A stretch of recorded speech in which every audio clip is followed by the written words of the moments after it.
young Kaiyu inexplicably found himself thrust into a peculiar realm, transformed into a being of superhuman capabilities. Subsequently, he was dispatched to the world of Elden Ring, arriving in an era marked by the aftermath of the Shattered War, a time when tarnished souls congregated in droves. Witness how he endeavors to rectify the regrets of all characters, sweeping through the lands between to restore its former glory. Chapter 1. A fiery start before slumber. Damn, why is the protagonist so pitiful? Despite possessing the strength of a dragonborn, he allows the antagonist to mock him. If it were me, I'd have smashed him against the wall with a single punch. Why are there so many saintly male leads these days? Lying on his dormitory bed, young Kaiyu expressed his dissatisfaction while watching a newly released anime. He had initially found the world building intriguing, only to be met with the classic trope of a wishy-washy protagonist who hesitates to eliminate the villain, intentionally creating conflict to propel the plot. Frustrated, he nearly crushed the potato chips in his hand. Really? Since you've said so, I shall grant you this opportunity. Your performance will determine your fate. A voice, seemingly from nowhere, nearly led young Kaiyu to believe he was hallucinating. Perhaps his late-night binge-watching had rendered him delirious. Just as he contemplated pinching his ears, a flash of light enveloped him, and he found himself, bed and all, in an unfamiliar space. Young man, this system sees potential in your extraordinary physique. You are destined to be a savior of the world. Your mission is to maintain world peace. Go forth and earn some KPIs for me. Whether I can accumulate enough points for an upgrade depends on you. The voice reemerged in his mind, providing young Kaiyu with some clarity regarding his predicament. So, he had been summoned by a dubious system to work as an underpaid laborer? However, he had no intention of being exploited as a free resource. Wait a moment, where exactly have you brought me? Is this still Earth? Besides, I'm merely a clumsy college student prone to injury. How can you expect me to save the world? Surely, a powerful system like yours should provide me with some initial support if you want me to succeed. That's not an issue. I've got your back. Let me think. Your memories contain ample knowledge about superhumans. Thus, I shall grant you the physique of one. Superhuman? I want the golden version, the one with immense strength. I can't manage that. Perhaps the most advanced systems could, but they wouldn't recruit you as a host. Fine then, what version of superhuman physique am I receiving? It better not be some dark chapter from the annals of superhuman history, otherwise, I will refuse to participate. Fear not, what you will receive in this superpower package includes a robust physique that can consume steel for lunch without damaging your teeth. A modified biofield that not only amplifies your strength, but also extends all your abilities within a certain range. How you utilize it is entirely up to you. Enhanced senses, including superhuman vision. Congratulations, you'll no longer be short-sighted and can eavesdrop on the sounds of the neighbor's shower. Adaptability to various systems and worlds, ensuring compatibility of powers. Essentially, the essence of powers across different worlds is a higher unified form, merely manifesting differently. The ability to fly, with speed contingent upon your development, as well as an auxiliary function of freezing breath. Lastly, and most importantly, by basking in sunlight or similar energy sources, you can store cellular energy for recovery and self-healing. Young Kaiyu contemplated this. It wasn't a bad deal. He was about to graduate, and rather than toiling on a construction site for a heartless boss, working for this system seemed preferably. At least he wouldn't be labeled as an outstanding citizen contributing to society. All right, he'll take this job. What are the specific requirements? Just to be clear, I don't want a 996 schedule. Rest assured, my time is quite precious. There are countless places in the multiverse where I can collaborate with my colleagues, and you are merely one of my many accounts to help me boost KPIs. So, remain here and prepare until you're ready to embark. I won't waste time urging you. The machinery beside you will assist in your bodily transformation. Once completed, you can stay here for a while until you adapt. When you wish to leave, I will randomly send you to a world from your memories. How you choose to act in that world is your prerogative. As long as you perform well, no one will interfere. Additionally, they'll provide you with access to a basic shop, which will deliver points to you regularly. Once you reach a certain quota of saved individuals, you may receive some peculiar rewards. I can't say for sure. Today's allocation should be available. You'll have to explore it yourself. Of course, do not even think about using this opportunity to avoid beef. Should I discover any excessive behavior, I will terminate your employment and send you to a desolate planet to mine for a few hundred years. These terms should be lenient enough. What if the conflict is irreconcilable, a matter of life and death between humans and other species? Would my intervention be deemed excessive? That depends on your choice. I only require you to show compassion towards your own kind. As for other species, it is up to your judgment. My jurisdiction is limited to humanity. Very well, that sounds reasonable. I have no objections. I will take this assignment. I still possess a semblance of moral education and will not devolve into that sort of person. However, if those I assist insist on repaying me, I want refuse. Suit yourself. I have spent too much time explaining. If you wish to know more, you shall have to explore it at your own pace. How can a system so newly created surpass me? I shall continue with my other accounts. This is now in your hands. With those final words, the voice of the system fell silent. Kaiyu felt the familiar texture of the bedsheet beneath him. Surely, this must be a dream, and he needed to sleep a bit more. However, barely had he closed his eyes than he shot upright, realizing this was real, not a dream. How could the perpetually flickering light bulb in his dorm be so bright? With a swift motion, Kaiyu sprang from his bed, clad only in a pair of days-old shorts. Yet, with no one else around, he figured it wouldn't matter much. After pinching his face to confirm the reality of the events, he quickly focused on the peculiar machine before him. It resembled the device used by Captain America to receive a serum. It must be the enhancement apparatus the system mentioned. Beside it stood several intelligent-looking robots, ready to answer his inquiries and fulfill reasonable requests. After preparing himself mentally, Kaiyu managed to cast aside his apprehension about being a test subject. There should be some fundamental trust between humans and systems. Following the prompts in his mind, he activated the machine and climbed inside, closing the lid. As a surge of white light enveloped him, Kaiyu expected the process to be painful, akin to Captain America's harrowing transformation. However, contrary to his expectations, this experience was imbued with a delightful sensation as he distinctly felt his body becoming extraordinarily powerful. After an indeterminate wait, he even managed to doze off again within the machine, replenishing the fatigue from his late-night endeavors. Finally, when he awoke again, the lid opened, revealing a new chapter in his life. The machine began to emit smoke and was rendered useless, yet the nearby robots, seemingly a bit dull-witted, fared better. It appeared that the system had fallen prey to unscrupulous merchants and had purchased a disposable product, or perhaps this machine was a complimentary gift with the acquisition of those robots. Nonetheless, as long as the transformation proved successful, these matters were mere trifles. Kaiyu gazed at the array of system panels before him, recognizing that he had fully embraced this new responsibility. Given the generous remuneration, he understood the necessity to commit himself diligently to the task at hand. However, before proceeding, he needed to undertake some fundamental preparations, for he was still unfamiliar with his own capabilities. Venturing out without this knowledge would likely lead to his demise. Chapter 2. The journey begins. Kaiyu meticulously examined the functions of the system before him. The text that materialized in his line of sight, coupled with the robot's explanations, rendered comprehension effortless. Essentially, it was akin to possessing a store from which he could redeem goods at will, alongside a compact personal space for storage.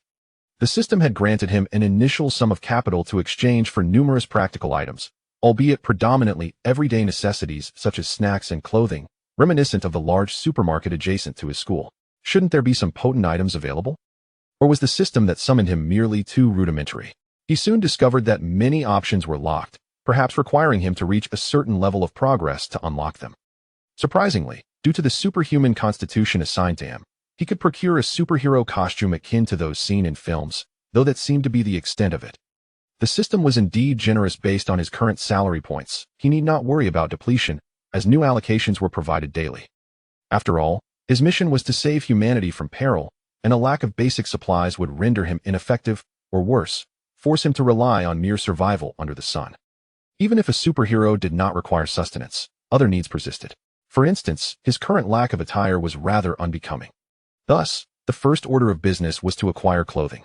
He could not possibly engage in battle clad only in a pair of SpongeBob-patterned shorts that would likely earn him the label of a rogue rather than a hero. Oddly, he recalled a time in Elden Ring when he began with nothing, mirroring his present state. Kaiyu was not burdened by indecision when it came to shopping. After a brief selection process, he settled on a few suitable outfits, most notably a striking black superhero costume reminiscent of those worn in the Justice League. This ensemble resonated deeply with him, and the mere thought of donning it and revealing the iconic S symbol filled him with exhilaration. Yet, many foundational items within the store remained locked. The system explained that upon connecting to other worlds, this space would import corresponding information from a vast database, subsequently unlocking specific materials suited for operations in those realms, such as unique currencies, to facilitate his integration. Reflecting on his future, Kaiyu resolved not to embark on this journey alone. He recognized that relying solely on his current abilities could lead to disastrous encounters with formidable adversaries.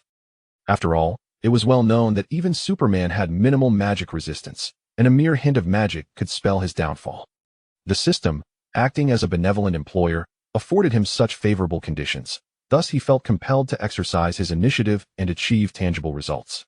The more lives he saved, the quicker he could do so, potentially leading to a promotion and further benefits from the system down the line.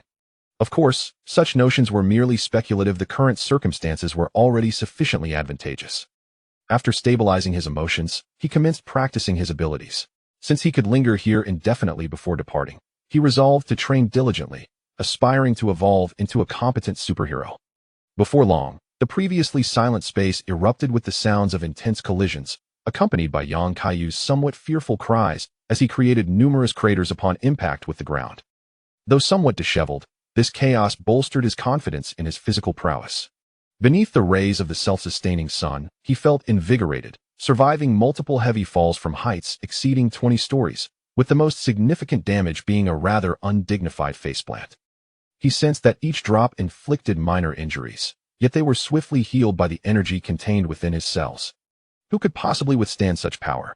With 990,000 units of strength, a single punch could theoretically conquer the entire world.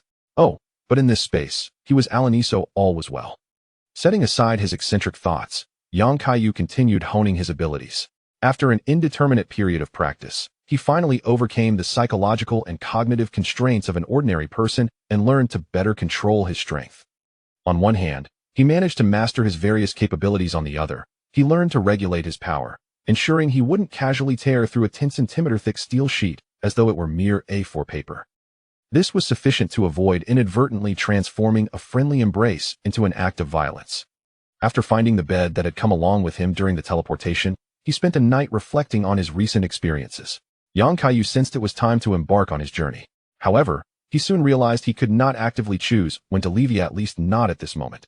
The system automatically explained that the cross-dimensional function had not yet been fully loaded, and establishing a passage was a challenging endeavor that required additional time.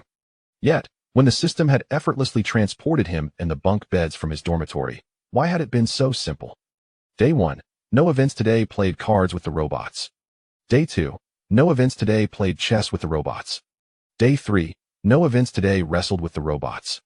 Day 4. Yang Kaiyu, how could you be so complacent? The mission to save the world rests upon your shoulders. You must prepare diligently rather than squander time playing trivial games with robots. Day 5. No events today. Played a game of 3 Kingdoms. Kill with the robots. Yuan Shun, activate. On the 6th day, when Yang Kaiyu had grown weary of his ennui, he finally received a notification from the system. The world to which he was about to descend had been located, and its inhabitants were beseeching the aid of a just and mighty hand. It was time to take action, young man. Chapter 3. A heroic landing. Yang Kaiyu's extraordinary journey commenced at last. In his exuberance, he scarcely took the time to peruse the introduction of this world before he leaped through the portal, driven by an insatiable desire for combat after days of anticipation. Regardless of who the adversary might be, he was determined to engage them in a fierce confrontation. Upon traversing a peculiar passage, Yang Kaiyu burst into this new realm, eager to make a grand entrance. However, to his dismay, he found himself suspended in mid-air, thousands of meters above the ground, with the buildings below appearing minuscule and nearly invisible. The sudden change in atmospheric pressure rendered his already imperfect flying skills uncontrollable, and he began to plummet. System, what is going on? He lamented. Wasn't it supposed to select a relatively safe location for my arrival? While maintaining his posture mid-fall, he attempted to regain his composure, critiquing the system's unreliability. Before long, the system responded autonomously. It detected no immediate threats to his life in the vicinity. He merely needed to utilize his flying abilities to land safely. Yang Kaiyu couldn't shake the feeling that the system lacked a coherent understanding of danger or was simply playing tricks on him. However, recognizing that the threat was minimal, he adjusted his stance and propelled himself downward. Gradually, he spotted a church-like structure isolated on an island, its architectural style vaguely familiar, though he could not place where he had encountered it before. Yet, such details mattered little.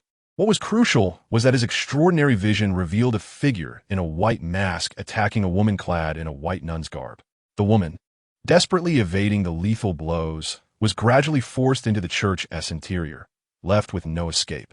In despair, she gazed at the masked assailant. who approached her with a bloodied weapon. Her prayers to the divine had proven futile, and she lamented the unfairness of fate as it seemed she would be unable to fulfill her destiny of aiding the prophesied king in ascending the throne.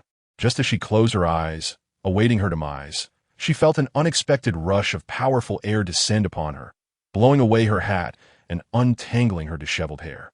It was then that she discerned the figure standing before her.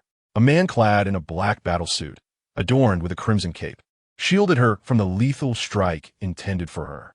Although she was new to this world and bewildered by the assassination attempt, the blood flowing from her wound served as a stark reminder of the peril she faced. Unable to contain herself, she cautioned him, "Do not touch his blade. Once struck, it is difficult to staunch the bleeding. Do not fret. I have indeed heard your plea for help. Leave the rest to me," Kaiyu replied, casting a scornful glance at the masked figure. The attack that had landed upon him had barely penetrated his armor, and as he finally beheld the assailant face, he instantly understood the gravity of the situation he had entered. Indeed, this is the land between of Elden Ring.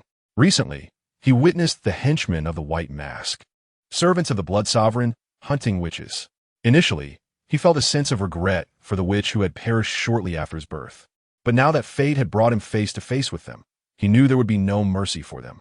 The assassin, evidently taken aback by the ineffectiveness of his attack, leaped back to create distance, attempting to unleash a blood prayer. The White Mask believed his speed was sufficient. Yet Kaiyu denied him the opportunity to execute his skill, instead dashing forward and seizing the White Mask by the throat, forcefully slamming him against the wall. Even though he tempered his strength, the impact nearly shattered the already dilapidated walls of the Hall of the Lord. The White Mask felt as if his bones had been crushed, yet he stubbornly struggled, wielding his weapon to strike at Kaiyu. Though this only resulted in his wrist being crushed, Kaiyu knew that these fanatics, who served the Blood Sovereign, were unworthy of any compassion. They forsook their humanity for power, serving witches and hunting the weak with cruel methods, creating a notorious reputation that drew relentless hunters to pursue these despots. I know you possess the power of Munger. Upon your demise, he shall receive your message. Please convey your last moments of fear and helplessness to your master, for I shall cleanse this filth one by one. Without allowing any response, Kaiyu crushed the White Mask's neck. The sensation of taking a life was not as daunting as he anticipated, especially when it was that of such a malevolent being. Discarding the remnants of blood with disdain, he turned to the witch he had just rescued. Uncertain if she was the same one he encountered at his birth, he scrutinized her features, which did not align with his memories. Upon removing her hat, her golden hair exuded a youthful innocence, in stark contrast to the witch who had perished in the Hall of the Lord, who appeared more mature. Perhaps the game was mere fantasy, and reality held its disparities. The witch, hesitant to meet the gaze of her savior, could sense the overwhelming power and intimidation radiating from him when he dispatched the White Mask, an aura far beyond her reach. Observing her trembling form, Kaiyu understood that the recent events had been excessively thrilling, prompting him to offer a gentle smile and extend his hand. "It is all right now. My name is Kaiyu. May I know yours, dear witch?" After a moment of hesitation, the witch reached out to grasp his hand. "Please call me Lilith. I am but an ordinary witch. Thank you for saving my life." "Very well, Lilith. Now, please hold my hand tightly and stay close to me, for I may not be able to protect you otherwise." Before Lilith could fully grasp the situation, Kaiyu swiftly enveloped her in his cloak, shielding her within his embrace. Suddenly, a colossal figure descended from the void above the royal hall of worship, its grotesque form brandishing multiple arms, each wielding a sharp weapon aimed menacingly at Kaiyu's position. Chapter 4. Interrogation of Intelligence. As Kaiyu had just vanquished the pale-masked adversary, he sensed the approach of a limb-augmented noble blocking the path outside. It appeared that the commotion had drawn their attention, compelling them to charge into the confined space of the chapel, where there was scarcely any refuge. Kaiyu's sole focus was to protect Lilith with his cloak, ensuring she remained unscathed from the onslaught of attacks converging from nearly every direction. The limb-augmented noble was overwhelmed by a sense of dread, having undergone the forbidden augmentation ritual under Lord Grek, which had significantly enhanced his strength. In the vicinity of Nimguth and the Weeping Forest, he had encountered few worthy opponents, save for a certain tree guardian from a distant royal city. Thus, upon observing this oddly attired individual devoid of armor, attempting to shield the witch beneath him, he felt assured of his victory, believing he had merely encountered another group of fated ones to hunt. With confidence, he unleashed all his arms in an assault. However, he soon realized something was amiss. The sensation in his hands was not as expected. Even as he clung to the comforting notion that the adversary might possess some defensive magic, the reality struck him when one of his arms was severed, and his dark attire remained unpierced. His mindset shifted slightly, though he still attributed his initial weapon's ineffectiveness to having slain too many fated ones. But then, a chilling wave enveloped his arm. "You struck quite joyfully just now. Now it is my turn." The limb-augmented noble relentlessly slashed towards Lilith, leaving young Kaiyu hesitant to retaliate for fear of harming her. He had yet to experiment with the biological force field and was reluctant to employ it recklessly in such a life-threatening moment. After a tense wait, he finally seized an opportunity during a lull in the noble's assault. Seizing the moment, young Kaiyu pivoted and unleashed a breath of frost, exhaling an air of near absolute zero that crystallized the majority of the noble's arms into ice. Before the noble could even struggle, young Kaiyu delivered a powerful punch, propelling him through the main entrance of the royal hall of worship. The frozen limbs shattered under the immense pressure, leading to the noble's rebranding as the limbless noble. Indeed, being limbless was untenable. The now powerless noble lay feebly at the precipice, unable to comprehend the monstrous entity he had encountered. He had merely sought to hunt fated ones and witches to provide new strength to Lord Grek. Suddenly, a peculiar thought struck him. Could he have provoked the legendary Lord Geoffrey, who had also been exiled as a fated one? Yet, this individual's diminutive stature and peculiar attire bore no resemblance to the figure depicted in portraits within Stonevale, nor did he have the beast chancellor accompanying him. Yang Kaiyu was oblivious to the thoughts swirling in the mind of his adversary. The sole reason that punch had not rendered him lifeless was the necessity of extracting certain intelligence. Within the game, he had deftly maneuvered the chosen Fade through the Weeping Peninsula, cutting a path to the snowy mountains, an unstoppable force. Yet, he remained uncertain whether such formidable foes still lurked in this realm. However, should he manage to locate Melina or Torrid, clarity would soon follow. For now, he resolved to establish the timeline. With a firm grasp, he seized the barely conscious noble of severed limbs, who currently reigns over Stonevale City. Have there been any recent successes in breaching the challenges ahead? Do not feign ignorance. Speak quickly, lest I reattach your severed limbs one by one, albeit with a degree of discomfort. Stop. The Lord of Stonevale City is undoubtedly Lord Grek. Many Fades seek to stealthily infiltrate the city, coveting the Great Rune. Yet none have succeeded in overcoming the encampment beyond the challenges. My lord, if you spare me this once, I shall surely extol your valor to Lord Grek upon my return. Your prowess, coupled with the strength gained from these severed limbs, would undoubtedly position you as the commander of his forces in the borderlands. Thank you for the information. However, I must decline your proposition. My current limbs suffice. I require no excess appendages. The noble felt an overwhelming dread wash over him as the adversary's eyes suddenly blazed with a fierce crimson light. A searing beam of energy shot forth from Yang Kaiyu's gaze, piercing through the noble's body and shattering the ominous clouds behind him, allowing the radiant light of the golden tree to once again illuminate the chapel of the Duke. In awe, Yang Kaiyu beheld the colossal golden tree before him, momentarily entranced. Its grandeur far surpassed that of the game, truly embodying the essence of overshadowing the sky.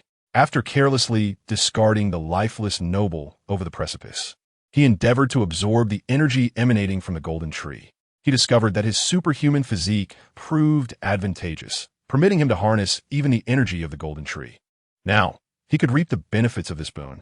Unbeknownst to him, a stream of golden light gradually flowed into his being. At that moment, Lilith emerged, having witnessed the last of the searing rays breaking through the clouds. In an instant, she recognized that this individual was the king she had awaited, destined to bring transformation and hope to the ravaged borderlands. Was you lost in thought? Did my earlier strike intimidate you? Not at all. Please disregard my momentary lapse. My lord, I see you are already imbued with a substantial amount of rune.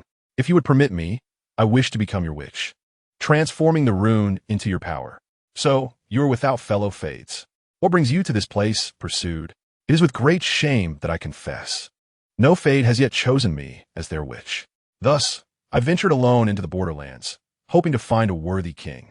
However, upon breaching the barriers to this realm, I was set upon by assassins.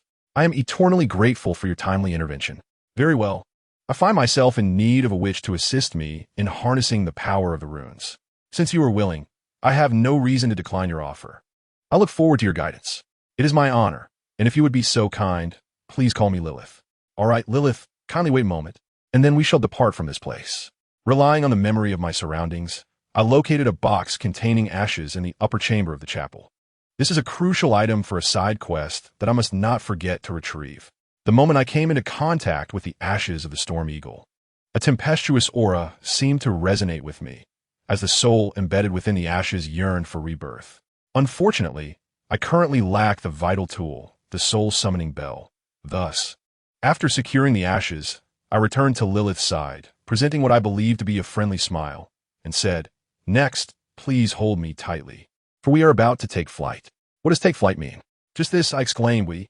With that, I embraced the witch I had just acquired and soared into the sky, leaving behind the cliffside that had been severed by the dismembered nobility, heading towards the coastline where the horizon gradually came into view. Chapter 5. The Caden mercenaries. After flying for over 10 minutes, I finally arrived at the coastline, marveling at how much larger the real world is compared to the game. Although my mastery of the biological force field is still lacking, I refrained from flying at full speed to accommodate Lilith. Nonetheless, it was quite a considerable distance. Despite Lilith's unfortunate luck in being cornered by the dismembered aristocracy upon her arrival at the border, this beach was relatively safe. Geographically, it was one of the few suitable landing spots along with the northern gale, although the dismembered nobility here posed some challenges. Attempting to land from the opposite side would be tantamount to courting death, as the maddened General Fragment Star, driven insane by the Scarlet Decay, would offer a truly terrifying surprise to any fledgling aspirant of kingship.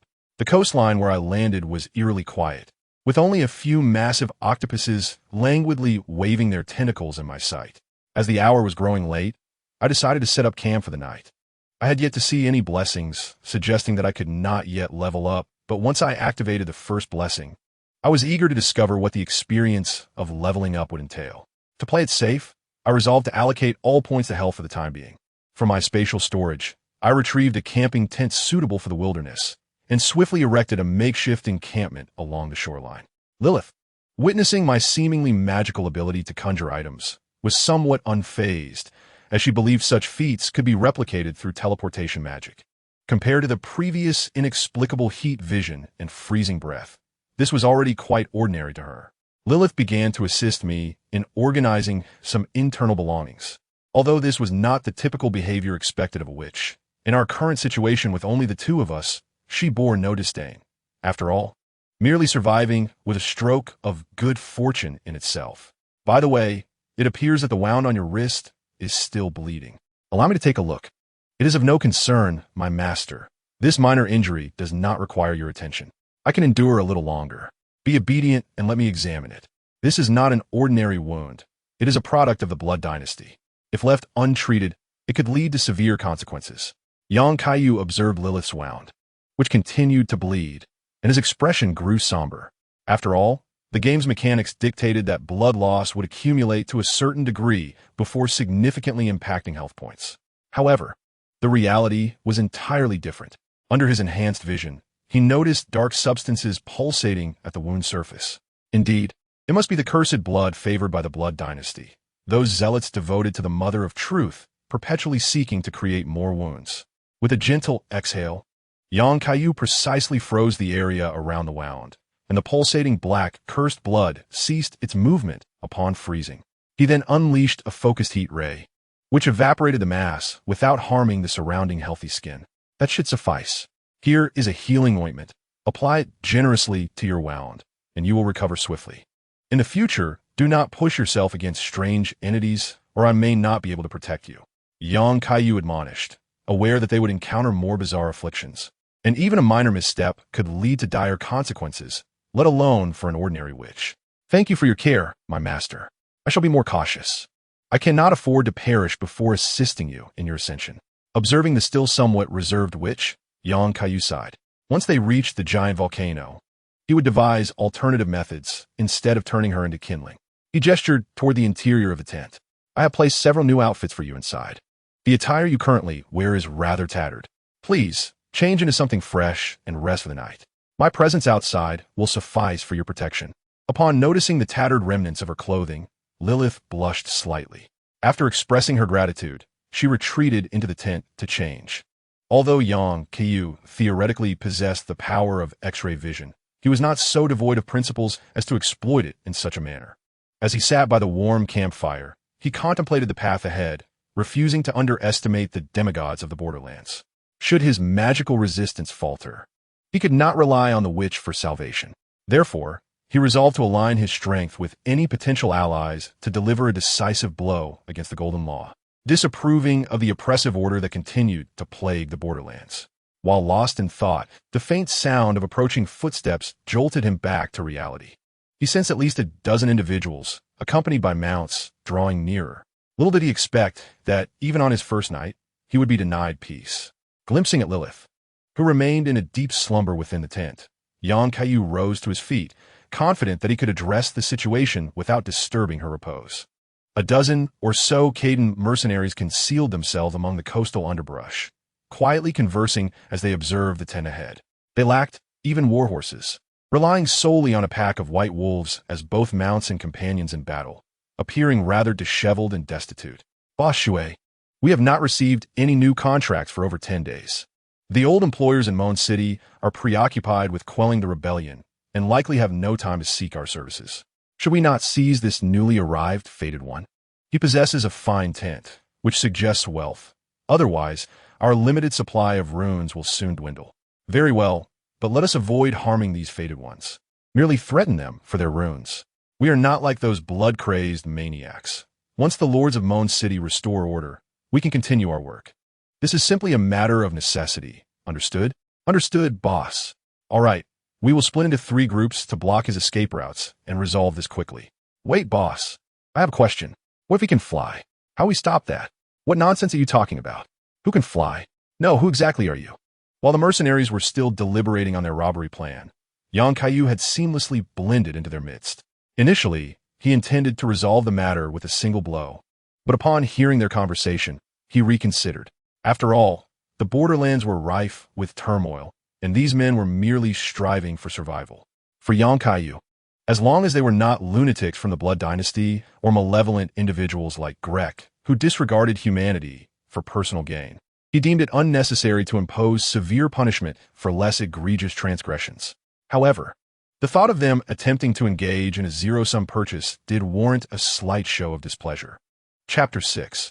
The emergence of Melina upon realizing that an unfamiliar presence had infiltrated their ranks. The mercenary group, led by Shui, instinctively grasped their weapons and distanced themselves, brandishing their gleaming sabers towards Kaiyu. The white wolves accompanying them also bared their teeth at the intruder. Before a standoff could ensue, one of the white wolves, unable to restrain itself, lunged at Kaiyu, only to meet an abrupt end. With a resounding thud, the wolf collapsed, pierced by a thermal beam, sinking into an innocent slumber akin to that of an infant. Now, who else wishes to test the waters of photonic beauty? If you do not, lower your weapons. While you may intend to rob me, it appears you possess a modicum of conscience. However, my witch remains asleep within the tent, and I would prefer that no one raises their voice to disturb her, understand? Kaiyu unleashed another thermal beam, drawing a line before them in the ground. Sensing the lingering aroma of roasted meat in the air, Shui and his men decisively chose to heed their inner instincts. Essentially, they opted for cowardice, casting aside their weapons. The white wolves, previously baring their fangs, now understood their master's demeanor and the fate of their kin, lowering their tails and refraining from movement. Very well, I have a penchant for intelligent individuals. Are you not mercenaries? Then I shall engage your team. Henceforth, perform your duties diligently. I shall provide you with a remuneration of 500 runes daily. Kaiyu opted to hire this group of the most common Khaden mercenaries within the game, rumored to hail from the distant snow-capped mountains. Perhaps a future expedition to those mountains will yield unforeseen advantages. and these individuals possess a semblance of principles that merit some trust. After all, it is impractical to attend to every task personally, and Lilith, being a witch from beyond the borderlands, lacks insight into the current state of affairs there. Thus, some locals may furnish essential information. Reflecting upon the prices set by those itinerant merchants, Kaiyu deemed this arrangement quite reasonable. Although he could afford to offer a higher price, runes can be acquired not solely through monster hunting. His shop points can also be exchanged for runes. Upon hearing of the offer, Shi's eyes gleamed with a glimmer of excitement, rekindling his habitual bargaining demeanor. Ah, esteemed employer, it is not that we are unwilling to accept your employment, but we typically have established clients. Informing them that we have accepted another's patronage may incite their displeasure. Furthermore, with 500 runes divided amongst us, each of us would receive a meager sum of just over 40 runes, barely sufficient to sate the White Wolf's hunger. 700 runes a day, he proposed. This concern transcends mere monetary value. It pertains to our mercenary reputation. 1,000 runes a day, inclusive of meals, came the counteroffer. You possess a keen eye. There exists no more fitting option for higher than us. Very well, tidy yourselves up. It has been days since you last bathed, and a strong odor emanates from you. Do not offend my witch. For tonight, rest and cleanse yourselves at the beach before returning to me.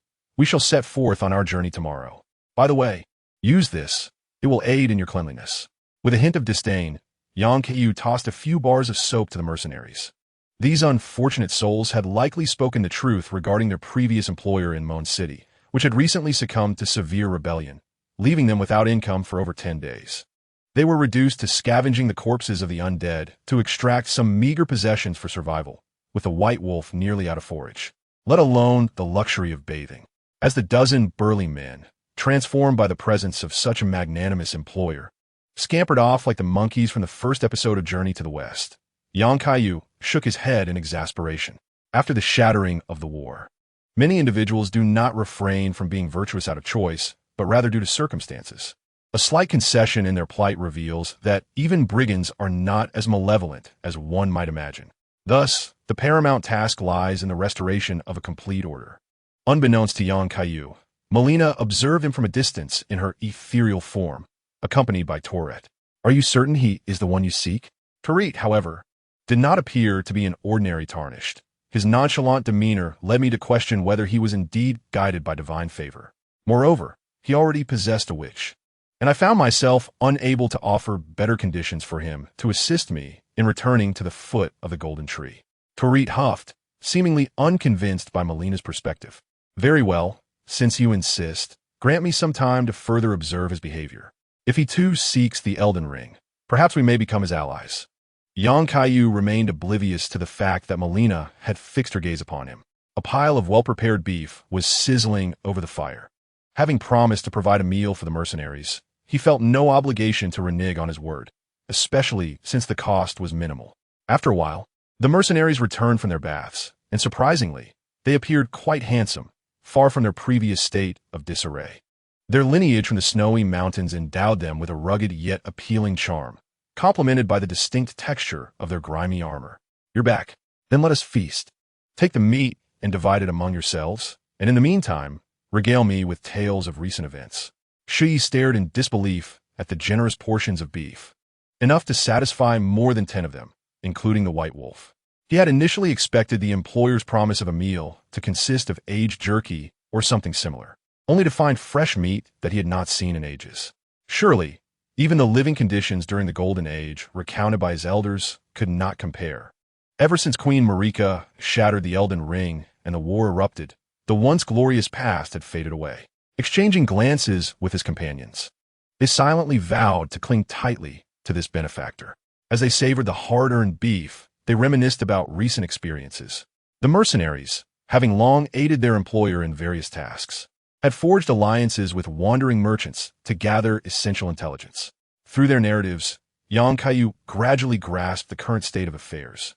The timeline he found himself in resembled the opening of his game, albeit slightly advanced. Marika had shattered the ring and was now confined. The tumultuous war that ravaged the lands between had concluded, and demigods lay dead or maimed. The Tarnished, once exiled, had returned from beyond the lands between, striving for the crown. Shui and his comrades had previously been commissioned by the city of Mon to hunt down dangerous Tarnished individuals, as not every Tarnished was benevolent, much like those white-masked figures who betrayed witches in their quest for power. Chapter 7. Blessing Yang Kaiyu engaged in idle chatter with the Caden mercenaries throughout the night, enjoying their company so thoroughly that he treated them to several rounds of meals and beer, gradually earning their loyalty. After all, a benefactor as generous as he was truly a rarity, Shui also came to understand their responsibilities, beyond serving as suitable guides and gathering intelligence. The true charge was not to protect the employer, but rather his witch, for in his eyes, the terrifying rays emitted by the employer could likely obliterate even the forest's sovereign, the Rune Bear. This was the first time he encountered an employer who surpassed him in combat prowess since he left his hometown to become a mercenary. However, this was not entirely unwelcome. After all, he preferred to avoid perilous situations for himself and his comrades. In these chaotic times, maintaining one's sanity and survival was paramount. For a fleeting moment, he fantasized about following this man into battle across the borderlands, vanquishing formidable demigods, and reclaiming the homeland he could never return to. Yet, under the sobering influence of alcohol, he shook his head in self-despair. His current abilities barely allowed him to hold off the elite knights within the walls of Stonvale City for a while. He had witnessed the might of the Golden Dynasty during its zenith, and if not for dire circumstances, who would willingly abandon their homeland? He could only silently bury such thoughts in his heart, focusing on his duties to ensure the survival of his old companions rather than becoming one of the wretched souls wandering the beaches. For in this age, even death itself was a luxury, sealed away by the Black Sword. At the break of dawn the next day, Lilith awoke, experiencing the most peaceful slumber she had enjoyed in days. Unlike the previous nights filled with trepidation, she felt a sense of security knowing a powerful master was protecting her. As she lifted the tent flap, she was taken aback by the sight before her. A chaotic assembly of individuals sprawled beside Yang Kaiyu, her master, who sat by the campfire with an expression of exasperation. Do not mind them. They're the mercenaries hired yesterday. They will be responsible for your safety and act as our guides. They may have indulged a bit too much last night and have yet to awaken. Lilith nodded, though she was puzzled as to why mercenaries would seek work in the dead of night. Nevertheless, she accepted it as her master had said. She adjusted her new attire, readying herself for the day's journey. It was her favorite outfit from the selections in the tent, its darker hues more suited for travel. Which direction should we head next? She inquired. The blessings will guide you towards the Grand Runes. Let us not rush. I am aware that the weakest demigod nearby is Grek. However, defeating Grek alone bears little significance. It would merely lead to further destruction of the remaining order. Therefore, we shall proceed to the Weeping Peninsula, starting from the city of Mon, which is currently in turmoil. I intend to restore the order that the borderlands deserve. As you wish, I will exert every effort on your path to kingship. Very well, I understand. Let us prepare to depart. Yang Kaiyu waved his hand, retracting the tent into his spatial storage, and with a gentle kick, he roused the slumbering Hui, who seemed to be dreaming of gnawing on bones. He's playing Gup, awkwardly wiping the drool from his mouth, casting an embarrassed glance at his employer. Feeling humiliated, he raised his whip and struck at his disheveled companions. "Awoo! Awoo!" A series of anguished cries emanated from the ground, with an average activation time of merely 0.2 of a second. After a flurry of commotion, the team finally assembled, with Lilith riding the gentlest of the mercenary band's white wolves, embraced by the throng as they commenced their journey. Although Yang Kaiyu could not soar through the skies, he paid little heed to the temporal constraints. He recalled that in the original game's backstory, upon plummeting from a cliff, players would wash ashore along the coastline, ultimately rescued by Melina and entering the drifting graveyard through a cave beneath the ancient coastal ruins.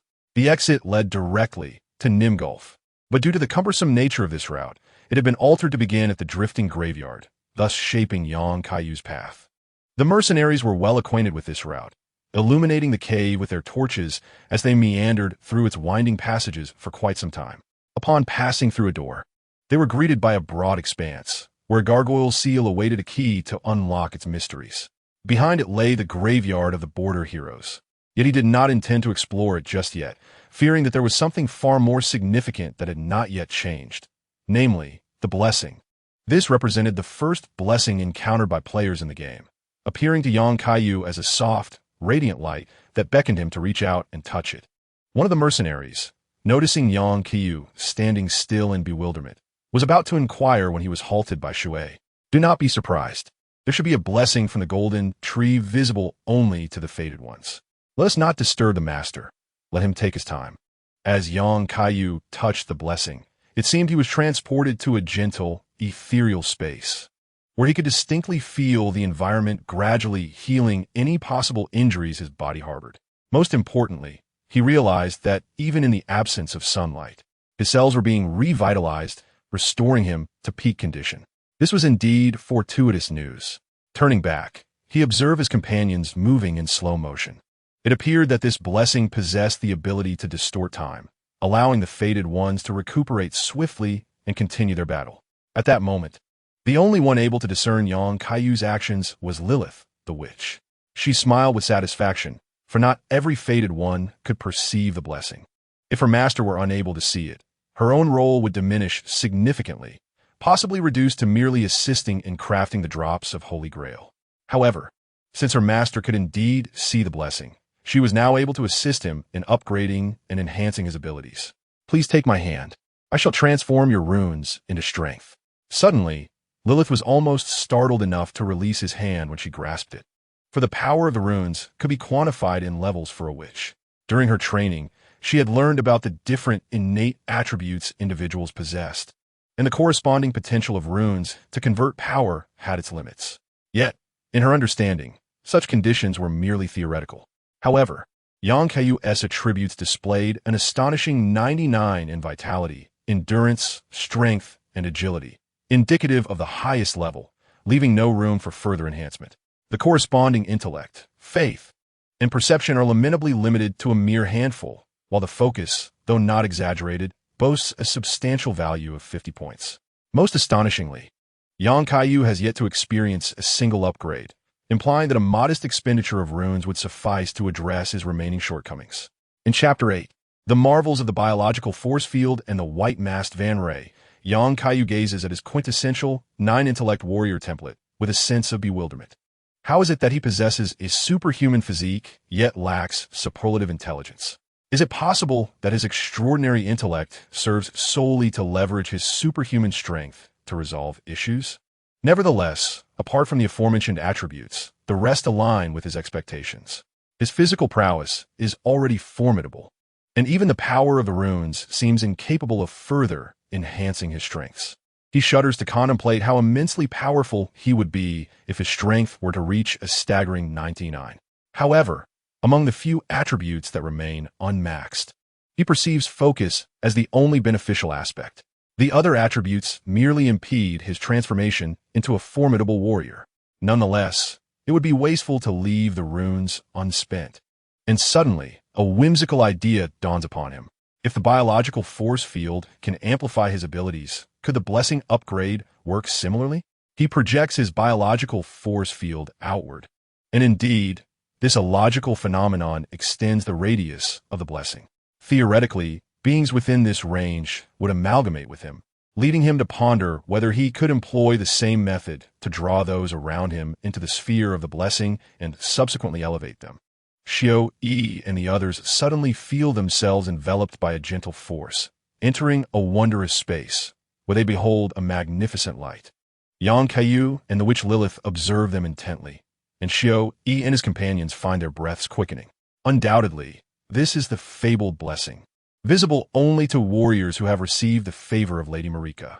Those who had once been blessed and subsequently stripped of their gifts are known as fated ones. Now, the fated ones have returned, many regaining their blessings. However, this holds no relevance for the mercenaries, as they would never have the chance to witness the blessing in their lifetimes, nor could they transform runes into their own strength like the other fated ones. Yet now, they astonishingly find the blessing before them, uncertain of its nature, yet aware that it is somehow connected to the individuals before them. Lilith, too, is astonished that these individuals can perceive the blessing and contemplates the master's intent to share runes with them. This perplexes her, but as a witch, she remains resolutely loyal to execute her master's will. Do not stand there in astonishment. I just conducted an experiment to see if I could draw you into the blessing. And to my surprise, it succeeded. Now you are one with me. I still have some unused runes in my possession, so let us elevate your power. It is prudent to be stronger and avoid untimely demise.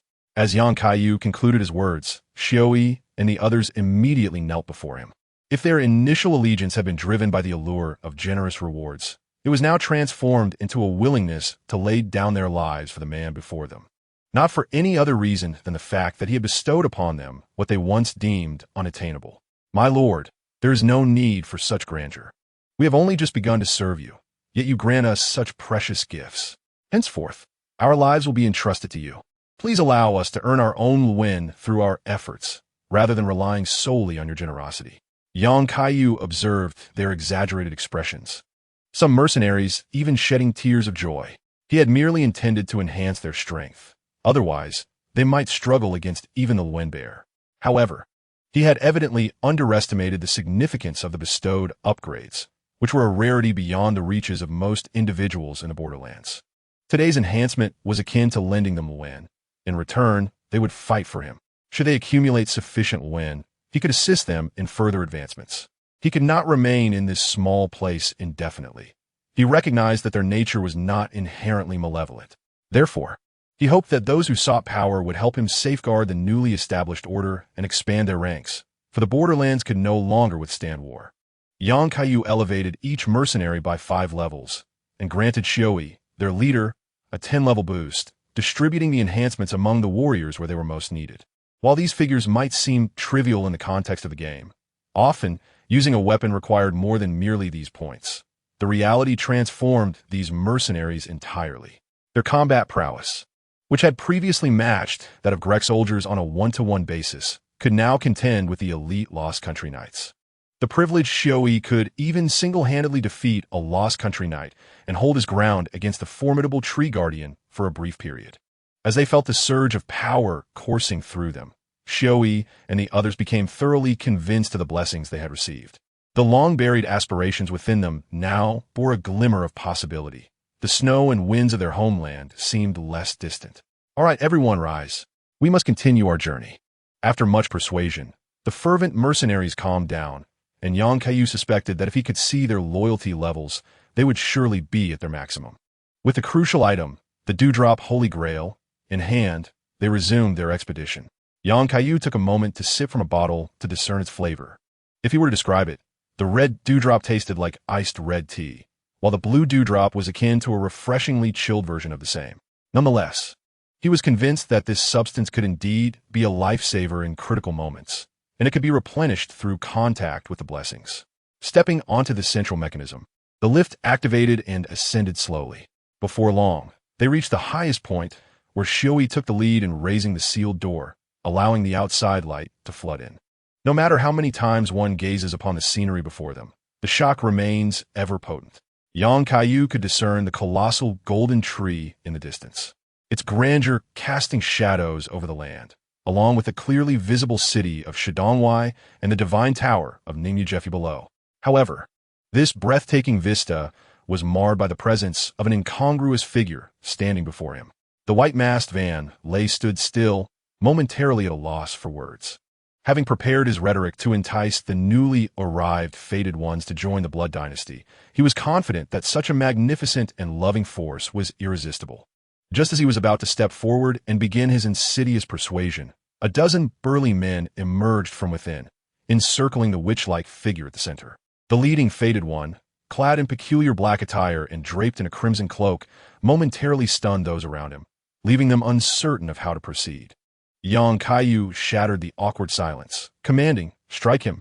Leave no mercy. Beat him to a pulp." Upon hearing Yang Kaiyu's directive, the eyes of Xioi and the others gleamed with murderous intent. The white wolf at their rear also encircled Van Lay, adopting a predatory stance. Although they were aware of such a character's presence, they had previously refrained from provoking someone who appeared so formidable. Yet, this moment presented a perfect opportunity to demonstrate their loyalty and prowess in battle. Wait, there must be some misunderstanding before Van Lay could finish his protest. Xioi landed a powerful punch. Even through the mask, he could sense that several of the man's teeth had surely been shattered. A newfound strength and agility coursed through him, igniting his fighting spirit. Very well, you have brought this upon yourselves. Let me show you the consequences of provoking the envoy of the Blood King. Van Leigh's voice, laced with venom, echoed from his exposed mouth as he brandished his weapon, intent on making these intruders pay dearly. Chapter 9. The manifestation of Munger's avatar. Van Leigh's menacing words did little to deter his assailants, who were all seasoned mercenaries adept at rendering their prey defenseless. Had he faced a band of unseasoned mercenaries, Van Leigh might have leveraged the powers bestowed upon him by Munger to dispatch them one by one. However, the enhancement in raw strength translated to a doubling of the formation's effectiveness. Every time Van Leigh attempted to unleash a combat technique, he was deftly interrupted by the White Wolf's timely interventions. Each attack he launched left openings that the other mercenaries were quick to exploit with swift strikes. Trapped in the center, Van Leigh resembled a cornered beast, unleashing furious roars, yet finding himself utterly powerless. Kaiyu witnessed the might of teamwork firsthand. Van Leigh had previously been regarded as an elite foe within the Ningyu region. He recalled how, in a moment of reckless aggression, he had struck Van Leigh twice and had nearly faced dire consequences. A single misstep against such a bloodthirsty adversary could spell instant demise. Yet, this once formidable enemy appeared utterly beleaguered amidst the throng of mercenaries. It seemed his strategy was sound. In the future, he would need to personally confront the more formidable demigods, while delegating the task of dealing with elite foes to specialized teams. As Kaiyu contemplated these arrangements, he suddenly widened his eyes. Van Leigh seemed to comprehend that escape was futile today. With a fierce resolve, he inflicted a cut upon his own arm with a weapon. Dark cursed blood surging within. Then, Kaiyu beheld an eerie luminescence flickering upon the gaping wound on Van Leigh's chest, as if he were poised for self-detonation. Such a maneuver had never graced Kaiyu's experience in the game. Wait, no, he had seen it before. Those Platinum Suns he had repeatedly battled possessed a similar ability, capable of erupting with a multitude of sharp spikes from within, attacking all in proximity. The memory lingered vividly, for that very technique had nearly obliterated his character, who had a mere 40 health points. Observing Van Leigh's resolute expression, it appeared he intended to embrace destruction without hesitation. Retreat quickly, he is about to self-destruct. As Shui heard the warning, his instincts as a mercenary also alerted him to imminent danger. He signaled for everyone to withdraw, but alas, it was slightly too late. The skill, which had a minor delay in the game, now accelerated with alarming swiftness. Shui could only watch helplessly as a barrage of sharp blood spikes erupted from Van Leigh's body, hurtling toward them.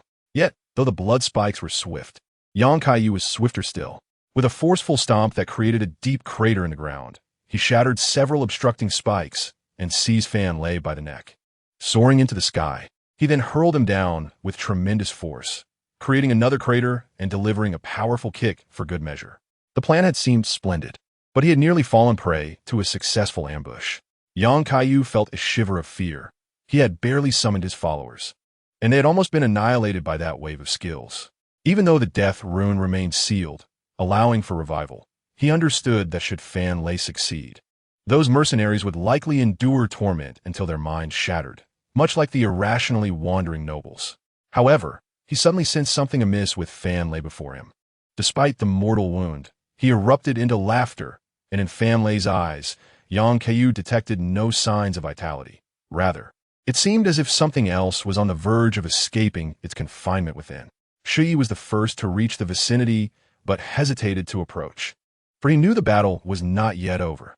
The employer gestured for him to maintain distance. At that moment, Munger was consumed by fury. Just moments ago, he had been entwined with Michaela in a cocoon of intimacy. After abducting her, he had ceased to concern himself with other matters, pouring his blood into Michaela day after day deep within the heart of the dynasty, situated directly beneath Gald. With the aid of the true mother, he was confident that one day he would completely taint and transform Michaela into his partner, heralding the arrival of his magnificent dynasty. That was how it was meant to be. Yet, he had received news yesterday of one of his subordinates being slain. Ordinarily, he would have disregarded such news, but he had sensed Van Leigh was in peril. Van Leigh was one of his favorite subordinates, after all. the sole survivor when he was captured as a battlefield medic for experimentation. Who could fault such a diligent and devoted employee, one who firmly believed in his employer's theories? Certainly, if stronger employees emerge in the future, one may choose to relinquish them. However, that is not the case at present. Thus, upon witnessing the impending demise of Van Ray, he bestowed upon him additional power. Little did he anticipate that an individual of formidable strength, surpassing his expectations, was present. That individual swiftly incapacitated his subordinates to the brink of death, leaving him unable to intervene. Nevertheless, this did not imply that he would spare this person. Munger directly employed the technology of the Golden Family to create a doppelganger, endowing it with half of his own power for assurance, and then utilized his connection with his followers to transport the doppelganger into the fray. Although his nature inclined him to avoid revealing the existence of the dynasty so prematurely, eliminating all present would mitigate any risk of exposure. Observing Van Ray, who had been reduced to a pool of blood, Kaiyu recognized that he had provoked the Blood Sovereign, compelling him to send forth his doppelganger. Kaiyu fixated on the formation of the doppelganger, not intending to halt its emergence. Rather, he seized this opportunity to test the prowess of a demigod. "How is the situation now, boss?" exclaimed one of his companions. Shortly thereafter, the remaining members of the mercenary group, escorting Lilith, maintained a safe distance to observe the unfolding scenario. Upon grasping the situation, they stood frozen, realizing there was no need to flee. If their strongest couldn't conquer this monster, then even sprouting wings would not suffice for escape. Lilith silently prayed for her master to triumph over this beast, while Melina, who had been covertly trailing Kaiyu, watched anxiously from afar, prepared to offer assistance if necessary. One member of the mercenary group murmured, "To witness the clash of these two titans up close, even death would be worth the price of admission." As Munger's doppelganger fully formed, Kaiyu refrained from superfluous dialogue, clenched his fists, and charged forth. Chapter 10. Fierce combat with Munger. As Kaiyu launched his charge, Munger, though surprised by his speed, managed to deflect the heavy punch with his holy spear, causing him to recoil over 10 meters until he collided with a large tree, finally coming to a halt. The force of the blow nearly made Munger vomit blood. He honestly did not anticipate such immense power from his opponent. The only individual he could recall who might rival this strength was the first Elden Lord, Godfrey. However, he remained unperturbed, for his melee capabilities were not particularly exceptional among demigods. The true trump card lay in the power bestowed upon him by the Mother of Truth. Kaiyu offered Munger little respite, immediately launching another assault. At that moment, Munger unleashed torrents of searing blood that coalesced into a web-like formation, alleviating some of the impact. The Blood Sovereign wielded his holy spear, manipulating the boiling, surging blood to launch an attack against Kaiyu. "Damn it, I underestimated him. I should have brought more blood." Munger gazed with a hint of frustration at Kaiyu, who was nimbly evading his attacks. The blood possessed by his avatar was woefully insufficient, significantly limiting the potency of his skills. Had he been within the Blood Dynasty's tumultuous blood lakes, his opponent would have had no chance to evade. Presently, Munger could only conjure a blood web encircling his avatar to impede Kaiyu's strikes. Seeking an opportunity to wield the holy spear and unleash a devastating attack infused with scalding blood, Kaiyu, too, was in discomfort. The blood was undeniably peculiar, far removed from the exaggerated delays found in games. Each strike was instantaneous, making evasion nearly impossible, and once tainted, it felt as if he was marked, ensuring that the next technique would inevitably find its mark. Although the searing blood did not penetrate the defenses of his battle attire, it clung to his exposed skin as if imbued with a life of its own, swiftly breaching his defenses, while his cellular regeneration activated and healed the injuries almost instantaneously. It was depleting his stamina. He could sense the blood persistently attempting to infiltrate his body. Realizing he could not afford to prolong this confrontation, Kaiyu hastened his speed, seizing the fleeting moments between Munger's attacks to close the distance. Just as Munger sought to defend with his web, Kaiyu inhaled deeply and unleashed his frost breath, causing the once torrential blood to lose its vitality and congeal into ice that fell to the ground. Munger, evidently taken aback by this unexpected maneuver, was caught off guard and unable to execute a follow-up defense. In that instant, he noticed young Kaiyu charging low to the ground, brandishing the holy spear. Blood claws erupted from the earth, ensnaring young Kaiyu's legs. Although the claws were quickly torn apart by young Kaiyu's formidable momentum, they momentarily hindered his speed, allowing Munger to narrowly evade a powerful punch. In response, Munger thrust his weapon toward young Kaiyu as he passed by, sending him hurtling through the air while releasing a torrent of blood that engulfed him entirely in flames. Onlookers gasped in unison. The damage inflicted seemed excruciating. Munger shared this sentiment and momentarily relaxed his guard. Just as Melina could no longer restrain herself and contemplated employing special measures to assist, a searing beam pierced Munger's shoulder, severing one of his arms. Amidst the flames, young Kaiyu's body suddenly emanated vast clouds of steam as frost breath extinguished the scorching blood enveloping him. His skin, burned and reddened, began to restore itself rapidly due to his cellular regeneration.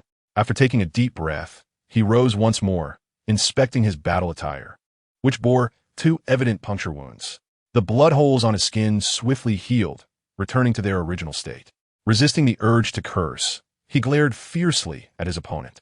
Although his attire could be repaired at the cost of points, those 2 gaping holes were undeniably unsightly. "You sealed your fate now," he thought, reflecting on his recently acquired battle attire. With one shoulder rendered useless, Munger's speed in executing his combat techniques had notably diminished. He was acutely aware that perfection in intercepting his opponent's attacks was beyond his grasp. Therefore, he resolved to channel all of his remaining strength into the forthcoming strike.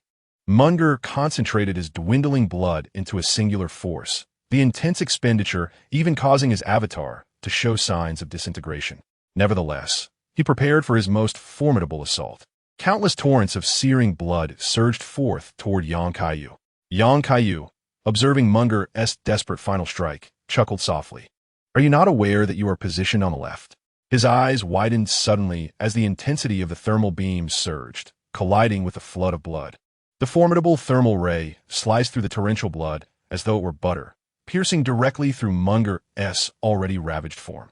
As Yang's gaze shifted, the avatar, which was on the verge of collapse, could no longer withstand the onslaught and began to dissipate. "This is not the end. I shall remember your visage, and I will await you in the Blood Dynasty.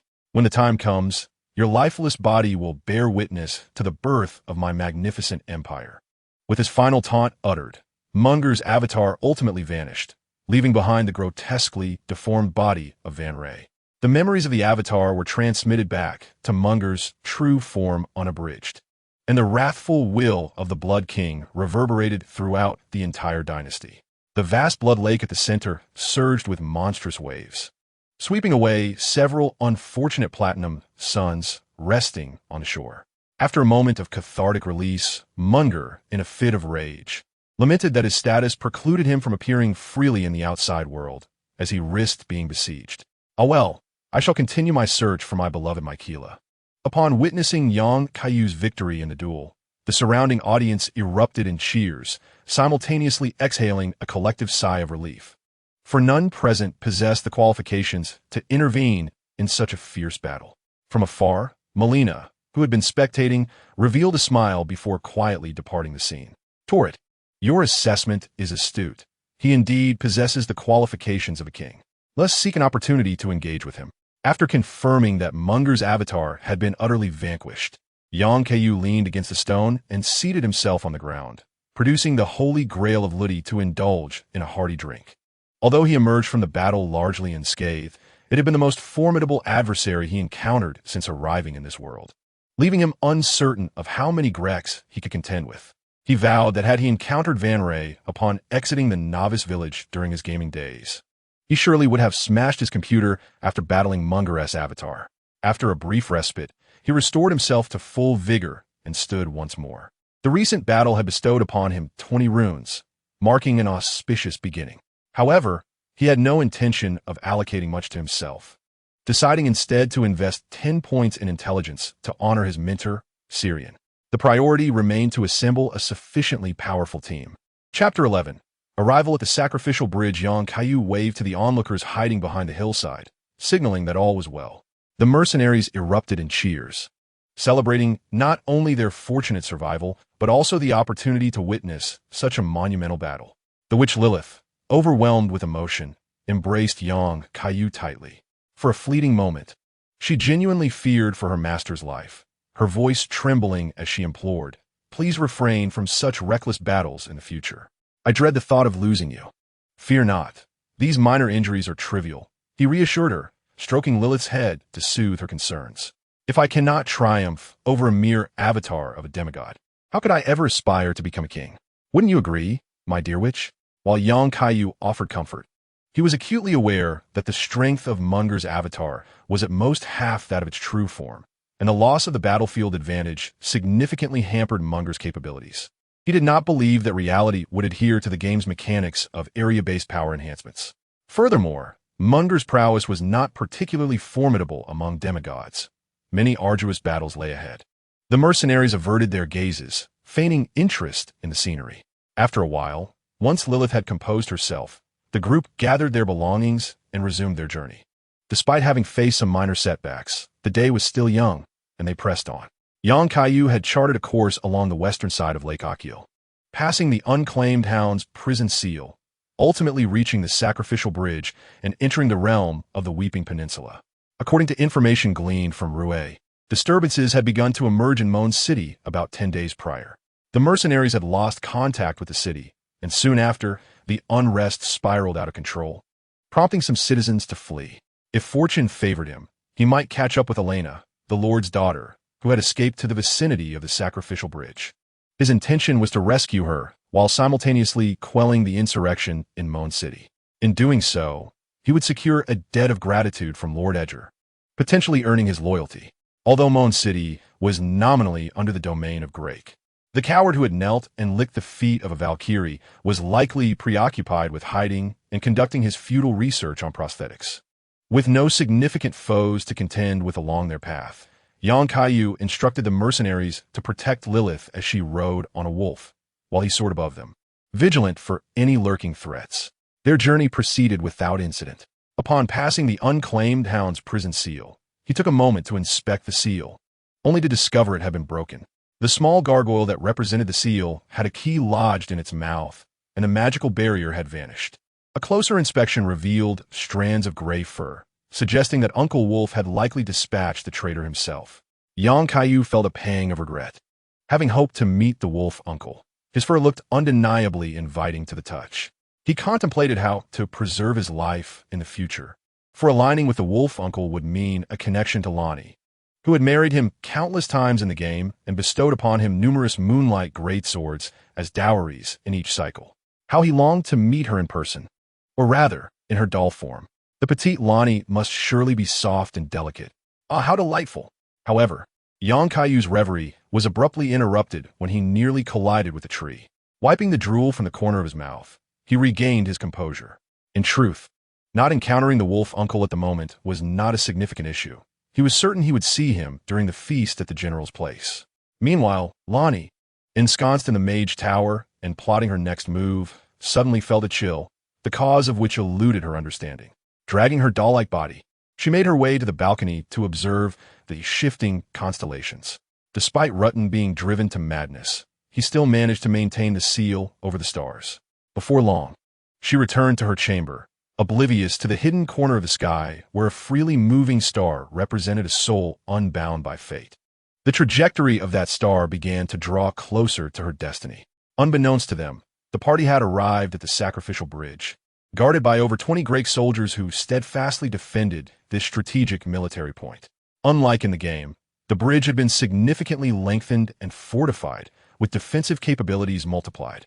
The machines, equipped with explosive crossbow bolts, were ever vigilant, ready to turn any unfortunate intruder into a sieve. Corpses of those who had attempted to breach the barrier hung ominously from the bridge, and upon spotting an unfamiliar convoy, the soldiers quickly readied their weapons. Unlike the comically inept portrayal in the game, as young Kaiyu contemplated whether to shatter their wretched machines with a single punch, Shi swiftly gestured for him to allow him to handle the situation. Leaping from the White Wolf, he approached the sacrificial bridge, brandishing a gleaming token and shouting, "Captain, do not fire. It is I, Shui. I bear the token.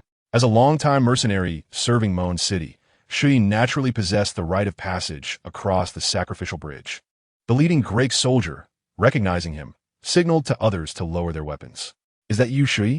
We thought you had been captured and dismembered after all these days. What brings you back to the peninsula now? Best not to speak carelessly, Captain. If Lord Grake hears your tone, he may well have a hybrid tail added to your backside. What's the harm? It has been ages since Lord Grake last ventured beyond the city, following our last defeat. I've heard rumors of the Omen demons dispatched by the Blessing King to ensure his safety. Is that so? Let's not digress. Is the rebellion in Moan City still ongoing? I have brought reinforcements. The Lord has cared for us for many years. I cannot stand idly by while those hybrids rebel. Did you see that newcomer? I encountered him in the misty forest, where I witnessed him slay a rune bear with a single punch. Go ahead and keep talking. If he can defeat a rune bear, then surely I can vanquish the dragon lurking at Lake Akir. However, I have yet to receive any word from the Lord of the city. His final command was for us to hold this strategic position and prevent those hybrids from spreading. If you are so inclined, hurry over and convey my regards to the Lord. These accursed hybrids are relentless. Lord Edgar has already dealt with them, and yet they dare to instigate a rebellion. It seems that Lord Jeffrey's kill strategy was indeed effective. After a few moments of lamentation, the captain ordered the soldiers to allow passage. Young Kaiyu glanced back at the somewhat loquacious captain, gaining a renewed understanding of the world's reality. Despite having achieved the status of Elden King in a game, he still faced the occasional bite from passing wild dogs. Now, he encountered a plethora of diverse characters, each retaining their sanity. Those who pursue apocalyptic madness are truly detestable.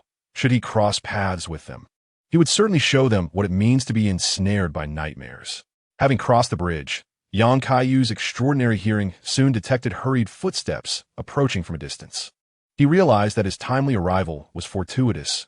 Without pausing to notify others, he charged ahead. Chapter 12.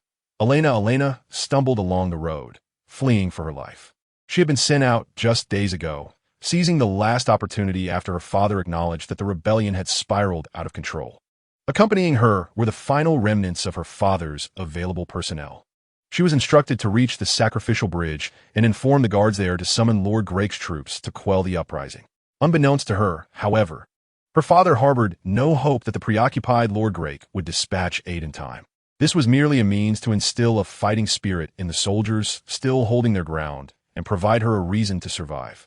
The initial 3 days of travel were uneventful until, after passing through a narrow passage, the noise outside abruptly roused her from a hard-won slumber. The hybrids seemed to have received word ahead of time and had laid an ambush along their inevitable route.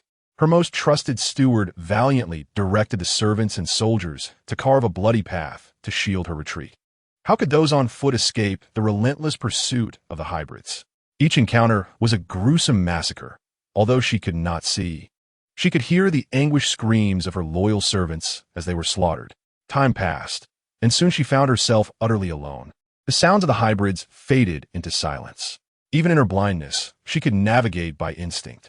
If she failed to deliver the plea for aid to the sacrificial bridge, then her father and all others would face certain death. This conviction propelled her forward, and despite twisting her ankle along the way, she paused only briefly to rest before continuing her journey. She knew she was nearing the sacrificial bridge, and the end of this nightmarish ordeal was within reach. At that moment, her keen ears detected an unusual sound behind her. Though faint, it was unmistakable that someone was pursuing her. As the sound drew closer, despair began to envelop her. Suddenly, a strong gust of wind swept past her ear, followed by a cacophony and the sound of bones shattering. Hiding behind my cloak isn't enough to ensure safety. Yang Kaiyu had finally caught up at the most perilous juncture. In his line of sight, 4 masked assassins were relentlessly chasing after Elena, aligning perfectly with his earlier suspicions. In the game, the scene of Elena's demise was littered with the large blades wielded by the hybrids, suggesting their involvement. However, upon further reflection, a glaring inconsistency arose. If she had indeed fallen victim to the hybrids, her body would not have remained so intact. These irrational beings typically dismember their victims into minuscule pieces before ceasing their savage acts. This was not the case when the Lord Edgar arrived at the scene, which appeared rather contrived. Furthermore, The subsequent madness of the Lord and the frenzy of the witch, Haida, indicated that a conflict between the two fingers and the three fingers was undoubtedly at play. Let us not forget that the side quest involving the white mask indicated that the witch's blood could be obtained from Elena. A girl with the potential to become a witch would naturally become a target in the struggle between the two fingers and the three fingers. The current situation corroborated his hypothesis. These individuals were likely assassins dispatched by one of the factions. Just as he contemplated sparing one to interrogate, the adversaries chose to self-destruct. You do not appear to be from the borderlands, so you must be a fated one from beyond. Please do not obstruct our duties. If you hand over that woman, I promise you shall be summoned by the Lord of the Two Fingers. Upon hearing this, Elena, concealed behind the cloak, felt a chill of dread. Could they be allies? Yet, upon further contemplation, it seemed unlikely. Those who had just attempted to slay her had nearly succeeded. She caressed the cloak, noting its exquisite texture, a luxury likely reserved for a passing knight. The Lord of the Two Fingers? I see. However, such guidance holds little significance for me. Given that you have not yet committed a grave error, I could simply cripple you and allow you to crawl away. How does that proposal sound? Young Kaiyu offered them a chance at life, recognizing that they, too, were intent on eliminating any potential threats to the frenzied, and were opposed to the Three Fingers. While the Golden Law was far from virtuous, the Three Fingers were indeed a far more sinister entity. It was evident, however, that they did not appreciate his mercy. Aside from the unfortunate assassin who had nearly struck Elena and was incapacitated by Yang Kaiyu's punch, the remaining three assassins exchanged glances, their eyes glinting with ferocity, and launched a reckless assault against their adversary. Then, there was nothing more to be seen. The last vision the assassins beheld was the crimson light emanating from the glowing red eyes of their foe, before their consciousness faded into oblivion. The task is complete. It seems even the assassins have grown feeble, and the era of the dual-finger technique has waned. With the immediate danger to Elena now past, there is no longer a need for such a tight embrace. Yang Kaiyu sighed and gently pried away the girl's hands that were clinging fervently to his thigh. The girl, known for her ability to heed advice, had remained steadfastly hidden behind his cloak. Upon hearing that the assassin threat had been neutralized, Elena cautiously peeked out, her unseen eyes scanning the surroundings.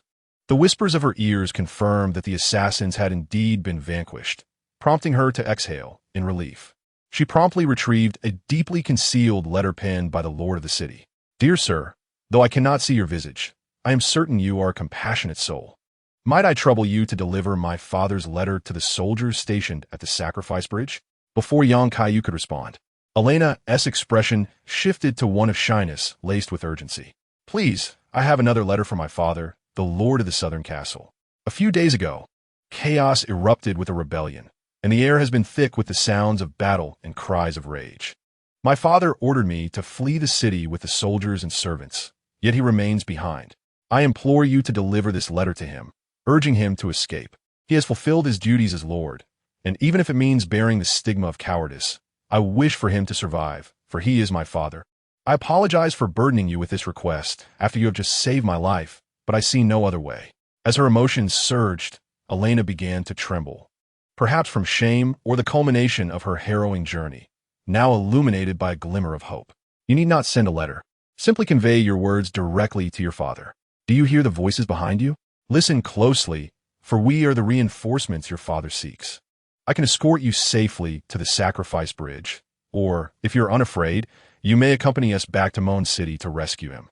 Yang Kaiyu proposed confidently, observing the mercenary group hastening to his side. Upon hearing this, Elena's previously sorrowful expression transformed into one of exhilaration, and she vigorously shook her head. Please, take me with you. I wish to deliver this good news to my father personally. I will not be a hindrance. Since that is your wish, I shall grant it. Ah, and there should be someone among the reinforcements whom you recognize. You may greet them shortly. Whom do I know? Sui, having seen the employer dart forward moments earlier, sensed that trouble lay ahead. Not long after, he caught sight of a red beam of light and was taken aback.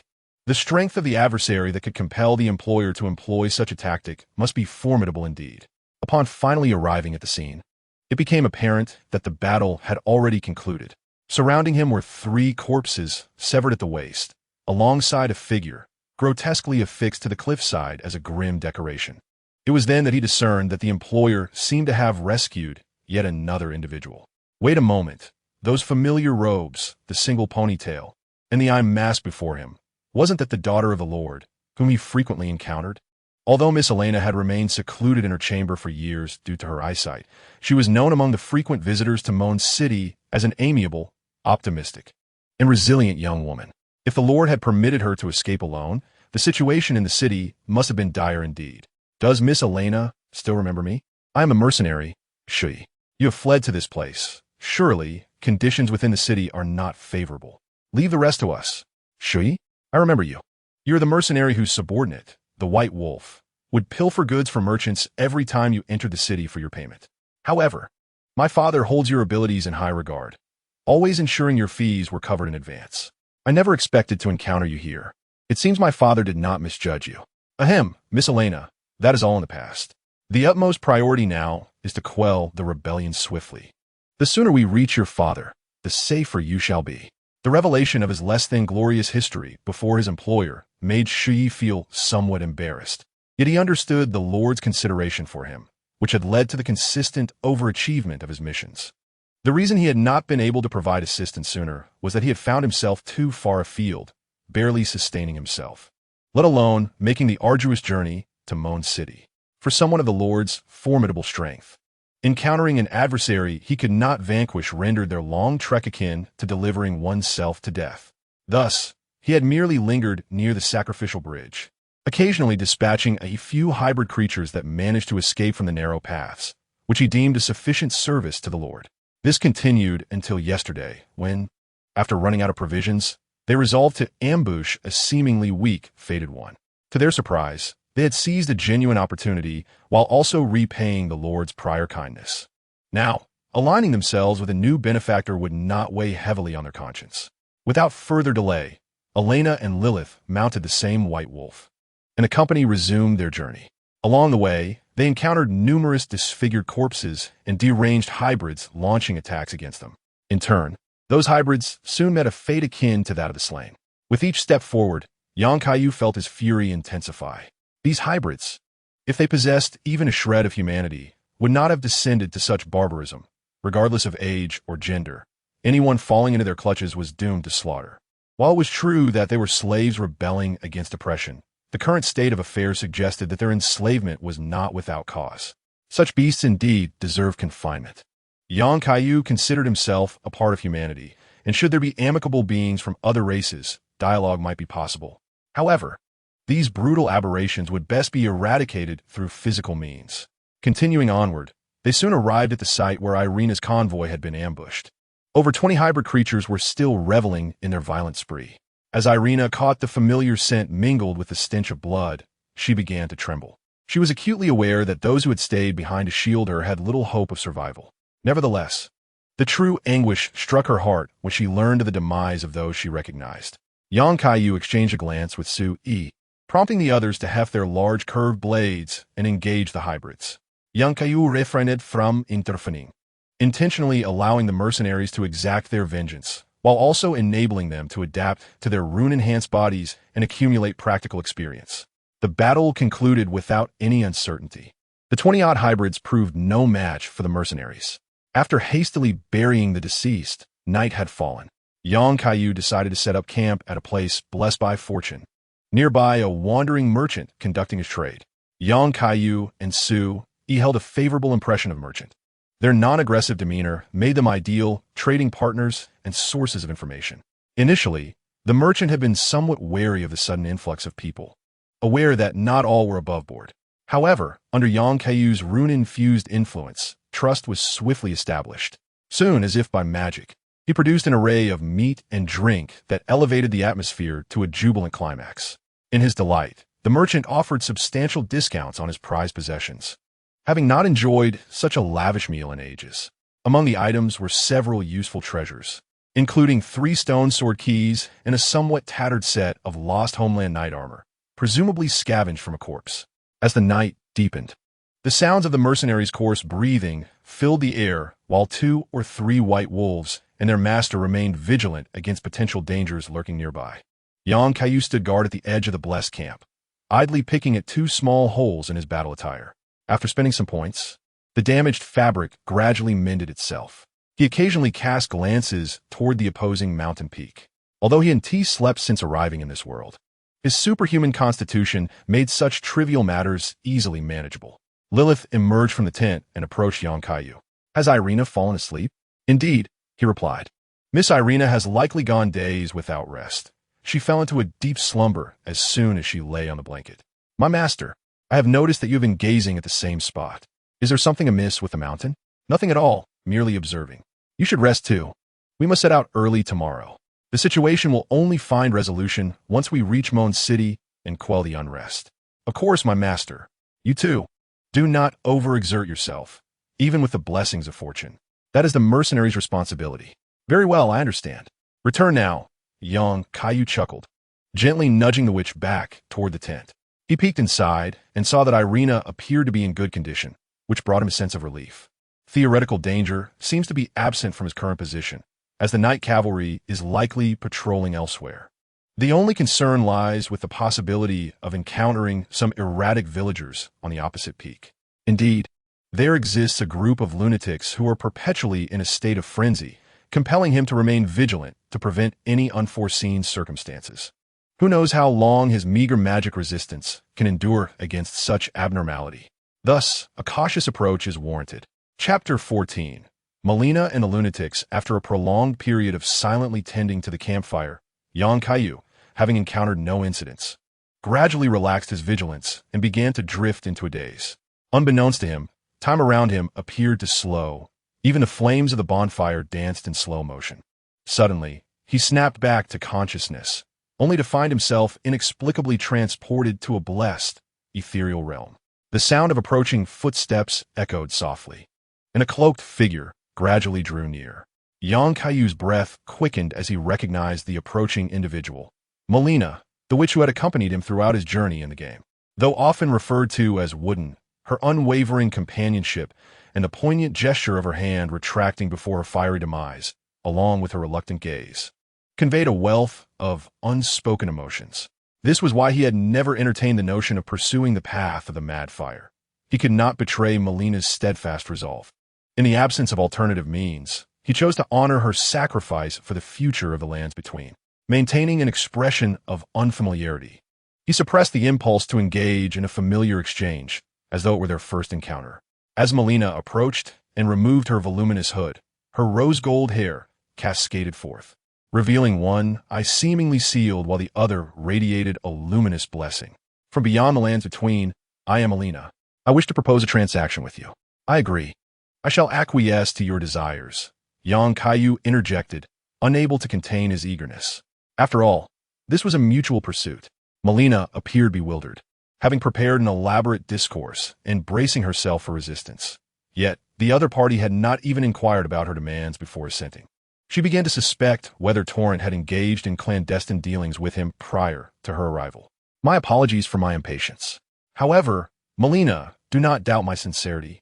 Please articulate your request. If I must provide a reason, it is simply that I admire your eyes. They are incapable of deceit. Melina, puzzled by such an unusual rationale, found no peculiarities in her own eyes. Nevertheless, she refrained from overthinking and proceeded to convey her request.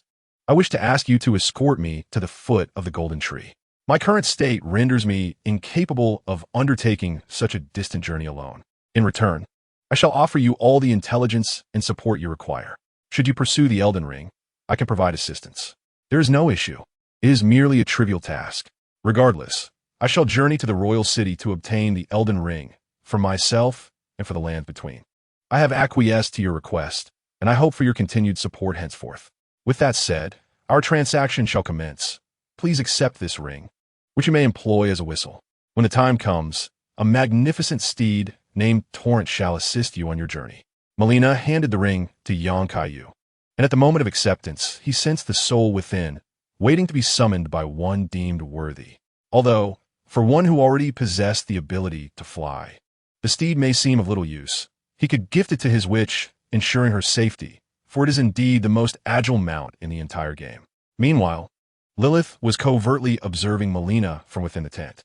From her distinctive gaze, she surmised Melina's true identity and refrained from intervening. However, upon witnessing the ring being presented to her master and a look of infatuation that began to creep upon his face, she inexplicably clenched her fists, sighed, and then relaxed, wrapping herself in a blanket as if in a sulk, returning to her slumber. After the transaction, Melina intended to revert to her spectral form when she suddenly sensed a vile presence approaching, an entity whose power she could not abide. She issued a warning to young Kaiyu. Be vigilant. Enemies are advancing. I shall soon return to my spectral state. Should you require me, simply call, and I will appear. Now, rouse your mercenaries to engage in battle. Melina decisively transitioned back to her ethereal form. Having observed young Kaiyu's prowess, she chose not to linger and impede him, knowing she would only regain her strength at the foot of the golden tree. Young Kaiyu clenched his fists. After finally encountering Melina, he was interrupted by other matters, those he despised the most, the ruffians. He was determined to discern who among them was truly more unruly. The sentinel, the white wolf, sensed something amiss and raised a clarion call, awakening the mercenaries. Once they were prepared, eyes glowing with an eerie yellow light emerged from the shadows, their numbers eliciting gasps of dread. Unwilling to engage in battle within such dark confines, Yang Kaiyu fired a flare into the sky, illuminating the surroundings and revealing a horrific tableau. Dozens of villagers, armed with an array of weapons, surrounded the scene, their eyes alight with madness, a gaze utterly devoid of reason, tormented by the frenzy of madness. Moreover, towering beside them were enormous rats, standing over a meter high, their eyes equally reflecting the symptoms of insanity. The white wolves snarled at the adversaries, poised to pounce. Halt the white wolves. Do not allow them to attack. These individuals are contagious. Maintain your distance and repel those who approach. Leave the remainder to me. Yang Kaiyu was also taken aback when had so many lunatics arrived. Frankly speaking, he harbored a deep apprehension towards this abnormal state. It would be prudent to refrain from any engagement until he learned the purification prayer or discovered some special medication. Upon hearing their employer's warning, Xiao, Yi, and the others formed a defensive formation to protect the tents at the rear. Whenever a rat or a frenzied villager lunged at them, they opted to maintain their distance, thwarting the attackers with ranged strikes. However, they soon realized that the blood staining their weapons after piercing these creatures had morphed into a bizarre yellow hue, which deterred them from approaching these beings any closer. Yang Kaiyu, hovering in midair, unleashed a barrage of thermal rays. No creature could withstand his assault. Their bodies erupted, showering the vicinity with the yellow blood infused with madness. Uncertain of the consequences these substances might entail, he utilized his freezing breath to encase the strange blood in ice after each round of attack. As he efficiently decimated the foes, their numbers dwindled, rendering them incapable of sustaining their offensive. Xiao, Yi, and the others, wielding spears, ensured that not a single drop of blood splattered onto their defensive line. Melina, concealed in the shadows, marveled at Yang Kaiyu's adept handling of those afflicted by the madness. Since the emergence of the madness, she had witnessed countless instances where victorious combatants were subsequently driven insane by its insidious influence. As she reflected on her wise choice in allies, a sense of relief washed over her. In her mind, the current boundary required a true king to restore order, and she accepted that different kings would possess varying governance philosophies, as long as they did not invoke the apocalyptic wrath of the madness, which she deemed intolerable. Observing Yang Kaiyu's overt disdain for the madness, she felt reassured. Considering certain tragic matters, she resolved that when the time deemed necessary, she would willingly transform into a spark to preserve the witch on his behalf, ensuring that he would not be swayed by her presence, thus allowing her to fulfill her mission. Chapter 15. Arrival at Moan City through Yang Kaiyu's relentless efforts of thermal ray disinfection and freezing breath sterilization. He finally eradicated the lunatic's assault after half an hour of thorough inspection. The malevolent boundary had not granted him respite. Each day, it unveiled new surprises. He peered into the tent, relieved that the earlier commotion had not disturbed Lilith and Elena's rest. The mercenaries, obedient as they were, had sustained no injuries. The yellow blood was solely smeared across their shields. He directed the mercenaries to clear the battlefield, and the wandering merchant lent a hand, his face betraying a hint of sorrow. No one understood the nature of the madness better than the wandering merchant. After all, it was the power of an outer god summoned in desperation by the persecuted race of wandering merchants. He could see among the corpses remnants of his kin with whom he had once crossed paths, leaving him torn between continuing this existence or succumbing to madness for a semblance of relief. Young Kaiyu observed the expression of the wandering merchant and recognized that their plight was not entirely of their own making. The ember of despair, as long as there existed oppressed souls, would forever harbor the risk of reignition. His intention was merely to mitigate the likelihood of such occurrences. Therefore, upon capturing Morn City, he resolved to employ these wandering merchants and bestow upon them a legitimate identity. It was, after all, a short-sighted act to persecute such valuable sources of intelligence merely due to their origin. He harbored no concerns regarding lineage or status. As dawn broke, Lilith and the others rose, and they resumed their journey. Once they traversed the mountain, the location of Morn City would come into view. It was not merely a fortress as depicted in games, but a true city encircled by walls. Such expansive depth was necessary to accommodate a substantial population, yet conversely, it also housed a multitude of hybrid slaves as laborers, sowing the seeds of rebellion. Should a large-scale insurrection arise, the city would easily falter. For the colossal golems that constituted its defenses were primarily designed to fend off external threats, rendering them ineffective against internal strife. Irene, we are nearing our destination. You and Lilith should remain in a relatively safe area outside while I lead the way to rescue your father and quell this uprising, he instructed. I understand. My Lord Fate, please exercise utmost caution. The hybrids are numerous. By the time I escaped, my father was nearly overwhelmed in the residential district and had to retreat with the populace to the armory. Furthermore, a particularly formidable hybrid has seized a forbidden weapon. She replied, I understand. Stay in a secure location outside, and you will soon be reunited with your father, he reassured her. My Lord Fate, do not feel compelled to take unnecessary risks. As long as you can rescue my father, the hybrids can wait until Lord Grake's reinforcements arrive to be dealt with methodically. Regardless, you are the savior of Morn City as well as my own, she expressed. Though blind, Irene was acutely aware of the tenacity of their foes. Her only wish was for the reinforcements to save the survivors, including her father, especially since the leaders among the hybrids had stolen a relic sealed by her family. When King Geoffrey had advanced to this place, a vengeful spirit had even managed to wield this artifact against the first Elden King. Though it ultimately faced defeat, it left an impression on Geoffrey, who established a sword monument to commemorate the event. Yang Kaiyu recognized the significance of this relic. The blade of the sword remains was a legendary weapon of immense power for strength warriors within the game. When its technique was activated, it provided an enhancement of all attributes by 5 points and an 80 damage reduction for 5 seconds. Such an enhancement was extraordinarily formidable in the Borderlands. No wonder that vengeful spirit had been able to contend briefly with Geoffrey. If the Lion hybrid were to harness the power of the blade of the sword remains, it would indeed surpass the military might of Morn City. As the slowly advancing line of troops came into view, they beheld the golems stationed at the main gate. Originally, Xiao-Yi, the bearer of the passage token, would have been able to pass unharmed through the golem's detection.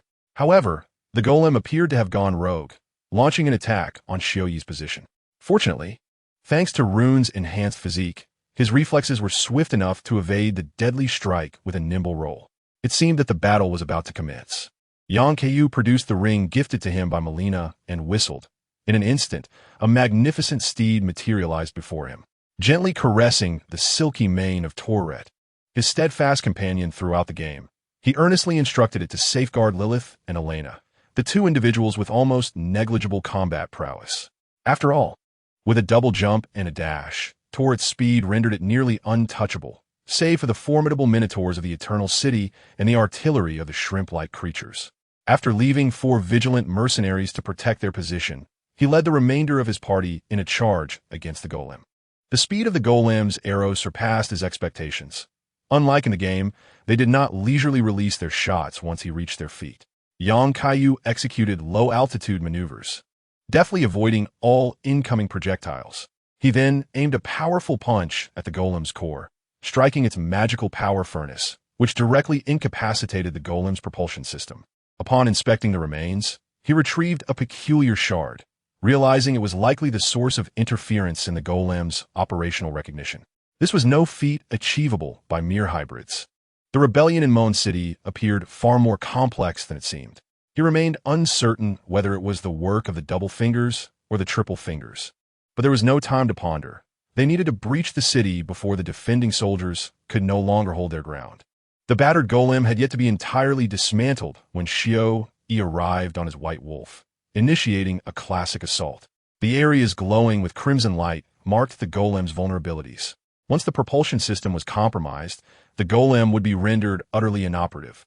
Positioning himself on the golem's back, Kaiyu unleashed a scorching beam, piercing through it, followed by a chilling breath that encased the now heated power source in solid ice, effectively rendering the golem completely inoperative.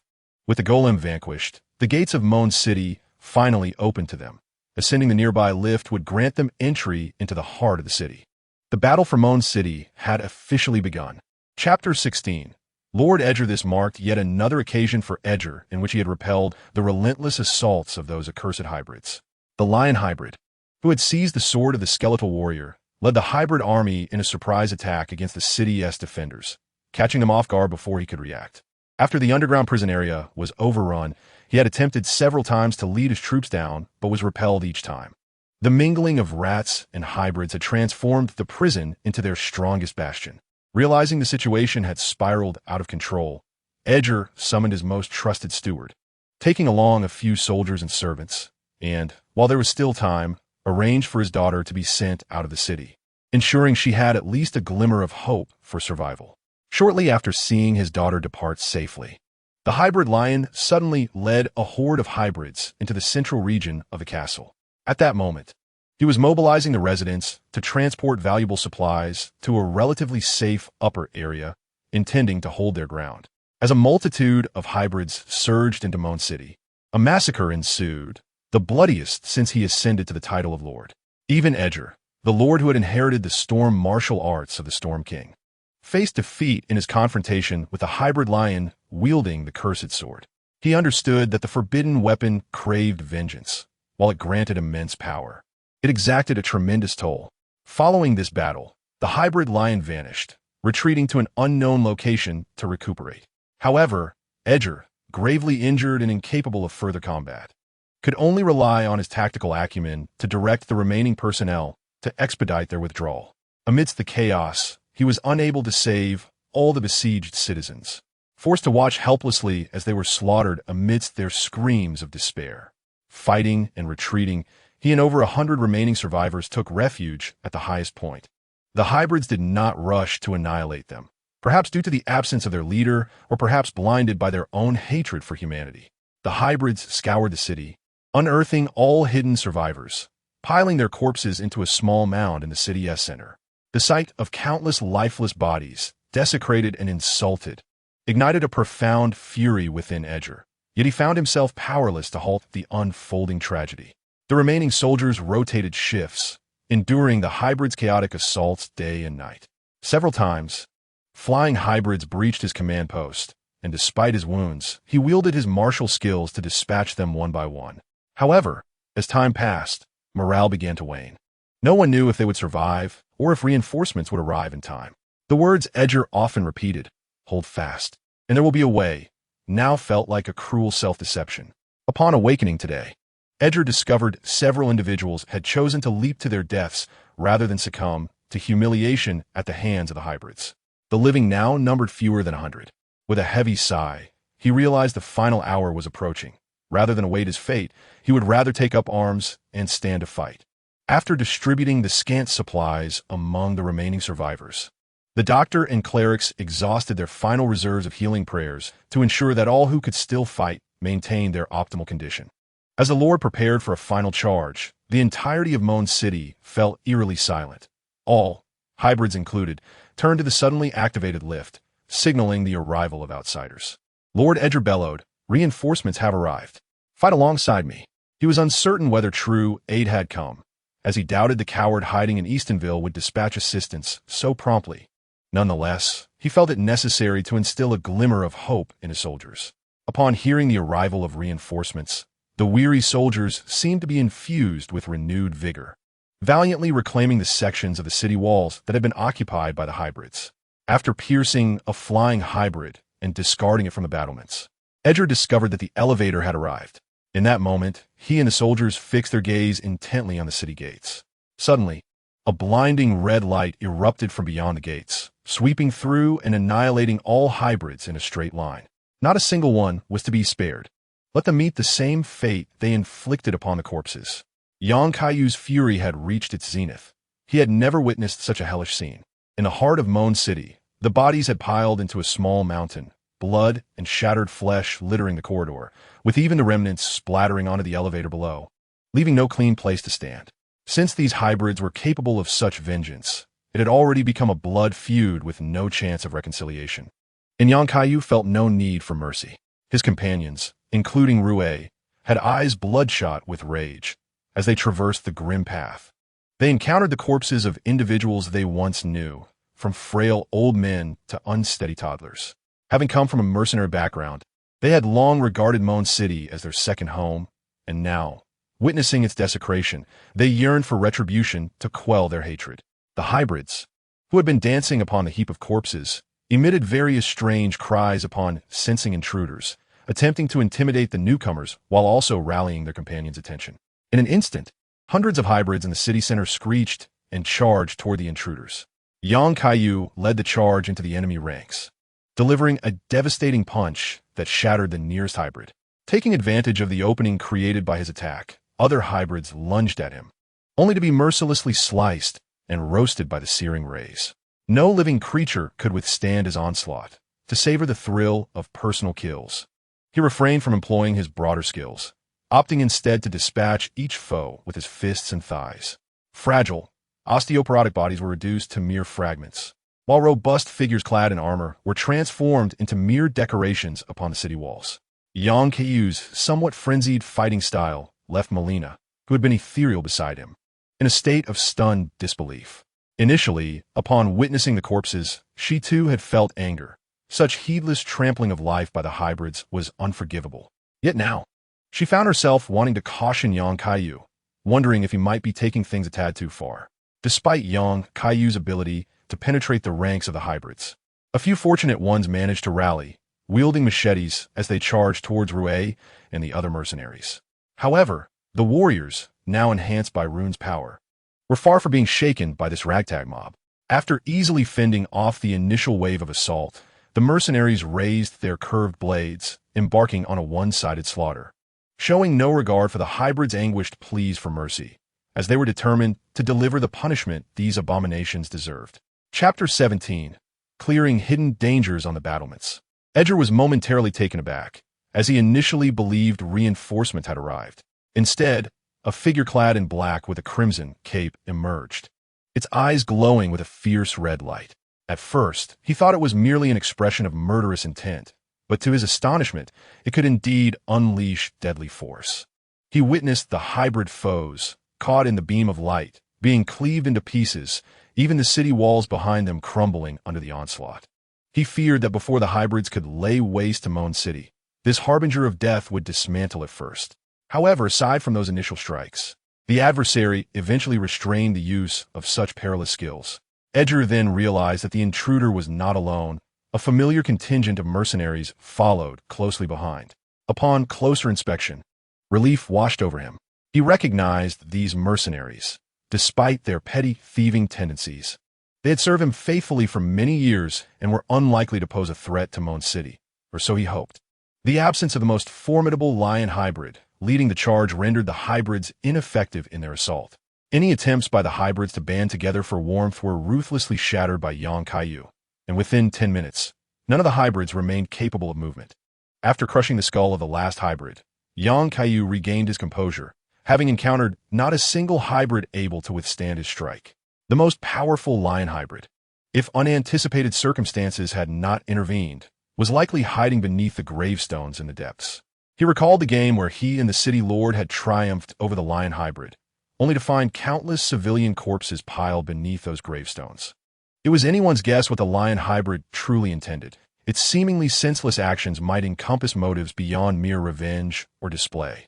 Yet, he felt no urgency to seek out the hybrid's whereabouts. The main urban area had been purged, and it was time to rendezvous with the city lord to ascertain the situation. Frankly, the environment surrounding Moan City was outrageous. a plethora of demons and monsters existed. From the reckless denizens of the cliffside madness village to the enigmatic White King with unknown intentions, and the imprisoned ancient hero, Samir, on the western plains who had defied the golden laws. Beyond the city, a severely polluted crab-infested toxic pit lay hidden, with flowers growing above as evidence of perfumers clandestinely aiding the hybrids. In such a volatile environment, unrest seemed inevitable. It remained uncertain how many factions had participated in this rebellion, but perhaps this was advantageous. The Peninsula of Weeping was among the least controlled and most chaotic areas under the Golden Laws, often overlooked by influential powers, making it an ideal starting point. Though Edgar harbored some doubts, the individual before him had indeed saved their lives, prompting him to approach. He gestured for the other soldiers to remain at their posts and descended from the walls to stand before Kaiyu. "I am grateful for your assistance, brave warrior. May I inquire how you received word to arrive here? Was it from my daughter, Elena, or perhaps from Shuyi and the others? Please call me Kaiyu. I am, in some measure, a part of the fated ones. As for the source of the information, it encompasses both. I first encountered Shuyi and the others. After a cordial exchange, I became aware of the rebellion in Mon City and subsequently encountered her daughter, Elena, who was being pursued. I instinctively rescued her and accepted her plea to assist in quelling the insurrection. She is now sheltered outside the city, accompanied by my witch, ensuring her safety until it is safe for her return." "What? Someone is pursuing Elena? Are those wretched hybrids behind this? I had arranged for her protection. What happened to the others? I regret to inform you that when I found her, she was alone. Nearly all your guards perished in the ambush laid by the hybrids. As for the identity of the assassins, I will elucidate that in due course. For now, let us eliminate the threats within the city before we converse further. Your time will come. Come, down this vial of the Holy Grail. It is time for vengeance." Edgar discerned the underlying implications in the other's words. The identity of the assassins pursuing his daughter was likely formidable. He was not naive, understanding that the rebellion in Mon City was likely a result of meticulous orchestration by powerful forces. Fortunately, he had encountered this formidable and seemingly trustworthy individual. After downing a cup of the Holy Grail elixir, he felt his wounds begin to mend rapidly, a tempestuous energy enveloping him. Regardless of who the puppet masters were, he was determined to exact revenge on the hybrids that had struck directly. "Very well, let us commence with the Central District." Edgar summoned the soldiers still atop the city walls to descend, instructing them to guide Rue, E, and others in meticulously scouring every nook and cranny of the Central District, eliminating any hybrids that might be lurking. Although Rue, E, and his companions were seasoned mercenaries familiar with Mon City, they could not possibly know every facet of the terrain. Edgar took it upon himself to lead the search room by room. Kaiyu sighed as he surveyed the raging inferno and the mountain of corpses that were the victims of this calamity. He gradually ascended to the city wall, landing among the survivors who prostrated themselves before their savior, reverently, as if they were in the presence of demigods. Kaiyu felt somewhat uneasy in such a situation and waved his hand dismissively. "Rise, please. Thankfully, I have not arrived too late. The hybrids within the city have been largely vanquished. Let us grant the deceased a dignified resting place. Their bodies deserve better than such treatment." Upon hearing these words, tears streamed down the survivors' faces. The casualties were indeed devastating. The city's population had plummeted from thousands to fewer than 100, with each survivor having lost nearly all their kin and friends. Yet, they had endured this catastrophe and must now summon the strength to persevere. The scale of Mon City far exceeded that depicted in the game. Every corner held potential for hybrid concealment. Numerous unexpected incidents arose during the search, but fortunately, there were no casualties. Just before nightfall, all threats were finally eradicated.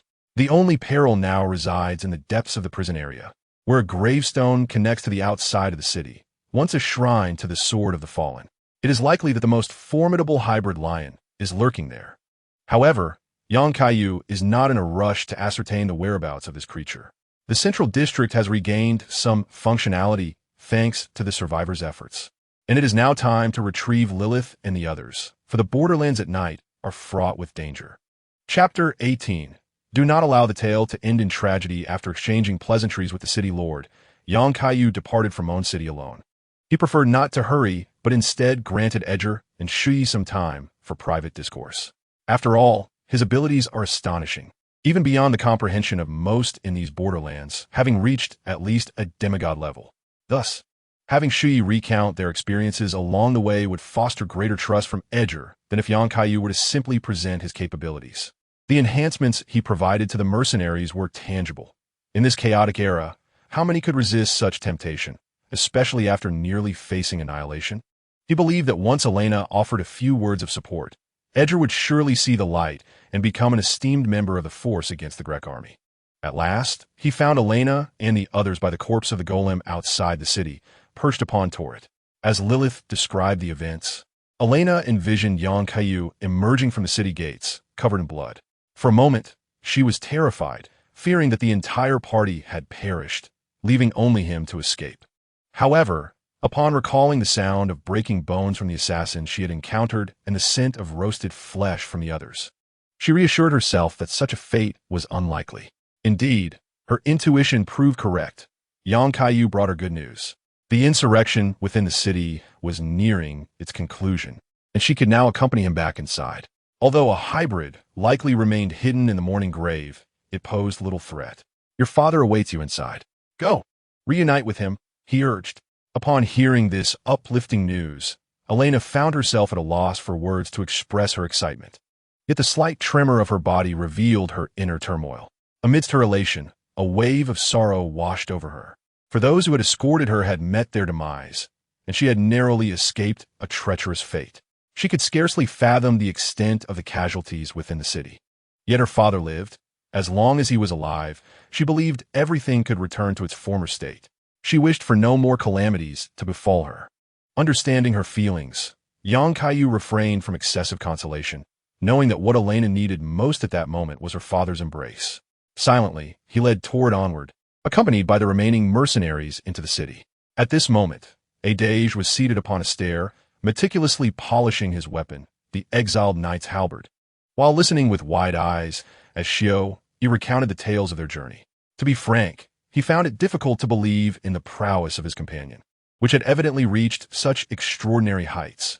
After all, his own conception of demigods was not far removed from this. Moreover, his nominal superior could be considered a demigod of sorts, and he was quite certain that Grake had suffered considerable embarrassment. However, reflecting upon the fact that King Geoffrey was also a naturally formidable Fade, Age began to entertain the notion that Kaiyu might share a similar lineage. The terrifying combat prowess displayed by Yang upon entering the city, coupled with the miraculous transformations witnessed in Xiao, Yi, and others, prompted Age to ponder whether it would be prudent to seek allegiance with someone who could safeguard Morn City. It is well known that after the Shard Wars, various factions within the borderlands have risen and fallen, creating a chaotic blend from the Sobbing Peninsula to the royal city of Roddle. At this juncture, the Fades have returned, and the next new king is likely to emerge from among their ranks. The presence of a witch among them, particularly one pursuing the Elden Ring, indicates that they are indeed contenders. His choice would present a monumental challenge for the future of Morn City, representing not only a risk but also a tremendous opportunity. While Age found himself in a state of indecision, the lift activated, and upon its cessation, a familiar figure appeared at the end of the passage, one he had presumed he would never see again. Kaiyu gently cradled Irina as he descended from the turret, taking her hand and leading her to their father. The reunion of father and daughter culminated in a tight embrace, finally emerging from the nightmare of the past days. Observing this poignant scene, Kaiyu felt no inclination to disrupt the moment with trivial inquiries about whether the turret left him in peace at the door. With a subtle gesture, he returned the turret to its ethereal state. Lilith approached his side, surveying the battlefield which, despite having been cleared, still bore the scars of violence. My lord, what transpired here to transform it into such a state? How many souls have been lost? The shattered corpses and the agonized expressions of the deceased are beyond my capacity to comprehend. I can scarcely envision what this place was like before it became a hell on earth. As you can see, this is the grim reality that unfolds daily within this cursed borderland. Our journey will inevitably present us with more such horrors.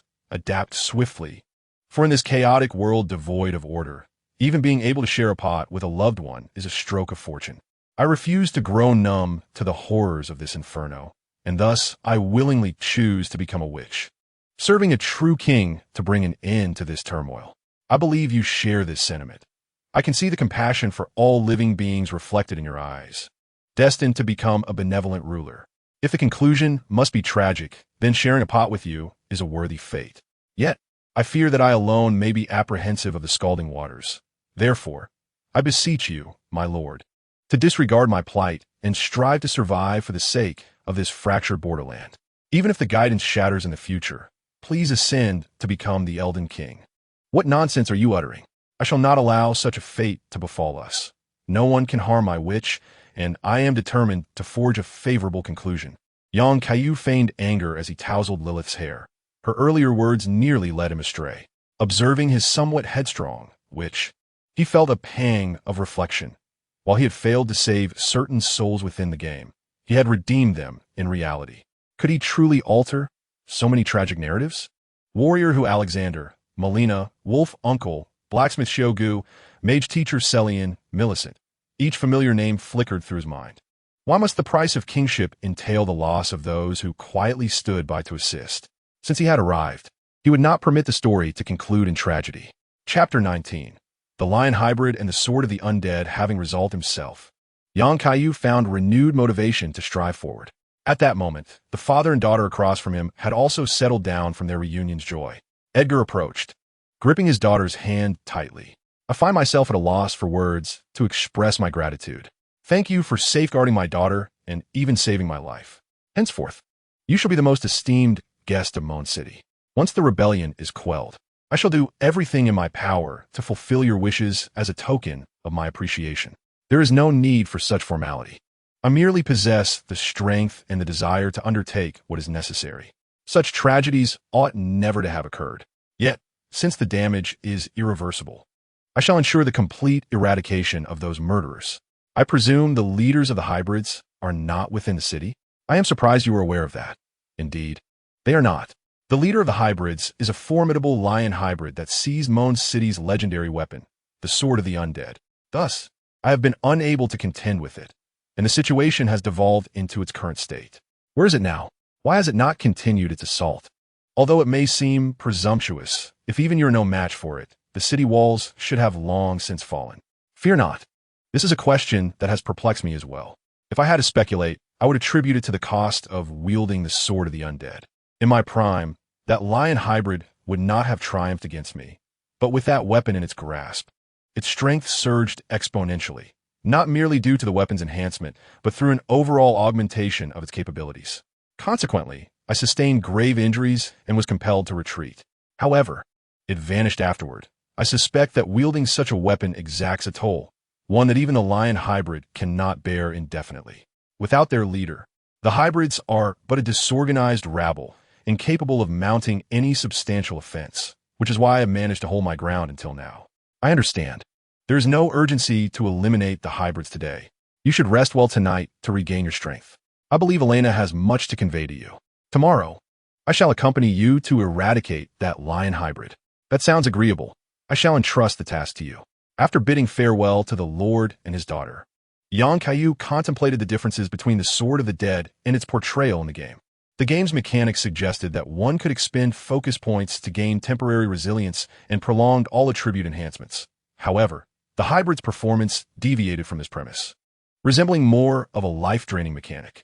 Resolving to set aside his confounding thoughts, he reminded himself that the truth would soon be unveiled.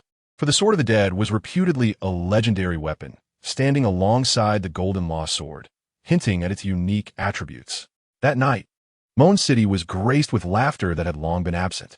The threat of the hybrids was momentarily dispelled, and Yang Kaiyu had redeemed sufficient food and essential supplies from the store, allowing the survivors to finally indulge in a peaceful slumber without the gnawing fear of hunger. During the earlier siege, the city's reserves had been completely depleted. Edgar, holding his sleeping daughter, quietly observed Yang Kaiyu's remarkable abilities and his compassion for the survivors. The sincerity in his gaze was undeniable. Even the mercenaries, once deemed untrustworthy due to their flaws, found themselves inspired by Yang Kaiyu's influence, personally assisting the survivors with various challenges. Witnessing this transformation, Edgar felt his last shred of doubt evaporate. The red letters emblazoned on young Kaiyu's battle attire had become synonymous with hope in his subconscious. Perhaps, in contrast to the self-serving demigods, this was the true essence of a king, humble, benevolent, and unwaveringly merciless to his foes. The borderlands still held promise, and the thought of it washed over him, turning the burdens of the past days into mere fatigue. He gradually succumbed to sleep, a smile gracing his lips, indicative of a beautiful dream. The following day, Edgar awoke at noon, filled with regret for his complacency, especially given that the threat had not been entirely eradicated. However, upon glancing at the soldiers sprawled on the ground, soundly asleep, he felt reassured in his sense of duty. Meanwhile, young Kaiyu had spent the night outside Lilith's tent, gazing at the stars. For reasons unknown, he sensed a connection with a particular moving star, which seemed to be gravitating steadily towards a specific direction. Yet, with an intellect score of only 10, he could not decipher its meaning. As dawn broke, it was time to confront the final obstacles. Together with Edgar and the most formidable mercenaries, including Hui, he ventured towards the lower city.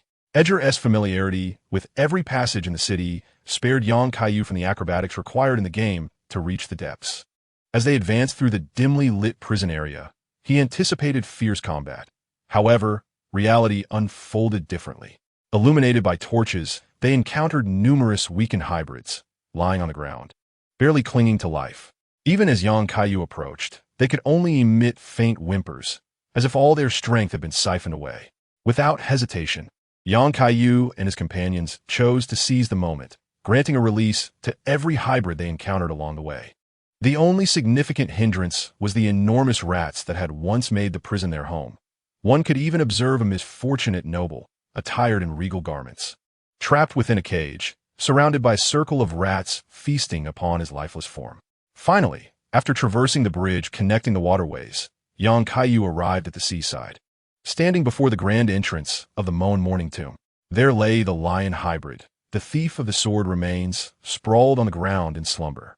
Upon sensing an approaching presence, it rose and emitted a furious roar. This tremendous bellow instantly startled the jellyfish floating outside the tombstone, the resonance of its vengeful cry affecting the minds of all creatures nearby. A faint notion of revenge flickered in young Kaiyu's mind, transforming dozens of previously pristine jellyfish into ominous red beings, signaling danger as they converged upon the group. Young Kaiyu exchanged a knowing glance with Shui, who promptly led his subordinates to intercept the encroaching jellyfish. Now, only Edgar and young Kaiyu remained to confront the wrathful lion hybrid. Chapter 20. The demise of the Avenger. Initially, the lion hybrid had appeared quite feeble in young Kaiyu's eyes, but upon grasping the sword remains, it instantly regained its peak condition, its speed astonishing even to Yang. After successfully parrying the first powerful strike with crossed arms, he discovered that it had penetrated his battle attire, leaving a few droplets of blood upon his arm. Indeed, the legendary weapon was formidable. Seizing the moment after blocking the blow, he delivered a powerful punch to the creature's abdomen. Edgar brandished his lost homeland knight's spear, summoning the tempestuous forces around him, channeling them into his weapon before unleashing them upon the lion hybrid. The lion hybrid, clearly taken aback by having its attack caught barehanded, maneuvered its body with agility, evading the impending storm technique, then abruptly flicking its tail and leaping backward to escape the threat. Young Kaiyu was knocked back several meters by the force of the tail swipe, although he had just landed a punch on the lion hybrid. It seemed to have sustained no damage. Was this an effect of damage reduction from its technique? No, that could not be the case. He keenly observed that while the lion hybrid remained nimble, it appeared to have aged a fraction, with signs of shedding fur becoming evident. Edgar, continue to utilize your techniques to cover my assault. It should not endure for much longer. This weapon is beyond its control. Without hesitation, Edgar redirected the power of the Tempest to attack the lion hybrid once more, though this time not aiming to inflict harm, but to obstruct its line of sight, granting young Kaiyu an opportunity to close in. As the sudden storm obscured its vision, the lion hybrid visibly began to panic, unable to discern its surroundings. Meanwhile, young Kaiyu, endowed with extraordinary sight, navigated through the tempest, delivering fierce strikes to the lion hybrid intermittently. With a fierce flurry of punches, The blows were potent enough to shatter the fists of an ordinary hybrid, yet the lion hybrid withstood them all, even managing a counterattack. Although it did not land a hit, it nonetheless showcased its formidable strength, explaining why it had inflicted grave injuries upon Edgar. As young Kaiyu unleashed his assault, he noticed that the sword of the lion hybrid began to emit a peculiar luminescence. Within his line of sight, it seemed as though a connection existed between the weapon and its wielder, exchanging something intangible. As the exchange progressed, the lion hybrid grew increasingly feeble. Its once glossy and vibrant fur began to dry and fall out. Its speed and power in counterattacks waned, as if its very essence was depleting. At that moment, Edgar's storm battle technique came to a halt. Though he had rested for an entire night, he could no longer sustain such prolonged exertion. Yet it mattered little, as the outcome of the battle was already determined. After yet another heavy punch from Yang Kaiyu sent the lion hybrid crashing against a nearby tombstone, it finally succumbed, its body succumbing to blood loss. Nevertheless, the lion hybrid harbored no intentions of surrender. The oppression it had endured was indelibly etched into its soul. In its desperation, it sought forbidden powers, vowing that even death would not thwart its quest for vengeance. With Edgar now its chosen target, the sword seemed to respond to its will, granting it one last surge of offensive capability. Yang Kaiyu observed the Avenger, whose life was burning away to fuel its final assault. He positioned himself directly in the path of the charging beast, sidestepping at the moment the colossal sword swung down, seizing its hilt. The lion hybrid, sustained only by the weapon's blessing, could not relinquish its grip. It could only watch helplessly as Yang Kaiyu's eyes blazed with a crimson light, piercing through its form. Ultimately, it could no longer withstand the onslaught. With its hands, fueled by rage yet tinged with a sense of release, it relinquished the very sword that had sustained its life, slipping into unconsciousness. In the instant Yang Kaiyu grasped the sword, he comprehended the nature of the phenomenon. He plunged the weapon back into the earth, and the lion hybrid's corpse began to decay at a visibly accelerated pace, ultimately transforming into a pile of ashes dissipating in the wind. Edgar stood silently before the remnants, recognizing that the communication between warriors transcends words. Although he and the lion hybrid bore a profound enmity that would last until death, witnessing its battle had revealed the significance of its struggle. The sword remained firmly embedded in the ground, awaiting the arrival of its next wielder, while the ashes and the corpses along the path elucidated the essence of vengeance. Breaking the silence, Yang Kaiyu appeared to reminisce about a past event and spoke. When I arrived at Mon City, I encountered a sword mound outside the city, a monument chronicling historical events. It marked the passage of King Geoffrey during his conquests. Legend has it that during that era, a hero emerged in Mon City, burdened by the hatred of a fallen nation and extinct race, who gathered the weapons of the city to forge this very sword, becoming an Avenger. The Avenger, burdened with the overwhelming wrath of his race, confronted King Geoffrey alone, ultimately meeting a tragic demise. Edgar, as the Lord of Mon City, you must be aware of the identity of that Avenger. He is likely of mixed heritage. Edgar gazed at Yang Kaiyu in astonishment. As the city lord, he was certainly familiar with these hidden histories. Recognizing that the truth had been uncovered, he began to recount the ancestral tales passed down through generations. In ancient times, the mark of the life furnace upon the mixed blood was regarded as a blessing. The mixed bloods established this city, flourishing in peace, turning the entire Weeping Peninsula into a paradise for their kind. This harmony persisted until King Geoffrey's army, blessed by the Golden Laws, waged war across the borderlands. Reaching the southernmost city of Mon, the resisting mixed bloods were subsequently enslaved and persecuted. The nameless mixed blood hero, carrying the collective hatred of his race, forged a weapon known as the Sword of the Fallen.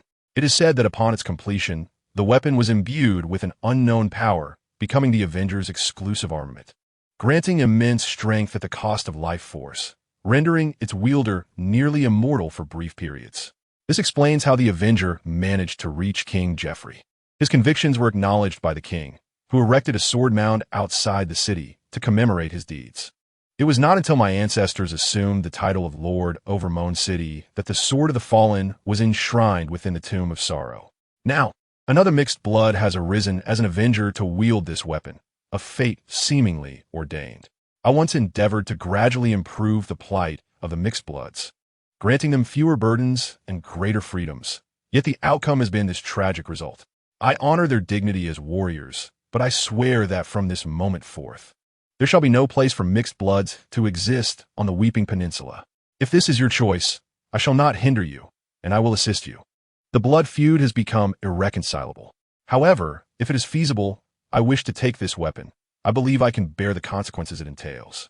If this can repay your kindness, I am more than willing to fulfill your request. This cursed weapon has already wrought too many tragedies. Its continued existence is a peril. Yet, in your hands, I trust it may yield a different outcome.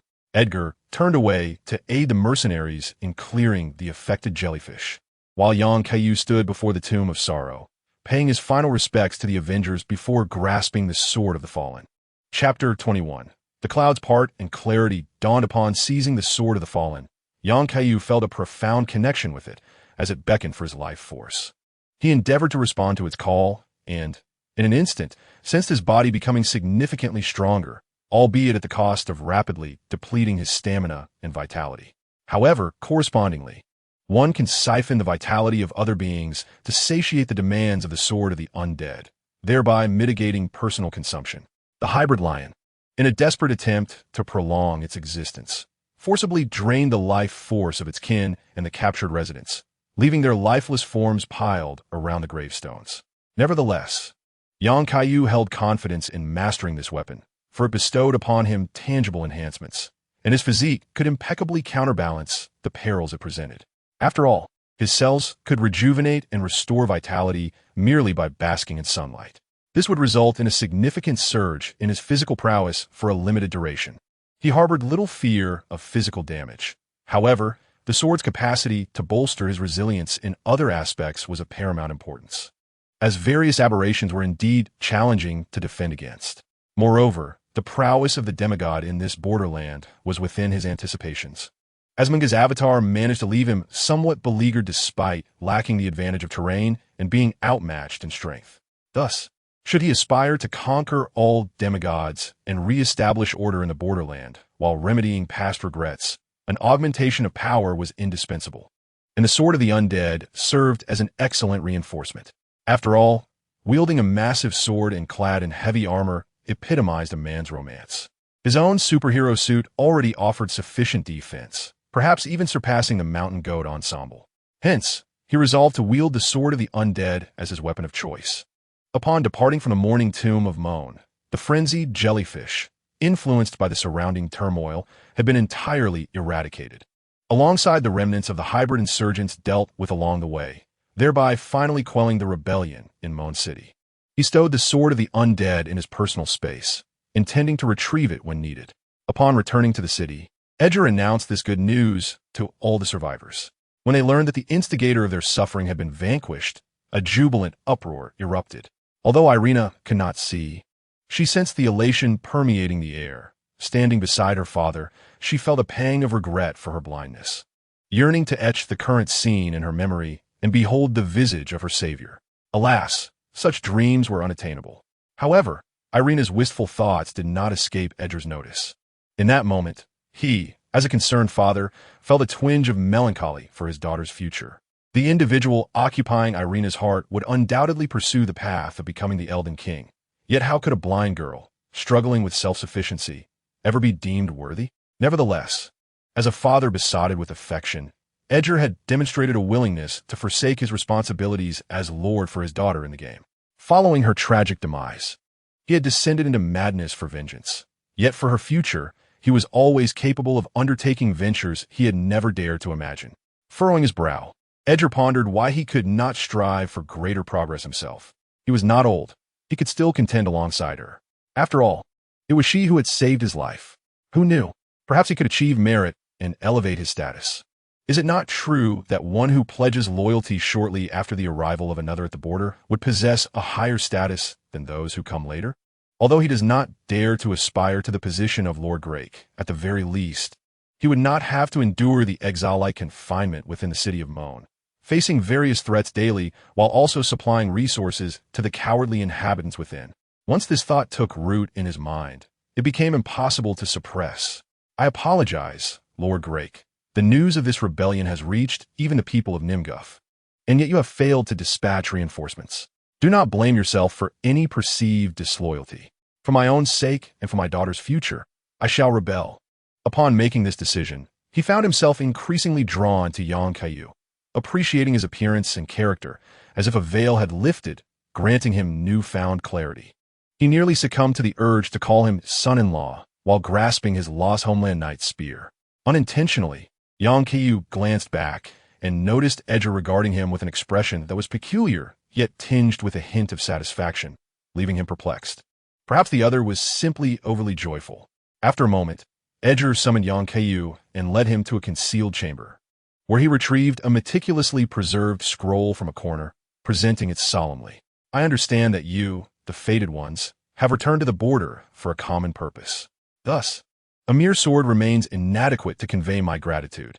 Therefore, I present to you the most treasured heirloom of my family, hoping it proves beneficial to you. This is a detailed map acquired by my ancestors during their conquest of Stonvale under King Geoffrey, encompassing the entire terrain of Nimguff and the Crime Peninsula. Although some details may have changed over time, the overall accuracy remains intact, and I hope it aids you in your journey. Everyone in Moan owes you a life. So if you find yourself in need, do not hesitate to voice your requests, regardless of the state of Moan's strength at that time. I shall personally lead my troops to assist you." Yang Kaiyu accepted the map, truly a delightful surprise. On his journey to Moan, he had attempted to seek maps, but found nothing in the locations of the map fragments within the game. Consequently, he had to rely on those familiar with the terrain to avoid losing his way. The experience from the game served only as a reference. Fundamentally sound, yet lacking in detail, which had changed significantly. Therefore, possessing an accurate map would undoubtedly save him considerable effort, especially as he had nearly lost his way in Moan, let alone the larger Stonvale. With this map, he could navigate to key locations with purpose. "Thank you. This map is indeed invaluable, and I shall accept it. When I am ready to launch an attack on Grake, I will certainly call upon you." Yang Kaiyu believed that Edger's anger stemmed from Grake's indifference in times of peril. After all, throughout the journey from Morin City to Shadongwai, one could observe the caravans transporting supplies, yet when it came time for aid, they were reluctant to dispatch troops. If he were in Edger's position, he would undoubtedly feel betrayed. "So what are your plans next? The room prepared for you has already been cleaned. You may move in at your convenience. That room is designated for my witch, Lilith. I intend to temporarily depart to seek certain items, but I shall return shortly. During my absence, she may stay in Morin City. No problem. I swear by my daughter Elena's name that she will receive the finest treatment and that no harm shall befall her." Yang Kaiyu intended to venture alone to the western part of the Weeping Peninsula, where the Weeping Seal prison and the ruins of the Sealed Witch lay. He planned to reach out to Master Celian to explore any possibilities of communication. He also wished to ascertain the state of the ancient hero Samir imprisoned there, to see if he was still coherent. If they could converse, releasing him might enable them to enlist the help of someone familiar with the Snowy Mountains. These tasks would consume considerable time if he involved others. Thus, he hoped to resolve them swiftly before advancing to Shadongwai to acquire the first Great Rune. Consequently, he decided to let Lilith remain in Morin City for a while. After all, he had already illuminated the blessings of the area, allowing him to teleport back should any danger arise. Chapter 22. The Aesthetics of Gradual Withdrawal as Dawn Broke. Yang Kaiyu explained his intentions for the coming days to Lilith. He refrained from disclosing his exact purpose, merely stating that he felt compelled to seek out certain matters of significance. He was uncertain whether the borderlands still resembled his memories. The information in his mind required personal validation. Moreover, he could not elucidate the origins of this information, especially given the considerable changes in the nature of the Swordwraith Greatsword in this world, not to mention other areas. Though reluctant, Lilith understood that her master harbored secrets he preferred not to share with others, and that his actions were aimed at preparing for the expedition against Grake. Thus, she complied with his wishes and temporarily resided in the room adjacent to Elena's. During Yang Kaiyu's absence, the two formed a close bond, visiting one another daily and developing a friendship that made parting difficult, but that was a matter for another time. Just as Yang Kaiyu departed Morin City, he received a system notification, seemingly due to his efforts in saving the city, which allowed him to unlock several new items, unique tools native to the Borderlands, including some casting materials. However, most of these items were rather lackluster, offering little utility in the region of Ningjef. It appeared he still had much work ahead of him. Accompanying young Kaiyu in his departure from Moan City were his band of mercenaries. Due to their prowess in slaying hundreds of hybrid creatures along with a lion hybrid during the recent battle, had amassed a considerable amount of runes. This accomplishment elevated both the city lord and the surviving soldiers by 5 levels. Consequently, they now possessed sufficient combat strength to venture forth in search of the survivors who had previously escaped. Population remains a crucial element in the formation of combat power.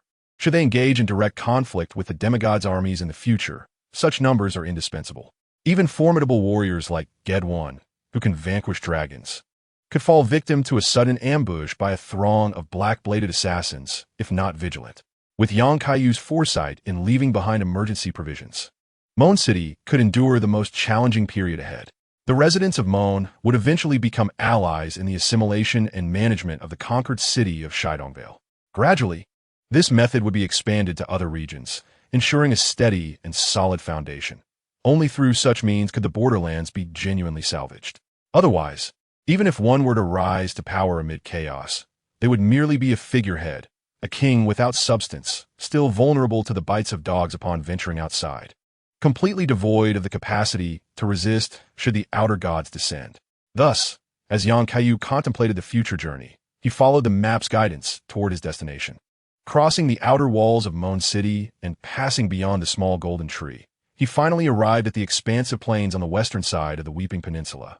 In the distance, a colossal walking spirit temple could be seen slowly advancing, its enormous bell resonating throughout the plains. Unable to tolerate the cacophony, he commenced the process of repairing the temple's feet, albeit with excessive force, resulting in a complete loss of its feet. Nevertheless, the outcome remained the same. The massive temple lay obediently on the ground, silenced. However, he had no interest in exploring its interior, which merely housed a single corpse. He resolved to return later, after acquiring the power of reminiscence, to replicate it. If one were to draw a parallel with the effects of the great Sword of the Sword skeleton, he surmised that the weapon exchanged from Granny Inya through reminiscence would likely embody its inherent power, thereby allowing it to somewhat recreate the battles fought in its former life. Traversing the boundless plains and dispatching several headless spirit soldiers guarding the temple, Yang Kaiyu finally arrived at one of his intended destinations, the Fourth Church of Marika. After retrieving a drop of the Holy Grail, he paused before the altar of blessings to rest. At that moment, Melina, who had quietly resided in a spiritual form within him, materialized before him. Yang Kaiyu felt a flicker of surprise. Why had she chosen to reveal herself today? He recalled that this church had no Marika proverbs to impart. Thus, he jestingly remarked, what brings you out today? If I were not aware of our bond, I might have thought you had abandoned me for someone else." Melina fell into a momentary silence, not out of offense, but rather due to her uncertainty on how to respond to such jesting. Since birth, she had borne the weight of a mission that demanded the forsaking of her corporeal form, rendering her unskilled in the art of light-hearted banter typical among friends. "I apologize. Previously, you were guided by another, and I have been observing your resolve, doubting whether you were truly guided by divine blessing and whether you would rise to face challenges. As it turns out, my concerns were unfounded. Your disdain for the madness of the fire of frenzy and your assistance to the city of Moan have revealed within you a rare and precious quality, the essence of a true sovereign. Torrit recognized you from the outset, yet I lacked sincerity. There is no need for such declarations. In this realm fraught with betrayal and conspiracy, how many can genuinely treat one another with honesty upon first encounter? I too harbor my own little secrets that I have not divulged, and I am not as sincere as I may appear. Nevertheless, regardless of our origins, our objectives align. We seek to restore salvation to this realm, do we not? That is sufficient. Throughout this protracted journey, I shall remain your companion." Gazing at the unpretentious smile before her, Melina felt a pang of shame for having observed for so long before attempting to engage. She harbored a certain trepidation regarding the formidable power of her companion, a power that belonged to realms beyond the boundary. Yet, it seemed that this individual was not a harbinger of the malevolent forces of frenzy or the crimson decay. Rather, they were striving with all their might to bring hope to ordinary people who still retained their sanity. Thus, this person could very well be her finest ally.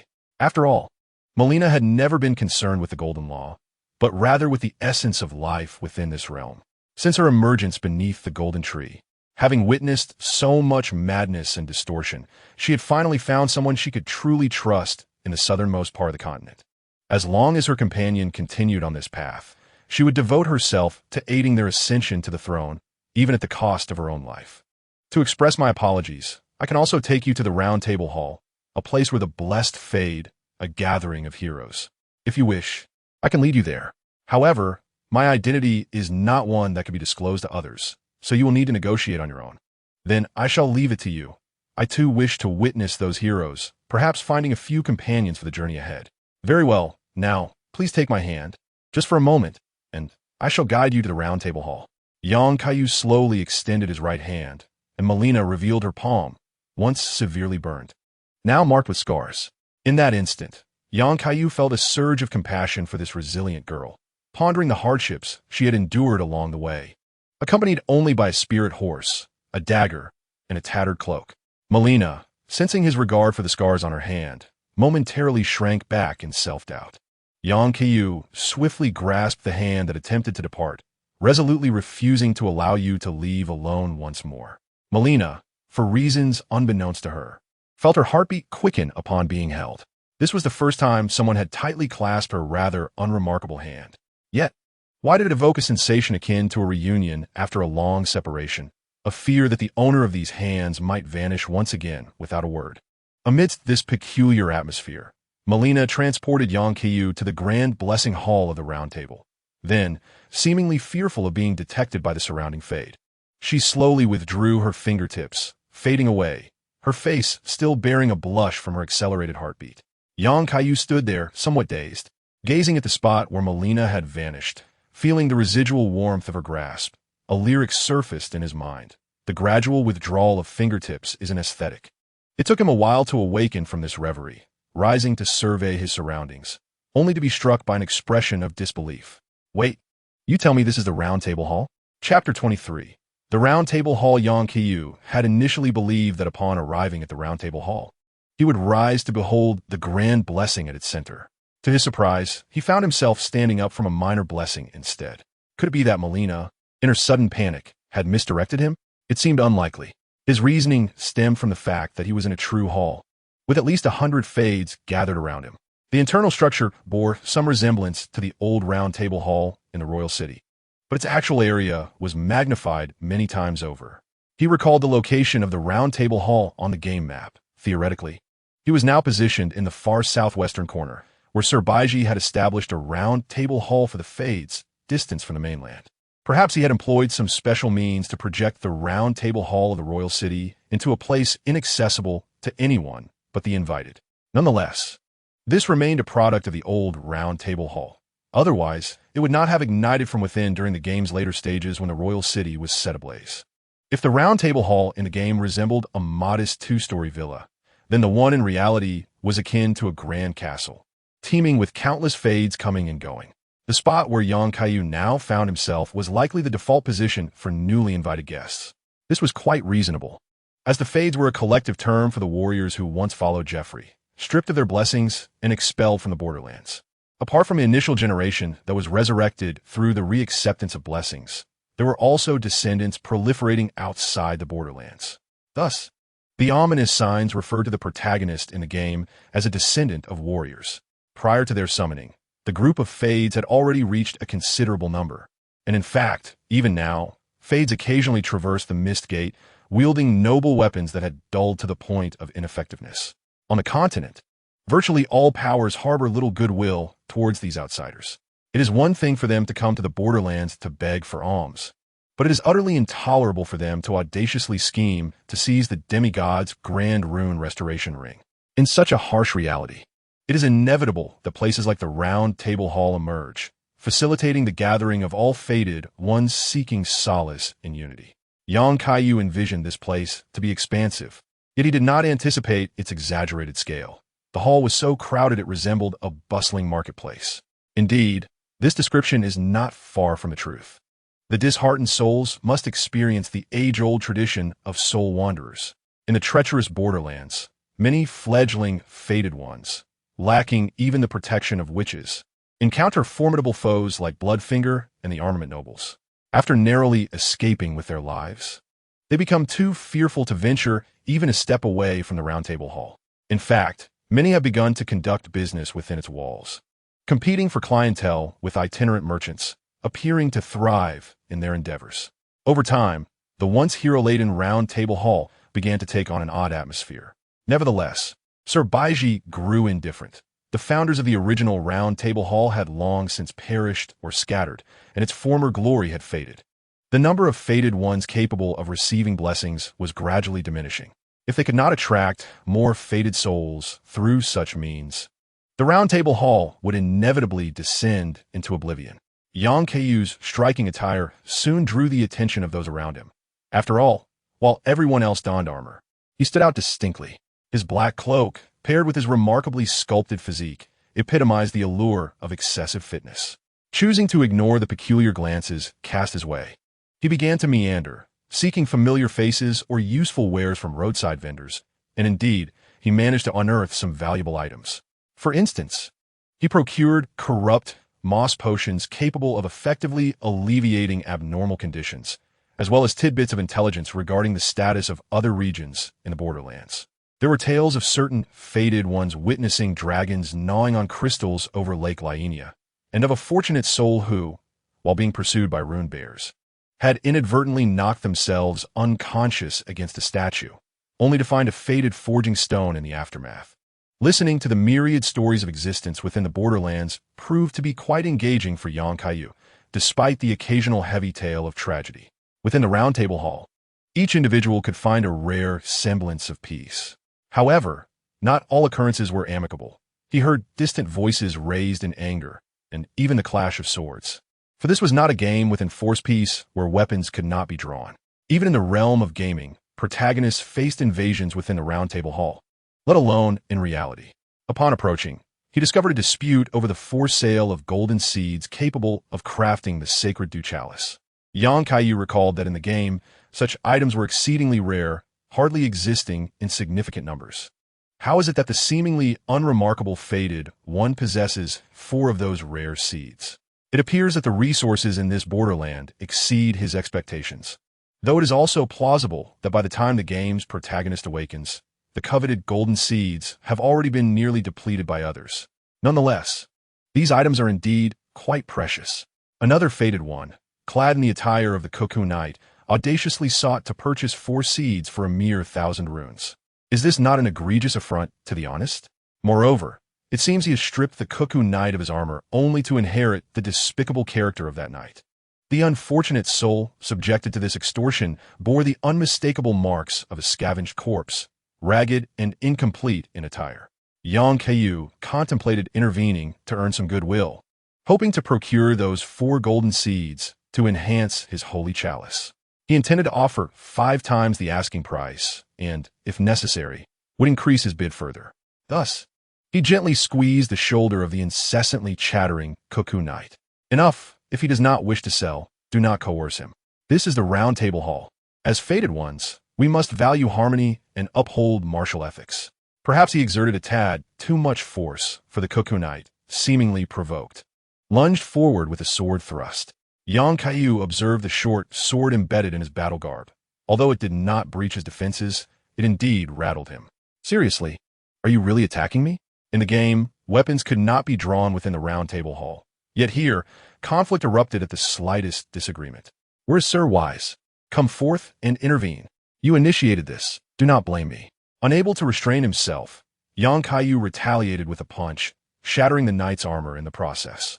He had not struck with lethal intent. By the feel of it, he had merely fractured a few ribs. The surrounding novice fated ones fell into silence, astonished that this oddly dressed individual could unleash such ferocity. Chapter 24. Sir Wise, after allowing the Cuckoo Knight to writhe on the ground, Yang Kaiyu fixed his gaze upon the 4 golden seeds clutched by the other fated one, extending 5 fingers. The latter responded, his voice trembling, "My lord, 500 runes seems rather insufficient. I have searched long and hard to gather these golden seeds." "Ah, who said 500 runes? I shall offer you 5,000 runes for these seeds." "Indeed, 5,000 runes per seed. What say you?" The fated one fell into silence, as did the surrounding crowd of fated ones. What manner of fool would part with 5,000 runes for a single golden seed? While undeniably useful, the highest trade among fated ones typically reached a mere 2,000. Nearby merchants gritted their teeth in disbelief. How could this individual be so fortunate as to unearth 4 golden seeds in a place like Ningmugfu and encounter such a gullible buyer? Yang Kaiyu paid no mind to these matters. His source of runes was akin to the winds of heaven, and a minor loss was of little consequence. In a relaxed and jovial atmosphere, he acquired 4 golden seeds, along with a few forging stones and a stone sword key. At that moment, 2 well-equipped fated ones hurried down from the upper level. Upon closer inspection, he recognized one of them. It was Xia, a henchman of Sir Baiji. The reason Xia left such a deep impression on him was undoubtedly due to the terrifying nature of the dark boon. After all, he had painstakingly gathered high-level forging stones with the intention of enhancing his weapon, only to have a red spirit inexplicably invade him during the boon's activation. Though not particularly strong, he had dispatched the intruder with 2 swift strikes, yet the experience was undeniably disconcerting. The other figure was somewhat unfamiliar, but it was reasonable to assume they were also one of Sir Baiji's subordinates. Previously, this individual had detained someone in the hall to inquire about the situation, likely a person assigned by Baiji to monitor and maintain order in the area. Having understood the situation, he approached the still twitching and rolling knight of the cuckoo and instructed 2 of his men, led by Xia, to carry the knight away, uncertain of where they would take him. Subsequently, he made his way to Yang Kaiyu and began his self-introduction. It is a pleasure to meet you for the first time. I am a subordinate of Lord Baiji. You may call me Xiao. The recent events have been thoroughly investigated, and they do not fall under your responsibility. If you would be so kind, Sir Baiji wishes to meet you. Xiao bore the unmistakable features of a native from the Reedland, adorned in the classic Reedland attire, commonly referred to as the samurai set. It remained uncertain whether he recognized another formidable figure from the Reedland, the elder. Sir Baiji, what did he want with me? I am but a newcomer. Surely I cannot be of interest to him. Please do not jest. Lord Baiji is well aware of your significant contributions and considers you a worthy individual for discourse. Kindly accompany me upstairs. Yang Kaiyu, taken aback, noted that he had only arrived in the borderland a few days prior and had immediately ventured into the neglected area of Crying Peninsula. It was astonishing that his whereabouts had been tracked. Indeed, Baiji's intelligence was formidable. The man was capable of directly replicating techniques merely from receiving a modicum of demigod information. However, he was not concerned that upon ascending the stairs, he would be met with a horde of 500 axe-wielders eager to reduce him to a mere pulp. Baiji possessed 2 large runes, and as long as he understood that defeating the Meng's clone required little effort on his part, there was no possibility of an early confrontation. After all, Baiji was still contemplating the will of Queen Marika, and it would only be later, upon discovering certain unfathomable truths, that he would collapse under the weight of revelation. Upon reaching the 2nd floor, he indeed beheld the enormous boon and the iconic round table from the game, with familiar faces scattered in corners, engrossed in their affairs.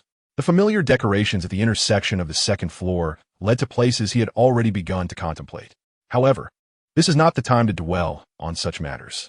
Under the guidance of Xiao, he turned into a passage that led directly to the office of Sir Baiji.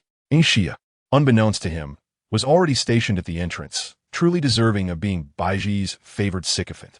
After Xiao signaled to Xia, she proactively opened the door, and the 2 stood guard at the threshold to prevent eavesdroppers from overhearing the conversation within. Yang Kaiyu slowly entered the room, filled with an array of scrolls. With his extraordinary vision, he casually scanned the surroundings and discerned numerous pieces of intelligence. The symbols on the scrolls covered a wide range, from the snowy mountains to the Weeping Peninsula, including various factions like the blood-fat corrupted knights. One could only wonder how much effort Sir Baiji had invested to establish such an extensive network of intelligence at the borderlands. Sir Baiji was engrossed in studying a particular scroll when he lifted his head upon hearing the sound of someone entering. Upon recognizing the visitor, he displayed no sign of surprise, but rather spoke in a remarkably relaxed tone. At last we meet. I was beginning to wonder how long it would take for you to arrive at the Round Table Hall. Since you are here, as the founder of the Round Table Hall, I formally invite you to join our ranks. Is it truly that simple for me to join? This is my first time arriving in this place. I am merely a passerby like the others in the hall. Furthermore, What significance do I hold when I have yet to acquire a great rune? Anyone who seeks the Elden Ring can become a part of the Round Table Hall. As for the great rune, it is merely a matter of time before you quell the rebellion in Moan City and earn the loyalty of Edger. I suspect your next target is Grake of Stormvale Castle. If so, I can provide you with the intelligence you seek. As long as you are willing to be a member of the Round Table Hall, we shall be comrades who assist one another. Then I accept this condition. I wish to know everything there is to know about Grake. In the future, if I require further assistance, I will return to seek your counsel. I find your reasoning compelling. Those who are tarnished ought to support one another, for betrayal should never be an option, should it? Then, on behalf of all members of the Round Table Hall, I welcome you as a new member. You will soon have your own place at the Central Blessing, and the rest of the Round Table Hall will be open to you. Kaiyu was aware that the activities he engaged in Moan City were likely already reported to Sir Baiji's spies on the very day he departed, and the details of his battles could hardly remain concealed from him. With 2 great runes in hand, Sir Baiji could naturally assess whether Kaiyu possessed the qualifications to join the Round Table Hall. This direct invitation was not only a gesture of goodwill, but also a display of power. Nevertheless, he accepted Baiji's proposal. For the Round Table Hall had proven to be a valuable resource until the release of the Death Rune, and, in the early stages, Baiji could indeed provide much useful information. As for any potential fallout later, he harbored no fear. After expressing his gratitude politely, Kaiyu stepped out of the door. To be honest, he had always found it challenging to comprehend the convoluted character of Baiji. The plot related to the game was exceedingly fragmented. Perhaps only through personal investigation in the future could he unravel the mysteries. However, these concerns were of little significance at present. Although he longed to meet the 2 colossal fingers in the confinement chamber, entry was only permitted after acquiring the first great rune. For now, he decided to enhance his weapon, as he had gathered several faded forging stones. It was time to pay a visit to the blacksmith Shiogu. Chapter 25. The somnolent maiden Faya and the blacksmith Shiogu. Just after departing from Sir Baiji's office, Kaiyu spotted the twin crones nestled in the corner. The 2 elderly women were tightly entwined, wielding a staff, their gray, vacant eyes hinting at an unsettling aura. In the game, they were vendors of items, capable of expanding their inventory by offering bells procured from other sources. Yet, in reality, these 2 crones exuded an eerie presence reminiscent of sinister elderly figures from horror films. After mustering the courage to greet them, Kaiyu was met with silence. However, upon locking eyes with the twin crones, dispassionate murmurs echoed in his mind, as if they were introducing their wares. This bizarre mode of communication sent shivers down his spine. After hastily exchanging a rune, he intended to leave with what he deemed the most useful item, the graveyard lily, but upon reflection, he decided to purchase a finger holy mark as well. He thought of enhancing his weapon with Shiogu before attempting to learn about prayers. In the game, he had never considered such matters, merely wielding his colossal sword to execute the lion slash. Yet his perspective had shifted. After all, he now had individuals to protect. Thus, restorative prayers would undoubtedly prove invaluable, especially since he possessed the biotic field skill, which allowed him to draw others in for blessings and upgrades.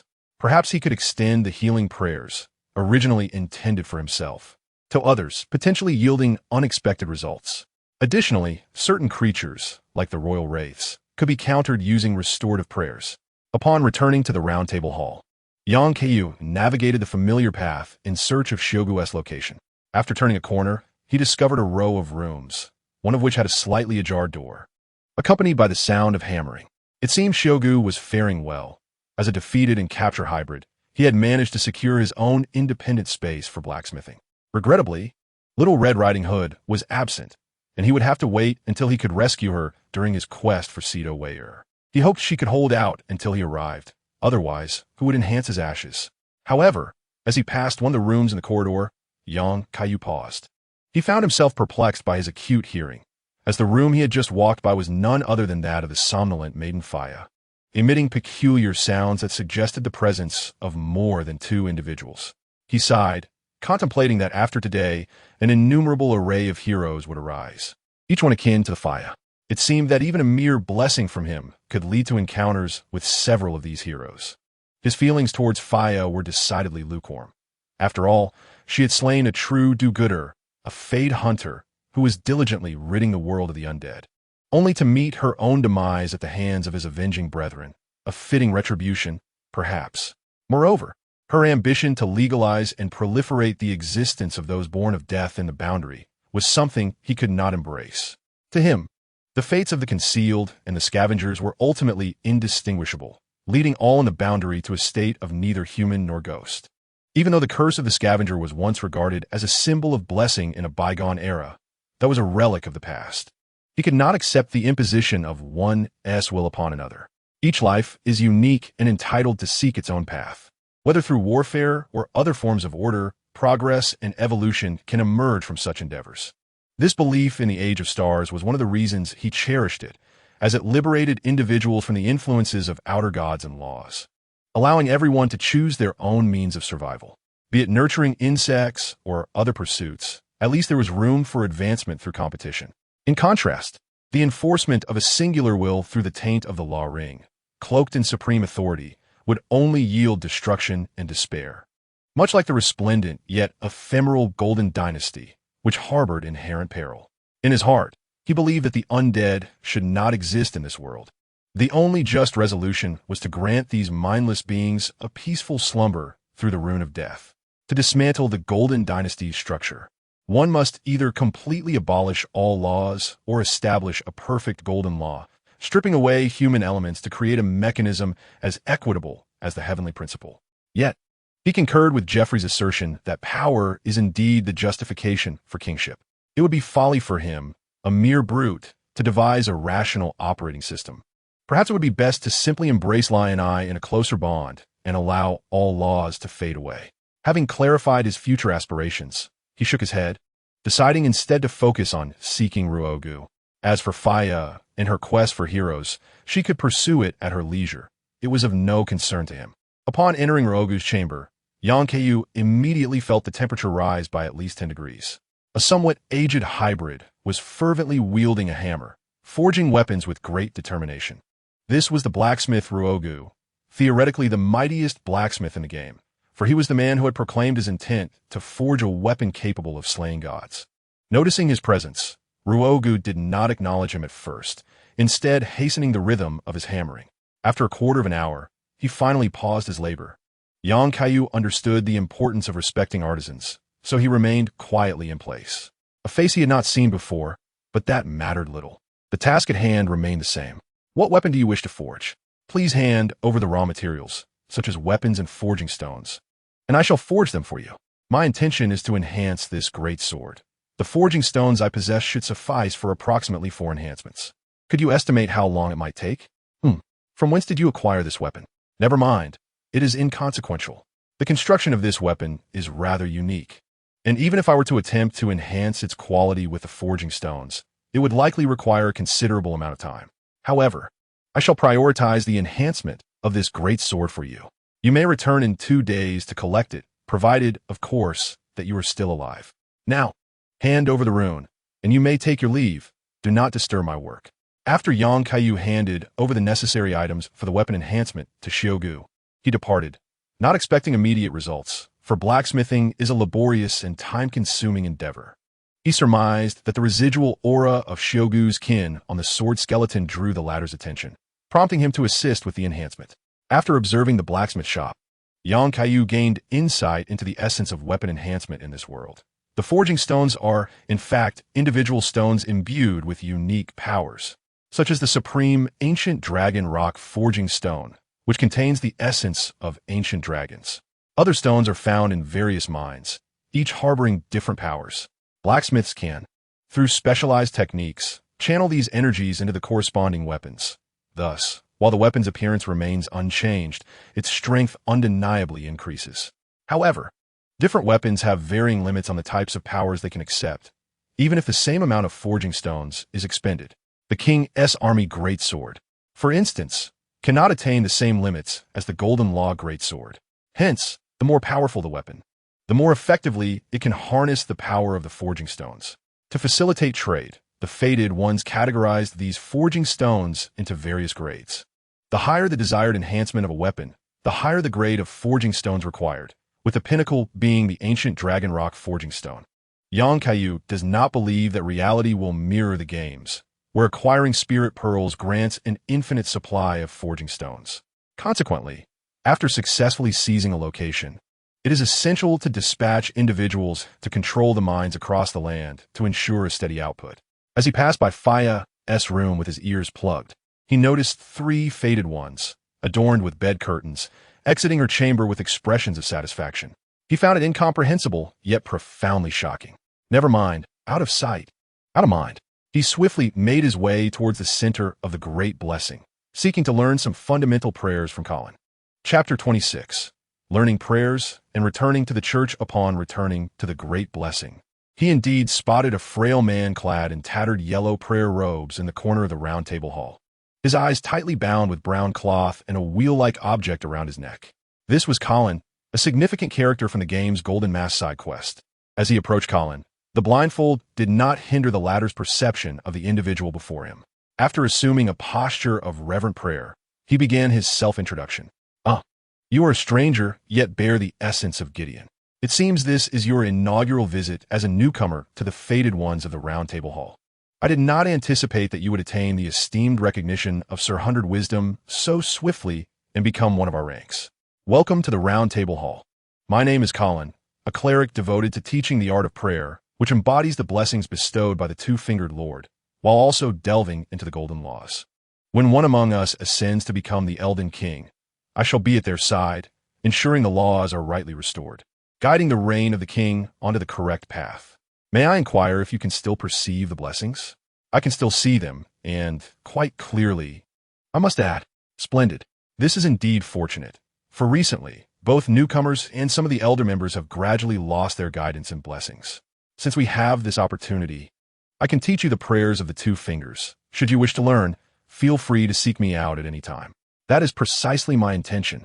What prayers can you impart to me now?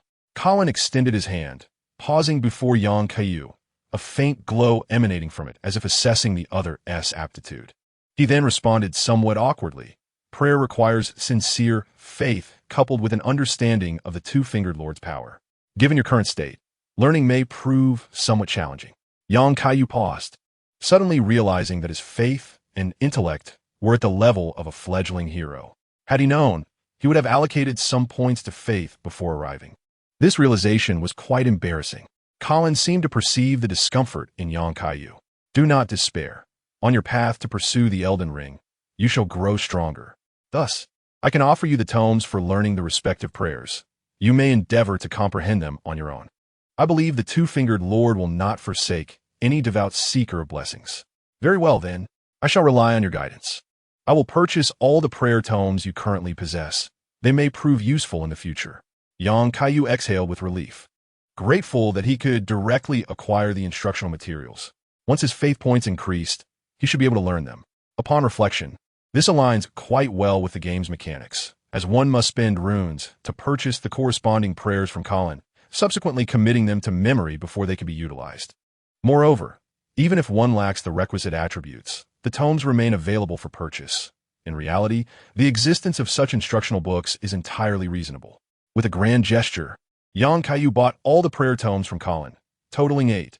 Emergency Restoration, Restoration, Antidote, Magic Protection, Fireball, Flame, and Denial.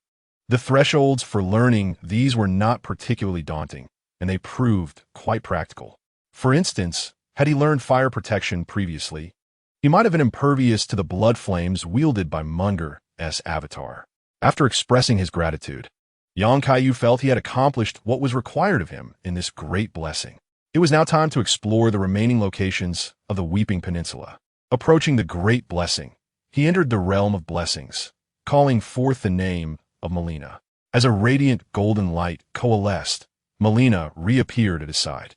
Has everything been taken care of? Well, it is nearly complete, and I have gained quite a bit from this experience. Now, I kindly ask you to transport me back to the location of the 4th Church of Marika. Very well, please grasp my hand tightly, and I shall lead you away from this place. Yang Kaiyu extended his hand with practiced ease, and this time, Melina did not shy away but graciously accepted his grasp. In the blink of an eye, Yang Kaiyu found himself back within the sanctified interior of the church. The towering statue of Marika loomed before him, and he realized he had returned to the familiar realm of the crossroads. If there are no other matters at hand, I shall continue to restore my spiritual form. You know how to summon me. Wait a moment. From the very first time I grasped your hand, I sense your potential. You should also be able to channel the power of runes, correct? I intend to enhance some of my attributes. Can you assist me with this? If this is your request, I have no objections. Please, in your heart, select the abilities you wish to strengthen, and I shall transmute runes into your power. Melina was aware that the witch was not present, and although this was not part of their original agreement, she did not mind assisting with this modest request. However, despite having anticipated the formidable strength of her companion, witnessing several attributes at a staggering 99 points nearly caused Melina to falter in her composure. This was no longer merely a matter of possessing the qualifications of a king. Rather, it was evident that there were hardly any contenders in the crossroads capable of matching him. Young Kaiyu understood the meaning behind her gaze, but it mattered little. He augmented his intelligence and faith by 20 points each. As the runes within him transformed into power, a peculiar sensation surged through his body. He felt an itch on his head, as if he were beginning to grow a brain. This should suffice. The current points were ample for him to learn most prayers and spells that did not demand excessively high requirements. He estimated that he would not need further enhancements in the future. His runes would primarily be spent on empowering others to establish a sufficiently elite force. For that, he would need to rely on Lilith, as Melina, being a spirit, was not suited for physical presence. Once Melina completed the upgrade, she vanished once more into the radiance of the blessing. Yang Kaiyu, feeling the lingering warmth in his hand, sighed softly. Wood truly is wood. Each appearance is so fleeting. And after fulfilling her duty, she disappears immediately. He had hoped to learn more about her. Oh well, there will be opportunities in the future. With a sufficient amount of faith points amassed, Yang Kaiyu took out his learning tome and began to peruse its contents. The once obscure knowledge now became clear and illuminating. Under the guidance of the blessing, waves of divine light surged within him, emanating from the finger of his hand that bore the holy mark. Observing how effortlessly he acquired the ability to pray, he could not help but wonder, could it be that he truly is a genius? As the dawn gradually broke, a new day filled with war and slaughter began in the borderlands. Drawing forth a stone sword key, Yang Kaiyu soared towards the sealed prison beside the cathedral. A splendid day commenced with his visit to the ancient hero Samir in the sealed prison. Chapter 27. The ancient hero of Samir with his prior experiences at the Hound's sealed prison. Yang Kaiyu discerned the unmistakable features of the prison. A cluster of stone guardian statues encircling a central sealed disc inscribed with runes. The energy sustaining those guardian statues emanated from the prison itself. Once breached, the statues would be rendered powerless. By inserting the key into the small gargoyle statue nearby, he could unlock the passage to the prison's interior. Based on his gaming experience, he had reasonable grounds to suspect that the interior of the sealed prison existed in an alternate space. Otherwise, the runes would not have been able to capture the runes of fallen players above. Gradually, he located his destination, and upon finding the small gargoyle statue, he executed a heroic landing. However, he miscalculated his force, producing a thunderous sound upon the disc. The surrounding guardian statues, sensing the intrusion, began to stir their massive forms in an attempt to thwart him. Yet, these mass-produced entities posed little threat, merely standing still in the game.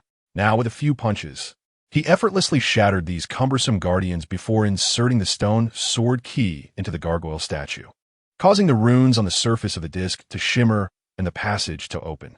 Elsa had long lost count of the years spent in that prison.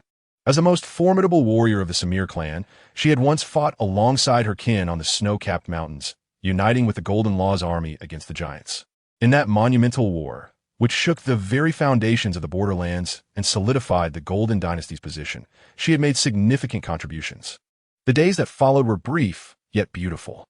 As a crucial ally of the Golden Dynasty, the Samir Knights, alongside other warriors who had allied with the dynasty during the Giant War, were duly rewarded. Under the command of Jeffrey, they swept across the borderlands, compelling the enemies of the Golden Dynasty to submit beneath the blades of the Samir people. Each time Elsa reminisced about that era, her heart swelled with immense exhilaration and pride. Yet, the more splendid those times were, the more indelible the subsequent betrayal became. With the Golden Dynasty's victory in the unification war of the borderlands, treachery emerged against those who were once allies. Honor was cast aside as the mountain spirits were eviscerated and reduced to slavery, and the Samir people were ambushed by their former comrades, shackled in chains. Elsa had once attempted to resist, but ultimately, she was outnumbered. After her followers were slaughtered, she was captured. As punishment for daring to defy the Golden Dynasty, Elsa was not executed, but rather imprisoned in this eternal dungeon. The interior of the prison was a realm of perpetual torment. The transparent boundaries allowed her to glimpse the external world, yet for her, it remained an unreachable shore, forever beyond her grasp. She found herself trapped in a relentless prison, unable to escape or perish from hunger. The ever-operating confines continuously bestowed upon her minute blessings, sustaining her life and preserving the very essence of her existence from the moment she was imprisoned. Years of confinement had nearly shattered her once indomitable spirit. Yet, she bore her suffering in silence, fueled solely by an unwavering desire for vengeance. She harbored the conviction that this treacherous and arrogant dynasty would inevitably meet its demise, and she would witness it firsthand. On a day when her endurance was waning, she heard a tremendous sound emanating from above the seal, accompanied by the resonant click of the stone sword key unlocking the passage. Unaware of the complete collapse of order in the outside world, she recalled that this key was a privilege reserved for the followers of the Golden Dynasty. A cold smile crept across her lips. It seemed the despicable traitors could no longer tolerate her continued existence and had sent executioners to end her life. Though the prolonged sealing had left her weary, the pride ingrained in her very bones and her combat prowess compelled her not to surrender. Even if she were to fall in battle, it would be only after inflicting a grievous wound upon her adversary. With her Samir curved dagger gripped tightly, she assumed a combat stance, poised for an imminent attack. Meanwhile, Kaiyu, upon touching the luminous sigil at the center of the disc, felt himself traverse a dark passage, finding himself within the prison's interior. Initially, he had hoped to ascertain whether the ancient hero of Samir retained any semblance of rationality, having encountered numerous individuals capable of communication. If this ancient hero, imprisoned for an indeterminate duration, could engage in dialogue, he intended to join forces with him, knowing well the Golden Dynasty's betrayal of the Samir people. This alliance could potentially serve as a boon in their quest against demigods. However, should communication prove impossible, he would be left with no choice but to strike down his opponent and seize the mark of Radagon. Oh no, the seal of Radagon. A formidable talisman capable of enhancing attributes by 12 points. While he had no need for it himself, it would certainly be advantageous for others. Just as he touched down, a chill swept toward his neck, prompting him to instinctively sidestep the attack. Goodness, they strike immediately upon my arrival. It seems the confinement has driven them mad. I have no choice but to retaliate with force. Kaiyu mused to himself, observing the ancient hero of Samir resume his offensive posture, brandishing his curved dagger with a predatory gaze, emanating an aura of frost. Suddenly, the ambient temperature plummeted, and the ground beneath him began to freeze rapidly, solidifying into hard blocks of ice at his joints, impeding his movements. Seizing the opportunity, the ancient hero of Samir elegantly advanced, aiming to cleave him in two. Yet, the icy encasement that had enveloped Kaiyu shattered with a fierce strain, and he grasped his opponent's weapon barehanded, catching the adversary off guard, who had not anticipated the fragility of his own proud ice magic. The opponent's strength was so immense that escaping the confines of the weapon was utterly impossible. In a fleeting moment, the ancient hero of Samir exhaled a chilling breath, enveloping the area in a veil of snow, causing Kaiyu to instinctively loosen his grip on the curved blade, allowing the adversary to break free. The ambient temperature began to plummet, and tiny ice crystals materialized in the air, obscuring visibility. Goodness, had the second phase commenced, initiating area magic? Although Yang had never witnessed the ancient hero of Samir wield ice magic to such an extent in the game, relying on such a ruse to obscure his vision was still rather naive. As the ancient hero of Samir concentrated intensely to transform the surrounding environment into his realm of expertise, an icy wilderness, he sensed an instinctual, life-threatening danger that compelled him to drop to the ground. Suddenly, the confines, previously shrouded in ice crystals, erupted with a blinding crimson light. Wild beams of heat indiscriminately swept through the air, dismantling the hero's magic. The ice crystals dissolved into droplets of water that cascaded to the ground, while Kaiyu, with eyes still radiating a scarlet glow, fixed his gaze upon the prostrate foe. The armor, scorched by the searing rays, revealed skin burned to a deep crimson, and even an arm had been severed. Clearly, this was no trivial injury. Victory in this battle was undeniably his. Chapter 28. A new comrade Kaiyu beheld the fallen ancient hero of Samir, now rendered immobile, and grasped the helmet, slowly lifting it into the air, preparing to offer this once proud warrior a release from their torment. At that moment, he glimpsed the remnants of defiance and rage within the damaged helmet, causing him to hesitate. The adversary, having regained a modicum of strength, struggled to remove the helmet, which clattered to the ground. At last, Yang truly beheld the hero's face. Although he had envisioned a female warrior behind the mask, given her flowing hair and graceful form, the reality left him momentarily spellbound. The ice-crystallized hair had melted during the battle, revealing a visage akin to that of a standard beauty from the frigid mountains, reminiscent of the exquisite women he had encountered prior to his journey. Before him stood a stunning woman, clutching the wound on her back, her eyes gleaming with a predatory intensity that made him question her sanity. Elsa, observing Kaiyu's hesitation, lost her patience and shouted, "If you intend to kill me, do it now, Hound of the Golden Dynasty. Do not insult me with such a pitiful expression." Hound of the Golden Dynasty? He thought, bewildered. Sister, have you lost your mind?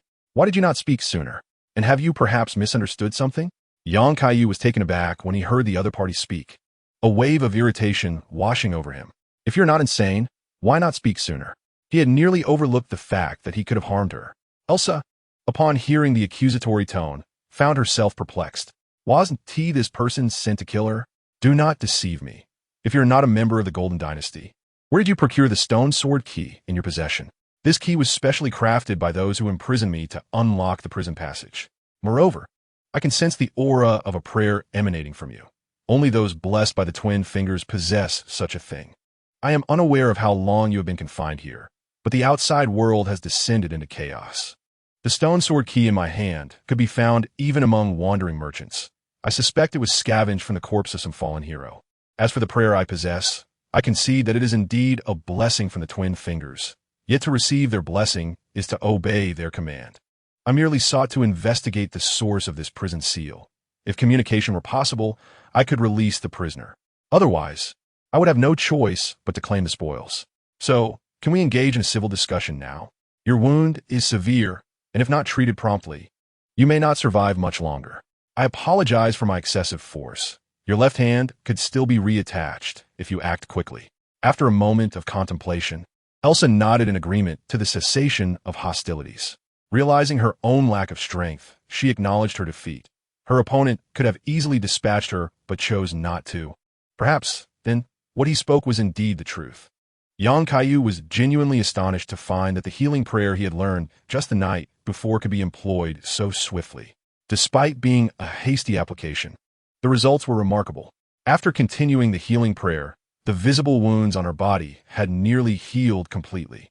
However, the situation with her severed left arm proved more challenging, as the injury from his thermal ray had been cauterized instantly, leaving no blood to flow.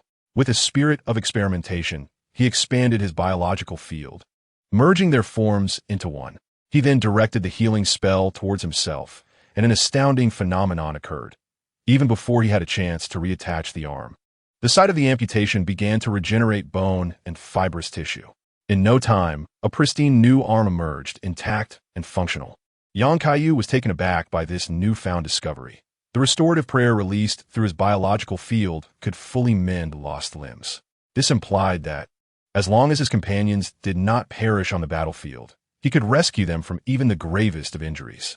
In that moment, he recalled the disabled soldiers in Moon City. Upon his return, he would strive to restore their vitality. Furthermore, he pondered whether it might be possible to help Elena regain a pair of eyes that could perceive the light. Such an endeavor was undoubtedly worth pursuing. As Kaiyu reveled in his newfound discovery, Elsa gazed at her restored left hand, gasping in astonishment. Such a remarkable recovery was something she had never witnessed before. Initially, she had prepared herself for the possibility that even if her left hand were reattached, it would still be difficult to move. Yet, unexpectedly, a new limb had grown in its place. For a moment, she found herself willing to believe the words he had spoken earlier. The denizens of the Golden Dynasty could not possibly be so benevolent. Allow me to introduce myself. My name is Kaiyu. I recently arrived in the Boundary, and I can be considered a fated one to some extent. And you are? I am Elsa. That is my name. I have lost track of how long I have been imprisoned here. I apologize for my earlier actions. I should have inquired before attacking. I thought you were sent to execute me. Indeed, that was the case. However, I do not fault you. Anyone confined in such a place would lose their sanity. The fact that you can maintain your composure and engage in conversation with me is commendable. I can divulge any information you seek. The Boundary has undergone tremendous changes during your years of confinement. Then I must ask for your assistance. I was imprisoned in this jail during the latter stages of the unified war in the Boundary, and I wish to know the fate of my adversaries, those from the Golden Dynasty. Reflecting on the timeline, Kaiyu succinctly recounted the events that began with the fleeting glory of the Golden Dynasty, the expulsion of the first Elden King, Godfrey, the conspiracy of the Knight of the Black Blade, Marika shattering the Elden Ring, the eruption of the Shard Wars, and the subsequent rise and fall of demigods, leading to the current state of devastation and loss. Upon hearing the events that transpired during her imprisonment, Elsa occasionally displayed a self-satisfied smile, only to later sigh for the foolish demigods who had plunged the Boundary into chaos for their own gain, wondering about the state of her homeland. Observing the shifting expressions on her face, Kaiyu sensed her inner turmoil. He had initially intended to recruit this ancient hero, Samir, and though there had been minor friction, it was not detrimental. Thus, he extended an olive branch. Elsa, would you be willing to join my ranks in battle? I intend to reclaim each demigod's great rune one by one, to restore order to the chaos that currently reigns in the Boundary, which includes your homeland, the giant snow mountain. I vow that this time, there shall be no betrayal, and you shall return to your homeland in glory. Elsa sighed.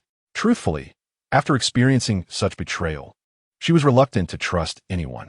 After all, she had been deceived by the lies of the Golden Dynasty, leading her kin into battle only to be met with treachery. Yet, given her current predicament, she seemed to have little choice but to place her faith in this man as promise. Furthermore, the opportunity to exact revenge upon those who had betrayed her was worth the risk of potential betrayal once more. After all, it was far preferable to languish in this prison of decay. After much contemplation, she overcame her psychological barriers.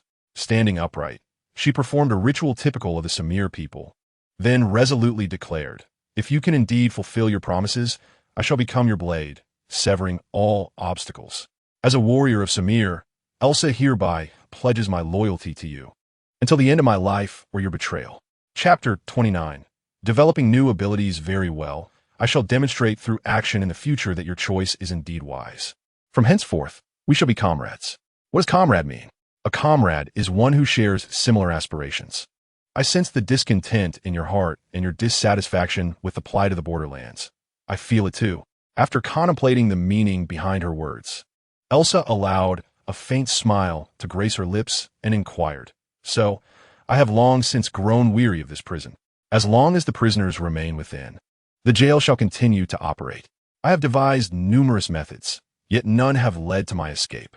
The stone sword key allows for only one-way passage. Theoretically, only upon the prisoner's death can one exit. Perhaps only those who constructed this prison truly know how to dismantle it. Though I presume you already have a plan to guide me out. Of course, although I did not build this prison, it shall not impede me. Please take my hand and prepare yourself. Do not be alarmed." With a hint of skepticism, Elsa extended her freshly healed left hand to grasp his. Kaiyu knelt upon the ground, gathering his strength, focusing on the core of the prison S formation directly above. The energy stored within the cells surged wildly, accumulating in his eyes and propelling him forward.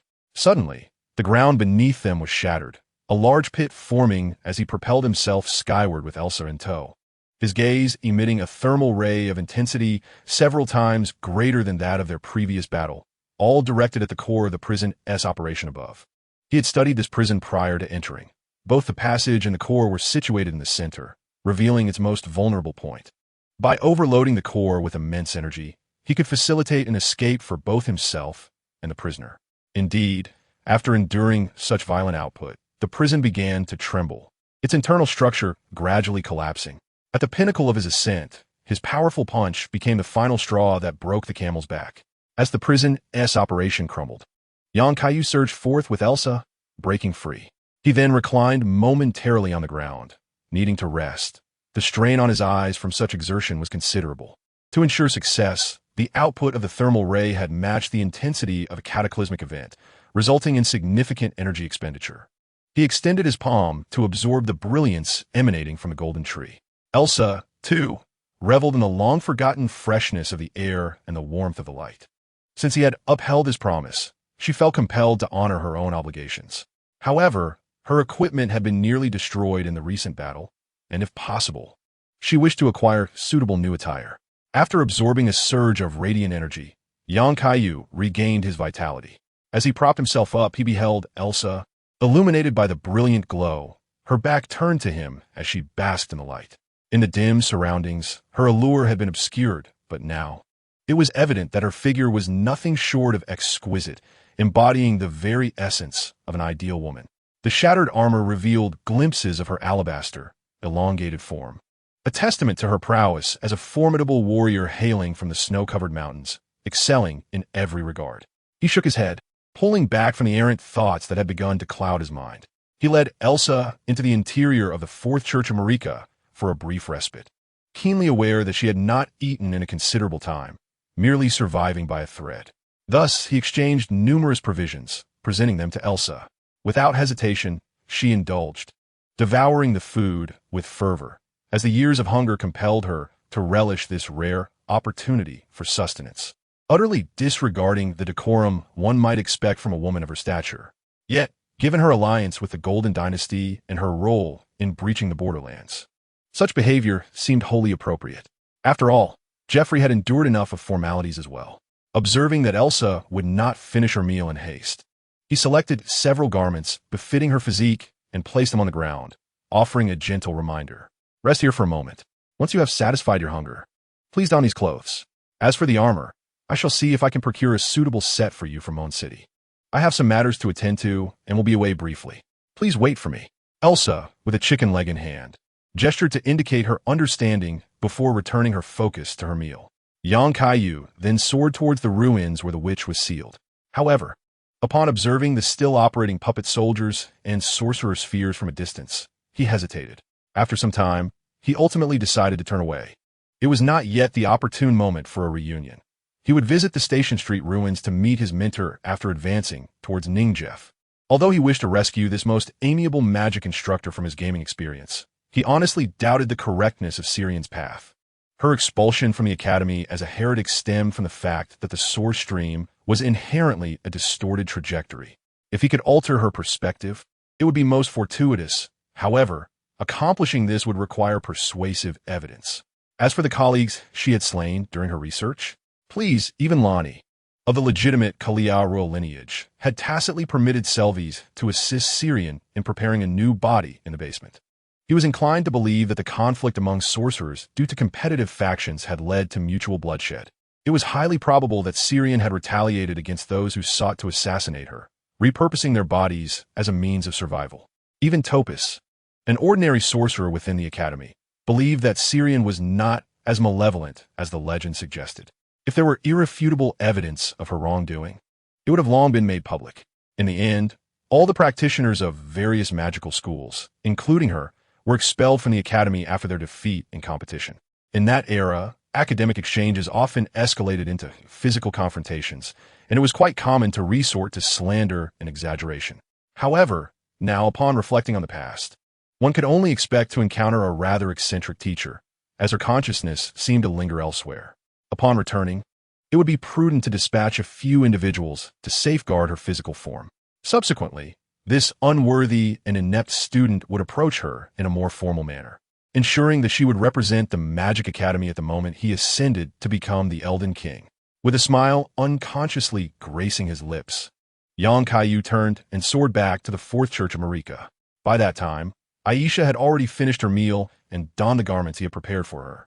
The once tattered armor, unfit for use, had been cast aside, transforming her presence from that of a battle-worn warrior into that of a princess imbued with an air of nobility.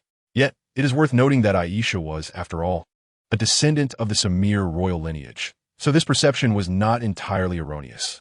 She had always presented herself as a formidable warrior, leading her kin on the battlefield with elegance, delivering death to their foes.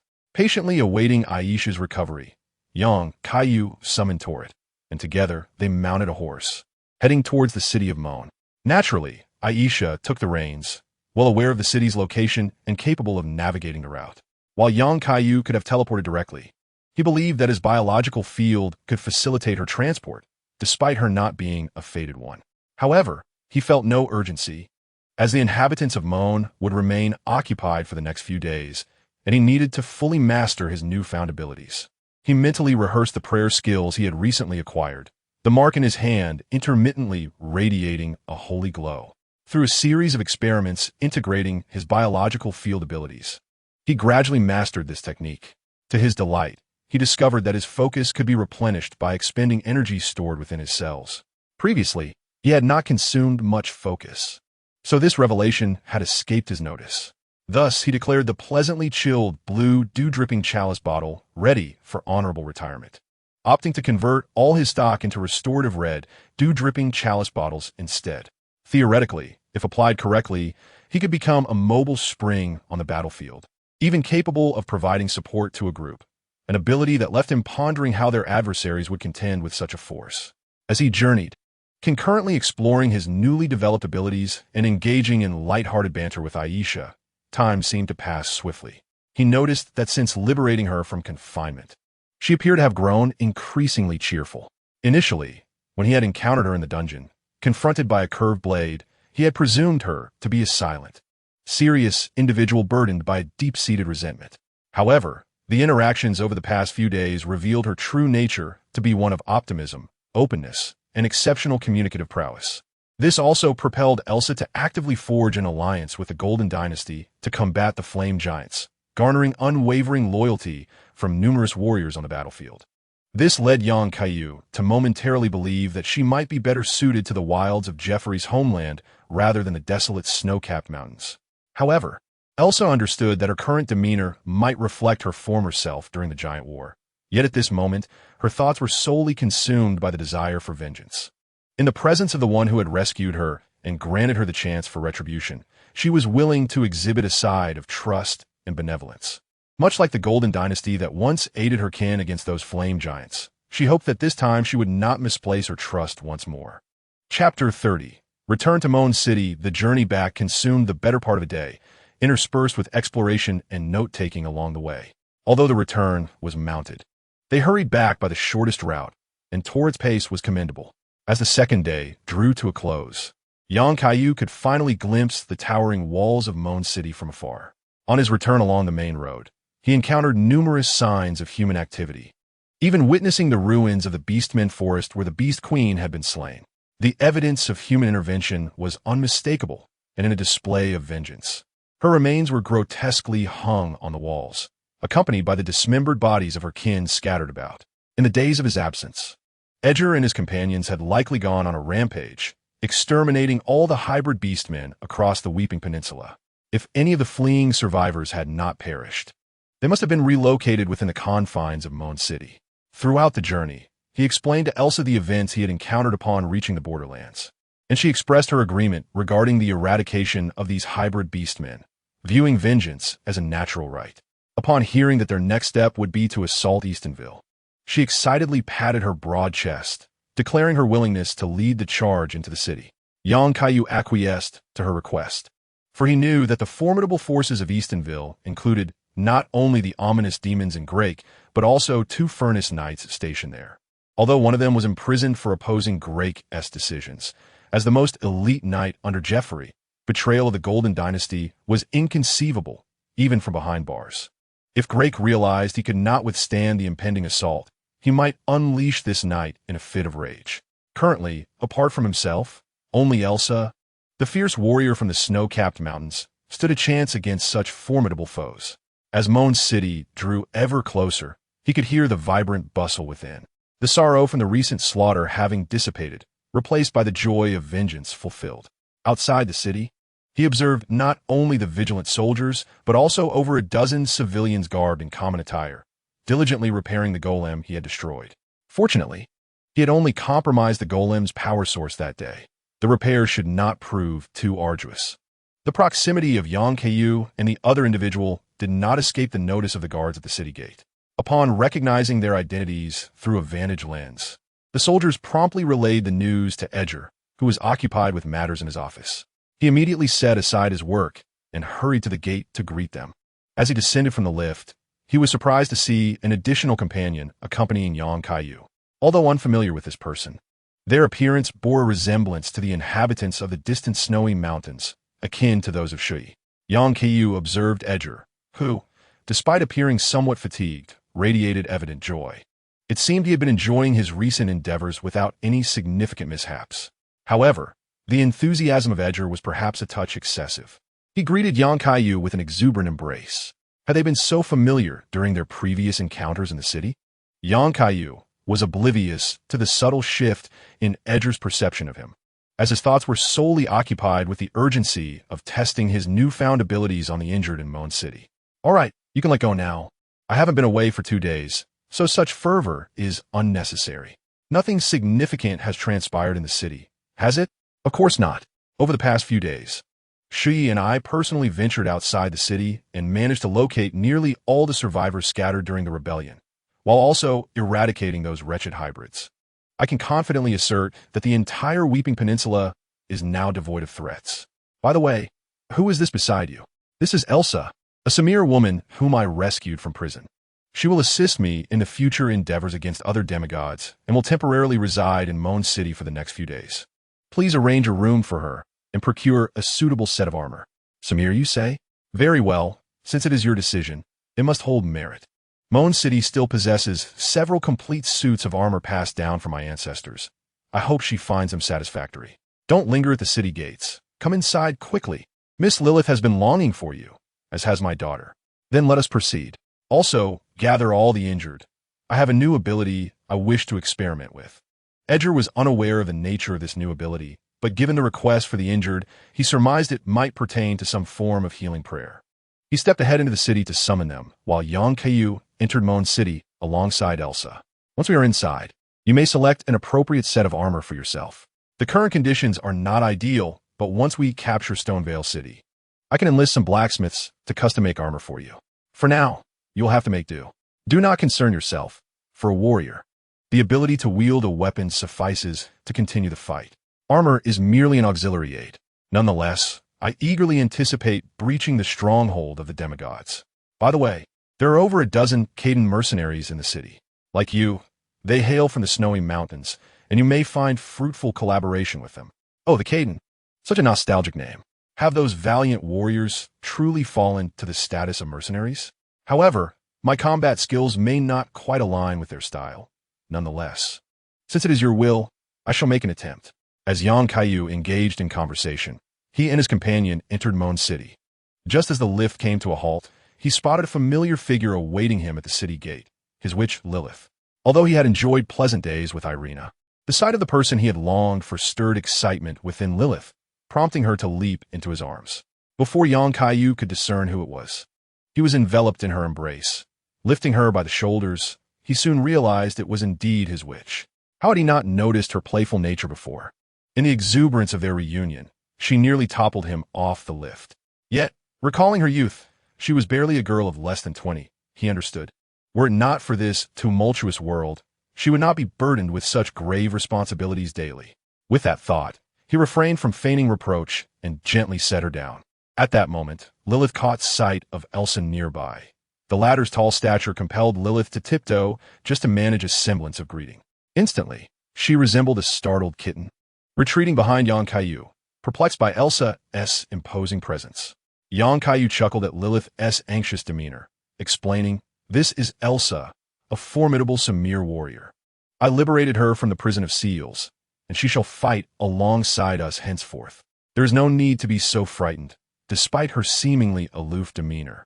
She will become more approachable with familiarity. Now, let us not linger at the city gate. I have pressing matters to attend to."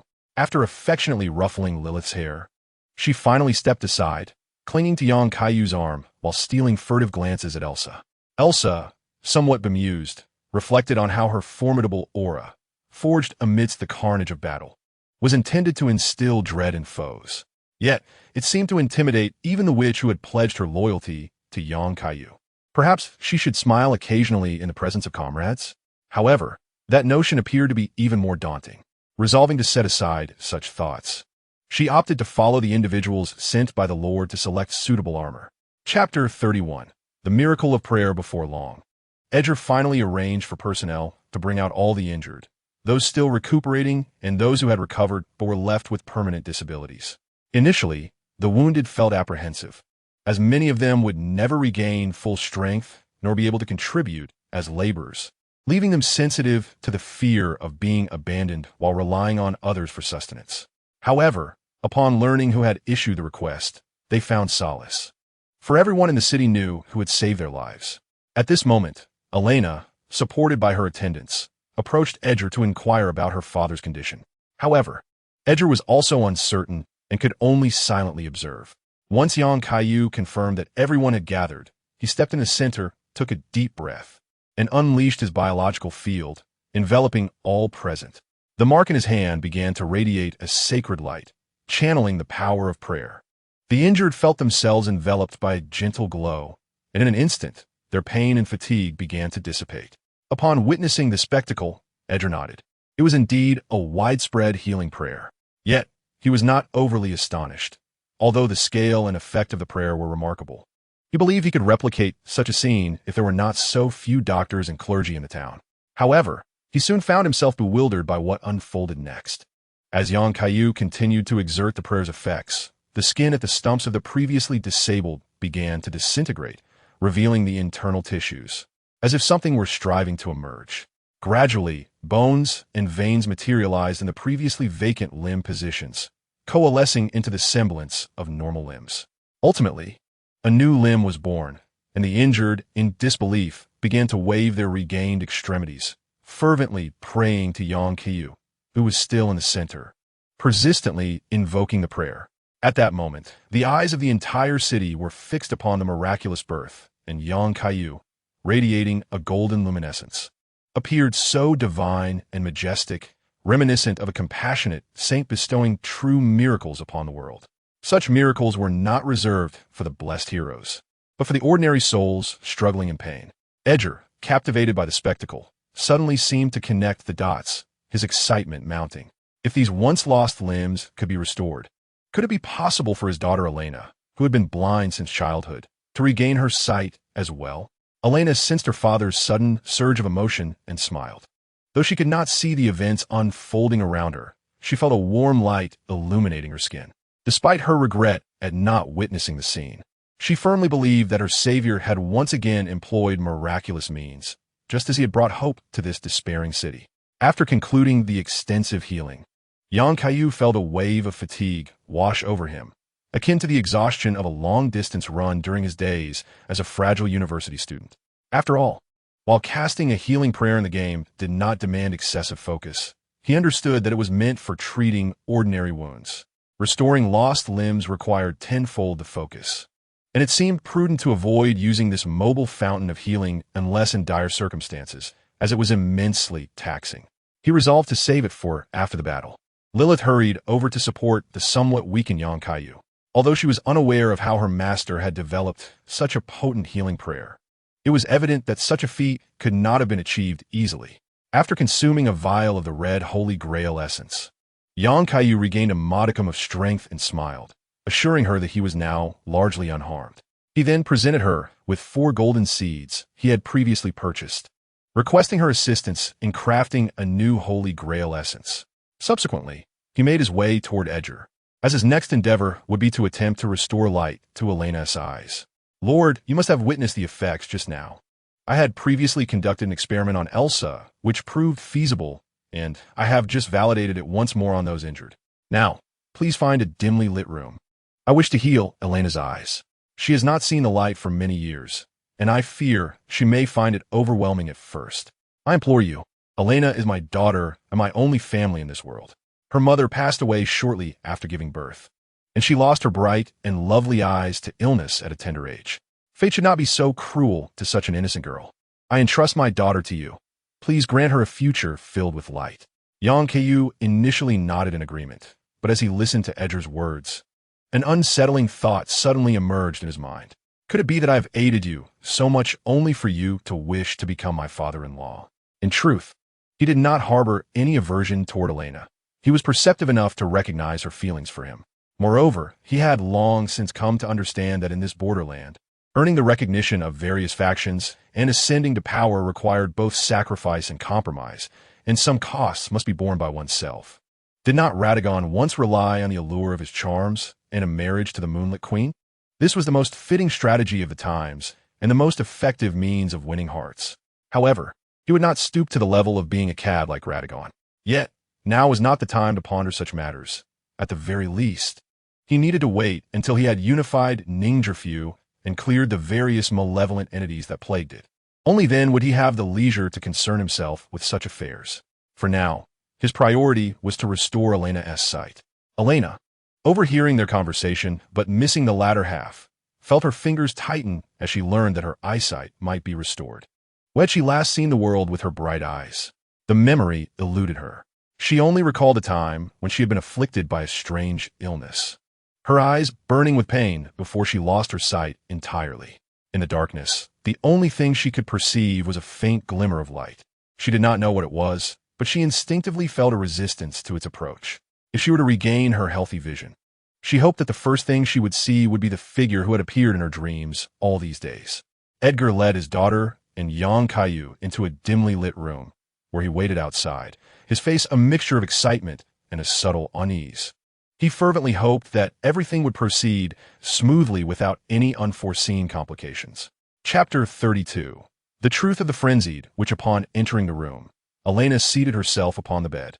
Appearing somewhat apprehensive, Kaiyu gently began to peel away the layers of cloth that had been used to cover her eyes.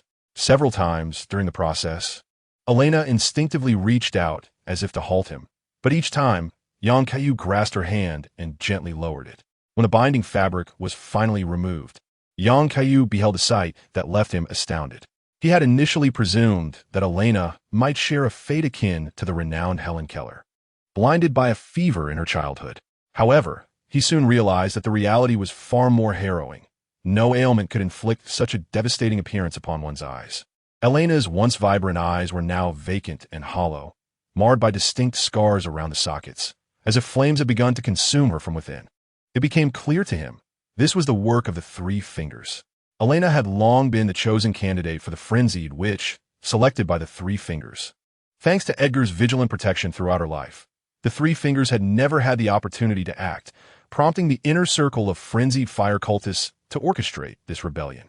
Initially, the Three Fingers may have intended to capture Elena en route, but were thwarted by an assassin from the Two Fingers, who preferred to eliminate a potential frenzied, which rather than allow her to grow and sway others. Had Kaiyu not arrived in time to escort her, the outcome could have mirrored a tragic game scenario, with Elena falling victim to the Two Fingers assassin, her death framed as the work of a hybrid. The adherents of the Three Fingers had used Elena's blood to resurrect a new frenzied which named Haida, who would lure those with the potential of a king into the embrace of frenzied fire. Elena's blindness had occurred in her youth, coinciding with the time when the nomadic tribes, in their despair, attracted the power of the frenzied fire outer god to the borderlands. It was conceivable that she had been chosen as the frenzied, which at that time, leaving one to ponder whether her mother's death was merely an unfortunate accident or involved the Three Fingers machinations. What should have been a joyful family was ultimately shattered by the existence of frenzied fire. The city of Moan was ravaged, and after Elena's demise, she was reconstituted as Haida. In the end, Edgar, consumed by vengeance for his daughter, succumbed to madness in the Avengers' cabin upon encountering the frenzied fire. Yet, everything had changed. He still had the chance to prevent this calamity and offer her a radiant future. As Kaiyu prepared to commence, Elena fidgeted slightly before speaking softly. Lord Kaiyu, regardless of the outcome, I am profoundly grateful for your assistance to my father and me. Of course, I hope that after this, I will be able to recall the beautiful world of my memories with my own eyes once more. Is that truly the case? You may find yourself somewhat disheartened. For the borderlands are perhaps far less enchanting than you had envisioned. They are rife with warfare and bloodshed, and the journey to restore their former glory will be a long one. However, I have faith in you, as long as you are by my side. I believe that one day the borderlands will surpass the beauty of my memories. At that time, I wish to be beside you, witnessing this new era with my own eyes. Let's make this a promise. Now, please remain still. You may experience some unusual sensations, but hold on. The bioplasmic field gradually enveloped Elena, and the mark in her hand emanated a radiant glow of prayer. This time, Kaiyu employed not only healing prayers, but also layered a protective fire shield, uncertain of its efficacy, but opting for caution nonetheless. Elena first felt the lingering dark injuries from her recent escape begin to heal, followed by the restoration of sensation in her long-numbed eyes. A slight itch compelled her to touch them, yet she ultimately refrained. As the healing progressed, the once vacant gaze of Elena gradually regained its luster, and the scars from the flames that had marred her eyelids began to fade, revealing pristine skin. She felt a tingling sensation in her eyes, prompting her to close them momentarily. Soon, the discomfort dissipated, and with a mix of anticipation and anxiety, she opened her eyes. Although the room remained dim, the sudden influx of light, after more than a decade in darkness, brought her to tears, wiping away the tears that blurred her vision. She beheld the individual who had granted her a second chance at life. Elena had envisioned his appearance countless times in her mind, yet when she finally imprinted his true visage upon her memory, she realized he was far more handsome and gentle than she had imagined, and he stood so close to her that her heart began to race unexpectedly. How do you feel now? After regaining sight, you may need to readjust. The room is still somewhat dim. Please attempt to rise and walk a bit, seeing if you can discern direction with your eyes. All right, I will try. The last time I attempted to navigate with my eyes, I had yet to learn to walk, so please do not mock me. Despite having managed to walk normally without sight, the addition of this new sense left her momentarily disoriented. Focusing intently, she carefully descended from the bed, opening her eyes wide to absorb everything around her. However, she stumbled over an object and lost her balance, tumbling towards the ground. Kaiyu swiftly moved to catch her before she fell, and as she looked up, a playful smile graced her lips. She extended her arms and embraced him tightly. To his surprise, the seemingly reserved Elena had masterfully employed the art of falling to draw him closer. Thank you for everything you have done for me. I have longed to express this, but my eyes have hindered my ability to discern your position. Today is different, though. May I continue to gaze upon you in this manner from now on? If you so desire, a place will always remain for you by my side. Kaiyu gazed into the pure, unblemished eyes of the young girl before him, her gaze filled with emotion, and for a moment, he found himself unable to restrain his feelings. Yet, suddenly, tears began to cascade from Elena's eyes, and she, in her anguish, covered them once more. At that moment, Kaiyu remained enveloped in a biological force field surrounding her, instantly sensing her torment as red spots emerged within her once bright eyes. Edge had been eavesdropping at the door, initially pleased to hear his daughter had returned to normal. However, to avoid disturbing her, he refrained from entering. Yet, upon detecting something amiss, a wave of panic surged through him, prompting him to fling open the door. Upon entering, he beheld Elena, clutching her newly restored eyes, writhing in pain. What was happening? Why was Elena in such distress? Hadn't she already achieved recovery? Kaiyu too felt the discomfort radiating from Elena's eyes. Upon seeing Edge enter, he hastily gestured for him to refrain from approaching. It was the frenzy fire. The entity residing within her eyes was on the verge of reawakening. Mayur, do not come closer. I will handle this. Please summon Elsa. Only she can assist. Edge, witnessing the return of symptoms reminiscent of Elena's childhood affliction, became increasingly agitated and stumbled toward the armory in search of Elsa, who was still selecting armor. Kaiyu watched Elena with grave concern. It seemed that the frenzy fire, akin to the crimson decay, was exceedingly difficult to eradicate entirely. Since Elena had been chosen as its host, the frenzy fire had never relented in its influence over her. However, he remained resolute. Regardless of the origin of this foreign deity, it could not harm someone he held dear. Not even the Supreme will could prevail here. Chapter 33. Exorcising the frenzy fire. As he swiftly contemplated how to confront this predicament, a radiant golden light enveloped the surroundings, and Melina materialized on the scene. She possessed a heightened sensitivity to anything related to the frenzy fire. Witnessing a living embodiment of the frenzy fire, which so close to the king she had chosen, she could no longer remain passive. This girl harbors the frenzy fire within her eyes. I can feel its presence distinctly, an entity that should not exist in this world. Whatever you intend to do, please proceed with caution. Given your experience, what dangers does the present manifestation of the frenzy fire pose to her? It should not be life-threatening. The frenzy fire is a force of the foreign deity, yearning for a ruler who can accept its laws. Thus, a witch candidate like this girl, who bears the power of the frenzy fire, must have been seeded from a young age. Unbeknownst to her, she gradually becomes a puppet of the frenzy fire, luring a true ruler to embrace its laws.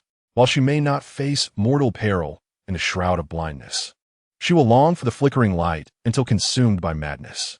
Is there no other means to expel the frenzy fire? I cannot bear to see her suffer any longer. I apologize, but I'm also powerless. The calamity known as Jianhua, a formidable adversary to order and life, is invariably eradicated upon detection, which is why there is scant research into methods of suppression. To my knowledge, only Michaela's pure gold possesses the capability to inhibit the force of Jianhua, essentially a dormant power, albeit one that can only be restrained. Pure gold? I understand. Please leave this to me. I shall expel Jianhua from her body entirely. If any perilous actions arise, I implore you not to impede me. I am aware of what I am doing. Very well. I can sense your aversion to Jianhua's power. Yet, please understand that should it spiral out of control, it will obliterate all life. Do not act impulsively. I shall keep a vigilant watch over you. Melina ultimately restrained her impulse to eliminate the innocent girl outright. Despite her profound trepidation regarding the power of Jianhua, she chose to place her faith in Yang Kaiyu. What if he could indeed perform a miracle? Moreover, the Jianhua within a witch was not excessively potent.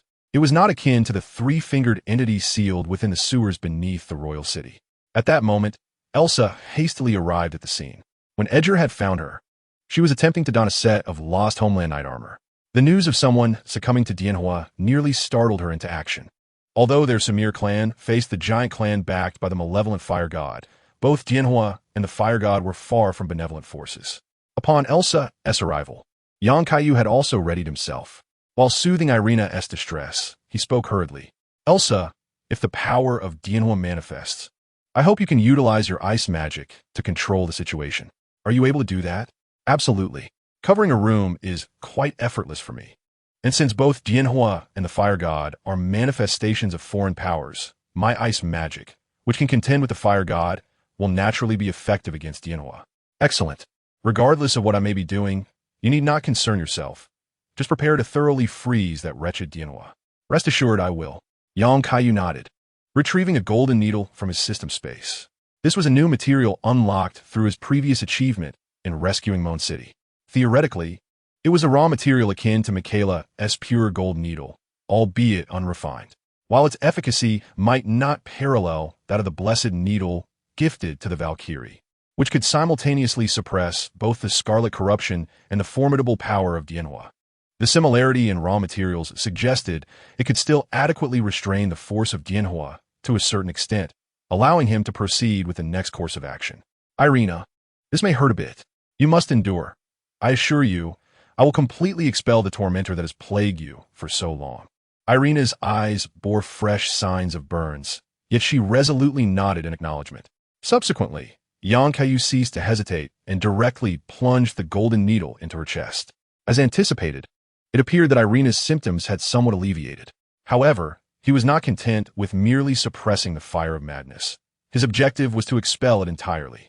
At that moment, he constricted the range of his biological field, tightening the connection between himself and Irina to the point of near indistinction. He realized that this gamble had been a correct one. The power of the madness, suppressed by the golden needle within Irina's body, seemed to have discovered a smooth passage, beginning to flow into Yang Kaiyu's own being. It resembled the principle that water naturally flows to lower elevations rather than higher ones. Thus, as their biological fields rendered them nearly inseparable, the madness instinctively sought the location that would allow it to blaze more fiercely. Indeed, engaging with the madness was perilous. As Yang Kaiyu felt the power of the madness coursing through him, He gritted his teeth, determined to persevere. Just a little more, just a fraction more, and it would suffice. Upon witnessing the complete disappearance of the red spots in Irina's eyes, he abruptly severed the biological connection and shouted, "Elsa, now! Seal this place completely with ice magic." Elsa raised her arm, unleashing an ice spell powerful enough to envelop the entire room. Aware that the moment had arrived, Kaiyu swiftly summoned the energy stored within his cells to combat the madness within him. Upon reaching the boundary, he had primarily absorbed energy from the golden tree, which, still governed by the golden laws, naturally resisted the madness.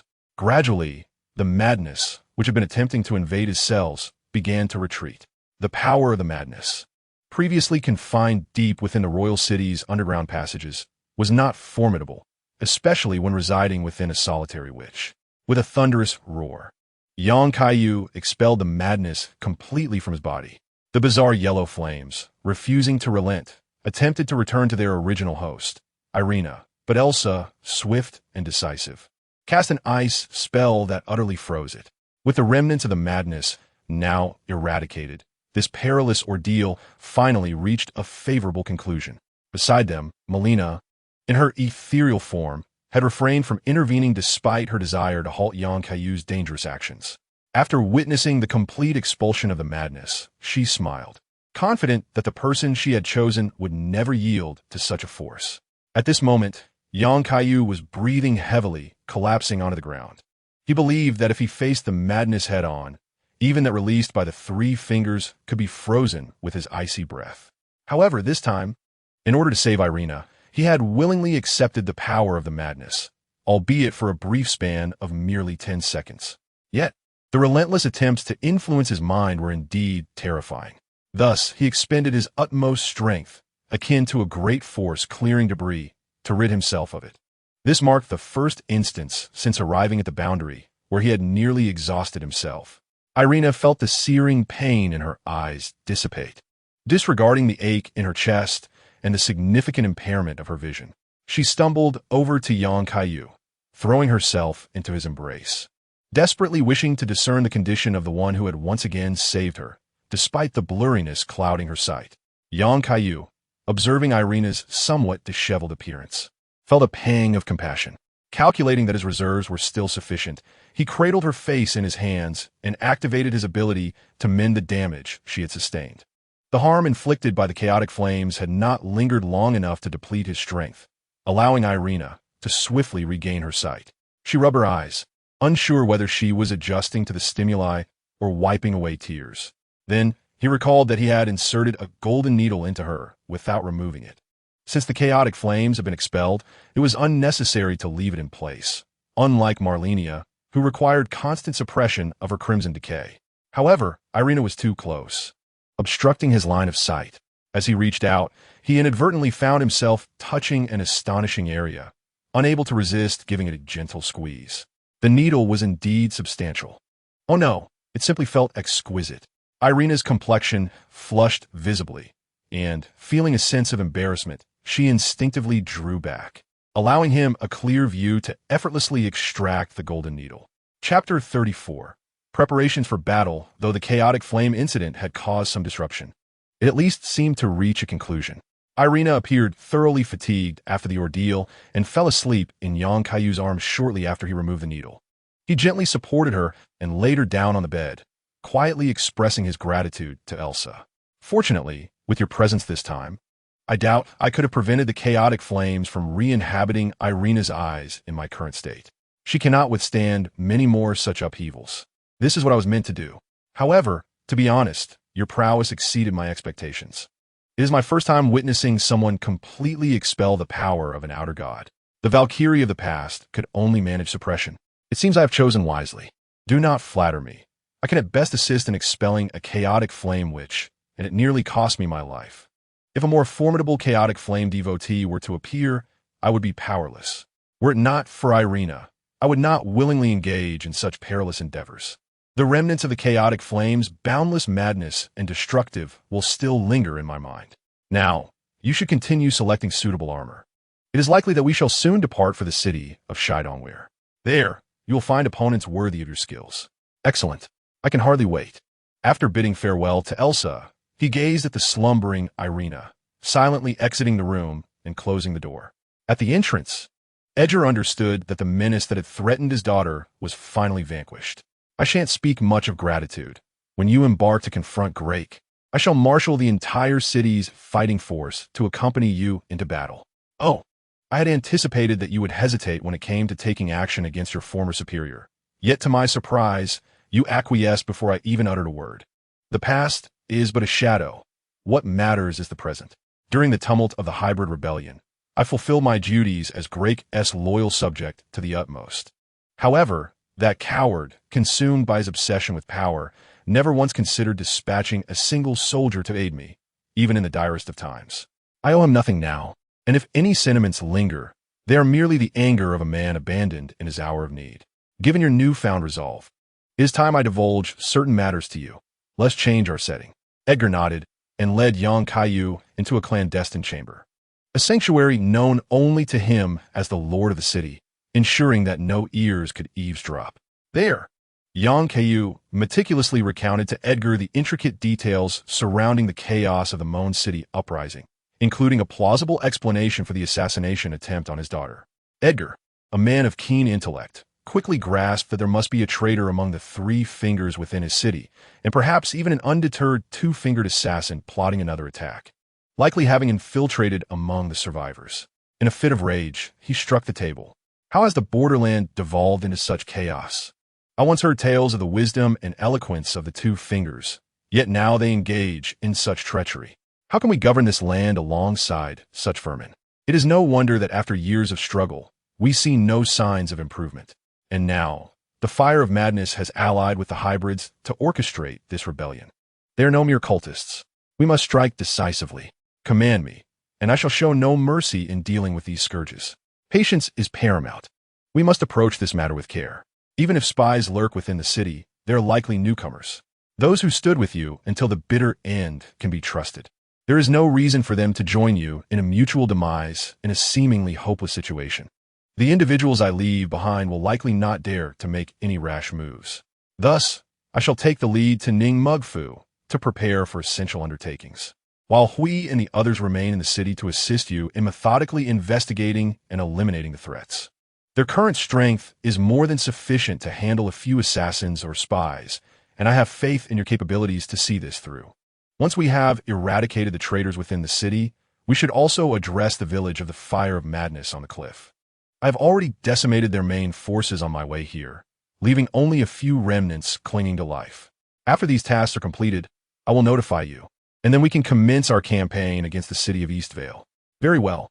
I have long desired to thoroughly cleanse the surrounding regions, but my efforts have been hindered. Now that you have alleviated most of my burdens, the remaining tasks will be manageable. Is there anything else you wish to command? Indeed, there remains a matter of significance. Although I am acutely aware of the current shortage of personnel, I still beseech you to assign a few vigilant individuals to guard the vicinity of the 4th Church of Marika, should anyone attempt to forcibly invade the adjacent ruins. Instruct them to utilize this golden hook and summoning potion to call for my presence. I shall hasten to their aid. Yang Kaiyu produced an artifact he had procured from the Round Table Hall. In the realm of the game, it served as a means of connection between players. Yet in reality, it transformed into something akin to a teleportation spell, enabling one to inscribe symbols to summon specific allies in times of dire need. I have heard that the ruins once bore a seal set by a sorcerer from Lake Linnea, yet since the outbreak of war, it has garnered little attention. Is there something of importance to you hidden within? Forgive me, but I cannot divulge that information at present. It is advantageous for both of us. Just follow my instructions. Yang Kaiyu did not intend to reveal the identity of Edgar Cillian directly, for the reputation of the magical instructor remains rather notorious. Edgar's, astutely, chose not to press further, and thus, the two reached an accord regarding their forthcoming plans within the confines of the secret chamber. Edgar's would systematically eliminate the traitors while Yang Kaiyu journeyed to Nimgurfu, subsequently consolidating the forces of the Weeping Peninsula before launching an assault on the city of Stonevale. To ensure the stability of the hard-won rear base, Yang Kaiyu resolved to have Elsa remain within the city. He believed that before the mightiest of Samir warriors, the dual-fingered assassins and 3-fingered acolytes would pale in comparison. He merely needed to bring along the witch and Torrit, lightly equipped for the impending confrontation. As for his preparations, the first figure that surged to his mind was the smooth, rounded head of his dear friend and conscientious merchant, Patch. Chapter 35. Lonnie having arranged the pertinent affairs. Kaiyu, before his departure, elevated Elsa's agility by 10 levels using runes, for ice magic was merely supplementary for a warrior of her caliber. Enhancing her agility would markedly augment her prowess. Consequently, E and the others would endure hardships, diligently training under Elsa's guidance each day, aiding Edgar's in rooting out the traitors within the city. Irina felt a pang of reluctance as Kaiyu prepared to part ways, having just glimpsed his visage. She was now faced with separation once more. Yet, she could only harbor her sentiments internally, striving to learn the management of the city from her father, so that she might one day possess the capability to assist her beloved. Lilith rode upon Torrit, while Kaiyu led the way with a leisurely pace. Unlike the urgency of their arrival, this moment afforded them a rare tranquility, evoking a semblance of a journey. It felt as though the Weeping Peninsula had grown serene, devoid of the mingling sense of hybrids and vagabonds. Along the way, he animatedly recounted his experiences at the Round Table Hall to Lilith, detailing how he had liberated Elsa from her prison of seals. He vowed to return with his witch to the Round Table Hall when opportunity permitted. Lilith spoke little, merely serving as a devoted listener while Kaiyu rambled on about his experiences along the journey. She found her master somewhat perplexing. At times, he exuded an air of maturity and composure, deftly resolving every unforeseen circumstance, while at other moments, he resembled a child eager to showcase his cherished toys, boasting about every endeavor he had undertaken. However, she refrained from advising him to adopt a more regal demeanor. She understood that he only displayed this side of himself in her presence, while maintaining an image of confidence and rationality as a leader before others. Occasionally indulging in such relaxation was not inherently detrimental. Her master did not appear as a distant sovereign, nor did she herself resemble those witches burdened with sorrow due to their missions, forced to remain aloof from the fated ones they served. That night, Kaiyu encountered a wandering merchant by a blessing in the wilderness, planning to rest there for the night. He intended to inquire whether the merchant had any information regarding Pashi. Meanwhile, Lilith nestled into the tent, secretly observing the happenings outside, only to regretfully discover that her master seemed intent on standing guard throughout the night. Despite the absence of any imminent danger, she wondered why he could not come into the tent and draw closer to her. Nevertheless, she decided to let it go, believing that there would be ample opportunities in the future. Uncertain if it was merely an illusion, she sensed a slight fog forming within the tent, and as her eyelids grew heavy, she gradually drifted into slumber, where all her wishes materialized, a smile unconsciously gracing her lips. Outside, Kaiyu was engaged in conversation with the wandering merchant, who, enticed by the allure of runes and provisions, divulged all the information he possessed. Perhaps due to Pashi's distinctive baldness, the merchant had encountered him several times and noted that he seemed to be entangled with a group of bandits. This confirmed Kaiyu's suspicion that Pashi's location had likely remained unchanged. He resolved to locate Pashi. Should the merchant be amicable, he would offer some benefits through runes. But if the merchant proved hostile, he would administer a thorough beating before discussing business. His objective was the remote control of the Montgot being sold by Pashi, which was likely a device for the Montgot's confinement. After his previous encounter with Monk's avatar, he was wary of underestimating even a demigod's duplicate. Although not as formidable as the original, it still possessed significant combat capabilities. He feared that it might wield skills akin to the Sword of Light's sealing techniques. If he could restrict the opponent's movements, the battle would be considerably easier, as he was not fond of pain. The memory of being punctured by Monk was far from pleasant. As he pondered this, he became aware of a thick fog enveloping the surroundings, with the wandering merchant having succumbed to slumber, snoring loudly. This fog felt peculiar, exhibiting a potent hypnotic effect, yet he remained unaffected. At that moment, he suddenly heard a voice calling out. Beside him, a towering 2-meter-high abandoned stone wall gradually coalesced into a blue silhouette, adorned with an enormous blue wizard's hood. For elegantly poised arms rested gracefully upon her thighs. It was none other than Princess Lonnie of the Moon. In truth, Lonnie had received word days prior that an oddly dressed individual had garnered the recognition of Torith. although this seemed unrelated to her own plans. Her concern for Torith compelled her to create a doppelganger and venture to the Weeping Peninsula, intending to keep an eye on this newcomer, who had only recently arrived in the borderlands. At long last, she located the individual today. Moments ago, she had cast a harmless hypnotic spell to lull the surrounding irrelevant witnesses into a stupor, and she chose what she deemed the most elegant and noble position from which to reveal her true self, descending upon them with an air of superiority. Behold the awestruck expression on their faces. They must be utterly enchanted by the princess of the moon. Fear not, fated one. I harbor no ill will. May we exchange a few words? Young Kaiyu, taken aback by Lonnie's quintessential entrance, found himself momentarily dazed. He had presumed that by not visiting the Ale Church, he would have to wait until he reached Galid to encounter Lonnie through Uncle Wolf. To his astonishment, here she was, just as haughty as she was in the game. She preferred to observe him from her lofty perch on the dilapidated wall, despite having married him numerous times within the game. Her dowry of a grand sword nearly overflowing his backpack, he could not help but feel a flutter of excitement upon seeing her. Lonnie appeared soft and fragrant, undoubtedly delightful to the touch. Suddenly, Yang Kaiyu realized he may have been a bit infatuated. This was his first official meeting with his beloved, and he was determined to make a lasting impression. Lonnie, perplexed by the peculiar expression on her visitor's face upon seeing her, chose not to dwell on it. At least he had approached her, and she began her self-introduction. Greetings, fated one. I am the witch Lena. I received word that a fated one was accompanied by a spirit steed, which prompted me to take some time to search. It appears you are the one I seek. You can indeed summon the spirit horse named Torith, correct? Yes, that is indeed me, he replied. Excellent. I have something to bestow upon you, entrusted to me by Torith's former master. Today, I shall hand it over to you. From her voluminous cloak, Lonnie produced a bell and a box containing ashes. This item is known as the Soul Summoning Bell. It can call forth souls that have not returned to the Golden Tree. Those souls will temporarily recognize you as their master. It seems you already possess a box containing the ashes of a soul.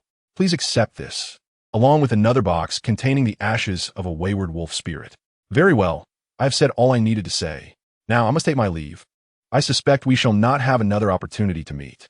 Fated one, savor the experiences of the Borderlands.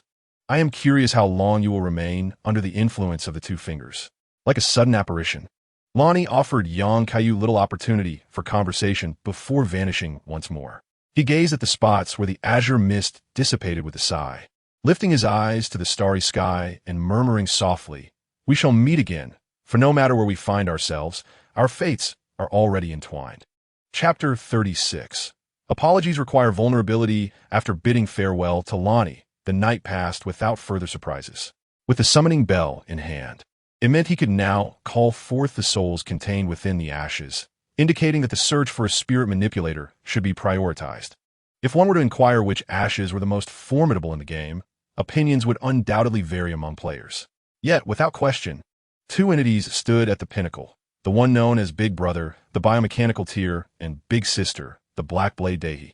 He recalled that in a deleted side quest within the game, a complete narrative existed regarding the biomechanical tier, who should also be referred to as Big Sister. She was indeed an amiable entity capable of forming alliances, her singular aspiration being to become the sovereign of the eternal underground city. However, contemplating such matters felt rather distant. It would be necessary to wait until he had seen the general off on his final journey and breached the entrance to the eternal city. Unbeknownst to him, dawn had already broken. It appeared that the mist released by Lonnie had indeed proven effective in inducing a deep slumber. Lilith emerged from the tent, her eyes still heavy with sleep, nearly past noon, wearing a silly grin that suggested she had awoken from a delightful dream. After parting ways with the wandering merchant, Yang Kaiyu brandished the pass acquired from Edger and crossed the sacrificial bridge. The guards stationed there were already aware that the rebellion in Moan City had been quelled, with the man before them recognized as the chief contributor to this victory. News that had reached them when Hui and others had pursued the hybrid from Moan City to the sacrificial bridge just days prior. The captain on bridge duty felt a tinge of awkwardness, aware that the man before him could indeed slay a Lunbear with a single blow. Did this mean he should venture to Lake Akiro to confront the dragon? Fortunately, Yang Kaiyu had long since forgotten this minor incident and made no demands of him. Having successfully traversed the sacrificial bridge, he and Lilith entered the lake from the southern flatlands of Lake Akiro. The quickest route to the cave where Pashi appeared was to wade through the water, heading northward. As they entered the water's surface, several enormous crabs brandished their colossal pincers and charged at them, yet they were dispatched with ease. The blood oozing from the giant crab shells was even a vibrant green, and the viscous fluid that erupted contained writhing, unknown parasites, causing Kaiyu to abandon any desire to savor the crab meat. However, what followed was far more formidable. A colossal dragon descended from the heavens, unleashing flames from its maw in a fierce assault. Unyielding, Kaiyu retaliated with his freezing breath, completely encasing the flames before they could reach the ground. The magnificent dragon, a Kaiyu, reigns over the lake that bears its name. To be candid, it harbors little interest in the heart of dragons. After all, what would become of its body if wings sprouted from excessive consumption? It is not as though it cannot fly. Nevertheless, having deliberately avoided the area frequented by its adversary and chosen to traverse the shoreline, it found itself pursued nonetheless. Thus, it resolved to teach this young dragon a stern lesson. Turning back, it gestured to Torit to lead Lilith to safety, for today, the dragon slayer would be none other than itself. Lilith obediently mounted Torit, utilizing a double jump to reach a secure distance. Through their time together, she had come to trust Kaiyu's prowess. He was more than capable of handling this dragon. A Kaiyu descended to the ground, visibly displeased by the presence of a human obstructing its formidable breath for the first time in years of dominion over a Kaiyu lake. Dragons within the realm of Elden Ring are beings of high intelligence, notorious for their grudges. Otherwise, the ancient dragon, reduced to a mere part of the landscape, would not have sought trouble with the city guarded by Godwin. A Kaiyu initiated the assault, unleashing a torrent of dragon fire, relying on its massive form to overpower Kaiyu. However, Kaiyu did not flinch. His character in the game could withstand the Dragon King, so how could he be intimidated by an ordinary dragon? He chose to confront head-on. Enveloping himself in a freezing breath, he shielded himself from the searing flames, calculated the distance, and charged forward, seizing a Kaiyu's jaw and forcefully exhaling inward, sending its fiery breath back upon it. A Kaiyu's mouth was encased in ice, rendering it temporarily immobile. After gathering his strength, Kaiyu hoisted the dragon's colossal body and executed a shoulder throw, causing a great splash as it collided with the lake's surface, mingling mud and stone. A Kaiyu was significantly impacted by the throw, momentarily rendered rigid. Kaiyu soared onto its back, delivering powerful blows, each strike sending ripples across the water surface. Remarkably, despite the strength of its scales, even this ordinary dragon only sustained minor cracks and did not succumb. This, however, provided a Kaiyu with an opportunity for retaliation. The dragon fire within surged forth, melting the ice from its mouth and obstructing Kaiyu's onslaught. Its powerful tail swiftly swung around, striking Kaiyu and sending him flying. Although he managed to partially block the blow, inertia propelled him several meters before he finally came to a halt. Witnessing the human, who had weathered its attack unscathed, a Kaiyu felt a twinge of panic. Its instincts urged it to flee. Perhaps it would retreat for the time being and seek assistance from its kin for revenge later. With that resolve, it promptly flapped its wings and ascended rapidly. Kaiyu, observing a Kaiyu's cowardice in attempting to escape, scoffed. Offending the fading one and thinking it could flee? "Come back down here," he commanded. The intense ray of heat directly targeted the expansive wings of a Kaiyu. Although the strength of its dragon scales was indeed formidable, the soft inner layer of its wings remained unprotected by the scales. This resulted in a direct penetration, causing a Kaiyu to lose its balance and plummet to the ground. Kaiyu soared into the air, gradually approaching the fallen Kaiyu. It is well known that the greater the weight, the more severe the fall. Thus, even with the protection of dragon scales, the internal organs would likely be injured from such a high drop. Just as he pondered whether to deliver a final blow, he suddenly heard a Kaiyu speak in human language. "O noble human hero, I apologize for my earlier affront. Please grant me mercy this once." What? When did dragons acquire the ability to speak like humans? Kaiyu's mind raced, recalling that indeed, in certain games, there were instances of dragons forging bonds with humans. Given that dragons possess a high level of intelligence, it was not entirely surprising for a Kaiyu to resort to human speech in a bid for survival. He feigned seriousness and commanded, Are you not aware of the human custom that requires one to expose their belly when apologizing? While I can overlook the indignity of your tale swatting my face, you dared to roar at my witch, a slight I have yet to forget. Hurry, comply, and I might consider sparing you. Chapter 37. Taming Akira was somewhat bewildered, having never heard of such a human custom. Yet, recognizing the precariousness of its situation, it reluctantly complied, rolling onto its side and revealing its soft, white underbelly. Ah, splendid. I can see your sincerity in this apology. Maintain this position for a moment. Kaiyu stifled a grin as he summoned his witch, Lilith. A compliant dragon of this magnitude was a rare sight indeed, and he felt compelled to let her experience the sensation for herself. Kaiyu kept the heat ray activated, ensuring he could act first should Akira attempt any sudden movements. Very well, your cooperation has already allowed me to forgive your earlier offense. Now, it is time for you to apologize to my witch. Remain in this position so she may touch your belly, thus completing the ritual of apology. I must warn you, do not entertain any thoughts of trickery. Not only will you fail, but I shall also sever your wings and stuff them in your mouth.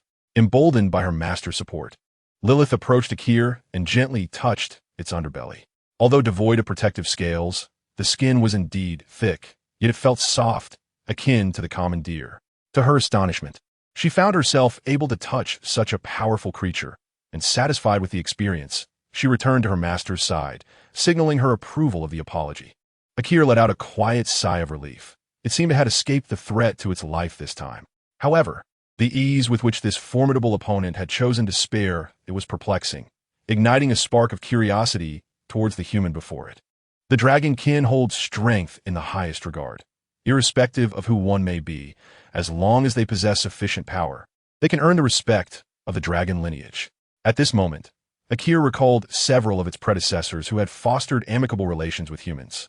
Perhaps they too had encountered similar predicaments. Kaiyu, after allowing the witch to indulge in her whims, found himself devoid of anger towards the troublesome dragon that sought him out. After all, the dragons possess a strong territorial instinct and are averse to the unwarranted proximity of other beings. Moreover, given the dragon's remarkable intellect, might it not be prudent to consider a potential alliance? Should the creature pledge its loyalty, Nimgruff would have a dragon at its disposal, significantly bolstering its combat capabilities for future sieges. Yet, how could one ensure the dragon's complete submission rather than mere lip service? The most effective approach would undoubtedly be a carrot-and-stick strategy. Having already delivered a thrashing, he extended an olive branch. A biotic field enveloped the wounds upon the dragon's wings, while his sigil invoked a healing incantation, swiftly mending the punctured hole in Akira's wing. Given the proximity, Kaiyu could easily pierce the dragon's wing anew should it choose to retaliate. So he harbored no fears of healing, only to face aggression once more. I sense your contrition. This transgression shall be forgiven. Your combat prowess seems adequate. What say you to becoming a dragon under my command to assist in the assault on Stanvale? You may continue to reside over Lake Akira, and the humans in this region will think twice before attempting to hunt dragons for their hearts. Should you find yourself pursued, I can even offer my protection. Kaiyu's proposal struck a chord with Akira. The dragon race teetered on the brink of decline.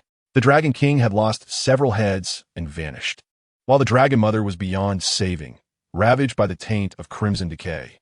To worsen matters, some malevolent entity had developed the Dragon Feast Prayer, leading the already scarce dragons to be relentlessly hunted by humans unafraid of death, all for the sake of acquiring dragon hearts and approaching the draconic essence. This was precisely why Akira attacked every human that entered its domain, who would concern themselves with a mere passing weakling unless provoked. If the human could indeed uphold their promises, the dragon might be inclined to accept such terms, especially given the glint of red in the human's eyes, a sign of formidable power that Akira dared not dismiss. After all, the recent encounter with that scorching ray had left a psychological scar. Do you comprehend the profound psychological impact a ray that pierces one's wing can inflict on a dragon? Oh, whoa. Very well, human, I acquiesce to your proposal. As long as you fulfill your commitments, I am willing to submit to you. Kaiyu nearly burst into laughter. What had begun as a mere passage through Lake Akira in search of Pashi had serendipitously led to the acquisition of a dragon. Suddenly, he recalled the legendary Quasi-King, Vic, and the profound bond with the dragon maiden by his side, prompting him to inquire further. Your size is rather imposing, and I imagine it complicates your movements. Are you capable of transforming into a human form? Indeed, although I have not contemplated such a transformation since I took refuge in this lake. I shall comply with your request. Please, bear with me for a moment. A radiant light enveloped Akir, and her once massive form began to shrink and reshape into that of a human. Young Kaiyu observed the metamorphosis with keen interest, aware that tales of ancient dragons assuming human forms were mere background lore within the game. To witness this phenomenon firsthand was unexpected, and he was curious about Akir's appearance in her human guise. As the luminescence faded, Akir materialized before him in human form, leaving Yang Kaiyu momentarily astonished, feeling an odd sense of shame at his previous actions. The human embodiment of Akir resembled a dragon maiden, a petite figure under 5 feet tall, yet her transformation appeared somewhat unrefined, as remnants of dragon scales persisted, modestly obscuring certain vital areas. He hastily produced a set of clothing suitable for a girl of her stature and requested Lilith to assist her in changing. Though the boundary realm lacked the means for law enforcement, he felt a looming sense of impending consequences. You are not attempting to evoke my sympathy through this guise, are you? Truly, the cunning of your kind is remarkable, and this ploy is indeed effective. Yang Kaiyu regarded Akir, now clad in her new attire, her black dragon scales still visible, yet transformed into the visage of an adorable young girl. However, she seemed perplexed by his implication and sought clarification. I have never seen my human form before, nor have I consciously altered my appearance. I have observed some of my kin post-transformation, and it seems our dragon race corresponds our human forms to the life stages and genders of our dragon existence. Are you suggesting that you have not yet reached adulthood in your dragon years? Truly, you are a being of longevity. What does adulthood entail? If you inquire about my age among my kind, I recall that when I emerged from my egg, the ancient dragon elders were already in their fully mature forms. Perhaps, by human standards, I am considered a juvenile. However, one should not equate the lifespan of dragons with that of humans. Even if I pale in comparison to those venerable beings, the depth of knowledge and wisdom I possess is beyond what fleeting humans can fathom. Ah, what are you doing? Put me down. As Akir, now brimming with newfound confidence, continued speaking, Yang Kaiyu was reminded of the mischievous children among his relatives. To handle such a spirited child, one must resort to lifting them and playfully pinching their cheeks. Akir found herself suspended in the air, her cheeks being playfully squeezed, lamenting the potential loss of her precious dragon scales until this playful torment ceased. In that moment, she clutched Lilith's skirt and sought refuge behind her. She had come to realize that as long as she ingratiated herself with this woman, she would no longer be subjected to such humiliation. After all, having been forced to lie on the ground and caress her soft abdomen was already a significant loss of dignity. A little more wouldn't matter. Chapter 38. Bloodfinger observing Akir hiding behind Lilith, Yang Kaiyu felt no inclination to engage with this diminutive figure, standing merely at 1.50 meters. He understood that the dragon race, inherently proud, despised deceit and pretense. Anything they pledged was typically fulfilled to the very end. In Lani's domain, a subdued, radiant dragon faithfully guarded the mage tower. Even when he sought to wed Lani, the radiant dragon refused to part with the slightest crystal as a wedding gift, having already thwarted its master's partner 3 times. 3 times. Now, with Akir concealed behind Lilith, a sense of relief washed over him. Having a dragon to protect his sorceress was an unparalleled advantage, especially since he often found himself on the front lines, wary of ambushes from those cunning adversaries.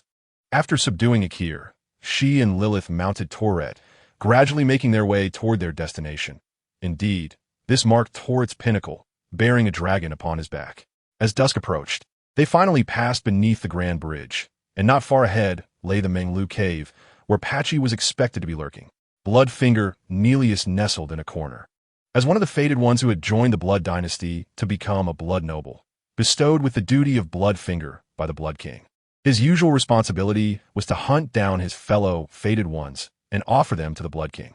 Today marked another day of searching for prey along the shores of Akir Lake, a frequent haunt for fated ones crossing from the Fog Gate.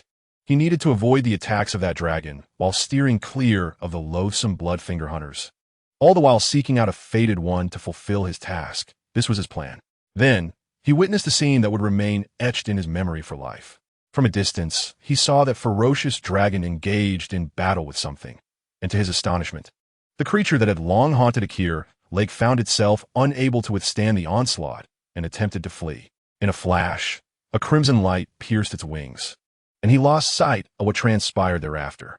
Though Nelius had become somewhat deranged from using cursed blood and the prolonged hunting of his fellow fated ones, his human instincts urged him to avoid provoking whatever was occurring there.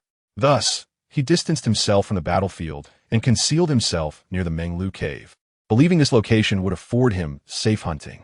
As a blood noble, he possessed considerable knowledge and surmised that the entity battling Akir sought to claim the dragon's heart. If that were the case, it was of no concern to him. As evening approached, he finally spotted his target for the day. Upon closer inspection, he discerned a peculiar figure, an impoverished wretch clad in strange attire, unable to afford armor. Although he had a horse, it was evident that the individual was walking beside it, while the horse bore 2 passengers, presumably the sorceress and her daughter. Regardless, the fated ones have already propagated beyond the boundary, so it is not surprising that the opponent brought a daughter along to the border. However, why does that seemingly young girl bear so many peculiar scars upon her visage? Nelius, uninterested in pondering such matters, recognized the advantage of encountering such an unsuspecting fated one. Grasping his reverse dagger, he aimed at his adversary's position, the cursed blood coalescing into a tangible form upon his weapon, unleashing a blood technique with fervor. Kaiyu, however, had not forgotten that this region harbored an intruding blood finger. During his aimless wanderings in the game, he had been inexplicably barred from riding his horse upon first entering this area, leaving him with a profound impression. Hence he remained vigilant against ambush. As anticipated, a blade of cursed blood surged directly toward his head. After blocking the strike with his arm, he discerned the Bloodfinger's attempt to sneak attack him. The skills of the Blood Dynasty were indeed troublesome. The Munger clone was one thing, but even a mere blood noble could penetrate his defenses. Blood seeped from the arm that had withstood the assault, though it swiftly healed. The state of bleeding was a testament to one of the most formidable factions that once dominated the game. He inhaled deeply and exhaled a fierce gust of breath, not a freezing breath, merely a forceful exhale, yet it was enough to topple the stone pile behind which Nelius had concealed himself. Nelius, taken aback by this peculiar skill, nevertheless recognized the prowess of the blood noble. He adeptly evaded the gale's reach, executing a series of 720 degrees of aerial flips while simultaneously unleashing multiple combat techniques. In an instant, a dozen blades of cursed blood surged towards him. Kaiyu, recalling his previous confrontation with the Munger clone, swiftly vaporized them with a heat ray before they could strike. At this moment, Nelius regretted provoking his opponent. Yet there was no retreat. He had to press on. Gripping his reverse dagger tightly, he adjusted his position mid-air and charged towards Kaiyu. Calculating the distance, Kaiyu sidestepped at the moment Nelius drew near, grasping his arm with force, effectively snapping it, and then yanked away the blood finger blessed by the Blood King. Hurling him aside, unexpectedly, Nelius erupted into laughter, mocking, "You've fallen for my ruse, fated one. This was my escape route all along. Did you not notice I was leading you to cast me away in this direction? Here, do you truly wish to?" Disregarding his severed arm and the blood still oozing from his finger, Nelius executed an improbable maneuver mid-air, rolling deftly before seizing the neck of Akil, who had been spectating on the sidelines, with his remaining hand. "I command you to surrender at once, or else your daughter's life shall be forfeit." "No. What is that expression on your face?" "I swear I will act." Having secured this seemingly innocuous girl as a hostage, Nelius felt certain of his victory, believing that using her as leverage would ensure his escape. However, why did the opponents and that which display such amused expressions at such a critical moment? Can't they be a bit more serious? "Hey, did you hear that? He thinks you are my daughter. It has seemed rather fitting, considering I just dealt with an unruly daughter. Should I start calling you that from now on?" Akir clenched his fists tightly. Today had already been humiliating enough. Not only had he been bested by someone, but now a mere blood pointer dared to consider itself a hostage. Ever since she emerged from her shell, she had never faced such indignity, and to be mistaken for the daughter of the very person who had just struck her was absurd. According to human reckoning, she was already several centuries old. In her fury, she seized the individual clutching her neck and turned to glare at them. Nelius, initially pondering whether this hostage was fearless, was abruptly met with the sight of scorching dragon flames erupting from her mouth, sending him hurtling through the air. At that moment, Yura was hastening towards the scene, having finally tracked down the blood pointer known as Nelius, who had been lurking around Lake Akir. Just moments ago, as a hunter of blood pointers, he sensed the aura of cursed blood. Its master seemed to be engaged in a fierce battle with someone. He hurried to the location, eager to assist, fully aware of the formidable combat prowess of blood pointers. As a being who had acquired immense power by sacrificing a witch, ordinary fade-out individuals were nearly powerless against them. He arrived just in time to witness the final act, as Nelius was suddenly propelled into the sky by a surge of flames. Although he had hastily employed cursed blood for defense and avoided immediate death, he was left barely alive. Had blood pointers truly become so weakened in this era? Yura found himself lost in contemplation. Chapter 39. The Mad Patch. As Yura pondered the meaning of life, young Kaiyu spotted him. That distinctive hat immediately revealed his identity, and Yura held a favorable impression of him. After all, when Nelius had blocked the road in the game, he had seamlessly rushed in to provide assistance. Regrettably, he later fell to the pure purple blood pointer, Ilunara, and met his demise, only to have his body taken over by Zayabalalai afterward. Yura seemed to realize that his presence on the battlefield was indeed somewhat suspicious, so he initiated an introduction. "Fear not, fellow Fade-Out, for I am not your enemy. My name is Yura, a hunter who specializes in pursuing blood pointers. I have been tracking Nelius around Lake Akir. He is a very dangerous individual. I didn't expect you to subdue him first. I see he is still alive. If possible, I would like to take him for questioning. We might uncover the whereabouts of other blood pointers from him. This posed no problem, as that fellow was already rendered utterly useless. Blood pointer or not, I'd already plucked out his fingers. What more could he possibly do? However, in exchange, I would like to pose a question to you. You must have been in this area for some time. Have you encountered a bald man? A bald man? Let me ponder. If the bald man you refer to is indeed the one I am contemplating, then he should be just ahead, within the nearby cavern. I have previously observed him mingling with a band of brigands. I appreciate your generosity and hope that fate allows us to meet again in the future." After obtaining the information he sought, Yura did not linger. He intended to capture the nearly lifeless blood finger and subject him to rigorous interrogation. Surely, the array of torture instruments within his stronghold would compel the individual to divulge secrets. Yang Kaiyu had also confirmed from Yura that Pashi remained hidden in that very cave, which simplified matters. However, the petite girl beside them appeared somewhat dissatisfied. She had not yet forgotten that she had been treated as a hostage. Such indignity was foreign to her. Initially, after unleashing her first dragon flame, she had intended to inflict prolonged suffering upon her adversary before incinerating him. But her plans had been thwarted. I understand your thoughts, but incinerating him to ash in one swift breath would be the simplest form of demise. Allowing Yura to conduct the interrogation would likely lead the blood finger to wish for the mercy of your dragon flame instead. After playfully pinching the round, furious face of her companion to deflate her anger, Akira chose not to elaborate further, primarily due to her inability to retaliate, retreating into Lilith's embrace, muttering incomprehensible grievances. The noble dragon had surprisingly resorted to charming antics to elicit sympathy. Yang Kaiyu found the scene rather disconcerting and continued his search for Pashi's whereabouts. Soon, he discovered a cavern that appeared to be Pashi's hideout. Upon entering the Menglu cave, he was met with a tangle of overgrown weeds, with beams of light filtering through gaps above, rendering the space far dimmer than he had anticipated, perhaps due to the impending darkness. After retrieving a torch, he exchanged a knowing glance with the reluctant Akira, prompting her to breathe fire and ignite it. Slowly, he ventured deeper into the cave, the only conceivable danger being the sudden emergence of a few sluggish undead, their bodies long since decayed, rendering movement a laborious endeavor. However, they exhibited no intent to attack. Instead, they gazed at Akira with a hint of yearning in their eyes. Yang Kaiyu recalled a legend from Lake Akira, which spoke of how Akira's dragon flame could entirely obliterate the bodies of the undead. Thus, there were often desperate souls seeking release who ventured into Akira's domain, gazing skyward in hope that the dragon might grant them liberation. It was a mystery how these nearly mindless undead recognized Akira's human form. Perhaps they sensed the lingering essence of the dragon within her.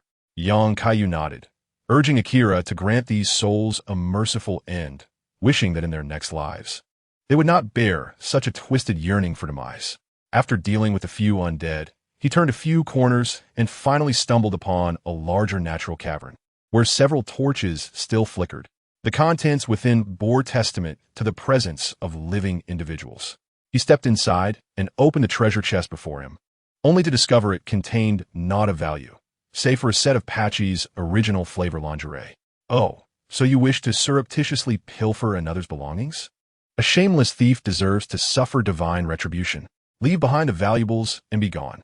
From the shadows emerged a bald figure reflecting the flickering flames, brandishing a spear and shield as he leaped down from above, a triumphant smile gracing his face.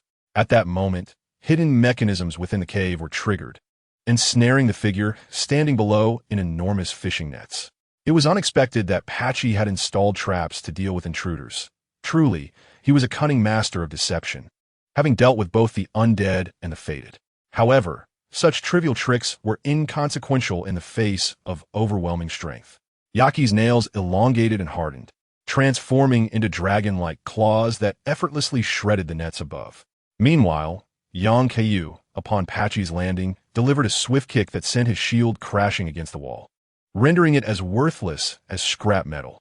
He had initially thought a gentle lesson would compel Patchy to surrender, but after the shield slipped from his grasp, Patchy, who had intended to strike a dashing pose before commencing his robbery, discarded his spear and smoothly crouched in a French military salute. Wait, I surrender. Witnessing Patchy's sudden compliance, young Kaiyu found himself unable to strike him further, opting instead to lower his fists and regard Patchy's bald head with intrigue. At last, he had encountered the cherished mascot of the past generations of soul wanderers. There was an endearingly mischievous charm about him, and his previous actions had inadvertently led one down the correct path. How could one possibly harbor disdain for such a character? Really fed by Yankee West Restaurant, Bati Exceladiopoli. Although he was bewildered by the scrutinizing expression directed at him, he was simply grateful to have preserved his life. Phew, finally someone who understands human speech. Thank heavens. I knew from the start that you were a reasonable person. My apologies for the earlier misunderstanding. I mistook you for the outside demi-humans or those mindless undead intruders. Upon closer inspection, you are none other than my dear fellow fated one. Shouldn't we assist each other in our plight? Indeed, you are correct. I shall dismiss the earlier incident as mere jest. How about I prepare a surprise for you next time? Haha, no need for that. By the way, I haven't introduced myself yet. I am Patchy, though many refer to me as Mad Patchy. Like you, I am a wandering fated one. Alas, fortune has not favored me. I have yet to encounter a witch as beautiful or a daughter as charming as the one by your side. Presently, I find myself amidst a band of down-and-out robbers. So we are, in a sense, fellow travelers. However, a few days ago, that band ventured to the Weeping Peninsula and has yet to return. I fear they may have encountered some misfortune. Now, I am left alone to guard this cave. Young Kaiyu surmised that the band of robbers must have crossed paths with the bloodthirsty Edger and perished alongside him, inadvertently leaving Patchy solitary once more. Thus, he inquired further, what do you intend to do in the future? Will you continue your acts of robbery as you did with us earlier? If so, I might just have to eliminate you beforehand. How could that possibly be? Typically, I only target the mindless undead, and while I have acquired some useful items, I find this line of work to be fraught with peril and am considering retiring from it. Presently, I possess quite a few valuable items. Perhaps I could transition into opening a shop. Should you desire anything, feel free to seek me out for a purchase. I assure you the prices will be reasonable. Indeed, there is something I wish to procure. I have heard that you recently obtained a fragment of a prison device, which piques my interest. You still possess that item, do you not? A fragment of a prison device? How did you come to know of it? I do have one in my possession, but it is quite valuable and not inexpensive. I invested considerable effort to acquire it, though I am uncertain as to why you wish to purchase it. As my first customer, I shall recount a tale for you. Chapter 40. The origin of the prison device. Young Kaiyu was captivated by a statement from Pashi. He recalled that the location where the Munger brothers were imprisoned was in the sewers beneath the royal city, a place teeming with monsters. Moreover, The brothers must have shattered the prison device during their escape. So how could such remnants of a dark history have come into the possession of Pashi, residing in Nimguf? Pashi feigned contemplation, seemingly reminiscing, and then began to narrate the story. Like most fated ones, I too was summoned and traversed through the Mist Gate alongside several companions to arrive in this borderland. I arrived relatively early, coinciding with the retreat following the Coalition's failed assault on the royal city. Initially, my companions and I harbored a sense of adventure, eager to explore this borderland. However, not everyone possesses strength as formidable as yours. We found ourselves destitute, unable even to locate a single witch. After witnessing the deaths of several companions, I dared not roam freely any longer and ultimately joined a band of thieves, scavenging in the vicinity of Nimguf to sustain myself. I discovered this prison device during a mission with the thieves. We had targeted a group that seemed to have fled south from the royal city. One individual among them was clutching this peculiar fragment. My experience allowed me to discern traces of curses and magic within it. After they surrendered their valuable possessions, we did not trouble them further. That individual shared some tidings from the royal city, speaking of the emergence of the blessed king who turned the tide of battle, and the inexplicable disbandment and retreat of the demigod coalition, news that was common knowledge throughout the borderland. Are you suggesting that this individual fled the royal city amidst the chaos of war? But wasn't he the demigod coalition repelled? Why would he still flee the royal city? Ahem, I have just concluded my tale, and with it comes a different price. Should you wish to uncover more, procure this fragment of shackles, and I shall divulge the latter part of the story, a revelation that shall undoubtedly exceed your wildest expectations. Young Kaiyu gazed at Pashi, whose merchant demeanor evoked a sudden desire to deliver a punch. However, he decided against it, for he was affluent enough to afford such a purchase. Very well. Name your price, he said. How does 5,000 runes sound? This is the lowest I can offer. There can be no further reduction. Pashi tentatively provided an inflated quote, intending to engage in a protracted negotiation before settling on a deal, only to witness the opponent gesture and ate with his fingers. 800 runes? Absolutely not. That is far too meager, he retorted. What I mean is 8,000 runes. I must admit, you do appear somewhat pitiable. Refrain from swindling others in the future. For not everyone possesses my leniency, you know? Pashi was taken aback. He had never encountered such a reverse bargaining fat sheep. Perhaps it was best to refrain from swindling altogether, for such a sum of runes would allow him to depart from Ning Mugfu in comfort. After gratefully accepting what he deemed a substantial amount of runes, he handed over the shackles. Very well, the shackles are now yours. Let me continue with the story. Initially, I shared your sentiment. Those residing in the royal city, even as servants, were far more fortunate than those in this desolate place. Observing his hesitance, I offered him half a loaf of bread, which finally coaxed him into speaking. He led me to a secluded corner and confided that he had once been a servant tasked with guarding the sewers of the royal city. Beyond the vermin and maggots, the sewers occasionally housed grotesque creatures, which were referred to as the children of ill omens. During the siege by the demigod coalition, while performing his routine inspection of the sewers, he heard a tremendous noise, as if a colossal creature had broken free from its shackles. He concealed himself in a corner, paralyzed by fear, until the sounds of the creature faded, at which point he mustered the courage to investigate. Upon arrival, he discovered shards of shattered shackles strewn across the ground. As a precaution, he discreetly pocketed a piece, imbued with residual magical energy specifically designed to restrain monsters. Shortly thereafter, the demigod coalition formally assaulted the royal city, and he found himself on the battlefield as a defender. It was then that he spotted a cloaked figure stealthily moving through the fray.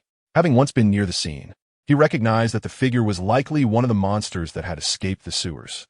Thus, while others celebrated their victory, he blended into the fleeing crowd to escape the royal city, fully aware that if the presence of the shackle fragment were detected, he would be silenced without hesitation. After uttering these words, he continued his flight towards the peninsula of Weeping. The next time I encountered him, he had become a lifeless body, lying in the heart of the continent, as if something had pursued him and dealt a fatal blow from behind. Then Patch fell silent, for the meaning of his recently shared tale was abundantly clear. The sensitive information contained within it was not to be carelessly disseminated, as he had no desire to end up pursued like that individual. Yang Kaiyu refrained from pressing further, having grasped the entire narrative.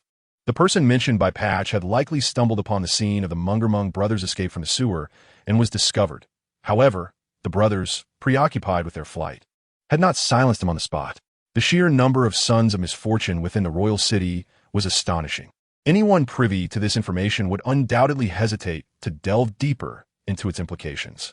The emergence of such blasphemous entities within the Golden Dynasty raised profound questions about the origins of this curse.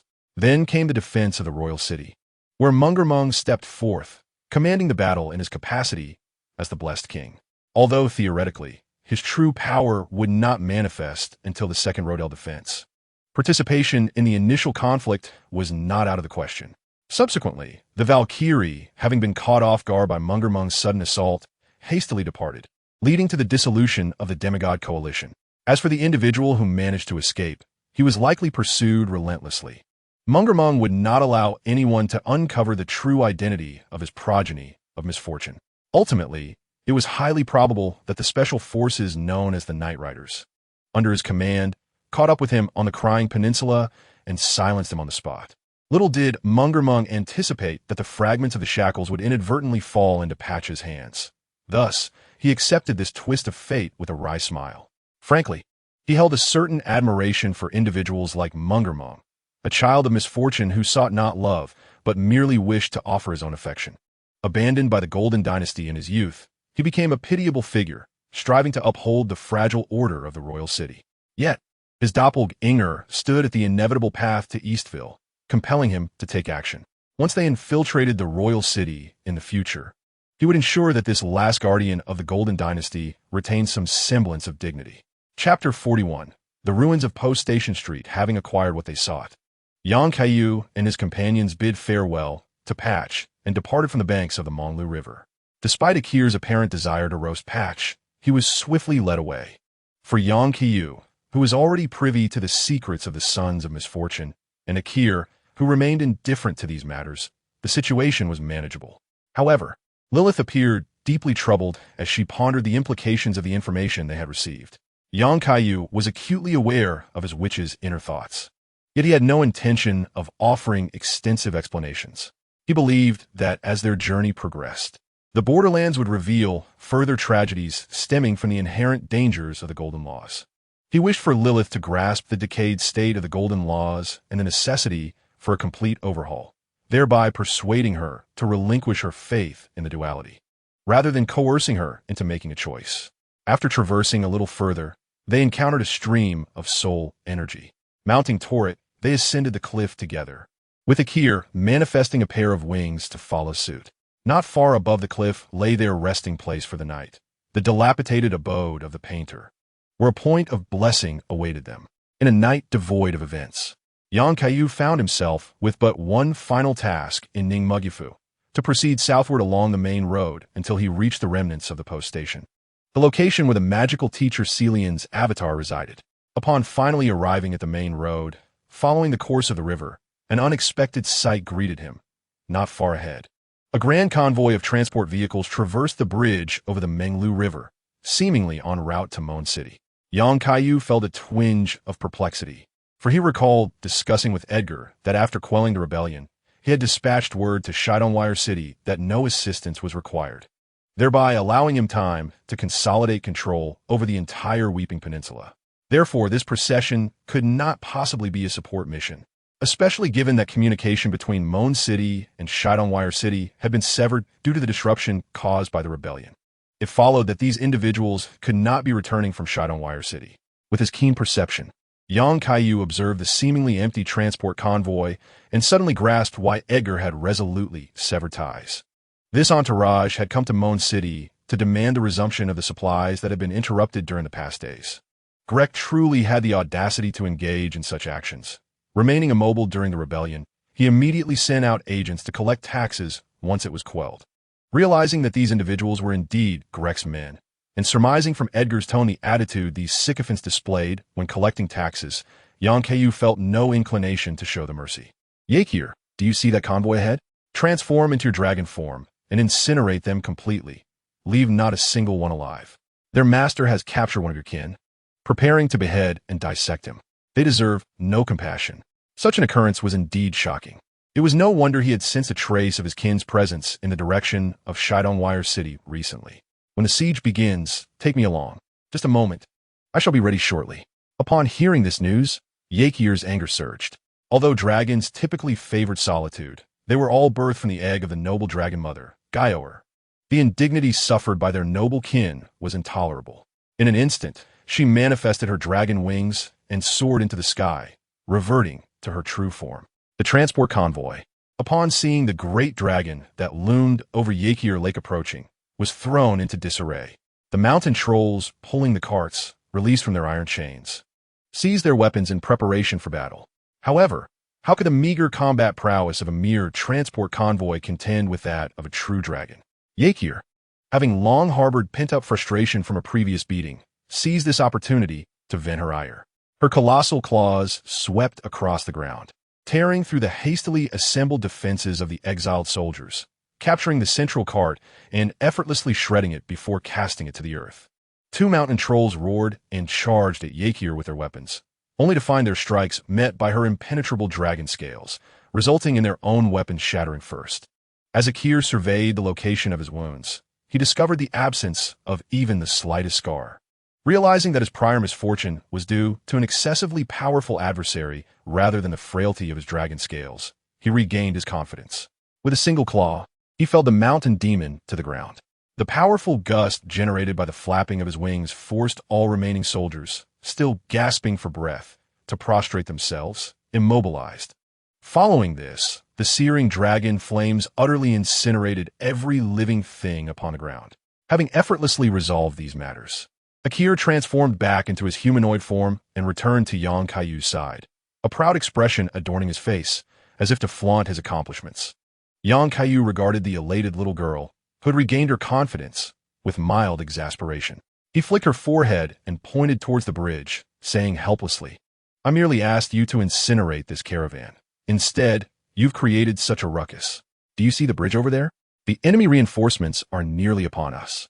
This trouble you've stirred is yours to resolve. Clean it up, and then join me at the nearby ruins. It's merely a matter of defending a bridge. I can set it ablaze in no time." And cease flicking my head.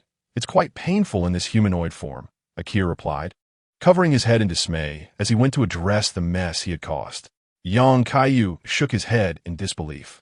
A dragon that had lived for so long still behaved like a child after taking on human form. Perhaps this was indeed a characteristic of the immortal species. Ignoring the sounds of battle emanating from the direction of the bridge, Yang Kaiyu led Lilith to the location of the ruins at the post station. After clearing the area of poisonous flowers and other assorted vegetation, the entrance to the basement finally came into view. Who exactly is down there? I believe I heard the sound of metal clashing, he pondered aloud. Just a frenzied, pumpkin-headed soldier.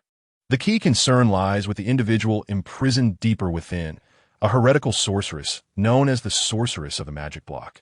It is said that she has ruthlessly slain many fellow sorcerers in pursuit of her research, using their bodies as materials. If I wish to learn magic from her, perhaps even take her as my mentor, would you consent? Lilith hesitated briefly before nodding with a smile. I trust your judgment. I have lost count of how many lives you have saved over these past days. You mentioned it was merely hearsay. I believe that even if the so-called sorceress of the magic block committed such acts, there must be a rationale behind them. Your lack of distaste for her is sufficient for me. I will wait here for that child to rendezvous with me. Do not concern yourself with me. You should proceed with confidence. Yang Kaiyu scanned the surroundings for any danger, then took a deep breath and descended into the basement. To be honest, he was somewhat apprehensive about interacting with such a heretical sorceress, mindful of his witch-esque feelings, as this engagement inevitably brushed against the realm of taboos. Much like Vic's witch, who had taken her own life within the church due to Vic's contact with the power of madness. The faction represented by Celian was clearly something not officially recognized by the Magic Academy. Chapter 42. The Sorceress Syrian descending the staircase into the basement. One traverses a damp and chilly corridor, where the rhythmic clang of iron resonates, occasionally interrupted by the feral roars of beasts. Upon closer inspection, a brawny figure adorned with an iron pumpkin helmet is seen violently pounding the ground. Upon noticing the approach of another, he emits a threatening growl and charges towards the entrance with fervor. Young Kaiyu regards this seemingly minor pumpkin-headed soldier, a mere early-game adversary, with indifference. He feels no inclination to evade and simply reaches out to seize the charging helmet.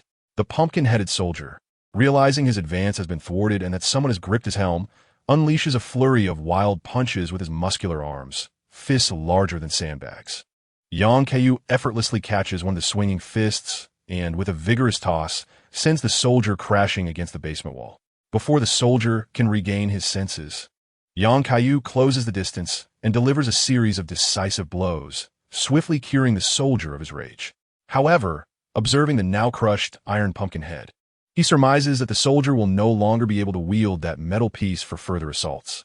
After brushing off the dust that had settled on him and adjusting his appearance, Yang Kaiyu approaches the iron door, lifting it with one hand, revealing several cylindrical gemstones rolling at his feet.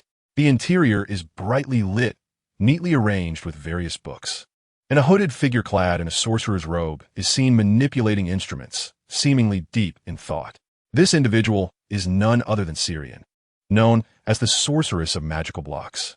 As Yang Kaiyu steps further inside and clears his throat, Syrian becomes aware of his presence. Turning to find a strangely dressed individual at the doorway, the remnants of a sacred prayer aura marking his identity. Oh, a fated one? How rare to have such an unusual guest. No wonder I sense disturbances outside, interrupting my research. Yet in a place like this, progress is hardly attainable. I am Syrian. As you can see, a sorceress. What brings you here? Since you are a sorceress, could you teach me some magical arts? There are hardly any true sorcerers in Ningmugfu. Oh, you wish to learn gemstone magic? You appear to possess the fundamental qualifications. However, becoming an apprentice is not a trivial matter. I was expelled from the Ryalu Kalaria Academy, shunned by many as the so-called heretical sorceress. Even so, do you still wish to pursue apprenticeship? Who among us is not a heretic? Were not the fated ones themselves once the unfortunate souls stripped of blessings and banished from the border by the witch Marika? In that light, we might all be considered heretics here. What harm is there in a heretic taking another as a disciple? Haha, well said. In that case, I am willing to accept you as my apprentice and impart the knowledge of gemstone magic. However, I must warn you that I am quite strict and do not adhere to gentle teaching methods. Do not come to regret your decision. Young Kaiyu Smiled, contemplating whether anyone could be stricter than the days he endured in his final year of high school. Once upon a time, he had emerged as a top contender from among countless others. A little strictness posed no significant challenge. Moreover, if he struggled to grasp the material, he could simply seek blessings to enhance his intelligence and sharpen his mind. Thus, it was settled. He would find time in the future to learn magic from his teacher, though pressing matters required his immediate attention, necessitating a temporary leave of absence. Pressing matters? I understand that you color-faded ones are all pursuing the Elden Ring. Are you planning to take action against the one in Stonevale City? That seems to be the case. The entire Weeping Peninsula is now under my command, and the next step is to besiege Stonevale City. Since I have acknowledged you as my teacher, perhaps you might consider relocating to a more conducive environment for teaching. Should you be willing? What do you think, teacher? I see. The commotion I sensed earlier makes sense now. What? Oh, it is nothing. I was merely lost in thought. I did not expect my newly accepted disciple to be so promising.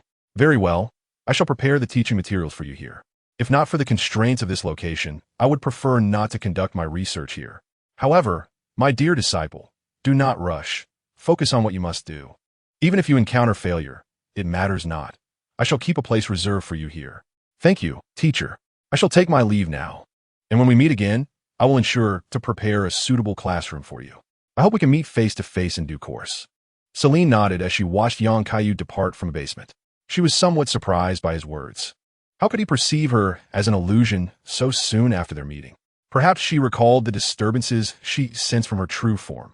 Indeed, significant events had transpired in the Weeping Peninsula of late, yet she was unable to discern the happenings of the outside world. She remained uncertain about the motives of this inexplicably eager disciple, seeking her tutelage, and could only await further developments. Yang Kaiyu slowly exited the basement.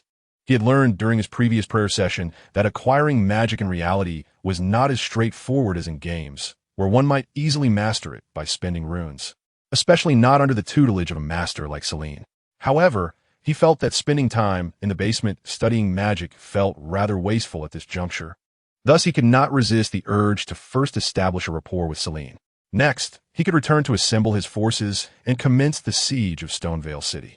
Before that, he needed to make a trip back to the Great Blessing to retrieve the enhanced sword skeleton greatsword and discuss matters with Sir Baiji. He was confident that, given Sir Baiji's grasp of intelligence, there would be an insider within Stonevale City, which would certainly ease their efforts. After all, it was unreasonable to expect an orderly siege while relying solely on a gatekeeper named Godok to open the city gates, especially since his surname was Godok, not Ju. Upon emerging from the passage, Kaiyu discovered that Akir had already dealt with the reinforcement from the bridge and was now standing beside Lilith. The diminutive Karami were no match for her relentless charges and fiery assaults. Observing her master's solitary emergence, Lilith inquired with genuine concern, "How did it go? Did you encounter the person you wished to see? Was everything relatively smooth?" "Well, I currently lack the time to delve into magic. The entire garrison at the bridge has been annihilated, and we can no longer afford to conceal this information. It is imperative for us to prepare thoroughly. Our next step involves Grek's Grand Rune." "Very well, as you wish." Chapter 43. The Wrath of Grek. During his return journey, Kaiyu did not dawdle. Instead, he immediately utilized the teleportation feature of the blessing to arrive at the blessed point just outside Moan City, conveniently bringing Akir within his biological field along with him. Akir, having experienced this instantaneous shift for the first time, appeared somewhat disoriented, akin to suffering from motion sickness. In a display of vulnerability, she chose to recline in Lilith's embrace, resembling a child in need of comfort. Kaiyu observed this scene with a mix of bemusement and nostalgia, nearly forgetting the fierce demeanor Akir had exhibited upon their initial meeting. Since she had been subdued by him, she seemed increasingly accustomed to her current, childlike persona.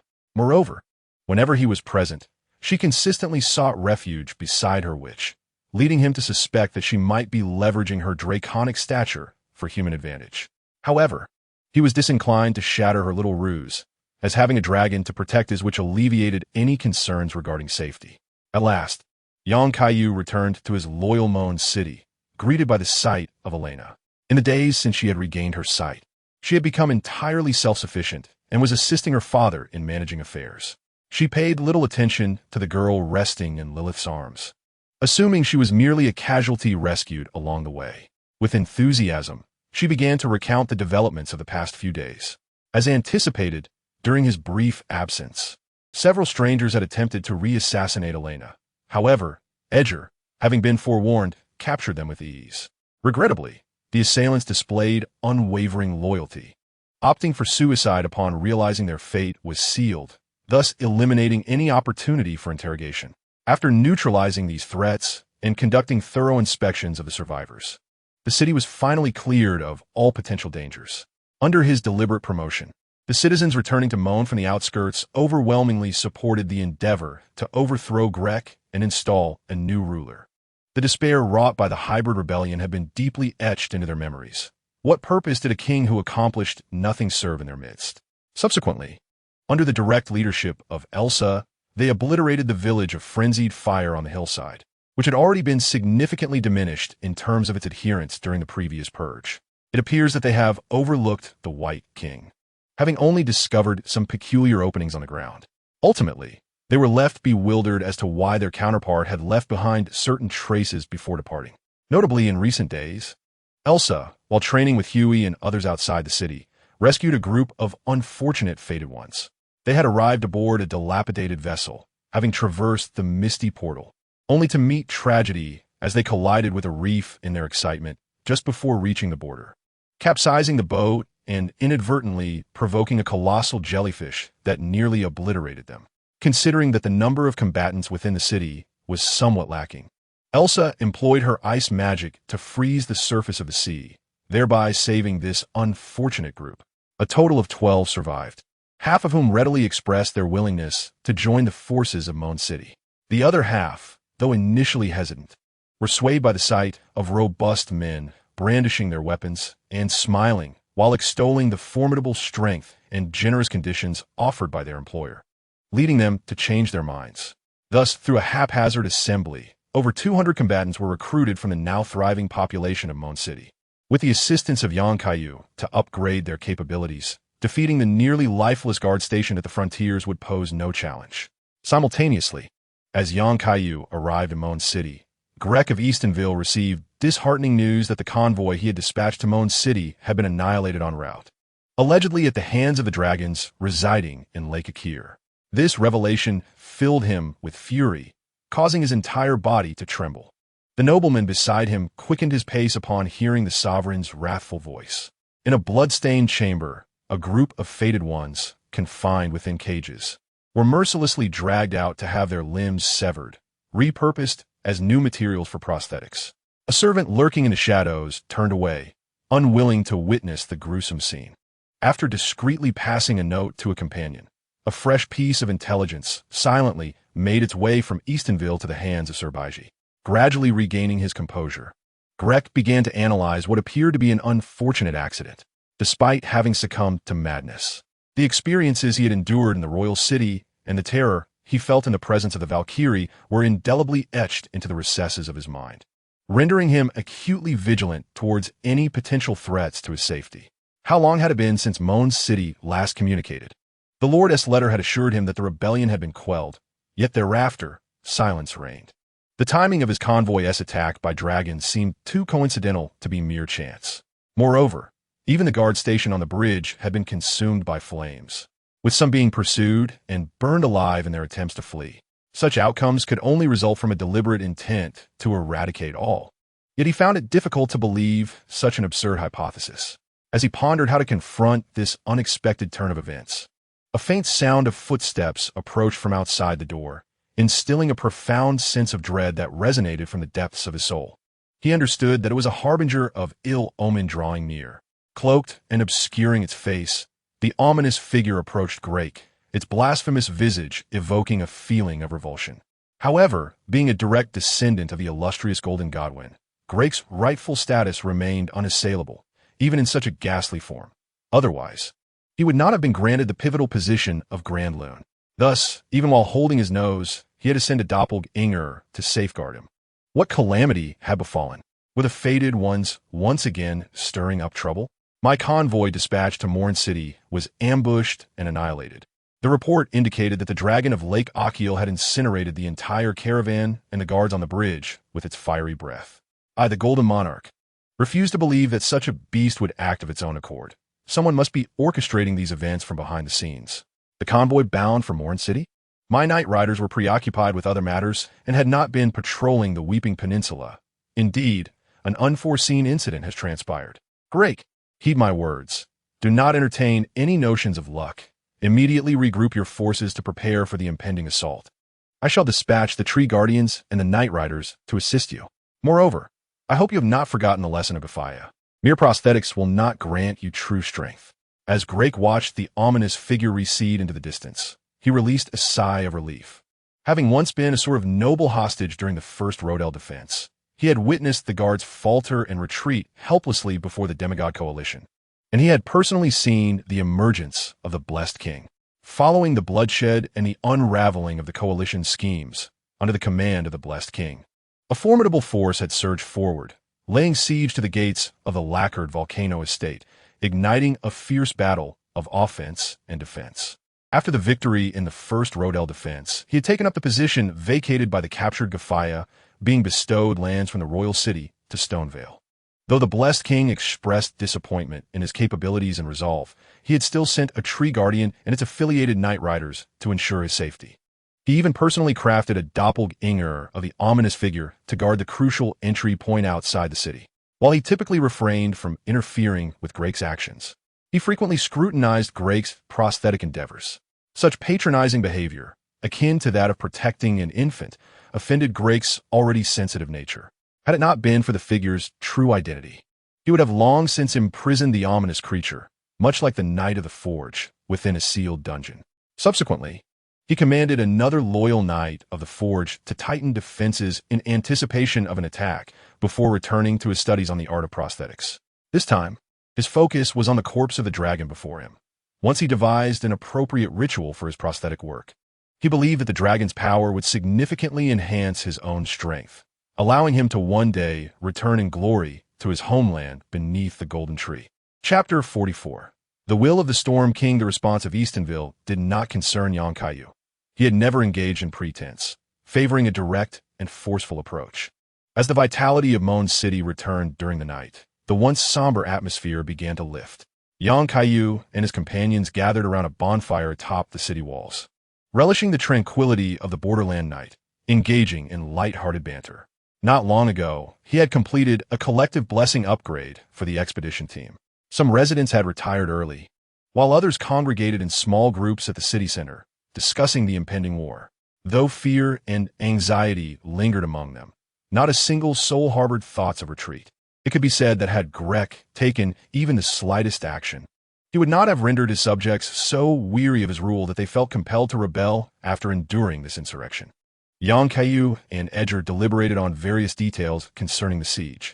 As the lord appointed by Grek, Edger possessed an intimate knowledge of Eastonville's internal structure. Serving as a loyal guide, under his guidance, Kaiyu discovered numerous regions that diverged significantly from his memories of the game. Initially, Irina remained obediently by her father's side, but at some point, she quietly slipped behind Lilith, only then noticing the sleeping girl in her arms. Curiosity piqued, she inquired about the child's identity, wondering why a child saved in passing had not been sent to seek her family below the city. Caught off guard by the question, Lilith momentarily faltered, unsure of how to articulate the somewhat outrageous truth. Fortunately, assistance arrived in the form of Edger, who interjected, "Oh, by the way, I keep forgetting to mention, her name is Akir, and she's also a vital asset in this siege." So it was Akir. However, was it not rather cruel to send such a small child to the battlefield? Once again, her name is Akir, Edger reiterated, only to sputter water all over the place. "You don't mean the Akir I'm thinking of, do you? Unless you know another Akir, I doubt it. She was simply in my way on the road. So I gave her a bit of a thrashing until she agreed to follow me after I promised her some benefits. However, having a dragon accompanying us would be rather conspicuous, so I had her transform into human form to avoid drawing too much attention. Of course, she can revert to her dragon form at any time to assist in battle." Upon hearing this, even the seasoned Elsa could hardly contain her astonishment. She had faced dragons before, and she knew that even she would require considerable time to breach their formidable scales, especially in coordination with her comrades. The notion that one could effortlessly defeat and subjugate a dragon elevated her assessment of Kaiyu's prowess by several notches. Irene, having been blind for many years, possesses little understanding of the formidable strength of the dragon. However, Edger is acutely aware of the fierce territorial instincts of that dragon, which has incinerated countless unfortunate souls who dared to intrude. Although he has witnessed the power of Kaiyu, it far exceeds his expectations. Just as he is about to voice his thoughts, a gentle breeze suddenly sweeps through the air, causing the Lost Homeland Knight's spear beside him to sway slightly in response. A surge of tempestuous energy erupts, stirring the dust from the ground. Edger, unbothered by the dust settling in his hair, gazes incredulously at Kaiyu, rendering the latter somewhat uncomfortable. "What is it? Is there something peculiar about this wind? I wish to inquire about a rather serious matter. If my suspicions are correct, this siege may garner more support than anticipated." "Oh, please do ask. Do you possess any relics left behind by the Storm King?" "The Storm King? I believe I do have something," Kaiyu replies, pausing for a moment. "Ah, yes, it should be this." He recalls the Storm Eagle's ashes he had casually taken when he first arrived in the Borderlands, retrieving the urn, which indeed exudes a gentle breeze. Edger gazes at the box, responding to his Lost Homeland Knight's spear and sighs. "Is this your choice, O Storm King? If so, I shall once again fight for you." "Are you suggesting that this urn embodies the will of the Storm King?" "Indeed. Though the Storm King met his demise in battle against King Geoffrey, his will, much like the persistent storm that surrounds Stonevale City, has never dissipated. Periodically, a warrior chosen by the Storm King emerges, bearing his token, seeking vengeance against the Golden Dynasty by breaching Stonevale City. I believe you're the latest chosen one. How intriguing. By your account, does this mean I can harness the power of the storm? And if the Storm King will persists, might I communicate with it?" "Theoretically, yes. Each warrior selected by the Storm King will can wield the storm's power, using its cover to infiltrate Stonevale City. Moreover, Many within the city still yearn to follow the Storm King. Much like those lost homeland knights and exiled soldiers, many remain haunted by past failures and endure ongoing oppression. If it were you, I believe you could rally these individuals. They might very well turn the tide at a crucial moment, especially given the current ruler, Grake. As for direct communication with the Storm King, that may no longer be feasible. He has long since perished, leaving only a will for vengeance. Thus, each individual chosen by this will may rightfully claim the title of Master of Stonevale City, for they are the new Storm King. To think such matters exist, since the Storm King holds me in high regard and wishes for me to become the next Lord of Stonevale, granting me the power to command the storm. I shall assist him in avenging his grievances. Kaiyu had not anticipated that the item he casually picked up harbored the Storm King's will. It seems that the ashes of the Storm Eagle are indeed essential for Nepheli, the female warrior, to seize control of Stonevale within the game's side quests. Although her combat style strongly suggests she is a descendant of the Storm King, there must be some unique reason for Kenneth Cade to have chosen her as queen. Perhaps it is the manifestation of an ancestral spirit. Naturally, he is reluctant to relinquish such a significant position to another. While his ultimate goal is to end the chaos of the Elden Ring, merely ruling over Stonevale is insufficient. He has already envisioned a suitable candidate to manage Stonevale in his absence. He gazed at Irina, who was curiously caressing the dragon scales on Archeal, and smiled. Who could be more trustworthy than the girl he had personally rescued and witnessed grow? Chapter 45. Return to the Round Table Hall. The night swiftly passed. Now that Kaiyu had returned, they could depart at any moment. Elsa began to inspect the weapons and armor, while Hui and Edger gathered the soldiers for the final preparations for the assault. With several hours of downtime ahead, Kaiyu seized the opportunity to retrieve his weapon and inform Sir Baiji of his plans to besiege the city. It would surely be advantageous to gain his assistance. However, even without it, he possessed the Storm King's approval, making the conquest of Stonevale rather straightforward. This time, he did not trouble Melina. Instead, he directly transported himself and his witch to the interior of the Round Table Hall via blessing.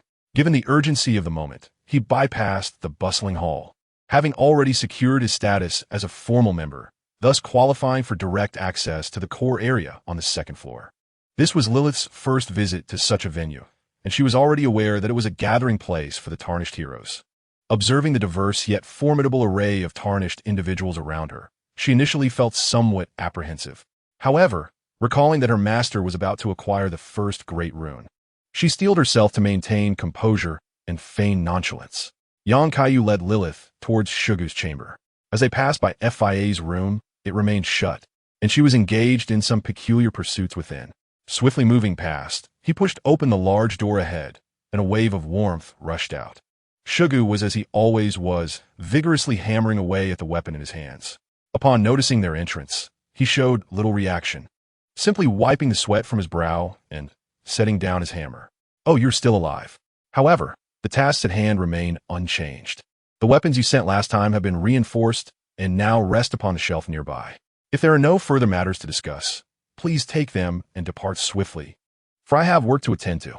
Kaiyu nodded. It appeared that Xiaogu was in good spirits, as eloquent as ever. As he retrieved the sword from the side, he instantly sensed a distinct difference from before upon gripping the weapon. The power bestowed by the forging stone manifested in various aspects. Not only had its sharpness increased, but more importantly, he could distinctly perceive the heightened efficiency of the enhancement he had granted it with life force. After expressing his gratitude to Xiaogu, he quietly exited, proceeding to greet Sir Baiji. Turning the corner past the Great Blessing, he arrived at the door of Sir Baiji's chamber, wherein Xia stood guard as ever. Upon seeing Kaiyu approach, he did not impede his entry, but rather opened the door, allowing him to enter. It seemed that Sir Baiji had been anticipating his arrival. Upon entering the room, his gaze fell upon a large, rough schematic of Stonevale City. While the overall terrain had been scouted, it was evidently inferior to the one Edger had provided him. Sir Baiji turned upon hearing someone enter. "Welcome. I have been awaiting you for quite some time. I was beginning to wonder how long you would take to launch an assault on Stonevale City. The Twin Fingers are becoming rather impatient." "Twin Fingers? I have yet to acquire a single greater rune. Why would they concern themselves with me? It is I who informed them that I possess 2 greater runes." Although the main door to the Twin Fingers chamber remains closed, as the founder of the Round Table Hall, I naturally have secret passages leading to their quarters. They seem to have sensed your presence and inquired about you through the Elden Ring. And how much did you divulge to them? I have shared with them all that I deem necessary for the Twin Fingers to know. It appears they are quite pleased with your activity. Given the recent mishaps involving the two prospective kings, the Twin Fingers seem to be growing anxious. Their impatience is of no concern to me. I am merely here to inform you that I am about to launch my attack on Stonevale City. When it comes to intelligence concerning the borderlands, I cannot think of anyone more proficient than you. So if possible, I would appreciate your assistance in inciting some internal discord during my siege. Certainly, since we are among the few allies, I am more than willing to assist. However, I do have one request and a suggestion that I hope you will consider. Speak freely. If it is reasonable, I shall contemplate it. Utilizing my hidden agents within Stonevale City to create chaos will inevitably lead to the loss of some long-placed spies. Therefore, I hope that once you have captured the city, you will agree to share intelligence and other information from within. The other suggestion is that I would like you to publicly feign opposition to me. I sense that the Twin Fingers have grown somewhat displeased with my inaction. If you could feign compliance with the Dual Fingers, diverting their attention from my actions, I would be immensely grateful. In return, I shall strive to offer you any necessary assistance in other realms of the border. Even if I do not acquiesce to your request, I believe your appointed agents could seize the intelligence amidst the chaos. Thus, it would be more prudent for me to share generously, ensuring I retain a portion for myself. As for your second proposition, I am indifferent to the perception of the Dual Fingers. Regardless of its implications, I shall procure the demigod's grand runes. I shall play the part of a compliant ally, for there is little detriment in doing so. However, I am quite curious about what it is you seek. Excessive curiosity is not a virtue, so I hope you bear that in mind. Nevertheless, since you have consented to my terms, our collaboration is established. I will dispatch 2 individuals to accompany your party. They should already be awaiting you near the sacrificial bridge. When the time for the siege arrives, they will signal my forces to act. Wishing you success on your journey to the first Grand Rune. I've said all I needed to, and if it pleases you, allow me to continue my endeavors. Kaiyu nodded and exited the room, while Xia swiftly secured the door, maintaining an air of aloofness. Lilith hurried to greet him, inquiring about the situation. She had sensed Xia's gaze upon her from outside, accompanied by an unsettling presence of someone she found profoundly repugnant. How did it go? It should have proceeded smoothly, I presume? Yes, there were no unexpected developments. Sir Baiji has agreed to let his people assist as insiders. Now, let's return to Moan City. The first Grand Rune is finally within our grasp. Kaiyu reflected on Baiji's words, suspecting that he had drawn the attention of the Dual Fingers when he thwarted the assassin while rescuing Elena. Yet, it remained uncertain whether the Dual Fingers opposed him out of malice or merely observed his act of valor. Thus, he sought counsel from Baiji regarding his situation. However, Baiji harbored his own motives. Since he wished for Kaiyu to draw the Dual Fingers' focus, it bore no harm. At least, until they infiltrated the royal city. Kaiyu would appear to act in accordance with the will of the Dual Fingers and perhaps later find a way to benefit from them. Before long, he returned to Moan City through the Grand Blessing. Elsa and the others had already assembled the expeditionary force. Soldiers stationed throughout the Weeping Peninsula had been summoned back to ensure the city's safety, with Elena and Lilith remaining behind to guard. The remaining combatants were nearly all deployed, representing the entirety of the military might that the Weeping Peninsula could muster. Chapter 46. The advanced Kaiyu stood before the assembled army, and without the need for elaborate speeches, their morale surged to a crescendo. In this realm rife with betrayal and bloodshed, what these soldiers, hailing from the lowest echelons of society, even some born of servitude, yearn for is not material rewards, but rather the glimmer of hope for the future. Such hope is a rare treasure in tumultuous times, and should someone truly be able to bestow this hope upon them, they would reciprocate with unwavering loyalty.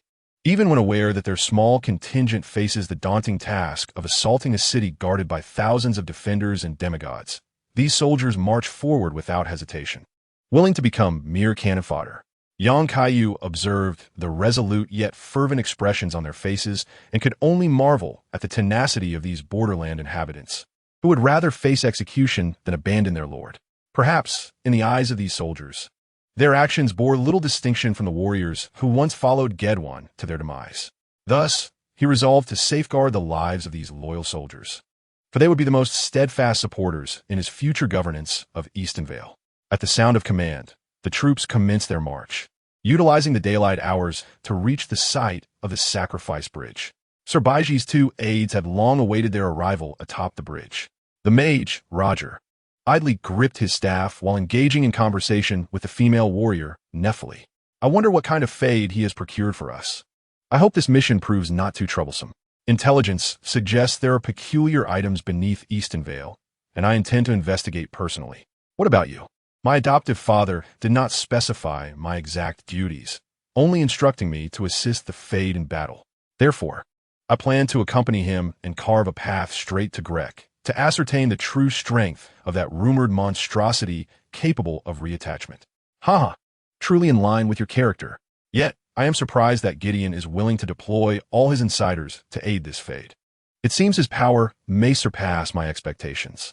As the two speculated about the kind of individuals they might encounter, Kaiyu arrived at the sacrifice bridge. He intended to rest there for the night, aiming to reach the location of the Ale Church by the following day, thus commencing the assault in earnest. From a distance, he spotted 2 figures standing beside the bridge, and they matched his earlier expectations. Both were allies that could be summoned during battles within Easton Vale. He approached them after instructing his troops to set up camp. It appears you're the associates Sir Baiji mentioned. It is a pleasure to meet you. My name is Kaiyu, and I look forward to a fruitful collaboration. The soldiers behind me constitute the main force for this siege. Have there been any unusual developments in the direction of Easton Vale over the past few days? The two, devoid of pretense, introduced themselves and proceeded to share the intelligence they had gathered. The incident at the bridge was indeed your doing, wasn't it? Following your assault, Grek has clearly grown wary, consolidating his forces to establish a frontline defense at the checkpoint. The ever-present tree guardians and knight cavalry of Ningmugfu have vanished, presumably summoned back to the city for defense. It seems your previous assault has instilled considerable fear in Grek, thus ensuring that the road from here to the checkpoint is, at least, secure. The local lords of various fortresses are unlikely to send reinforcements. They will support the victor. So capturing the main city of Stonvale will effectively grant us dominion over all of Ningmugfu. However, the fortifications this time are unprecedentedly formidable. I understand. We will need to signal the 2 of you to create chaos within the city when the time comes. For today, let us take a moment to rest. For tomorrow, we need not fear ambushes and can advance directly to the gates of Stonvale. After familiarizing himself with the situation, Kaiyu returned to his camp with a smile.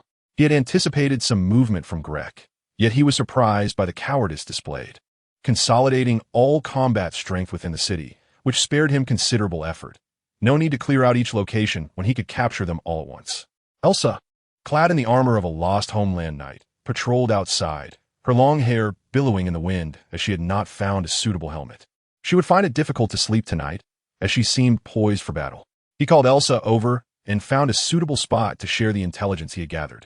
Grek's cowardly behavior left this warrior with a sense of disdain. That's about the gist of it.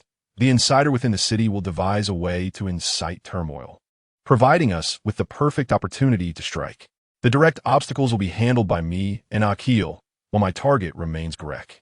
However, there are a few troublesome figures inside the city that I leave to you.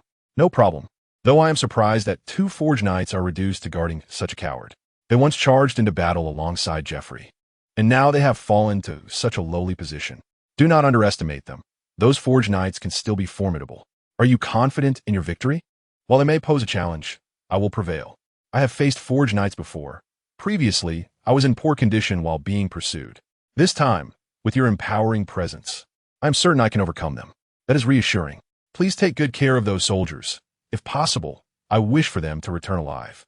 Understood. I have not been idle these past few days. Given their current strength, as long as the assault goes smoothly, significant casualties should be avoided. Rest assured, Kaiyu nodded, seated at the head of the sacrificial bridge, gazing towards the direction of Stonvale. The Stormhawk's ashes in his hand grew increasingly vibrant with proximity, as if urging him to march forth. He could also sense the burgeoning storm power within him, resonating with the colossal tempest that perpetually encircles Stonvale. With the assistance of the Storm King, it is hoped that the exiled soldiers, turned slaves by their defeat, along with those lost homeland knights still loyal to their former lord, might see the light and abandon their darkness. Fewer deaths would ultimately be a blessing. The following morning, after a period of rest, the group set forth with urgency along the main road. As anticipated, Kaiyu, soaring through the air, detected no signs of ambush. After an entire day's journey, they finally approached the vicinity of the Ale Church, with the gates of Shidonwire City now within sight. The once errant merchant, Jala, had seemingly vanished without a trace.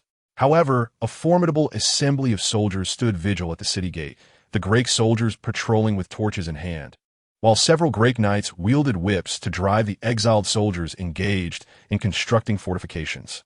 It was apparent that the guards at the checkpoint remained blissfully unaware of the impending calamity, as siege was imminent. Chapter 47. The Knights of the Forge, as the first rays of morning light streamed from the direction of the Golden Tree towards Shidonwire City. The exiled soldiers at the checkpoint, spurred by the knights, continued their labor, under the dual strains of shattered magical rings and prolonged fatigue. These men had nearly lost their sanity, engrossed solely in monotonous toil. Yet, this tranquility was soon shattered by a cacophony in the distance, suggesting the rapid approach of an army. The Greek knights quickly gestured for the guards above to assess the situation. As the Greek soldiers at the upper checkpoint retrieved a spyglass to discern the source of the swirling dust, they were startled by the sight of a dark figure hurtling towards them. Clutching a child, Kaiyu did not afford them a moment to react. He hurled the child, Akil, towards the front of the checkpoint, and then smashed through the lookout tower, ascending towards the peaks. In midair, Akil transformed into the colossal form of a dragon, exhaling flames as he soared past the checkpoint. The soldiers below could scarcely fathom that they would one day confront such an adversary, especially one that descended upon them from the skies. In the ensuing chaos, even the most elite Greek knights faltered, with only a handful of soldiers attempting to retaliate with bows. To their astonishment, one fortunate shot struck true, but the arrow merely ricocheted off Akil's impenetrable scales, failing to inflict any harm. Roger's eyelids twitched as he watched Akil wreaking havoc ahead, his voice quivering slightly as he mused. That must be the signal he told us about. Surely it is. I had thought that day's battle was merely a ruse, a pretense of a dragon's presence. But now, I am confronted with the reality that he truly possesses a dragon. No matter, it's time to engage. As an accomplished mage, Roger was also versed in the art of swordsmanship. He unsheathed his sword, preparing for battle alongside the warrior Nephilim. At Elsa's command, the entire group surged forward. By this time, the defensive line at the checkpoint had become disarrayed under Akil's relentless assault, as he heedlessly dismantled any obstacles obstructing their advance. To speak candidly, the defensive fortifications ahead are significantly more formidable than the mere obstacles that can be effortlessly bypassed by the two-tier jumps of turrets within the game. Enormous crossbows and various small fortresses abound. Yet these constructions are designed to thwart human opponents and are utterly incapable of repelling the onslaught of dragons. Although the regions ravaged by Akir have not resulted in total annihilation, the remaining defenders, despite retaining some combat capability, are ineffectually attempting to halt the new wave of assault. A handful of resolute soldiers seeking to resist are swiftly dispatched by Elsa with a single stroke. Nephilim, gripping her axe, charges forward with fervor, yet finds scant adversaries to engage. The surviving defenders, engulfed in despair, relinquish their resistance, unworthy of her attention. However, time is of the essence, and they must advance as far as possible while their foes remain unprepared.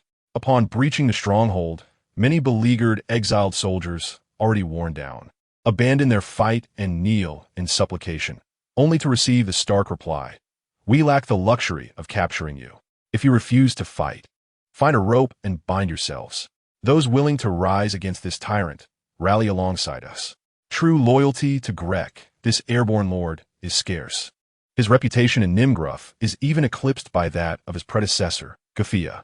Witnessing the overwhelming might of the besieging forces, numerous exiled soldiers, gritting their teeth, have once again taken up arms to follow the onslaught. Thus, upon breaching the first line of defense, not only does their number not dwindle, but continues to swell. Meanwhile, Kaiyu, who had soared to the hillside at the outset, swiftly dispatched all the fortifications above and turned his gaze toward the nearby sealed prison. He sought to ascertain whether the furnace knight within still remained, a formidable combatant akin to Jeffrey's elite guard. Fortunately, the seal upon the prison atop the cliff remains intact and operational. After a smooth descent, he produced a stone sword key and inserted it into the small gargoyle statue. With a resonance from the sealed prison, the passageway to the interior opened. Upon touching the central teleportation portal, he found himself within the confines of the prison, where a knight clad in golden armor leaned contemplatively against the boundary, accompanied by a large shield and sword. The furnace knight, upon noticing the intrusion, exhibited no signs of alarm, merely rising slowly to don his equipment. Another fool daring to challenge me? I shall grant you a single opportunity. I can pretend I did not see you, and you may depart in peace. Should you insist on your folly, I will be compelled to take your life. Young Kaiyu had prepared for battle, recalling how this furnace knight had bested him countless times during his novice days in the game. To his surprise, the knight displayed no intent to fight. It appeared that this furnace knight was open to dialogue. Perhaps he could persuade him not to obstruct his conquest of Eastonville. It appears you still possess your wits. Thus, I bear no intention of opposing you. I am here to claim Grake's great rune, and in the process, seize control of this city. I see, you are indeed one of the fated ones pursuing the Elden Ring. You may now take your leave. I shall not hinder your departure. Once Grake chose the path of the grafted, he ceased to be an object of my loyalty. Indeed, it was he who imprisoned you in this cell. Would you be interested in aiding me in vanquishing Grake? I can grant you the opportunity to deal with him personally, setting aside whether you can break the seal of this prison. Even if you could, I would not accompany you. After all, Grake is a descendant of King Godfrey. Despite his transgressions, I cannot bring myself to strike against him. Nevertheless, I can discern your formidable strength.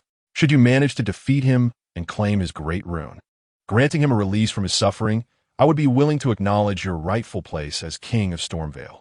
At that juncture, you may come to liberate me, which would be beneficial for all involved. Since this is your choice, I express my respect. However, you ought not to be confined here. I honor your character and trust in your promises. I shall now assist you in breaking the seal of this prison. Thereafter, whatever you choose to do is your prerogative. Upon hearing these words, the Forge Knight lowered his weapon and leaned against the boundary, clearly skeptical that a stranger, come to besiege the city, possessed the capability and willingness to assist him in escaping this confinement. Yang Kaiyu was not jesting. The Forge Knights were renowned as the most elite warriors of the Borderlands, each capable of subduing entire regions. Following Godfrey's exile from the Borderlands, these knights disbanded, seeking refuge with various chosen demigods. The Forge Knight before him was likely one who had participated in the defense of the royal city and voluntarily followed Grake south to Stormvale, only to be imprisoned here for opposing Grake's grafting. Yang Kaiyu believed that such loyalty and willingness to consider the welfare of their lord were exceedingly rare in the Borderlands. Even in the face of such treatment, this knight bore no resentment, only a desire to grant Grake a release. Previously, he had harbored some trepidation regarding the knight's strength and the potential threat it posed to his subordinates. However, with the endorsement of the Storm King and the assistance of Akir, he now possessed absolute confidence in mastering the situation. Having already conducted an experiment in sealing Elsa within her prison, this endeavor felt like second nature. After gathering his strength, he effortlessly shattered the seal of the prison. The Forge Knight was forcibly transported to the outside world due to the collapse of the space. He gazed in disbelief at the direction in which his liberator had flown, grappling with the reality of his unexpected freedom. What then was he to do now? He reclaimed his weapon and shield, approaching a devastated camp near the sealed prison, gazing intently at the tattered Jar YK flag on the ground for an extended period. Unconsciously, he sighed and stepped on the flag, slowly advancing towards the direction of Stonevale City. Chapter 48. The approaching storm. At this moment, the thoughts of the Furnace Knight were of no concern to Yang Kaiyu, who quickly rejoined the rapidly mobilizing group. Yakur continued to serve as the tank and vanguard, closely followed by a large contingent led by Aisha. However, after casting a brief glance at the size of the group, he felt puzzled, as he seemed to have brought fewer people than this. Yet upon noticing that many of the soldiers at the rear were clad in tattered gear, he understood the current situation and adjusted his position to stay above the ranks. As he drew nearer to the main city gates, the tempestuous force within him grew increasingly formidable. It was time to test the empowerment granted by the Storm King. Meanwhile, within the city, GRYK listened with a pallid face to the tremendous sounds emanating from outside, utterly baffled as to how events had spiraled to this point despite his meticulous preparations. Surely, even an assembly of Fade would not easily breach his initial defenses. Yet, to his astonishment, not only had an army arrived, but a dragon was also clearing the path ahead. He could not fathom why this beast had chosen to attack him. After all, he had merely retrieved a dragon's corpse to attempt a graft within the city. He had heard no tales of profound sentiments among dragonkind. Unable to restrain himself, he uttered a curse and issued commands to the noble tasked with relaying orders. The incompetence of the defenders had led to the loss of the city. It seemed he must personally lead the charge. He commanded the Knight Riders and the Tree Guardians to retreat to the inner city and hold their ground in readiness. The massive crossbows and flamethrowers on the walls were to be elevated by 5 centimeters, aimed directly at the dragon, ensuring its obliteration before it could breach the city. Satisfied with what he deemed a reasonable strategy, he believed that as long as the wretched dragon was slain, the others would find it impossible to breach the city's defenses head-on. Just as his messenger departed the chamber, he was intercepted by a cloaked figure. Upon learning of GRYK's astonishingly flawed arrangements, the omen nearly provoked him to strike. Was it wise to position his finest cavalry in such a cramped space, merely to await the dragon's fiery breath? The imposing figures of the Knight Riders and Tree Guardians could hardly find refuge even in the basement. The only viable strategy now lay in exploiting the terrain's advantages to plunge into the enemy ranks, preventing the dragon from launching indiscriminate attacks. He understood that this enemy force, while appearing formidable, was merely compressing all its might into this assault. Should their momentum falter, their numerical disadvantage would become starkly evident. Then, taking matters into his own hands, he aimed to disrupt the enemy's leadership, rendering them leaderless like a flock of headless chickens. That dragon would merely burn a little longer. Furthermore, within the city, a furnace knight awaited, capable of invoking the furnace's myriad prayers to temporarily gain aerial combat abilities. The colossal magic golem stationed at the divine tower approached, and once it entered the attack range, even the dragon would be susceptible to destruction. Thus, he disregarded Grek's plans and commanded with unwavering resolve. The Knight Riders and Tree Guardians, who already obeyed his orders, urged the guards to open the city gates. Departing from the inner city to quietly await the enemy on their inevitable path to demise. Standing atop the towering battlement, Malice grasped his trusted weapon with firm resolve. His expression solemn as he gazed upon the fearsome dragon, its jaws bared and flames unleashed alongside the encroaching tide of enemy forces. His keen eyes, sharp as a hawk's, missed not a single detail. As moments ticked by, the enemy drew closer, and suddenly, Malice's countenance shifted. Sensing impending danger, he leapt without hesitation from a bridge, weapon raised in a defensive posture, fully aware that something significant was about to unfold. At that moment, the storm that perpetually surrounded the outskirts of Shidongwai intensified far beyond its usual ferocity, wild winds ravaging the forces led by Yang Kaiyu, while within their ranks, tranquility reigned. They seemed to advance, enshrouded by the tempest. As they neared the city walls, the storm's intensity surged, and Yang Kaiyu meticulously harnessed this formidable power, a capability only achievable within the former royal city of the Storm King. Calculating the distance, he roared, "Ukwal, now is the time. Synchronize with my move." Upon hearing the command, Ukwal opened his maw wide, unleashing the most ferocious dragon fire he could muster. Upon colliding with the storm, rather than diminishing its power, the flames fused with it, creating an unstoppable fire tornado. Under Yang Kaiyu's guidance, the storms might converge into this fiery whirlwind, surging forth from the outer city wall's passage, obliterating all fortifications and the enemies attempting to resist through the terrain. The 2 ambushing knights were also caught in this devastating strike. The Tree Guardians, recognizing the peril, swiftly pulled their companions close, raising their massive shields to shield the Knight Riders from the Tempest's wrath. Though their sturdy armor and shields provided some protection, sustaining minor burns, they barely withstood the fierce onslaught. However, the cost was great, as both their steeds perished under the impact. The Knight Riders' horses, designed for mobility with little defense, were lost without a second thought. Even the armored steeds of the Tree Guardians succumbed, flames seeping through the crevices of their gilded armor, leaving them to perish. For not everyone possessed shields to safeguard their vulnerable spots. Although the ominous sign did not suffer severe injuries from this assault, it left him in a rather disheveled state. singeing the hair on his arm almost to oblivion. This incited a surge of indignation within him. Damn the Storm King. Even after his demise, he still harbored the audacity to assist his chosen one in reclaiming the city. The ferocity of the fire tornado was not quelled until it struck the city walls. The main gate here was not crafted from mere wood as in games, thus withstanding this onslaught. However, the soldiers operating the city's defenses above faced dire misfortune. Their equipment nearly scorched beyond recognition. Roger, bereft of time to lament the terrifying power of this colossal fire tornado, brandished his staff as it dissipated, unleashing a sphere of azure magic that soared skyward before erupting in a brilliant display. The internal allies, strategically placed as per Sir Baiji's arrangements, had long reached their designated positions upon receiving news of the siege. As the inhabitants of the city gaped in awe at this formidable strike, the conspirators recognized the predetermined signal, igniting the rebellion.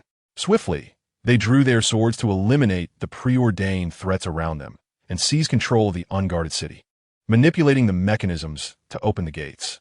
Simultaneously, they proclaimed the return of the Storm King's heir. Would the citizens not rally behind the new sovereign, rather than continue to toil for that cruel demigod? Had this been the zenith of the Golden Dynasty, few residents would have responded to such a call. During an invasion, they would remain indifferent, and if a wise ruler governed Eastonvale, they would be even less inclined to heed it. However, the once mighty golden laws had diminished, and many inhabitants still revered the Storm King, harboring resentment towards the initial invasion by the Golden Dynasty. Under Grek's reign, which had cast the city into a hellish tableau, tensions had escalated. Now, for the first time, witnessing someone wielding the Storm King's legacy with such formidable might, akin to the past when dragons were allies, stirred peculiar sentiments among the displaced knights and exiled soldiers. Though most hesitated the moment a breach occurred in the city, the scales of victory would irreversibly tilt in favor of the attackers. Chapter 49. The ultimate insult to ominous signs. The insurrection within the city, spurred on by the internal allies, continued to expand. Even Grek, deploying all available combatants at his disposal, could merely achieve a temporary suppression. If the enemy could not penetrate the city, matters would remain manageable. Yet, could ominous signs truly thwart the enemy's advances? After witnessing that exaggerated blow, Grek felt a flicker of uncertainty. Contemplating whether to proceed with the reassembly ritual of the dragons remains without adequate preparation. At this moment, outside the city, Ajax soared into the air, directly sweeping over the inner city wall to dismantle the resistance within. Thanks to young Kaiyu's prior admonitions, Ajax endeavored to moderate her attacks, commencing a targeted elimination of the defensive points inside the city. However, her respite was short-lived as she soon encountered a formidable opponent, the Furnace Knight within the city. Utilizing the furnace's myriad prayers, sprouted wings that temporarily granted him the ability to fly. Each time Ajax attempted to descend, she was met with the knight's obstruction and assault. Observing the exaggeratedly large sword in the adversary's grasp, rationality screamed at her in warning. A single blow from such a weapon would likely ground her for good. Thus, she found herself compelled to hover in the air, maintaining pressure on the Furnace Knight, preventing him from directing his energies toward quelling the insurrections elsewhere. Meanwhile, at the entrance of the outer city wall, two knights stood resolutely, impeding the advance of the group. The narrow passageway rendered it impossible to deploy their forces effectively, necessitating the involvement of the heroic figures among them to avoid a farcical situation akin to the tale of the gored warriors. Young Kaiyu approached the passage alongside Edgar, Elsa, Nephili, and Roger. To his surprise, the tree guardians and knight riders willingly parted to create a path, signaling that he was to proceed alone. Casting a glance back at his comrades, he recognized that they were more than capable of overcoming the two knights without him. He understood that the ominous presence awaited him on the drawbridge, and thus he ventured into the passage alone. Elsa, witnessing young Kaiyu's solitary entry, slowly unsheathed her curved dagger, preparing to allocate opponents. Among those present, her prowess had been elevated to the highest tier following young Kaiyu's enhancements, and she was the only one familiar with the combat style of the Tree Guardians. She resolved to face one of them in single combat. As a knight who had patrolled the Weeping Peninsula's nights for an extended period, Edgar, the Lord of Morn City, possessed ample intelligence about the enemy. His expertise in storm combat techniques was perfectly suited for synergy with Nephili. Roger's role was to disrupt with magic from the sidelines, ensuring he conserved his strength for when they would delve into the secrets hidden deep beneath Eastonvale after breaching the city. Once their opponents were assigned, the battle commenced under a watchful silence, leaving no retreat for any participant. The failure of either side would herald death. Young Kaiyu traversed the lengthy passage, one that could be deemed considerable even within the realm of the game, until he stood before the ominous presence. This time, he was spared the scene of being forced to leap from the bridge, as his adversary appeared somewhat disheveled, yet still uttered familiar words. Fated one.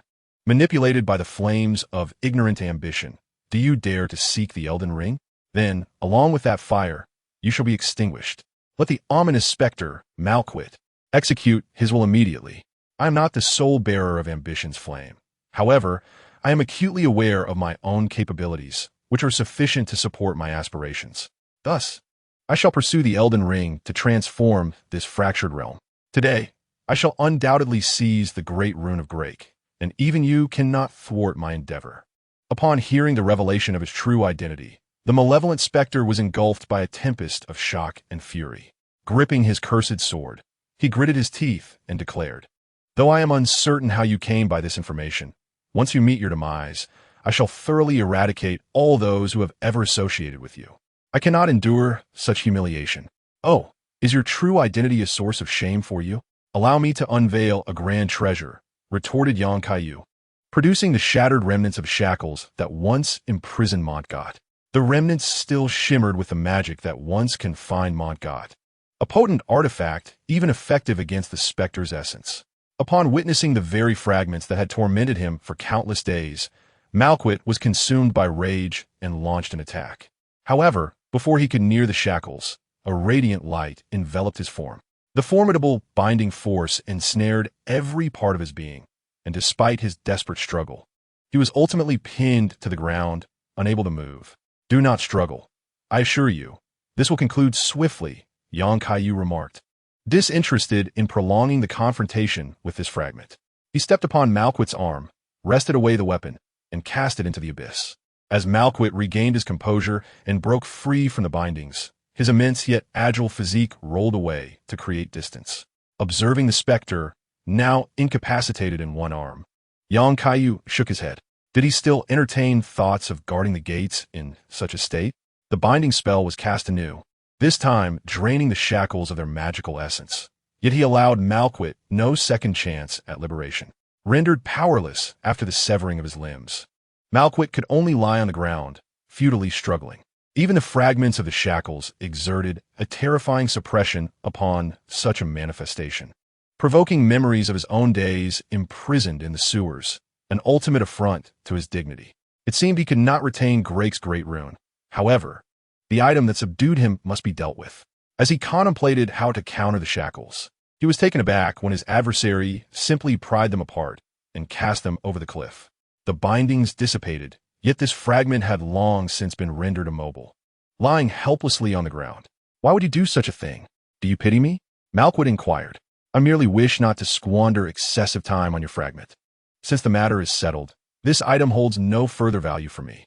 As for the future, I eagerly anticipate a fair confrontation in the royal city." "Humph! A mere fated one dares to dream of invading the royal city. I have etched your humiliation into my memory. Yet since you have voluntarily destroyed the shards of the instruments of torture, I can grant you a swift demise. My derision towards you is merely superficial. However, the son of misfortune, who has been tormented for so long within the confines of the Golden Dynasty, finds himself unworthy of love after escaping, choosing instead to simply offer himself. This, in essence, is your ultimate disgrace. Ponder over this matter. Do not continue to be deluded in your defense of the already decayed golden law. I feel a sense of pity for you." Before the son of misfortune could voice a retort, Yang Kaiyu seized his immobile form and, after acquiring a familiar trophy, cast it down the precipice. Next, he would attend to Grake within the city. As the avatar plummeted to its demise, its final memories returned to the true essence of Montgert within the royal city. He caressed the crown upon the throne, gazing down at the dilapidated royal city, momentarily lost in thought due to the recent words. Was all of this truly without merit? No, it cannot be so. I can still salvage everything, for even you cannot conquer me and ascend as the Elden King. Chapter 50. The Furnace Knight with the aid of the shackles. Kaiyu effortlessly vanquished the son of misfortune's avatar. He held Montgert's will and the remarkable display during the Shattered War in high regard. Thus, this was both his first and last invocation of the shackles' power. However, for Montgert, it was an entirely different matter. As for that despicable one who fancies himself a boy in woman's attire, he had already contemplated the fate he would bestow upon him. Just before the son of misfortune fell from a cliff, Kaiyu noticed an object at his waist. He retrieved it, discovering it to be a significant item from the game, the amulet belt. Previously, he had refrained from collecting amulets due to the absence of this very item. The twin-headed sword amulet from Moan City was merely a decorative trinket in his possession, although he sensed some latent power within it. He was unable to channel it into his own essence, even when enveloped in a biological field. However, with the amulet belt now in his grasp, he could experiment with it post-battle, attempting to incorporate amulets for potential effects. Not long after, the battle at the rear concluded. Elsa and Edgar approached, each carrying a severed head. Elsa appeared to have triumphed effortlessly, suggesting that her recent upgrade had indeed propelled her capabilities to new heights, enabling her to easily subdue the Tree Knight, who had lost his steed and was not in peak condition. Edgar, on the other hand, bore wounds, with parts of his exiled knight armor shattered. Nonetheless, alongside Nephilim, he managed to overcome the Knight Cavalry, proving himself to be quite valiant in the endeavor. Upon witnessing that all his subordinates had gathered, Kaiyu did not linger. He swiftly led his team toward the city gates, which had been cleared of its original defenders and was now occupied by the inner agents meticulously arranged by Sir Baiji. Consequently, they encountered little resistance as they effortlessly breached the inner city. The areas traversed by Kaiyu faced minimal opposition. Upon seeing the tempestuous energy enveloping him, many residents surrendered outright, even switching allegiances, repeatedly murmuring phrases like the Lord of Storms has returned. The only notable hindrance was the grotesque, limb-laden aristocrat. Having accepted this fate, remained solely loyal to Grake. Elsa wielded her curved blade, tracing graceful arcs in the air, each swing severing multiple limbs with the ease of slicing through vegetables. Since entering the city, Nephilim felt an unprecedented surge of power within her, as if the city itself resonated with her essence. Her original storm combat techniques had become unimaginably potent, each assault capable of obliterating obstacles ahead. Roger, however, had strayed from the group, making his way toward a corner, driven by his own intentions. Before long, new obstacles emerged on their path. The Furnace Knights, accompanied by the city's lion guards, appeared to block their advance. The situation with Akir was no longer his concern. He could only focus on the imminent foes before him. Kaiyu disregarded the two adversaries obstructing his way, for his singular objective was Grake, deep within the stronghold. As Elsa engaged the Furnace Knight, an exhilarated smile graced her face. She had long desired to test her mettle against what she perceived as the most elite of knights, and now the opportunity had arrived. Thus, these two titans of warfare clashed, engaged in a fierce struggle where one could only adopt a defensive stance, unable to keep pace with the other's speed, while the other found their attacks ineffective, merely grazing the opponent's defenses. Nephilim and Edgar, on the other hand, swiftly dispatched the lion before being guided by the inner agents to the chamber filled with severed limbs, the Hall of Limbs, where a prison held numerous test subjects, including the fated ones. Given the nature of the grafting materials, none were weak. All possessed some degree of combat capability. Those who had awaited death and despair, upon witnessing their savior's arrival, unhesitatingly reclaimed their weapons to assist in eliminating the remaining factions. Notably, Roderica, the future zero-point technician known as Little Red Riding Hood, was still confined within a cage, yet she no longer needed to fear for her life. Gradually, Grake's forces crumbled under the ebb and flow of this assault, with only the Furnace Knight engaged in battle, with Elsa continuing to resist, while soldiers gathered at a distance, observing a confrontation they were unqualified to intervene in. At that moment, a furious roar erupted from the outskirts of the crowd. Enough! Finn, now that you've reached this point, do you still pledge allegiance to such a person? The Forge Knight, rescued by Kaiyu, had now arrived in the city. He immediately recognized the individual encircled at the center as his once dearest friend and comrade. However, A divergence in their attitudes towards Grake had ultimately led to their separation. Until yesterday, he believed that through self-imposed exile, he could escape his choices. Yet now, having been freed and witnessing Grake's decline, he felt compelled to awaken his friend, who was still attempting to resist. As the Forge Night approached, the soldiers on the road willingly parted to grant him passage. Elsa, having fought for so long, understood that she could not conquer this opponent, and thus relinquished the battlefield, fulfilling the desires of these two. In case of any unforeseen events, her dragon in the sky could still quell the situation as she hurried toward Eastwell City. Hoping to witness the battle with the demigod, the Forge Knight, known as Finn, now hoisted his great sword upon his shoulder, gazing at his friend with complex emotions, yet still refusing to lay down his weapon. I thought that after being confined for such a long time, you might have reflected. To my surprise, you remain unchanged, Red. And now you have even taken the bold step of rebellion.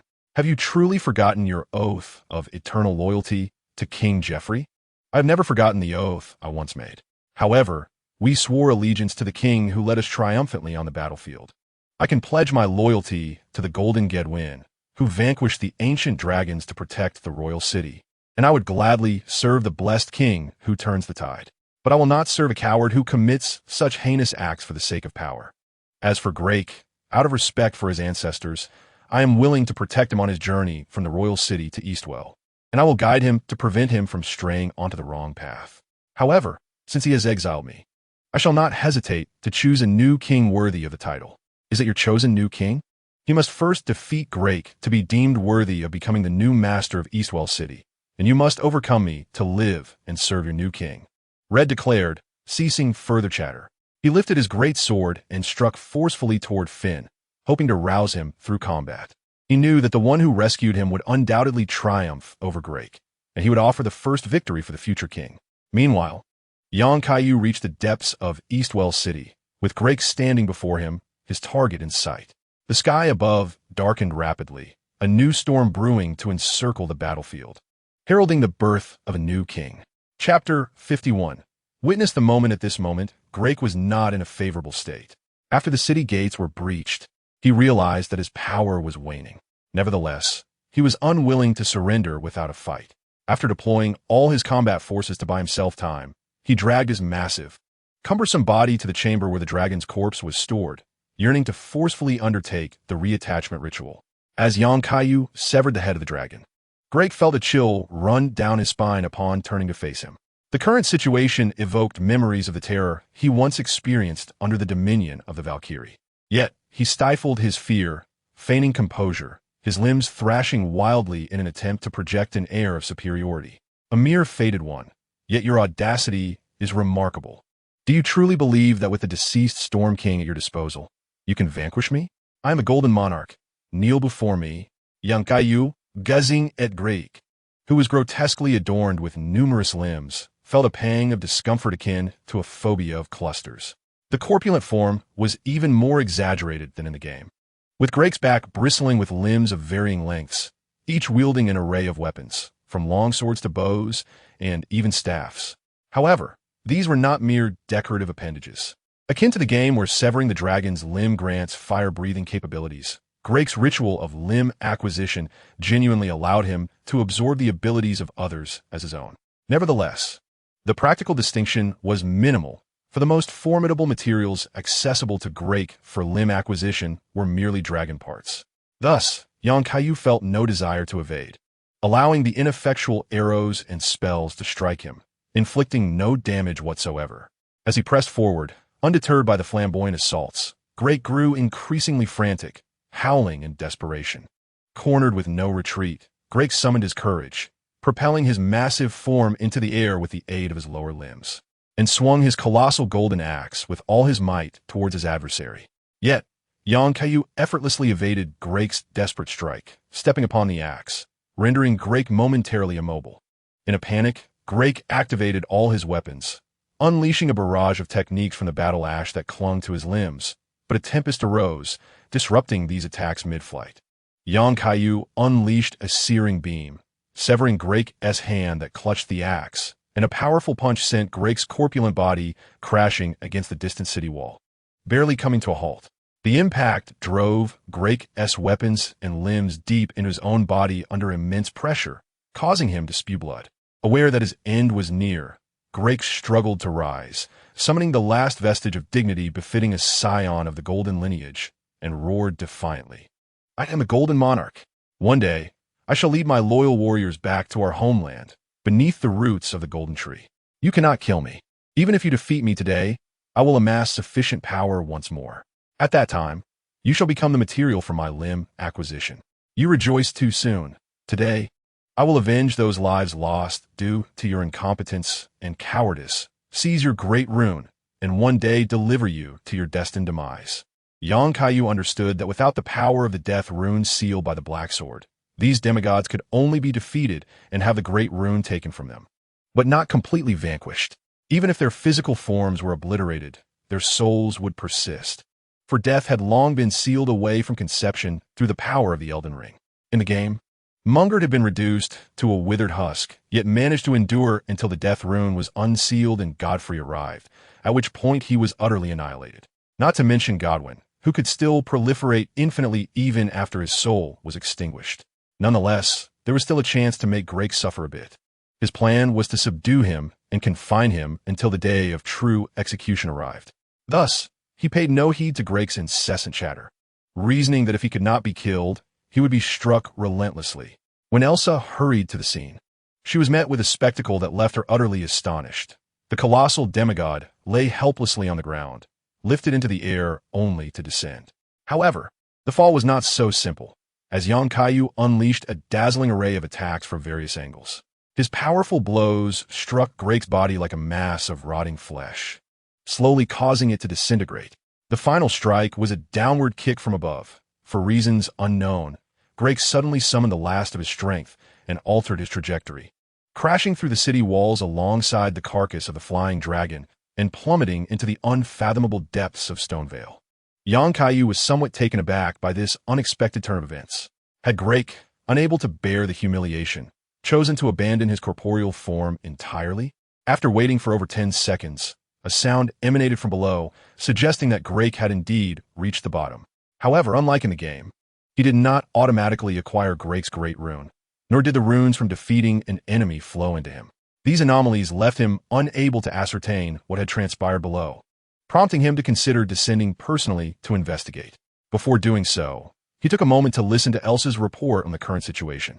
Upon hearing that he had saved the Forged Knight Red, who then turned and aided him, he felt reassured. It seemed he possessed some discernment after all. The forces of Grake within the city had been nearly eradicated, and without the interference of the Forged Knights, Yacker was now akin to a whirlwind in the skies. Now, it was primarily a matter of rounding up the captives, with only the 2 Forged Knights still engaged in their duel, the outcome of which remained uncertain. Just as Yang Kaiyu was engrossed in the report, Roger was exploring the lowest reaches of Stonevale, sensing that a significant secret lay hidden there. According to the original plot, he would have suffered severe injuries here, but this time, someone had intercepted him. Grake's massive form descended from above, cushioned slightly by the dragon's carcass beneath him. Observing this scene, Roger prudently concealed himself. He had dispatched many of Grake's soldiers along the way, but he was not equipped to handle such a colossal adversary. At this moment, Grake was a mass of wounds and bruises, nearly devoid of any unscathed flesh. However, despite enduring such devastating blows, he did not readily succumb to despair. A profound obsession within him served as an invisible force, compelling him to drag his shattered and incomplete body forward with great difficulty. With each step, he expended immense effort and endured excruciating pain. As he moved, countless limbs and fragmented tissues fell away, as if he were disintegrating before our eyes. Yet, nothing could impede his relentless advance. Fueled by the tenacity of his spirit, Grek ultimately reached his destination. The corrupt tree spirit lurking above did not thwart Grek's desire, granting him the opportunity to fulfill his final act of desecration. Gazing upon the enormous, blackened visage, Grek's expression was one of profound sorrow. As the twisted countenance wept hot tears, "Ancestors, forgive my transgression. I am willing to pay any price to eradicate those arrogant fools. Grant me the strength I require." Summoning his final reserves of energy, Grek grasped the festering remains of the dead prince, and the power of death began to permeate his body. simultaneously enhancing his adaptation to the curse of mortality. In the depths of Stonevale, Grek conducted his final rite of reattachment, merging with the face of the dead prince. As he began to transform into a harbinger of death, he uttered his final proclamation before his consciousness was engulfed. Ancestors bear witness. Chapter 52. The unspeakable. The moment Roger laid eyes upon the immense, blackened visage imbued with the stench of death, he felt a sense of foreboding. He recalled the tales he had heard of the Night of the Black Blade, and, considering Grek's final words, wondered if this face belonged to the dead prince. However, he soon had no time to ponder this question, as Grek, now enshrouded by the blackened visage, began to convulse abnormally. The face seemed to melt into a viscous substance, completely enveloping Grek's form. At that moment, a chilling spectacle unfolded. Grek's already distorted body became utterly grotesque, losing all semblance of humanity. The area submerged in the black liquid began to frantically sprout various bizarre tissues, spreading at an alarming rate, as if intent on consuming him entirely. The newly formed tissues varied in shape. Some resembled sharp thorns, while others bore the likeness of ghastly visages. They intertwined and twisted together, creating a surreal and terrifying tableau. At this juncture, the corrupt tree spirit descended, seemingly pleased with Grek's current state. No, Grek was no more. He had been replaced by an indescribable entity born from the ceaseless proliferation of the harbinger of death. In the next instant, the mass of black matter made contact with the corrupt tree spirit, absorbing it and instantly expanding in size. Sensing the impending danger, Roger promptly retraced his steps along the entrance, now solely intent on fleeing. Engaging such a creature in battle was an endeavor reserved for fools. Upon absorbing the corpse of the underground dragon, the dark entity astonishingly sprouted a pair of wings and clumsily ascended from the depths of the earth, embarking towards the city of Stonevale, yearning to transform all into creatures akin to itself. At that moment, young Kaiyu had just arrived at the battleground of the two Forge Knights, preparing to direct the soldiers to consolidate the captives when, suddenly, the ground began to tremble, as if an immense object was breaking free from its confinement and rushing towards the city. Yang Kaiyu's expression shifted. Could it be the recently fallen Grek? No. He had been incapacitated by Yang himself, rendering him incapable of emerging from the depths. Suddenly, a memory surfaced of a place he had explored only once in the game, one he had avoided due to its eerie nature. Beneath Stonevale lay the visage of the Prince of Death. Grek could not possibly be deranged enough to employ the skin of his ancestor.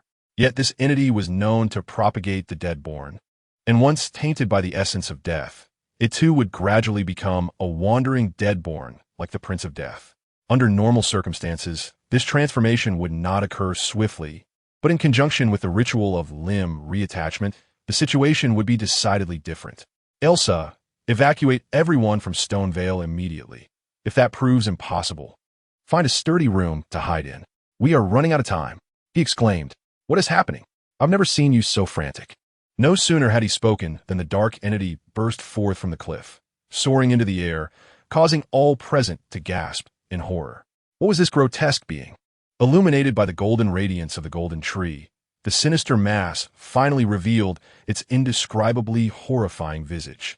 Countless human faces materialized within the writhing black substance, appearing and vanishing like phantoms, as if innumerable vengeful spirits were trapped within, struggling and crying out in agony.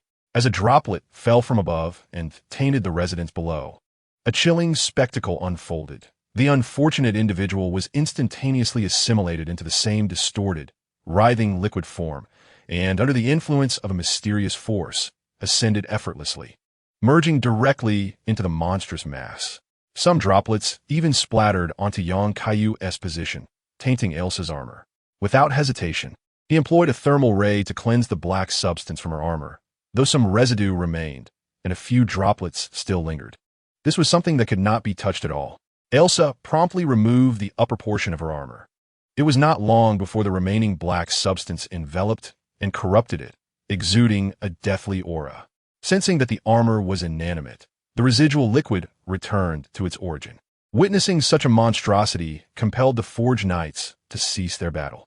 They had escorted Grek to Stonevale and were well aware of the visage of Gedwin. Is this the sovereign to whom you pledge your allegiance, Finn? Have you not considered the deeds he has committed? That is the face of Golden Guard Evan. How dare he engage in such sacrilegious acts? Grek, is this truly your choice? I never imagined you would descend to such depths. It seems I have misjudged your character. Red, your decision is indeed wise. Such a grotesque entity is unworthy of my loyalty. The two former comrades, having reached a consensus, swiftly aligned themselves on a unified front, initiating the evacuation of the residents to the outskirts of the city. This abomination possesses an insidious tendency to proliferate. The more life it consumes, the more challenging it becomes to contain. The able-bodied residents and soldiers manage to retreat with relative ease, yet many of Grek's soldiers, bound for their defiance, were unable to escape in time, devoured by the sovereign to whom they once pledged their loyalty. Fortunately, this hybrid of the abominable and the undead seeks only to assimilate living beings, showing no intent to demolish structures. Had it been otherwise, the entirety of Stonevale might have been laid to waste today. Young Kaiyu gazed upon this grotesque, indescribable entity with furrowed brows for the first time. He comprehended the true horror of the undead as depicted in the game's lore, an infinitely proliferating flesh devoid of soul, driven solely by instinct, with a nature that is infectious, assimilating all life. In the game, the body of the Prince of the Dead had grown to the size of an entire building, a result of the Dragon of Death's ongoing struggle against mortality within its dreams, which had staved off further proliferation.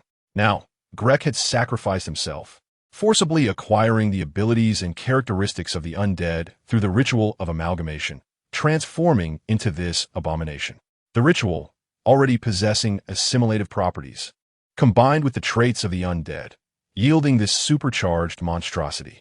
The weapons in the hands of the warriors, including Elsa and EDG, trembled with trepidation. This was their first encounter with a terror arising from the Golden Law system. Yang Kaiyu could not fault them. It was now solely his responsibility to confront this menace. You should distance yourselves. This is beyond your capability to handle. I was careless, allowing Grek the opportunity to become this way. I shall deal with this mess myself. EDG hesitated. After all, Grek was their greatest asset at present. He would rather see all the soldiers he had brought perish than risk any misfortune befalling Grek, for he could not fathom how to return to his daughter with such news. Elsa, however, showed no hesitation and pulled EDG away. Their presence here would only serve as a burden. Would they wait to be absorbed and transformed into the enemy's strength? Furthermore, if Yang Kaiyu failed to halt this monster, it was likely that all living beings in Nimguf and even the Weeping Peninsula would be doomed. Yang Kaiyu offered a grateful nod to Elsa. In critical moments, reliable teammates who know their role are invaluable. He whistled, and Akir, still circling above, received the signal and hastened down.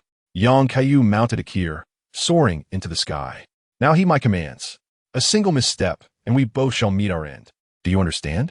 You would not wish to become a mere part of that tragic entity, would you? Rather than merging with such a grotesque form, I would prefer to be struck down by your fists. Tell me, what shall we do? I require time to prepare. Shortly, I will devise a method to draw its attention. Fly as swiftly as you can, but do not venture beyond the confines of Stonevale. Do you understand? I comprehend. Yet regardless of your intentions, please hasten. My pace is not as swift as yours, and I may not endure for long. Yacker gazed at the creature with dragon wings. Sensing the impending doom, she realized that if it sought to consume her, her ability to fly would avail her little in escaping for long. She could only place her faith in the one upon her back to handle the situation.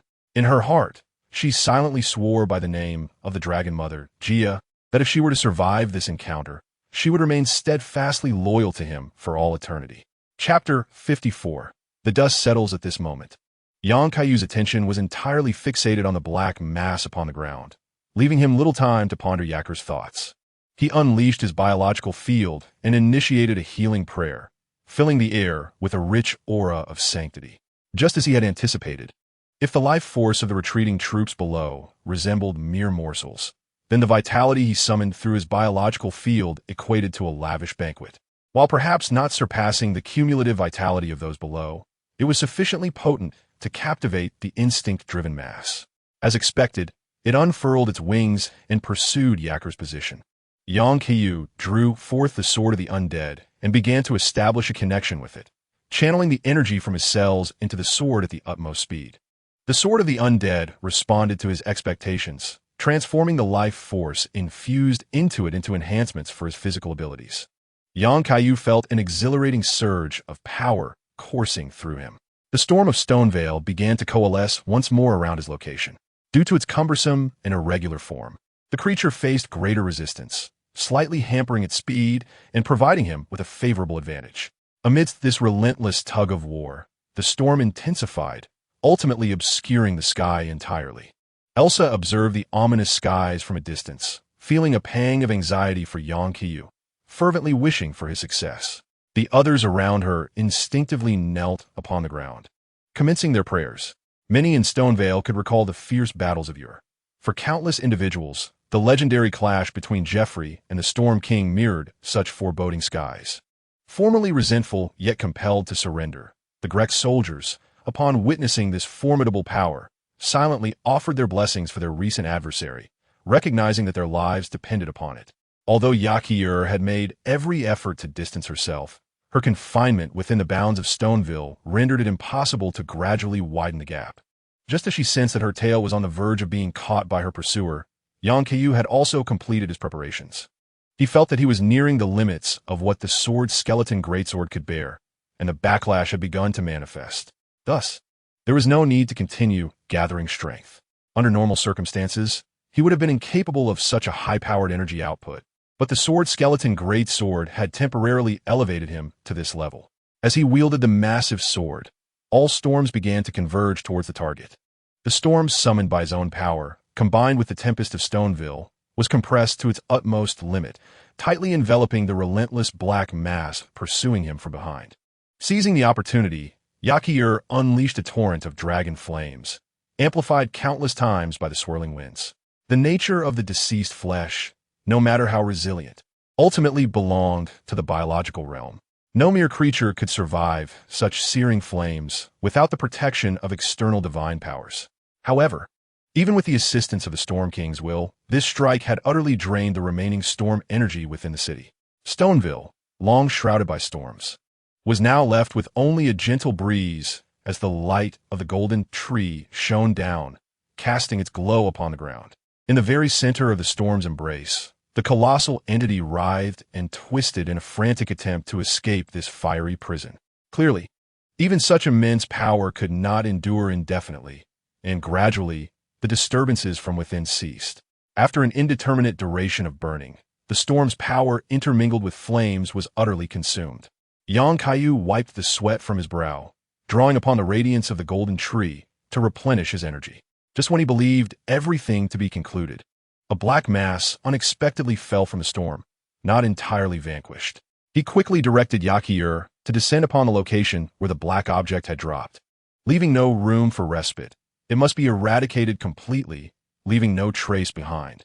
Upon hastily landing, he soon located the recently fallen object, maintaining a safe distance. He observed it carefully and then felt reassured. It appeared to be debris ensnared within the flesh that had formed under the fierce compression of the fiery storm. After thoroughly melting it with a thermal ray and confirming the absence of any residue, Kaiyu finally felt at ease. As he relaxed, he collapsed onto the lawn, while Kaiyu, indifferent to appearances, lay sprawled with her limbs in the air, fainting from exhaustion. That last effort had truly pushed him to his limits. The sword skeleton greatsword was not an easy weapon to wield. Its formidable power came at a steep price. Though he could recover by absorbing energy, forcibly elevating his output felt akin to a spring that had been compressed too tightly and then stretched too far, while the elasticity indeed increased. Overuse could lead to a complete loss of resilience. As he lay resting on the ground, he suddenly sensed something slowly descending from the sky, merging with him. In that brief moment of contact, he recognized it as the Great Rune of Grek. The knowledge associated with it seemed to imprint itself upon his consciousness. As naturally as one learns to breathe, he never anticipated that after vanquishing Grek, it would integrate into his being in such a manner. However, he felt that what accompanied the Great Rune was not merely that, but something else, something he could not quite define at that moment. While he pondered this, a flash of golden light appeared beside him, and Melina, with a smile, materialized to clarify his doubts. What has just entered your body is not solely the Great Rune. You must have sensed it as well. You can refer to the other presence as remembrance. Remembrance? I see. But why does this entity feel somewhat akin to the rune flowing within me? If I must articulate it, there is no inherent issue. The two are essentially the same. The Great Rune records the information of each bearer and consolidates it into a special existence. That entity is remembrance. Every demigod should possess something similar within them. The specific principle of its existence eludes me, but it seems to be related to the very nature of the Elden Ring itself. Not only demigods possess remembrance. Some unique beings may also harbor something akin to it. If one were to define it, it is a crystallization of a portion of the host's power. The old crone of the Round Table can assist you in manifesting remembrance into a usable power. Are you referring to the old crone in the Fingers Room who translates the instructions of the fingers? Precisely. Now that you have acquired your first Great Rune, it signifies that the gates of the fingers have opened for you. The next time you visit the Round Table, you should encounter the fingers. How enlightening. Thank you for the information. Otherwise, I would remain oblivious to what remembrance truly is. However, I think I shall pass on Greg's remembrance. I find it somewhat distasteful. It will be better to deconstruct it into runes. Since that is your choice, so be it. Your companions should be nearing you. I will now revert to my ethereal form, but I shall reappear should you require me. Just as Melina was about to vanish, she paused, turned her head, and added with a slight smile, "You performed admirably in this battle. Please continue to persevere. I shall always be watching over you."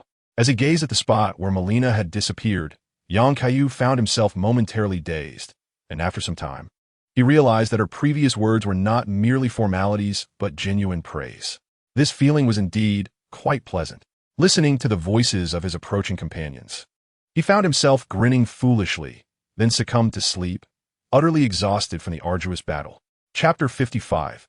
Aftermath. Uncertain of how long he had been asleep, Kaiyu felt as though his head had collided with something solid yet fragrant. As he slowly awakened and opened his eyes, he could only glimpse half of the sky. The delicate visage of Elsa appeared before him, her gentle hand caressing his hair. The coldness and ferocity of battle had melted away, replaced by the joy of victory and a slight blush. As she leaned closer, the imposing figure of Justice obscured much of the sky. "You're awake. How do you feel now?" "My head feels a bit chilly. This pillow is rather hard. Other than that, I'm quite well." "What prompted you to do this?" Elsa, slightly flushed, lowered her voice to explain, "Someone told me that this would help you recover more swiftly and sleep more comfortably, so I thought I'd give it a try." They weren't entirely mistaken, but they might have forgotten to mention that removing the armor from your thighs would have been more appropriate. Otherwise, this hard pillow is indeed a bit too intense. "What about those you took with you? How are the casualties?" "Rest assured, everyone who retreated with me is mostly unscathed. The 2 Furnace Knights are still helping to tally the casualties inside the city, but shouldn't be too grave. Most of those consumed were prisoners bound for refusing to surrender. In a way, they have fulfilled their wishes to remain forever with their monarch. Additionally, the mindless undead have found their release. The other residents who still possess reason managed to find safe havens as you swiftly drew that entity into the sky. That's a relief. I do not wish to govern a deserted city. How long have I slept? Surely, I have time to catch up with the celebration. Indeed, it has been quite a while.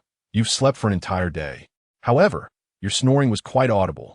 So I voluntarily stayed behind to watch over you while the others attended to the aftermath. Without your presence, I doubt they would have begun the celebration on their own. So you should rouse yourself to see your city. Although the formal coronation ceremony has not yet taken place, you are already the new king of Stonevale. I suspect the various lords of Nimgruff are now on their way. If they arrive and find their new king so languid, it may tarnish your reputation in their eyes. Has it truly been an entire day? Thank you for keeping me company for so long. As for the lords, this is precisely why I detest such formalities." Kaiyu shook his head in resignation, diverting his gaze from the towering figure of Justice to the slumbering Akir beside him, who was still sleeping soundly. Annoyed, he gently roused the sleeping mind, nudging him awake. "How long will you continue to sleep? Cannot you emulate my industrious nature? Quickly conceal your dragon form and join me as we enter the city." Leading the still bewildered Yakur, Kaiyu stretched languidly and sauntered alongside Ailsha towards the direction of Stonevale City. At this moment, Stonevale was alive with the jubilant celebrations of survivors rejoicing the birth of a new king. Rue and the mercenaries who first encountered Yang Kaiyu enthusiastically recounted tales of their past exploits alongside their employer, now referred to as their king, boasting about the exhilarating battles they had fought together, leaving others in a state of bewilderment, conveniently overlooking the fact that their initial intentions had been to plunder. The two Furnace Knights had also restructured the military of Stonvale to ensure that the new king would swiftly grasp the current situation upon his ascension. Regardless of the circumstances, it was undeniable that the new king had single-handedly vanquished the vile monster, earning the recognition of the Storm King, which undoubtedly placed him in a far superior position compared to Grek. Royer had remained hidden underground for much of the day, only emerging once he was certain that the coast was clear. To his astonishment, he discovered that he had emerged victorious merely by waiting. After reuniting with Nephilim, he began to piece together the events of the battle. He found it somewhat incredulous to reconcile Yang Kaiyu's displayed prowess with the information Sir Baiji had relayed to him. However, faced with the undeniable reality, he had no choice but to accept it. He mused internally that the first individual to successfully attain the status of a demigod had finally appeared, and surely the grand doors of the Round Table Hall would soon swing open. Nephilim, while breaching the city, personally fought her way to the reattachment hall, rescuing those imprisoned Fade Ones. Among them was a young girl who caught her attention, clutching a soul of a jellyfish. It recalled to her the graveyard located outside of Stonvale, where it was said that many girls buried there transformed into jellyfish upon death. No one knew to which era the soul of this jellyfish belonged, possibly tracing back to the time when the Storm King's influence still embraced the snow-capped mountains. Observing the jellyfish soul obediently resting in the girl's hand, Nephilim speculated that the girl might possess some innate talent as a tuner. Perhaps she could be taken back to the Round Table Hall to engage in meaningful pursuits. Staying outside, wandering alongside other Fade Ones, was far too perilous, especially since she had arrived too late, with most of the girl-esque companions having met a tragic fate at the hands of the reattachment aristocrats. Thus, despite taking a considerable detour, Roderica found herself destined to arrive at the Round Table Hall, awaiting her encounter with Shiogu and her transformation into a competent tuner. Though that was a matter for another time. Edger stood before the throne that once belonged to Grek, filled with a myriad of emotions. It was here that he had been bestowed with a title and responsibilities by Grek, who had only recently succeeded Gofia. In those days, Grek had yet to succumb to the temptations of reattachment. Though his strength was lacking, he was still a capable lord. It made one ponder, when had everything transformed so drastically? Perhaps it was when he chose the path of reattachment that he ceased to be himself. Regardless of the circumstances, I have devoted my very life to defending the city until the final moment, and the gratitude I once owed has long been repaid. Now, I have a new sovereign to whom I can pledge my allegiance, and the debt of gratitude I owe him surpasses that which I owed to Grake. The future holds far more than merely the modest confines of Stonevale. Thus, I shall expend my life to safeguard this throne. Yesterday, I arranged for messengers to summon the various lords from near and far to witness the coronation of the new king, and as expected, a significant artifact would also be brought forth. However, as I was lost in thought, I sensed an ominous presence. I strolled into the chamber behind the throne, which led to the precipice at the rear of Stonevale. Before long, I spotted a round object on the ground, and, as I reached out to touch it, I was stopped. Do not touch that. It is the Chaparrilli grape, a pursuit of the frenzied fire witch. Ordinary folk who handle it may descend into madness.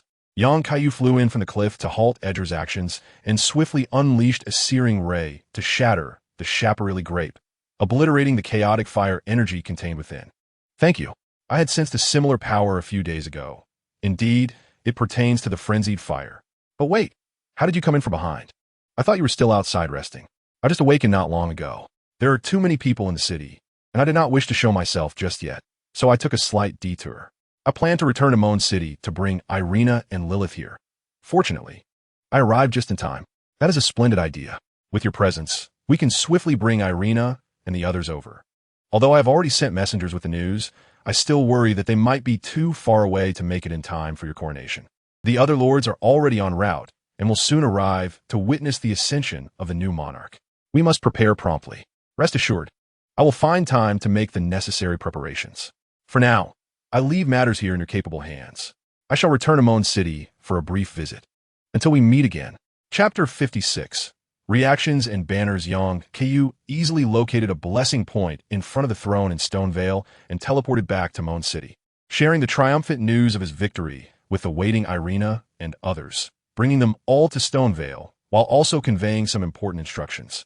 Before departing, Irina instructed several of her father's trusted confidants within the city to gather all necessary items, and with great enthusiasm, they teleported together to Stone Vale. She could hardly contain her excitement at the prospect of personally participating in the design of the coronation ceremony.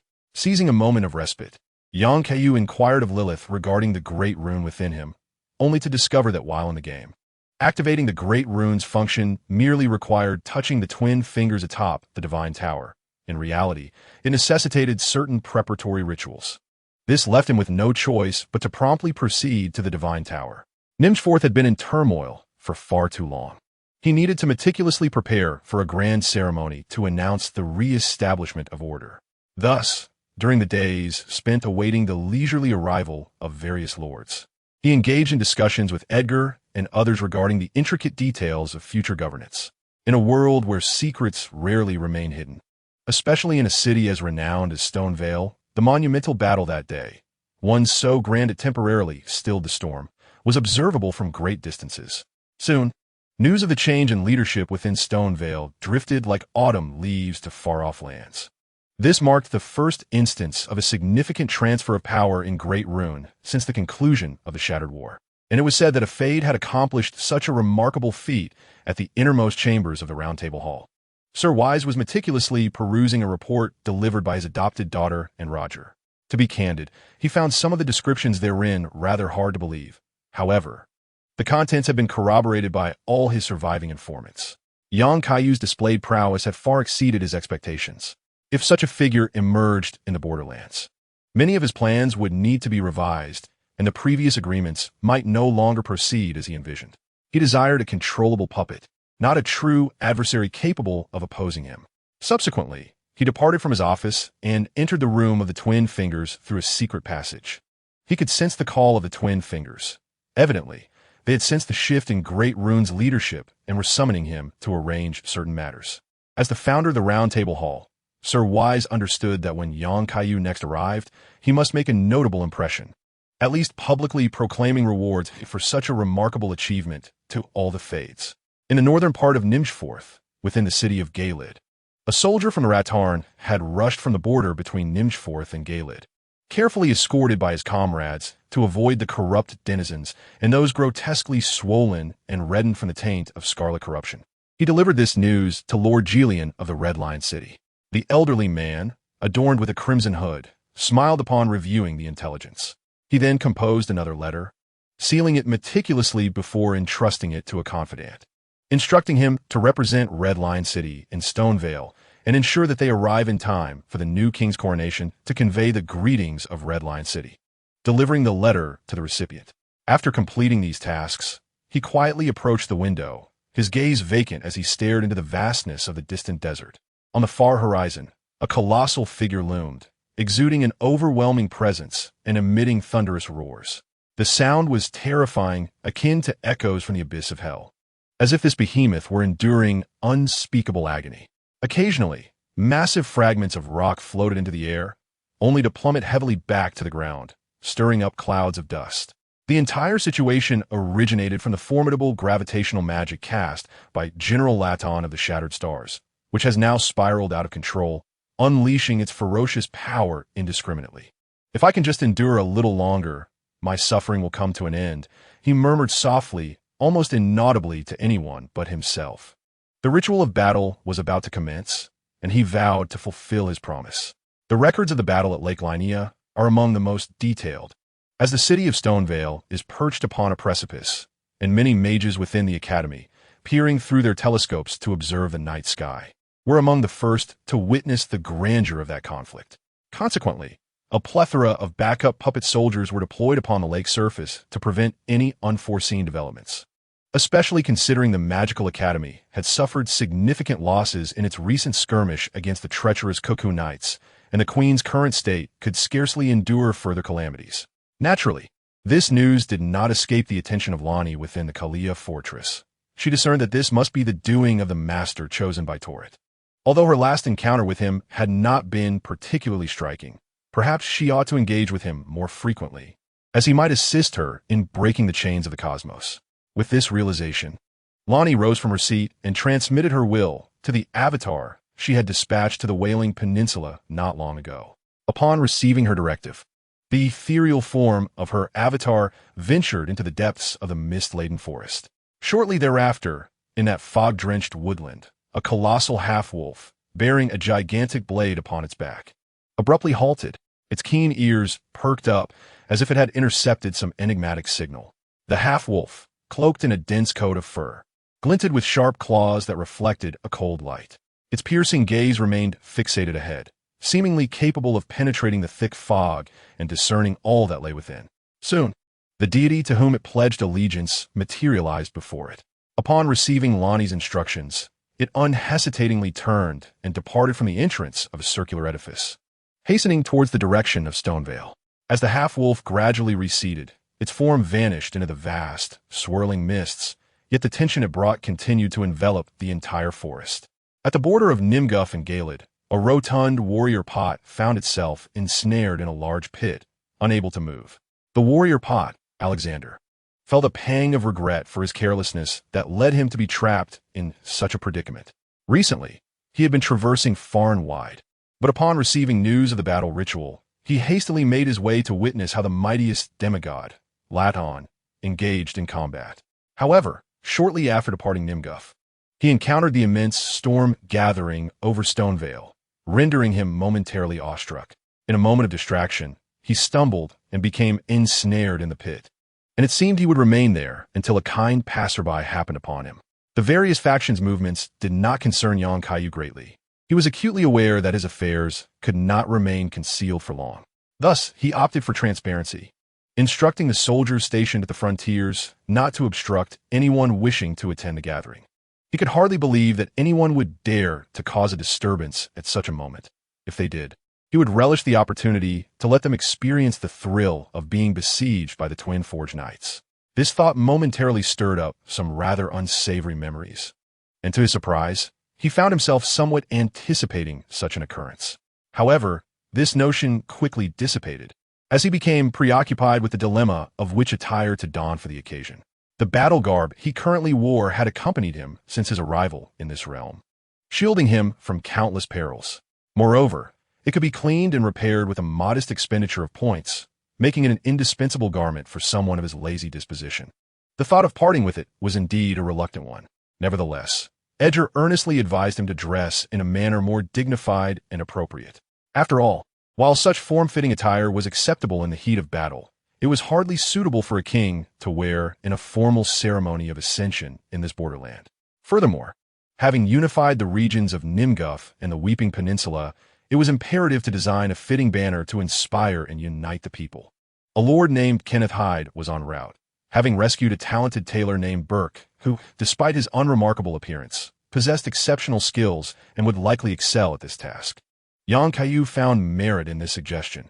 After all, every faction boasted its own distinctive banner, and he could hardly be an exception. Yet, as he was no professional designer, he could only draw inspiration from his past memories. Gradually, a coherent vision began to materialize in his mind. Fortunately, he had once studied the art of drawing, and with his now impeccable physical dexterity, he was able to create a rough sketch. Although it lacked color, he was confident that other professionals would assist him in completing the remaining details. Chapter 57. The significance of symbols beside him. Elena gazed on with curiosity, cautiously extending her hand to pick up the seemingly ordinary sketch and examining it closely. Her eyes fixated on the paper, as though seeking to uncover the secrets hidden within its thin surface. Upon discerning the patterns depicted in the sketch, her eyes widened in astonishment. The image revealed two majestic eagle heads, vividly rendered, facing each other with an air of authority and dominance. At the convergence of the two heads, a large and striking emblem was encircled by the eagle's talons, reminiscent of the design on Kaiyu's current battle attire. However, this symbol is not a mere replication. It is far more intricate and exquisite than the one on Kaiyu, seemingly infused with a multitude of details. The overall construction exudes a certain aura of intimidation for reasons unknown.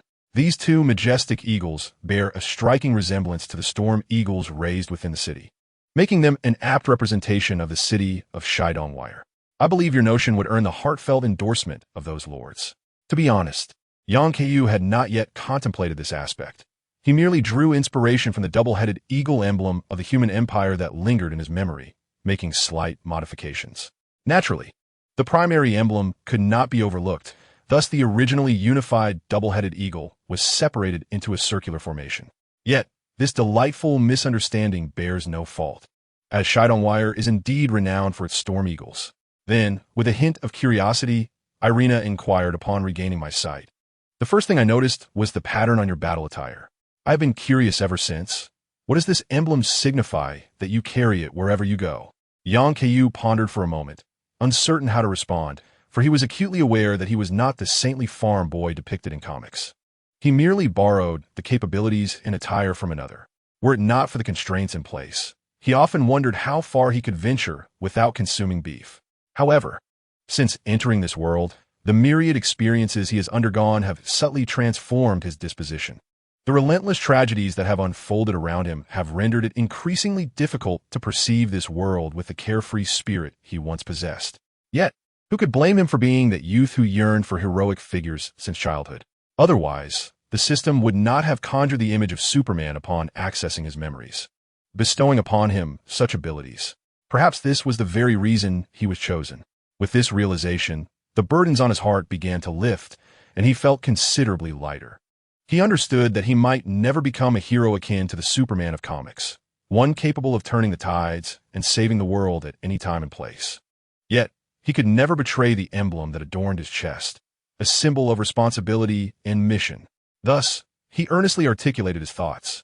This symbol hails from my homeland, a place vastly different from the borderlands, quieter and more tranquil, yet lacking the otherworldly demigods found in the borderlands. In my homeland, there exists a well-known hero, though no one knows if he ever truly existed or where he may be now. Nevertheless, the inspiration and reverence his tale, once ignited within me, are undeniably real. If you seek to understand the meaning of this symbol, I can only tell you that in my homeland, each individual holds a distinct answer. Some perceive it as a mark of heroism, others as a symbol of strength, and still others as a whimsical fantasy cherished by children. However, if I were compelled to select a fitting adjective, I would choose hope, a symbol that eternally brings light to those engulfed in despair. I aspire for this emblem to one day permeate the entire borderland, so that all who gather beneath its essence may disseminate hope far and wide. My solitary strength is insufficient for the vastness of the borderland. No matter how hard I strive, there will always be tasks left undone. Nonetheless, I need not engage in this battle alone. Just as I once rescued you, you too may one day save others still mired in despair. This is my hope for you. Can you rise to the occasion? Irina did not respond immediately. Instead, she gently set aside the blueprint in her hands and leaned slightly toward Kaiyu. As the distance between them diminished, he could perceive the unique fragrance emanating from her without even having to summon his abilities. Subsequently, Irina delicately rose on her toes, drawing her form closer to Kaiyu. She tenderly extended her arms to embrace the man before her, a faint blush gracing her cheeks. Then, she softly kissed his cheek, as gentle as a whispering breeze. Finally, Irina leaned closer to his ear, lowering her voice to a hush that only they could hear, and murmured, "As you wish, my king." This emotionally laden whisper rendered Kaiyu, who had remained a lifelong bachelor, utterly undone. He felt as if his very bones had turned to jelly. Sensing her warm presence, he momentarily regretted inviting Edger to discuss matters today, as the elder's presence felt rather intrusive in this intimate atmosphere. After lingering briefly in such suggestive surroundings, he resumed his preparations for the upcoming ceremony. At that moment, only Irina and her father remained in the room. Reflecting on her earlier boldness, Irina felt a twinge of shyness. Had she perhaps been too forward? Edger observed his daughter's audacious act with a blend of pride and melancholy. While he did not oppose her choice, he understood the grand ideals held by the man she had chosen, and thus felt compelled to offer his paternal advice. Irina, I know that no one can alter your heart now, but I must caution you. The individual you have chosen will not be able to accompany your mother as I once did. To him, rescuing you was merely a matter of convenience. For me, the city of Morn has been sufficiently vast, yet even conquering Stonevale would merely mark the beginning of his journey. He will traverse the entire borderland, striving to alleviate every suffering. Even becoming the Elden King would be but a byproduct of his quest. I can discern the profound trust he places in you. However, such trust carries with it a weighty responsibility. Are you truly prepared, in his absence, to shoulder the burdens that rest upon his shoulders? The path ahead remains shrouded in uncertainty, even to me. Father, I am fully aware of everything you have articulated. In the past, I would have cowered behind you, yet having traversed this journey alongside him, that former version of myself might have perished at the hands of the hybrids or succumbed to the madness of the inferno. Now, I possess not only the vision to perceive the world with clarity, but also a tangible dream that surpasses the ephemeral flicker of hope I once clung to. No matter the obstacles, I must endeavor to realize it. Otherwise, I would be unworthy to stand beside him. Edgar gazed at his daughter, familiar, yet slightly unfamiliar, and could only smile with resignation. It appeared his worries were unfounded. How could his own resolve be eclipsed by that of his daughter? Thus, while he still had the strength to protect her, he would shield her from the storms of life for a while longer. Perhaps he might even witness the dawn of this new era, a feeling reminiscent of the first time he glimpsed that symbol while trapped within the city walls. A representation of hope. Chapter 58. The arrival of many after leaving the room. Young Kaiyu sought out the tailor, Burke, whose appearance was indeed more unsightly than depicted in the game. The distinct features of a demi-human were unmistakable. He had previously wondered why he had not heard cries for help when passing by, likely because the others were too intimidated by his presence to make a sound. Yet, fortune smiled upon him as he was rescued by Lord Kenneth, who had also brought along the knight obsessed with blood, now serving as his loyal guardian, appearing quite sane, though remained uncertain whether he had arrived too early or if other circumstances were at play. Moreover, Kenneth provided a crucial item, half of the Daikata sigil. Once the other half is procured, it would enable the strategic deployment of forces via the grand elevator towards the Yatten Plateau. The city of Stonevale exceeded his expectations significantly. It seemed as though the royal capital might be on the verge of a second shattered war. He could not guarantee that he alone could conquer a territory that 3 demigod alliances could not subdue, nor would it hold great significance even if he succeeded without effective control. He held a certain fondness for Burke, given that in the game, he had granted him a sewing needle, allowing for free modifications to clothing, demonstrating unwavering loyalty to the player throughout their journey. However, Burke had always suffered from a sense of inferiority. Without the validation of others, he would likely have perished in Reyna's rebirth ritual. Unexpectedly, fate had led him to this juncture.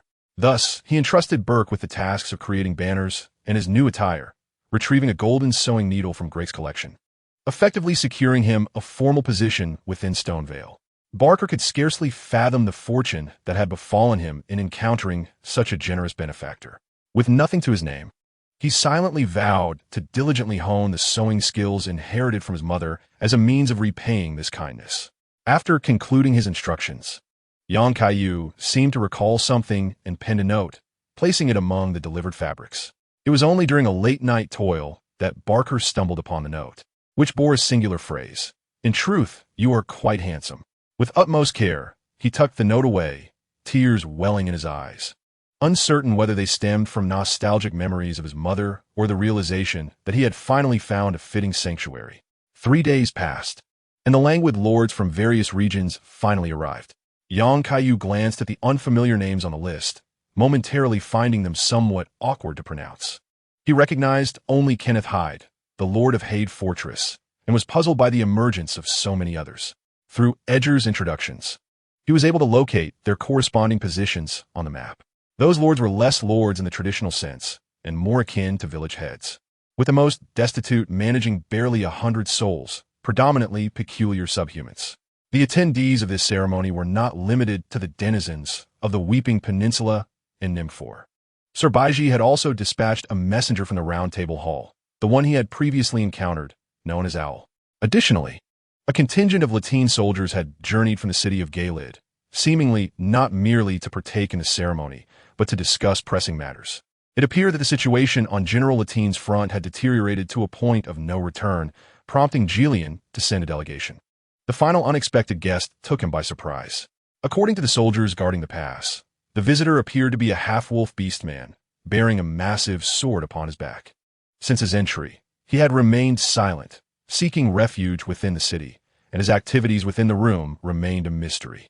Under normal circumstances, such a formidable figure would not have been granted entrance at all. Kaiyu recognized that the only being with such traits in the borderlands was the half-wolf Blazer. Yet, what could have brought him here? According to the narrative, he should have been searching for the entrance to the Eternal City in the Misty Woods after dealing with the traitor. It was only after the Latine forces could no longer suppress the stars that the fate of Lonnie could shift, and upon discovering that the Hound Knight had been vanquished. Kaiyu had assumed that his first encounter with Blazer would occur only during the rite of battle. Little did he expect the latter to seek him out proactively. Intriguingly, this might be a directive from Lonnie, prompting Blazer to gauge his disposition. Blazer's continued presence in Nymph-4 suggested that he had yet to delve deeply into the region of the Sifla River. Perhaps there was an opportunity for them to explore together. In a place unbeknownst to Kaiyu, Blazer remained in the room he temporarily occupied. Having shed the heavy armor that once encased him, he now donned a simple outfit, contemplating the discoveries of recent days, while a massive tail languished at the edge of the bed. Suddenly, a faint blue luminescence filled the air. Blazer lifted his gaze, for his wait was finally at an end. The blue radiance in the room gradually coalesced into the likeness of Lonnie's avatar, intricate blue patterns illuminating her form, ensuring that no one could eavesdrop on their conversation. Blazer, you've worked hard. During my slumber these past few days, have you made any new discoveries? What is your impression of Torrit's new master? I find myself somewhat uncertain. In the days since my arrival, I have yet to encounter the individual in person. It appears he is preoccupied with other matters. I initially thought I would be intercepted by the soldiers guarding the gates, compelled to employ alternative means to gain entry. However, that has not proven to be the case. He seems rather indifferent to the number of factions that have infiltrated, as even the ostracized wandering merchants are allowed to conduct business within the city. It seems only individuals like Grek, who recklessly target the common folk, earn his disdain. I see. It appears he is not overly concerned with the taboos of the Golden Laws. Could it be that someone like Michaela is attempting to forge an environment of inclusivity? If so, perhaps we might endeavor to win him over. Gaining his assistance could significantly shorten our quest along the Sifla River, expediting our discovery of the location of the Eternal City. I understand. I hope all unfolds smoothly. Leave the forthcoming matters to me. Your current condition does not permit the exertion of excessive power. Do not overexert yourself. Not to worry. I shall remain here until the coronation ceremony concludes. Our previous encounter was rather fleeting, and upon reflection, I sensed something peculiar in his gaze, as if he had seen me before. This time, I wish to personally observe what manner of person he truly is. Lonnie reverted to her ethereal state, concealing herself beside Blazer. In a bid to escape her predetermined fate, she had stolen the essence of her destined death, leading to the demise of her corporeal form. Yet, akin to Godwin's uncontrollable and frenzied physical growth, such actions exact a toll. Though she now inhabited a doll-like body, maintaining lucidity remained a formidable challenge, necessitating frequent periods of dormancy to sustain her state. Nonetheless, she did not mind allowing this avatar to remain conscious a while longer to observe her target. At that moment, Celian was being escorted by a contingent of soldiers in a horse-drawn wagon, nearing the city of Stonevale. This time, she had arrived in her true form, only to be unexpectedly intruded upon by several strangers in the very place where her essence was sealed. Simultaneously, her consciousness tied to the ruins of the station was also contacted. Initially, she presumed that hunters had discovered her, a rather unforeseen turn of events, though the stars remained in a state of confinement, ensuring her fate would not alter. Such an unexpected development arose while she was still pondering how to safeguard her luminous stone. To her surprise, it seemed her visitors bore no ill intent. It was only when the other party presented a letter that she realized that the disciple she had inexplicably accepted a few days prior had indeed come to fulfill his promise. In the letter, he mentioned that he had captured the city of Stonevale and hoped she would witness his coronation ceremony. Although Celine was somewhat uncertain about the sincerity of this disciple, whom she had only met once, she considered it worth the visit. After all, if he truly intended to harm her, he would not go to such lengths to lure her into the city. Now, Celine had removed her crystalline mage's hood and leaned her head out of the carriage window, gazing at her destination, uncertain of what this encounter would mean for her fate. Chapter 59. The coronation ceremony. Upon arriving in Stonevale, Celine was assigned to a chamber befitting her status. Outsiders would find it exceedingly difficult to discover the existence of this room without prior possession of the city's topographical map, as it had been deliberately chosen for its skylight, allowing her to observe the night sky. The interior was spacious, and Kaiyu had not only arranged for the transport of books and crystal from the ruins of the post-station, but had also selected valuable magical tomes from within the city. Regardless of their usefulness, stuffing at least one into the room was certainly prudent. As Celine caressed the soft mattress, she found it hard to believe her current circumstances. Ever since her expulsion from the academy, she had lived a life of tumult, with no knowledge of the whereabouts of the two masters who had once been so close to her. Just days ago, she had been shackled in a dark basement, and now she found herself enjoying such treatment, although this room paled in comparison to her former quarters at the academy. A slight smile crossed her lips as she casually perused the beginner's spellbooks on the shelves. Her disciple, though unremarkable in magical talent, had shown some initiative. She recognized that this was likely the most suitable place for her current predicament. Well then, perhaps she would temporarily assume the role of teacher. She had heard that her disciple's coronation ceremony was imminent, and at that time, she could discreetly observe what manner of person he truly was. Perhaps only someone like him would be willing to assist a heretical sorceress in fulfilling her long-held aspirations. Lying on the bed, Celine stared blankly at the starry sky, which remained utterly still. Yet, her own essence seemed to be drawn away, entirely departing from its original trajectory. This left her momentarily bewildered about the future. Could it be that unknown entities, unbound by General Ratton's seal, were capable of freely choosing their destinies? While it was possible for a fated one, expelled and then returned, to achieve such feats, this power was certainly not something an ordinary person could possess. Reflecting on her recent experiences and some ancient legends, coupled with her understanding of her disciple's somewhat outrageous powers, a sudden possibility dawned upon her. Was it conceivable that her disciple was akin to those extraterrestrial beings that had once descended upon the borderlands? In the distant past, an evil entity from beyond the stars annihilated the Eternal City, and one such being transformed into the Elden Ring. Now, what shall this extraterrestrial visitor bring to the borderlands? At this moment, Celine found herself questioning the very aspirations she had relentlessly pursued. In her quest for the truth of the source stream, she contemplated how to evolve her life form to resemble those celestial beings, akin to the form of a sorcerer's orb. She believed that only by embodying the appearance of the other could she draw closer to the truth. Yet, what if the entity before her represented the true and perfect form for humanity? After all, she was reluctant to abandon her current self for something so alien unless absolutely necessary. Unbeknownst to Kaiyu, Celine, through her own conjecture, inadvertently discerned part of the truth. He no longer needed to persuade her to steer away from the direction of the sorcerer's orb. Instead, she had begun to contemplate the anatomy of her apprentice. A chill ran down Kaiyu's spine, though he paid it little mind. Currently, he stood atop the outer city wall, assisted by his witch Lilith, donning a newly designed outfit tailored for the impending ceremony. This attire was crafted with meticulous care by Bork, utilizing the fabric he provided. Yet the excessive embellishments made it feel cumbersome. He sensed that, even with assistance, it took longer to don this garb than it had the first time he adorned his battle attire. However, gazing into the mirror, he was quite pleased with his appearance. It undoubtedly elevated his demeanor to that of a true king. The ensemble harmoniously combined the unique aesthetics of the borderlands with his distinctive characteristics, encompassing both flag and attire. Lilith, momentarily entranced by the sight before her, could not resist the urge to surreptitiously touch the emblem on his chest, marveling at its exquisite texture.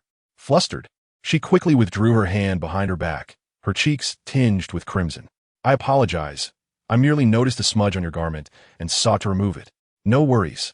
If your attire gets dirty next time, I shall wipe it for you," Kaiyu jested, dismissing the moment. Together with his witch, he descended the city gate, where those who would accompany him for the entire ceremony awaited. As he made his entrance, they mounted their steeds, instinctively forming a procession behind him as they advanced toward the city. Even before dawn, the Grand Plaza at the heart of Stonevale was already teeming with people. The city's populace, along with those who had gathered from various places, exceeded 1,000 souls, marking the first such spectacle since the fractured war in Nimjeff. Many could not find suitable vantage points and resorted to observing from distant rooftops, with the entire city's attention fixated on the direction from which the new king would soon emerge. At the end of the road, 2 armored furnace knights stood vigilantly in a prominent position, observing all that lay before them. A multitude of visitors from various factions gathered below, the Weeping Peninsula, Nimguff, the Round Table Hall, Galid, and Linnea, as well as many newly arrived fated ones, drawn to the spectacle. Among them were both well-wishers and those with malicious intent mingling within the throngs. As the crowd at the city gate erupted into cheers, the protagonist of the day made his entrance. Kaiyu, adorned in resplendent attire, rode slowly on the back of Tourette, approaching from the direction of the city gate. Behind him were Lilith and Elsa, one his witch and the other his most trusted warrior. Leading the remaining elite Lost Knights, who had survived, was Edger, representing the Lost Knights. Their numbers approached 40, and even in their formation, the air began to thrum with the essence of a storm, mingled with ice and snow. After the loyal Knights of Grake were consumed by their lord, these Lost Knights represented the strongest fighting force within the walls of Eastonvale, aside from the Furnace Knights. They were all long dissatisfied with Grake's rule, and bolstered by the will of the Storm King, their loyalty was assured. Thus, amidst the watchful gaze of the masses, the coronation ceremony commenced. Chapter 60. Lonnie and Melina Kaiyu advanced steadily on Tourette, acknowledging the cheering residents on either side. The remaining unconsumed inhabitants looked upon him as their savior from the monstrosity. Thus their cheers rang with sincerity. For reasons unknown, it felt as though Tourette beneath him transformed into a convertible. He was seized by an impulse to stand and wave, exclaiming, "Comrades, you've worked hard." Yet he reconsidered, sensing that such a display might seem rather out of place. With his keen sight, he discerned the actions and expressions of each individual. As anticipated, nearly all the surrounding factions had come to partake in the spectacle. However, it appeared that no one harbored intentions of causing trouble.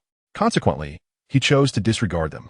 As Kaiyu gradually traversed the street, Blazer, hidden among the crowd, informed him that Lonnie's manifestation ceremony had commenced.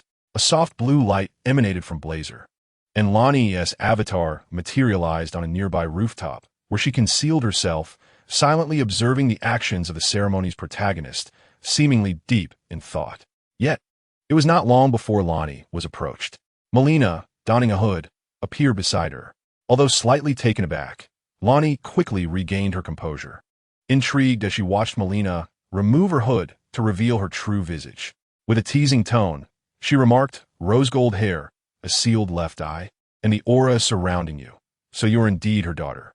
Though your body is already consumed by flames, you continue to act in accordance with the will of the dual fingers, do you? It appears that you are the only one who could have accompanied Tourette to the Weeping Peninsula. Is the individual below truly the king of your choosing? Do not worry. I harbor no intention of disturbing this ceremony. May I quietly remain here as an observer?" Melina chose to disregard the subtle mockery in the other's words, maintaining a respectful distance as she sat atop the roof alongside Runny, gazing down at the throngs below. "Please do not mind me, like you. I merely seek a tranquil place to witness events unfold. Since the moment you first found him, I have been observing you. I am aware that you mean no harm. So, if possible, I ask that you lend some assistance on his path to kingship. Are you suggesting that I assist a tarnished servant of the Fingers? How ludicrous. While there may be times when our interests align, I reject any arrangements concerning my fate and will ultimately betray everyone." Just look at the smug expression on his face. Becoming the king of Stormvale brings him such satisfaction. I can already envision his countenance when he, under the dominion of the Fingers, assumes the title of Elden Lord, much like Godfrey once did. If memory serves, Stormvale was indeed the place where these Tarnished were stripped of their grace and exiled. So, is this how you perceive him? If so, I encourage you to observe him closely. To me, the lands between require salvation, as long as it is not something as blasphemous as the frenzied flame. The manner of achieving it matters little. Hence, I must find a true sovereign to help him attain the power of the Elden Ring. As for how he ultimately chooses to govern, I may not be privy to that revelation. My time spent with Torrent has instilled confidence in his choices. Thus, I am assured that in the future you aspire to, he will always be your greatest ally rather than an adversary. What he cherishes above all are the lives of those dwelling in the lands between, not the lofty throne, and he will naturally reject any form of subjugation. It seems you have made your decision. If your claims hold true, then I see no necessity for enmity between us. But does he know of this? Or do you plan to keep it secret until the end, quietly accomplishing it alone? Do not forget the fates of those two. Perhaps you hold a greater significance in his heart than you realize. After all, he is accompanied by a witch and a dragon. I will not allow such a fate to transpire, and I understand his character. Even when the time comes, he will agree with my choice and make the right decision. I am willing to believe in this. Who knows? I, too, look forward to the developments of the future. The fate of visitors beyond the lands between has not been suppressed, and the right to freely choose one's future is indeed captivating. Subsequently, Runni and Melina ceased their conversation, silently observing the unfolding events. Melina squeezed her palm, marred with burned scars, then released it with a sense of acceptance. At this moment, Syrian was perched in a high chamber, observing the situation below through a bird's-eye lens. Her gaze inadvertently shifted to the rooftop, whereupon recognizing the appearance of the two individuals. A bead of sweat trickled down her forehead. The palpable tension between them could be felt even from afar, prompting her to ponder, who on earth is that woman? If she were to provoke Lady Ronnie, it would not be surprising if she were rendered unconscious and dragged away to become a new puppet of Selvi's. Syrian had stored a new body in the basement of Selvi's as a safeguard, fully aware of the kind of figures to whom the other party feigned allegiance. She never anticipated that the individual would personally appear at this ritual. What secrets could her disciple possibly be concealing? Meanwhile, young Kaiyu remained oblivious to the small incident atop the building. He had arrived at the final destination of the parade, dismounting amidst the support of various lords. Escorted by two furnace knights to the elevated platform. Instantly, the previously raucous square fell into a hushed silence, all awaiting the arrival of this pivotal moment. He approached Irina, who held the crown, and with a smile, accepted the laurel that symbolized the highest authority in Stonevale, placing it atop his head.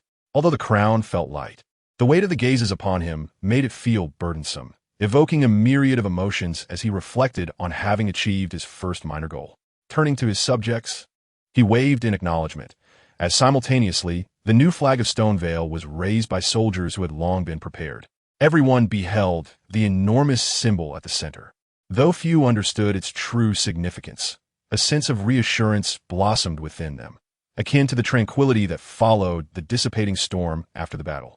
Basking once more in the light, at that moment, the system's notification echoed in his mind, indicating that he had completed the first phase of the overarching task of unifying Nimjafu and acquiring the first major rune. Consequently, he unlocked several new features. A smile graced his lips as he quickly reviewed them in his mind, pleased with the quality of the newly acquired items. Chapter 61.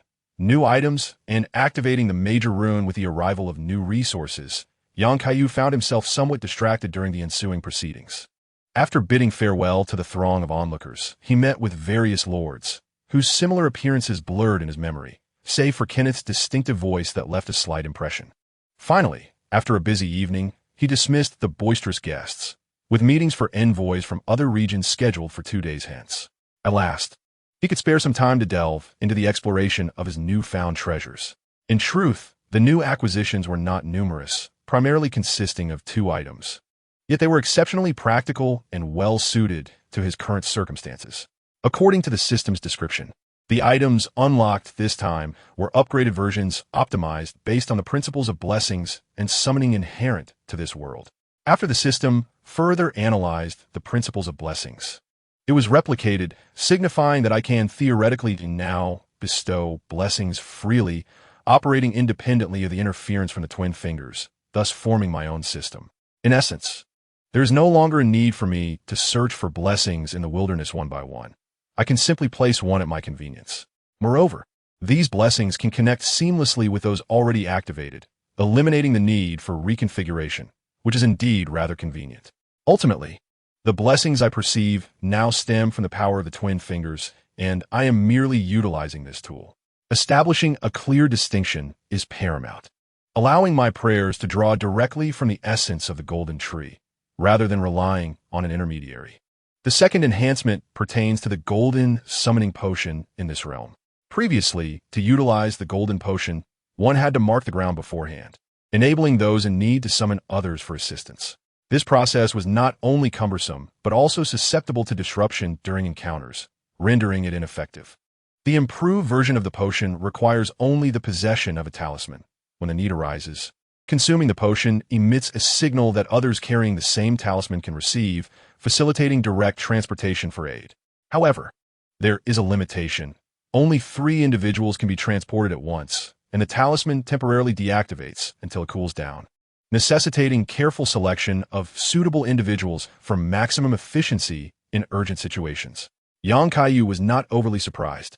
After all, the magic and prayers in this world can be developed independently and even transformed into one another. For instance, Mykeela developed the Radiant Triad Ring, and Topaz created the Topaz Force Field, which is capable of repelling the skills of the Elden Beast. Thus, it is not unexpected for the system to devise similar innovations. After a brief contemplation, he conceived several different applications and plans based on this technology, estimating that his next step would involve comparing notes with General Gallatin Rutten, ensuring that no one pilfers his home in his absence. However, there were several matters to arrange beforehand. First and foremost was the activation of the great rune within him, and he was curious about the effects that would manifest upon activation. The following morning, he swiftly located his witch, Lilith, who had begun preparations for the ritual to activate the great rune since accompanying him during his coronation the previous day. By the time he arrived, she was just finishing her preparations. Lilith carried little more than a box, and without further inquiry, he lifted her and proceeded towards the Divine Tower.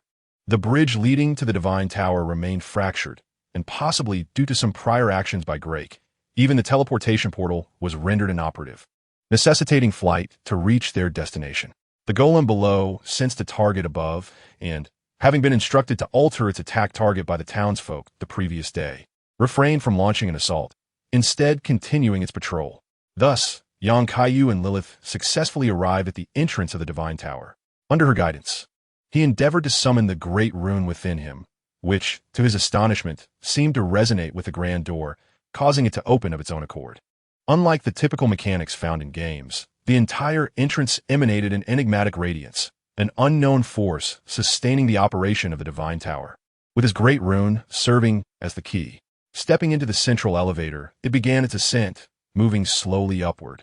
During the journey, he edged toward the periphery, where he encountered a tactile boundary reminiscent of the seals he had witnessed in the prison, though he was unsure of the principle behind its creation.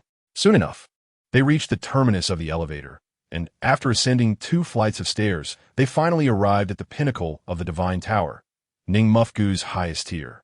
The beauty of the Divine Tower was breathtaking.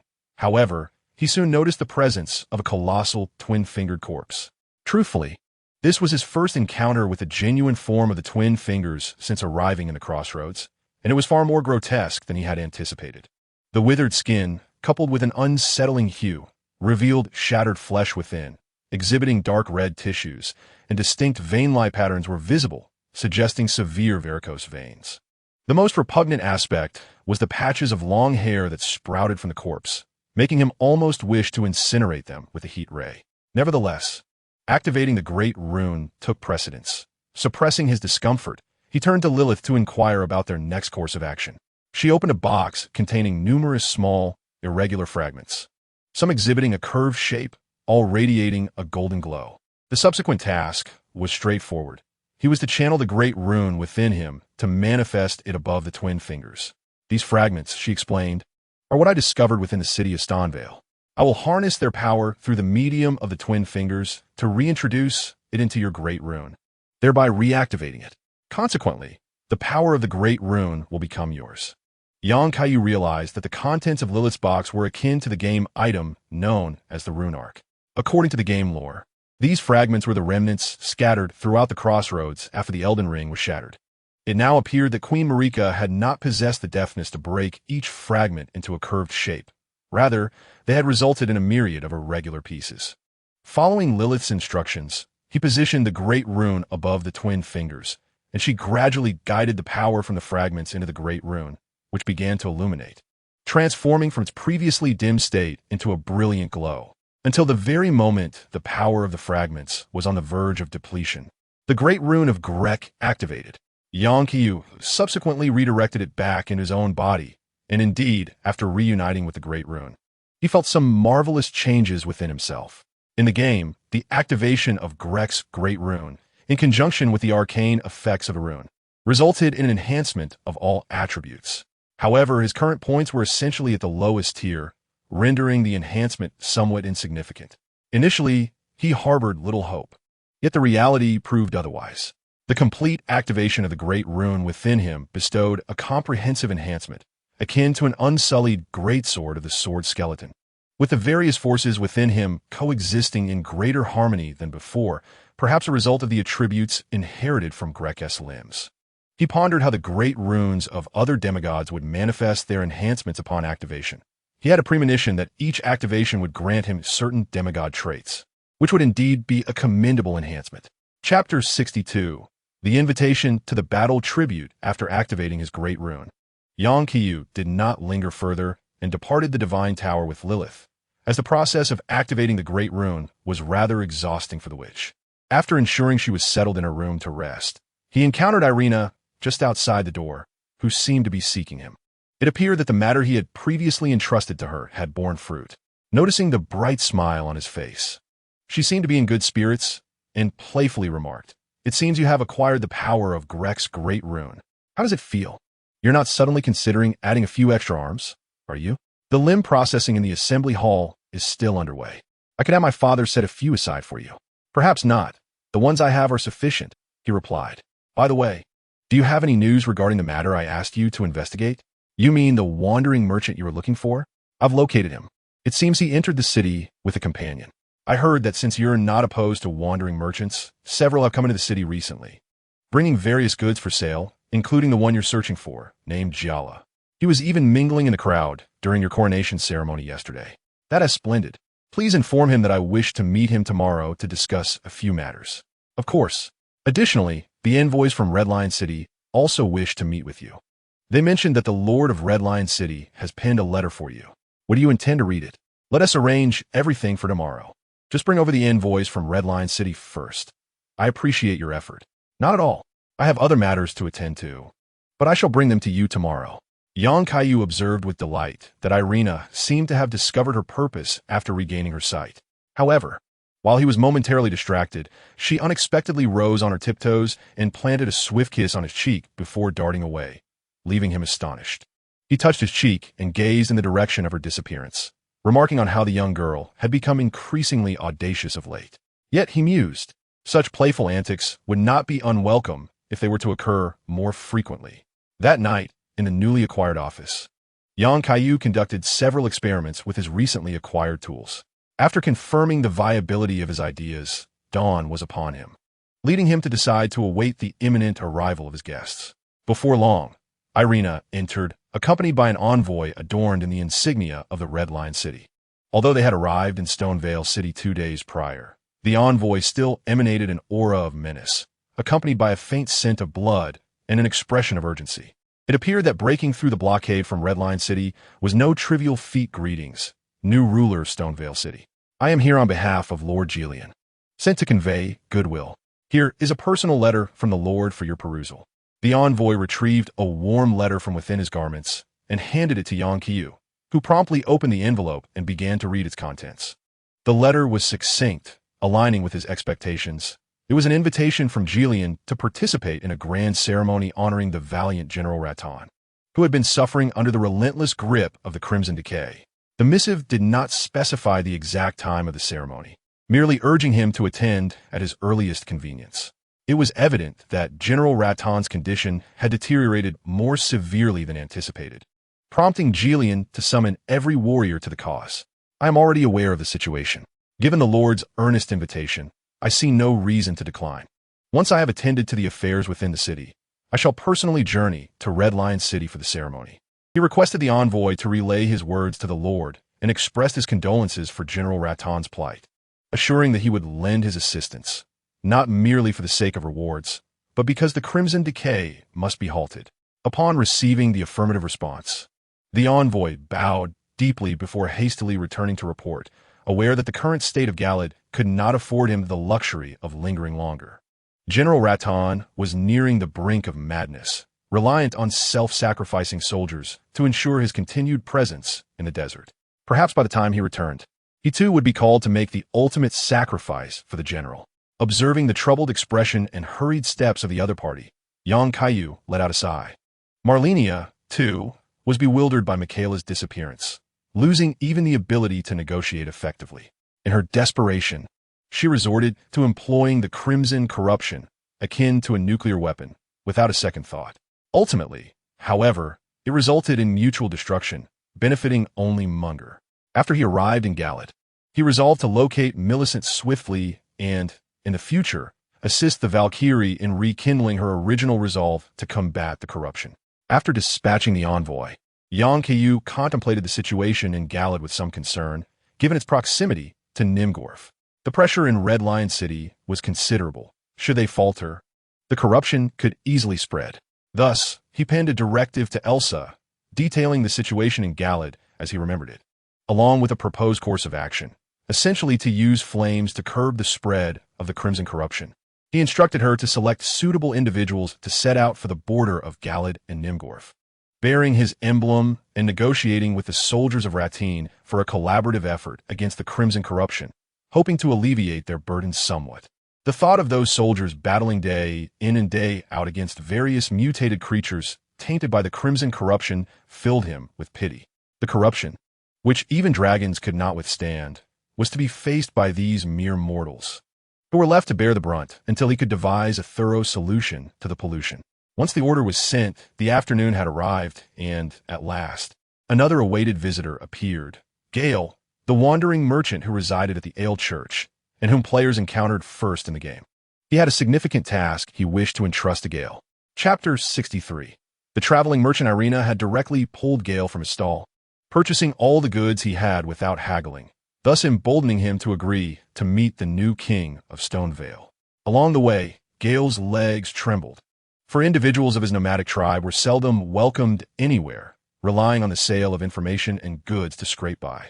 Just a few days prior, upon witnessing the unusual happenings in Stonevale, he had hastily ridden his donkey to safety. There, he encountered another of his kind, wandering near the Weeping Peninsula, who informed him of a relatively benevolent figure among them, a benefactor who had even cared for his companions on 2 occasions. Thus, after the battle in Stonevale concluded, he mustered the courage to enter the city to sell his wares, believing that such a grand event would enhance the sales of his goods. To his delight, the city was bustling with an unprecedented number of visitors, and even soldiers were distributing food to the most pitiable among them, those at the lowest rungs of society.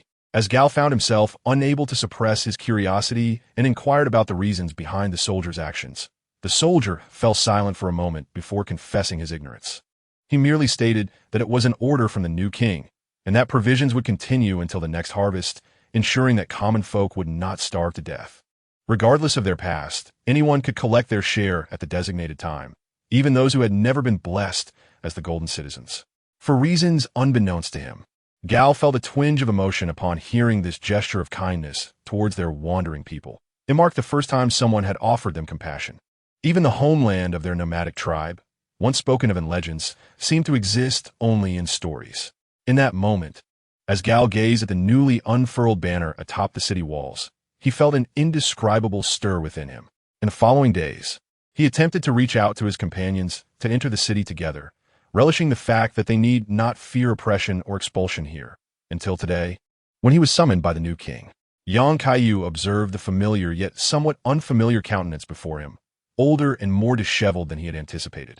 The parched skin exposed to the elements spoke of the hardships endured. He allowed Irina to step aside so they could converse privately. Once alone, Gal could no longer contain himself and adopted a humble demeanor to ask, "My lord, what business could a wandering merchant like me possibly have with you? Is there truly a necessity for your audience with someone of my station?" "Relax, there is no need for such formality," the king replied.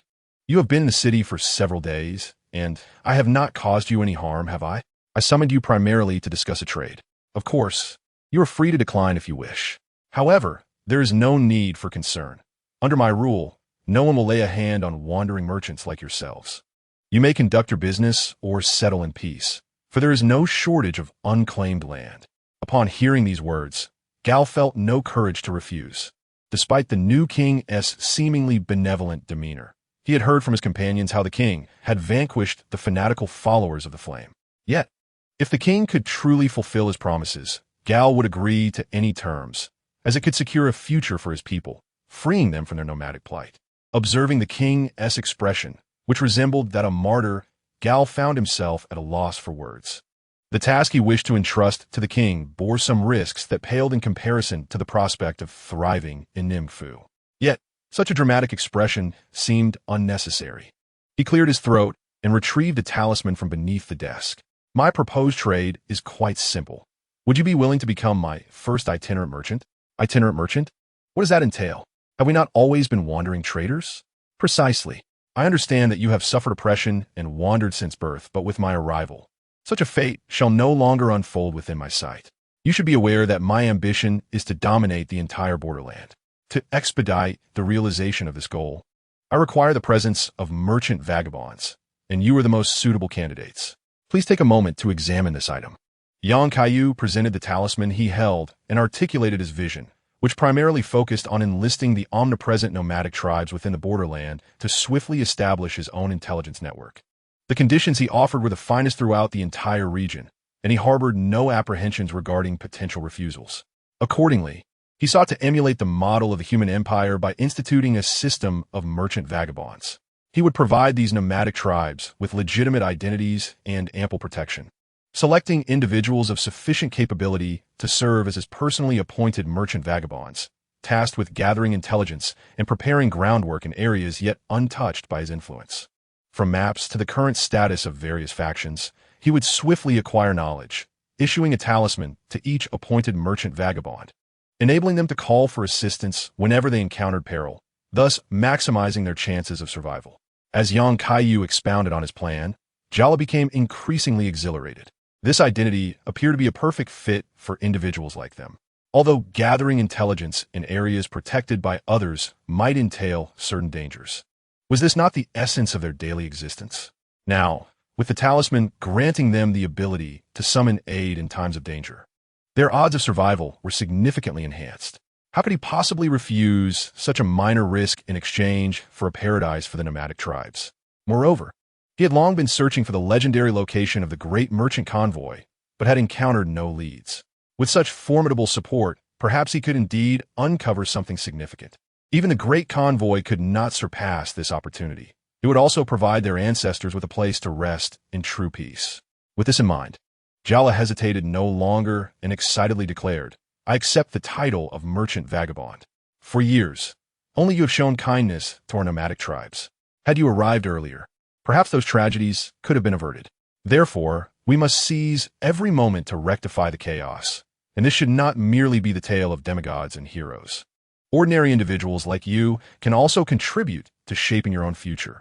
Since you are willing to become my first merchant vagabond, I pledge to grant you the highest authority in blood. You may select others to expand your team, and as long as they contribute sufficiently, I shall bestow formal titles upon them. Remember, Nimjifu is now your homeland to rely upon. The journey of the nomadic tribes should not merely culminate in chaos." Kaiyu reclaimed the talisman from Jala and picked up the compassionate short sword from the table, attempting to draw a drop of his own blood on the talisman to signify his sincerity. Tragically, he discovered that he could not cut himself. After the enhancement in Ilwen, he seemed to have become even more resilient than before. As the short sword proved inadequate, he turned to the long sword. When that too fell short, he resorted to the axe. Ultimately, having exhausted nearly every weapon available in the office, he found himself unable to inflict even a single wound. These unenhanced, ordinary weapons were less effective than even gua sha, which could at least scrape away a bit of skin. Now, with his defenses unbroken, he found himself vanquished instead. After finally mustering the courage to play the part of the valiant, he was met with utter defeat. Resolute, he unsheathed the sword of the skeletal king, channeling his vitality into it, and with several forceful slashes, he managed to draw a drop of blood, which fell upon the talisman. This act rendered the onlookers, including Gary, utterly astounded. Such a minor sacrifice elicited such a grand spectacle. However, this also solidified Gary's belief in the sincerity of his counterpart, and after solemnly accepting the talisman, he pledged his loyalty to the individual before him. In the aftermath of witnessing repeated tragedies, doubt gnawed at his heart, faced with the relentless oppression of the Golden Law, which proclaimed them mere followers of the Three Fingers and heralded the destructive madness of the Flame of Chaos. He pondered, if he were to embrace the madness of the flame, what difference would it truly make? Initially, it was the legendary merchant caravan that had sustained his resolve, but now, after accepting the talisman, hope had been bestowed upon him by the person before him. Perhaps his world was not as hopeless as it seemed. Chapter 64. The Conspiracy of Munger and the Invitation of the Two Fingers. After bidding farewell to Gary, young Kaiyu felt a twinge of reflection. In the deleted side quest of the game, Gary had tirelessly searched for the whereabouts of the merchant caravan, yearning for a sanctuary amidst the chaos. Having traversed countless dangers, he wandered from Ningjef to the royal city, only to discover in the depths of the city as sewers the countless souls imprisoned and perishing in despair. The few survivors clung to their sorrowful melodies, expressing their grief and rage.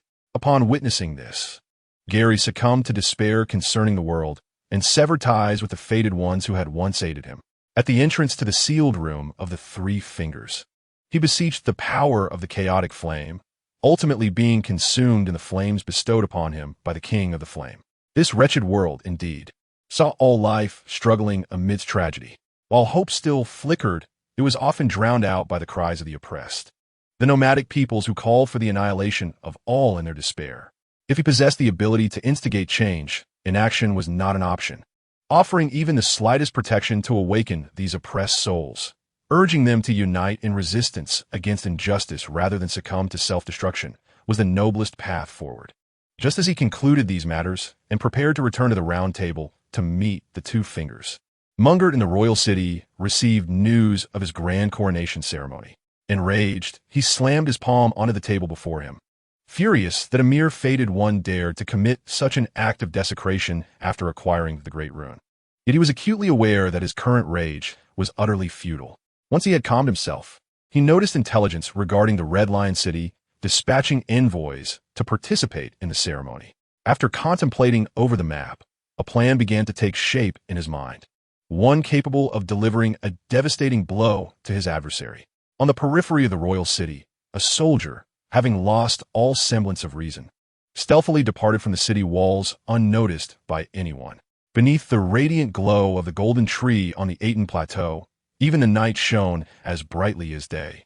After an unrelenting advance, the soldier finally reached a concealed location of the ceiling prison. With a shudder, his body began to distort and mutate into the guise of a harbinger of doom. The harbinger produced a stone sword key, effortlessly gaining entry into the prison's interior, where he found a captive, a limb of the defeated, powerful ancient dragon knight, Christopher, who had been apprehended during the Fractured War and confined here. This captive was none other than Gofia, the heir to the domain of Grake. Upon witnessing the harbinger's entrance into the ceiling prison, Gofia instinctively assumed a combat stance, anticipating that his visitor intended to eliminate him entirely. To his surprise, the harbinger had no intention of fighting, but instead proposed a suggestion. Gofia, since your defeat, do you recall how long you have languished in this prison?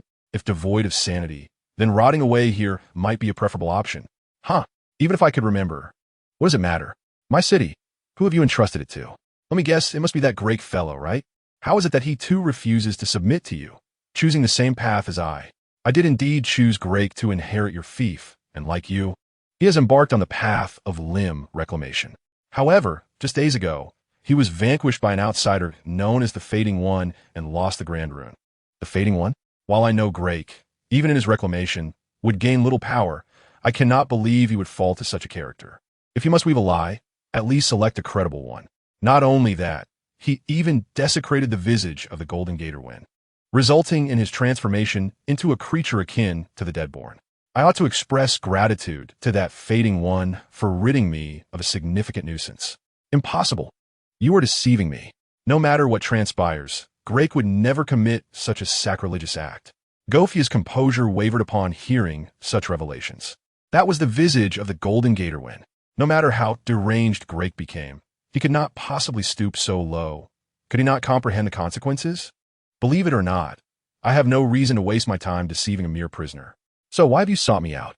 I am but a captive, and since you do not intend to kill me, surely you did not come merely to deliver this news. The Harbinger chuckled derisively, tinged with disdain. Although you are indeed a captive, you are still a descendant of the Golden Gatorwen. Rather than allow a fading one to govern Eastvale, I would prefer to choose you. Who bears the golden bloodline? I acknowledge that your management of Ningxfufu has been commendable. Otherwise, you would not have been able to assemble an army capable of besieging the royal city. Even now, remnants of hybrids still kneel in reverence at your prison of seals. Thus, I am inclined to forgive your past acts of rebellion and grant you an opportunity to reclaim control of Stonvale. Are you not fearful of the resurgence of the fragmented war? The demigod coalition was unable to breach my defenses during their united assault on the royal city. Should you wish to be captured once more, feel free to attempt it. However, fortune may not favor you as it did previously. Since you exhibit no trepidation, I shall acquiesce to this endeavor, avenging Greg's plight. I trust that my subordinates have not all fallen victim to your machinations. If your subordinates are as fortunate as you to remain alive, they are likely still navigating the sewers, contending with those malevolent progenies. Of course, I cannot predict how many may remain. I am willing to return all who are still breathing to you, and I shall personally assist you in regaining dominion over Stonvale. When shall we embark? I can scarcely wait to encounter the fated one. He appears to be a splendid candidate for augmentation. You should temper your ambitions. The adversary possesses the strength to vanquish Greg, even when he is merged with Godwin. Your prowess falls short of the mark. Accompany me back to the royal city to prepare and await the opportune moment. I shall aid you in becoming the master of Stonvale once more. In a clandestine corner, the sealed prison of Gofia lay shattered, heralding the return of Stonvale's former master and the inception of a new conspiracy. Young Kaiyu remains oblivious to the plot being woven against him. He has just had a discussion with Xiao, and Sir Baiji has conveyed that the gates to Dual Fingers have been opened for him, although he is not particularly keen on visiting Dual Fingers. Having severed ties with them now that he can utilize blessings and prayers independently, a visit may not prove detrimental. Defeating other demigods later could yield the power of recollection from Elder Enya, which remains quite useful. Moreover, this presents an opportunity to recruit other capable fated ones, as my current allies are few and far between. Seeking out some fated ones from the Round Table Hall seems a prudent choice. Chapter 65. Dual Fingers. After casually placing a blessing point before him, he successfully connected to the previously illuminated locations, including the grand blessing of the Round Table Hall. And without hesitation, he initiated the teleportation. However, he was unaware that Melina, who had been by his side, seemed poised to speak, but fell into contemplation upon witnessing him draw forth a brand new blessing, ultimately relinquishing her intention to confess certain thoughts. Perhaps this individual might devise alternative strategies in the future. It is still a bit premature to directly address these matters with her. She is reluctant to influence his resolve at such an early stage. Yang Kaiyu returned to his original position in the Round Table Hall, where the fated individuals continued to mingle, engaging in conversation or simply languishing in apathy. However, unlike before when he went unnoticed, the moment he reappeared, the entire hall fell into a hush, all eyes turning towards him. Was he truly the one who had vanquished Greg? It was rumored he had acquired the Grand Rune and had ascended as the new king in Stonevale City. Indeed, it was true. I was present at the scene and even managed to partake in some of the complimentary food distributed in the city. He is genuinely a good person. After spending so long in the Borderlands, it was the first time I could eat my fill without having to scavenge alongside those rats. What? You didn't bring your brothers along for such a delightful occurrence? Here I am, watching crabs and lobsters clash in Linnea, while worrying during the day about getting randomly shot at. If you had informed me sooner about this, I would have returned to Nimgref. I fled to Linnea Lake to evade those aristocrats loyal to Greg, yet I was pursued and beaten before my escape and still chased after. Wasn't that a futile effort? Yang Kaiyu naturally overheard these whispered conversations, and it seemed his reputation was spreading quite nicely. At least he had made a name for himself, allowing him to boldly reap the benefits of the Round Table Hall. Thus, he tilted his mouth in a confident smile, basking in the admiration of those around him. And Xiao had long awaited his arrival in the hall, and with their guidance, Yang Kaiyu ascended to the second floor's grand blessing position. This time, Colin, Roger, and Nephi had all arrived early, eager to witness the first individual to acquire the demigod grand rune. He even spotted Faya, clad in an alluringly revealing outfit, gazing at him with a sultry expression, causing a slight shiver down his spine. He admitted that Faya was indeed strikingly beautiful, reminiscent of Jerusalem, a sight he frequently beheld in District 3. However, the actual experience was likely to be even less appealing than a used college student's attire. But the other warriors assumed the role of her hero. Sir Baiji approached to welcome him. Even with his keen perception, he could not discern the emotionless facade hiding the scheming behind it. Nonetheless, the display of courtesy was adequately performed. "Welcome back, my comrade. As the founder of the Round Table Hall, I am delighted to see that there are still those making tangible progress on the path to kingship.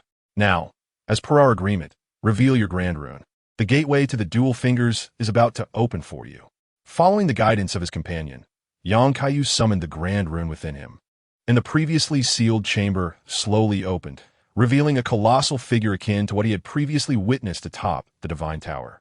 However, the twin fingers in the Round Table Hall exhibited a somewhat lesser amount of hair on their skin, appearing distinctly smoother and more refined. It seems that having a private chamber makes a significant difference. Their upkeep is commendable compared to those exposed to the elements atop the Divine Tower. Seated beside the twin fingers was the elderly woman, Inya, the finger reader, who appeared even more benevolent and amiable than her depiction in the game. Her visage was not that of a withered corpse, but rather resembled that of an ordinary old lady.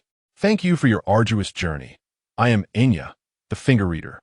The Great Finger is the messenger of the Supreme Will, and I am merely the old woman who conveys the words of the Great Finger." At that moment, the substantial form of the twin fingers began to tremble rhythmically, emitting peculiar yet ordered sounds akin to encrypted codes. Upon closer inspection, it became evident that the Great Finger was in motion, symbolizing its welcome to you, the bearer of the Great Rune. "Come, heed the words of the Great Finger." Inya commenced the translation of the twin fingers' utterances, while Kaiyu listened intently to the rhythmic sounds, pondering whether he might decipher the language of the fingers. Perhaps, upon his arrival in the royal city, he could utilize the fingers' profanities to berate the little green chancellor of the three fingers. The illustrious Elden Ring embodies the golden law, ensuring the world's order and bestowing blessings upon life. Yet, the Elden Ring lies shattered. The transgression of the law is a grievous sin, and the ensuing consequences are inescapable. Presently, the world and life are irreparably devastated, with curses and misfortunes proliferating. Nevertheless, the Supreme shall not forsake the world or life. Thus, you, the Tarnished, are bestowed with guidance and a divine mission. O Tarnished, the great rune you possess is a fragment of the Elden Ring. Seek another. Become the Elden Lord and restore the Golden Law. Do not forget the words of the Great One. Due to Greg's reminiscence, which left him feeling disdainful of being reduced to mere runes, Inya refrained from mentioning the memories. After Kaiyu offered a perfunctory acknowledgement of compliance, the twin fingers made no further comments.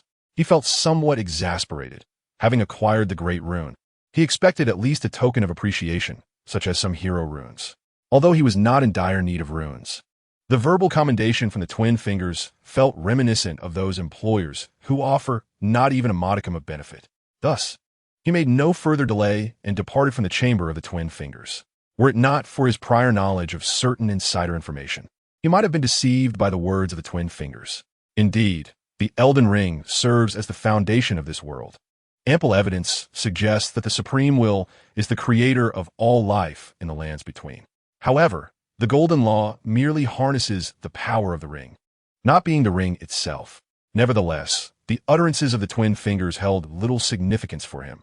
He harbored no demands and thus bore no expectations. Yet, Inya remained as affable as she was in the game, and he hoped to lend her assistance in due course. Upon witnessing Kaiyu's emergence, Baiji made no overt gestures. After a brief exchange of glances, they both returned to their respective tasks. He understood that the other could never become his puppet, thus chose to dismiss the matter from his mind. Nevertheless, having drawn the attention of the dual fingers was somewhat acceptable to him. He had garnered valuable intelligence during the conquest of Shidonwire City, a rewarding endeavor indeed.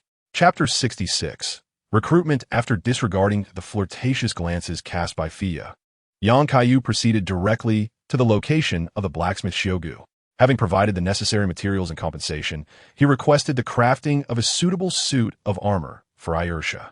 He had previously gathered her precise measurements, and upon recalling the sizes corresponding to the knowledge he had acquired earlier, he was struck with profound astonishment. Shiogu indicated that he would require at least 10 days to fulfill the request while maintaining quality. However, with no pressing battles on the horizon, there was no urgency.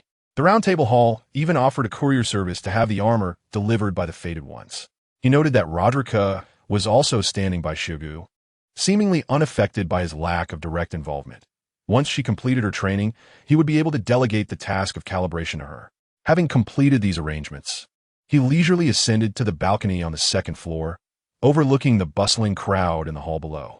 He clapped his hands twice, producing 2 resounding echoes that rippled through the air, instantly capturing the attention of all present. Without further ado, Kaiyu proclaimed his policy. Fellow Fated Ones, you should be aware that I have secured Shidonwire City, having thoroughly purged it of those detestable limb-replacing nobles and their ilk. Since we are all kindred spirits from beyond the borderlands, I, as an official member of the Round Table Hall, extend an invitation to you all to gather under my banner in Ningjef. However, this is not a compulsion. I welcome all fellow Fated Ones to operate safely within the territories I control, akin to a new Round Table Hall offering appropriate sanctuary. Of course, this is contingent upon adherence to the relevant regulations. Should you wish to join, simply approach the checkpoint and register your identity with the local soldiers. They will inform you of the specific conditions you must comply with. This is a mandatory requirement. Non-compliance will be regarded as enmity against me. Consider this carefully. Kaiyu reflected that this region was a primary entry point for the Fated Ones traversing the Fog Gate. A mlang of various individuals whose presence could not be ignored. Who knew when a towering figure of 3 or 4 meters might suddenly appear? Rather than patrolling the coastline in search of individuals, he deemed it wiser to openly recruit and facilitate identity registration to expand his influence, thereby alleviating current administrative pressures. He had always believed that his greatest challenge was not in overcoming seemingly formidable demigods, but rather in restoring order with minimal cost. Upon hearing the news, the Fated Ones downstairs exhibited a myriad of expressions. However, the majority conveyed understanding and support. After all, their presence in the Round Table Hall inherently meant acquiescing to certain conditions, especially as informal members merely passing through, routinely barred from ascending to the second floor. Although the Fated Ones, guided by blessings, naturally yearned for the Elden Ring, most were acutely aware of their own limitations in the absence of a witch. A significant portion had suffered brutal beatings outside the fog gates, pursued by wild dogs at the borders, rendering them pitiable souls. If anyone could provide a relatively safe environment amid such chaos, they would willingly comply with orders. Kaiyu, noticing that his promotional objectives had been met, chose to disregard the implications of his actions, even if he was audaciously chipping away at the Round Table's edges. Sir Baiji lacked the authority to oppose him. After all, this news would soon spread to most ears, and few would dissent against what could be deemed a fortuitous development for the entire community. He returned to his office through the central blessing, standing again at the designated spot, only to find Elena seemingly waiting there for some time. Upon his return, she appeared to have something to convey, but hesitated, uncertain of how to begin. "What troubles you? Feel free to speak openly," he urged, noticing her reluctance. "My father imparted some words and requested that I seek your opinion. I am uncertain whether I should pursue this matter, hence my hesitation," she replied. "Do not worry. Just articulate your thoughts. It is essential for me to understand what concerns your father that has rendered you so indecisive," Kaiyu encouraged. Upon observing her expression and recalling his previous discussions with Edgar regarding the recruitment of Fated Ones, he began to grasp the essence of her message. Encouraged, Elena proceeded. "My father suggests that the lords across the regions are now merely vassals from the era of Grake and even Gafia. Many among them have, under Grake's orders, hunted Fated Ones and sent the living to serve as material for limb replacements. These individuals are not stabilizing forces. Thus, my father's proposal is to apprehend them all while they are within the city and replace them with trustworthy individuals for governance, ensuring greater security." To be candid, Kaiyu had contemplated such matters himself. The city of Shidonwire had engaged in limb replacement practices since the Gafia era. Aside from cities like Mon, which were designated to exiled knights of mixed heritage. The lords near Shadowwire were, to varying degrees, accomplices of Grake. He held a strong aversion to the practice of limb replacement, inevitably causing those lords to harbor trepidations about potential retribution in the future, given the risks of rebellion. After all, should Ningmugfu become a refuge for too many fated ones, their circumstances would become exceedingly precarious. However, he refrained from expressing his opinion directly, instead wishing to hear Irina's thoughts and gauge whether she possessed the capability to manage these unstable elements in his absence. What are your thoughts? If you were in my position, how would you handle these individuals? Although those lords have committed heinous acts, most of them were coerced into submission under duress. They lacked better alternatives, making their actions both detestable yet somewhat understandable. Moreover, these lords oversee territories they have governed for many years, and an impulsive intervention could incite unrest among the populace, who might resist the authority of newcomers. Nevertheless, this does not justify their misdeeds. Were I in your shoes, I would not resort to execution. Rather, I would gradually diminish their power and replace them with my own loyal subjects, relegating them to civilian status, which would inevitably lead to retribution from the victims' families. Young Kaiyu nodded, acknowledging that Irina's approach was relatively sound. However, the history of the Borderlands was evidently not extensive enough to provide her with substantial lessons. Fortunately, the historical knowledge residing in his mind offered ample precedents for reference. Your plan is fundamentally sound, yet you have overlooked the fact that these lords are not fools. They are unlikely to relinquish their power willingly as you gradually usurp it. Wouldn't returning them to their previous positions merely afford them greater preparation time? Surely not. They would lack the audacity to revolt against you. Will they not recognize your strength? You underestimate the allure of power for these individuals. When they perceive a threat, their consideration for consequences diminishes. Even in the absence of favorable odds, they may exploit their influence to incite rebellion. It is impossible for me to monitor those who may rebel continuously. If a rebellion were to erupt, how would I handle those who are involuntarily caught in the turmoil? Even if I were to suppress it, there are few rational individuals remaining, and any reduction in casualties is a blessing. I see. So, do you know how to address this? Quite simply, I would dispatch an elite force, blessed and enhanced by my own power, to safeguard those lords in my name, for this period remains precarious. One cannot rule out the possibility of a hybrid rebellion, correct?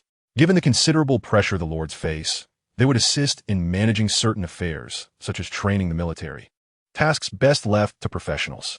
Naturally, should they encounter sedition instigated by hybrids or others, the rebels would willingly forfeit my protection, allowing my elite troops to summon their comrades at once and quell the rebellion before it escalates. You should know how to proceed from there. I believe those displaced knights would serve as an excellent choice. The two furnace knights need not patrol the city incessantly. Allowing them to engage in skirmishes intermittently would provide them with some respite. I understand now. I shall consult my father regarding this matter. Having grasped the underlying principles, Irina left the room with enthusiasm to discuss specific arrangements with her father. Young Kaiyu chucked softly. Even if these lords sought to incite another Seven Kingdoms war, it mattered little. The disparity in combat power in this world was staggering. With the convenience of teleportation at his disposal, albeit limited to 2 individuals at a time, he remained unperturbed by any situation the countryman could not handle. The absolute advantage in strength was the bedrock of stability, and his only concern was minimizing collateral damage. In this chaotic borderland, the loss of even one life was significant. As Elena walked away, he cleared his throat and said, "There's no need to continue lurking outside. If there's something you need, just come in. I have already sensed your presence." "Ah, so I've been discovered," Blaze, who had been lurking outside the window, admitted as he climbed through. He had come at the behest of Laney to discuss matters of collaboration. Relying solely on his own strength to explore the River Sifla would take far too long, so seeking assistance was prudent. Chapter 67. Reunion with Laney Young. Kaiyu surveyed Blaze, who was much fluffier than he had anticipated. The creature's fur reminding him of Siberian husky he once owned, though the intelligence in his eyes fell short. He had anticipated that Blaze would eventually come seeking him, so he received the visit with calmness. "I know what you've been doing in the city these past few days. Next time, feel free to schedule an appointment to see me. There's no need for such elaborate maneuvers." "Perhaps I have been somewhat remiss," Blaze replied. "You are indeed more amiable than I expected." Seeking your collaboration is, without a doubt, a wise choice. My name is Blaze. As you can see, I am a half-orc. I have been sent to discuss the exploration of the River Sifla. The entrance to the underground world lies deep within the misty forest, and it took considerable effort to locate it. Are you interested? It appears you have a good rapport with Gale, young Kaiyu remarked. I have heard whispers of the underground world. If you're willing to guide me, I might entertain your proposal. However, is your superior present? I wish to converse with them directly to ensure sincerity. Wouldn't you agree? Blaze hesitated momentarily, but, upon receiving a silent cue, stepped back. Soon, a blue radiance coalesced from the air, forming the image of Lainey, who had come to further her own objectives. This time, she appeared perched atop a cabinet against the wall, allowing her to gaze down upon the individuals before her with an air of authority. Her forearms were elegantly arranged, and young Kaiyu stifled a laugh as he spoke. Lady Sorceress Reyna, we meet again, or should I more accurately address you as Princess of the Moon, Lainey? It seems we are rather fated to cross paths, are we not? Do you bring any new gifts for me this time? The soul summoning bell from last time was indeed precious, yet I find myself more fond of great swords. It appears your intelligence operations have been quite thorough. Given this, I find no need to conceal my identity any longer. I am Princess Lani, daughter of the last queen of Kalia, Reyna. It is a pleasure to meet the Master of Torret once more, though I regret not bringing a gift this time. No matter, there will be ample opportunities in the future. I heard from Blazer that you wish to explore the Shifla River, correct? I too harbor an interest in the uncharted territories of my domain. Thus, I am willing to grant your request. In a couple of days, I shall personally lead a team alongside Blazer to delve into the underground for exploration. With this, our collaboration is firmly established. However, I sense an aura of duality emanating from you. Is it truly wise to partner with me so readily? Surely, you have heard of my exploits. Why should I concern myself with the duality of your essence? At the very least, you presented me with a soul bell as a gift. While the duality offers nothing but pressures me to ascend to kingship, such leadership is hardly desirable. Your perspective is indeed amusing, and I shall remember you. Duality exists merely to constrain every individual's fate to a prescribed path, and I refuse to succumb to such a predetermined destiny. I believe you can comprehend my stance now. While I understand your sentiments, I do not concur with your actions. I once heard a great individual proclaim the importance of uniting all forces that can be united. It is always prudent to gather more friends while minimizing enemies, even as one pursues their ideals. The path you tread grows increasingly arduous with each step. Killing the duality is merely the beginning. Do you not feel that this diminishes your prospects for future success? To unite all forces that can be united? But in this land rife with conspiracy and betrayal, does such unity truly exist, or do you believe you can embody that ideal? Young Kaiyu smiled, recalling the over a dozen fully enhanced Moonlight greatswords in his game save, as well as the bizarre appearances he sported while donning rings during cutscenes. He lifted his gaze to meet Lonnie's exquisite eyes and responded with utmost sincerity. My thoughts are of little consequence. In this era, words are but feeble echoes. I wish to demonstrate my principles through future actions, which I believe will not conflict with your path. I hope we can continue to engage in amicable exchanges like this in the future. Let's hope so. Thus, our collaboration is solidified. Blazer will remain in the city to act alongside you, and I eagerly anticipate the outcomes of this endeavor. Farewell, intriguing fader. With a smile, Lonnie gradually vanished into the air. Following their agreement on the expiration date, Blazer exited the room, though no one noticed his pained expression as he clutched his head, seemingly enduring some form of torment. Ultimately, Blazer persevered and returned to his temporary abode, where tranquility once again enveloped the space.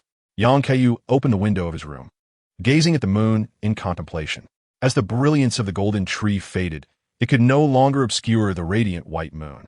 He found himself momentarily entranced, murmuring softly to himself, "Tonight, the moonlight is truly enchanting, reminiscent of your own beauty." Little did he know that Lonnie's doppelganger remained in this room, yet to dissipate and return to her essence. Upon hearing such words, Lonnie found herself enveloped in silence, lost in contemplation, ultimately choosing not to reveal herself, but to quietly fade away. Within the confines of the wizard's tower, Lonnie's true self awakened from slumber, receiving memories from her doppelganger. Deep in thought, as her gaze turned to the luminous moon above, a testament to her own laws. Despite her involvement in numerous transgressions, she had resolved to betray all and forsake everything upon acquiring the finger cutter, embarking on a solitary quest for her own laws and the dual fingers. Willing to wage war against the forces behind them, regardless of the formidable foes that lay ahead. This was a fate she was prepared to defy, even at the cost of her corporeal form. Yet now, uncertainty crept in. Did her actions truly honor E.G. and Blazer? Even though they had resigned themselves to the tragic conclusion, she harbored a reluctance for such an outcome. Might the new master of Tourette be the key to altering everything? For reasons unknown, Lonnie recalled the locked box she had placed beside her mother, containing items she had inscribed with symbols to signify her determination. With a sigh, she realized she was once again indulging in impossible hopes.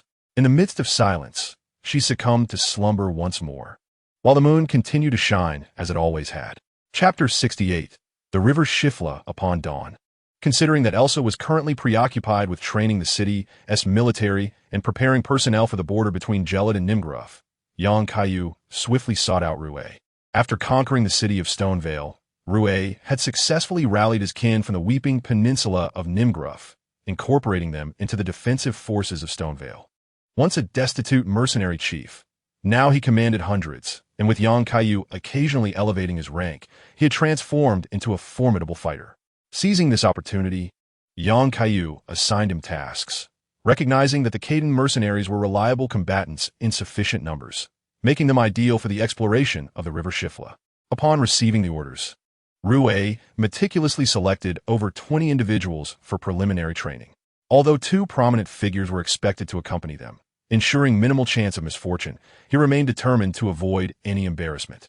Prior to the appointed time, Yang Kaiyu took a moment to learn some foundational magic from Celian. Since the day Celian inadvertently encountered Lonnie, coupled with his previous speculations, he had entirely placed his hopes for the future of his magical path upon his apprentice, dedicating himself wholeheartedly to her instruction. Nevertheless, although Yang Kaiyu intended to focus diligently on his studies, he found himself struggling to absorb the material.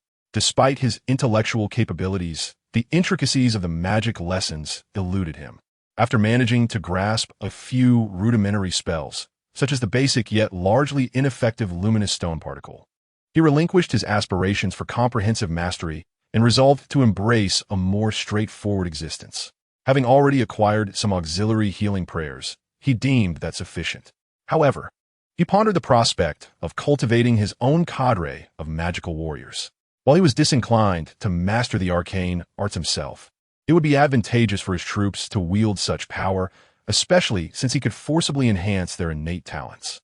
The vision of a multitude collectively unleashing the Comet Aesler was indeed enticing, particularly with the last remaining master of the Source School under his tutelage.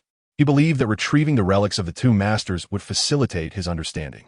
Yet, Yang Kaiyu was perplexed by a sense that teacher Celian was not entirely as he had imagined. He had expected her to enthusiastically expound upon her magical theories during class, perhaps even cautioning him against the perils of obsession. Instead, she had remained unusually reticent, often observing him curiously during her free time, occasionally engaging in inadvertent physical contact. He perceived a yearning in her gaze, akin to that of scientists regarding a lab rat. Was it possible that the teacher had an inclination to dissect him? Shaking off these peculiar thoughts, time swiftly approached the day he had arranged to meet Blazer.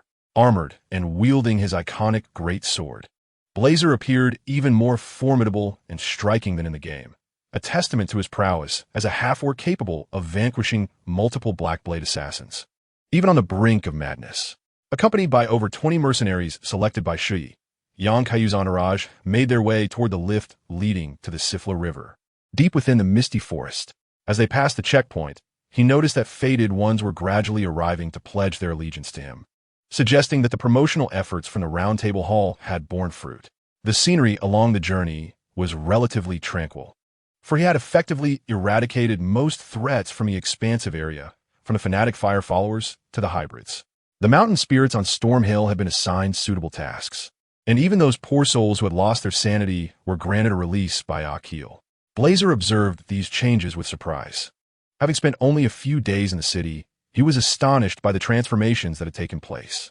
He recalled the chaos he had witnessed while pursuing the treacherous Hound Knight throughout Nimgrath, and it seemed that Lady Lonnie's endorsement indeed held merit. However, as they ventured deeper into the misty forest, they encountered a myriad of bizarre creatures, such as the humanoid poison flowers, with the most formidable being the rune bear that dominated the entire forest. Young Kaiyu, upon encountering a being of such formidable caliber within the game, felt an exhilarating surge of interest. Even when faced with the prospect of challenging an entity capable of defeating a creature like Drake, he insisted that others refrain from intervening, eager to confront this monster that had once cast a shadow over his psyche. However, his anticipation waned as he realized that the real rune bear lacked the aesthetic allure of its game statistics. It was merely a powerful beast. Nonetheless, the name rune bear did imply some degree of enhancement, and indeed, its tough hide proved resilient. After delivering a forceful blow, the creature remained merely gravely injured, still possessing the strength to roar defiantly. This forced Yang to take a couple of steps back, ultimately dispatching it with a heat ray, strategically aiming for a prime cut that would yield a fine bear pelt upon his return. Blazer, observing the encounter, refrained from commentary, silently cataloging the displayed prowess of the beast for a report to Lonnie. Meanwhile, Shuyi maintained his composure. Although his earlier bravado regarding the sacrificial bridge might not have been entirely accurate, it was close enough. The newcomers in their party gasped collectively, for the rune bear was considered one of the most elusive creatures to hunt, and witnessing its effortless defeat was nothing short of terrifying. After navigating these minor interludes, the group finally reached their destination, the entrance to the elevator shaft leading to the River Shifla. The circular structure loomed larger than Yang had previously envisioned. After all, it was a creation of an underground civilization designed for connecting with the surface. With a determined push, he opened the grand doors and stepped inside. At the center lay a platform adorned with peculiar carvings, which evidently served as an elevator. Blazer took the initiative to inspect it first, confirming its operational status before the others stepped aboard. Once the central mechanism was activated, the platform began its descent. Yang felt a sense of déjà vu, reminiscent of the elevator he had encountered in the Tower of Divine Grace. As he touched the transparent walls, he pondered whether these constructs might share origins with the same civilization. The game had provided no background lore on such matters, and it seemed that only through exploration would he uncover the truth. Soon, the elevator arrived at the subterranean void, and his gaze was ensnared by an array of phenomena. A sky filled with illusory stars and the remnants of dilapidated structures unfolded before him. No matter how many times he beheld such sights, they captivated him. He had finally arrived at the River Shifla. Chapter 69. The Sealed Fate. Upon exiting the elevator, the group pressed onward, encountering numerous mud figures strewn along the path. Yang recalled that these beings were also known as those who consume rune, suggesting that they were instinctively drawn to the remnants of runes embedded in the earth, tirelessly excavating. Outside, many deranged nobles wandered in a similar fashion. These inhabitants of an ancient civilization had long lost their sanity, their bodies encrusted with layers of black mud and bubble-like formations, evoking a sense of revulsion in him. However, these clay figures proved to be considerably more cumbersome than anticipated. It was only upon approaching them that they slowly swung their weapons to attack. The swords of Su Yi and his companions struck with minimal effect, akin to hacking at stone, while Blazer's exaggeratedly large greatsword struck down upon them like a hammer, shattering the clay adversaries. After vanquishing the obstructive figures, they pressed onward, following the river's course until they arrived at a waterfall, where an ancient lift from a bygone civilization awaited them. Here, the architectural style of Nokron began to emerge, igniting a spark of excitement within Blazer as he felt he was finally on the trail of something significant. Upon reaching their destination and exiting the lift, a grandiose complex unfolded before them, overshadowed by a false starry sky, revealing a vast expanse of fractured bridges and ancient edifices, as if whispering tales of past glories. However, their moment of admiration was abruptly interrupted by an unwelcome presence. Yang Kaiyu clearly discerned at least a dozen spectral ancestors aiming directly at their location. He promptly warned of the impending danger, prompting the mercenaries to raise their shields in defense, only to be met with a barrage of luminous arrows that struck him squarely in the face. It must be said that the marksmanship of these boundary dwellers was remarkably adept.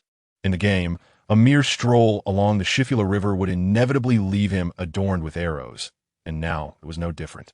Though these arrows lacked the power to breach his defenses, their humiliation was palpable, with 2 arrows even lodging themselves in his ears, providing him with an unwelcome auditory embellishment. Kaiyu felt indignantly enraged, realizing he was being bullied by these boundary dwellers. He thought to himself, in the Shifula River, should I encounter the ancestors, they shall face dire consequences. As his eyes began to blaze with determination, he engaged in a counter-offensive against the archers, systematically eliminating them one by one. The Minotaurs, seemingly daunted by his prowess, retreated to unseen locations. Blazer, pulling out a few arrows lodged in his armor, felt at a loss for words, noting the unfriendly demeanor of these subterranean inhabitants. Nevertheless, reconnaissance remained paramount. The architectural ensemble appeared to reflect the style of the ancient eternal city of Nokron. It seemed that they merely needed to locate an entrance that would grant them access to the eternal city. Do you have any clever strategies? He inquired. There's no need for such complexity. I shall simply fly up to scout the best position and then guide you. Please wait for me here, Kaiyu replied. He was aware that the eternal city of Nokron lay just above him, brimming with treasures, such as materials for calibration and the true Elden King's biomimetic tear that had once aided him. Since he could fly, there was no need for unnecessary deliberation. He would ascend directly to seek out what lay above. Even in the game, one could clearly see the Eternal Realm and the Bloodletting Dynasty from below, leading him to ponder whether he should venture to confront Morg and retrieve Mycela to bring back to the Valkyrie. In his endeavor to draw closer, he was astonished to find himself seemingly treading water. Despite having flown an impressive distance, a glance back revealed that he had scarcely diminished the gap. The illusory starry sky surrounding him began to thicken, momentarily disorienting him. However, upon observing the shimmering Shifula River below, he noticed that a slight descent would indeed bring him closer. It appeared that entering the Eternal City would not be an effortless task. The Blood Dynasty likely employed similar measures to create barriers, aligning with the cunning logic of the nefarious monger. Initially, he had anticipated locating the hunting fingerblade with relative ease, yet it seemed the reality was far more complex. A peculiar force appeared to impede his approach to the fated realm, elucidating a long-held perplexity within him. Despite Ronnie possessing a radiant dragon capable of soaring alongside Blazer to enter the Eternal City, they had continually found themselves at a loss, helplessly watching from afar. This must be the reason. The very elements that could alter the sealed fate of the Kaiyu royal family would only manifest after the stars resumed their celestial dance. It seemed that his notion of bypassing levels was futile. He would have to make an earnest journey to Galad first. After all, he was quite eager to witness the moment he confronted Munger with the Valkyrie by his side. There was no need for haste. At that moment, his gaze fell upon a furnace knight stationed on the broken bridge below, vigilantly watching the horizon. He recalled that this foe was one he would encounter after being transported from the 4 clock towers to the Eternal City. Yet, he wondered why this knight lingered in this spot. If memory served him correctly, the knight seemed to be gazing towards the position of the Blood Dynasty. He resolved to descend and inquire personally. As he drew nearer, the furnace knight clearly noted his approach, lifting his gaze towards the descending figure. For a moment, he was perplexed by how the intruder had accomplished such a feat. Was there an invisible updraft at play? Kai soon landed before him, attempting to ascertain whether communication was possible. Greetings, I am the new master of Shidongware City and a Fadewalker. Have you been here so long in pursuit of something desired? Salutations, I am Furnace Knight Russ, the new master of Shidongware City and also a Fadewalker. So much has transpired, I wonder how my 2 comrades fare. Are they still alive? Or have you vanquished them? Are you referring to Finn and Reed? Rest assured, they are quite well and currently assisting me in overseeing the city. Yet, you have not answered my question. Are you seeking a path to the Blood Dynasty? That is a relief. As you can see, I am investigating the remnants of that dynasty across the way. This task was entrusted to me by the Blessing King. However, after being transported from the 4 clock towers, I have found myself trapped here, unable to proceed. It appears the opposing side has preemptively damaged the original passage, leaving me to await an opportunity to depart. Do you possess the ability to escort me from this place? Kaiyu finally comprehended the presence of a forged knight beyond the 4 clock towers portal. After all, The 4 o'clock tower is an ancient relic, and at the time of the portal's construction, it is likely that the bridge was still intact. After Meng abducted Mykeela and established the Blood Dynasty, he essentially secluded himself within the confines of his realm, neglecting the outside world, which naturally led to the dismantling of the bridge that once connected to the dynasty. The only remaining passage seems to be the portal in the snowy plains, which was used during Mykeela's abduction. Meng dispatched this Forge Knight to investigate the remnants of the dynasty, presumably to ascertain what his unfortunate brother had been up to, particularly after the disbandment of the demigod coalition. Unfortunately, this Forge Knight found himself ensnared here after traversing from the 4 o'clock tower. Although the Forge's prayers could momentarily grant him the ability to soar, he was unable to sustain it long enough to reach the opposite side, leaving him to gaze at the scenery while awaiting uncertain rescue. I can facilitate your departure from here, provided you accept my terms. However, do not harbor hopes of reaching the dynasty just yet, as I too cannot cross to the other side at this moment. Pray tell, for I too wish to escape this predicament. I am aware that your kind, the Forge Knights, lost your leader after Godfrey was expelled from the Borderlands. Your comrades have since pledged allegiance to various factions, including the 2 Forge Knights who now serve me. Thus, I hope you can temporarily guard the region around the Sifla River, assisting my allies in their exploration. I require a comprehensive map and intelligence of this area. Can you manage that? Since those 2 fellows are willing to serve you, I am indifferent. The true identity of the Blessed King is somewhat difficult for me to accept. Thus, hiding here, away from the surface, offers a semblance of peace. I recall that I have 2 comrades also engaged in tasks within the Eternal City. I wonder how they fare now. Once the stars begin to shift, you shall likely reunite with them. For now, let me lead you away from this place. After successfully negotiating with the Forge Knight, Kaiyu grasped Russ firmly and soared towards the Sifla River. The loyalty of the Forge Knight was indeed commendable, and acquiring another Forge Knight felt like a significant boon. Subsequently, he would allow this ally to assist his mercenaries in thoroughly cleansing the area, relieving himself of further concern. Chapter 70. Preparations before departure. As Blazer began to worry about the possibility of unforeseen circumstances, he spotted Kaiyu's figure returning. He immediately exhaled in relief, only to then notice that his companion was grasping an enormous figure. Rubbing his eyes, he realized it was a Forge Knight. Where had he ventured to return with such an individual? However, Hui and the others were not particularly astonished, as they often sparred with the 2 imposing figures in the city during their training sessions. Although they were typically bested, they had become familiarized with them and thus held no significant aversion towards the Forge Knights. After Kaiyu landed with Russ, he elaborated on his discoveries in the air to Blazer. Upon hearing that even in the skies they could not reach their destination, Blazer sighed, though he did not appear overly disheartened. It seemed futile to remain here any longer. It was imperative for him to journey to Caelid to participate in the battle commemoration. He had heard that the precise location was where Lady Runni's brother, the mightiest demigod Radon, had sealed himself. What do you think? I believe your strength should enable you to challenge General Radon and obtain his great rune. That is indeed my intention. My next destination is Caelid. I am also concerned that one day the Scarlet Rot might break through the blockade and spread directly to Nimguff. I wish to find a means of containment as swiftly as possible. Thus, I shall take my leave. I hope to reunite with you at the battle commemoration. And do not keep me waiting too long. Blazer hurriedly departed, needing to report his latest findings to Runni. Kaiyu also informed Shui of his desire to arrange for personnel to assist Russ in exploring and mastering the Sifra River.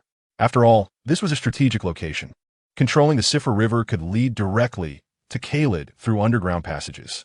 Furthermore, the blind swordsman in blue had once defeated the entity that sealed the Scarlet Rot using flowing sword techniques.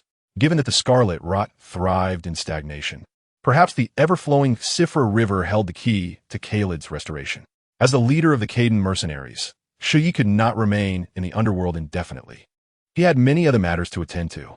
Therefore, he planned to periodically send new personnel to assist Russ in his explorations, exchanging intelligence while also training his subordinates. Should any troubles arise, he could summon them via the talisman, though it was unlikely they would encounter such situations with a Forge Knight present. After conveying greetings from Russ to his 2 comrades, Kaiyu returned to Stone Vale City with Shui, preparing for his forthcoming journey to Caelid for the battle commemoration. Within the city, After relaying Russ's news to the two Forge Knights, their strained expressions revealed how difficult it had been for them to contain their discomfort. They had not anticipated that they would find themselves imprisoned. It was understandable that they felt ashamed to face others. However, they affirmed that Russ was a trustworthy individual, capable of being entrusted with tasks. Aside from being somewhat rigid and naturally naive, he had no significant flaws. Should he ever foolishly imprison himself again, they would surely be the first to mock him on sight. As evening fell, Elena had nearly finalized the arrangements they had previously discussed. Kaiyu examined the plan closely and found no issues. Once he clarified his points, Elena and Edger swiftly provided a feasible arrangement. The essence of a narrative revolves around the selection of the Lost Land Knights to assist and monitor several prominent lords, while the lesser lords are left to the care of the Caden mercenaries. In the event of an insurmountable rebellion, there exists the option to summon the formidable Furnace Knights through a talisman for immediate suppression. Edger has seemingly relinquished his position as the Lord of Moan City, dedicating himself instead to aiding his daughter in the governance of Eastonvale. The former Moan City has been entrusted to a trusted confidant he once favored, as his daughter, being blind, could not inherit his title. Thus, it became imperative for him to cultivate a suitable successor in advance, a matter that received Kaiyu's endorsement after his recommendation. In preparation for the journey to Galide, Kaiyu found himself engulfed in a whirlwind of responsibilities over the past few days. Although he was merely tasked with overarching directives, aided by his subordinates, the lack of previous management experience made it feel akin to being thrust into the deep end. He was required to oversee the takeover of numerous mines, manage the fated ones arriving by sea, and meticulously reassess the population, all of which necessitated his approval before execution. There was no alternative. He had chosen this path himself. Despite the exhilaration of conquest, delegating the ensuing complications to others seemed rather irresponsible, as future generations would inevitably lament the historical burdens left behind. After a span of 10 days, he successfully concluded matters concerning Galide. The latter, alongside a few compatriots, had formed a small trading caravan, preparing to gradually expand its operations. Observing the nomadic merchants, escorted by mercenaries, as they embarked towards Lienia, Kaiyu felt a modicum of relief. This arrangement was considerably safer than embarking alone. Upon returning to his office, he discovered Irina asleep at her desk, a testament to her tireless efforts in managing the details of their endeavors. Although Edger could offer assistance, it was evident that he wished for his daughter to seize this opportunity for personal growth, facilitating his own early retirement. Kaiyu chose not to disturb her. Instead, he settled into his own chair and rested his head upon the desk, quietly admiring her peaceful slumber. Such tranquil moments were indeed rare.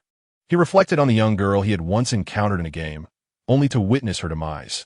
Now, after rescuing her and restoring her sight, she had blossomed into a capable individual. He held faith that, upon his departure from Ningjef, she would adeptly manage this realm in his absence. This realization filled him with a sense of pride, as witnessing the gradual improvement of the world due to his efforts was profoundly gratifying. It reassured him that the late nights and relentless toil had not been in vain. Yet, in this serene atmosphere, he found himself succumbing to fatigue, and unbeknownst to him, he drifted into slumber, mirroring Irina's repose. Before long, the door creaked open quietly, and Lilith tiptoed into the room, draping a blanket over Kaiyu's shoulders and discreetly removing the now-evaporated Talina water lily from beneath the desk. Originally, she merely wished for Elena to take a brief respite from her labors, yet unexpectedly, she managed to lull two individuals into a serene slumber. Nonetheless, this proved to be fortuitous. Even the most resilient of souls cannot endure countless days without rest. Lilith gently caressed the hair of the person before her, her gaze imbued with tenderness. After a prolonged moment of silent contemplation, she softly kissed the other's forehead and departed quietly. Good night. May you have pleasant dreams. Chapter 71. Farewell. Kaiyu felt that since his arrival in this world, he had never slept as soundly as he did now. Although he had previously slumbered for an entire day and night after his encounter with Grek, the pillow had been rather unyielding, leaving much to be desired. Upon awakening, he found it peculiar that Elena had not yet stirred. However, at that moment, he detected a faint, lingering fragrance in the air.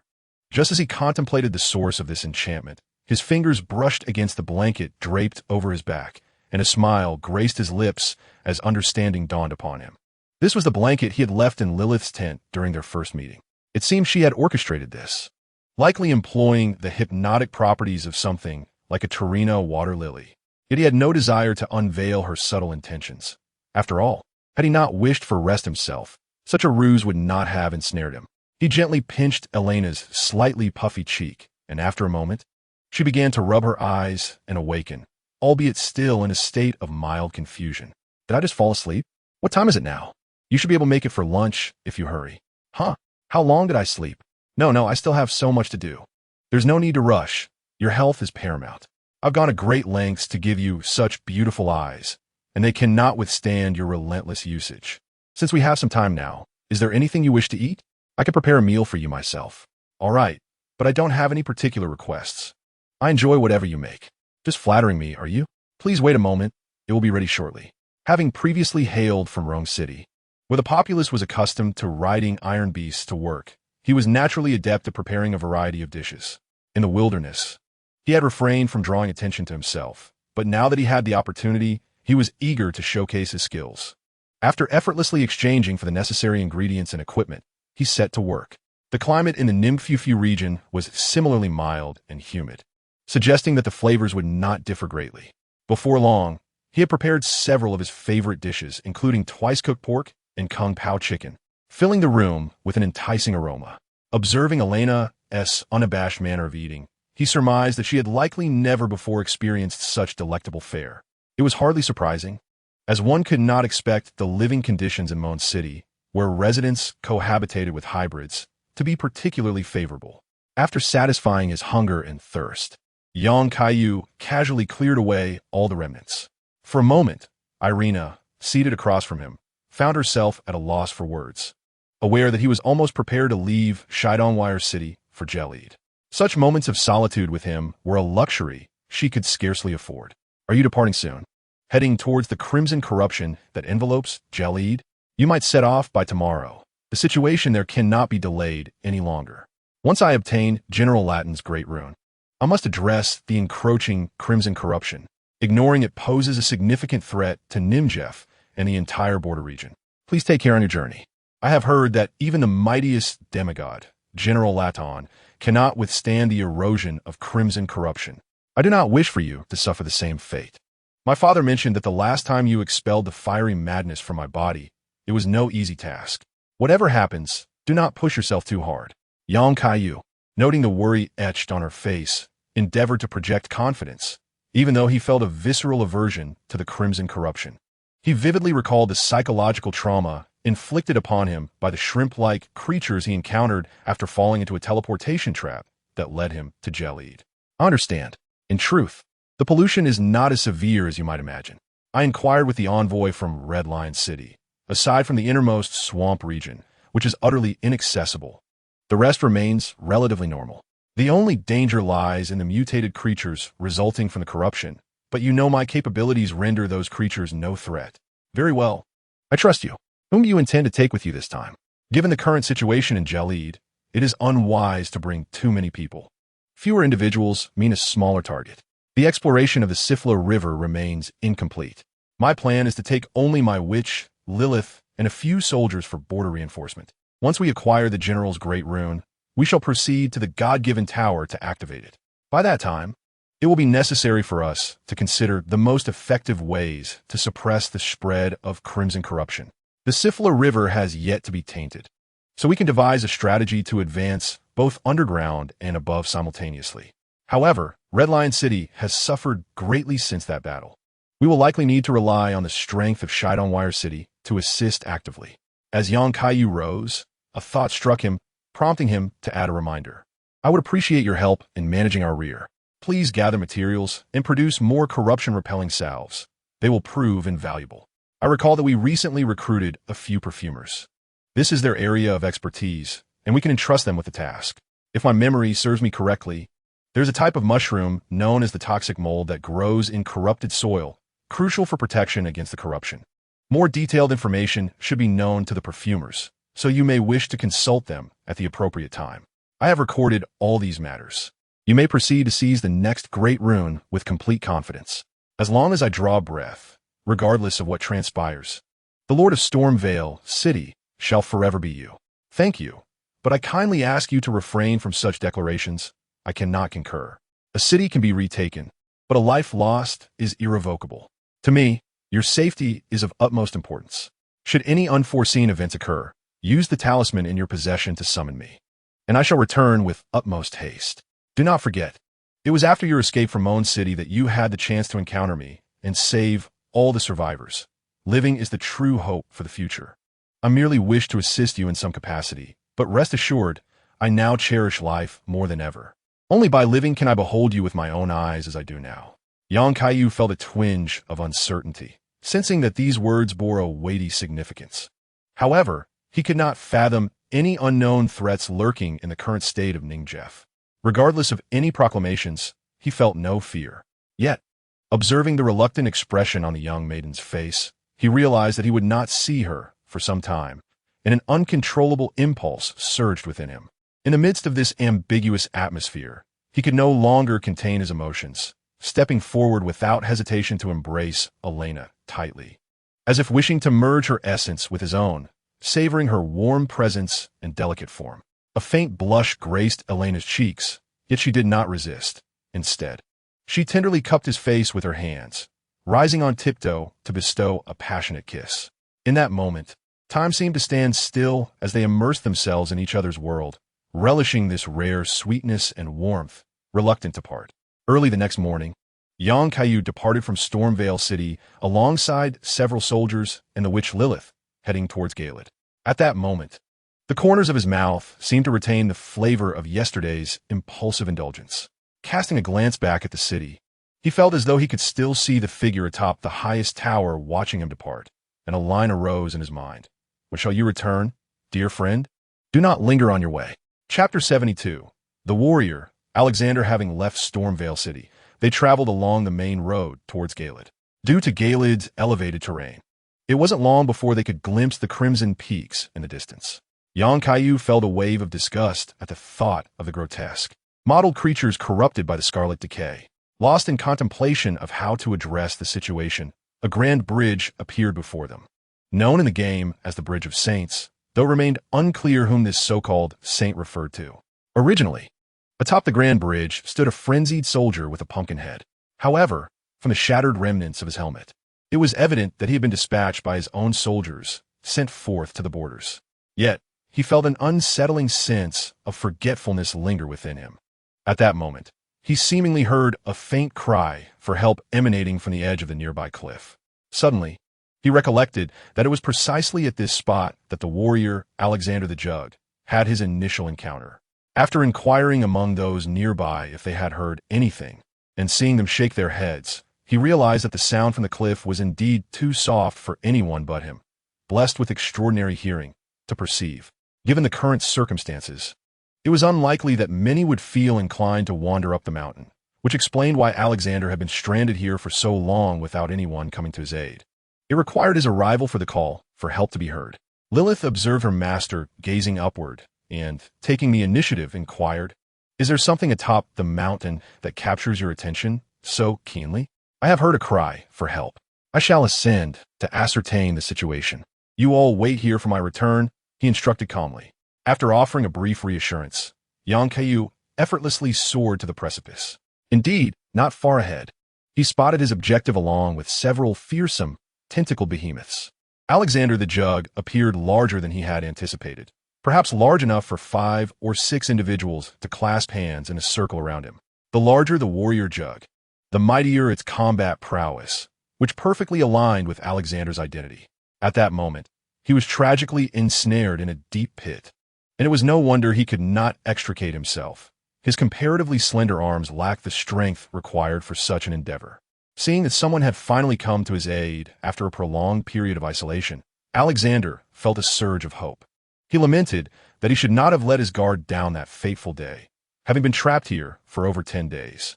The octopuses would occasionally approach, their slimy tentacles rubbing against his Jug, yet he managed to fend them off with his fists. "Hey, can you see me here? Please help me out of this predicament," he called out. Upon Yang Kaiyu's arrival, He circled around Alexander and curiously asked, by the way, I've always been intrigued. What exactly is the front side of a warrior jug? And how did you perceive my presence? I should have made no sound. Huh. You are indeed a curious one. You are presently facing my front. Normally, it would be quite apparent by observing the direction of my feet. After all, even a warrior jug cannot walk backward. Additionally, I possess eyes, allowing me to glimpse the world beyond through the crevices of my jug. So, could you lend me a hand to pull me out? I hope there is nothing beneath you, as I fear that pulling too forcefully might cause you harm. Do not fret. There is nothing of concern below. Simply use something sturdy to assist me from behind, and I should be able to extricate myself from this wretched pit. I'm not so fragile, after all, as I have been conditioning my body regularly. No need for unnecessary complications. It will be done swiftly. Kaiyu currently wields the sword of the corpse, apprehensive that a single strike might shatter the vessel. Thus he gently cradled it in his hands and lifted it from the pit, placing it on the adjacent ground. Upon his liberation, the vessel did not engage in any other pursuits, but instead stormed over to the nearby pool, creating a delightful splash as he twirled in place. Ultimately, a powerful rising dragon fist shattered several of the octopuses, after which he turned around and erupted into hearty laughter. Ah, Malasia Pulugias. I have endured these octopuses for far too long. Thank you for your assistance. Your strength exceeds my expectations. I nearly feared I would be crushed by your grip. By the way, I have yet to formally introduce myself. I am a warrior vessel named Alexander, currently journeying eastward to hone my skills. Further ahead lies the garried wilderness, rife with crimson decay. At the southernmost point stands a place called the City of the Red Lion, of which I have heard tales. They are about to host a battle tribute. Doesn't such a term, one I have only encountered in stories, pique your interest? I have heard it is dedicated to the most formidable demigod, General Raton. I wonder how powerful he truly is. What about you? I see you are heading in this direction. Are you also intrigued by this battle tribute? Indeed, you are correct. I have received an invitation from the Lord of the City of the Red Lion, Jillian, to attend this battle tribute. I wish to behold General Raton in person, and of course, to obtain his grand rune. Ah, I see. After all, this is something each of you fated ones pursues. However, while I assumed you were formidable, I did not expect the Lord himself to extend an invitation to you. I perceive you approach from the direction of Eastonville. You wouldn't be connected to that tempest I witnessed, would you? Indeed, you have noticed. There is no need for concealment. That storm was conjured by me. The adversaries were rather perilous, so I dare not hold back. I am now the master of Eastonville, and there are several of your kin, warrior vessels, within the city, some of whom have yet to mature. They are currently assisting me with various matters, as the remnants of battle are plentiful, and their aid is beneficial. Should you find the time, you may visit Eastonville after the battle tribute. I am astonished to learn it was indeed your doing. You must be an even mightier warrior than I had imagined. Thank you for your protection of my kin. Let's agree upon it then. I have wandered for so long and have not encountered my kind in ages. I am uncertain of the current state of my homeland, but I cannot return until I have truly become a hero. In summary, I extend my heartfelt gratitude for your assistance. Without it, I shudder to think how long I might have remained ensnared in this predicament. I shall continue my journey towards the Red Lion City, and I hope we may encounter one another at the battle memorial, which serves as my token of appreciation. Brother Pot, with both hands, lifted the lid and rummaged through the contents, eventually retrieving a piece of meat. Seizing the opportunity, Kaiyu discreetly peered inside, discovering that the interior of the warrior pot was surprisingly stratified. The lower section was filled with the remains of fallen heroes, while the upper area retained space for additional items, ranging from chunks of hero flesh to an array of curious trinkets. Amongst them were various medals, and, to his astonishment, he even spotted a small doll, revealing a charming quirk of the generous Brother Pot. After receiving the meat, Kaiyu regarded it with a frown. While it appeared to be an item that could enhance his attack power within the game, he felt an aversion to consuming it and decided it would be best preserved as a memento. Brother Pot did not linger for long and soon resumed his leisurely march towards Galad. Kaiyu chose to accompany him, as he had numerous tasks awaiting him in Galad, and by the time Brother Pot, in his leisurely and meandering manner, found his way to the Red Lion City, he would likely arrive as well. Chapter 73. Watercall Village and the Deathborn Hunter. After bidding farewell to Brother Pot, Kaiyu returned to his own party below. He briefly explained that he had rescued a warrior pot, and the others remained silent, continuing their journey forward. Shortly after crossing the Saints' Bridge, they encountered a vast cemetery. With Watercall Village not far ahead, a place notorious for the presence of the Deathborn forces led by Tiberius. However, they had always been elusive, and the soldiers he had previously dispatched to the border had not reported any encounters, leaving him uncertain about the likelihood of an encounter. Yet, the answer soon presented itself. As a faded figure clad in armor of silver and gold, wielding a longsword, emerged before them. The most distinctive feature of this figure was the protruding helmet style at the front of the armor. Indeed, it was a Deathborn hunter. Before him lay the shattered body of what appeared to be a villager from Watercall Village. Even from a distance, Kaiyu sensed an aura reminiscent of the once-turned Deathborn Grake, indicating that the village had only recently fallen to the Deathborn, with death spreading swiftly before they were sought out. This implied that Tiberius's vessel was currently lurking amidst the ruins of Watercall Village. He could distinctly sense a group approaching from behind. Shouldering his longsword, he turned to block the path of his party, addressing the leader among them. "It appears you are a fated one. You may call me.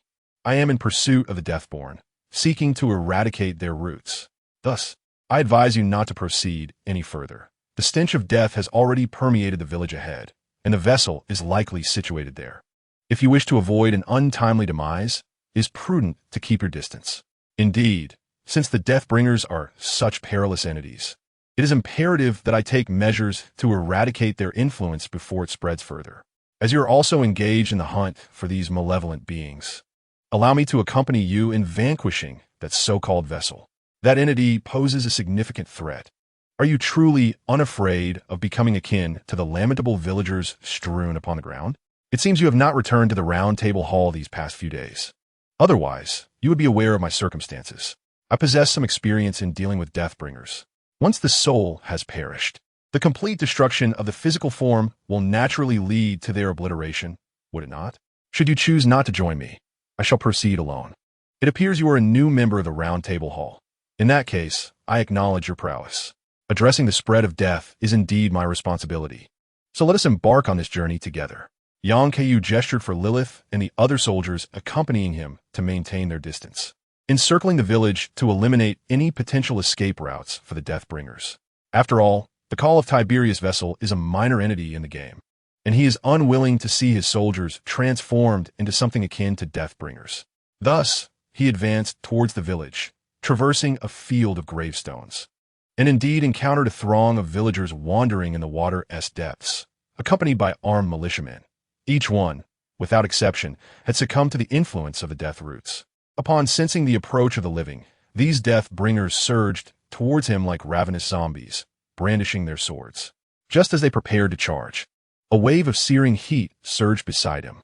Kaiyu, disinterested in wasting time with these minor foes, unleashed a barrage of heat rays, cleaving the Deathbringer villagers into multiple segments. The blood that flowed forth had already turned a dark crimson, and upon closer inspection, wisps of black smoke emanated from within. This was undoubtedly the effect of the Death Roots. His eyelids fluttered. He narrowly avoided colliding with the fierce gaze directed his way. The sight of these Deathbringers' plight made him shudder at the thought of what might transpire were he to experience such a fate himself.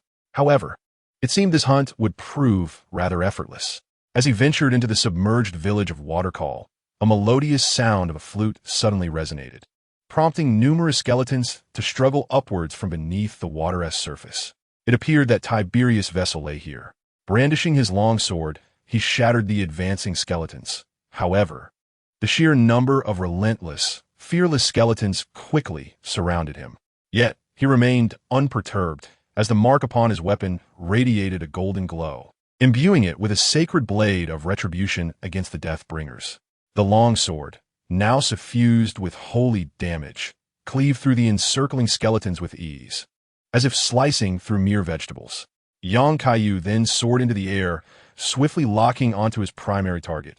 Indeed, in the northwestern part of the village, a boat emanating a white light was visible, where a figure played a flute, summoning an unending tide of skeletons to fight on his behalf. He would not indulge this harbinger of death, and without hesitation, he accelerated through the air towards his adversary. The crew aboard the vessel gasped in shock, hastily maneuvering the ship in an attempt to evade him. However, Before they could even lift the bow and change direction, Kaiyu had already reached his destination. With a powerful grip, he executed a shoulder throw, launching the entire ship into the air, which then crashed violently to the ground. After shattering the vessel with a single blow, Kaiyu extracted his opponent from within. He was unaware of the identity or background of these beings, who seemed to carry the essence of death, as the game provided scant information. Nevertheless, it sufficed for him to understand that these individuals were utilizing this essence to spread death, without granting his foe any chance to resist.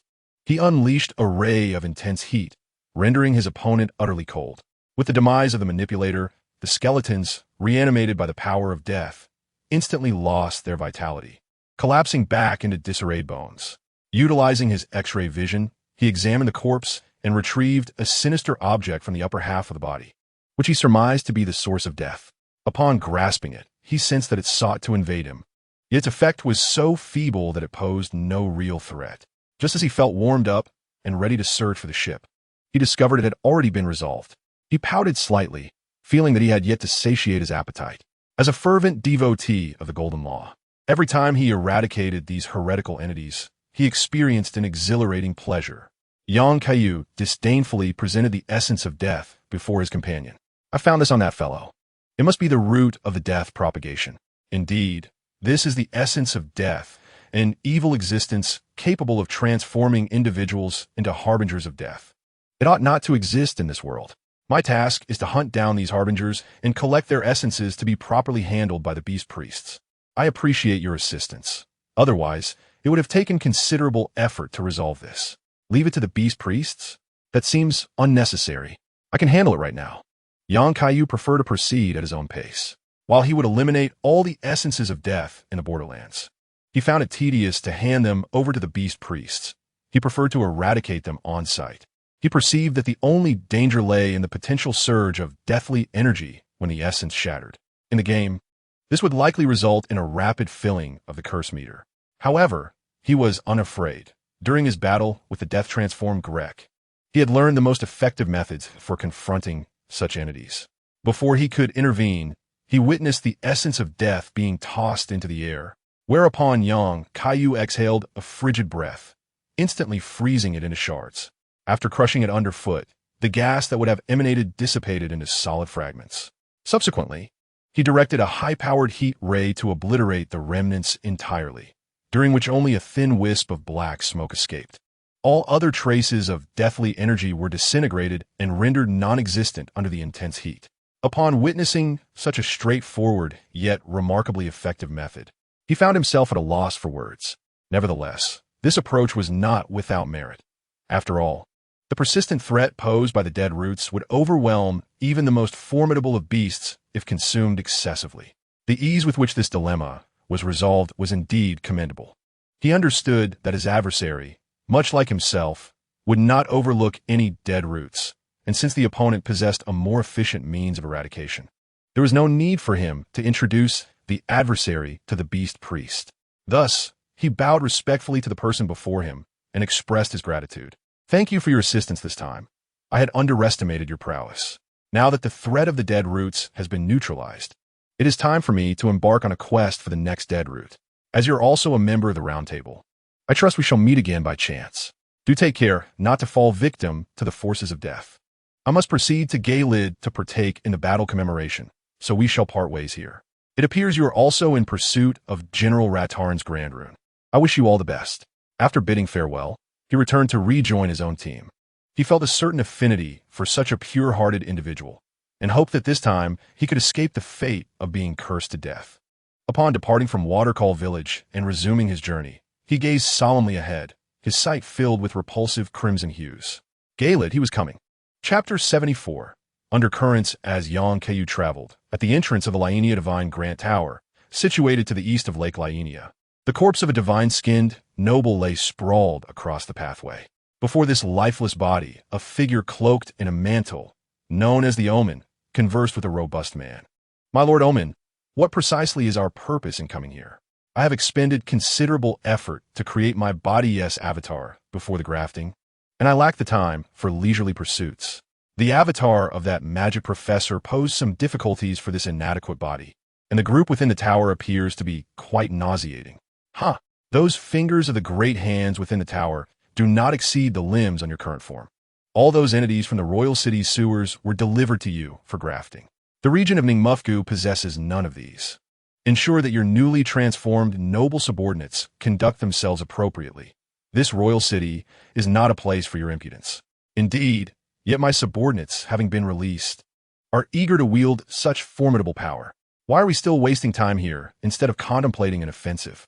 I brought you here with purpose.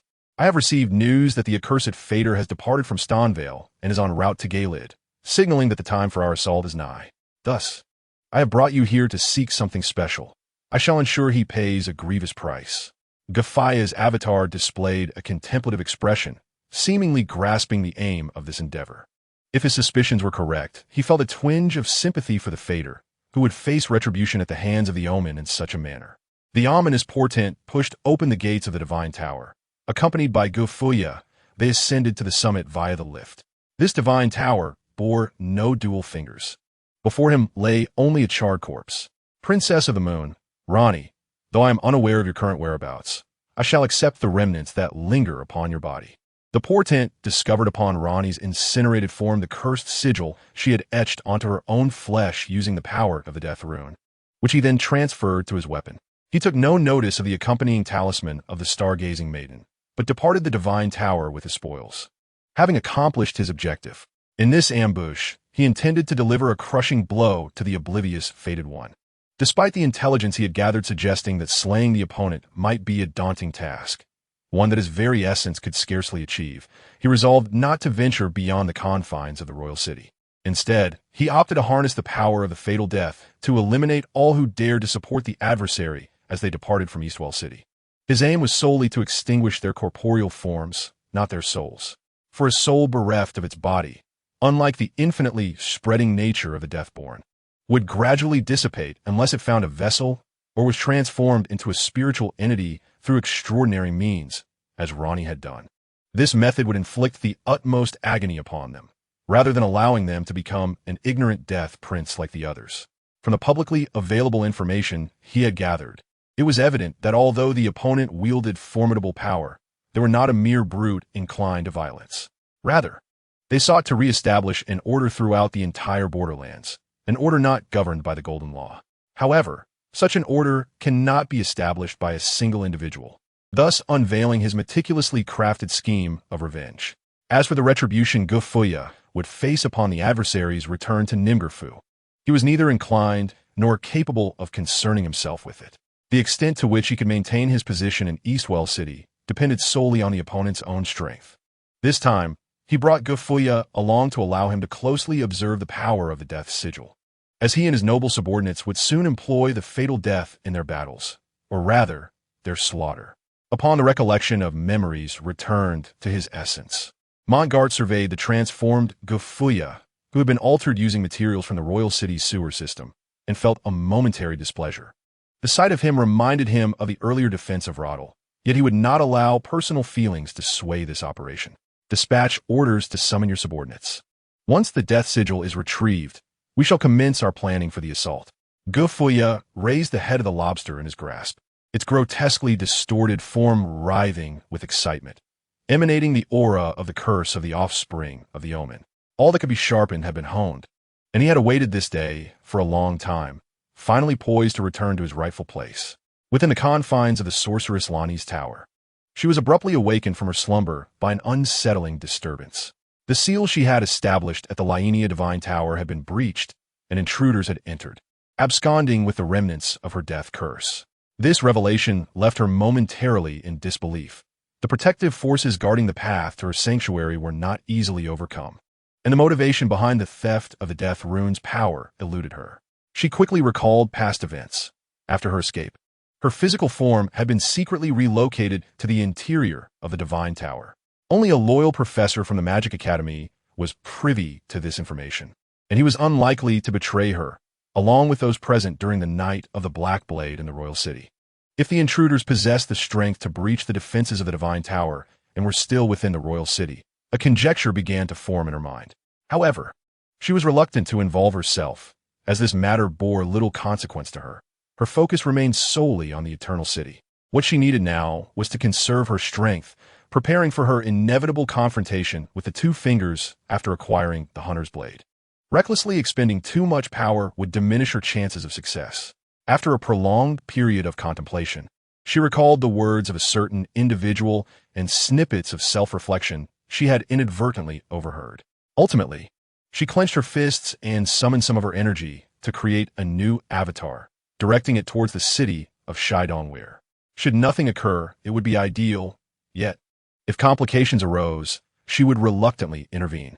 This, she reasoned, was merely an investment to ensure that individual owed her a favor, enabling her to request assistance in the future.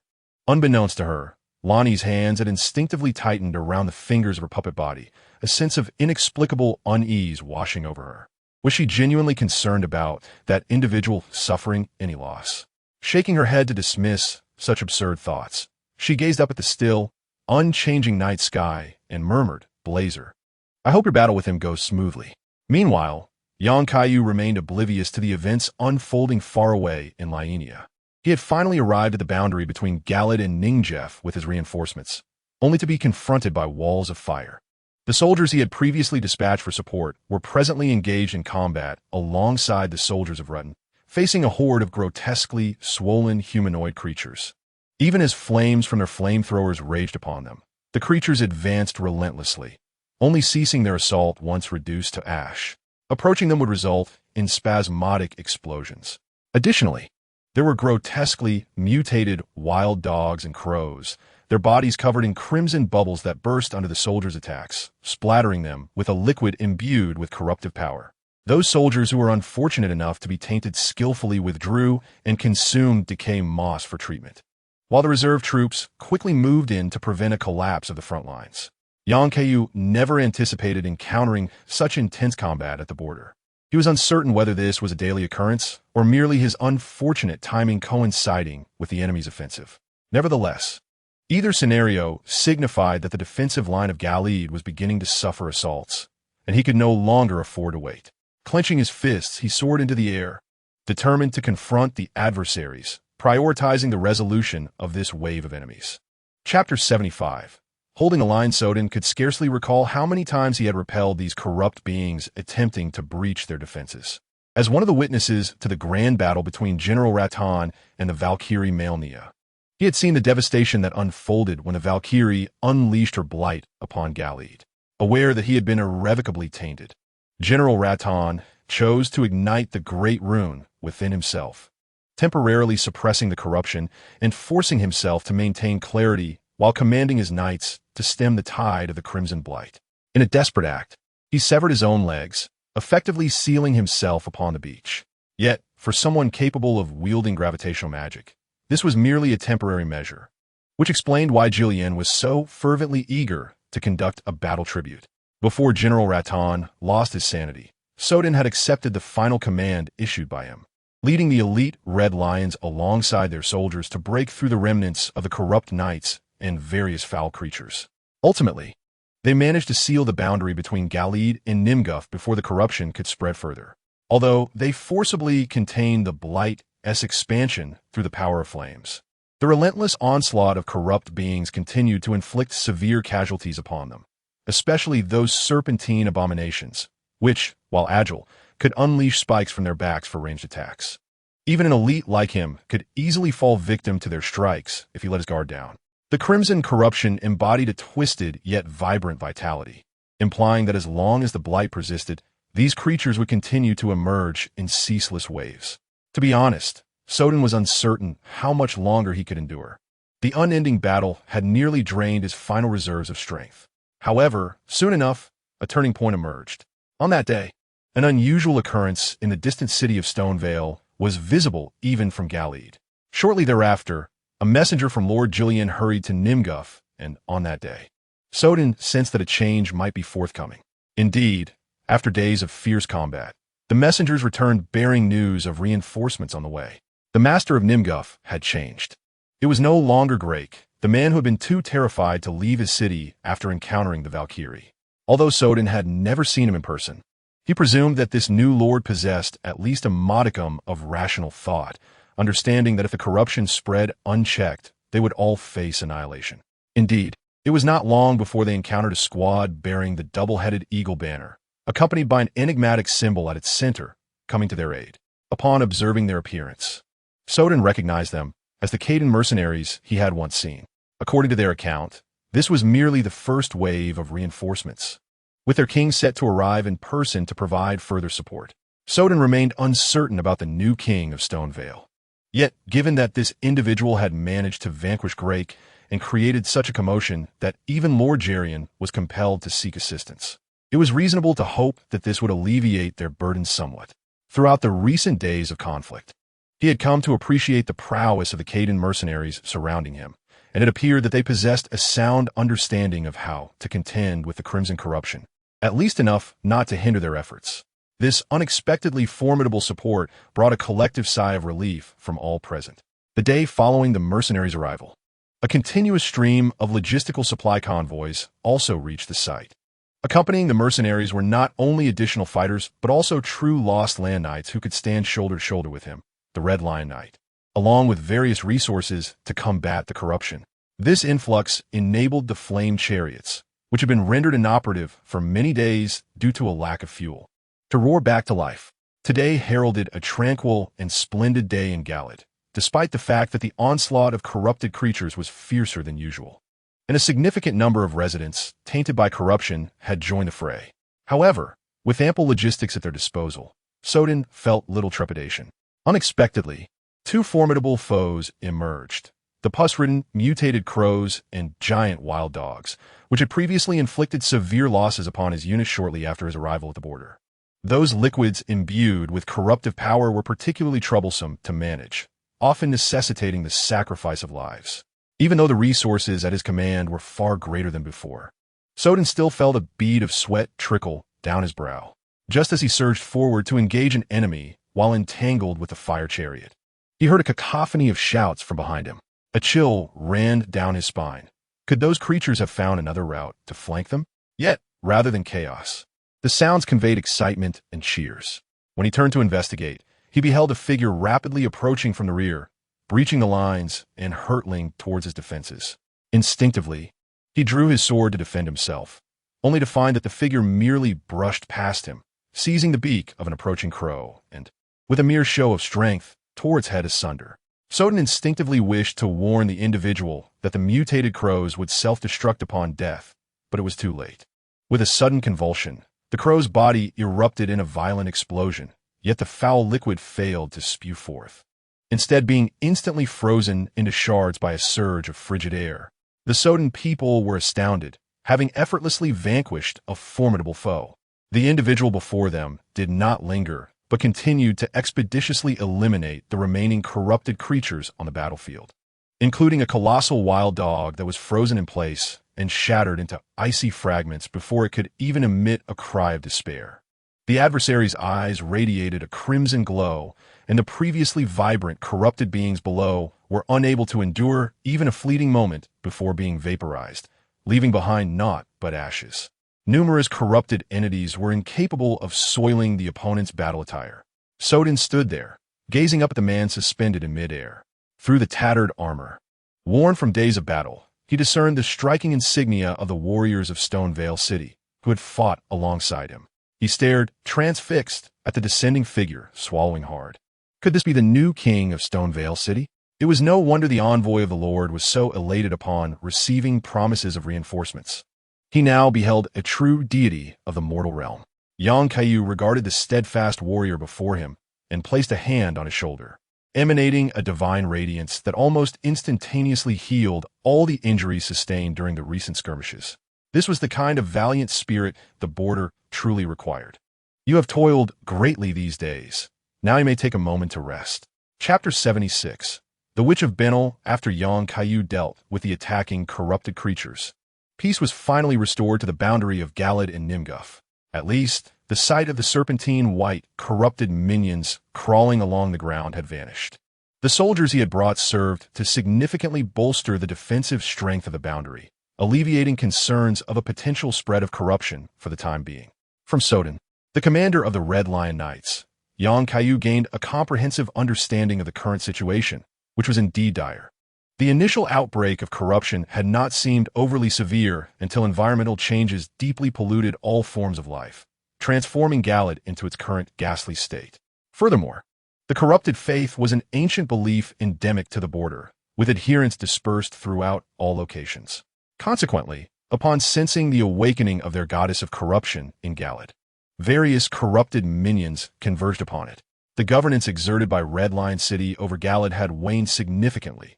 Even the most fundamental logistics and supply convoys struggled to operate smoothly, falling prey to the assaults of corrupted minions.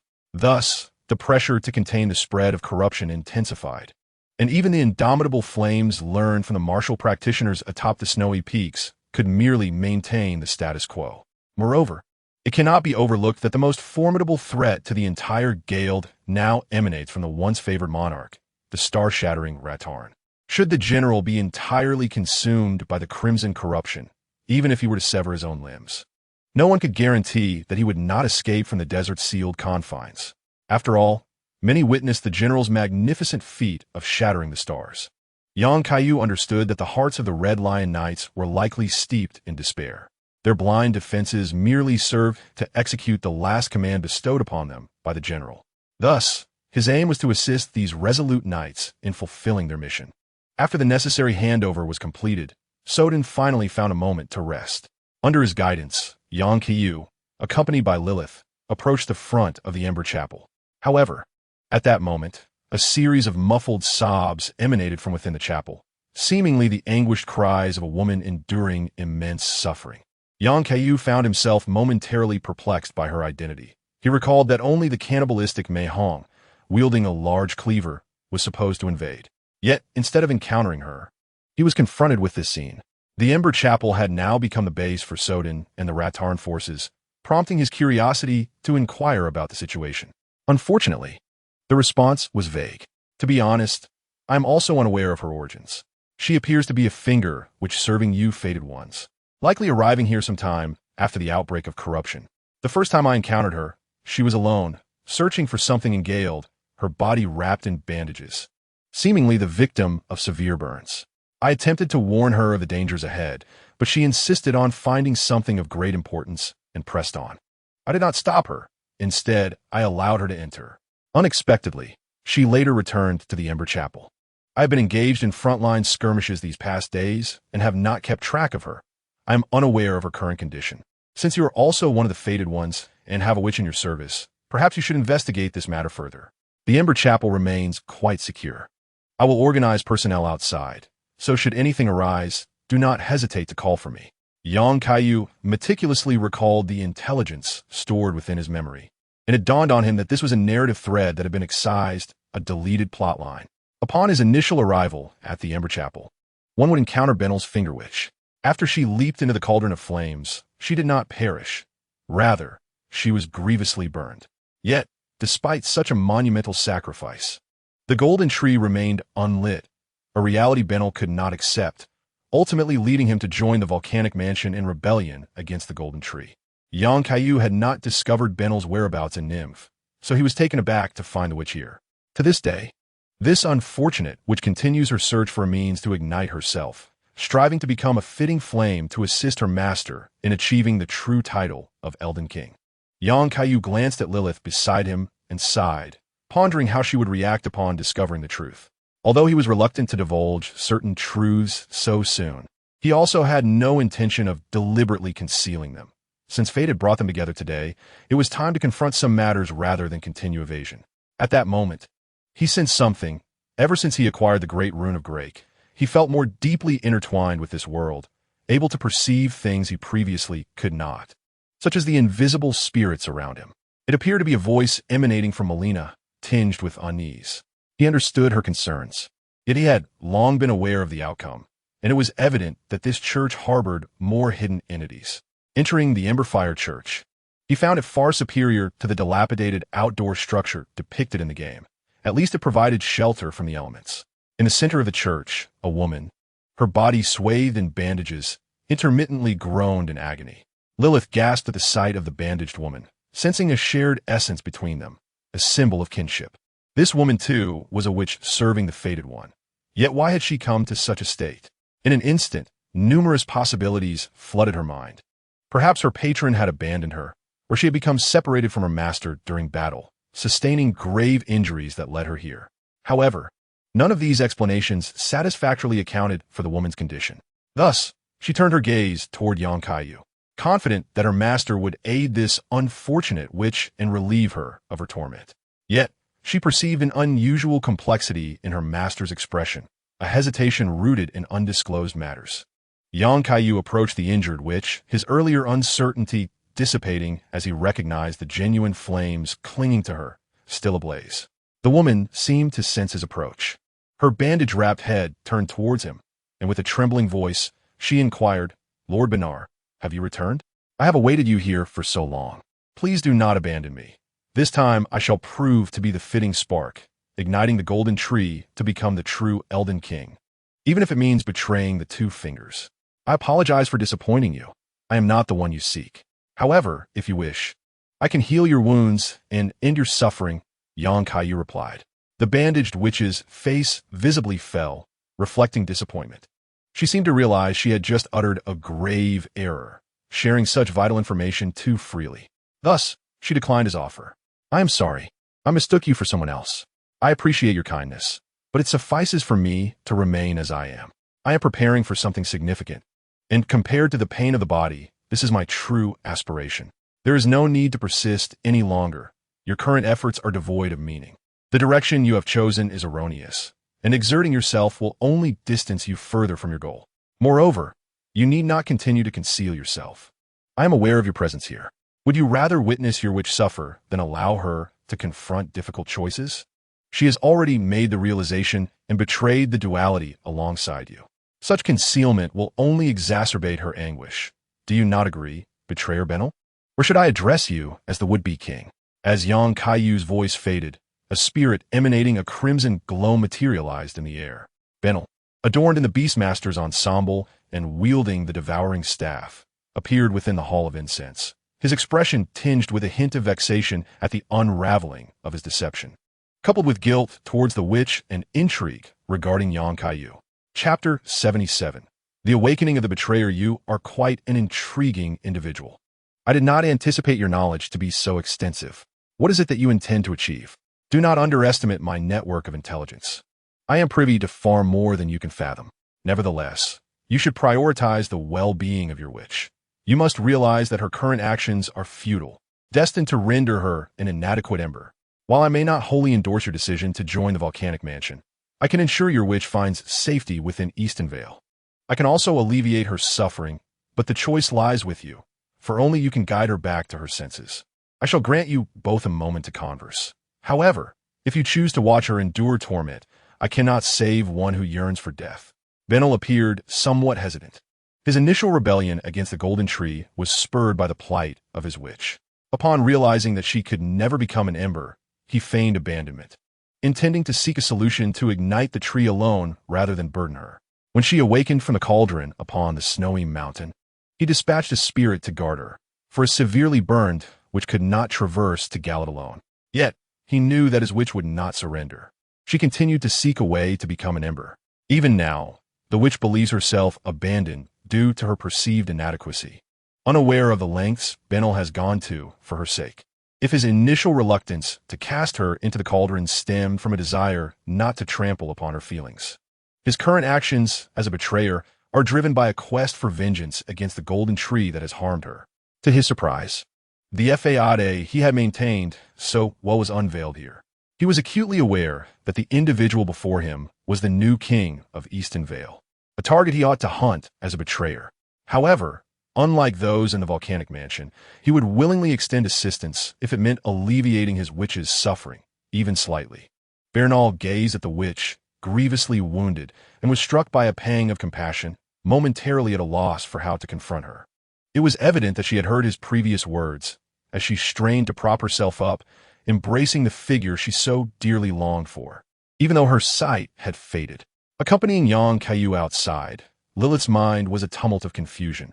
The revelations she had just encountered were secrets far beyond her imagination. In her understanding, ascension to kingship should involve hunting down various demigods to seize the Grand Rune Restoration Ring, followed by a pilgrimage to the capital at the foot of the Golden Tree to pay homage to Queen Marika, thus becoming the consort of a deity to claim the title of Elden King. What then was the significance of igniting the Golden Tree and becoming the flame? And what a betrayal toward the two fingers. Such thoughts had emerged after witnessing the devastation of the lands between, though they had been suppressed deep within her subconscious. Yet, why did it seem her master had been contemplating these matters from the very beginning? Was it for her sake? Young Kaiyu observed the witch beside him, lost in her own ruminations, and could not help but tousle her hair affectionately. With a tone infused with solemnity, he advised, "Do not overthink it. You have just witnessed the fate of that witch. Even if you aspire to become the flame, it is futile. Only those who can perceive the illusory flames possess that privilege. Besides, such aspirations are far too distant at present. In my eyes, if a method necessitates the sacrifice of innocence, it cannot be deemed a virtuous approach. I will not permit such senseless sacrifices. Do you understand?" "I comprehend," she replied, though a multitude of questions still lingered in her mind.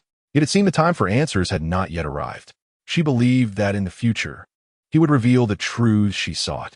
Moreover, she recognized that compelling oneself to achieve what is inherently unattainable through self-inflicted harm only serves to inflict pain upon those one cherishes. "Since becoming your witch, I have resolved to offer everything for you. However, this must stem from your will or represent a meaningful sacrifice. I refuse to endure torment devoid of purpose, akin to that individual. What if the price entails deviating from the guidance of the two fingers? You are aware that I would never accept such constraints and would engage in numerous actions deemed heretical. Would you still stand as steadfast then as you do today? I recall you once imparted a lesson upon me, the importance of distinguishing between primary and secondary contradictions. My aspiration, like yours, is to save all who inhabit the lands between from the suffering they presently endure. Adhering to the guidance of the two fingers is merely one pathway to that goal. If that is the sole method available, I could choose to overlook the myriad of chaos and despair encountered along the way. Yet, if there exists a superior alternative, why should I not pursue it? As for the so-called heretical behavior, do not forget who assisted you while you transformed those regarded as heretics and traitors into power. If you are indeed the greatest heretic, then no one can contest my position as second." Yang Kaiyu found his prepared arguments abruptly countered. He had intended to divulge further details, yet was taken aback when his counterpart chose to trust him without hesitation. Thus, he realized he must not betray that trust. "It appears I was the one lacking in candor. I must learn from you. Excluding you under the guise of goodwill is an affront to your awareness and trust. Now, let us return and observe the situation within." Upon re-entering the church, Bernal's witch had succumbed to unconsciousness. However, it was evident that a resolution had been reached prior to her collapse, as Bernal was unwilling to witness his witch tread the path of self-destruction. "Initially, I believed feigning abandonment would dissuade her from further self-immolation. Hence, I dispatched my red spirit to guard her until she reached Galad. Yet, it seems my choice was a monumental error. Had you not alerted me, I might have lost her forever. I owe you a favor. I possess some knowledge regarding your information. Frankly, you are far more intriguing than I had anticipated. Perhaps our divergent goals are not as vast as imagined. In the future, I may find ways to assist you. Next, please attend to her injuries. I shall ensure that the traitors do not hunt upon your territory, as a gesture of my gratitude. As for you, I do not intend to return to Nimguf to retrieve your witch, and I could easily overlook your departure. Whatever you choose to pursue thereafter shall be of no concern to me. I believe this aligns with her wishes. There is no need for that. The path I am destined to traverse promises no favorable outcome. I wish for her to inherit my will and continue to rebel against the rule of the dual fingers, to defy the source of her tragedy. This could provide her a reason to survive even in my absence. Yet, would you truly accept someone like me? Why not? This tragedy bears no relation to me. No hatred can be directed towards my head. On my territory, as long as one abides by the rules. Even a wandering merchant potentially harboring the madness of the flame can find acceptance. Of course, the fate of those who disrupt the order and attempt to engage in mischief will not be pleasant. Once Bernal received the definitive response, his red spirit vanished from the scene, memories returning to its original form. At that moment, Bernal, having just returned to the entrance of the volcanic mansion with several heads in tow, could not suppress a smile. However, he remained composed as he presented the success of this hunting expedition to the current mistress of the volcanic mansion, Tanis. She clearly expressed satisfaction with the results of his hunt, instructing the nearby forge knight to unveil a meticulously wrapped item. A beautifully patterned stone, stained with blood, appeared before him, and he was taken aback by the power it emanated from above. Then he heard Tanis explain with eager anticipation. This treasure, known as the blasphemous beast claw, was crafted from a stone embedded with shards of the death rune. Originally, it was intended to be wielded by the king as a trump card in the final moments of rebellion, yet now the king no longer required it. Thus, today I bestow this upon you. It possesses the ability to reflect the inevitable death's power. Seek out the bearer of the death rune and hunt him down. This is the true act of rebellion. Benel accepted this item, given to him by Lonnie, which was initially intended for Lakad, now merged with the Great Serpent, had no further use for it. However, for him, this artifact could genuinely empower him to deliver a fatal blow to the Golden Tree faction, igniting within him a fervent excitement. The thought of his which suffering such a dire fate fueled a raging inferno of anger within him. He sensed that the blasphemous beast claw could guide him towards the right location. The next step would be to meticulously investigate the whereabouts of his adversary. Chapter 78. Melina's confession after bidding farewell to Benel. Kaiyu effortlessly healed all the wounds of the witch, even restoring her sight, which had been lost to fire. Yet, perhaps due to the arduous experiences she had endured, she remained in a state of deep unconsciousness for an extended period. It was not prudent to leave this virtually defenseless witch in such a perilous place as Galide. Thus, he decided to send her back with the convoy returning to Stonevale City, ensuring her safety in a relatively secure location. This was, after all, a reciprocation for the goodwill Benel had shown. As night fell, marking the first evening since his arrival in Galide, he watched Lilith resting in the church before ascending to the peak of the church, lost in contemplation as he gazed over the vast expanse of Crimson Land. His vision allowed him to perceive the overarching scene, where the red corruption relentlessly attempted to breach the confines of the flames. Essentially, this crimson decay was a living entity. He understood that the area where the corruption was most concentrated lay at the heart of Galide, the Great Marsh, and after conversing with the Red Lion Knights, he confirmed that this was indeed where Malenia had blossomed. Although the game depicted the blooming scene against a desert backdrop, he inclined towards the belief that this was a result of artistic license. Akin to how the attacking army's siege on the city gates concealed a pool of water behind them, many aspects required personal investigation to ascertain their authenticity. With the source of the corruption's outbreak identified, he recognized the area that would require his focused attention in the future. However, he remained uncertain about how to completely eradicate the crimson decay that had utterly transformed the Galide environment. One cannot simply till all the eroded soil of the surface with thermal rays. Such an endeavor would likely leave nothing of Gale intact. Moreover, having just eradicated the threat here, venturing elsewhere would only invite a resurgence. At present, I lack the capacity to raise the entirety of Gale in one fell swoop. My efforts are confined to suppressing the various strongholds to prevent further encroachment. However, it is still premature to dwell on these matters. A thorough investigation is essential to draw any conclusions. I am acutely aware that the power of the Golden Tree cannot be employed, for the prevailing golden laws are, in fact, the very soil that breeds corruption, a stubborn malady even Michaela cannot remedy. While lost in thought, I sensed a presence shifting nearby. If my instincts serve me correctly, it is Melina. My perception of these previously invisible entities has grown increasingly acute. Perhaps I had simply been oblivious to this ability until now, and it is only just awakening. Nevertheless, it is a welcome development. After some time, I shall observe this wooden figure and discern what it does throughout the day, though I must keep this under wraps for the sake of amusement. Indeed, shortly thereafter, Melina manifested before me, but unlike her previous demeanor, she appeared somewhat bashful, tinged with guilt. Given the events of the day, her behavior is understandable. I owe you an apology. I should not have deceived you regarding the events of earlier. Will you resent me for it? Why would I harbor resentment? Are you referring to my prior knowledge of the witch Bernal's incineration of the trees? The golden trees, thorns indeed repulse, all from entry. But why should I feel betrayed by you? I was already aware of the situation, yet I chose not to inform you in advance, fearing it might undermine your resolve. I had intended to confess at an opportune moment. It seems you were already in the know. And even if I had been unaware, what of it? It is as though you imply I would allow my witch to perish over such a meaningless affair. There will always be alternative solutions. I'm not so ruthless as to accept the sacrifice of others for my own benefit. Melina instinctively clenched her fist, her tone reminiscent of the fervor associated with the flame of madness. Yet, reflecting on our time together, I found it unlikely that such an attitude would be hers. I understand your sentiments, but I implore you not to resort to drastic measures. I can offer you an alternative plan to pave your way to the throne, ensuring no innocent lives need be sacrificed. And what of you? Is your own sacrifice truly necessary? Those who walk alongside the flame ultimately encounter their destined demise.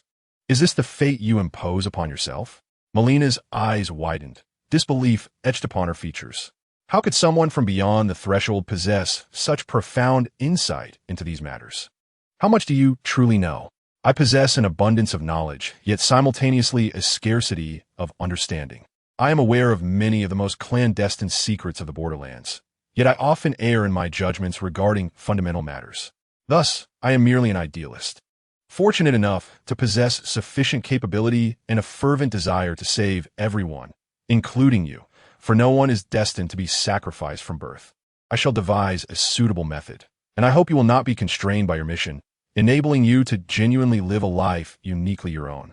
Young Kaiyu grasped Melina's hand, and as golden light radiated from his palm, the grotesque scars on her severely burned hand, once scabbed and unsightly, gradually vanished, transforming into the alabaster skin befitting a normal girl. Melina found herself at a loss, for since her inception, she had only known the mission she was meant to fulfill. Yet, no one had ever informed her of what she might pursue beyond that duty. However, having witnessed the myriad tragedies of the borderlands, she had long since awakened to the reality that she did not resent sacrificing herself for such a noble cause. Yet, never before had anyone advised her, as today, to break free from the confines of her mission and to live her own life. The emotion she had long suppressed, deemed unnecessary or even detrimental to her mission, began to loosen their grip. The barriers that had resided within her heart crumbled alongside the scars on her hand. What if there truly exists a way to fulfill the mission and save the borderlands without self-sacrifice? Could she not dare to hope to witness that day with her own eyes, to behold the splendor that existed solely in her imagination? If that is the case, then allow me to stand beside you in eager anticipation of that day's arrival. Chapter 79, Stepping into Corruption, Aegis and the Perfumer. Following this candid exchange, the distance between young Kaiyu and Melina diminished. After all, Melina had long recognized the king chosen by Torrit. Yet, she maintained a certain distance to ensure he could tread the path of kings without trepidation. For a stranger with minimal interaction is far easier to accept during sacrifice than a close presence like a witch. The tragedies of the two would-be kings had instilled in her a fear that history might repeat itself. However, once this veil of misunderstanding was lifted, she realized she had failed to perceive the true intentions of her companion. In hindsight, how could a figure of such formidable power remain in the peripheral realms of Nimguth and Galad, if not for the sake of the ordinary people still suffering in the borderlands? Thus, even armed with this knowledge, he would not tread the path she feared the most. She fears not the sacrifice required for her mission. However, should there exist a more favorable alternative, she would not feel compelled to endure the agony of being consumed by flames. She had previously undergone a similar ordeal beneath the golden tree, a memory far from pleasant. As Melina gazed upon her restored palm, an involuntary flicker of joy welled within her. She did not recoil from the warmth of the grip she had just experienced. Subsequently, she vanished once more, resuming her silent vigil beside him. Young Kaiyu remained aloft above the church until dawn, continuing to observe the environment of Galad while occasionally casting a sidelong glance at the indistinct figure beside him. After Lilith awakened, he prepared to delve deeper into Galad with her. Before departing, he requested a map of Galad from Soden, as a distinguished guest personally invited by the Lord of Red Lion City, who had also sent invaluable support when the situation grew dire. Soden readily presented him with the most accurate map at his disposal. In truth, under the current circumstances, even if someone were to lead an offensive against Galad, Soden would willingly guide them, provided they were not corrupted minions, but rather ordinary individuals. Anyone who wished to avoid contamination would inevitably have to confront these abominations, and it was essential to stem the tide of corruption. Thus, he felt compelled to assist, hoping to liberate the general in the process. Upon examining the map, he noted discrepancies from his previous recollections, with numerous ruins and settlements appearing that had not existed before. Much like Ningjef, Galad, in addition to Redline City, still harbored many small settlements. Yet, given the current state of Galad, it was uncertain how many fortunate souls might still survive. After bidding farewell to the border guards, young Kaiyu and Lilith rode atop turret, making their way south along the main road towards Redline City. The landscape was rife with decay and corruption, littered with destroyed fire carts and transport convoys, the ground strewn with burning corpses, while various corrupted minions and creatures roamed the land.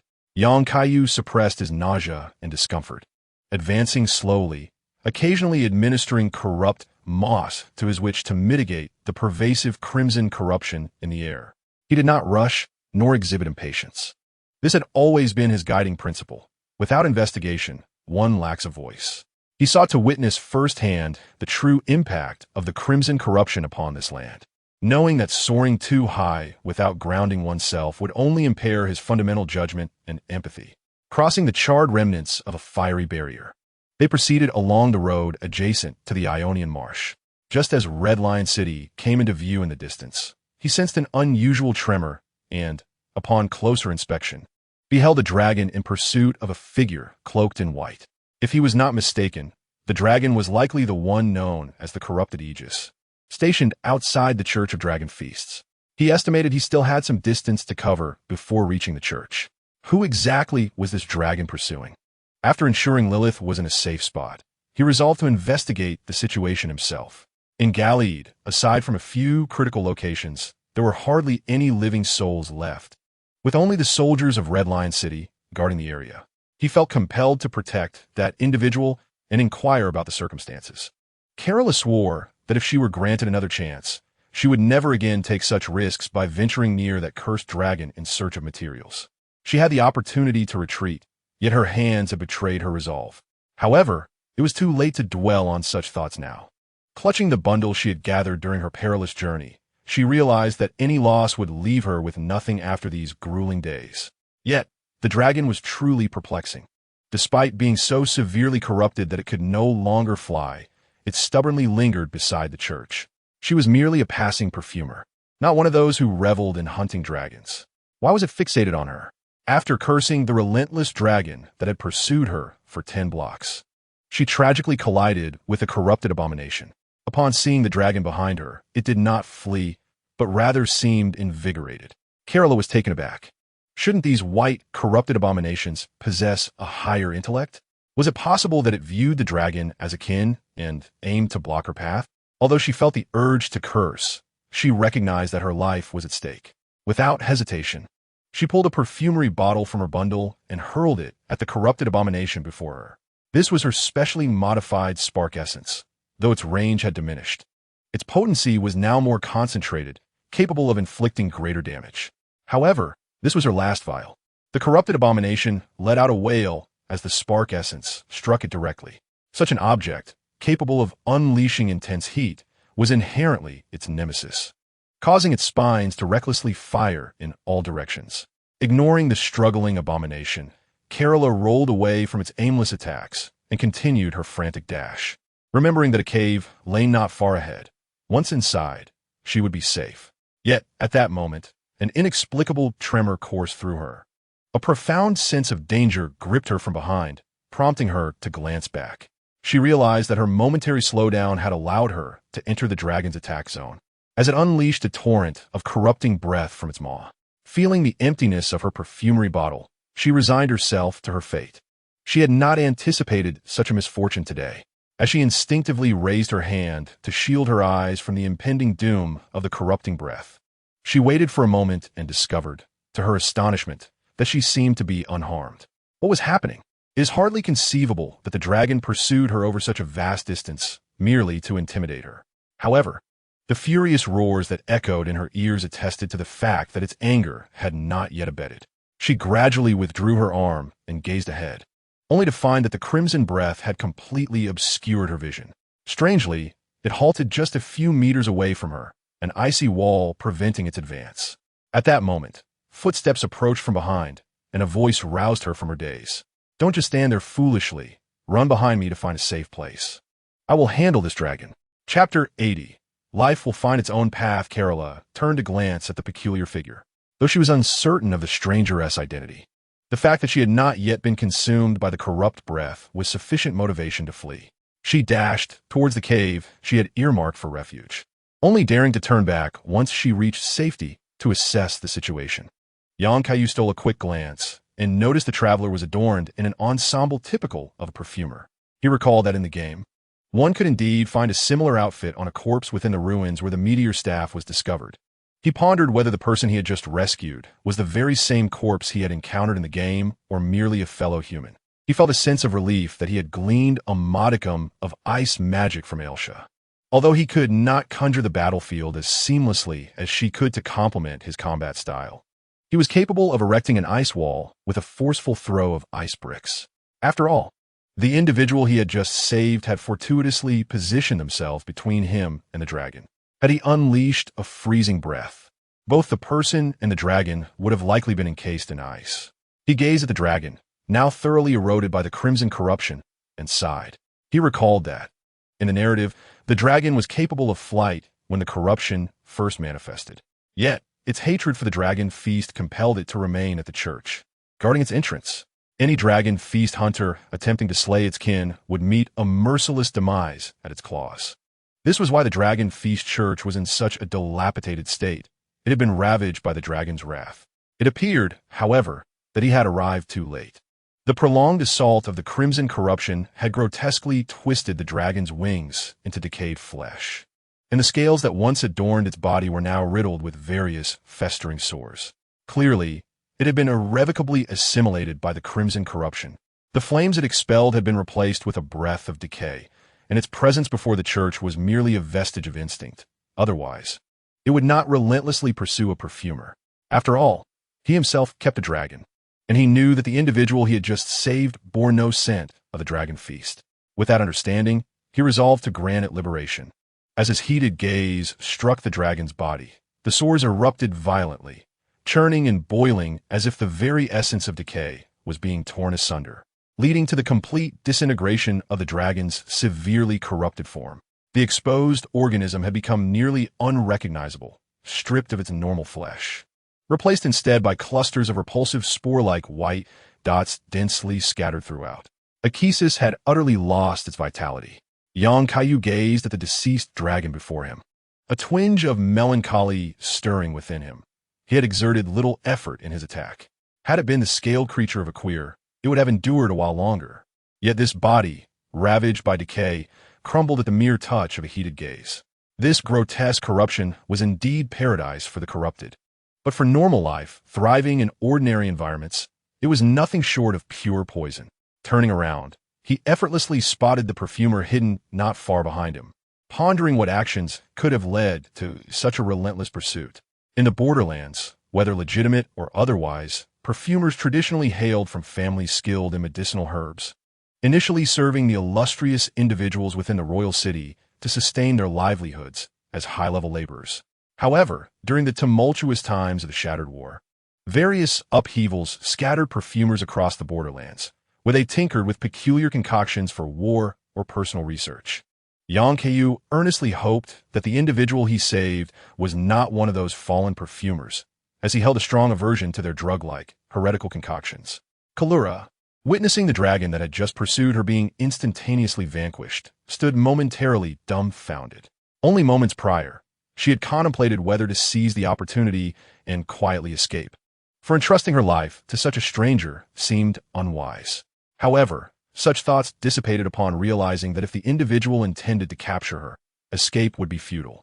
It would be wiser to see if she could latch onto a powerful ally for her safety. She removed the scarf wrapped around her head, which had been pierced by a crimson, decayed spike during her evasion of the corrupted's assault, still exuding the foul essence of decay. Her other garments had been specially treated to withstand corruption, but the scarf had not been afforded the same protection.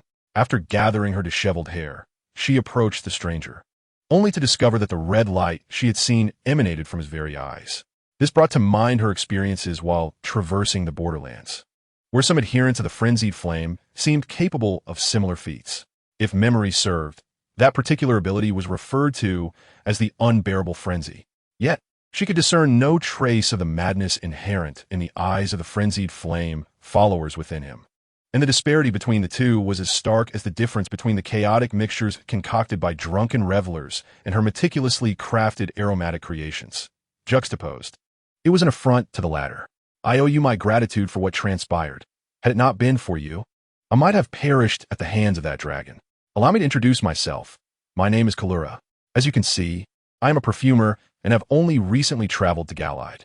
To my astonishment, I never expected to encounter such an extraordinary individual in this rather disdainful place. Allow me to speculate. You must be here to partake in the battle commemoration hosted by Red Lion City. Recently, I have indeed observed several figures resembling knights passing by. Kaiyu had not taken a closer look earlier, but now he realized that he had rescued a female perfumer, who appeared to be relatively young, perhaps only slightly older than Elena. Her overall demeanor certainly aligned with the identity of a seasoned traveler. It seems she is not merely a lifeless model from a game.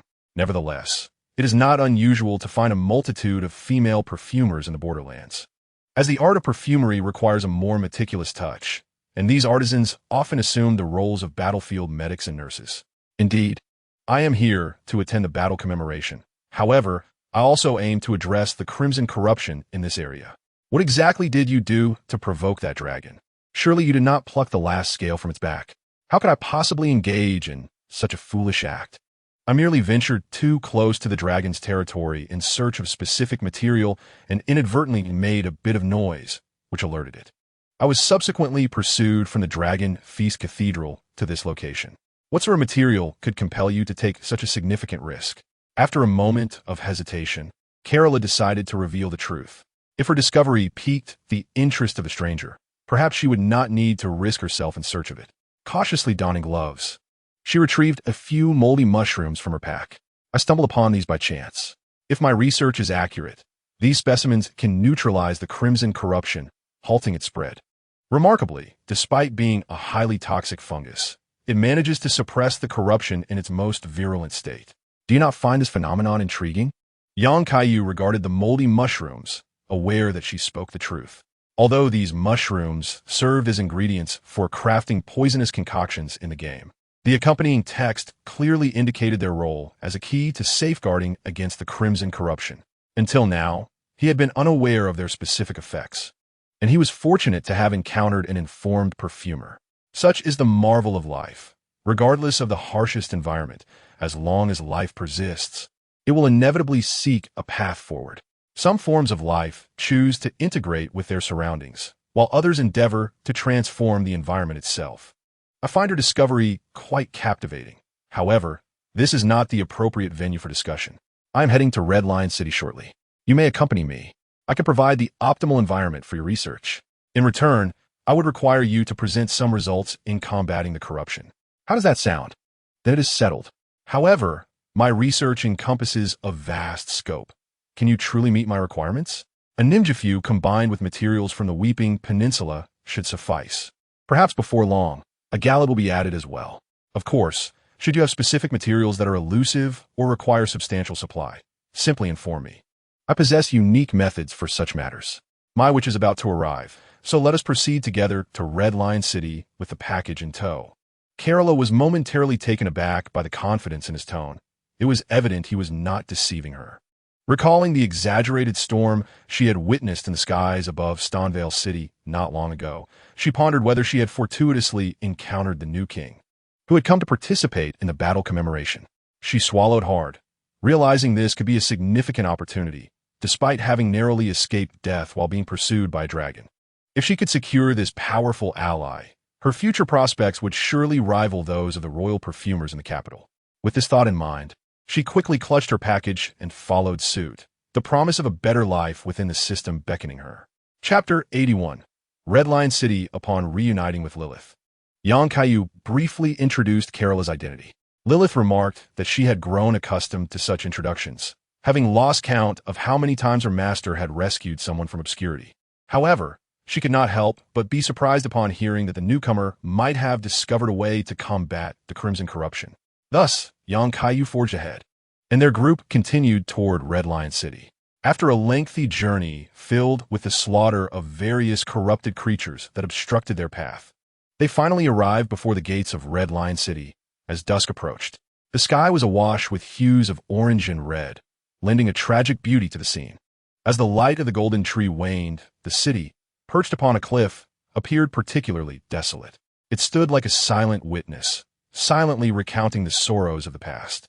Once a beacon of prosperity, the city now lay in ruins, a testament to the ravages of war. Yang Kaiyu gazed at Red Lion City, a swirl of complex emotions stirring within him. This fortress was not as grand as Stonevale City, the former capital of the Storm King, yet remained a significant stronghold at the border. He envisioned the stories that had unfolded here, battles, sacrifices, and suffering. This city had borne witness to too much history at the border, from General Starshatter's suppression of the Celestial armies to the final battle of the Shattered War. Now, it resembled a dying patient, burdened with past glories while resisting the relentless encroachment of corruption. As he approached the unbreakable bridge, he sensed a multitude of ranged weapons aimed in his direction from the city walls. Countless soldiers were visible at the bridgehead, attending to a variety of corpses, not only those of the corrupted creatures, but also of their own, driven mad by the corruption.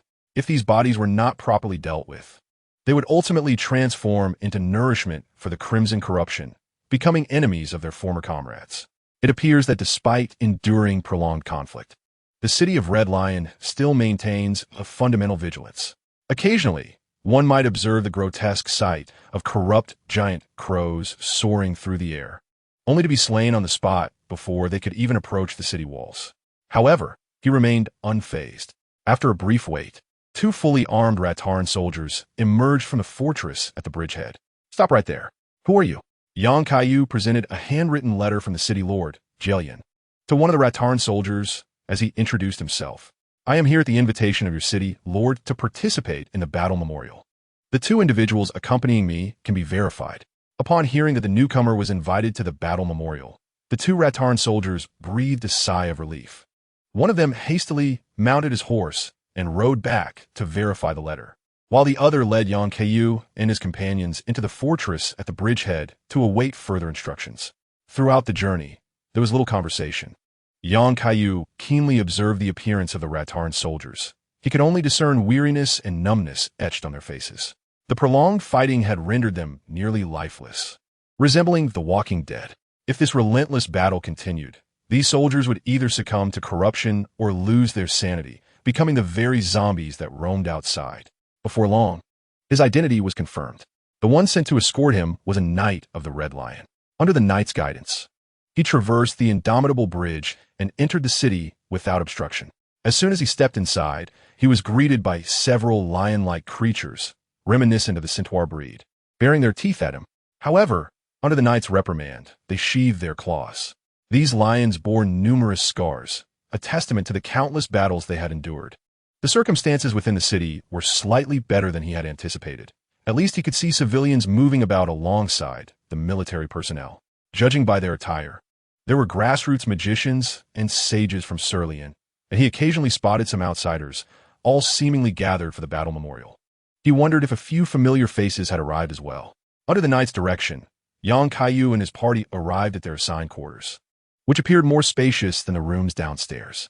This must be the finest hospitality that Red Lion City could currently offer.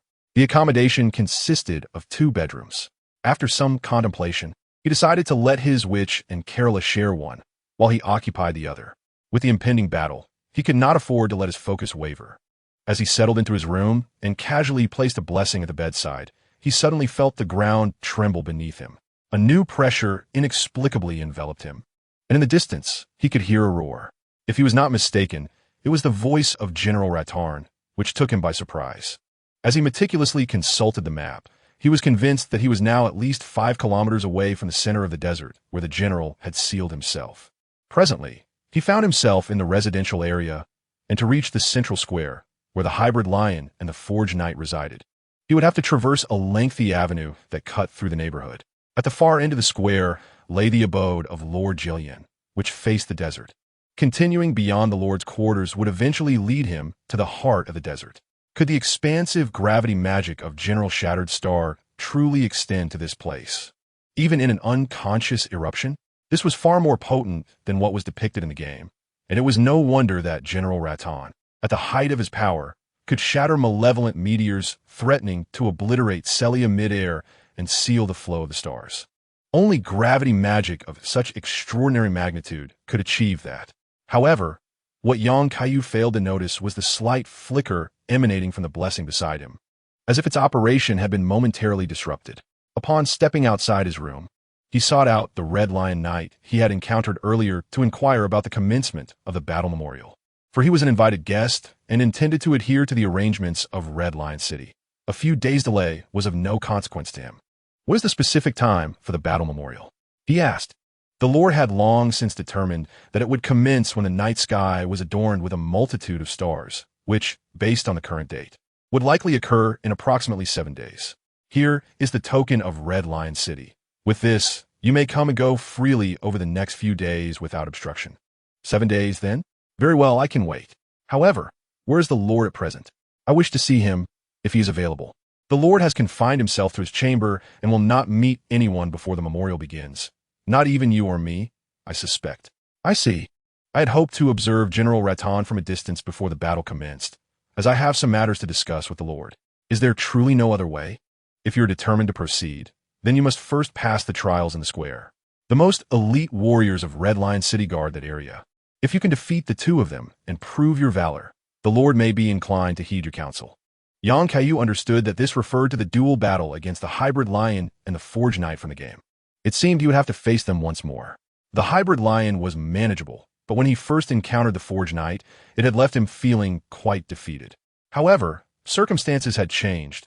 The previous encounters with the forge knight had mostly involved brief exchanges without combat. Now, he was eager to discover who among them truly embodied resilience, viewing it as a prelude to the main event. Chapter 82. The Reversal of Heaven and Earth on the second day after arriving at Red Lion City. Yang Kaiyu proactively sought out the Red Lion Knight who had previously hosted him, requesting guidance. Given the current circumstances, wandering aimlessly as an outsider felt somewhat precarious. He was not like in the game, sneaking in through a side door, and so he could proceed with a measure of openness. Upon hearing his request, the Red Lion Knight displayed little surprise, evidently having received prior instructions from the Lord before retreating to the depths of the fortress. Under the guidance of his companion, Yang Kaiyu traversed towards the innermost region of the Red Lion City, encountering numerous lions wielding weapons along the way, as well as the Iron Maiden, a gift from Lacquered. These machines voraciously consumed the corpses, while other soldiers, having acquired techniques from the martial practitioners of the giant volcano, incinerated the decayed bodies with a seamless efficiency. Before long, they arrived at the entrance to the trial square, which bore a striking resemblance to a structure from a video game, albeit with soldiers hurriedly transporting weapons to the front lines from the armory. As Yang approached, he was met with a cacophony of roars emanating from within, sounds he had previously encountered in the depths of Moon City. If he recalled correctly, these roars belonged to a lion hybrid of the Raton army, indicating that challengers were indeed engaged in battle. After a brief pause, a clanging sound reminiscent of metal striking metal echoed through the air, likely signaling the entry of the Forge Knight. Remarkably, this challenger seemed to possess considerable skill, managing to hold his ground against 2 adversaries simultaneously. At that moment, the Red Lion Knight beside him spoke. In recent days, I have encountered numerous such challengers. Perhaps their overconfidence in their abilities has led them to believe they could seize the grand rune of General Raton by triumphing in the trials. Yet, not a single challenger has emerged capable of defeating those 2 warriors. This one, at least, has held on until the Forge Knight personally intervened, though he may soon find himself cleaved into pieces by the lion hybrid. It appeared that this challenger was nearing his limit. Although he was a distinguished guest personally invited by the Lord, he still had to adhere to the rules of the trial. Regardless, I wish you success in your challenge. Yang Kaiyu nodded, discerning from the sounds alone that the battle had tipped decidedly in favor of the opponents. True to his intuition, a chilling scream soon followed, and from a distance, he beheld the heavily armored Forge Knight delivering a punishing blow that sent a massive figure sprawling out of the arena. Upon closer inspection, he realized it was the warrior who Alexander, to his astonishment, who had not become lost in the tunnels but had managed to navigate his way here. However, he appeared quite disheveled, with several cracks marring his armor. Fortunately, the warrior who possessed the ability to self-repair, so unless the damage was severe, it was not a grave concern. "Ah, we meet again," who exclaimed. "I knew you would successfully arrive at Red Lion City for the commemoration. Since you are here, you must also wish to challenge those two formidable warriors, just as I do. While I recognize your strength, do not underestimate them. Those opponents are quite formidable. The cracks you see were likely inflicted during this encounter and may not fully mend until the day of the battle commemoration. Do you believe you can triumph over those two adversaries? If a lion hybrid were to join forces with the Furnace Knight, it could indeed pose quite a challenge. However, rest assured, I shall emerge victorious." Kaiyu exhibited an air of confidence as he retrieved Brother, who from the pit he had created with a single hand. After a brief pause, he sauntered toward the trial arena, where the Furnace Knight had already taken to the second floor to observe. Their presence here was for the trial, not for victory. The lion hybrid, wielding a greatsword, turned to regard the newly arrived challenger and spoke. "Are you the new challenger? Where is your weapon? I shall grant you time to prepare, but do not mistake this trial for leniency on my part." Kaiyu raised an eyebrow at the talking lion hybrid, intrigued as this was his first encounter with a hybrid capable of coherent speech, aside from the ancient ruins. Nevertheless, he decided against drawing his greatsword to intimidate the hybrid. No. Allow me to correct your misconception. You are the challenger now, and I need no weapon. If I were to rely on external aids against you, how could I possibly dare to claim General Ratarn's great rune? And as for that Furnace Knight above, there is no need for him to merely spectate. You two may join forces. I am somewhat pressed for time." The lion hybrid, far from angered by such audacity, chuckled as it discerned the challenger's origins. In that case, facing two opponents would hardly be unfair. As a formidable warrior, it believed that such a bold attitude was fitting of the challenger's prowess. Unbeknownst to it, Kaiyu was merely indulging in a jest, as there was no ancient malevolent spirit present, and he need not contend with an entity that had nearly become an infinite trump card. The lion hybrid raised its massive sword and launched an assault, while the Furnace Knight, leveraging its considerable weight and armored bulk, descended with a powerful strike aimed at the challenger below. Kaiyu effortlessly caught the descending greatsword with 2 fingers, a tempestuous force swirling around the lion hybrid and propelling it away. At that moment, the Furnace Knight's attack arrived. After all, it was a heavily armored behemoth. Kaiyu's earlier Tempest technique had not entirely repelled it, so he met the sword's strike with his hand, asserting, "You lack resilience. I'm the true embodiment of tenacity." He relied solely on brute strength to immobilize his opponent, and with a swift punch to the side of the knight's shield, he sent the shield flying from its grasp. The lion hybrid, having just regained its footing, realized that the challenger had held back. Otherwise, a mere enhancement to the earlier storm would likely have been unbearable for it. Now, it could only watch as the Furnace Knight, far more powerful, engaged the challenger. Kaiyu relinquished his grip on the greatsword and effortlessly lifted the Furnace Knight. Casting it aside, as parting with such a magnificent weapon intact was somewhat disheartening. Not long after, the recently expelled Forge Knight rose to his feet, reclaiming the shield he had just relinquished. It appeared he had altered his strategy, refraining from initiating an attack. After gauging his opponent's strength, Kaiyu lost interest in further entanglement and dashed forward with an almost imperceptible speed, intending to smash open the gate behind him, believing this would grant him passage to meet the city lord. To his astonishment, just as his fist struck out, the knight suddenly swung his shield with great force, conjuring the tale of the Forge's myriad forms to bolster his defense. Despite the significant disparity in their powers, this maneuver altered the trajectory of Kaiyu's punch, causing him to miss and momentarily lose his balance. Seizing the opportunity, the Forge Knight unleashed a rapid succession of 5 strikes, wielding his tail to assault his adversary. Yet, the outcome was merely a slight retreat of a few meters. He could not even bring his opponent to the ground. Kaiyu could have evaded the 5 strikes, but he was preoccupied with a perplexing thought.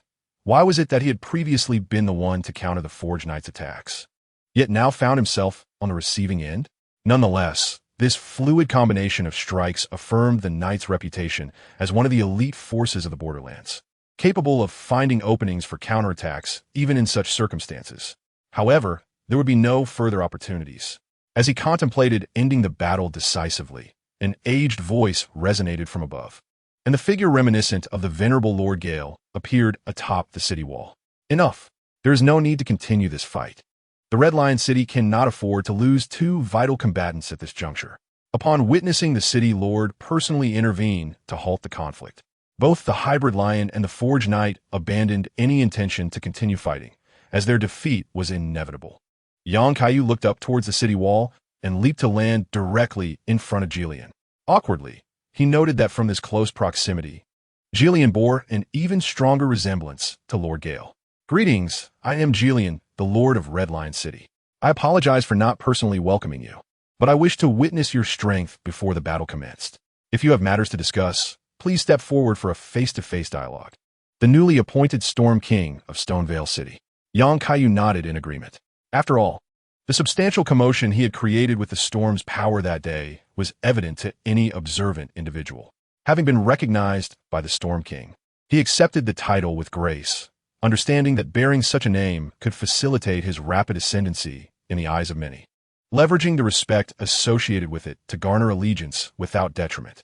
Under the leadership of Lord Jillian, he arrived at the chamber in Red Lion City closest to the desert. The heavy door behind him was firmly shut, and he understood that it concealed the path to the general's seal. As he settled into his seat, the familiar gravitational fluctuations returned to the atmosphere, and he sensed a pressure here far exceeding his previous experiences. Indeed, proximity to this boundary heightened his awareness of the formidable gravity magic wielded by the strongest users. Jillian appeared unperturbed by this pressure, calmly taking his place in the chair like a retired gentleman enjoying leisure. "Forgive me, as you are aware of the current situation in Red Lion City. I have little to offer you in terms of hospitality," he said. "No need to concern yourself. My visit is merely to discuss a few matters with you. If you wish to enter the desert prematurely, there is no need for further discussion. Although I am aware that the general situation is becoming increasingly dire, I still wish to afford him a dignified ceremony. The battle tribute must commence at an appropriate time. While I may not be able to defeat you, should you choose to storm through now, I would have no choice but to do my utmost to stop you, even at the cost of my frail body. Rest assured, I am not so impatient. A few days' wait is manageable. I doubt anyone aside from myself will acquire the General's Grand Rune during this gathering. My primary purpose for visiting is to discuss an important matter with you. I believe I have gained some insights regarding the management of the Crimson Corruption, and I wish to gather more intelligence from you to validate my thoughts." Upon hearing there was a potential solution to the Crimson Corruption, Jillian straightened his chair, attentively listening to the ensuing words. Kaiyu produced the mushrooms he had procured from Kalura and began to elaborate on his plan. Chapter 83. Strategies for Managing the Crimson Corruption. This mushroom was discovered by the perfumer I brought along during her travels in Galad. She found that this material possesses a strong suppressive effect on the Crimson Corruption, and if utilized properly, it could alleviate the current situation. Merely suppressing it may not suffice. Red Lion City has devised numerous methods to combat the corruption, from corruptive moss medicines to fiery spells, yet each time they cleanse a region, the corruption swiftly spreads anew from elsewhere. It is akin to a curse that possesses a life of its own. Indeed, what you say is accurate. Yet, can you fathom why this mushroom thrives in such an environment without a trace of corruption? Jillian scrutinized the toxic mushroom and noted the observation to be true. As he crushed a portion of its tissue into powder, he sensed a transformation in the air, leading him to form some hypotheses. Having spent a considerable time in Kalia before arriving in Galad as a guest to follow Ratarn, he maintained a basic level of exploratory acumen typical of a magician. Is such a phenomenon possible? I can sense that this substance is highly toxic, yet the volatile compounds it releases seem to strongly repel the corruption in the air, even reacting to neutralize it into different substances. Are you suggesting that this mushroom can be employed to ensure the purity of a given area? It is roughly this sentiment. Eradicating a portion of the corruption has never posed a challenge. The dilemma has always been the insidious Crimson Corruption, which, akin to its malevolent kin, remains both repugnant and resilient, proliferating like a plague if not entirely obliterated. This particular fungus thrives in the most severely tainted locales, having evaded decay due to its continuous release of certain substances that counteract the corruption, all the while remaining harmless to ordinary life forms. As long as one refrains from directly ingesting the mushroom, the worst one might experience are mere hallucinations of tiny figures dancing. Thus, I aspire to harness the properties of this fungus, commencing with the city of Red Lion, after meticulously cleansing a designated area of its corrupt denizens. I intend to stabilize it using this mushroom until the entirety of Gaeled's corruption is thoroughly eradicated. Given this, I find myself devoid of reasons to oppose. However, as you have observed, the current circumstances present a dire situation. The clash between the general and the Valkyrie inflicted catastrophic repercussions on both sides. Presently, the rational inhabitants of Gaeled have largely congregated in Red Lion and the neighboring enchanted town of Syria. Therefore, despite having access to such a potent solution, I fear the limited manpower at our disposal cannot encompass all of Gaeled. Moreover, remnants of the Valkyrie faction continue to roam, and I am unable to impede their movements. This brings me to the matter I wish to discuss with you. The entirety of Nimguf and the Weeping Peninsula now lies under my dominion. Although the aftermath of the Shattered Law Ring has rendered the borderlands less than favorable, they remain relatively better off compared to Gaeled. Thus, I am willing to extend my resources to assist Red Lion in combating the Crimson corruption, for no one understands Gaeled's plight better than you. In fact, my people are currently exploring the watershed of the Shafira River and are nearing Gaeled's subterranean depths. I never anticipated encountering someone willing to extend a helping hand to Gaeled. However, I realize this may present complications for you. What motivates you to embark on this endeavor? You need only participate in a memorial to claim the general's grand rune. And presently, Red Lion possesses little else to reciprocate your assistance. Is there truly a need for further justification?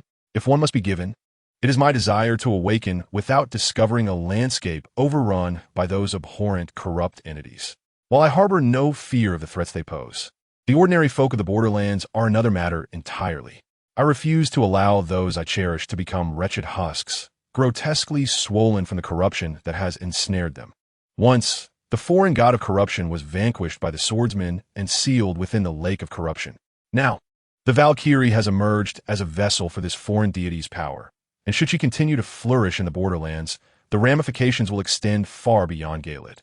Thus, I am committed to addressing the root of this insidious corruption. Jillian merely smiled, offering no response to such seemingly fanciful notions. After all, managing to restore the tainted Gaeled is already a feat bordering on miraculous. The once blind swordsman merely succeeded in sealing the foreign god of corruption within the lake, unable to fully eliminate the crimson corruption's taint. However, he did not disdain such grandiloquence. After all, how many individuals in the current borderlands are willing to act in this manner? Much like himself, who, despite being merely a guest, willingly took on such a heavy responsibility during the direst of times. Thus, I wish you swift success and express my gratitude for the new insights you have brought forth.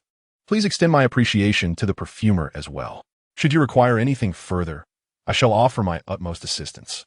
For the next few days, focus on preparing for the battle commemoration. Red Lion City is already facing considerable adversity. Support from Ning Jeffu is on the way, and my people are likely still positioned at the border fighting alongside the Red Lion Knights. Once I have thoroughly studied the properties of this mushroom, we can begin to counter the encroaching crimson corruption. I shall not intrude any longer. Let us meet again during the battle commemoration, where I look forward to witnessing General Latine's prowess in combat. Yang Kaiyu presented the toxic mushroom as a gift before departing the room, while Jillian clutched the poisonous fungus tightly, reluctant to let go. The air around them gradually became purified of the lingering crimson corruption. Yang Kaiyu did not intend to remain in Red Lion City until the battle commemoration commenced, for he had not forgotten a significant figure, Millicent, who had separated from the Valkyrie. Truthfully, he had never fully grasped the nature of the relationship between Millicent and the Valkyrie. Was she a daughter-like avatar or a fragment of the Valkyrie's persona? He was uncertain what might transpire should the two meet. According to the game's narrative, the Valkyrie remained in a comatose state after being escorted by Finley from Gaeled to the sacred tree, only awakening when someone intruded, claiming to have experienced an extensive dream. Considering Millicent had lost many memories due to the so-called corruption disease, and appeared to embody the Valkyrie's indomitable spirit against corruption. Cast aside and tormented within the Galad Church of Corruption, it was possible that at her essence, she and the Valkyrie were one and the same. When Michaela went missing in Galad, the Valkyrie, who had abandoned her dignity and will to resist corruption, was not returned whole by Fenley. Consequently, the sisters Millicent faced were adversaries, as these fragmented personas had long since merged with the corruption. If Millicent could be brought before the Valkyrie, it might rekindle her former resolve. If possible, he had no particular reason to oppose the Valkyrie. Young Kaiyu feared that should he provoke the Valkyrie, she might descend into madness, unleashing devastation or inadvertently releasing the external god of corruption. After all, he did not believe he could contend with the Shattered Star in the same manner, and the blooming corruption would inevitably encompass all of Galad. Far beyond the battlefield's confines, one must approach individuals embodying the outer gods with utmost caution, particularly when dealing with such a perilous entity capable of spreading crimson decay akin to nuclear contamination at the slightest provocation. Therefore, I shall first pay a visit to the venerable O'Neill to borrow a pure golden needle, crafted by Michaela herself, to observe its effects. Chapter 84. The Ionia Marshes. Young Kaiyu departed from Jiron's chamber and exited the plaza. After exchanging greetings with Brother Hu, he noticed that the latter's wounds had nearly healed. It appeared that Brother Hu intended to procure the remains of formidable warriors from the adjacent site, where corpses were amassed, to incorporate them within himself. Yang Kaiyu found it difficult to form an opinion on this matter. Nonetheless, it seemed to align with the duties of a warrior. After all, the will of the deceased, once transformed into contents, would be inherited by the warrior, which did not seem entirely detrimental. Thus, he chose to disregard it. He did not hasten his departure, but instead returned to check on Carola. Upon arriving in Red Lion City, he had provided her with the necessary perfumery apparatus, and she was diligently engaged in her newfound research.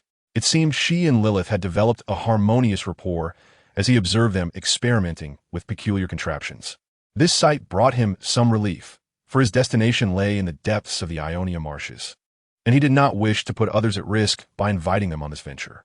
After all, the Crimson Decay was exceedingly repulsive, and remaining in Red Lion City was, for the time being, a safer option.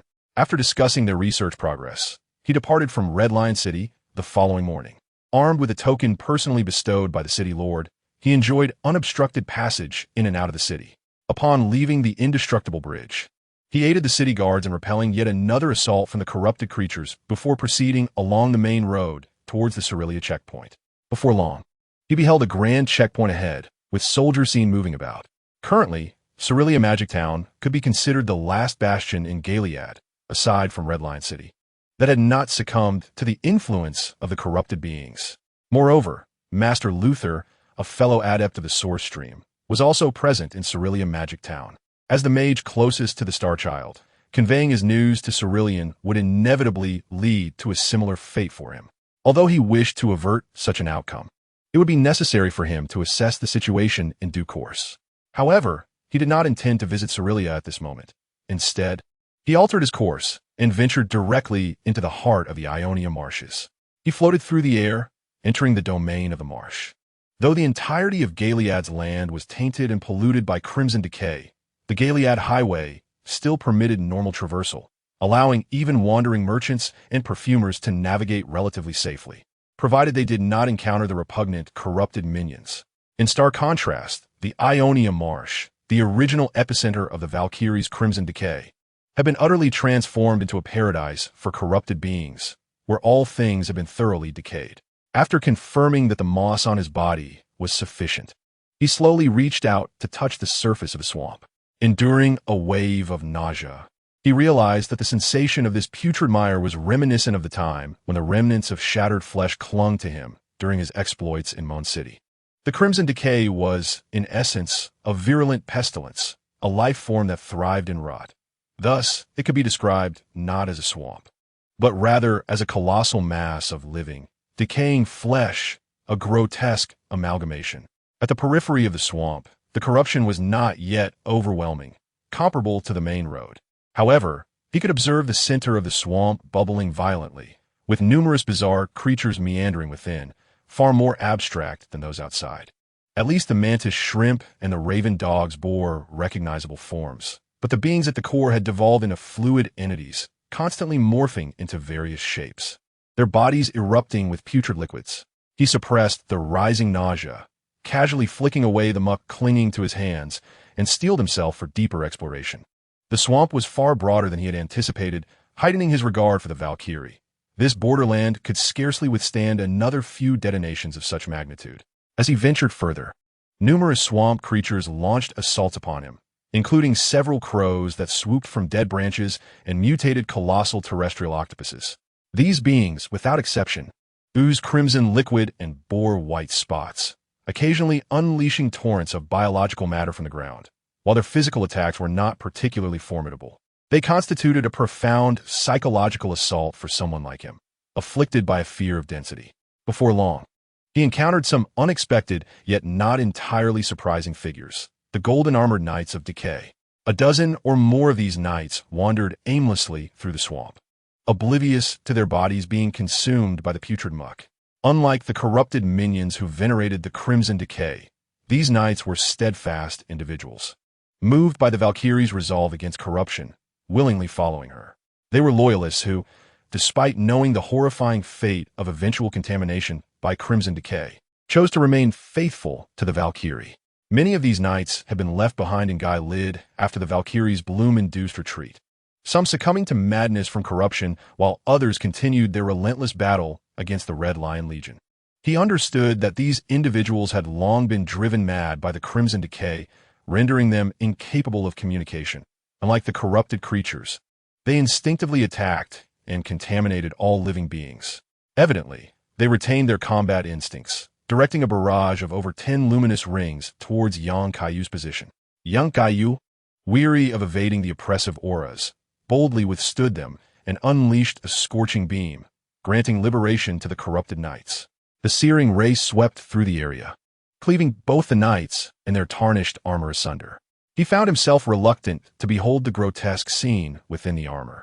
There was no semblance of humanity, only a mass of crimson tissue interspersed with ghastly white spots. If the father of filth were present, this decay would undoubtedly be one of his formidable minions. However, he was somewhat taken aback to discover that these auras bore an insidious crimson corruption effect. If his memory served him correctly, these were likely prayers of the Golden Law, which, in its pursuit of eternal constancy, inadvertently fostered decay. After vanquishing the corrupted knights below, he finally discerned the destination of his quest, an open space ensconced by withered branches at the heart of the swamp, surrounded by more corrupted knights and a colossal figure, none other than the veteran O'Neill. The golden needle of Mykeela lay before him. Chapter 85. Veteran O'Neill, upon witnessing the expansive clearing ensnared by gnarled branches, Yang Kaiyu recognized he had indeed arrived at the right location. Yet, as he prepared to approach and assess the situation, he sensed something amiss. Why were there sounds of battle here? Shouldn't this swamp be teeming solely with the corrupted minions? Was there discord among them? His mind swirled with conjectures, prompting him to hasten towards the site of the conflict. At that moment, the veteran O'Neill was genuinely commanding his spectral soldiers against a throng of corrupted minions, his banner waving vigorously as he fortified the spectral army comprised of exiled soldiers and lost knights. However, he was uncertain how much longer he could withstand the onslaught. Since being trapped in this location, he had continually faced their relentless attacks. Even though he could summon these spectral soldiers back to the battlefield indefinitely without needing to fight on the front lines himself, the enemy was an almost inexhaustible horde of corrupted minions, placing him at a significant disadvantage. Despite the golden needle bestowed upon him by Lord Mykeela, which offered some resistance against the encroaching crimson corruption, the prolonged battle had begun to wear him down. Nevertheless, years of combat experience had forged this weathered veteran, rendering him unlikely to succumb easily to the assaults of the corrupted minions. Yet, he was undeniably aging. His reflexes and combat prowess had diminished compared to his prime. A moment's inattention led to an unforeseen bone spur piercing his abdomen, forcing him to clutch his midsection while valiantly holding aloft his military banner to avoid collapsing entirely. The surrounding spectral soldiers quickly regrouped, forming a tighter defensive line for their general, albeit at the cost of yielding considerable ground to the enemy. In a daze, O'Neill seemed to glimpse a figure descending from the heavens, distinctly not one of the corrupted beings attempting an aerial assault. Instead, a blinding light erupted from the figure's eyes, systematically eliminating the surrounding corrupted minions. The scene compelled him to question whether his severe injuries had led to hallucinations. Otherwise, how could Gary be in such a wretched state yet still harbor such a presence? This figure appeared to wield gravitational magic. Yet it seemed implausible that individuals from the Red Lion City would come to his aid.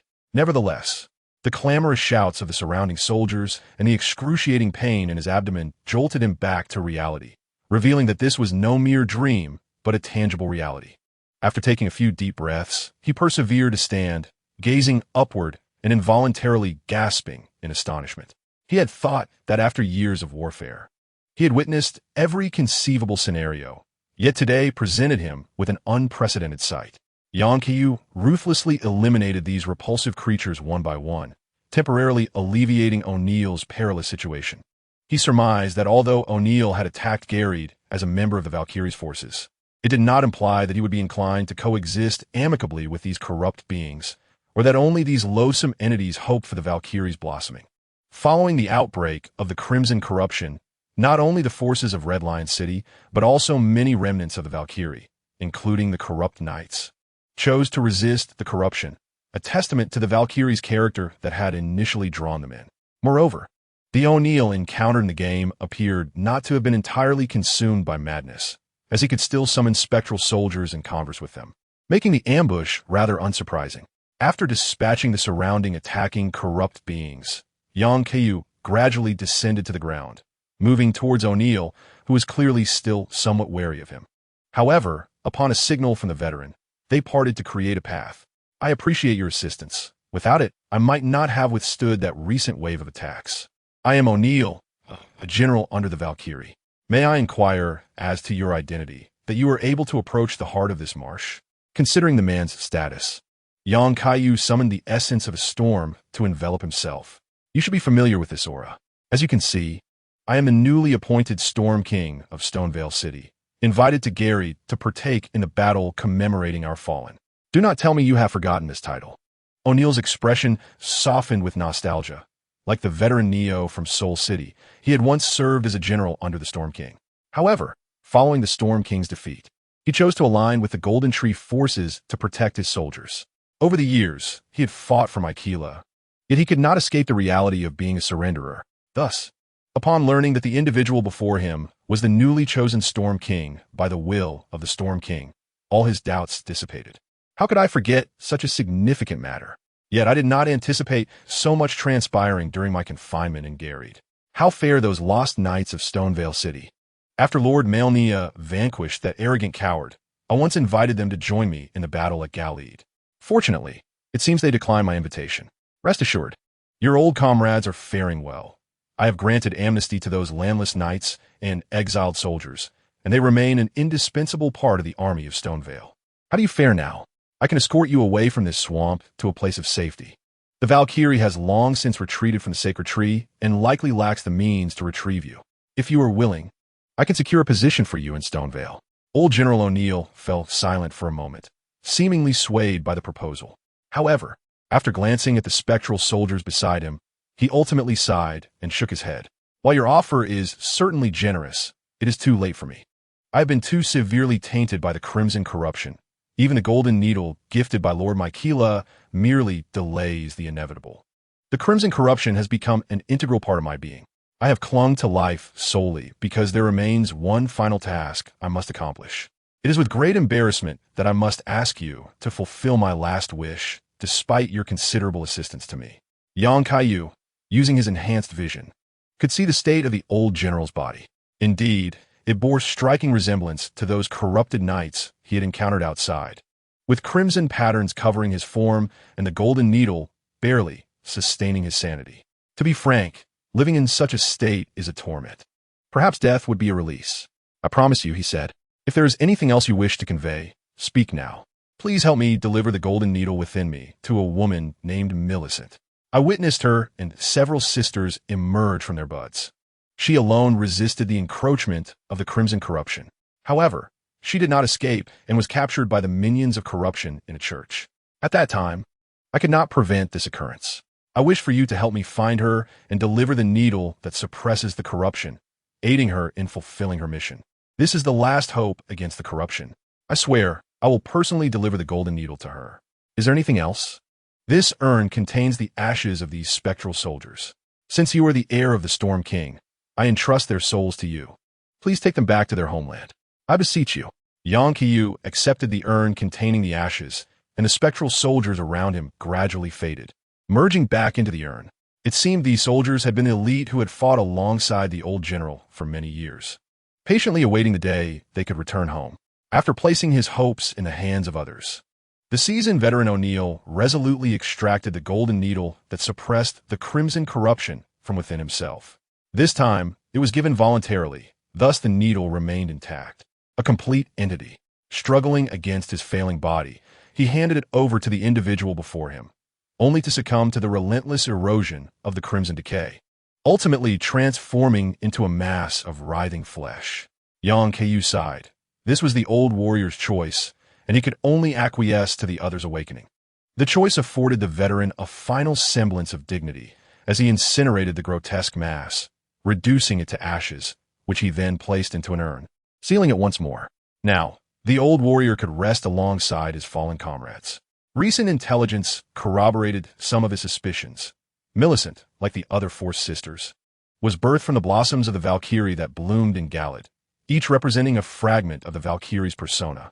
The other four sisters had succumbed to the taint of crimson decay, while only Millicent, embodying the Valkyrie's spirit of resistance, continued to fight back.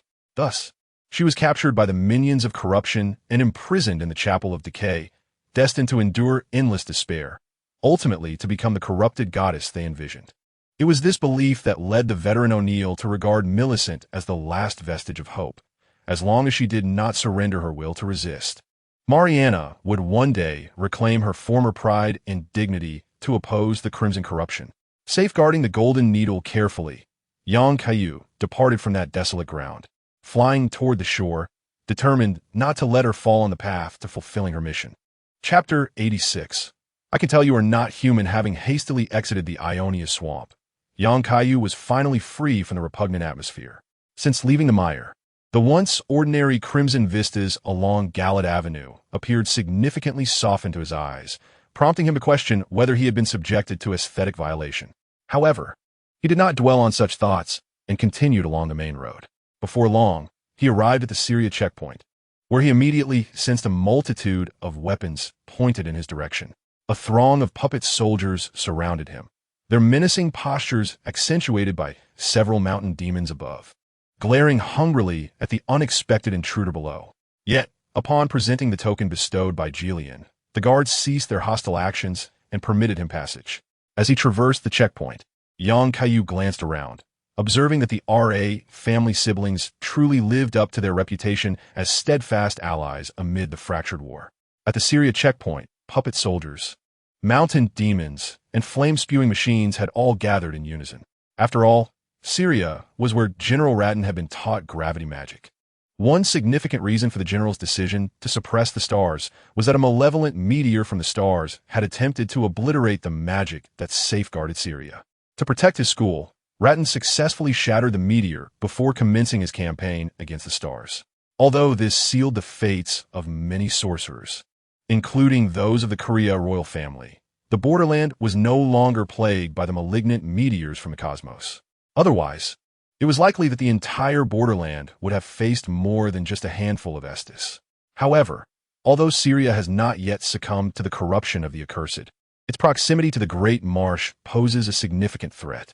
In the unseen corners, disguised agents of corruption infiltrate, such as a certain sage who claims to be the adoptive father of Millicent. Gru reclines in a dilapidated house, a massive crimson dog by his side, humming a tune with a sense of contentment. As a being capable of assuming a human form, he is naturally distinct from the beasts that roam outside. During the flowering of the Valkyrie, he and his companions tainted the nascent Valkyrie manifestations with crimson corruption. Now, 4 of them have fully transformed into beings akin to himself. devoted to the goddess of corruption. Yet, the last incarnation, named Millicent, presents a formidable challenge. No matter the methods they employ, her will remains unyielding. Killing her is not an option, for their ultimate goal is to transform the Valkyrie into a complete goddess of corruption. Perfection requires her presence, and the more resilient the bud, the more exquisite its bloom when despair strikes. To compel Millicent to yield, more ingenious strategies must be devised. Perhaps only a profound betrayal can instill in her the true essence of despair, akin to the blow that Michaela's disappearance dealt to Melnia. Nevertheless, Gru feels no urgency. Time is on his side, who possesses the power to halt the spread of corruption in this accursed land. The beleaguered sorcery town of Syria is similarly doomed. Its fall is merely a matter of time. The thought that once the Valkyrie transforms into a complete goddess of corruption, the entire land will become a paradise for beings like himself, akin to the current state of Kaled, fills him with vibrant visions of life and vitality. Yet, his tranquil reverie is abruptly shattered as his canine companion seems to sense an approaching presence. With a casual gesture, he signals his pet to refrain from biting, for he has assumed a human guise, intending to entice a few souls to embrace the laws of corruption without attracting the attention of the nearby guards. He glances at the newcomer, a young man clad in peculiar attire, and struggles to recall when such a figure arrived in Kaled. Perhaps drawn by the recent battle commemorations orchestrated by the Red Lion City. Just as he prepares to greet the young man and begin his subterfuge, the latter speaks first. "Old sir, you seem quite relaxed here, appearing invigorated. Haha, young man, you should give it a try. It is quite beneficial for your health, especially breathing in the sweet, fresh air here. This is what true living is about. You, an elder, still possess such vitality, your composure and clarity surpassing even those rattan soldiers outside. I am in awe. Alas, time is relentless. I have lived over a century. How old are you, young man? Alas, how shameful it is. At merely 20-something, I cannot compare to your ancient self, capable of deceit and trickery. I recognized at once that you are not human. How audacious you are to flaunt your trifling skills before me. I demand that you reveal your true form.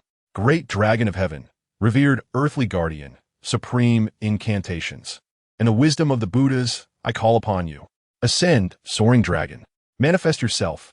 Yang Kaiyu, disinterested in engaging further with such a corrupt minion as Gray, swiftly struck him, returning him to his original form. This preempted any further scheming he might have against Millicent. Gray was utterly bewildered by the sudden assault, and his loyal hound, witnessing its master under attack, rushed to his aid, only to be dispatched as a mere decoration upon the wall. Gray writhed, his contorted limbs seeking escape. Yet before he could unleash any spells from his staff, it was crushed beneath Yang Kaiyu's foot, forcing him to expel old blood speckled with white. Had Yang Kaiyu not sought to ascertain Millicent's whereabouts, that blow could have easily sealed his fate. Coughing, Gray inquired, "Who exactly are you? You need not know my identity. What I demand is the precise location of Millicent. Where is she imprisoned?" "Ah, I see. You wish to locate that girl. Unfortunately, you are too late. Her 4 sisters have already succumbed to our corrupt deities. Millicent's will is destined to shatter. It is merely a matter of time. Enough of your prattle. She must be confined within the corrupted disease cathedral, as the old General O'Neill informed me." Gray's pallid visage faltered in shock. He had not anticipated that this individual could locate O'Neill deep within the marshes. Had his own kin failed to handle this adversary? Observing the shift in Gray's expression, Yang Kaiyu was assured that the intel from General O'Neill was accurate. Thus, Gray had lost his utility to him. Truth be told, at the onset of Millicent's questline, Yang Kaiyu had held a favorable impression of Gray, who had masqueraded as a concerned guardian. Yet, upon learning of Gray's treachery in hiring players to eliminate Millicent, he had swiftly turned against him, uncovering the truth of his identity as a corrupt minion. Now, without the need to seek Gray's assistance in repairing the Golden Needle, he felt no reservations. Who knows what tampering might have occurred with the needle under the care of a corrupt minion. He lifted Gray, increasing the pressure. Realizing that his expression had betrayed him, Gray defiantly protested, "We corrupt minions merely seek a place where we can thrive. Are we destined to be slaughtered by you?" Yang Kaiyu was almost amused by such disingenuous reasoning. The crimson corruption of Galad had wrought chaos upon the lives above, yet he still dared to utter such words. "Shall I die while you live? Do not presume that your transformation into a semblance of humanity makes you one of us. You are a corrupt minion today and shall remain so for eternity. I have no desire to reason with you. You are unworthy of such discourse. Without further entanglement, he swiftly shattered Gray with a single punch, much like he had done with other corrupt beings he had encountered before. He followed this with a searing ray, leaving not even a trace of ash behind. The fact that his opponent could speak made no difference in his treatment of them. In his eyes, the scarlet corruption was even more repulsive than the pyromania. After all, even the pyromaniac's followers had their grievances, claiming they were merely victims of persecution, despairing at the world and seeking to drag everyone down with them in a cataclysmic explosion. In contrast, these corrupted adherents not only sought to poison the environment for their own gain, but also wished to transform everyone into grotesque caricatures of existence, akin to the repugnant, gluttonous figure known as Old Eight.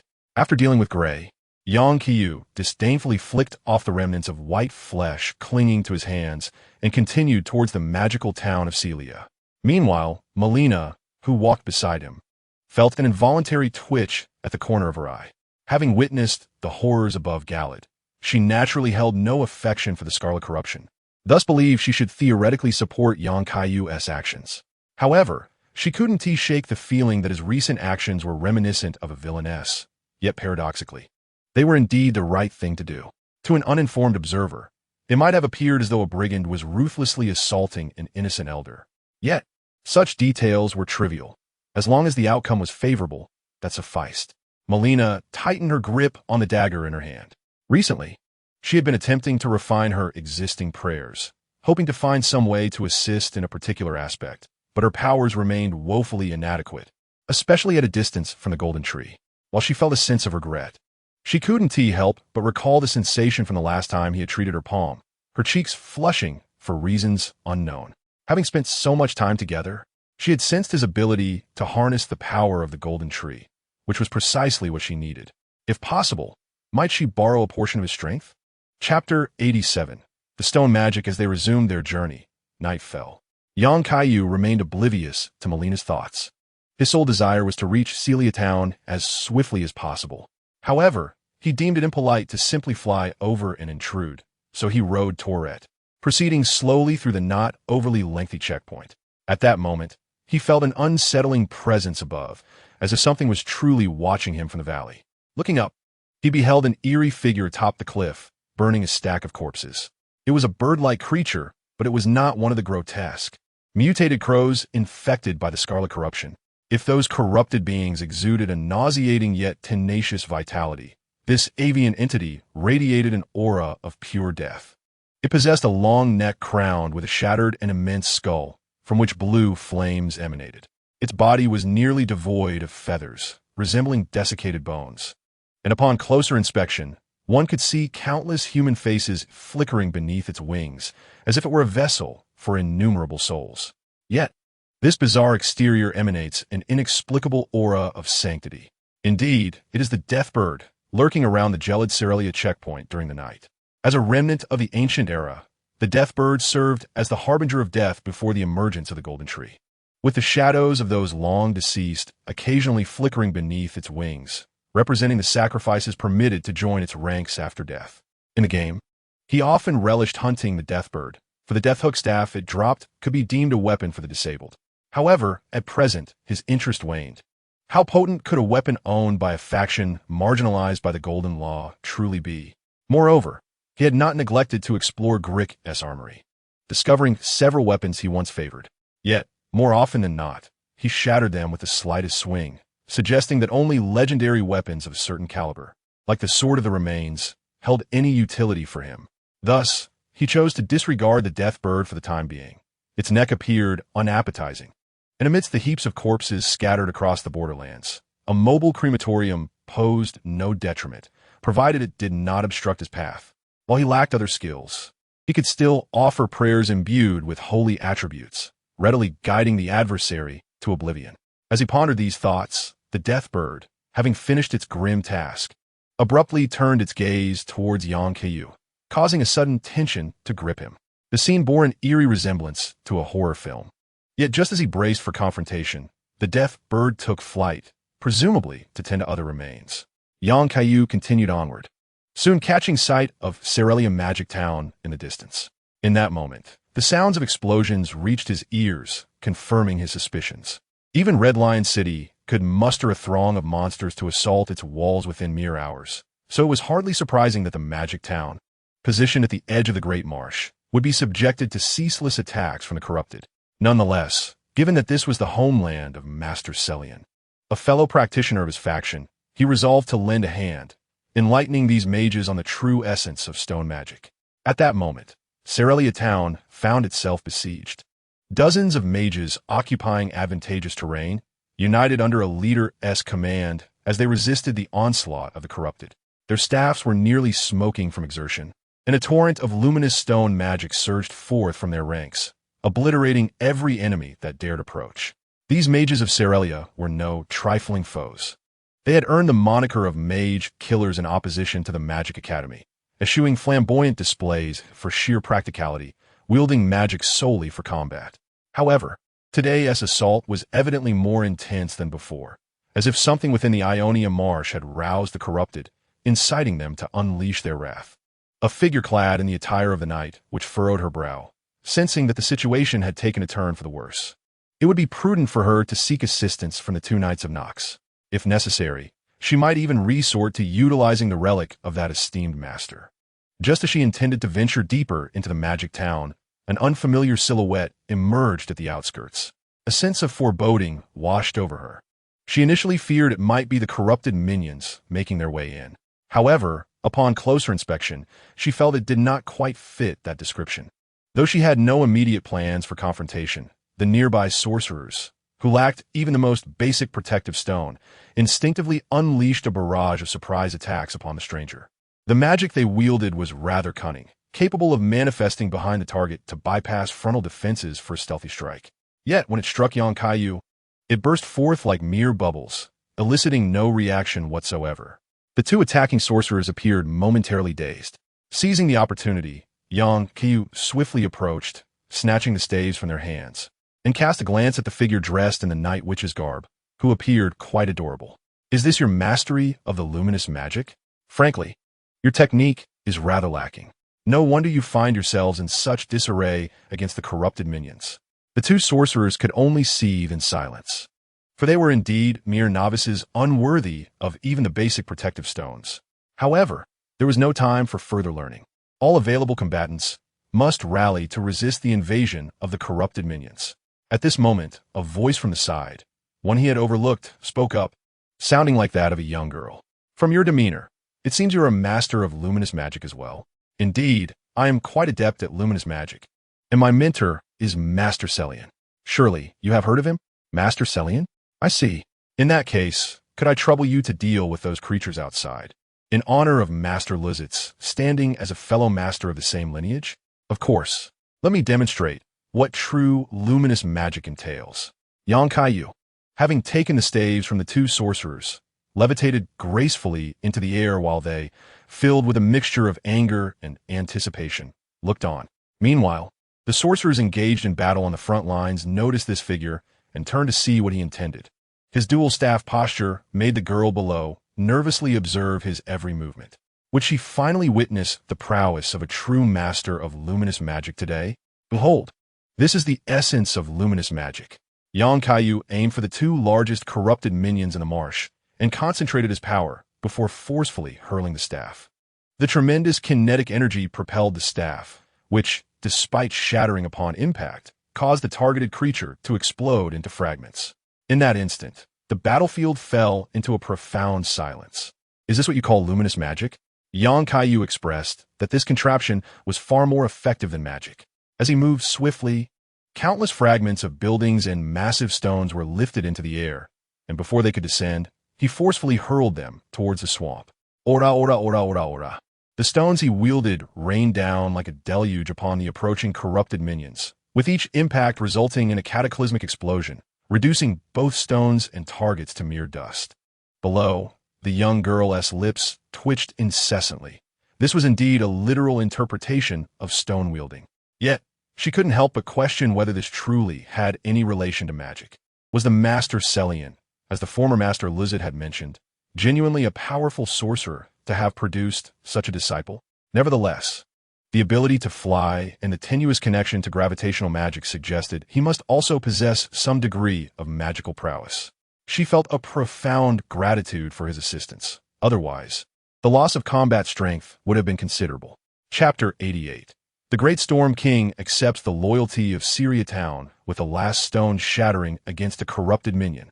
The assault on Syria's magical town was thwarted. Young Kaiyu clapped his hands and descended slowly to the ground. Surrounded by a cadre of mages adorned with luminous stone helmets and various ethereal soldiers. Even without his enhanced vision, he could discern the expressions of confusion etched upon their faces. The girl clad in the attire of the night, which removed her hood, revealing a remarkably youthful visage. Initially, he thought her complexion was well preserved and fair, but upon closer inspection, he realized it was not a mere pale hue, but rather a sickly silver, reminiscent of synthetic tears. He pondered briefly and surmised her origins. Could it be that you hail from a Nightborn? The girl before him appeared slightly taken aback, but quickly regained her composure.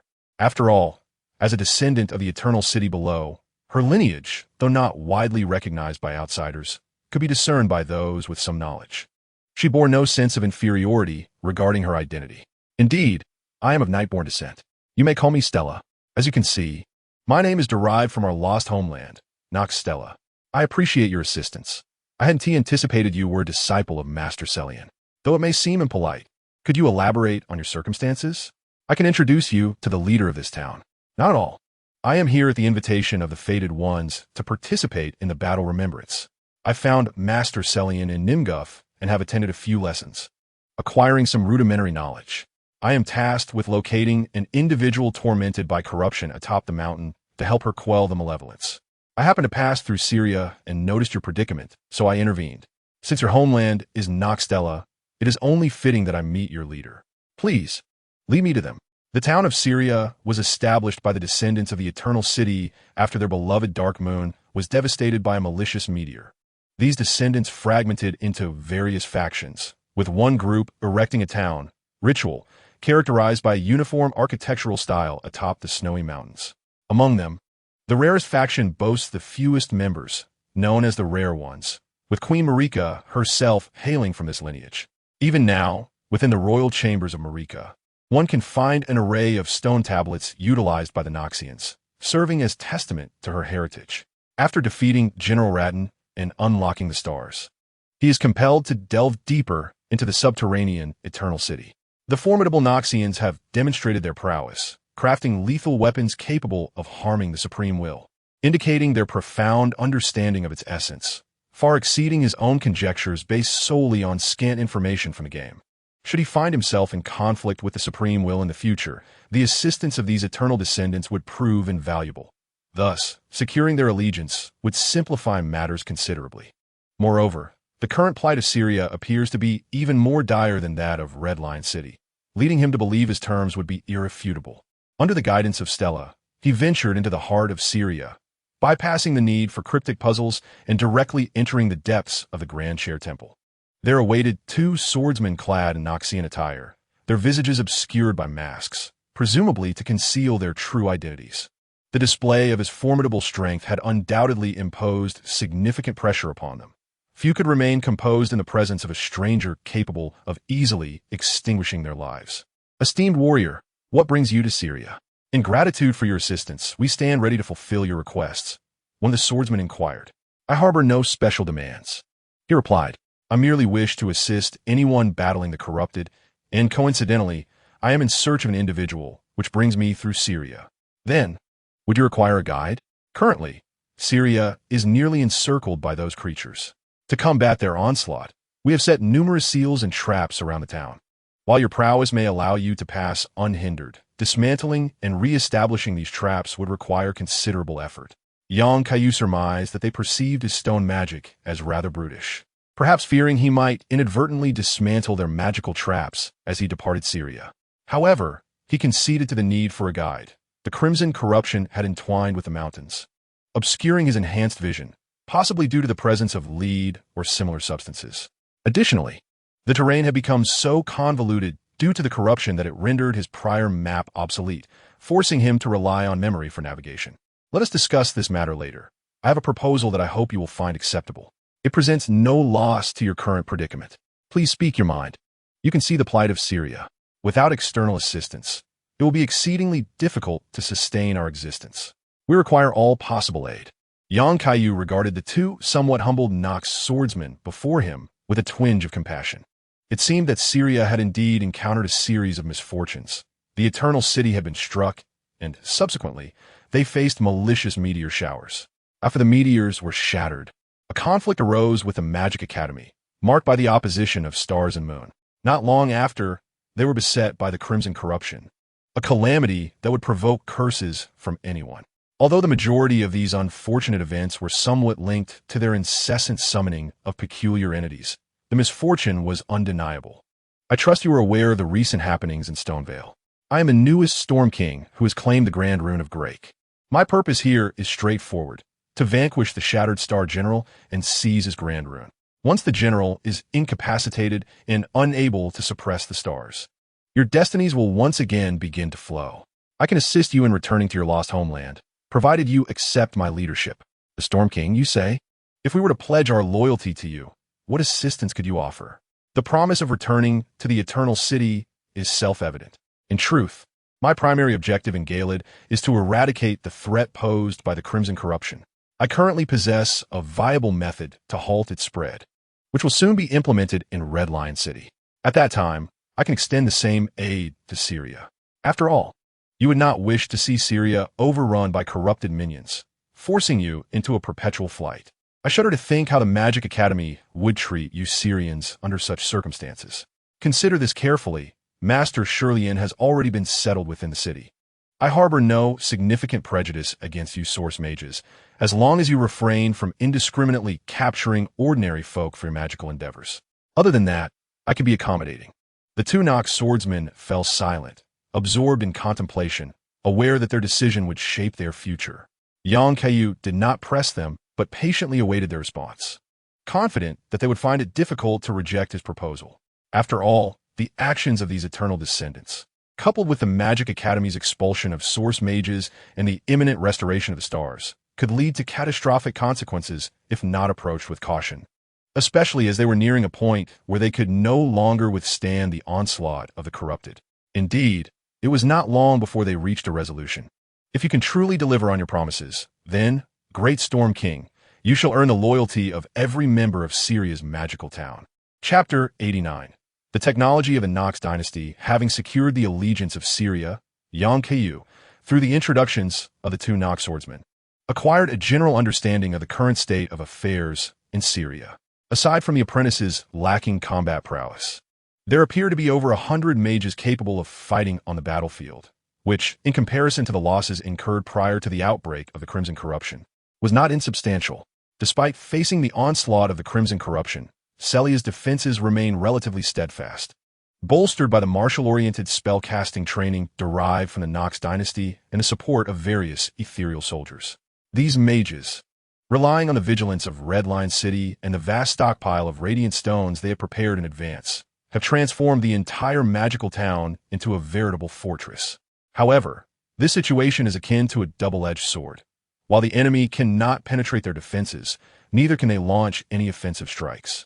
At present, Kaiyu finds himself devoid of immediate solutions to assist Celia Town, as long as the Crimson Corruption continues to taint the environment of Galed. These corrupted minions will incessantly assault. Thus, he can only exchange enough consumables to help Celia replenish its resources depleted from previous battles, ensuring at least a temporary reprieve from imminent breach. Once his alchemist has thoroughly researched the toxic fungi, arrangements will be made for Celia Town. In his vision, these Celian inhabitants can be led by Celian, a combat mage focused on practical application, complemented by various utilitarian spells reminiscent of ancient darkness, all of which will be essential in future battles. Originally, cultivating his own mage legion at the current pace would take considerable time. However, the inclusion of this group from Celia has significantly accelerated progress. He has also acquired some equipment, such as the staff left behind by Master Luzit, which he plans to gift to Celian as a token of appreciation. Soon, he must journey to the Eternal City, where the wealth of knowledge below is unlikely to shift towards the direction of mage spheres in haste. While he remains uncertain as to why Celian did not express similar sentiments during the previous class when he attempted to broach the subject, stating instead that the human form is the epitome of perfection, he wonders if perhaps her perspective has shifted. What intrigues him most is the revelation that these individuals possessed the technology to create dragonborn soldiers.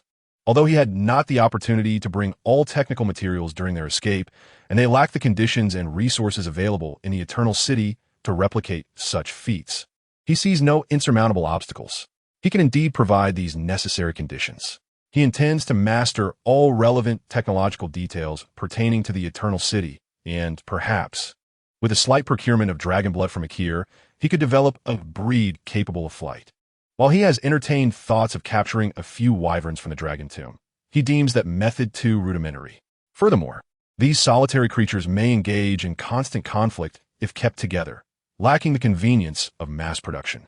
The mere notion of potentially possessing a cavalry of dragon riders is exhilarating.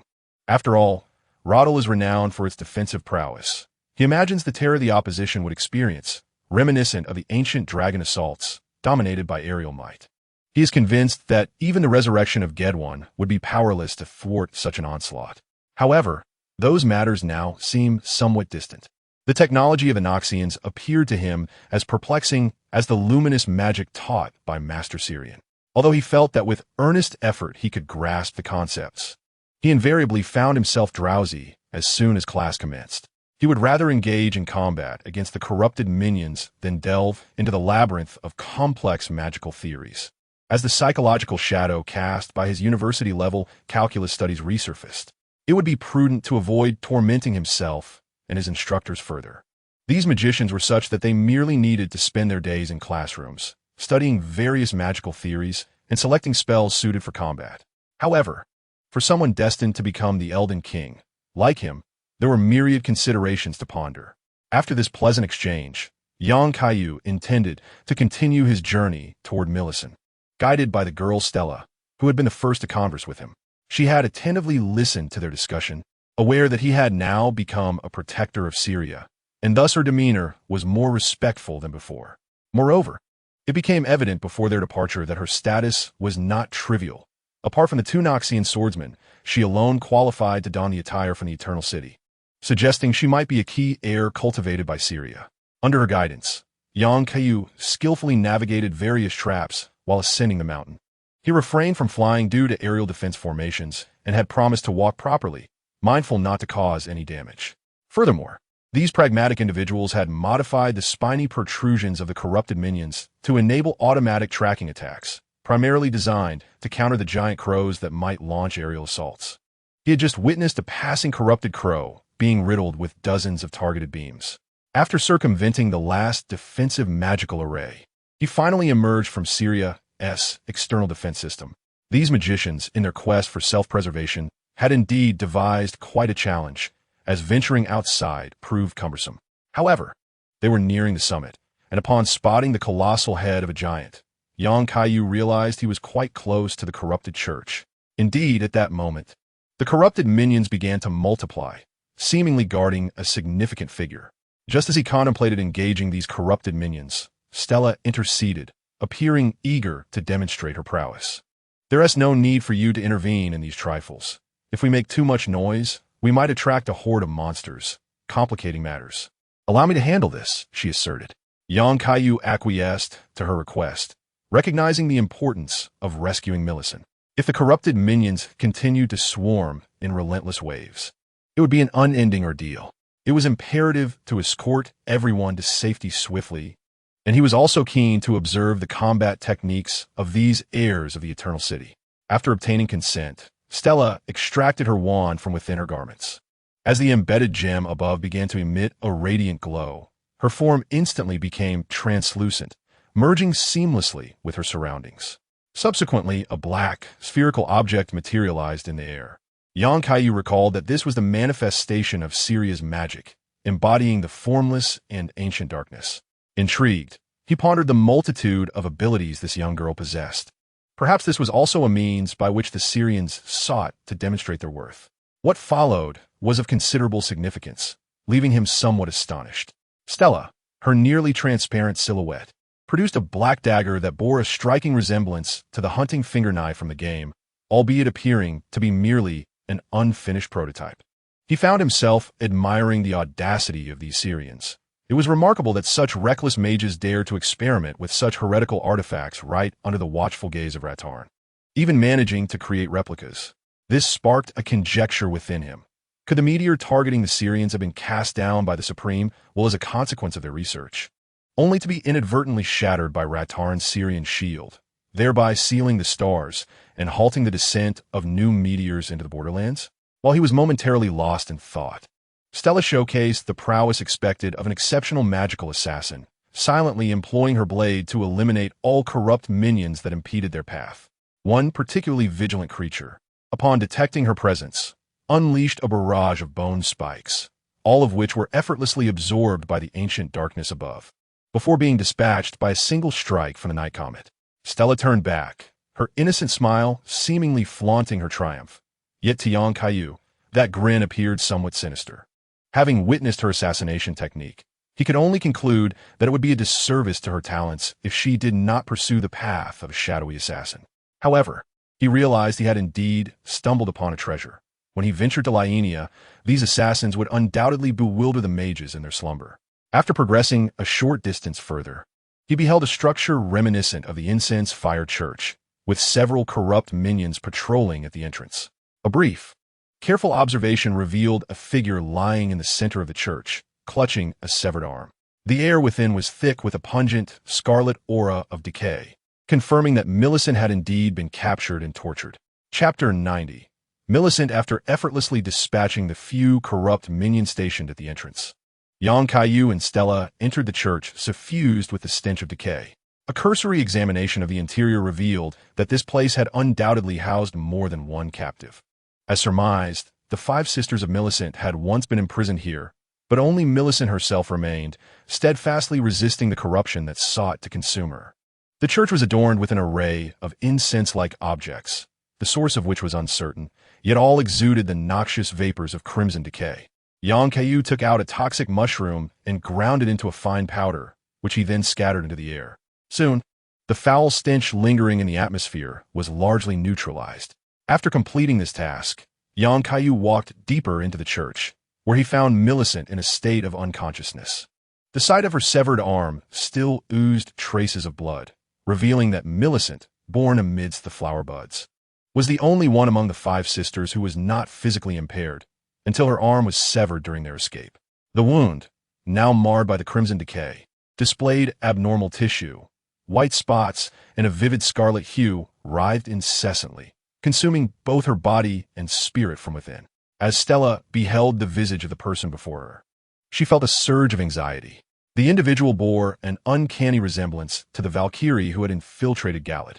That striking red hair was unmistakably distinctive, and both the mutilated form and the symptoms of the crimson decay evoked memories of the fierce battle where she had glimpsed that figure from afar. Though doubts clouded her mind, she refrained from expressing them. After all, being confined here by the minions of decay must entail some deeper mystery. Perhaps it was linked to the Valkyrie's drastic change in demeanor during the battle. Before Yang Kaiyu could retrieve the golden needle, Millicent suddenly opened her eyes. It seemed that neutralizing most of the foul air had alleviated her suffering to some extent. Who are you? She stammered. Regardless of your identity, it is best if you do not approach me now. The crimson decay within me is writhing. This curse is malevolent beyond measure, and not something an ordinary person should confront. Besides, those creatures still linger nearby. It will be wise for you to leave while you still can. Fear not. The minions of decay around us have been dealt with, he assured her. I have been sent to bring you this. By piercing your own body with this golden needle, you can temporarily suppress the crimson decay. Millicent struggled to open her eyes, now so ravaged that her vision was blurred. She beheld the golden object being offered to her. Her memories were hazy, and she was unsure of its nature or the intentions of her visitor. However, she no longer cared. She accepted it with her untainted hand. You want me to pierce myself with this needle? This will suppress the crimson decay? Who exactly are you? Never mind that. It is not important now. Rather than continuing to be consumed by this decay, I choose to trust you. Please, give me a moment. Yang Kaiyu turned away modestly. though he was curious about where Millicent would choose to pierce herself. He was mindful of the presence of others nearby, wishing to maintain a semblance of decorum.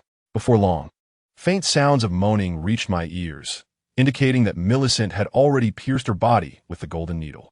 Michaela's power was taking effect, and the once writhing crimson decay within her began to settle, ceasing its torment of her body. Stella observed the entire process, her face flushing upon witnessing the needle's insertion into that sensitive area.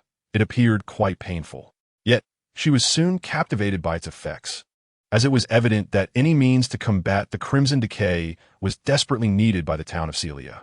However, the needle seemed exceedingly precious, likely unattainable by mere hands, and she thought it would be best to avoid such things from the very beginning if she were to consider a similar procedure for herself. Once young Kaiyu sensed that the process was nearing completion, he turned around. The results surpassed his expectations. Millicent was already able to lean against the wall to support herself. Clearly, his previous thoughts had been correct.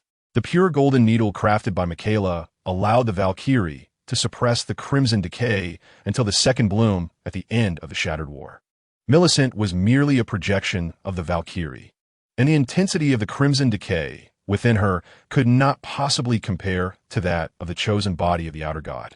Yet, despite encountering relatively few battles along the way, Millicent was unable to restrain the crimson decay within her at the last moment. It was evident that old Gwyna had tampered with the needle to ensure that the individual representing the Valkyrie's defiance against decay could not reach the base of the sacred tree. In contrast, the needle in his possession had been directly handed to him by the veteran O'Neill, with no opportunity for interference, thus yielding far superior effects than those depicted in the game. Millicent could rise immediately instead of succumbing to unconsciousness as in the game. Millicent felt the changes within her, finding them quite astonishing. The memories that had once been chaotically eroded seemed to resurface, revealing a mission she was compelled to fulfill. Although she did not know who her savior was, she expressed her gratitude. It is truly remarkable. The crimson decay has ceased its writhing. I am at a loss for words to express my gratitude. Though it is but a humble token, it is all I have left. Millicent retrieved a charm from her clothing, a representation of the legendary one-armed swordsman, depicting a disabled woman learning the art of swordsmanship. There is no need for thanks. I am merely fulfilling a commission to deliver this golden needle to you. Moreover, had it not been for your resolute spirit that endured until now, my arrival would have been too late. I have heard that crimson decay can erode one's memories. How much do you recall? I cannot ascertain what I have forgotten or why I was imprisoned here.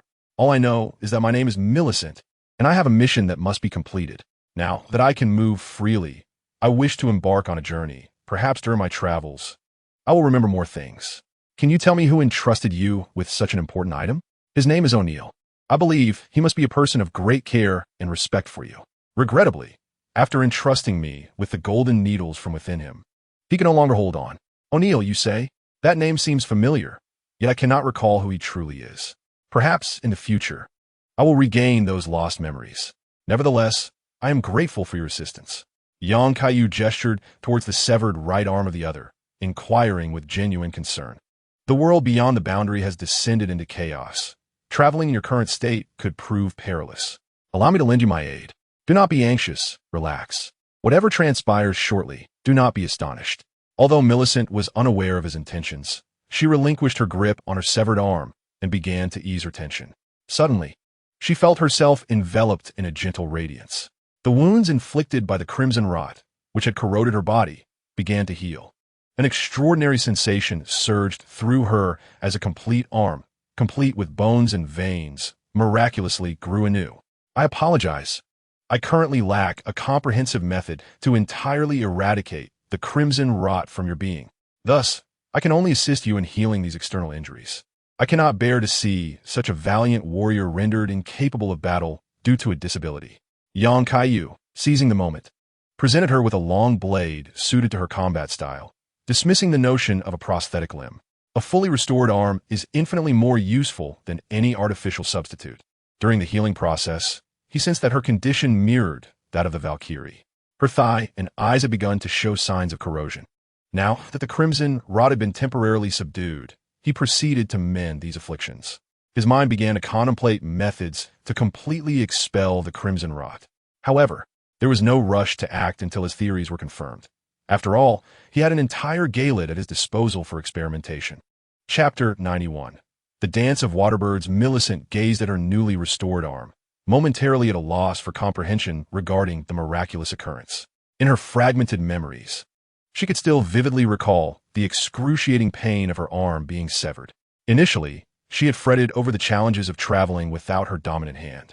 Yet, astonishingly, she now possessed a fully functional arm, and she could sense the remnants of pain from her wounds had all vanished, leaving only echoes of their existence.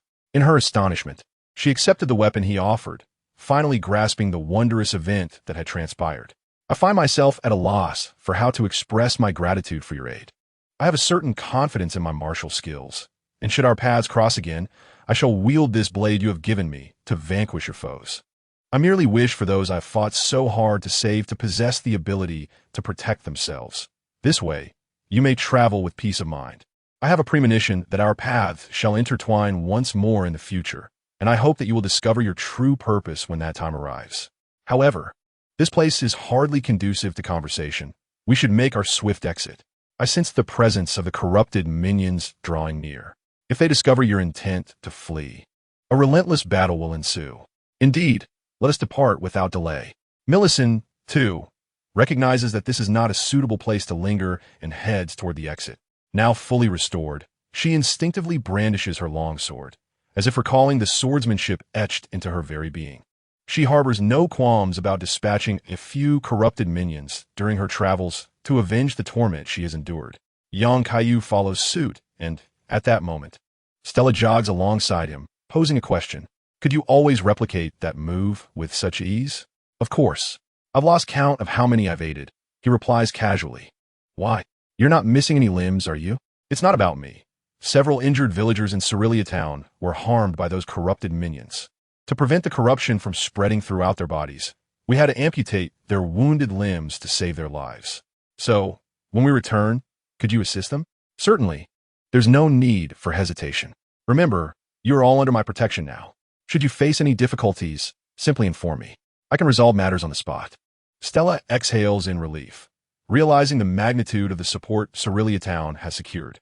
Her two mentors had primarily advised her to observe the nature and hidden strengths of her newfound ally during her departure. After all, the general who once safeguarded them, General Latine, has succumbed to madness. Thus, Cerelia is eager to ascertain the true strength of her new protector, which now appears to far exceed even the most optimistic expectations. As they step out of the church, Yang Kaiyu notices several corrupted minions approaching. Just as he prepares to charge, he halts abruptly upon witnessing Millicent's intent to engage. Would he finally witness that legendary technique? Millicent, poised and ready, positions her longsword behind her in preparation, as the enemy remains oblivious. She locks onto the central foe and lunges forward with explosive momentum, sending it soaring through the air. With a swift thrust, she pierces the creature mid-flight, then forcefully drives it down, drawing her weapon out to find the unfortunate minion nearly cleaved in two. The other corrupted minions, witnessing this display, are taken aback, emitting strange cries as they scurry to the ground, attempting to distance themselves and seek an opportunity to strike. Yet Millicent grants them no chance to react. Leaping into the air, she locks on her next target and begins to gather her energy. In an instant, her longsword transforms into a multitude of shadowy figures, and with frenzied motions, she unleashes a realm of death forged from sharpened blades upon the corrupted minions below. Caught off guard and unable to counter, those drawn into this deadly vortex are mercilessly reduced to fragments by countless razor-sharp edges. The uncorrupted minions, not locked onto Millicent, seemed to sense an opportunity as they targeted the frenzied figure wielding a sword, seemingly preparing to unleash their silken threads for an attack. Yet, they could not anticipate that, at the very moment when their kindred on the left was ruthlessly dispatched, Millicent altered her charging trajectory with an extraordinarily uncanny maneuver, executing a swift 180-degree turn-of-charge towards them. The corrupted minions were utterly unprepared for such a display of swordsmanship. Their hastily launched threads lacked the necessary power and were effortlessly repelled. Before they could even conceive of fleeing, they were ensnared within the tempest of blades surrounding Millicent. Reduced to mere fragments, This was precisely the exhilarating sensation. Young Kaiyu felt a surge of excitement, almost vocalizing his delight. He was intimately familiar with these two techniques. Millicent's single-handed gesture vividly conjured images of the subsequent move in his mind, corresponding to the Valkyrie's grappling techniques and her renowned skill, the waterbird dance. The grappling technique was manageable, given its obvious wind-up, but the waterbird dance had been an enigma during his initial encounters with the Valkyrie, where he had relied on the aid of his ally, Brother Tyr, to withstand its onslaught. Evading purely through rolling had felt instinctively counterintuitive. Though he had eventually learned to dodge after repeated confrontations, the psychological imprint it left on him was not easily erased, especially considering the second phase of the waterbird dance, which carried the taint of corruption, an exacerbation of his woes. Thus, witnessing the very technique that had once mercilessly vanquished him being wielded by Millicent, as it sliced through the unfortunate crustaceans into disarray, was nothing short of thrilling. Millicent, satisfied, sheathed her long sword. Her recent display of swordsmanship had been instinctual, and the results seemed commendable now that her arm was restored. Stella, observing the almost flamboyant display of skill, found herself momentarily entranced. Glancing at the dagger in her hand, she pondered whether she should also learn such dazzling maneuvers. Her mentor had never imparted such techniques to her. For a fleeting moment, she envisioned the impressive swordplay she could potentially develop with a Noxian fluid sword. Upon Millicent's return, Yang Kaiyu erupted into applause, not for any other reason than the fact that as long as the waterbird dance was not being directed at him, it brought him immense relief. The trio then made their way down the mountain, departing from the corruption-diseased cathedral.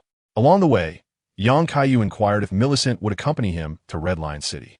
However, Millicent expressed little interest in the battle sacrifice. She was eager to embark on her journey. He understood her sentiment. After all, he would inevitably head toward the sacred tree in the future, and there would be opportunities for their paths to cross again. Thus, he felt no obligation to hinder her. Recognizing that his primary focus was awaiting the moment of battle sacrifice, and it would be somewhat inappropriate to bring Millicent along to confront General Ratarn. Before their parting, Yang Kaiyu presented Millicent with a token. His band of wandering merchants had already departed from Stonvale, journeying to various borderlands in search of intelligence. Should she encounter her merchant companions, they would undoubtedly provide her with the necessary assistance, making her travels less arduous. Millicent did not hesitate to accept the kindness offered to her. She had already received ample support from him and felt uncertain about how to repay such generosity. However, she discerned that he seemed eager to assist her in fulfilling her mission, and thus, she resolved to focus solely on the objective she was determined to accomplish, which would, in its own way, honor his expectations. Chapter 92. The visitor from Red Lion City, after bidding farewell to Millicent as she commenced her journey from Celia, Yang Kaiyu had concluded the most pressing matter in Gaylide. Now, he awaited the forthcoming day of the battle memorial with patience. Thanks to the support he had extended, Celia's days were no longer as strained as before. With the restoration of the damaged seals, they no longer feared the onslaught of the corrupted minions. Upon Stella's return, she engaged in a conversation with the two Nox swordsmen within the Temple of Chairs, the content of which remained a mystery. However, just as Yang Kaiyu was preparing to leave Celia for Red Lion City, she unexpectedly approached him. "Are you suggesting that you wish to accompany me to the battle memorial?" "Indeed. We are aware of General Ratton's current predicament. Previously, we were unable to confront those threats, but now that we have a means, it is time for us Celian folk to repay the general for his years of protection with a magnificent farewell. Moreover, this pertains to the seals of the stars. The fate of we, the eternal offspring, shall begin to unfold thereafter. Though uncertain if this is a boon or bane, it is certainly preferable to our present stagnation. Since you feel so strongly, I shall take you to Red Lion City. The battle memorial is but 4 days hence, and the flourishing of the celestial bodies signifies the commencement of the event. However, do exercise caution. You are undoubtedly more aware of General Ratton's prowess than I. Leave the primary combat to me, as your fighting style is not suited for direct confrontation." Stella, well aware of her own limitations, acknowledged the truth of his words. Although she had wholly inherited the essence of all the Nox combat techniques from Celia, she felt unqualified to compare herself to General Radon, who was renowned as the mightiest demigod. She could still vividly imagine the extraordinary feats her masters had accomplished in their prime, inscribed in the Sword Tomb, a legacy of glory. The strongest gravity mage of the Borderlands had embodied the shield of Celia, shattering the malice from the stars, and subsequently suppressing the celestial bodies with sheer force. Thus, she had long since resolved that merely being a witness would suffice, adhering to the principle of survival. If she could lend a modicum of assistance, that would be splendid. Otherwise, could one truly expect her to believe that the assassination spells she wielded could inflict harm upon such a formidable demigod? At this moment, having only recently arrived in the city of Red Lion, Patch, who was contemplating the best location to set up a stall and swindle his fellow fated ones, suddenly sneezed. Unbeknownst to him, not far away in the town of Syria, another individual, sharing his mindset, was also preparing to participate in the battle memorial. After all, he had merely rushed over upon hearing that the battle memorial in Red Lion was open to all, hoping to test his luck. The last naive soul he encountered had allowed him to profit handsomely, compensating not only for the damage inflicted upon his shield, but also enabling him to acquire superior equipment. Otherwise, he doubted he would have had the audacity to venture alone into such perilous territory as Gelid in search of fortune. As he fantasized about the potential gains in runes, a customer approached, interrupting his reverie. Instantly, he donned a professional F.A.A.D.E., eager to please. "How much for each of your arrows?" 40 runes apiece, but I'll offer a discount for purchases of 10 or more. Are these feathers made of gold? Or are the arrowheads gilded? Look around. Where else can you find arrows? These were directly procured from the soldiers. If you think they're overpriced, I find them exorbitant as well. All right, show me 20 of them. Patch hurriedly retrieved a set of arrows from his pack, all painstakingly scavenged from corpses over many days. They were worth the price, even if they were double that of a wandering merchant's wares. What do you think? Satisfied? Are these arrows genuine? I don't want to shoot and have half of them splinter. You, sir, have quite the sense of humor. I wouldn't sell subpar products in my own stall.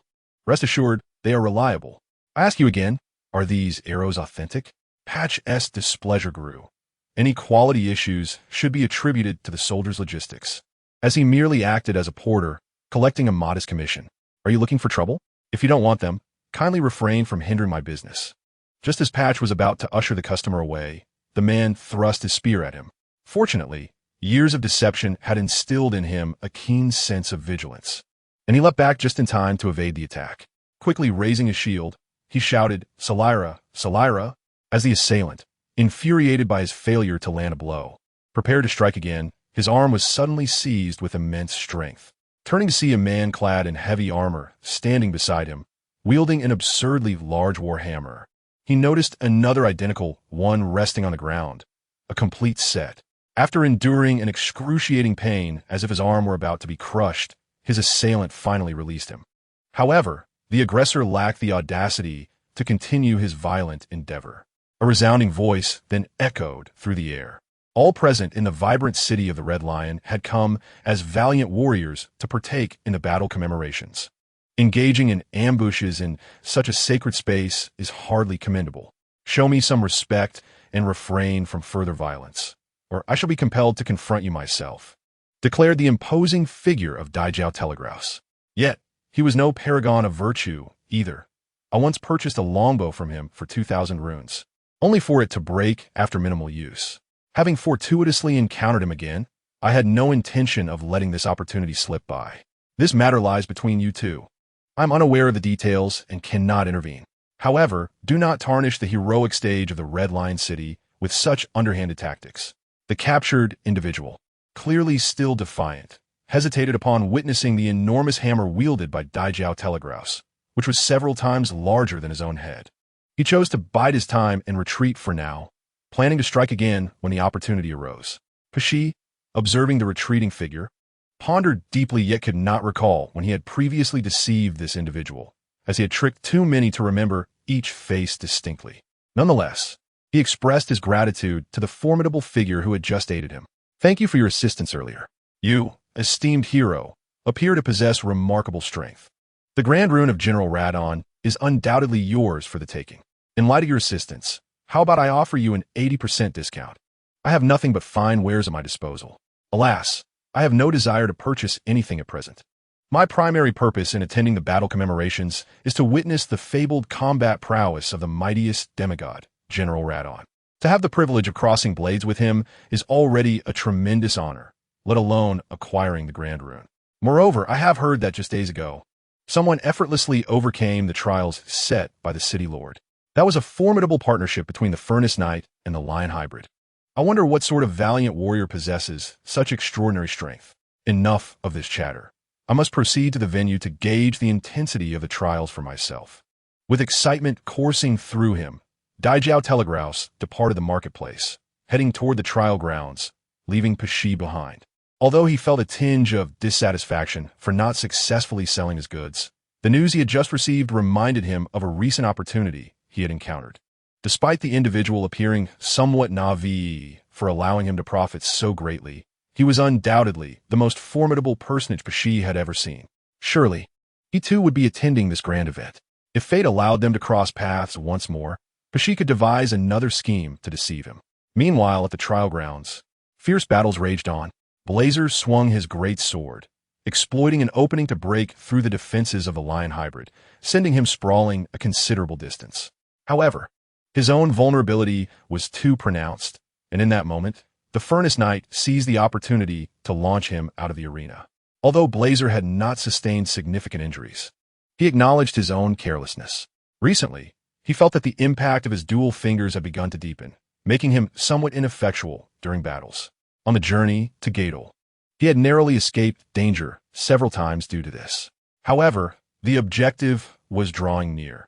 As long as he successfully defeated General Raton during the sacrificial battle, the path to the Eternal City would be unveiled. Even if he were no longer present, Lonnie could continue her journey. Struggling to stand, Blazer received a supportive hand from the warrior Alexander nearby. The recent battle was indeed impressive. Had he been a bit more cautious, victory could have belonged to him. I feel a tinge of regret as well, but I heard that someone passed the trial just a couple of days ago. Are you aware of this? I would like to meet them. Perhaps we could provide each other some assistance once the sacrificial battle commences. You mean that battle? I was present at the scene, although it may not have unfolded as you imagined. I'm uncertain whether to classify it as a battle or merely an overwhelming domination. Who was it that dominated these two warriors? Do you know them? Indeed I do. They saved me once on the road. They claim to be the Lord of Stonevale City. Initially, I found it hard to believe, but after witnessing the battle that day, I am convinced that such a formidable warrior would not deceive me. So it was him.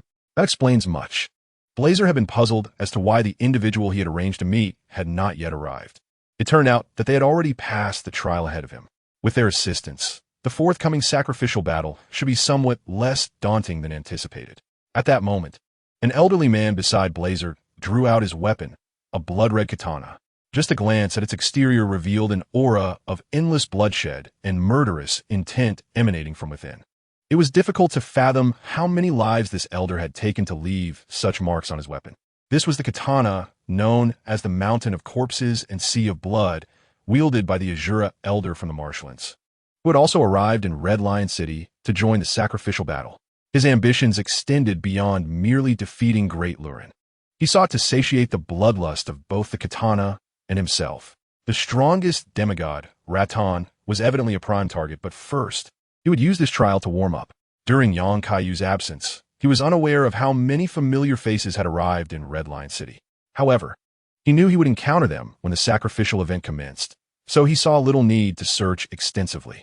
At that moment, he entered Red Lion City alongside Stella, bemused by the noticeable increase in security compared to just a few days prior. Perhaps, as the date approached, Jillian had relaxed the admission standards to attract more participants to the battle. Although many might be unworthy, they could still serve to bolster the numbers.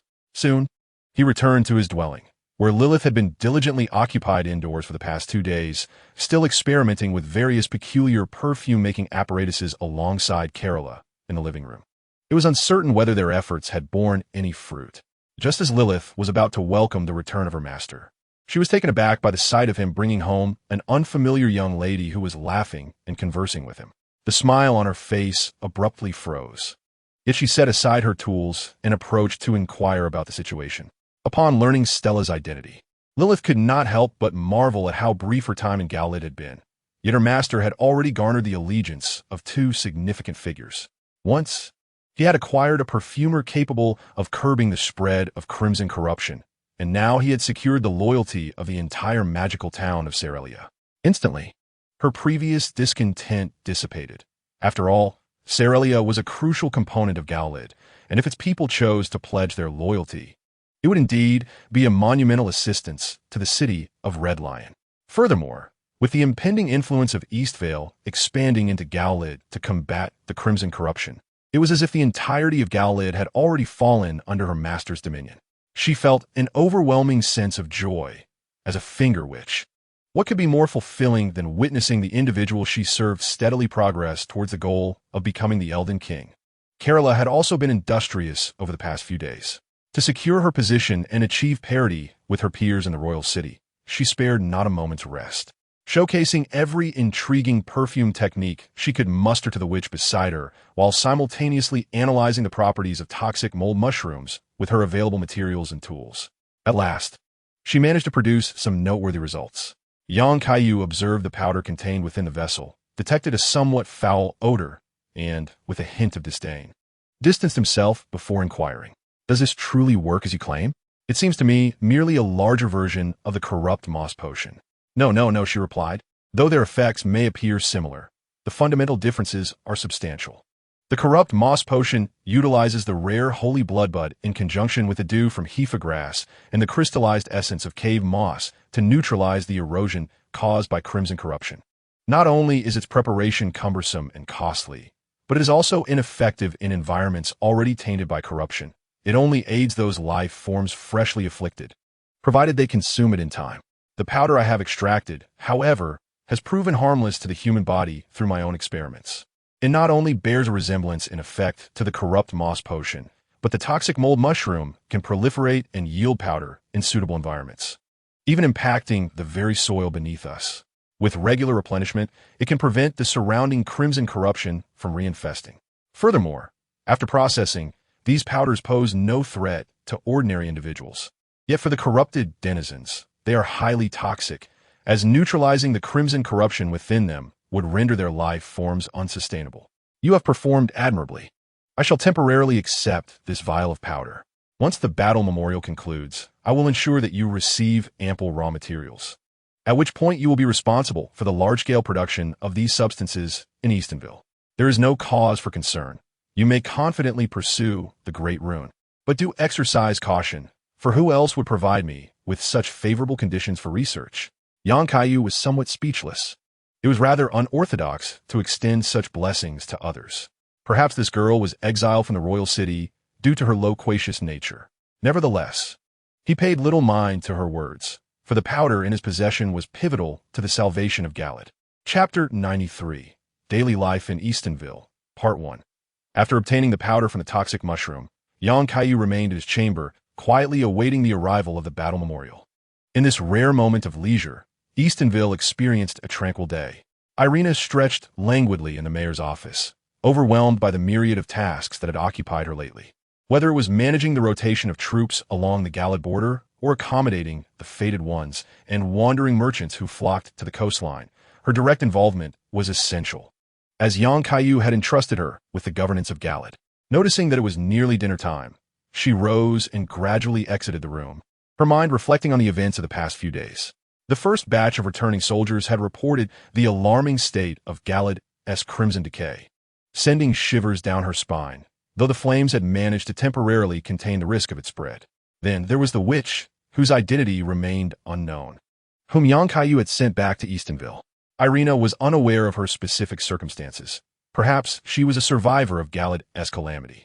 Nevertheless, the witch had begun to engage in upgrading services akin to many in the city who lacked dedicated witches. Numerous fated ones, deprived of their own witches, had to rely on this method for advancement. The earnings she amassed appeared to be saved for the opportune moment to hire guards for an undisclosed purpose.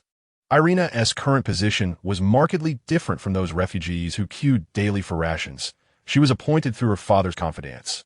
However, this also meant she could not freely leave the core area of Eastonville, though for her, who had been blind since childhood, the distinction was minimal. The environment of Nimguff was fraught with peril, most of which stemmed from the remnants of the Golden Dynasty. Previously, Nimguf had been the most remote borderland, rife with the residual forces of the Storm King, far removed from the heart of the Golden Dynasty. No one was inclined to invest effort in its restoration. Even less so after the Shattered Ring. Even with the Dragon Flame, Yakur could not cleanse it in a short span. Thus, for the safety of the few rational refugees they had managed to find, remaining within the city to partake in sustenance was their only option. It was a blessing that they could assist in the repair of various fortifications damaged in previous battles. Nodding in acknowledgement to the various wandering knights of the lost homeland along her way, Irina soon arrived at her usual dining spot, where a familiar figure awaited her. Elsa, who was presently in charge of military affairs within the city. She dashed forward, embracing her companion warmly. "It has been so long, Sister Elsa. Why do you seem so disheartened?" Elsa, with a resigned sigh, set down her fork, allowing the exuberant girl to express her affection before they finally parted. Throughout these past few days, she had come to regard Irina as a younger sister, although she was still somewhat unaccustomed to the latter's fervent demeanor. She pointed toward the window, where several knights were observed training newcomers to become competent warriors. However, the results were rather disconcerting. Even Irina, who was nearly oblivious to military matters, could discern the telltale signs of disarray in their stances. "See, this is precisely what troubles me. We are critically short on personnel. The forces that were once barely sufficient are now inadequate. Aside from the absolute minimum required to safeguard the city, most of our available soldiers have been dispatched to Galid and various wilderness locations to confront those perilous creatures. Thus, I am compelled to recruit a significant number of new individuals to bolster our combat strength. Yet, as you can see, it remains exceedingly challenging to cultivate effective fighting capability in such a short span. The knights within the city have rarely concerned themselves with training, and I am no exception. I have always been a vanguard in battle. It is quite daunting for me to be tasked with training these individuals." Elsa found herself unable to commend the combat prowess of these recruits. While many were descendants of warriors, their fighting capabilities were still far from adequate. In a collective military context, they were no match for the hybrids. They paled in comparison to the formidable army of the Golden Dynasty that lingered in her memories. Particularly vexed, she thrust her fork into the plate below, piercing through the wooden table after witnessing a soldier stumble, even in formation. Irina, sensing her frustration, urged Elsa to remain calm. Reflecting on her own experiences, she offered some words of encouragement. "Sister Elsa, please do not be too upset. You are not alone in your worries. I share them as well. Not long ago, I was blind, and now I have been entrusted with the position of city lord. Why do you suppose I was chosen?" After a moment of contemplation, she continued, "Perhaps it is because your father possesses the experience of being the lord of Moan City and would wholeheartedly support you. Moreover, our Storm King is currently engaged in battles far from here and would naturally prefer to entrust his position to someone he trusts and admires. Do you think there could be other reasons?" Irina felt a blush creep upon her cheeks at this line of reasoning, but upon seeing the teasing expression on Elsa's face, she realized her companion was merely jesting. Nevertheless, she articulated her thoughts. "The reasons you mentioned may hold some truth. Yet I believe the most significant reason lies in what he told me. This world is but a grand, chaotic stage." Elsa had a fleeting comprehension of the statement, feeling as though she grasped a fragment of its meaning, when her interlocutor continued. "Like me, I am merely a blind woman who has spent years confined to the city due to my affliction. The mere act of learning to write required immense effort from my father, who guided me through auditory and tactile means. In light of this, it seems I am unworthy of occupying such a significant position. However, the reality is that within the entirety of Stone Vale, I am arguably among the most knowledgeable few. Most scholars have, by now, likely lost even the intellect of a hybrid, and among the exiled knights, my father stands out as one of the more educated. Thus, considering these factors, it appears that in his absence, I am thrust into this role. At the very least, I can comprehend some of the governance strategies he imparted before his departure, and I possess sufficient supporters to help me realize these plans." Even the seemingly magnificent Golden Dynasty was not exempt from turmoil. During its zenith, it appeared flawless, yet after the shattering of the Law Ring, chaos erupted everywhere. Those so-called great demigods have transformed the borders into a state of disarray, and Greg's brutal actions are executed openly within the city. Therefore, in comparison, it seems we are faring quite well. At least Nimgruff is considerably better than it once was, is it not? Upon hearing such reasoning, Elsa's initial discontent began to dissipate. Upon reflection, she recognized that during her time fighting alongside the Golden Dynasty, victories were seldom attributed to the slow-moving, imposing armies. Regardless of the outcome, it was King Geoffrey who personally wielded his axe, engaging in one-on-one duels with enemy leaders. Even when faced with betrayal, she adeptly evaded the pursuing forces, ultimately being captured by the elite Furnace Knights. This line of thought led her to believe she had performed reasonably well. She surmised that if she could vanquish an enemy leader in single combat, then the soldiers, despite their inability to form proper lines, possessed a combat effectiveness that was, at the very least, acceptable, sufficient to deal with other foes. Indeed, the world resembled a grand makeshift stage, even if hastily constructed and somewhat chaotic.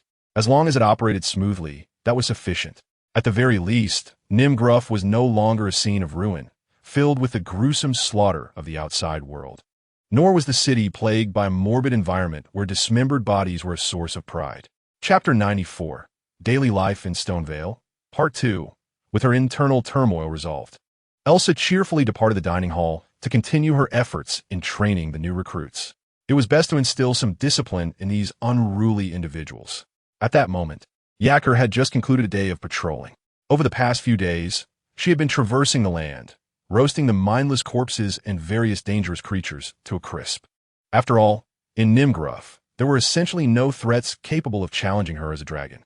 In the depths of the dense forest, the rugged and resilient rune bears typically soared through the skies, hurling stones and other objects down upon their foes, subsequently swooping down to deliver devastating blows that would reduce adversaries to mere bear patties. This method not only ensured a swift resolution, but also preserved the integrity of their pelts. It is puzzling why the humans within the city hold such an affinity for animal hides, as if they themselves had not stripped the scales from their own kind to fashion weapons. Yet, the sorrows of one species do not resonate with another.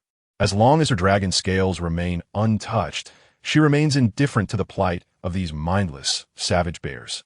Although Akir often favored resting by Lake Akir, she occasionally ventured into the city, having been somewhat swayed by young Kaiyu's influence and desiring to integrate into human society. Irina had graciously dismantled a rooftop to create a designated landing space for her, lest her frequent descents into the town square seem overly ostentatious. Just as she prepared to descend, a series of ear-splitting shrieks startled her, nearly causing her to crash into a building. Turning her head, she beheld the scene of chaos surrounding a woman named Elsa, with more than 10 individuals sprawled upon the ground. The cries emanating from one unfortunate soul subjected to a brutal beating. Akir shook her head and assumed a human guise, deeming the woman far too fearsome to provoke. Instead, she resolved to seek out Irina for companionship. It was curious how the latter appeared to relish her current form, often spinning with her in delight and adorning her with various garments. Akir recognized that Irina shared a close bond with young Kaiyu, a relationship that, in human society, might be referred to as romantic. Though she found herself perplexed by such intricate ties, she recalled that several couples had once sought to challenge her, only to meet a fiery demise. As she joyfully hopped her way to Irina's office, she sensed the presence of others within, prompting her to lose interest and take flight to explore other areas of the city. The storm eagles appeared quite delectable, and she considered stealthily capturing a few for roasting, confident that no one would notice. Meanwhile, standing beside Irina was Edgar, who had just returned from a lengthy negotiation with the lords, eager to report on their circumstances and check on his daughter's well-being. He had harbored concerns about potential disturbances during his absence, yet he was relieved to find her thriving, allowing him the prospect of an early retirement. The night in Eastonville was devoid of nightlife. Aside from the soldiers on patrol, the city lay in a deep slumber. Edgar gently urged Irina that it was time to rest. Nodding in agreement, she prepared to conclude her day's work, but was momentarily entranced by the dazzling array of stars overhead, a sight she had never witnessed in such abundance. Understanding his daughter's thoughts, Edgar remarked that the time was nearing. News from the Red Lion City indicated that the night of the most brilliant stars heralded the commencement of the battle memorial. I believe he will soon conclude his matters and return. The situation in Galad cannot be resolved solely by the Red Lion City. We in Nimgruff must deploy a considerable number of personnel. Father, I am aware of what you say, yet I am still somewhat apprehensive about the circumstances he faces. After all, he confronts the formidable demigod General Ratine and the overwhelming crimson corruption. I know I should trust in his ability to prevail. Yet I cannot shake this lingering unease. This is entirely normal. Why I sent you from the city of Moan, although it appears my decision nearly led to grave consequences. At that moment, it seemed the only way to ensure your survival. Still, as I watched you depart, I felt a pang of regret. None of us can predict how the future will unfold. As long as we attend to our own responsibilities, that is sufficient. I have faith that he will accomplish feats I scarcely dare to envision. For now, your task is to rest and await good news. You must return to your slumber. Even as the city lord, you ought to heed your father's counsel. Irina smiled and nodded, obediently retreating to her chamber for rest. Edgar gazed upward at the starry sky, hoping that this forthcoming battle would honor a smooth resolution. Unbeknownst to him, at the highest point of Stonevale City, a translucent blue figure silently observed the tranquil town. Lonnie's avatar had been present in Stonevale for several days. She had initially come merely to assess potential dangers, yet she found herself intrigued by the various occurrences within the city. Notably, she discovered a wizard named Celian in a concealed room. She witnessed him perusing a variety of fundamental magical tomes, organizing them meticulously, and personally authoring numerous basic instructional materials. After reviewing some of his outline plans, if her intuition served her correctly, it appeared he had heeded young Kaiyu's directives to assist in the training of a wizard army, currently engaged in the most rudimentary preparations. Lonnie was somewhat astonished. The stream of wizards, preoccupied with conjuring spells, did not strike her as the type to engage in such activities. Even when teaching magic, they typically focused on mentoring disciples while promoting their own theories for succession, rather than conducting widespread training. Even magic academies only admit students with sufficient aptitude. Those lacking talent are often expelled. What on earth could be occupying that individual's mind? And where might he find so many intellectually capable individuals? Lonnie suddenly realized that his audacity to recruit even wandering merchants for such fanciful endeavors was not entirely surprising. However, she held no disdain for such unconventional individuals. Rather, it is precisely those willing to ally with her despite knowing her true identity that intrigue her. She wondered about the situation in Blazer. Once the ritualistic battle concluded, she would be poised to initiate her next course of action. Perhaps she had been overly sensitive regarding previous matters. Yet lingering for a few more days would bear no adverse consequences. As all remained somewhat complacent, a malignant force from the royal city stealthily approached the city of Shidongweir, biding its time to reveal its fangs. Chapter 95. The return of the tower with merely 2 days remaining until the sacrificial battle commenced. A camp of Caden mercenaries was established on the southernmost beach of the Crying Peninsula. They had been hired by the city of Moan to guard the coastline. As new Fade walkers occasionally crossed the sea, their duty was to inform these individuals of the orders from Shidongweir, thereby preventing any Na'vi newcomers from inadvertently breaching taboos. For these Caden mercenaries, this task was a significant improvement over their previous employment. Initially, they had been contracted by the nobles of the royal city to serve as protectors, while desperately seeking ways to eliminate these immortals. The goal was a thorough extermination, not a mere consumption by some wild beast, which would lead to a tragic end. Even if devoured and excreted, these immortals would merely transform into a writhing mass upon the ground. Thus, it remained their responsibility to ensure the safety of their charges until their employer identified a suitable method of demise. This was no easy task. They had traversed the tumultuous borders, arriving in Nimjef without discovering an appropriate solution. However, things took a turn not long ago. Shortly after passing Shidongweir, they heard a series of tremendous noises, indicating an intense battle within the city. Confused, they glanced at their employers, who were largely incapable of coherent speech, and decided against soliciting their opinions. A few days later, the insatiable desperate nobles were incinerated by a benevolent dragon passing by, leaving not a trace. After paying their respects with a military salute, the dragon refrained from further aggression. They later learned that this was the same dragon that had long inhabited Lake Akir. Though the Caden mercenaries were uncertain whether they had fulfilled their duty, the sight of the ashes on the ground suggested that their former employers were emotionally stable. With no objections from them, the mercenaries began contemplating the pursuit of new employment. Finding suitable work in the borderlands was no simple feat, especially for mercenaries like themselves. Bad luck could result in unpaid wages, along with the ever-present fear of being subjected to peculiar fates at the hands of their employers. Fortunately, after encountering a few fellow countrymen stationed at the checkpoint before Shidongweir, they were recruited and assigned to distribute temporary identification cards to the newly arrived Fadewalkers. A brief inquiry and the registration of basic information would suffice to obtain these cards. With the temporary identification in hand, they could navigate the patrols without hindrance and even receive protection from the soldiers. However, this privilege was time-limited. They were required to exchange the temporary cards for formal ones at the designated checkpoint within the stipulated time. Failure to do so would result in being treated as an illegal resident and apprehended accordingly. As twilight descends, the Kaidan mercenaries find themselves somewhat lethargic, gathered around the campfire, gazing blankly at the coastline. Scattered around the fire are several transparent bottles, a small luxury bestowed upon them by the city of Moan as part of their employment benefits. For these individuals hailing from the snow-capped mountains, such life-giving libations are indispensable. Boss, what is going on today? It feels unusually quiet. Not a single faded one has come ashore. Lon seems to have it too easy. I feel a bit guilty about it. I've told you countless times to address me as captain when we are out on duty. Now that we have a moment of respite, you still can't seem to be pleased. Keep your joy to yourself. Since others are treating us so well, we must stay alert and work diligently, ensuring that no suspicious individuals slip through. As the captain finished speaking, he fell silent, his gaze drawn to a tattered vessel slowly approaching the shore. The boat was so diminutive that it was easy to discern a single ragged figure sprawled across its deck. The captain exchanged glances with his subordinates and personally led a few men to investigate the situation. They had been instructed that if it were an enemy, they should engage if capable or retreat and call for reinforcements if not.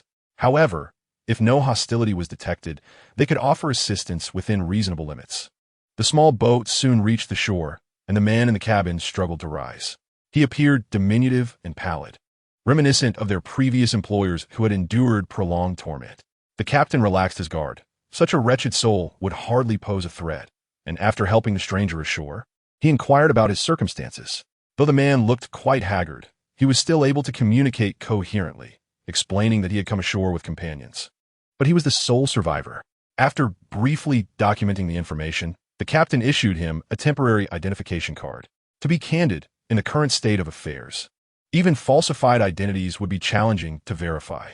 The primary utility of this identification was to account for the remaining rational souls alive. As long as no one was indiscriminately attacking others, that sufficed for the time being, with further inquiries to follow later. Having informed the man of his next steps, the captain watched him depart the camp, furrowing his brow in contemplation.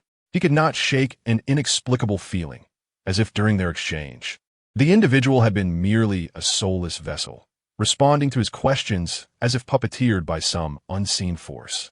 Yet he reassured himself that perhaps he was overthinking the situation, or that the man's mental state was simply unwell. Once he reached the nearby city of Moan and rested a while, he would likely be fine. After all, like the city of Stone Vale, Moan was currently distributing food freely, ensuring that these people would not starve. However, the pallid man, upon departing the Kaidan mercenaries' encampment, did not head towards the city of Moan. Instead, he abruptly changed direction, running at an unnatural speed away from it, all the while examining the temporary identification card with hollow, vacant eyes, lost in some inscrutable contemplation. As night deepened, the man arrived at his destination, the Tower of Return. Suddenly, his body convulsed, transforming him into a colossal monstrosity, a malevolent doppelganger crafted by Mongate. He had chosen an unremarkable soldier from the royal city to host his manifestation and, by way of the sea, circumvented the main routes to re-enter the Weeping Peninsula. This was no simple endeavor. The defenses of Stone Vale were formidable, making it challenging for large forces to remain undetected. Thus, he resorted to the desperate tactic of disguising himself as a shipwrecked fated one to infiltrate the Weeping Peninsula.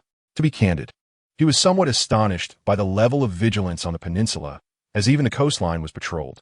Nonetheless, he refrained from alarming the guards and instead sought to gather information. After all, if he were discovered, it could alert the person in Gelid, which would be undesirable. Even the malevolent entity found merit in this strategy, It effectively congregated the maximum populace at minimal cost while simultaneously enhancing control over the entire domain. He could not help but contemplate whether to adopt a similar approach in the royal city. However, his purpose was not to gather intelligence. Rather, it was to deliver an unexpected blow to this nascent terrestrial force. Under the cover of darkness, the malevolence stealthily approached the periphery of the Tower of Return. At that moment, the tower was guarded by a contingent of soldiers from Morn City. In truth, Kaiyu had not overlooked this location when he initially cleared the Weeping Peninsula, recognizing it as a point capable of directly teleporting to the royal city. The actual Tower of Return appeared significantly more formidable than its dilapidated in-game counterpart, boasting a complete teleportation portal within. This was to be expected, as the tower was ostensibly constructed to await Geoffrey's return to the Borderlands, and was intricately linked to Queen Marika's strategy of expelling the Fated Ones. Given its importance, it was inconceivable that it would merely serve as a rickety chest for teleportation traps. This was a long-distance teleportation array connecting the southernmost tip of the Weeping Peninsula directly to the royal city. For the moment, Kaiyu had no intention of heading to the royal city. He merely ordered the area to be secured and subsequently shattered the teleportation portal. This would at least alleviate concerns about incoming forces from the royal city. Yet, he had not anticipated that it could still be restored. The survival of the teleportation portal in the royal city implied that it could be reactivated. The objective of the malevolence was to reawaken this teleportation array. Although, under the present circumstances, it could only function as a one-way portal. This sufficed.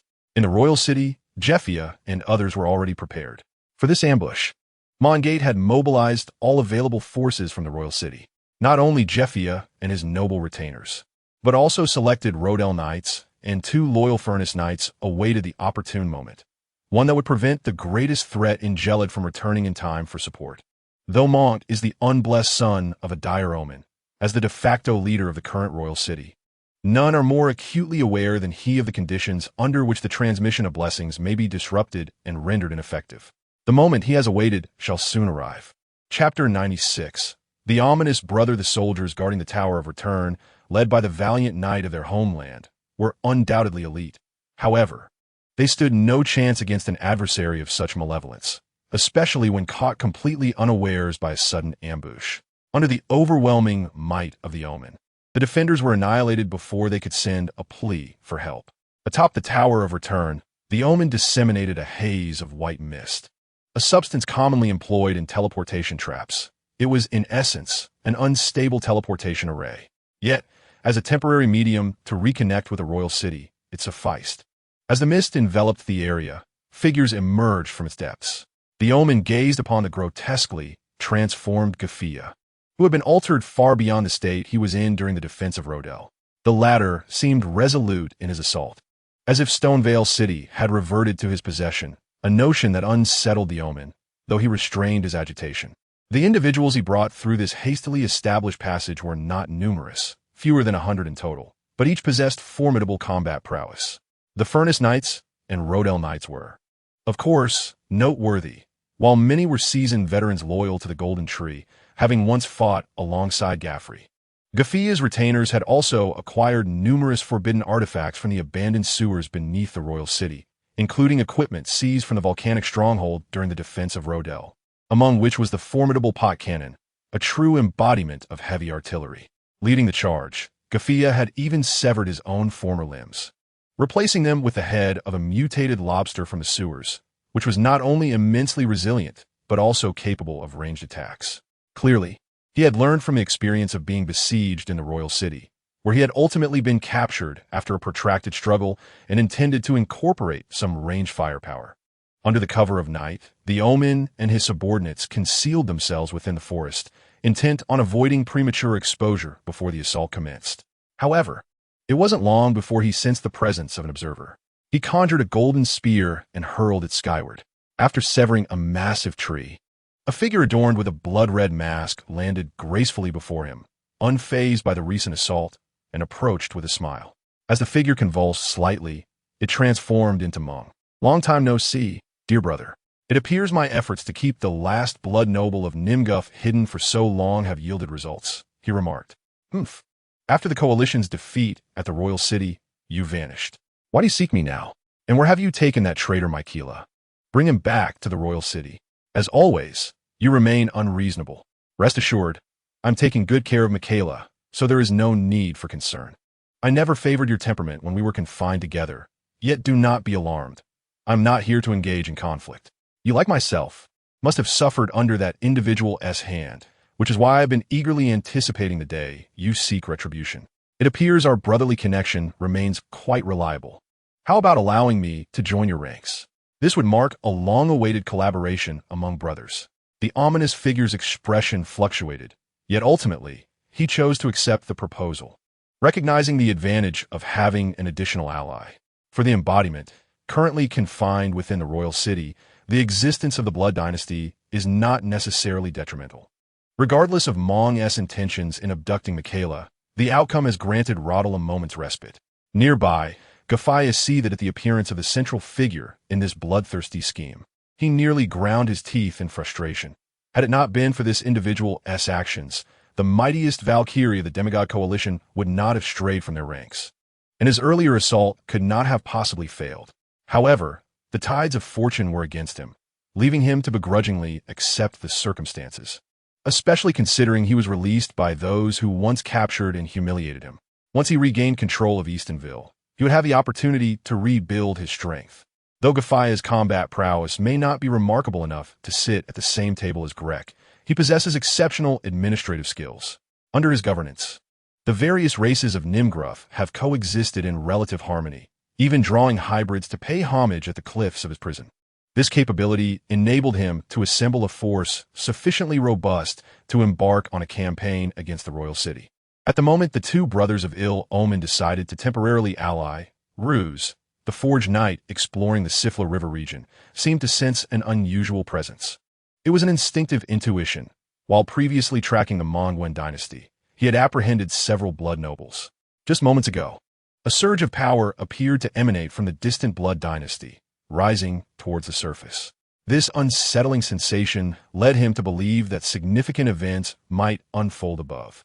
However, lacking definitive evidence, he resolved to eliminate the ancestral spirits that had persistently rained arrows upon them before personally escorting a contingent of soldiers, due for rotation, back to Eastonville. If it were merely a figment of his imagination, that would be for the best. With only a day remaining until the commencement of the sacrificial battle, the patrolling soldiers of Morin City discovered an abnormal situation regarding the return tower. The leading Lost Homelands Knight, upon gazing at the multitude of corpses strewn about, felt a chill run down his spine. What kind of individual could inflict such devastation? He hastened back to Morin City to report the news before nightfall. The individual recommended by Edger to become the new Lord of Morin City was well aware that this was beyond his capacity to handle. He urgently ordered the defenders of the Weeping Peninsula to regroup, lest they merely offer their heads as sacrifices. Swiftly, he relayed this information through the fated ones sheltered within the city, utilizing the blessing of transmission to inform Eastonville.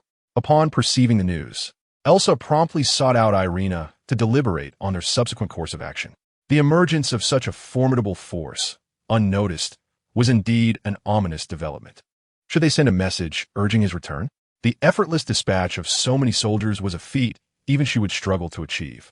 Irina clutched an amulet, a modified version of the summoning talisman bestowed upon her by young Kaiyu before his departure, which allowed for an emergency signal to summon him back through the blessings of teleportation. However, after much contemplation, she ultimately refrained from taking action. Tomorrow marked the commencement of the battle commemoration, and she wished to delay, not wanting to provide others the opportunity to seize General Raton's Grand Rune. The knowledge of this development would likely influence the battle. Thus, she ordered the patrolling soldiers to return, and when the stars resumed their celestial dance, she would promptly send a message. This plan sufficed. He would return within 2 days at most. Yet, she implored him to promise that should genuine danger arise, he would call for help without hesitation. In her eyes, his safety was far more precious than a Grand Rune. Presently, the essence of Nimjeff was largely concentrated within the walls of Stonevale City, which also fortified Irina's decision to refrain from summoning him immediately. The incident regarding the tower had only transpired a day prior, and no further disturbances had been reported from the Weeping Peninsula. Regardless of the perpetrator, significant damage was unlikely within 2 days. Of course, if true peril did present itself, she would not hesitate to seek assistance. Chapter 97. The battle commemoration begins amidst the unsettling atmosphere enveloping Nimjev. The day of the long-awaited battle commemoration in Gelid finally arrived.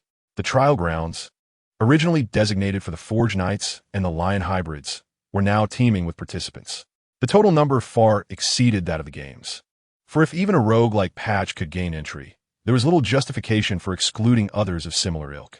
Though their prowess might be lacking, their courage was undeniable. They were truly willing to face the battlefield alongside General Starbreaker. Yang Kaiyu, however, chose not to mingle with the crowd below.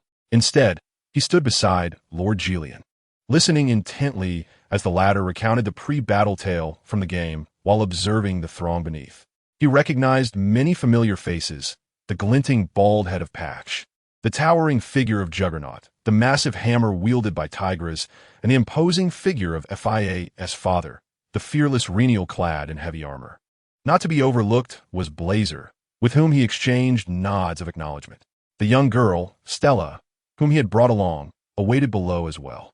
As evening approached, the constellations began to converge in the sky, twinkling and preparing to reach their densest formation. Julian donned his battle armor, determined to participate in the fray rather than merely await the outcome. He was resolved to personally see the general off, and it was undeniable that from this proximity, he bore a striking resemblance to the venerable old man from the neighboring set. Noticing that the time was ripe, Julian raised his weapon and bellowed a proclamation to the gathered crowd below. Brave warriors, welcome. The stars adorn the sky as we gather to honor the moment of sacrifice. The formidable demigod, General Raton, awaits you amidst the shattered remnants of war. Warriors, rise and fight. With honor, vanquish your foes and seize the great rune. The battle of sacrifice commences, as does the tribute to Raton. As Julian's declaration concluded, the participants below were swept up in the fervent atmosphere, erupting in cheers. Suddenly, the ground began to tremble, and a familiar weight of pressure descended upon Red Lion City. Julian, seemingly forewarned of this occurrence, remained unflustered, speaking calmly. The convergence of stars signifies the time of General Raton's greatest strength, yet this is but a fleeting moment. Soon, the general shall transform into a beastly entity. Rather than allow him to be consumed by the corrupting crimson, it is nobler to perish in glory at the final hour. I shall now open the gateway to the desert, and let us bring forth the general's last battle. Yang Kaiyu nodded, feeling the intensified pressure in the air, a force far surpassing previous gravitational fluctuations. Truly, this is the mightiest demigod of the borderlands. Such oppressive energy eclipses that of countless Grecs. As Julian opened the grand door behind him, a massive lift emerged, far larger than any in the games, comparable in size to that in the Kaiyu study, accommodating all participants for the journey. The lift descended slowly to the desert below, where in the distance loomed a colossal figure, flames flickering ominously from within. This was the manifestation of General Raton, harnessing the great rune to suppress the crimson corruption. Unlike the other excited warriors, Patch, who had mingled among the crowd with the intent to remain inconspicuous, now felt a pang of regret for challenging such a powerful demigod. He had initially thought that staying at the back would shield him from harm, but now he pondered whether he might be swept into the chaos, resigned to act in a moment. Meanwhile, at the front of the checkpoint in Eastonville, Malice gazed at the gathering stars, knowing that his opportunity was at hand as they reached their zenith. Over the past 2 days, he had stealthily approached the city, evading the patrols of the Flying Dragon, and managed to arrive at the designated position on time. With a command, Malice directed several mechanized noble arms, equipped with cannonry, to target the checkpoint ahead. As the explosive sounds erupted, the assault on Eastonville commenced. The clawed mechanized nobles charged into the disarrayed camp, weapons engulfed in black flames. This was the essence of a deathly fate capable of annihilating flesh. Having appropriated the power of the death curse, Malice naturally channeled it into this surprise attack. The soldiers stationed at the checkpoint were utterly unable to withstand such overwhelming force. The defensive measures, previously decimated in earlier skirmishes, had yet to be fully restored. Even a few mountain demons that rushed to assist proved futile, swiftly cleared away without a trace. Under the command of the ominous figure, the troops pressed onward toward the inner city without pause. Naturally, The commotion at the checkpoint could not be concealed from those within the city. Elsa, realizing she had lost contact with the soldiers at the checkpoint in a remarkably short span of time, immediately sought out Elena. Given the dire circumstances, she called for reinforcements. Without hesitation, Elena activated the talisman in her hand, but to her dismay, it elicited no response. It seemed the connection to Galad had been severed. Elsa's expression grew grave as she recalled certain unsettling details, incredulously remarking, "Under normal circumstances, the summoning link should not be disrupted unless something has transpired with the summoner. I have heard rumors during the war that some blessed warriors, upon falling into specially crafted traps, could experience a temporary sealing of their summoning or assistance abilities. Could something have happened to Galad?" Elena clenched her fists. The timing of this assault was far too coincidental. She had been meticulously observing the positions of the stars in the sky, and it seemed that just as the battle memorial was beginning, the checkpoint had suffered a surprise attack. Clearly, this was a premeditated outcome. "Do not panic. I believe this is merely temporary. I promised him I would safeguard this city in his absence. Sister Elsa, please take command of the soldiers. If necessary, you can summon the knights of my lost homeland to assist, and I entrust the 2 furnace knights within the city to you." Elsa understood that this was the only course of action. The assailants evidently possessed intelligence about the situation, prompting their sudden attack. However, Stanvale City was not easily breached. Even without contact with its strongest combatants, she was confident in her ability to address this crisis. At that moment, Edgar, clad in heavy armor, hurriedly arrived at the door of Elena's office, breathing a sigh of relief upon seeing his daughter unharmed. "Elena, the situation outside is perilous. You must take refuge in the basement for the time being. It will be best to summon him back. I cannot reach him. I do not know what has transpired with Galad, but I feel my presence here is sufficient. Father, have you not realized that the attackers possess even greater knowledge of Nimgruf's situation than we anticipated? Yaker has been patrolling outside daily, and if even she has failed to detect the attackers, then hiding in the basement would not guarantee safety. This is already the heart of Stanvale City. If they have reached this point, we are all too aware of what that signifies. Thus, I shall not leave this place. Do not worry about me. You should hasten to the front lines to defend." Edgar, observing the stubborn expression on his daughter's face, recognized the validity of her words. He departed with his subordinates, knowing that whoever sought to assault them would first have to contend with him. Chapter 98. The Fall of the Great Wasteland Star. At this moment, young Kaiyu remained oblivious to the fierce battle unfolding in the city of Shadongwai. He had just crossed the river and arrived at the battlefield of the desert, where General Latine's formidable gravitational waves effectively sealed off any plea for help from reaching him. Thus, he focused intently on the colossal figure in the distance. The air reverberated with waves of gravitational force, imposing immense pressure on all the participants present. Then, the general raised a massive bow, drawing an arrow imbued with gravitational magic, and released it with great force.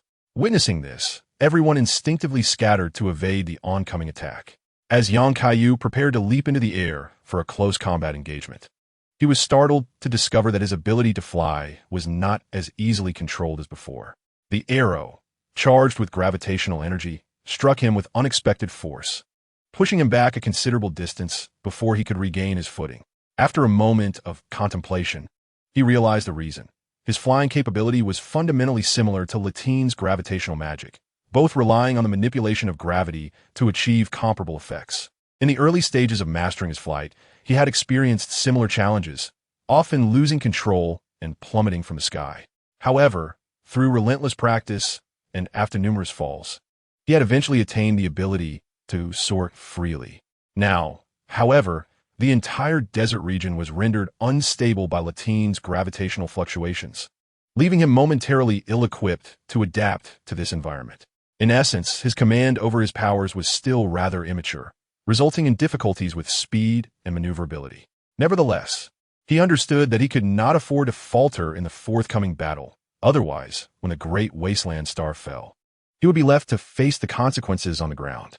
The ease he had previously enjoyed had now turned into a reckoning. As he swayed slightly, attempting to readjust to the environment, the others could no longer remain passive. They drew their weapons and charged toward the imposing figure of Latine, braving the onslaught of gravitational arrows and a veritable rain of projectiles. The trio of Dajao Teglas, the fearless Lanier, and Kugo charged headlong, relying on their heavy armor to absorb the incoming arrows without finesse. In contrast, Blaze nimbly evaded all attacks, darting toward the target with the agility of a true wild wolf. However, not everyone possessed such formidable strength. Occasionally, individuals fell victim to the gravitational arrows, their bodies exploding in a gruesome spectacle. Yet, on the fringes of the desert, two clever souls stealthily shifted positions, Patchy and Stella. One was timid and hesitant to confront danger directly, while the other aimed to flank the enemy and unleash some magical ranged attacks. At least on the surface, their paths converged. With a look of disdain, Stella regarded her timid companion, cloaking her presence with invisibility. She had nearly reached her maximum effective range, and once the warriors engaged in close combat, she would strike from the shadows. Latine gazed upon the valiant warriors charging towards him with unwavering resolve, their proximity closing in with each passing moment. Their eyes, filled with determination and resolve, suggested that they had cast aside any fear of death. Unfazed by the imminent danger, Latine tilted his head skyward and unleashed a soul-stirring roar, reverberating through the battlefield like a thunderclap, instilling dread in the hearts of all who heard it. This formidable display silently proclaimed his pride as a demigod of unparalleled strength. In quick succession, he drew forth two colossal Starbreaker swords from his back, their sharp blades glinting with a chilling radiance, exuding an oppressive aura that rendered the air thick with tension. Despite having severed his own legs, Latine's mobility remained unhampered. On the contrary, he harnessed extraordinary skill, utilizing potent gravity magic to command the seemingly frail steed beneath him to charge towards the enemy. As he surged forward, the surrounding air was disturbed, coalescing into a powerful vortex. With each swing of his Starbreaker swords, a fierce gale was summoned, each slash releasing a sharp blade of energy that rendered the foes utterly defenseless. Thus commenced Latine's final battle amidst the death-laden and tragic expanse of the desert, where each strike heralded the demise of valiant warriors. The mighty Teglas shielded his comrades with his heavy armor while launching a frontal assault alongside the fearless Alexander and the undaunted Rainier, enduring the relentless blows of Latine's swords. Blazer, wielding his massive sword, adeptly evaded into the blind spots of Latine's strikes, akin to a predator stalking its prey, occasionally landing fierce blows. He also noted Stella's distant presence, skillfully coordinating her magical support to enhance their offensive. Clearly agitated by this onslaught, Latine slammed his swords together, infusing them with gravitational waves, and struck the ground, unleashing a shockwave that overwhelmed the assailants, pinning them to the earth. With brute force, the Starbreaker swords cleaved through the air, launching the three warriors blocking his path and crashing down heavily. Just as he prepared to deliver a finishing blow, Kaiyu, having acclimatized to the rhythm of the gravitational fluctuations, tightened his fists and charged through the air. Sensing the impending, forceful strike, Latine instinctively crossed his swords in defense. However, the attack proved unstoppable. The swords were deflected, and Yang's fists collided with the hardened armor of Latine's abdomen, piercing through the metal to strike flesh. The impact sent Latine's massive form hurtling through the air, blood spewing forth, tainted crimson with decay. Yet before he could crash to the ground, he employed gravity magic to mitigate the force of his descent. The nearby warriors, previously pinned to the ground, stared in disbelief as the formidable General Starbreaker was sent flying. Was this truly the extent of human strength? Jillian's face illuminated with a satisfied smile, as he realized that the individual he had specially summoned was far more formidable than he had anticipated. However, General Latine's combat prowess was not solely derived from brute strength. Just as he predicted, when Kaiyu intended to strike again, a gravitational field of even greater intensity erupted around Latine. The surrounding sand began to tremble, and from the depths of the earth, dozens of colossal rock fragments surged upwards, hurtling towards him. Although Kaiyu could have evaded them, he glanced at the competitors beside him who had just bought him some time and felt it would be discourteous to ignore them. Thus, he unleashed a searing beam of heat, shattering the massive rocks into smaller fragments before they could descend. At that moment, Latine's aura grew even more formidable, his internal power reaching its zenith as a fierce blaze erupted from within him, soaring skyward. The once bright stars of the night dimmed in his presence, and he appeared as a radiant sun enveloped in flames. While others gazed up at the sky, momentarily entranced, Kaiyu understood that Latine's target was himself. He promptly distanced himself from the crowd, and indeed, Latine, having momentarily paused in the air, locked onto his prey and accelerated downwards using gravitational magic. This was the Great Desolation Starfall. Kaiyu braced himself for the impact, plummeting into the ground for over 10 meters before finally coming to a halt. The fragments of stars did not linger. Having just completed their assault, they transformed into meteors and ascended once more. This skill could be unleashed repeatedly. Kaiyu found himself somewhat disheveled from the blow, but he managed to endure, sustaining only minor abrasions that quickly healed due to his self-regenerative abilities. However, enduring such one-sided attacks was untenable, so he resolved to take the initiative. The skies were not solely Latine's domain. Chapter 99. The defense of Stone Vale. Upon witnessing that grand assault, Blazer felt a surge of anxiety. While he was aware that the opposing force should be capable of enduring the onslaught, the current situation could not afford to diminish the combat effectiveness of the strongest individual present. Moreover, General Shattered Star was proving to be more challenging to contend with than he had imagined. In close-quarters combat, he believed he could maneuver and inflict damage. Yet as he observed the meteors darting through the sky, he felt a sense of helplessness. Who could withstand such an impact only to fly away? Not far from the coastline, Stella found herself momentarily mesmerized. For the first time in her life, she witnessed the combat prowess of General Shattered Star, as described by her master. In her awe, she forgot to maintain her concealed form and revealed her true self. She pondered whether the few stealthy strikes she had attempted would even find their mark, as they would likely be deflected from their trajectory by the overwhelming gravitational force. She couldn't help but feel a wave of apprehension for this battle. Would they truly emerge victorious? Yet, at that moment, she sensed a disturbance emanating from deep underground. With Latine still airborne, there could only be one possibility. Kaiyu felt the fluctuations of gravity in the air, inhaling deeply as he manipulated the gravitational forces around him. The surrounding debris began to levitate in response to his movements. Unlike before, he did not rely on sheer strength to take flight. Real combat, after all, is the finest teacher. Just as Rattan was gathering strength for a second strike towards the recently created opening, a fierce beam suddenly erupted from the cave. His combat instincts warned him against taking the hit directly. He evaded the trajectory and emerged from the cave, confronting the very individual he had just driven underground, who was accompanied by a dozen massive boulders, forcibly amalgamated together. Emulating the method used by the Shattered Star, Kaiyu decided that if stones were to be hurled at him, he would reciprocate in kind. By controlling the gravity surrounding him, he imbued the boulders with sufficient kinetic energy and sent them hurtling towards the comet ahead. The Shattered Star, undeterred, countered by smashing the incoming rocks before reassembling them and launching them back. Drawing forth his colossal Starbreaker sword, he engaged in a fierce clash with his opponent. Although Kaiyu possessed significantly greater strength than the Shattered Star, he could not match Rattan's mastery over gravity. Each of his attacks was diminished by the altered trajectory, resulting in a considerable loss of power. Conversely, Rattan was unable to inflict any harm upon him. It became evident that this was a war of attrition, yet the outcome seemed all but predetermined. The spectacle of their divine combat left those below in a state of astonishment.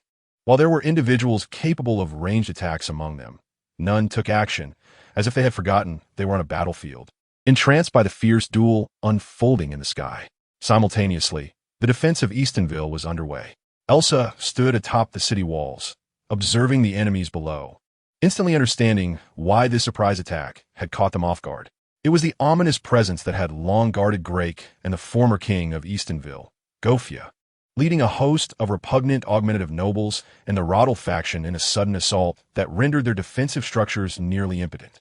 Elsa had done her utmost to evacuate the civilians to the relatively safe underground shelters, while she led the city's elite guards at the city gates. She knew that their current strength would struggle to withstand the enemy's onslaught.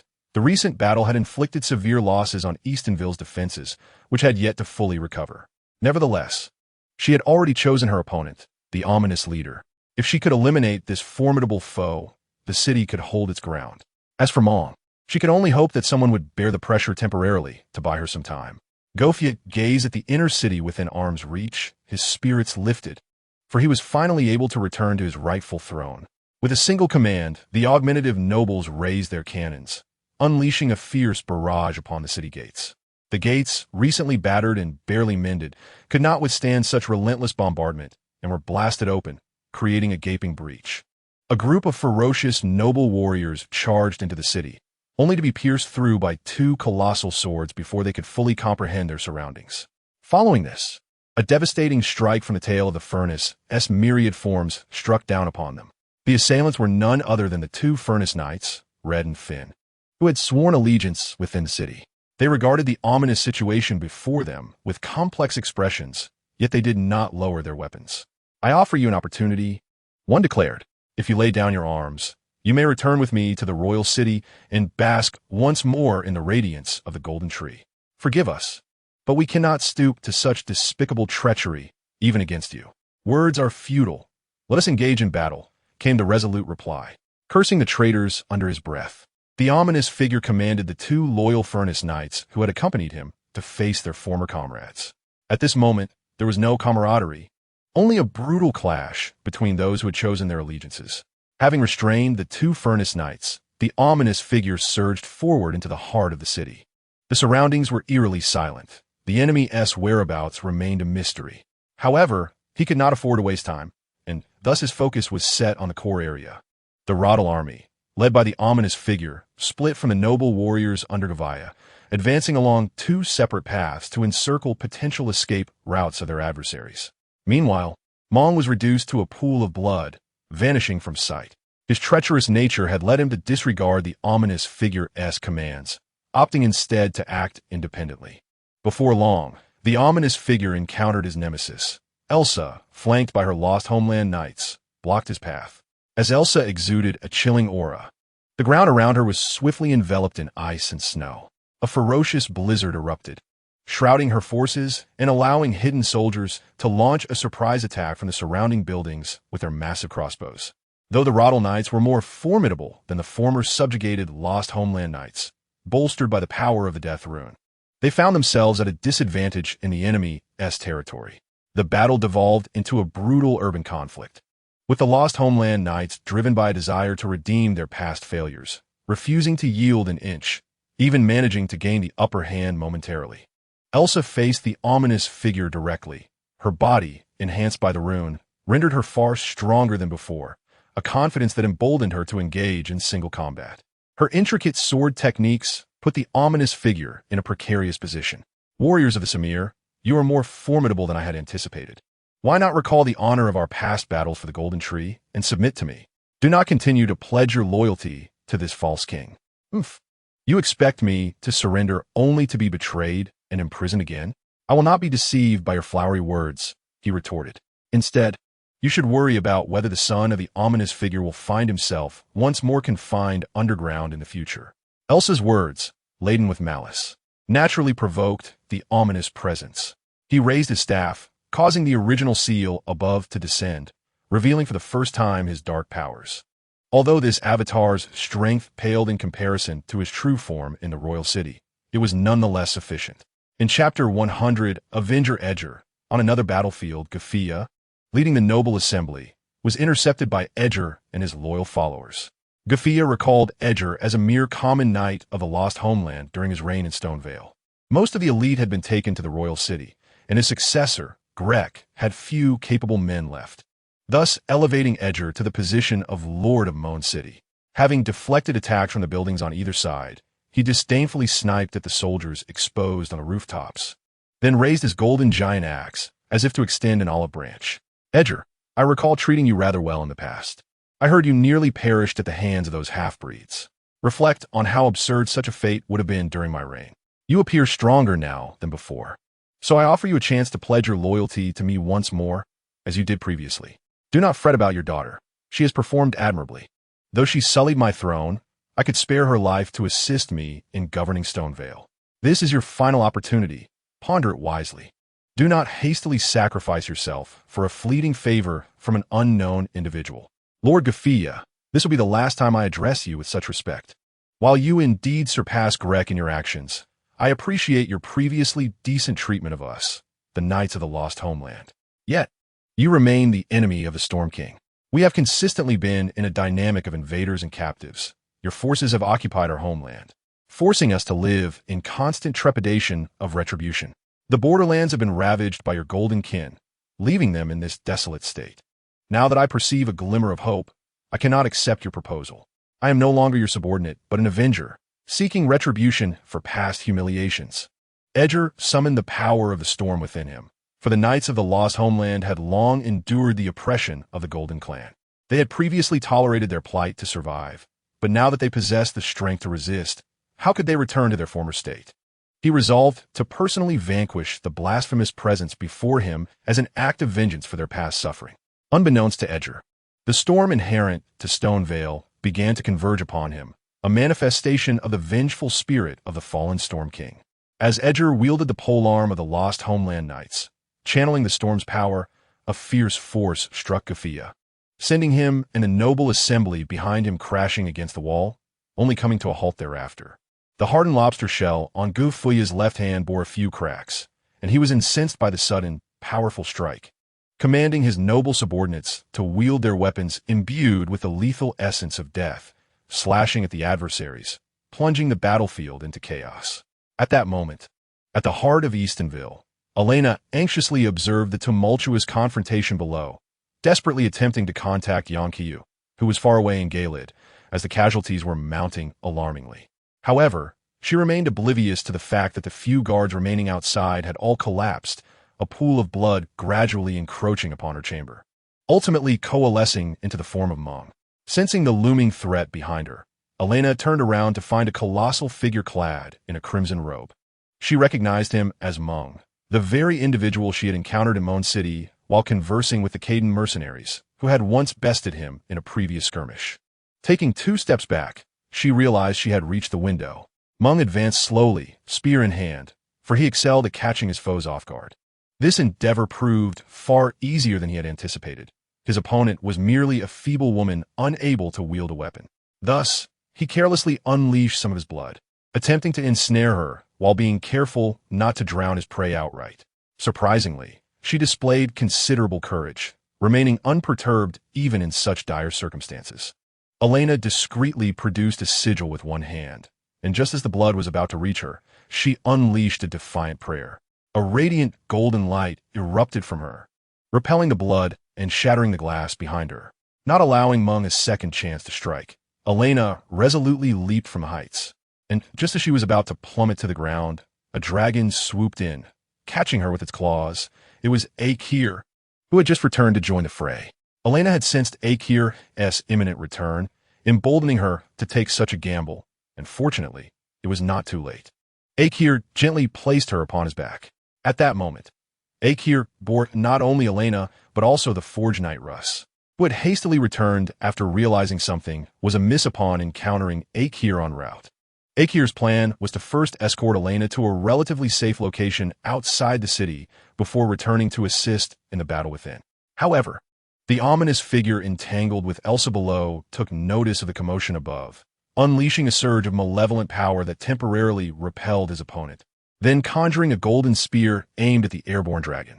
Meanwhile, Meng, still within the confines of the room, was unwilling to let his quarry escape so easily, gathering boiling blood to hurl at Akir. The simultaneous attacks from 2 different directions left Akir with little room to evade. He barely managed to dodge the spear below, but one of his wings was struck by the scalding blood, crippling his ability to continue flying, forcing him to make a precarious landing on the ground. After ensuring the safety of Irina and Russ, Munga descended from the skies in pursuit. Akia, glancing at the gaping hole in her wings, realized that flight was temporarily beyond her reach. Thus, she and Russ united to shield Munga while facilitating Irina's retreat to a secure location. The battlefield was once again engulfed in a stalemate, with 3 fronts poised in anticipation, waiting for one side to falter and collapse.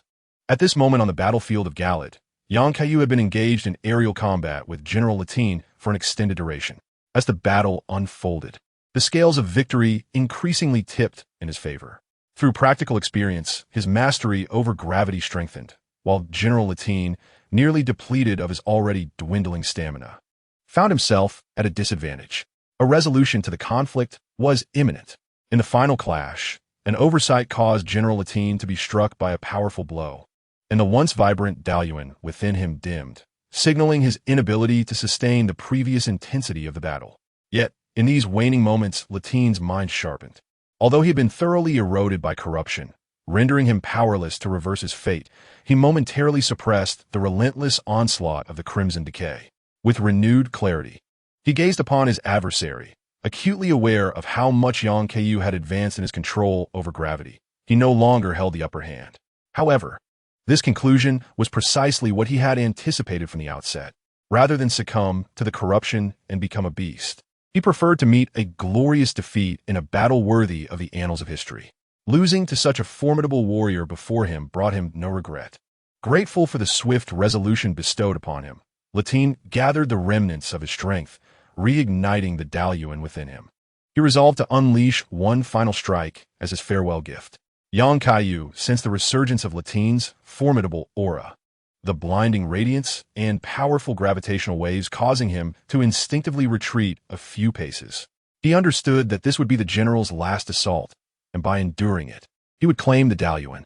Resolutely, he summoned his own potent energy, enveloping himself in a luminescent aura akin to Latine's. Yet, the light surrounding him radiated warmth and hope, contrasting sharply with Latine's fierce and domineering brilliance. With unwavering determination, both figures charged toward one another, their luminous forms colliding with tremendous force. Kaiyu bellowed as he braced himself against Latine's mightiest blow, absorbing the impact of the shattered star greatsword. The energy he released engulfed the surrounding flames. Marking his victory in this battle, he discerned that Latine displayed no fury at defeat. Instead, there was a look of contentment on his face. The madness that had once consumed him, wrought by the crimson corruption, faded as he uttered his final words. The task now lies with Gadel. Latine personally extracted the still fiercely burning great rune from within, merging it into Kaiyu's body. Subsequently, the shattered star, sword in his hand, plummeted to the ground, unable to withstand the immense weight even with the aid of gravity magic, collapsing helplessly to the earth. Witnessing this scene, Jillian involuntarily shed tears, only to swiftly regain his composure. He had finally fulfilled his prior agreement with the general. Though the participants below had not obtained the great rune, all who witnessed this battle paid their respects to the fall of the mightiest demigod, bestowing blessings upon the heir of the great rune. A demigod does not perish completely before the release of the death rune, yet being defeated leaves them devoid of strength for any further actions. The fallen General Latine, having lost the great rune's suppression over the Crimson Decay and severely injured, succumbed to unconsciousness, unable to continue suppressing the stars or escape the desert, thus eliminating Gadel's greatest threat. Blazer hurriedly looked towards the sky. Indeed, the stars began to revolve, with a colossal meteor descending towards Ningjef. This signified that Lonnie's fate was beginning to shift. However, at this moment, Kaiyu felt no joy in victory. He had just received a distress signal from Stonevale City. Realizing he had been obstructed for such a lengthy period during the battle, unsure of the circumstances, he did not hesitate to cast a blessing before vanishing from his spot. Retracing slightly in time, the brutal urban combat had been stalemated for quite some time. Elsa, clutching her injured arm, spat out a pool of blood, her armor battered and broken. Yet her opponent was in no better condition. Even employing his despised powers, the Harbinger was severely wounded by this Samir warrior, with the ominous horns atop his head severed and his body riddled with injuries. Both sides gathered their remaining strength, leaving the outcome to their next assault. The Harbinger's power began to boil over on his weapon, while Elsa's curved blade became enshrouded in ice and snow, leading to a violent clash. Yet, she was a step behind. The fraying power of the Harbinger's force caused her blade to shatter. In despair, Elsa gazed at the incoming attack with a sense of reluctance, lamenting the fact that she was so close to avenging herself. Evidently, her blade lacked the resilience required. Unexpectedly, a blue shield emerged to deflect that potentially fatal strike, as a blue figure manifested behind Elsa, none other than Lonnie, who had long been lying in wait within the city. Lonnie had been biding her time for the right opportunity to enter. Her avatar was not particularly strong, and if the opponent had been forewarned, a decisive blow would have been improbable. The Harbinger, glaring furiously at that blue figure, roared in rage. "So, it is you, traitor! I shall not forgive you." With a cold gaze, Ronnie said nothing to the ominous figure before her. Instead, she concentrated, conjuring a brilliant blue light that took the form of a colossal sword. Behold, Kaiyu! The immense power cleaved the foreboding presence in two. Ronnie then pulled the fallen Elsa to her feet. "Can you still fight? I am grateful for the opportunity you provided me to deliver this decisive blow. It feels quite gratifying. Now, let us cleanse the battlefield of these knights."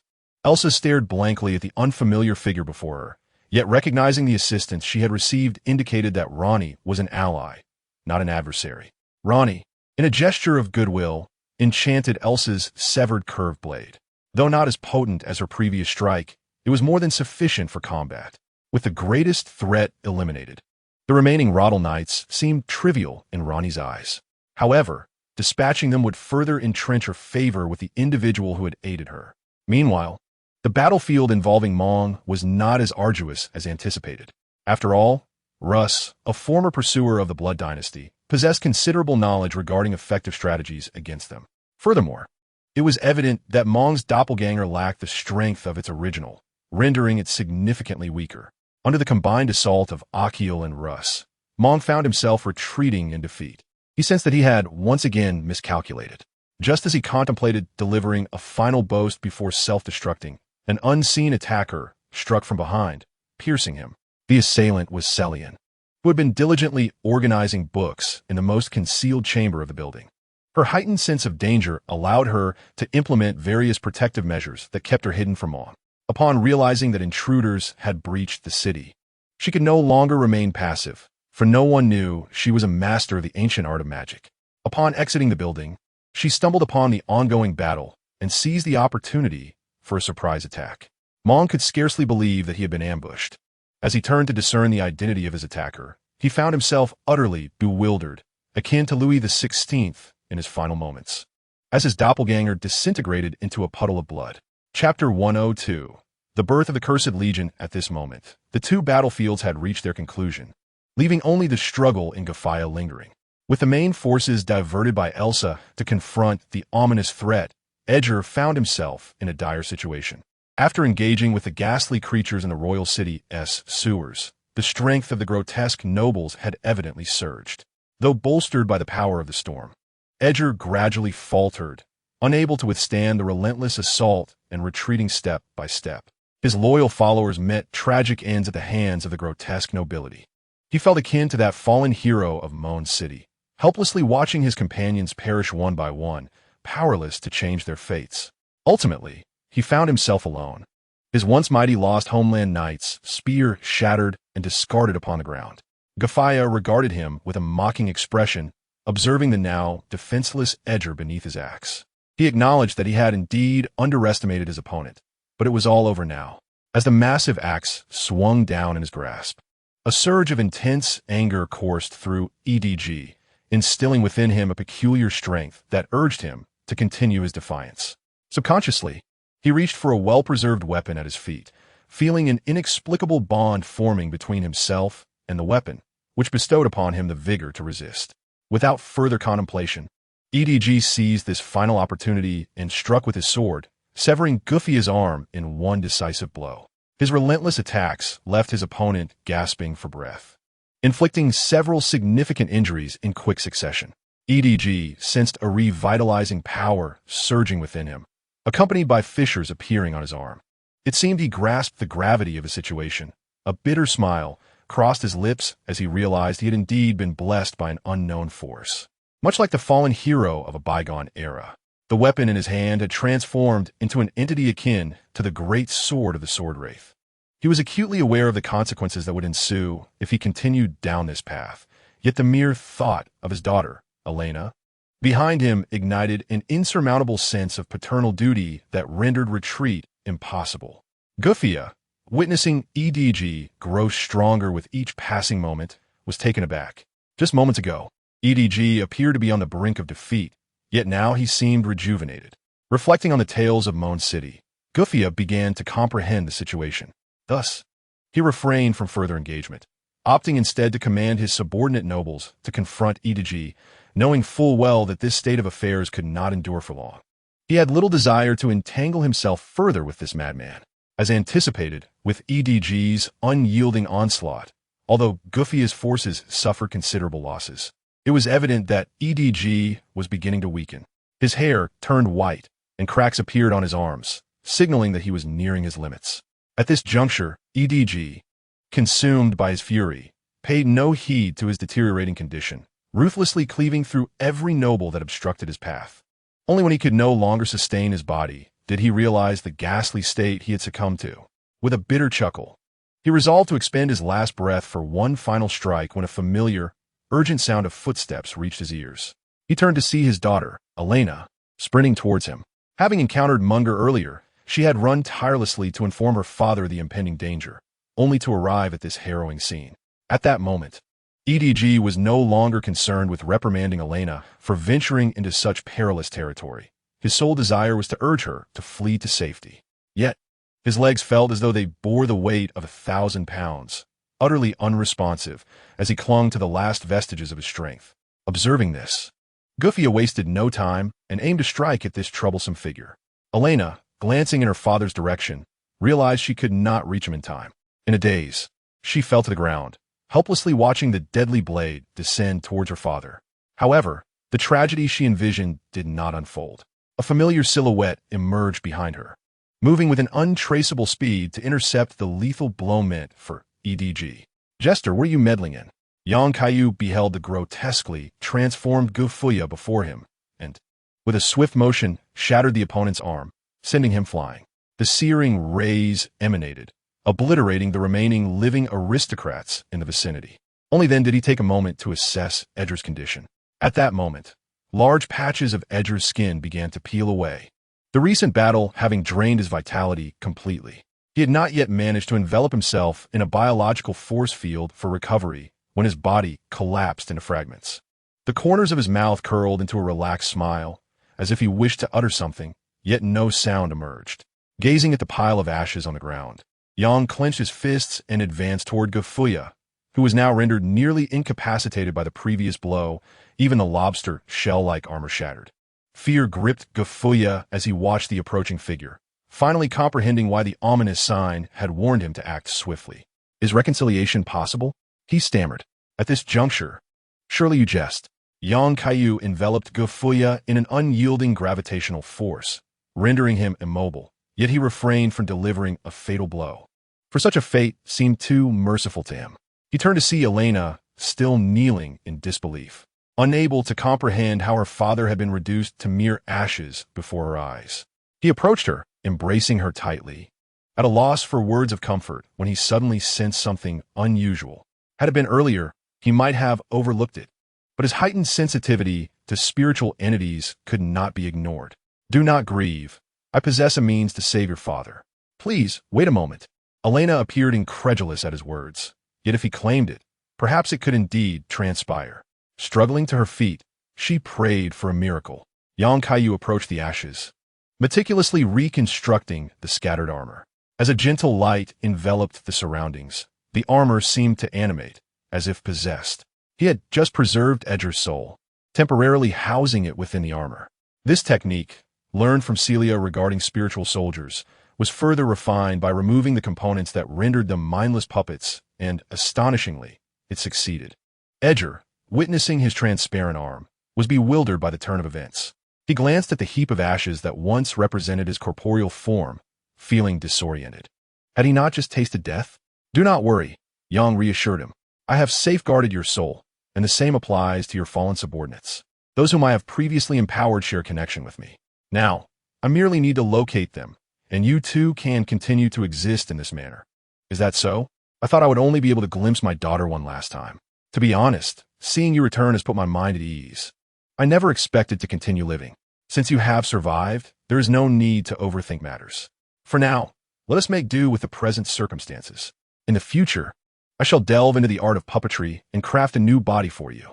Rest assured, your time with your daughter is still ample, without you, who will manage the myriad affairs within the city." Edgar recalled that his resurrection did not merely entail the loss of his physical form, but also the obligation to assist his daughter with her overwhelming responsibilities. He contemplated whether a final farewell and a subsequent passing might be the simpler path. However, after experiencing the heartfelt embrace of Elena, overwhelmed with joy, he began to feel that perhaps continuing to live was not so bad after all. At that moment, young Kaiyu gazed upon the devastating casualties scattered across the ground, prompting him to ponder a significant question. Should he create a binding army? Chapter 103. The pact after Lonnie had unleashed the comet Azrael to vanquish the last remnants of resistance from the Roddle Knights, she suddenly sensed an anomaly from the heavens. The stars began to stir, and countless long-suppressed celestial bodies swiftly moved across the sky, with dozens of meteors streaking toward the earth, landing throughout the boundary lands. The largest striking Nimgruff. In an instant, the inhabitants of the boundary received word that General Ladon could no longer maintain his hold over the stars, prompting various factions to initiate their respective actions. Lonnie's puppet visage displayed little excitement, although the greatest obstacle to her fate had been removed. She understood the implications of this development. Despite her constant declarations of betrayal, the reality of the moment evoked a sense of wistfulness within her. Elsa, witnessing the scene, felt a surge of shock but quickly regained her focus, reminding herself that the battle was far from over. She cast aside her tattered curved blade and picked up a long sword abandoned by another, eager to depart. Suddenly, a tremendous noise erupted from nearby, followed by a flash of intense light, causing Elsa to breathe a sigh of relief. Her concerns were alleviated. Yet, she found it peculiar that the amulet was not in Elena's possession. Lonnie, too, noticed the commotion and decided to extend a greeting. Her avatar, having exhausted too much energy, was on the brink of vanishing, but before that, she wished to express her gratitude personally. At that moment, young Kaiyu had just preserved the souls of the fallen warriors within their armor when a blue figure materialized beside him. Elena had been discreetly pulled away by Edger to avoid interrupting the conversation between the two. Whatever they discussed was beyond their ability to overhear. The technology of spiritual soldiers? No, it seemed different. These were not mere puppets, but entities imbued with self-awareness. I never anticipated you would master this as well. If I am not mistaken, this knowledge must have been imparted to you by the Ceruleans, correct? Indeed, I have always been quick to learn beneficial techniques. By the way, what brings you here? Young Kaiyu suddenly realized why Lonnie had unexpectedly arrived in Stonevale City, and it appeared she had recently endured a fierce battle. Strangely, he sensed a hint of smugness in the expression of the puppet before him. Did you not say before that having an additional friend could prove beneficial? Their utilization of the power of fated death is somewhat connected to me, which is why I chose to assist. I never anticipated you would actually seize your brother's grand rune. Perhaps this serves as a form of liberation for him. However, the situation was far more complex. General Latarn had not only entrusted his grand rune to me, but Galad had done the same, leaving behind a multitude of messes to untangle. By the way, could I impose a favor upon you?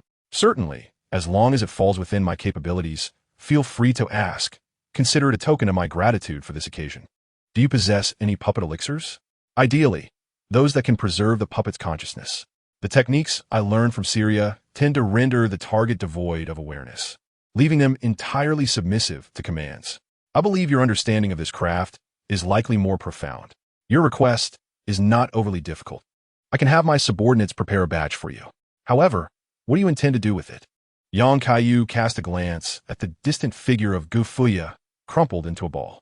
You are mistaken in your inquiry. The crux lies not in my intentions, but rather in the desires of those he has harmed. My sole objective is to transform him into a puppet that retains its consciousness. How those he has wronged choose to address him is beyond my concern.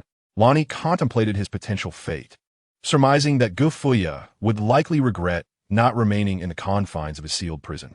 At that moment, Lonnie's form began to waver, signaling that her projection was on the verge of dissipating, compelling her to act swiftly. It seems this body is nearing its end. With the stars once again in motion, I must commence my next course of action. Should you still wish to collaborate, seek out Blazer. He will guide you to my true self. I look forward to our official meeting. It has been a pleasure working with you, and I will ensure you receive what you seek. Understood. Let us formalize our agreement. It is also time for me to visit Linnea, and I may require your counsel regarding several matters pertaining to the Eternal City. As Lonnie's silhouette vanished into the ether, Yang Kaiyu regained his focus. Although Galad remained in a polluted state that required immediate attention, it was indeed time for him to journey to the Kaiyu citadel. He decided to first learn some relevant techniques from the strongest puppeteer at the boundary, Selvies. Despite the latter's questionable character, his skills were undeniably impressive.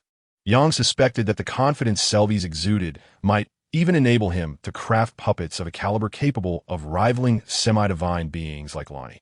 Then there is Tops, who is likely still outside and unable to return to the academy, and he must find a way to come over. Tops possesses a remarkable skill, a force field that can even bend divine power, which he must learn. At this moment, Elsa has just arrived at the scene, having come with Russ and others from the rear.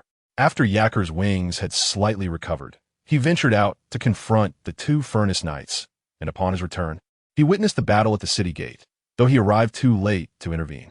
Even Celian had taken the initiative to see what was happening outside, while Elena willingly helped to explain the events that had just transpired. Naturally, the happiest one upon learning that the soldiers who had fallen were still salvageable was Elsa. She had exerted tremendous effort to train her army, only to see them nearly wiped out in this battle. Although places like Moan City still had some scattered defenders, the hastily organized defensive battle had been devastating. It was especially alarming that even someone as significant as Elena had nearly fallen victim to an enemy ambush. However, after this incident, it is likely that the royal city will only have the capacity for self-preservation.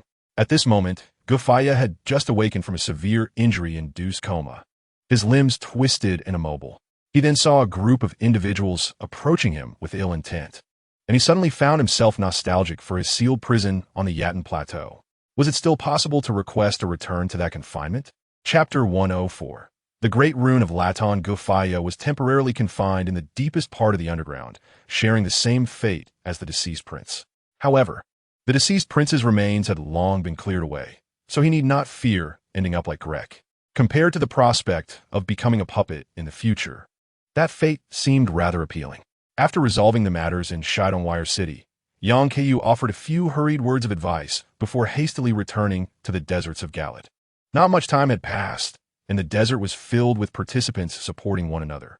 The warrior who Alexander sifted through a pile of corpses, selecting suitable parts to stow in his vessel, while the horned Teglas demonstrated the attributes of the first son brother, assisting those warriors who had been injured due to General Latin's actions. Some lamented their inability to achieve the results of the battle tribute, while others rejoiced at having survived to witness such an epic confrontation.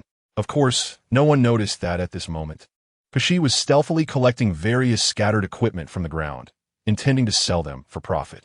The battlefield was strewn with valuable items. Once the Laton soldiers observed the stars resume their flow, they realized that the battle tribute had concluded, and they rushed into the core area of the desert. They aimed to take this opportunity to properly secure their general, as they needed to prevent him from escaping and endangering Galad amidst the current frenzy. Jillian furrowed his brow as he gazed up at the sky. In the briefest of moments, he witnessed the vanquished victor of the recent battle vanish from sight. However, before long, that figure reappeared in the same spot. Perhaps it was merely a trick of his eyes. Nevertheless, with this occurrence, he deemed his task accomplished and felt liberated from the burdens of lordship, ready to venture forth. Yet, prior to his departure, he needed to ensure that numerous handover matters were properly arranged. Otherwise, the proud Red Lion Knights might refuse to heed the commands of others. After all, he had steadfastly remained in Red Lion City since the onset of the war, which granted him a modicum of persuasive power. As for who should govern the future of Red Lion City, that was not his concern. General Ratton's final demeanor had evidently entrusted everything to the other party, and presently, only that individual possessed both the capability and the willingness to rectify the pervasive crimson corruption in this borderland. Yang Kaiyu cast a cursory glance and soon located Blaze, gradually descending before him. Initially, Blaze appeared somewhat unwell, clutching his forehead, but upon recognizing Yang, he quickly regained his usual composure. Yang Kaiyu briefly elucidated the reason behind his momentary disappearance, prompting a hint of surprise from Blaze. This was not the aloof Moon Princess he had come to know. It was indeed a rare occasion for her to actively offer assistance. Nonetheless, this development seemed to provide Lady Lonnie with a trustworthy ally, which could hardly be deemed a misfortune. Although the lifting of the star suppression marked a significant advancement, It merely constituted the initial step in the rebellion against the dual fingers. He was uncertain how long he could endure under their influence. But he wished to avoid inflicting harm upon Lonnie, thereby rendering her efforts against fate futile during a moment of irrationality. Since this was Lady Lonnie's intent, he held no objections. With the stars now unsealed, it was time to proceed to the Eternal City. When prepared, he need only seek him out, and he would escort him to Lady Lonnie's location, where he could also introduce a few companions. Moreover, he had to concede that Blaze had executed splendidly in the recent battle. Without his intervention, General Radon would likely have endured further torment, growing weaker before his eventual defeat. After all, the endeavors they were currently engaged in were not favored by the Dual Fingers or the Supreme Will. If they could not accomplish this, he would lack the confidence to bind so many to himself, which would only endanger them. Once he had arranged a few matters, they would set forth. At that juncture, he would merely need to indicate the direction, as he could expedite their journey. After bidding farewell to Blaze, young Kaiyu took Stella's hand and departed from the desert region. He sensed that, following his victory over Radon, the young girl regarded him with a newfound respect, which was a welcome change. When she returned to report, the Ceruleans would likely be thoroughly convinced. Upon returning to her chamber, Lilith had just emerged from the celestial reverie of twinkling stars. Although she was certain her master would undoubtedly attain the ultimate honor, she could not resist enveloping him in an embrace upon witnessing his safe return, only to be suddenly taken aback by an unexpected sensation. Is something amiss? Do I exhibit any peculiarities? She inquired. I have never encountered such a phenomenon before. However, if my judgment is not flawed, General Ratton's Grand Rune, which has now merged with you, should be in an activated state, implying that there is no need to complete the ceremony at the Divine Tower. Activated? What could this possibly mean? To be frank, I am uncertain. Typically, seizing a demigod's Grand Rune results in its loss of efficacy, akin to the cores of those magical constructs. Once extracted, they necessitate recharging for activation, unless, during the transfer, no interruption occurred, allowing for a seamless transition while maintaining functionality. Yang Kaiyu recalled Ratton's final actions. He remembered the general maintaining an open biological stance, controlling the energy surging from within to counterbalance the transfer. The Grand Rune remained ablaze even as it was extracted, seamlessly merging into his being. Perhaps, by some stroke of fortune, the transfer was successfully completed. That indeed saves a trip. However, why do I not perceive the effects of the Grand Rune distinctly? It may be that General Ratton's previous overutilization of the Grand Rune's power has rendered it unstable. Nevertheless, this should not be a cause for concern. It should restore itself after a brief interval. For precautionary measures, it will be prudent for me to gather sufficient rune curves to replenish the depleted portions. Otherwise, this Grand Rune could shatter like the Elden Ring. Yang Kaiyu nodded, reacquainting himself with the presence of the Grand Rune within him. In the game, this would augment his character's health, energy, and focus. In reality, he sensed an enhanced manipulation of gravity, seemingly more potent than during combat. He wondered what its full activation would yield. Chapter 105. Returned Stella did not linger long, hastily returning to Celia to report her observations from the battle. With the entrance to the Eternal City now unobstructed, the Tsilian inhabitants must prepare to return to their erstwhile homeland. Yang Kaiyu, meanwhile, directly escorted Lilith and Kerala back to Stonevale City. Kerala, unaccustomed to such abrupt teleportation, promptly retched on the spot, while Lilith surveyed the remnants of the battlefield, still marred by traces of conflict, although they had managed to salvage the fallen. The pervasive corpses and bloodstains evoked a harrowing image of the ferocity of the battle that had transpired. Perhaps she had been overly sheltered since her arrival in the borderlands. As she journeyed through various places, the most striking sight she encountered was merely the monsters that infested Gaelida. Today, this was the handiwork of the forces of the royal city, observing the shattered golden armor strewn across the ground. Once donned by proud warriors under the guidance of the Golden Law, she began to ponder whether the restoration of the Golden Law, as directed by the Dual Fingers, was genuinely beneficial for all. Lilith found herself unable to grasp these complexities, yet she knew that the one she served would provide answers to her inquiries. All she needed to do was offer her meager assistance and fulfill her capabilities. As for whether the blessings of guidance would shatter due to her actions, she remained indifferent. It was only the lost who required guidance. Irina gazed at the person half squatting on the ground, retching incessantly. She recognized the individual as attire, reminiscent of the garments worn by several perfumers sheltered in the city. Perhaps due to prolonged exposure to Kaiyu, the clothing bore some red stains. Yet there were no traces of the crimson decay. Young Kaiyu produced the jar of powder that Kerala had previously entrusted to him and began to explain. By the way, I forgot to introduce her. Her name is Kerala, a traveling perfumer whom I rescued in Kaiyu. She discovered an effective method to combat the crimson decay, which is why I brought her back. Her perfumery skills are, at least, the finest I have encountered thus far. What I hold in my hand is the result of her research. I shall arrange for her to have a suitable place in the city to oversee the perfumery work. We must provide her with whatever she needs to produce sufficient powder for the governance of Kaiyu. I anticipate that there will be other applications for it in the future, although it may take a long time to restore everything to its former glory. The people of Red Lion City will come to assist. Yang Kaiyu had no intention of underestimating the role of the perfumers. Their contributions were invaluable. They could manufacture explosive devices for defense and serve as battlefield medics to create life-saving medicines, embodying the essence of chemical versatility. Irina rubbed her forehead, realizing that the mess left by Ning Yujfu had not yet been fully resolved, and now Kaiyu had been added to the burden. Yet, what choice did she have? She had willingly accepted this position, and having boasted about her capabilities, she could only press on with determination. However, with a slight shift in thought, she considered that the spirit soldiers should no longer require rest. Perhaps she could have her father test how long he could maintain his current state. That would certainly alleviate her own burdens, wouldn't it? Additionally, she had heard of a profession known as Spirit Enhancer. She wondered if it could strengthen the souls to enable them to endure longer. Those spirits devoid of self-awareness could patrol tirelessly, so surely those with self-awareness could do no less. At that moment, all the spirit soldiers within the city, still acclimating to their current peculiar states, inexplicably shivered, sensing an ominous presence looming over them, though it was likely just a figment of their imagination.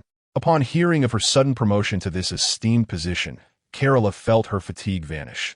Her legs no longer ached, her head was free of pain, and the relentless nausea that had plagued her moments before dissipated entirely. Since her inception as a perfumer, she had never engaged in such a prosperous venture. Many experiments she had been unable to attempt due to prior constraints could now come to fruition. Were it not for the atmosphere, which seemed ill-suited for celebration, she might have burst into laughter right then. The colleagues still residing in the royal city would surely envy her newfound status. At this moment, Akil leisurely returned from outside the city, suggesting that the battle had concluded. It appeared she had expelled something foul from her mouth, which turned out to be the helmet of a furnace knight. Transforming back into her human form, she landed before Yang Kaiyu, her face alight with pride as she recounted her exploits. The last two enemies had been vanquished. Initially, the duo named Finn and Reed had barred her from joining the fray, insisting on a one-on-one confrontation, relegating her to the sidelines. However, their adversaries were ultimately defeated, their armor shattered, and when they offered a chance to surrender, the two foreign furnace knights charged forward, shouting something about bestowing blessings upon their king, attempting to launch a surprise attack. Thus, she intervened to assist in the final skirmish, exclaiming that a helmet had gotten lodged between her teeth, a feat she had struggled to rectify. Given her significant contribution, she jested that she deserved a few storm eagle eggs as a reward. Come now, Yang Kaiyu retorted, his iron grip seizing Akil's head in a playful manner. Considering how precious the furnace knight's armor is, I should consider myself lenient for not penalizing you. Don't think I'm unaware. The storm eagles in the city are nearly depleted, all but devoured by you. You deserve a reprimand. Yang Kaiyu had long harbored a dream of collecting all the furnace knights, yet it seemed increasingly unlikely. Following Jeffrey's expulsion, these knights had aligned themselves with their chosen demigods, and without exceptional circumstances, persuading them to return would be arduous. Much like the two outside, they would rather perish than betray Montgert. Only a demigod as abstract as Drake would provoke such disunity among his subordinates, for Kenneth Hyde was the fiercest force in the Borderlands. Though he felt a tinge of regret, he respected the knight's choices. A pure warrior dying for their chosen sovereign was indeed an honor. However, when the time came, he would not hold back. If necessary, he would bury them alongside their lord. Chapter 106. Restoration of Magic. The residents of Stonevale, having survived the ordeal, emerged from their hidden basements upon learning that the battle had ceased. Thanks to their prudent actions, they had remarkably escaped unscathed. The identity of the attackers was readily discernible, and the display of power from Stonevale instilled great confidence in them, assuring that they would no longer face the humiliating situations reminiscent of Geoffrey's time, when the Valkyries of Gallede had effortlessly brought them to their knees. In an instant, the residents' initial apprehensions dissipated like mist, for it was only under the assurance of their own safety that they dared to engage freely in various tasks and pursue their daily lives. This, indeed, formed the fundamental condition under which the upper echelons could garner the spontaneous support of the populace, rather than resort to forceful suppression. After attending to the mundane affairs within the city, nightfall soon enveloped the surroundings. The soldiers could still be seen tirelessly maintaining their vigil by the city walls. Young Kaiyu perched at the highest vantage point, gazing towards the distant area where fragments of rock floated. This marked the site of the meteor's impact, leaving behind a colossal crater in Ningmujfa, a place where gravity seemed to falter in its chaotic embrace. This was the very location he would enter Noklon, and after meeting with Lonnie, it would be the moment when he would sever ties with the dual fingers. Observing the city of Shidongwai, which still bore traces of life, he felt a sense of accomplishment, believing he had contributed in some measure, at least as everything was progressing in a positive direction. At times, he pondered whether he should hasten his pace. The royal city was fixed in place, immovable, and he could choose to go there at any moment. Yet, he ultimately shook his head, reflecting on his inclination towards the simpler, more expedient path. If the resolution of all issues lay solely in violence, then he should have chosen the path of the great Western King instead of arriving in this world, for that was the true domain of expertise. The residents of the royal city were living beings, and he could not bring himself to act with such ruthless finality. Though he had already stained his hands with countless amounts of blood since his arrival, most of it belonged to the hybrid, corrupt beings known as the Deadborn, or the blood nobles and limb nobility, who were irredeemable and deserved physical extermination. Should it be possible, he wished not to emulate the Golden Dynasty, which annihilated entire clans at the slightest sign of resistance. This always reminded him of a certain deity, now a meme online, who casually spoke of the path to death. Some believe that anyone who gains absolute power will, on the same day, transform into a nationalistic zealot, renouncing beef the very next day. Yet in his view, this is not humanity, but rather bestiality. Only the most primitive of beasts act solely on instinct and desire. Thus, those endowed with humanity, even if their power is limited, are inherently superior to such beasts. So be it, let unfold gradually. What he was truly contending against was a struggle of ideals. If the systems devised by these medieval-level individuals surpassed his own governance, then he might as well serve as a loyal hound to the Golden Tree, at least sparing himself from unnecessary turmoil. He would engage in reasoned discourse when possible, and when faced with the unreasonable, he possessed a modicum of skill in physical confrontation. Just as he convinced himself to remain humble, a faint sound of breathing reached his ears. Instinctively, he glanced to the side, only to discern a vague silhouette. Surely it was Melina. Had he truly reached a point where he could hear her voice under such circumstances? It seemed he would need to draw closer to discern her words clearly. Indeed, it was not long before the other person appeared in the vacant space beside him, adopting a similar posture, seemingly savoring this rare moment of leisure. The battle yesterday was splendid. I did not anticipate that you would acquire your second great rune so swiftly. At this moment, you, like those two aspiring monarchs, have already attained the qualifications for kingship. Qualifications? Such a term typically arises in the context of assessments or rewards from those in power to their subordinates. I have no need for such validation. Regardless of the number of great runes, it makes little difference to me, for ultimately, I shall return them all to the Elden Ring to restore its damage. The ring has intertwined too deeply with this land, and the more complete it is, the better, as it would facilitate my modifications to render it a more reasonable form, rather than allowing it to remain shattered and wreak havoc on the lives it influences. From your tone, it seems you have completely diverged from the guidance of the Two Fingers. And what of the Moon Princess Runny? Do you truly intend to continue this collaboration with her?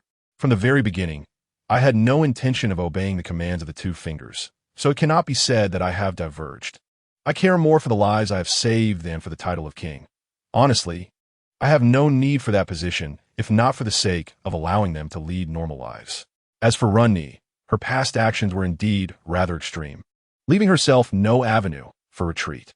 However, this is ultimately the inevitable outcome of a distorted divine monarchy. Even without her, other rebels would emerge. At the very least, her ideals do not conflict with mine. In fact, they overlap significantly in certain aspects, so collaborating with her is not a disadvantage. Since you have made your decision, I am willing to trust your judgment. I have pondered over your previous words for quite some time, and have come to realize that I still do not fully believe in the stance you expressed to me from the outset. However, after the events in Caelid, I am inclined to believe that you and I share the same perspective, that regardless of the laws or dynasties, the lives within this land are what truly holds significance. Therefore, if possible, please lend me a portion of your strength, so that I too may contribute to the lives within this realm. No problem. Just inform me of such matters sooner in the future. There is no need to wait this long. How exactly should I proceed to transfer my power to you? Just as before, please grasp my hand, just for a moment. You may also utilize your unique ability that might increase the likelihood of success. Yongkai understood precisely what ability the other referred to, and thus he extended his hand to clasp with Melina's. As he enveloped her in his biological stance, he gradually felt a portion of his power being drawn away, akin to the sensation when he once requested Melina's assistance in upgrading. Only this time the roles were reversed, with him becoming the one being drawn upon. As the force was drawn into Melina's being, he felt an extraordinary connection forming between them. He was uncertain whether this phenomenon stemmed from her actions or the influence of biological affinity. Nonetheless, it ultimately established a stable conduit. To metaphorically describe it, this was not merely a replenishment of magic. It resembled the establishment of a hotspot connection, with his essence flowing through the radiant light of the golden tree, allowing Melina to access this energy at her convenience. However, the dominion remained with him. He had the autonomy to sever this connection or restrict the output of his own power. Of course, he had no intention of doing so, for Melina, with her primarily supportive abilities, could hardly utilize much of his strength. She could use it freely. After the connection was established, Melina took a deep breath, feeling an infusion of power within her. What would typically require her to return to the foot of the golden tree for restoration was now abundantly present. She recognized this anomaly. Her initial plan was to draw from this source sparingly, yet it had unexpectedly transformed into an all-you-can-eat buffet. Nevertheless, she chose not to sever the connection. Since he had not objected, a bit of selfishness seemed permissible. Furthermore, in this state, she could rely on their bond to communicate information whenever necessary, rather than waiting for an opportune moment as before. Chapter 107. The target, Kalia Fortress, and the movements of Sir Baijiang Kaiyu felt a sense of joy for Melina's current state. Truth be told, various subtle details suggested that Melina was far from the cold demeanor she projected. She would greet the biotic teardrops residing within the players and encourage them to check on the status of the tailor, Burke. Had she not been burdened by a heavy mission that necessitated her distance from everyone, her true nature would likely reveal a far more extroverted and cheerful personality, rather than merely echoing the words of Marika's proverbs. Now, it seemed that with Melina aware she no longer needed to conceal the truth about the burning tree.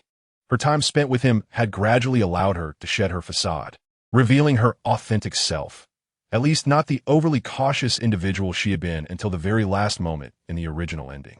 As dawn broke, Melina vanished from sight once more, but this time, Kaiyu could distinctly sense her presence lingering closely beside him, akin to a phantom visible only to him. He resolutely vowed that when the opportunity arose, he would reshape Melina's body, enabling her to experience the life of a normal person. It was evident to him that his chance lay deep within the Eternal City.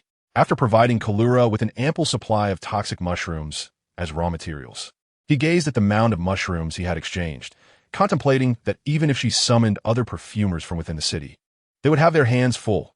These were the very foundations for governing Galide. News from Ruth indicates that the group, led by Shui, currently stationed near the Sheffer River, has successfully reached the area directly beneath Gelid, securing the vicinity around the elevator. Although they occasionally face ambushes from the spirit folk, the situation remains well under control. It is now time to return to Gelid and inform Jillian of these developments, subsequently coordinating with both Red Lion City and Stonevale City on how to manage the Crimson Corruption. He himself would not need to partake in the detailed arrangements. It was nearly time to escort Blazer to the Kaiyu fortress. Without delay, he returned to the deserts of Gelid, where General Raton had been securely sealed within an underground crypt. Frankly, this outcome was the best possible result after discussions between young Kaiyu and Jillian. No one could ascertain the condition of the general's soul if his body were to be completely destroyed under the current circumstances, nor how the Golden Tree would choose to resurrect him. If he were to be revived devoid of reason, he would pose a significant threat, even without the Great Rune.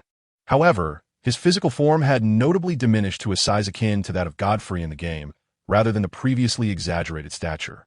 This seemed consistent with the game's portrayal, as both Grake and Mungard, after losing the Great Rune, experienced similar reductions in size.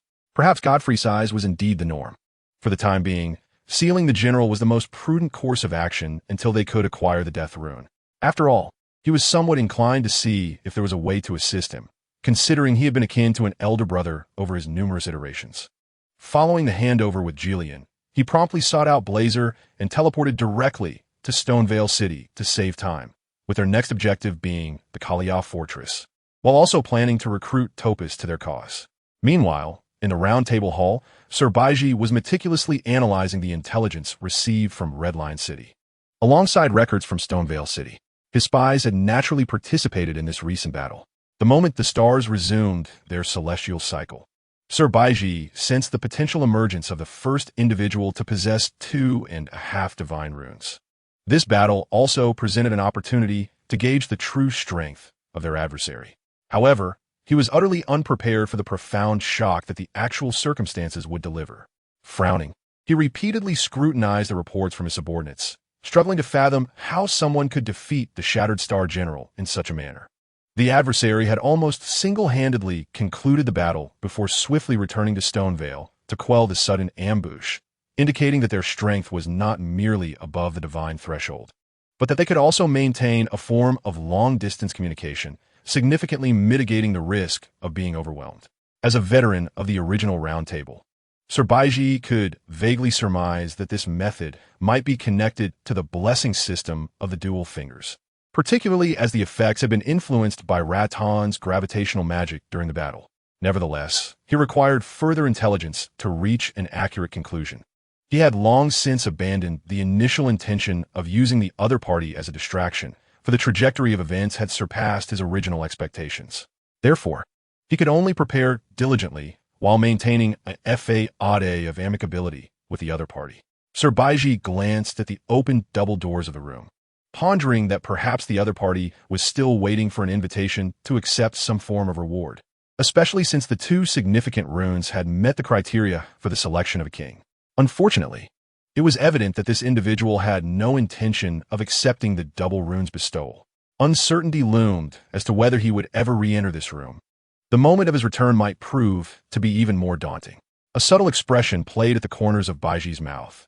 After spending considerable time with the double rune, he had gradually drawn some audacious conclusions. Thus, he refrained from hastily advancing towards that position and instead chose to gather intelligence from various sources. He found himself utterly perplexed by this man of unknown origins, unable to comprehend even the object of his pursuits. To Baiji's eyes, most of the actions taken by the other were merely futile endeavors that hampered his own progress. Ultimately, Sir Baiji remained stationary. Shifting his gaze to a location by Lake Lienia, he summoned Anxia, issued a few instructions, and then dismissed him, recognizing that possessing certain elements in advance would serve as advantageous leverage. At this moment, the Scions of Platinum residing in Platinum Village were blissfully unaware of the impending catastrophe that awaited them. Sir Baiji would not anticipate that this seemingly straightforward task would present unforeseen obstacles. Young Kaiyu stood with Blazer on the precipice beside the lake, gazing at the magical academy situated at the center of Lake Lienia. No matter how many times he beheld it, the sight remained awe-inspiring. Once a formidable force capable of standing toe-to-toe with the Golden Dynasty, the academy now found itself mired in internal strife. The intricate power struggles between the royal family of Kalia and the various factions within the academy were bewilderingly complex. It would be best to cut through the chaos swiftly. His eyes drifted to a dilapidated church not far off, where he discerned a makeshift shelter within, housing an individual who appeared somewhat downcast. This must be the Tops he sought. Chapter 108. Tops lay within a makeshift tent he had constructed in the Church of Ilaris. His memory of how long he had been fleeing outside had faded. As an ordinary student of the Magical Academy, he had been engaged in a practical task when a shattered war erupted. Tragically, due to the Academy's principle of non-involvement in the war, they had sealed the institution before the flames of conflict could reach them, thus preventing anyone from entering or exiting, at least for someone like him, an unremarkable magician. Subsequently, numerous significant events unfolded outside Lienia, including the ongoing war between the Kalia royal family and the Magical Academy, which had been stalemated since the Queen's descent into madness, as well as the Valkyrie's southern campaign that vanquished the Cuckoo Knights. For a mage like him, forced to wander and struggle for survival in the outside world, there seemed to be no possibility of enduring should he become embroiled in the conflict of any faction. He was perplexed by the nature of the war and the intricacies of the power struggles at the upper echelons. All he desired was to persist until the turmoil subsided, so he might return to the sanctuary of knowledge he held dear. However, fate led him to the Illis Cathedral, where, after trading the last remnants of his runes with a few wandering merchants, one, moved by his pitiful demeanor, suggested he seek refuge in the city of Stonevale, which might offer temporary shelter. Yet, the ominous sounds of battle emanating from within the city instilled a sense of dread within him, causing him to hesitate at the threshold of Stonevale, a place whose reputation had long been tarnished. He had once caught a distant glimpse of the disheveled troops led by Gafaya during the expedition to the royal city of Lienia, and their unseemly appearances did little to inspire confidence. Doubt gnawed at him regarding the merchant's words, prompting him to pitch a tent in the cathedral, occasionally casting sighs toward the distant Magic Academy, as Topus lamented his folly for venturing into the tumultuous world despite knowing the risks of war. He was startled by the sound of approaching footsteps. Grasping his academy's crystal staff, he found solace in its presence, even if his combat abilities were far from formidable. Before long, he beheld two towering figures entering the sanctuary. While one appeared merely eccentric in attire, the other bore an absurdly large sword and was a half-orc, prompting a rueful chuckle from Topus as he lowered his staff, resigned to his fate. Young Kaiyu observed the visibly startled Topus with some curiosity, pondering why he seemed so frightened, especially since he himself was not particularly intimidating. A glance at the imposing Blazer beside him provided some insight into Topus's reaction. However, Blazer was supposed to be the shadow beast of Laney, and prior to Reyna's descent into madness and control over the Academy, the mages should have been aware of Blazer's existence. Yet, considering Topus was merely a low-tier mage, it was likely that his knowledge was limited to the likes of Celian, rendering him unqualified to encounter such a being as a shadow beast. Blazer, aware of his unwelcoming appearance, chose to step outside the cathedral to stand guard, despite not understanding Yang Kaiyu's interest in an ordinary mage. Upon realizing that the newcomers bore no ill intent, Topus exhaled a sigh of relief. His journey from Lienia had been fraught with encounters with few benevolent souls, and it appeared that these individuals hailed from the direction of Stonevale, lending a degree of credence to the rumors he had previously heard. Your attire suggests that you are a mage from Lienia. I have heard that the Academy has long established seals to prevent anyone from entering or leaving freely. How is it that you have arrived at the outskirts of Stonevale without being at the Academy? The Lake Lienia remains in a state of war, does it not? This matter is rather lengthy to explain. In short, I have simply been quite unfortunate. By the way, my name is Topus. As you can see, I am a mage. Do not let my current appearance deceive you. I once studied at the renowned Lair Lucaria Academy of Magic. However, when the war broke out, I happened to be away from the Academy. Now, the area surrounding the Academy has been sealed, and as a low-tier mage without a Glimmerstone key, I am unable to return. I see. It must have been quite a journey from the Academy to here. Returning to the Academy is now a distant dream. Since you're also a mage, I recommend you seek a path in Stonevale to settle down. The city is currently in great need of magical talent.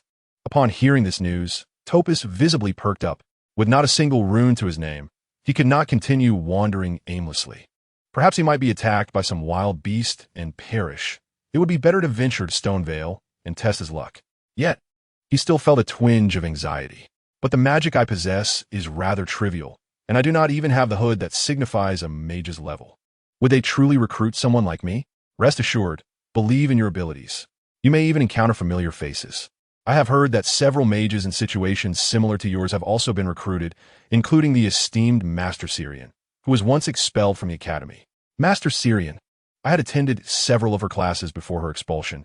She was an excellent teacher, willing to impart her magical knowledge even to someone of my modest talent. I cannot believe she is now in Stonevale. Thank you for the reminder. I shall set off immediately. Young Kaiyu smiled, pleased that his persuasion had succeeded.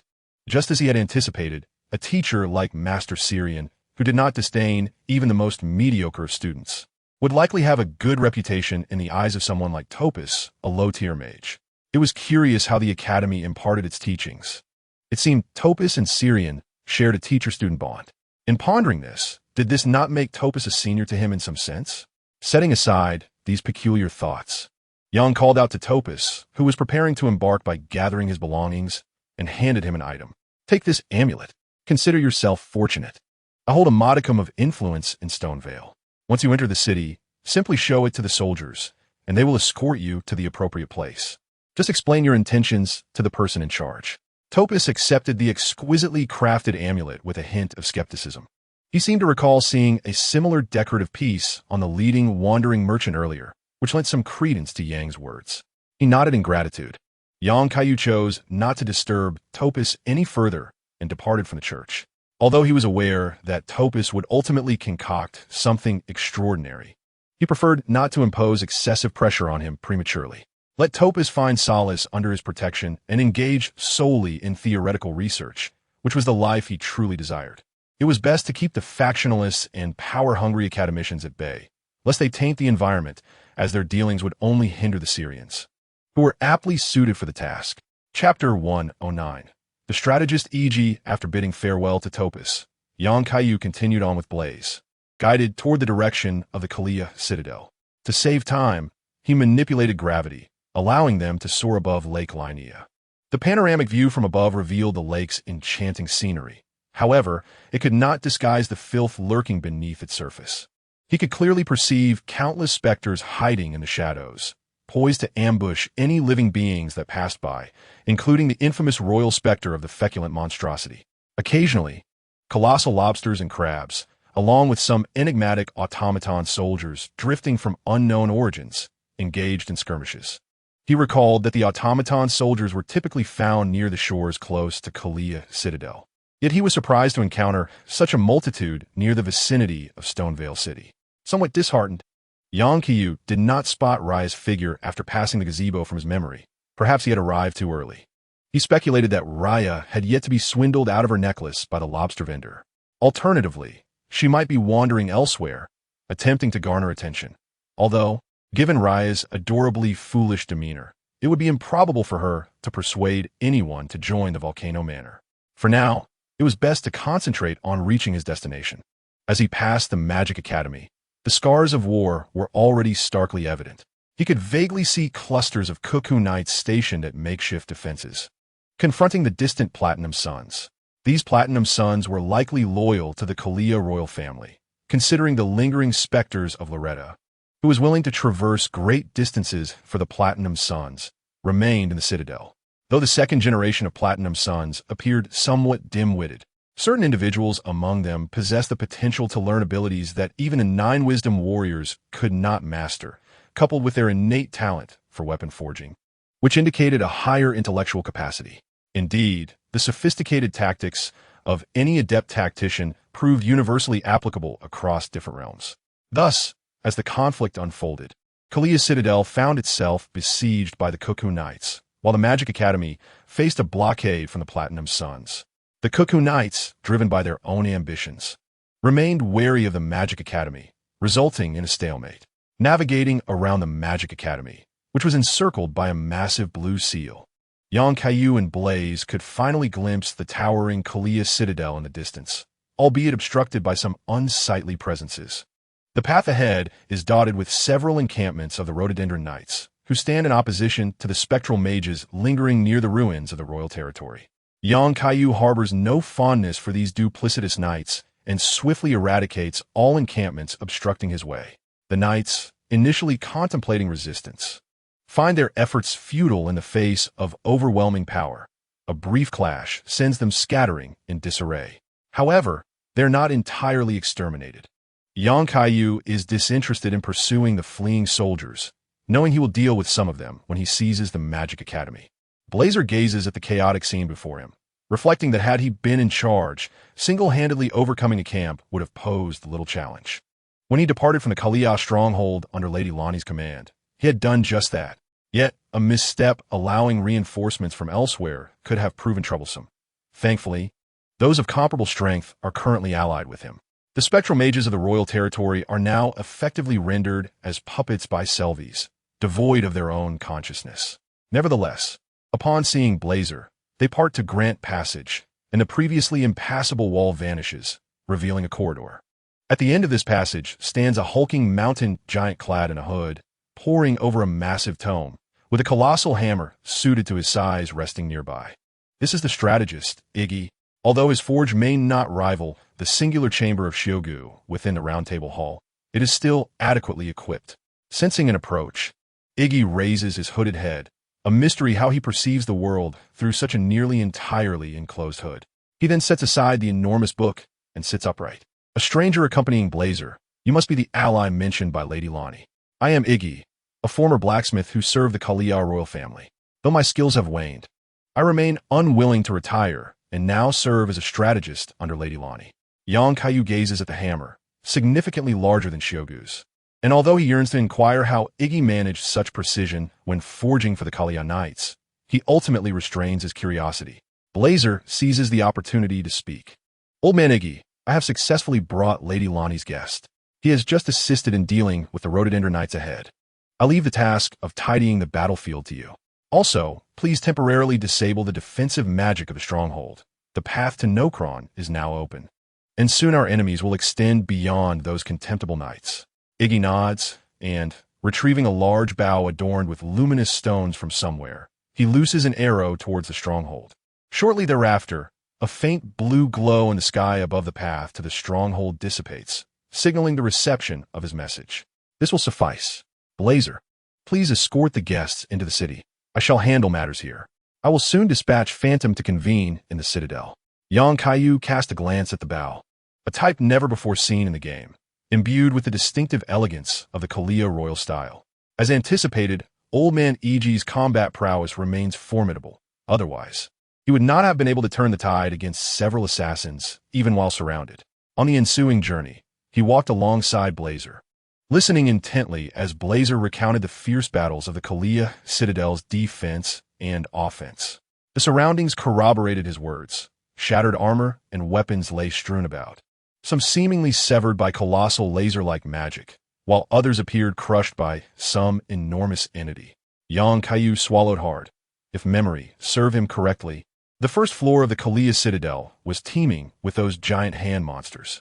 Although he thought he had encountered many abstract beings in Galide, the mere thought of those gigantic fingers sent shivers down his spine.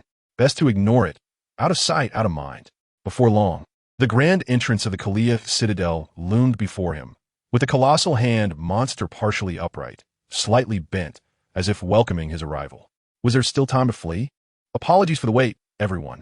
I have been preoccupied with completing levels and moving home, which led to several days of idleness. Updates will resume shortly, and I will find time to address previous delays.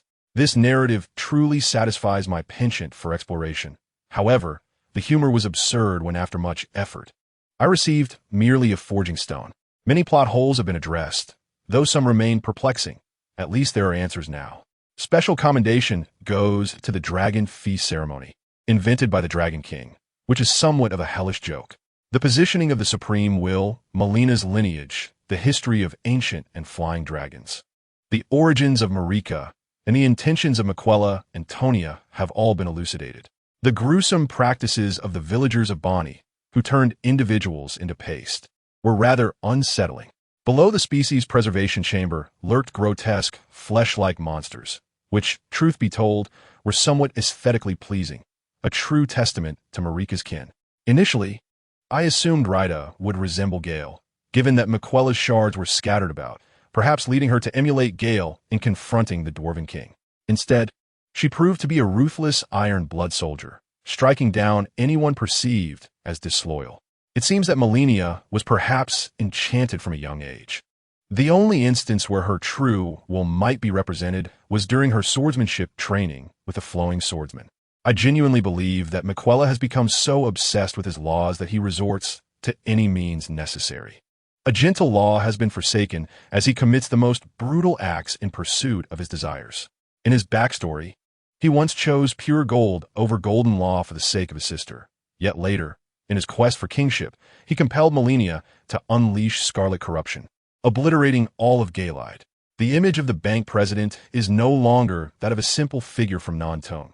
Rather, he now embodies a pure-hearted opportunist who has succeeded in thievery, only to be ensnared by Miquella's allure. Despite the sordid deeds of the Blood Dynasty, he remains far from virtuous. I pay homage to the legendary figure, the scathing critic Wang Mengate, as this motley crew of semi-divine beings becomes increasingly outrageous. However, for someone like me, who relies solely on a massive sword to roll and seize opportunities in combat, the experience is rather excruciating. While facing Sullivan, Erased, and the Twin Moon Knights, I could still manage some parries. Even without the benefit of the Shadow Tree's blessings, I managed to conquer them after 2 attempts. Yet, when I reached Misi-Mo, I found myself drenched in sweat. The final encounter with King Loretta truly left me bewildered, bombarded by a flurry of erratic attacks and dazzling effects that obscured my view of the combat itself. Currently, my new character stands at level 152, a precarious threshold, and after a grueling night of battle, I finally triumphed. The spectacle was undeniably grand, but it lacked the exhilarating interactivity that Gale had provided, which is somewhat regrettable. This supplemental narrative necessitates revisions in many areas, particularly concerning Millicent and Melina, as well as aspects pertaining to the Dragonkin and the altered positioning of the Supreme Will. Adjustments will be somewhat cumbersome. Fortunately, I've yet to delve too deeply into many sections, allowing me the opportunity to amend them. Lastly, I pose a serious inquiry. Given that Rani is the shape-shifted form of Marika and the offspring of Radagon and Rinala, and that Melina is Marika's daughter with an elder brother, Misi-Mo, who has since become romantically involved with Rinala's sister, Rina, what is the relationship between Rani and Melina? The intricate ethical connections among these semi-divine beings have left me utterly perplexed. Chapter 110. The finger worm. Upon encountering the peculiar hand before him, Blazer exhibited no signs of distress. Instead, he approached and gently soothed the entity, which promptly withdrew its massive palm and nestled into a nearby pit. Blazer glanced at Kaiyu, who remained nearby, scratching the back of his head. For those unacquainted, such a sight might indeed be rather jarring, prompting him to offer an explanation. Do not be alarmed. What you just witnessed is known as a fingerworm. Although it may be difficult for the uninitiated to fathom the appearance of such a creature, rest assured that as long as it is not an adversary, you will find them quite amiable once you become familiar with them. Kaiyu's eyelids fluttered. He vividly recalled his initial encounter with this creature upon first entering the Korea Citadel in the game, nearly shutting down his computer in shock when a colossal palm unexpectedly emerged from the ground. For someone immersed in late-night progress grinding, this was anything but friendly. It was a fright. Nonetheless, it was the first time he learned that these beings were called fingerworms. He had always referred to them as hand monsters. In his memory, these fingerworms were located in areas associated with the Carian royalty, excluding the Magic Academy, as well as in the royal city's sewers and the snowy mountains. The latter, particularly, house an enormous specimen, suggesting that the snowy mountains are likely the ancestral home of these fingerworms. Though there exists no definitive proof within the game text he is familiar with, he harbors certain conjectures regarding the origins of these finger insects. Now, he can indeed seek confirmation for Blazer. Friendly? You might be correct in your assumptions. Where exactly did you procure such a multitude of fingers? Could they possibly be related to the dual fingers? After a moment's contemplation, Blazer deemed this information permissible to disclose and elucidated. These finger insects were not originally part of the Korea royal lineage. Rather, they were gifted to the Korea monarchy after the union of Queen Rainala and Radagon. Much like how the Golden Dynasty emerged from the snowy mountains, these finger insects, to my knowledge, also hail from that frigid region. They possess not only formidable physical destructive power, but also a latent magical aptitude, capable of unleashing offensive spells with minimal training.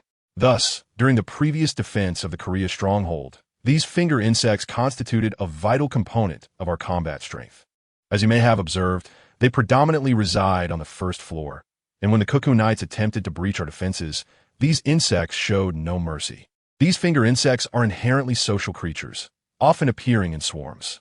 They possess an organ capable of receiving signals, allowing the dual fingers to command them. It is said that traces of their presence were also noted during the wars in the Borderlands. If the dual fingers can command them, then how is it that you still maintain control over these finger insects? Blazer took a few steps and picked up a small, wriggling finger insect from ground.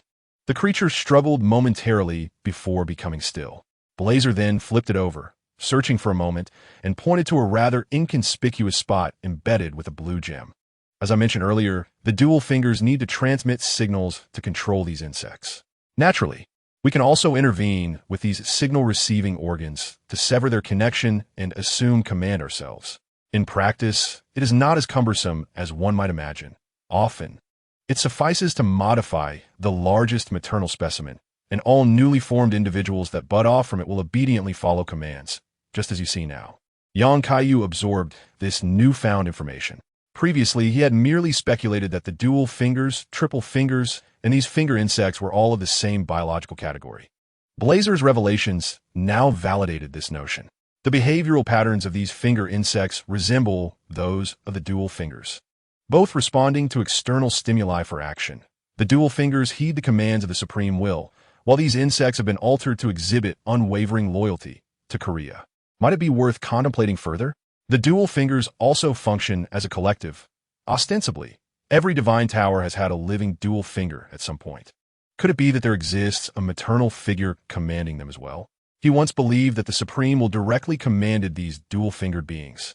Yet now he perceives them as merely the terminal end of a system, akin to the diminutive fingerworms, possibly under the influence of a true maternal entity that receives the commands of the Supreme Will. However, the current information only allows for such analyses, and he has yet to discover any textual evidence of such entities in gameplay. Perhaps the Noxians possess a deeper understanding of this matter, though it remains unclear what actions led them to attract the Supreme Will's wrath, resulting in the cataclysmic meteor strike.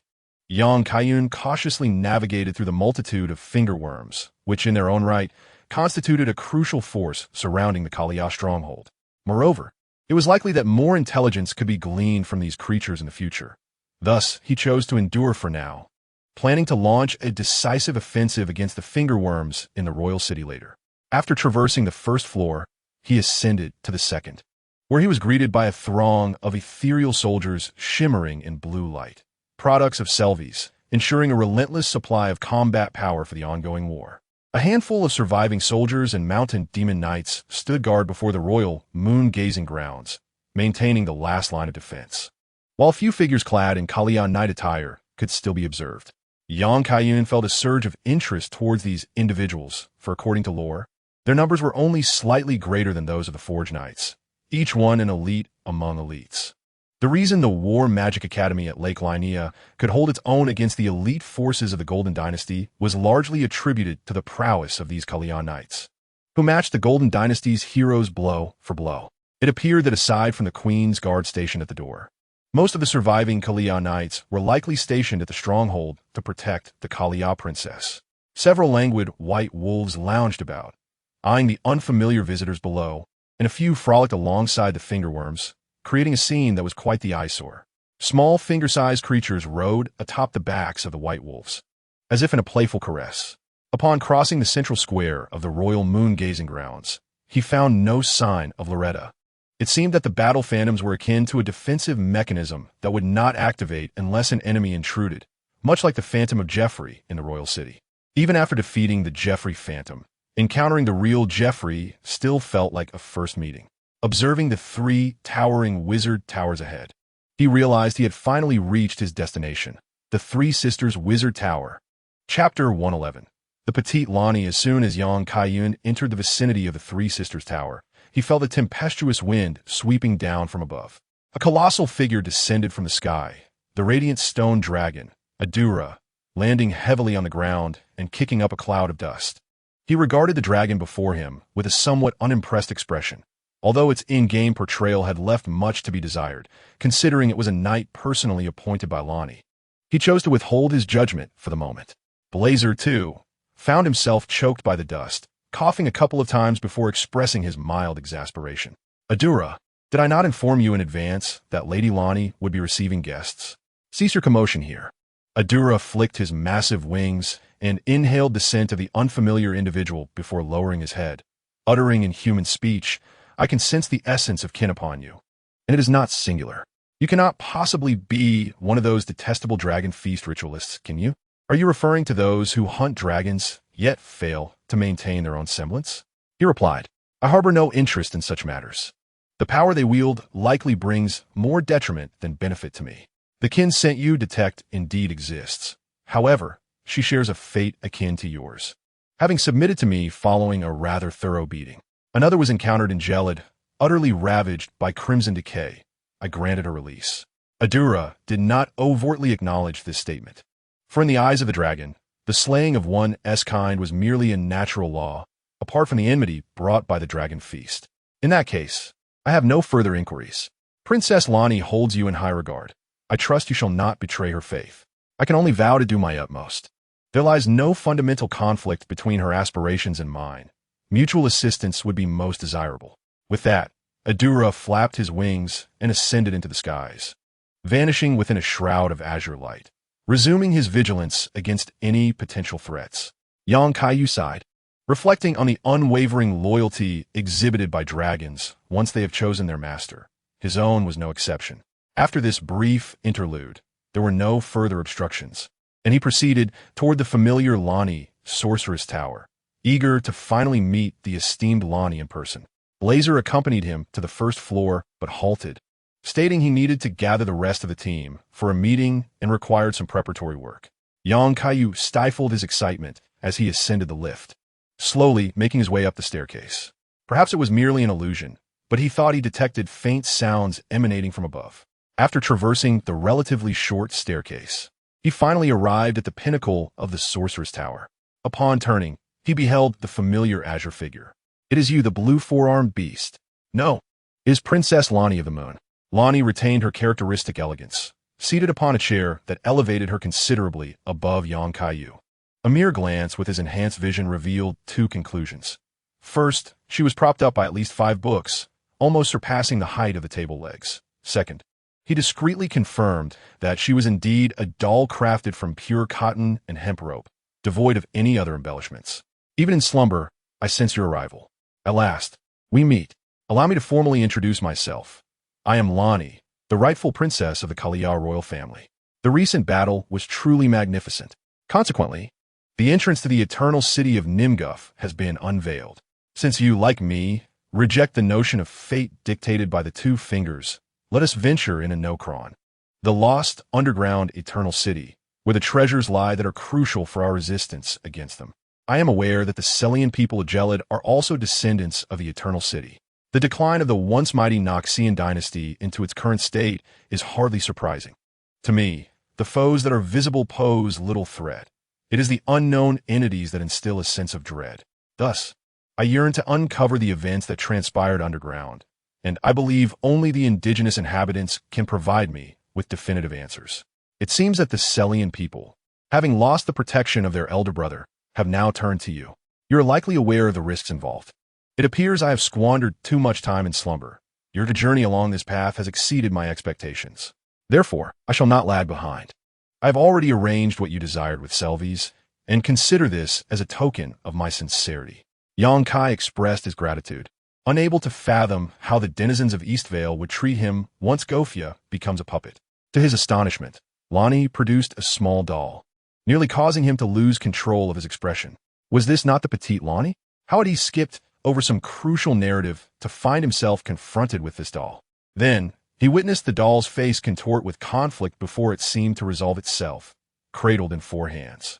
A surge of blue light enveloped it, and Lonnie, seated, appeared to transform into a lifeless puppet. The petite Lonnie doll then sprang to life and spoke, her tone tinged with a hint of pride and shyness. I had no intention of presenting myself in this manner. However, upon witnessing your actions, I could not allow myself to remain dormant in this chair, awaiting your news.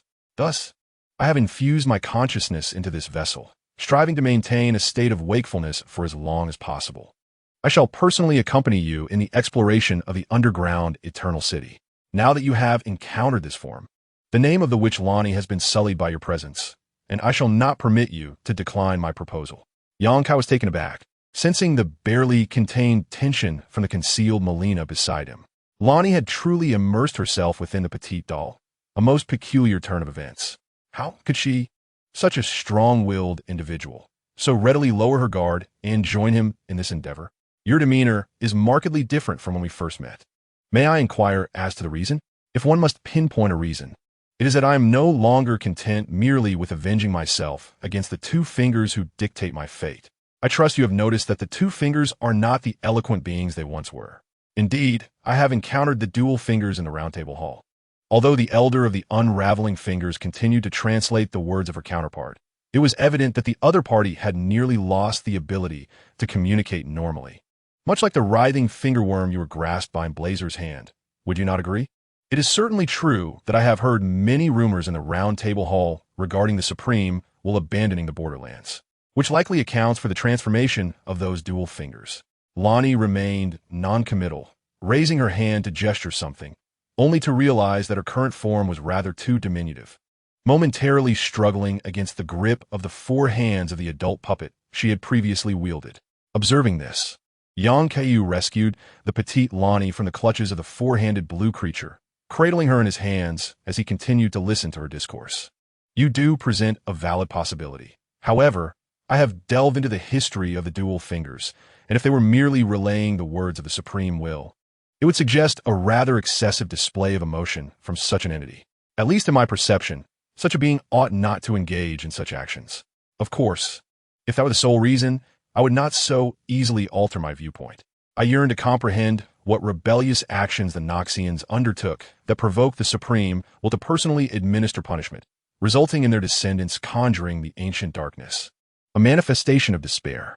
The shattered war has led to the demise of many dual fingers.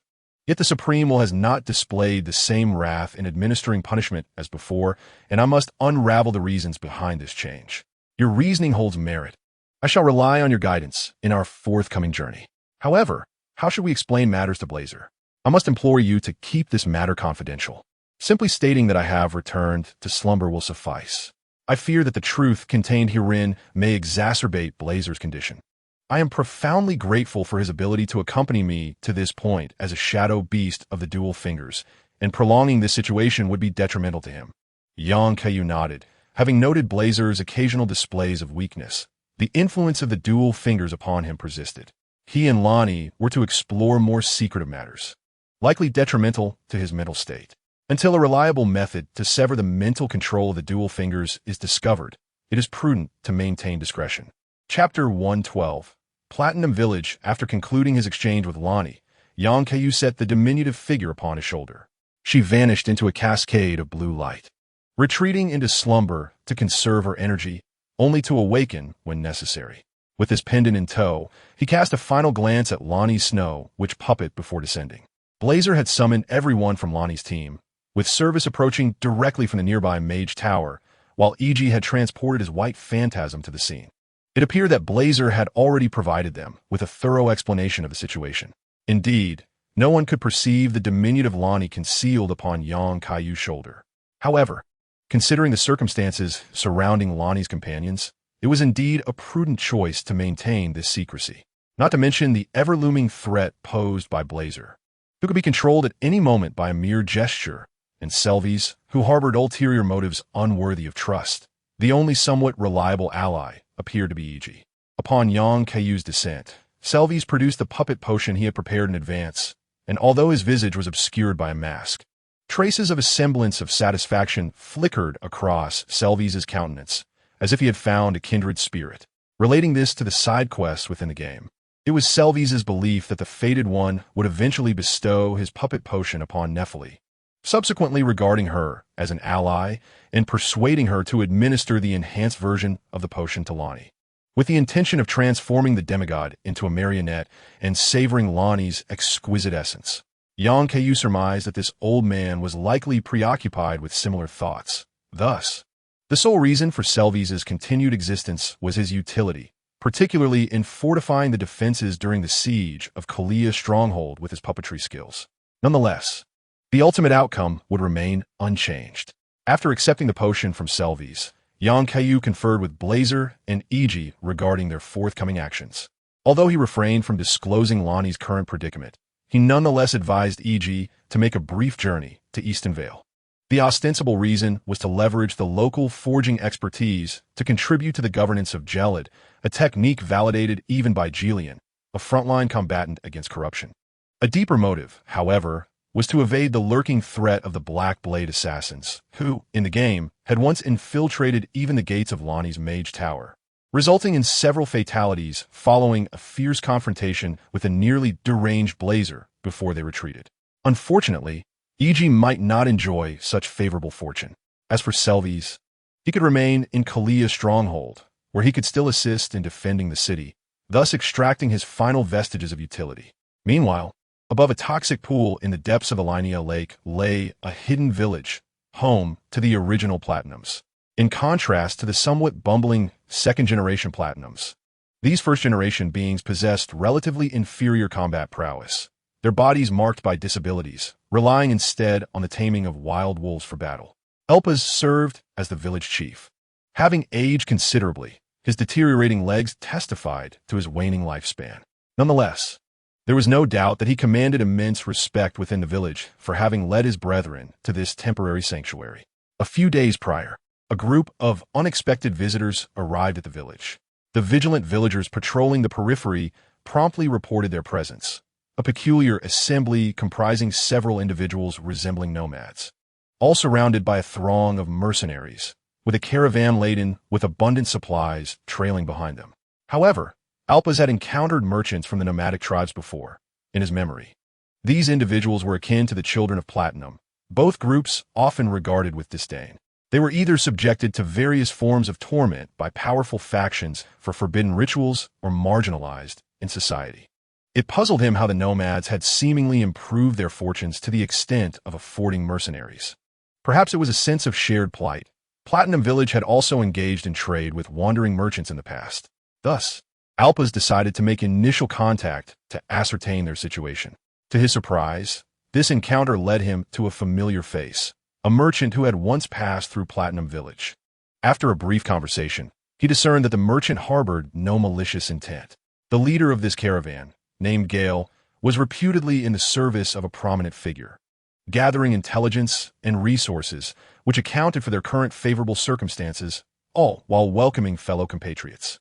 Platinum Village thus hosted a peculiar group of guests, and over the past few days, their interactions proved quite pleasant. The Children of Platinum utilized their familiarity with the region to provide various insights to the caravan in exchange for much-needed supplies. Alpaz noted that the wandering merchants, along with the mercenaries, exhibited no discernible prejudice against the Platinum children. Rather, they mingled effortlessly with the village's youth.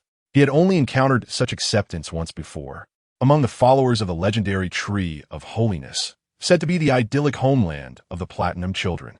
By a stroke of fortune, he had once obtained a key that revealed the existence of the tree, a paradise established by the divine Michaela. It was said that the saintly Terina, who once granted solace to the suffering across the borderlands, hailed from the same origin.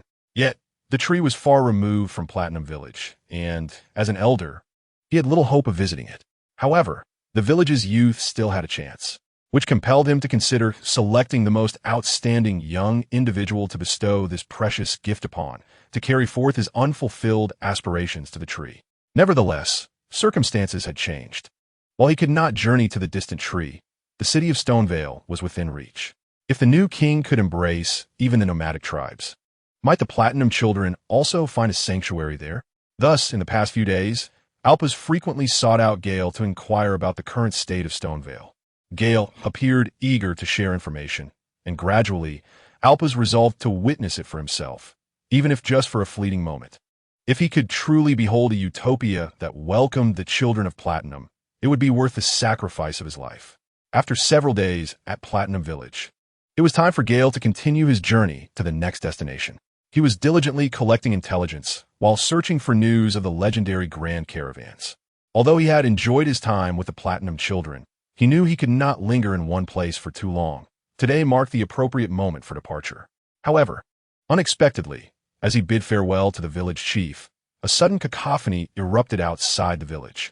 His years of wandering had instilled in him a keen sense of crisis, prompting him to swiftly exit the room. Elpis quickly followed, only to witness a motley group of strangers engaged in a fierce confrontation with the Platinum Suns stationed at the village's perimeter. Yet, this appeared to be a one-sided massacre. Notably, the knight leading the charge and a towering warrior wielding dual blades advanced with unerring purpose towards them, trailed by a dozen or more subordinates. The ominous presence of these intruders unsettled the mercenaries beside Gaily, compelling them to join the fray in a futile attempt to resist. Elpis clutched the sigil tightly in his hand. He could not allow such an essential item to fall into the wrong hands. Urgently, he turned to Gaily, saying, "Gaily, it seems I cannot escape today, but you can.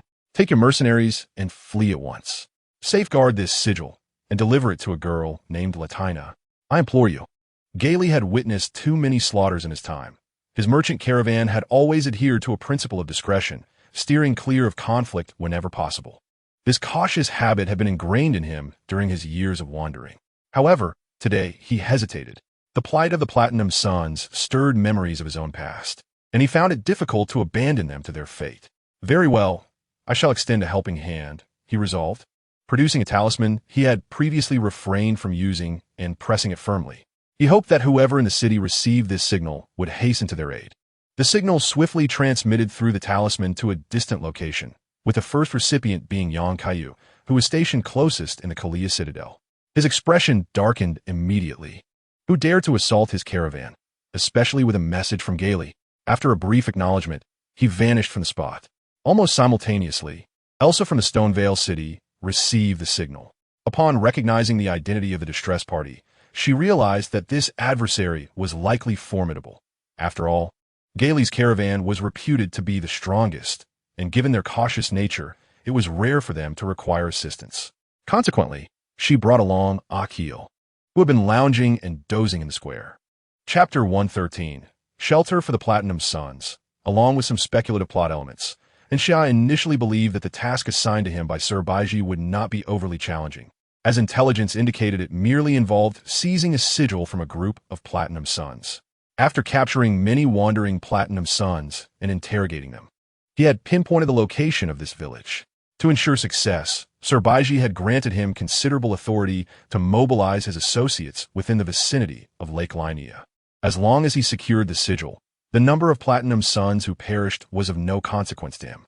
Thus, the team led by Xia comprises not only himself, but also the ominous hunter, the Cuckoo Knight, and even a sorcerer hailing from the academy. All of these individuals are members of Sir Baiji's intelligence network, and their combined combat prowess is more than sufficient to lay waste to an entire village. However, from the very onset of this assault, something felt amiss. The vigilant Platinum children stationed at the outermost layer exhibited no unusual behavior before they could approach. They were met with an aerial onslaught. The crossbows employed by the assailants were of remarkable quality, capable of piercing through his royal bone armor. Such defensive capabilities were inconceivable for a village of this nature. Although sensing the incongruity, Xia steeled himself and pressed on with the attack. Fortunately, the number of assailants appeared to be limited, and under the guidance of the ominous hunter, they surged towards the village situated above. Only then did he discern that the attackers had already established a defensive formation on the far side of the drawbridge. Judging by their attire, they seemed to be of Caddan descent.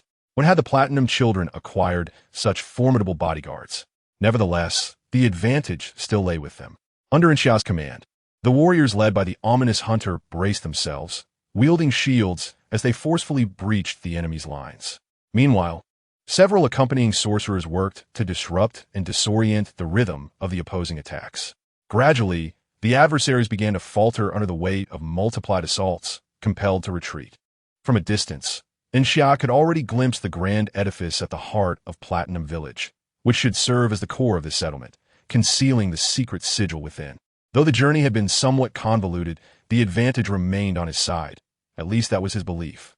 Shortly after Giala pressed the talisman, a dazzling golden light flickered before him, revealing 3 figures. Initially, he had presumed that reinforcements would consist of the few lost knights or the forge knights from the city. Yet upon closer inspection, he found himself utterly dumbfounded. Upon his arrival, young Kaiyu surveyed his surroundings. The sky was obscured by rocks, and the air was thick with the scent of toxic pools. Before him stood an elderly man with pale skin and a disability. Had he truly arrived in Platinum Village? Glancing back at the identities of the attackers, he quickly grasped the situation. This was indeed the scene of a massacre in Platinum Village. Previously, when passing through the vicinity, he had noted the lack of immediate danger and had thought little of it. His original plan had included a visit here upon returning from the Kaiyu stronghold, especially since it held a sigil leading to the sacred tree. Little did he expect that the merchant convoy he had dispatched would also find itself ensnared in this encounter. At that moment, Elsha also arrived, having teleported with Yakir. Aware that they had been summoned in response to the same news, he nodded in acknowledgement and, with little hesitation, commenced the eradication of the attackers. Elpis, upon witnessing the sudden appearance of 3 individuals, one of whom transformed into a dragon, was momentarily taken aback. His face a mask of confusion as he glanced at Giala, who wore an expression brimming with excitement. He is the king I previously mentioned, our people's redemption.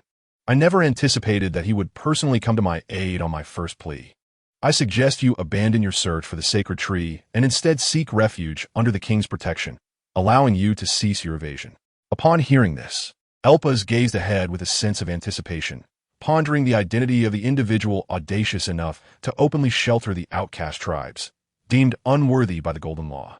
As Xiao witnessed the bridge being breached, he resolved to take matters into his own hands, only to be interrupted by a resounding roar. Suddenly, a colossal dragon materialized before him. Was it not the very creature of Ningjef? Before he could contemplate the reason for its presence, he beheld his companions. The cursed hunters who had crossed the bridge, engulfed in flames, with only a few resilient souls managing to withstand the onslaught. To his astonishment, immediately following the inferno, a piercing cold descended, encasing the still smoldering earth and ice. A tall warrior, wielding a curved blade, moved with the grace of a dancer, delivering the final blow to all who still clung to life. At that moment, Enxia's sole thought was to retreat post-haste, realizing the intelligence had been gravely flawed. Had he been capable of speech, he would have cursed vehemently. What manner of place had Sir Baiji dispatched him to? His surviving companions. Witnessing the desolation across the bridge, where only ash remained of their ill-fated brethren, could not help but flee in terror. Just as they turned, a nightmarish figure loomed above, and with a mere gesture, a powerful gravitational force pinned all within the vicinity to the ground, rendering them immobile. Yang Kaiyu surveyed the scene below, acknowledging the absurdity of Sir Baiji's intelligence network. After all, even attire from the spies of Sir Baiji could be found at the volcanic mansion Serpent, indicating his pervasive influence across the factions surrounding Lake Linnea, aligning with the game's narrative of Enxia leading a massacre. However, he felt no need to rely on the authority of the Round Table and had little desire to extend any courtesy to Sir Baiji. Given that these individuals had unleashed carnage for a mere token, he resolved to show them no mercy. As he intensified the gravitational pressure, those beneath began to succumb to the strain, their bodies bursting under the weight. Once he confirmed there were no survivors, he clapped his hands and descended to the heart of Platinum Village. Surrounded by a throng of the children of Platinum, he sensed a mixture of awe and fear in their eyes, coupled with an overwhelming uncertainty regarding their fates. A glance around revealed that the village was predominantly inhabited by the first-generation children of Platinum, many of whom bore physical disabilities. Although their movements were somewhat hindered, they retained a semblance of humanity, far superior to the innocent gazes of the second generation. One could only speculate whether this peculiarity stemmed from the whimsical malice of the academicians who crafted the children of Platinum. The male progeny often appeared aged and somewhat unsightly, while the females possessed the beauty akin to that of a charming elder sister, reminiscent of Latina. Perhaps the variance in aesthetics lay in the differing attentiveness during their creation. In all honesty, he harbored considerable sympathy for the plight of the Platinum Sons. Those unfortunate souls, abducted to the volcanic estate and the Blood Dynasty, appeared to be in a wretched state, subjected to unspeakable torment. It is no wonder that a knight like Loretta would be willing to advocate for them. What he lacked most at the moment was manpower. Retaining these platinum sons to work in the blacksmith shop, even for menial tasks, would be beneficial. The impending cleansing of Galed would necessitate a significant demand for armor. Thus he resolved to proceed with this plan. Consequently, young Kaiyu spoke a few kind words to reassure Elpis, suggesting that he could lead his kin to seek refuge in Stonevale City, where they could sustain themselves through labor. To his astonishment, this seemingly insubstantial promise prompted Elpis to surrender the sacred tree's sigils, deeming it unnecessary to pursue the sacred tree under such conditions. The Platinum Sons were undeniably endearing, and the elder sister was remarkably beautiful. She must be protected. The second generation of Platinum Sons would also make excellent companions for performing tasks or even taking on the role of foreman. After extensive deliberation on the narrative, particularly concerning the lineage of Massimo and Melina, certain inconsistencies became increasingly apparent. Thus, I wish to present a provocative theory based on the current evidence, and I am curious to hear your thoughts. Should I be proven wrong in the future, I shall amend my assertions accordingly.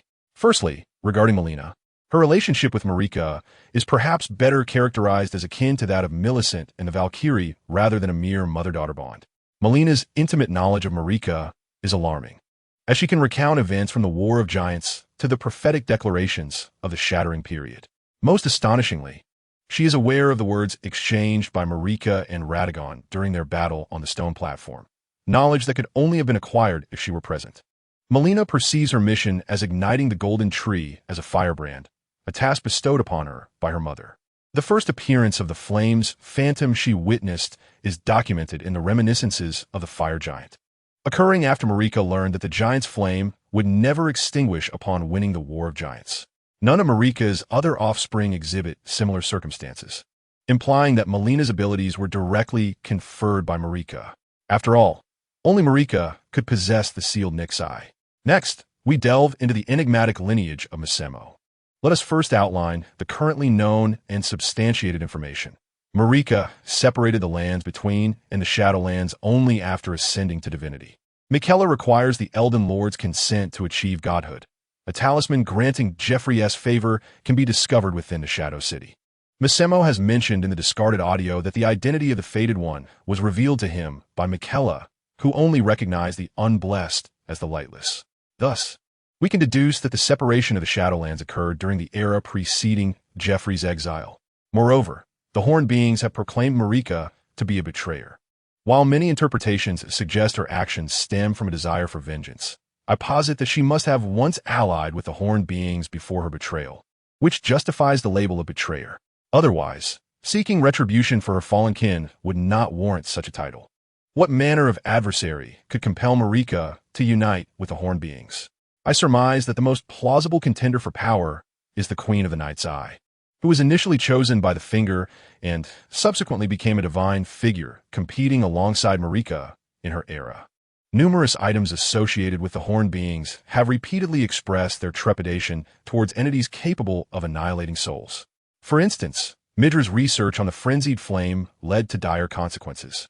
Thus, the Death Rune, possessing the ability to extinguish souls, may have prompted a temporary cessation of animosity between the Horned Beings and Marika, uniting them on a common front.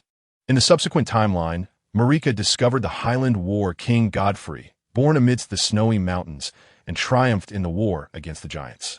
Her shadowy beast, the Blackblade, successfully vanquished the Queen of the Night's Eye, thereby sealing the Death Rune.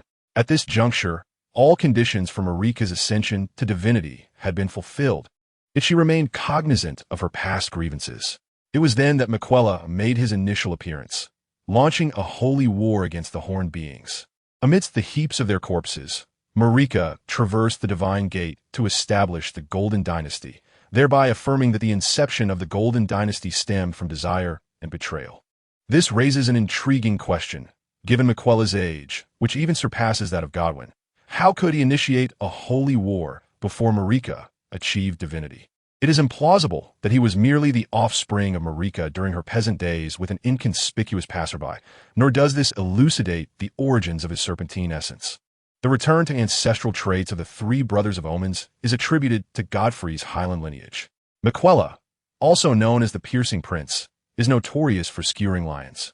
And his thorns, derived from the skill rejection's thorn, reveal a connection to the power of giants, suggesting an automatic targeting function akin to the curses of vengeful spirits. This aligns with the great serpents found in the land of Laked. Thus, Miquella embodies the powers of giants, fire, and serpents, which coincidentally represent the very forces opposed to Marika. Furthermore, why does Miquella exhibit such unwavering loyalty to Marika? Upon his demise, he first uttered mother before cursing the fated one, leading me to doubt the existence of familial bonds among the demigod clans.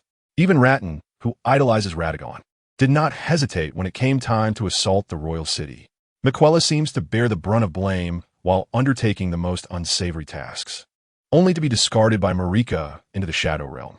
Curiously, he remains the most devoted to her cause, persistently engaging in the eradication of the horned beings. It is widely acknowledged that the more one lacks something, the more fervently one emphasizes it, akin to Morgott, who, despite being the child of omens, insists on calling himself the Blessed King. Frankly, aside from Miquella, none of Marika's progeny have ever spoken of her as consistently as he does. Could it be possible that he is not her biological offspring at all? Although the white spirits in the city assert that he is Marika's progeny, Miquella's knight commander betrayed him without hesitation upon discovering his serpentine nature, indicating that this information, much like the truth about Radagon, is not meant for public knowledge. In light of the aforementioned evidence, might it be conceivable that Miquella is, in fact, the adopted child of an enemy of Marika? The power he possesses is akin to a special attack for the horned beings, elucidating the origins of his serpentine essence. The adversaries of the Golden Tree happen to embody such attributes. Moreover, Marika's attitude towards MCMO is rather nuanced. On one hand, she casts him into the Shadowlands, while on the other, she personally crafts the blessing of Marika for him. MCMO, reluctant to consume it, even assigns someone to watch over it. His disposition towards Marika leans more towards fervent devotion than mere dependence, a zeal so intense that he seeks to properly care for and heal even the kin of Marika who have been transformed into vessels. I surmise that MCMO, having lost an eye in exchange for a seal crafted by Marika herself, has bequeathed that eye to Melina. This brings forth another inquiry. Why did Marika choose to adopt the offspring of her enemies? I believe the answer lies in the aftermath of the War of Giants, where Marika, upon realizing that the flames of the giants would never extinguish, conceived the flame illusion. It was then that she likely became aware of her deception and began to question the two fingers, thus giving rise to the Tarnished One's plan. Marika's scheme involved Melina tasked with incinerating the Golden Tree, while MCMO was responsible for the destruction of the Shadow Tree, which is also part of the Golden Tree. Though he was unable to relay this before being embroiled in a fierce conflict with Radagon and subsequently imprisoned, only Melina managed to incinerate the corporeal form and escape the royal city with Tourette. I intended to jot down a few thoughts, yet I seem to have written rather extensively. We shall see if any new evidence surfaces later, given that initially everyone believed the Dragon King's head was severed by Godfrey. The more I delve into MCMO's narrative, the more I find his character to be genuinely intriguing. Chapter 114. Gathering the Decadus Sigils. Although I have consented to accept this group of the Platinum Children, the elderly, infirm, and vulnerable of this village cannot be conveniently relocated for the time being. This is not solely due to concerns about the acceptance of others within the city and the dynamics of cohabitation. Primarily, the platinum coagulation within the Platinum Children poses a potential threat to ordinary folk if not handled with care. Hence, it is advisable to remain in this secluded village for the time being. At least in young Kaiyu's perspective, the Platinum Children should settle in the underground Eternal City, where they could personally reconstruct it, thereby establishing a sanctuary. Their very existence is intrinsically linked to the technology of the Eternal City. This village can be deemed relatively secure, as few would venture here seeking trouble, save for Sir Baiji, who relentlessly pursues information about the borderlands without scruples. However, gazing upon the multitude of corpses scattered on the ground, now that I hold leverage, it may be time to contemplate a return to the Round Table Hall to demand reparations. Today, you dare to assault my caravan. I shudder to think what tomorrow may bring.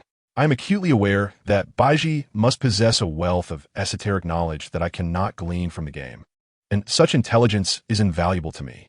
I intend to seize this opportunity to extract as much as I can. It has been quite some time since I last faced a dragon. As I furiously ruffled the little dog's head, I inquired about the current situation in Elsa's city. It must be said that progress has been remarkably swift. The passage connecting the river Shifla to Nimfu and Galad has been entirely cleared, allowing for a steady influx of personnel to safely bypass the insidious crimson corruption and reach the Galad arena. This endeavor has been aided by a steadfast figure reminiscent of Alexander, who has willingly assisted in transporting both people and supplies.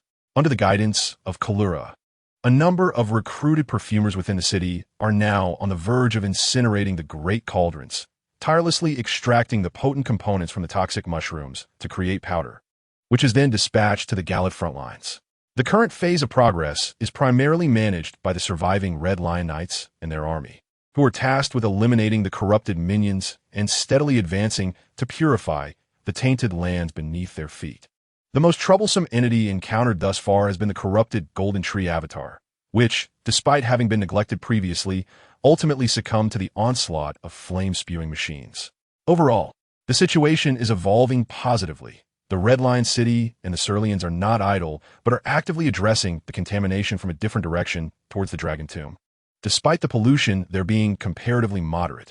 However, a complication arises from the presence of a multitude of wyverns that had relocated to escape the crimson corruption, including the enormous dragon mother, Gaol. The territory of these wyverns is currently beyond the control of Red Lion City. After careful consideration, young Kaiyu decided to temporarily set this issue aside, prioritizing the cleansing of the severely polluted Ionian Marsh before addressing the wyverns at the Dragon Tomb. Although their combat prowess is formidable, it is unlikely that he could manage them personally. For him, the urgency of the Dragon Tomb pales in comparison to that of the Eternal City. In the game, the Dragon Tomb region is mostly just a red surface, with crimson spots visible, yet lacks the pervasive presence of corrupted minions found in Galad. It is best to allow those wyverns to endure a while longer. An unexpected delight came in the form of Jillian, who, in a gesture of gratitude, proactively sent the other half of the Daikata's lift sigil to Stonevale City. Combined with the half he had previously acquired from Kenneth Hyde, he now possessed a complete sigil capable of operating the Grand Lift. He handed over the half sigil he carried to Elsa. Here, take this half of the sigil. Once you return, combine it with the other half and keep it safe. It is essential for our journey to the Yatin Plateau. Elsa appeared momentarily taken aback, her expression betraying hesitation. It would be wiser to keep such an important item with you. I'm not strong enough yet. I lost during my last encounter with the ominous force. It is best entrusted to you. Do not underestimate yourself. I recall that your previous defeat was largely due to the inadequacy of your weapon rather than a lack of skill. Do you remember what I said when we first met? I promised you then that one day I would seek vengeance against the treacherous Golden Dynasty that betrayed you. This insignia represents your opportunity. I do not require an elevator to ascend. Yet I firmly believe that one day you will personally lead your army to plant our banner upon the royal citadel, as well as in your native homeland amidst the snowy mountains. Or do you intend to relinquish the foremost position, wishing for me to assume your place in these honorable endeavors? Elsa recalled the driving force that had sustained her through such an extended confinement in the prison.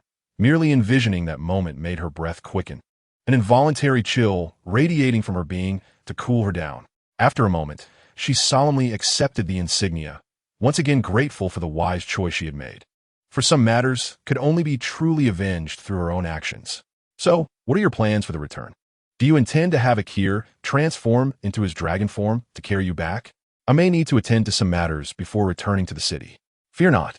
After a short wait, our companions within the city shall summon me back, which could serve as an emergency escape plan.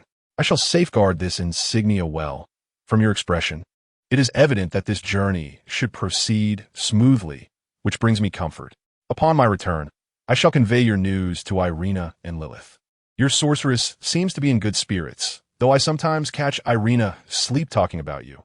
Even amidst the pressing circumstances, it would do her well to relax a bit. Since the battle with Galad and the general, you have remained at Lake Laenia. I imagine even you must feel a modicum of fatigue. Do not forget that you're the pillar of support for everyone and cannot afford any mishaps. Irina has also endured much. I am aware of my own condition without your reminder. Occasionally, when fatigue sets in, a single vial of Holy Grail essence suffices. Elsa, however, felt somewhat helpless. Knowing the other's stamina rivaled that of a beast, even the donkeys in the city would not dare endure such exertion. Thus, she allowed matters to unfold as they would. And before long, she and Akir vanished in a radiant golden light, summoned back to their realm. Young Kaiyu instructed Galad to remain there temporarily, offering a gentle reminder that there appeared to be traces of crows on the opposite shore of the lake. At least, in his recollection. The correspondence from the Grand Merchant Fleet had been discovered from across Lake Lyenia. Galad acknowledged this, stating that he too had been searching for signs of the crows along the way. The next step was to set forth in the direction indicated, albeit having lingered a bit longer in Platinum Village.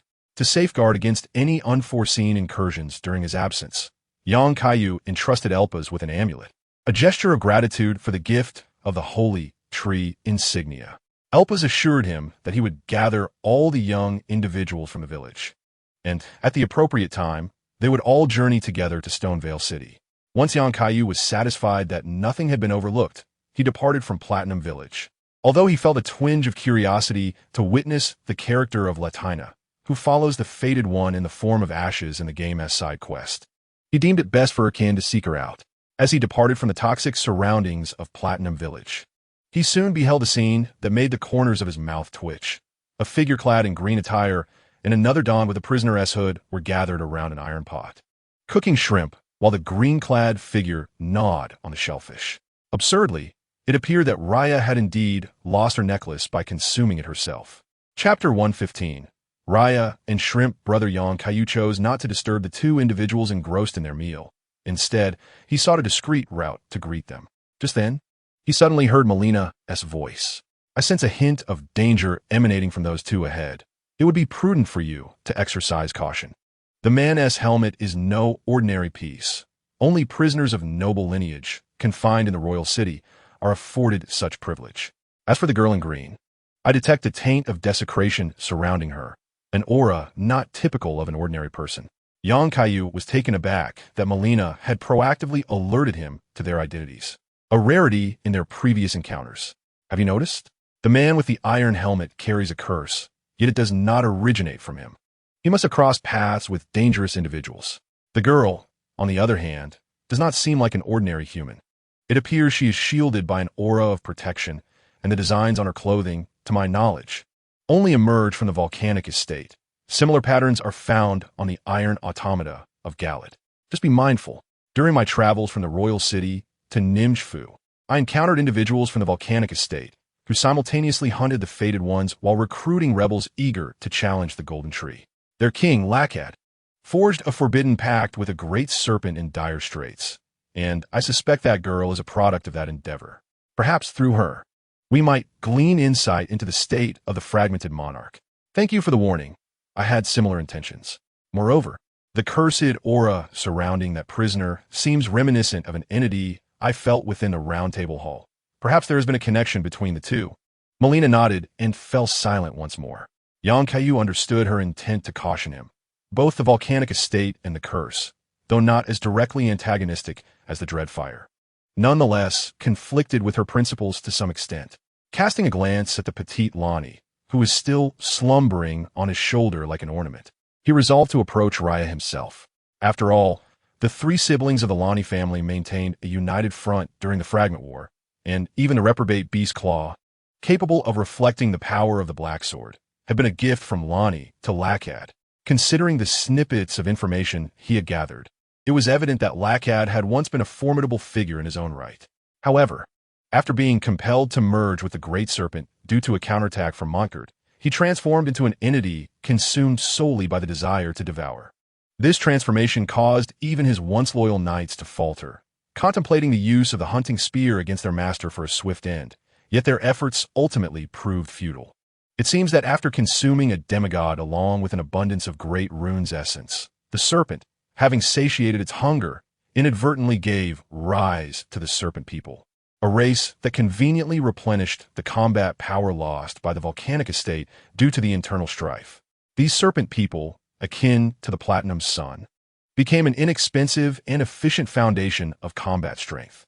However, Raya's situation is somewhat distinct, possessing a remarkably unique constitution that lies between human and serpent. She was cast aside by her kin only to be taken in by Tanis. Kaiyu's sentiments towards the volcanic estate are rather conflicted.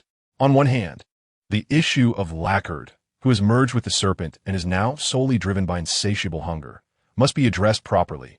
Otherwise, no matter how many times he is slain, he will inevitably resurrect. On the other hand, one cannot deny that the actions of certain individuals within the volcanic estate who raised banners of rebellion against the Golden Tree are, from their perspective, entirely rational. Particularly, the witch who was deceived into incinerating the tree, resulting in the disastrous state of Benar. Had it been Vic, he would have undoubtedly gone into a frenzy. At this moment, Shrimp Brother, while stirring the shrimp in the pot, occasionally glances at the unfortunate child who has appeared from who knows where. Does she not realize the chaos that reigns outside, daring to wander about? Not only is she unfazed by her precarious situation, but she also appears to be eyeing the shrimp he is cooking, seemingly unafraid of being thrown into the pot herself. Nevertheless, he rationalizes that a fondness for shrimp signifies innocence, so he permits her to sit by the pot, awaiting the meal's readiness. Consequently, the girl, without hesitation, begins to consume the shrimp as they are cooked, leaving him to wonder if she has brought any rune to pay for her meal. Observing the girl relish her food, he cannot shake the feeling that her manner of eating resembles that of a serpent more than that of a human, especially as he witnesses her neck extend and retract like a spring. This thought leaves him somewhat unsettled, fearing that should she continue to roam, she might become prey for the monstrous shrimps lurking in the lake's depths. He resolves to devise a way to keep her within his sight, pondering that perhaps her family will soon venture out to search for her. Her attire certainly suggests she is not of ordinary stock. Just then, he hears a noise and, lifting his gaze through the iron helmet, he spots an individual approaching slowly from a distance. While he remains vigilant, a closer inspection reveals that this person does not resemble the menacing creatures that haunt the lake. They appear to possess some semblance of rationality. They are likely the fated ones, though there exists some among them who are ruthless and indiscriminate in their violence. The majority, however, are capable of normal discourse. I smell shrimp. Would you mind if I joined you? Oh, do you wish to partake in the shrimp as well? Those who enjoy shrimp are not wicked. Please, sit beside me. The meal will soon be ready. Just a rune will suffice. Kaiyu had long been curious about the taste of boundary shrimp, though not the oversized ones, which appeared unappetizing. The red crayfish that Shrimp Brother managed to procure looked rather appealing. Upon noticing a customer resembling her approach, Raya graciously relinquished her spot while nibbling on a shrimp and discreetly assessing the newcomer. After all, she had inherited from her mother the task of scouting fresh talent for the volcano mansion, ideally those with considerable strength. Raya sensed that, despite the individual's unremarkable exterior, they likely possessed hidden prowess akin to Uncle Benar, who often encouraged her to hone her combat skills. There was a faint scent of blood emanating from them, indicative of a fade, suggesting that this person would not hesitate to confront fades, perfectly aligning with her mother's criteria. However, she resolved to observe a bit longer. Glancing nervously at Shrimp Brother, she realized she had not brought much rune currency and had perhaps indulged a tad too much. What should she do? Perhaps she could invite this person to the volcano mansion, but if that failed, she might need to pawn her necklace. Just then, she witnessed the new diner generously purchasing an entire pot of shrimp, paying up front with runes. Determined, Raya resolved to recruit this individual for the mansion, believing it would alleviate her financial burden and satisfy her mother's expectations. After all, she had yet to encounter suitable candidates during her lengthy outing, and although she was shielded from harm, time was slipping away. Chapter 116. The mutation after sampling a few shrimp. Kaiyu found the flavor quite pleasing, despite the absence of any seasoning, as they were merely boiled. It was among the most visually appealing he had seen in a boundary. He decided to purchase the entire pot, also covering Raya's share, and the three of them gathered around to enjoy the meal together. The shrimp offered a delightful crunch. Though he lamented that they lacked the beneficial effects found in games, shrimp and crabs could indeed provide significant boosts, directly enhancing physical damage reduction. Seeing such a lavish and shrimp-loving patron, Shrimp Brother's demeanor became notably amiable, leading to a casual exchange of conversation. Raya listened with curiosity, finding this a novel experience as she ventured out to recruit for the first time, and she no longer had to fret about her rune shortage. Kaiyu introduced himself briefly, concealing certain truths. Although Raya was somewhat naive, she refrained from disclosing her affiliation with the volcano mansion, as both harbored their own secrets. "May I inquire your name?" she asked, a hint of intrigue in her voice. After a moment of silence, Shrimp Brother seemed reluctant to openly discuss a past that was likely connected to his time spent in a cell adjacent to the feces eaters in the sewers. "Someone like me is unworthy of a name. You may call me whatever you wish, be a shrimp vendor or rogue. It matters not." Kaiyu realized that this reluctance might be tied to the other's history, for those confined within the sewers beneath the royal city were no ordinary individuals. Moreover, the game had never elucidated why Shrimp Brother, despite his profound fear of the feces eater's curse, chose to return to the royal city only to meet his demise. From the dying words of the other, Yang sensed a hint of atonement in his journey to the royal city, perhaps linked to a friend who had been slain. Yet, lacking a name is not an option. Should we meet again, I must have a proper title for you. How about I bestow upon you a name? I hope you will find it pleasing. A name? It matters not. Call me as you wish. How does Jack Bardo sound? He was a friend of mine from the past, a good soul like yourself. A friend, you say? What became of this good man? He fulfilled his mission and departed this world without regrets. Is that so? Very well, Jack Bardo it is. I shall adopt this as my new name henceforth. Yang reflected on the rotund figure and warm-hearted nature of the Onion Knight from his memories. Though vastly different from Shrimp Brother, it was undeniable that both were among the scant few virtuous souls in this wretched world. Furthermore, who knows if Shrimp Brother had his own mission to see through on his journey from Linnea to the outskirts of the royal city. After conversing for a while, Raya was just about to seek a chance to usher these two to the volcano mansion when a thunderous sound erupted from above, compelling her to gaze upward. Kaiyu furrowed his brow. He could discern numerous fragments of meteors plummeting toward the boundary, most veering off into the distance, while 4 or 5 hurtled directly toward Linnea. One even aimed squarely at him. Neither Shrimp Brother nor Raya had ever witnessed such a scene, leaving them momentarily paralyzed, unsure of how to react. "Stay close to me. Do not run. These meteors are alive."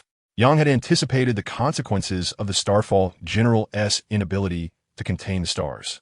Yet he had not expected it to manifest so swiftly. He could see clearly that these meteors were no ordinary meteoric stones. They were malicious beings from the stars, descending upon the boundary now that their confinement had been lifted. But what did they seek? And it appeared one was indeed targeting him. Could it be that the grand rune of Ratarn within him had drawn its attention? As several meteors descended rapidly toward Lake Linnea, he observed that they were heading straight for the 4 clock towers. There was no time to ponder their true intentions. First, he must deal with the one approaching him. Melina unleashed a fervent prayer upon the ground, conjuring a magnificent golden tree silhouette in a valiant attempt to shield the 2 individuals beside her. She had long amassed an abundant reservoir of power, no longer exhibiting the frailty she once possessed. A plethora of various enhancement prayers cascaded upon Kaiyu without cost, irrespective of their efficacy. At that moment, the figure of Lani, resting upon her shoulder, sensed the encroaching threat and awakened. Her gaze flickering towards the ominous presence descending from the heavens, her thoughts shrouded in mystery. Kaiyu, gathering his strength, charged resolutely towards the meteorite, harboring the desire to seize one for study, intending to present it to Master Celian in finely sliced portions upon his return. The 2 figures collided directly, yet the meteorite did not shatter. Instead, it assumed a peculiar posture, halting mid-air. Although he had yet to comprehend how the general had once expanded his abilities across the vast cosmos, immobilizing this small meteorite posed no challenge. Harnessing his gravitational manipulation, he suspended it several meters above him, preventing its descent. In that instant, he discerned the nature of his captive, a spherical stone creature, encased in a hard shell. Thrashing violently, its body emanating waves of gravitational force in a desperate bid to escape its constraints. Just as Kaiyu intended to cast it to the ground, the creature erupted in a burst of black luminescence, collapsing the space around it and teleporting to a lower position. This was a teleportation ability reminiscent of Estes. It was not surprising that this extraterrestrial being possessed such a skill, albeit its range appeared limited, precluding distant transport. Recalling the events that transpired during his battle with the general, Kaiyu denied the creature a second opportunity to activate its powers. Instead, he exerted his gravitational control to firmly suppress the entire area, rather than merely halting its fall. to his exhilaration, while the creature continued to struggle. It could no longer initiate its teleportation ability. The blessing derived from his fingertips seemed fundamentally akin to the abilities employed by these alien beings. Leia watched in a state of daze, rubbing her eyes in disbelief. How could it be that today, having merely nibbled on a few shrimp, the ancestors of those very shrimp had come to exact their revenge? The size of the creature was astonishing. Yet, observing the colossal shrimp firmly pinned to the ground, she felt a thrill. It would undoubtedly be delectable when cooked. However, this was not the moment for culinary musings. She needed to invite such a formidable individual to the volcanic mansion, so her mother could witness the caliber of company she had attracted. Otherwise, her rare excursion would be met with a barrage of maternal admonitions. Yet, Shrimp Brother's attention was not fixated on the gigantic creature before him, but on the ephemeral golden tree silhouette that had briefly appeared, seemingly to protect them. He perceived clearly that this extraordinary manifestation was not conjured by the individual who was currently subduing the stone shrimp. What sort of belief must one possess to unleash such a potent prayer? Young Kaiyu gradually approached the colossal creature he had subdued, which turned out to be a giant stone shrimp. Judging by its exterior, it appeared to belong to the most ordinary category of starfall beasts. It seemed that these beings were not limited to the horned forms depicted in the game. Rather, they came in a variety of shapes. With the immense shrimp head in hand, he lifted it and brought it crashing down, systematically dismantling its limbs in the process, incapacitating its ability to move. After a while, he paused, observing the starfall beast before him, now resembling a helpless caterpillar, unable to crawl. He then glanced back at the distant 4 clock towers, shrouded in smoke and dust. What could these entities possibly be scheming? Chapter 117. The destruction of the 4 clock towers. After exchanging a knowing glance with Leia, Yang Kaiyu resolved to investigate the 4 clock towers to uncover the unfolding events. He delivered a couple of forceful blows to the incapacitated starfall beast until it ceased its thrashing. Noticing his intent to depart, Leia hastily produced a beautifully crafted envelope, insisting he accept it. Please accept this letter. I believe you are a true hero, and on behalf of the Volcano Manor, I extend an invitation for you to join us. Very well, I shall accept it for now and consider my decision. Where might I find you in the future? I will be waiting for you at the Yatan Plateau. Please do not keep me waiting too long. Yang Kaiyu had initially intended to extract more information about the Volcano Manor from Leia, but the opportunity had slipped away. He knew there would be future encounters. He then soared swiftly towards the direction of the 4 clock towers. Leia watched Yang Kaiyu ascend into the distance, lost in thought. She was uncertain whether he would respond to her invitation. It had been a challenge to find a suitable recruit, only to have it disrupted by the celestial intrusion. Frustrated, she kicked the motionless stone creature, only to realize it bore a resemblance to the one lurking outside the Volcano Manor. She cast a glance skyward, pondering what the recent occurrences might signify. Yang Kaiyu raced toward the 4 clock towers at maximum speed, driven not only by his desire to ascertain the intentions of those creatures, but also because the 4 clock towers housed a portal leading directly to the realm of FMU Ysira. In his plans, he envisioned using that portal to confront the Black Sword, and the loss of such a gateway would pose considerable complications. His previous observations indicated that the location of FAMU Ysira was invisible above the city of Shidongwire, suggesting that it was concealed within the chaotic currents of time and space, inaccessible by conventional means. In the game, one would reach the destination directly after burning the trees, and he could not conceive of any alternative paths to reach it aside from the 4 clock towers. Originally, he believed that no forces from Lienia Lake would dare to provoke the 4 clock towers, yet who could have anticipated a threat descending from the heavens? He merely hoped that it was not too late. In a swift advance, he soon approached the vicinity of the 4 clock towers, where a fierce battle was unfolding below. The ethereal soldiers guarding the towers were locked in a fierce confrontation with the falling star beasts. At the core of this chaos was a colossal star beast resembling a diminutive esthete, situated in the heart of the 4 clock towers, surrounded by pulsating purple light, seemingly gathering energy. Yang Kaiyu sensed the impending danger and attempted to thwart the threat from a distance with his heat ray. However, before he could even lock onto his target, the star beast detonated itself, erupting into a mushroom cloud that engulfed all the teleportation portals of the 4 clock towers. He clenched his fists, realizing that anger was futile. This situation was utterly unavoidable. Had he not fortuitously been near the 4 clock towers, he might have never arrived in time, only to witness a pile of ruins. At least he now knew the identity of the perpetrator. Among the combatants below were not only the ethereal soldiers, but also Blaze, who had rushed to the scene upon noticing the unusual occurrences. The 4 clock towers were, after all, the domain of the Kaiyu royal family, with the soldiers and mountain spirits bearing the distinctive Kaiyu insignia. Naturally, the Three Sisters Tower had also established a teleportation portal to the 4 clock towers. He swung his massive sword with fervor, striking down those who dared to encroach upon Kaiyu territory. Yet, if it had been just one foe, he would have been confident in dispatching it alone. Now, however, he faced the onslaught of 4 simultaneously, forced to fight while retreating, helplessly watching as the largest among them self-destructed, devastating much of the 4 clock tower structure. In a fit of rage, Blaze's eyes gleamed with a crimson light. Unbeknownst to him, while his strength surged, his reason began to wane. At that moment, a red beam descended from the heavens, cleaving through the invading beasts in front of him. Young Kaiyu observed the struggling star beasts and lamented their resilience. These celestial entities proved remarkably robust, surviving even such devastation. He descended to deliver the finishing blows, ensuring they were utterly reduced to fragments before he ceased his efforts. Then, with concern, he gazed at Blaze, whose eyes glowed with a sinister red light, helping him to his feet. This was a visage he had only witnessed in the game when Blaze had succumbed to madness. "Blaze, are you all right?" "I'm fine. Perhaps I'm just a bit fatigued from the recent battle.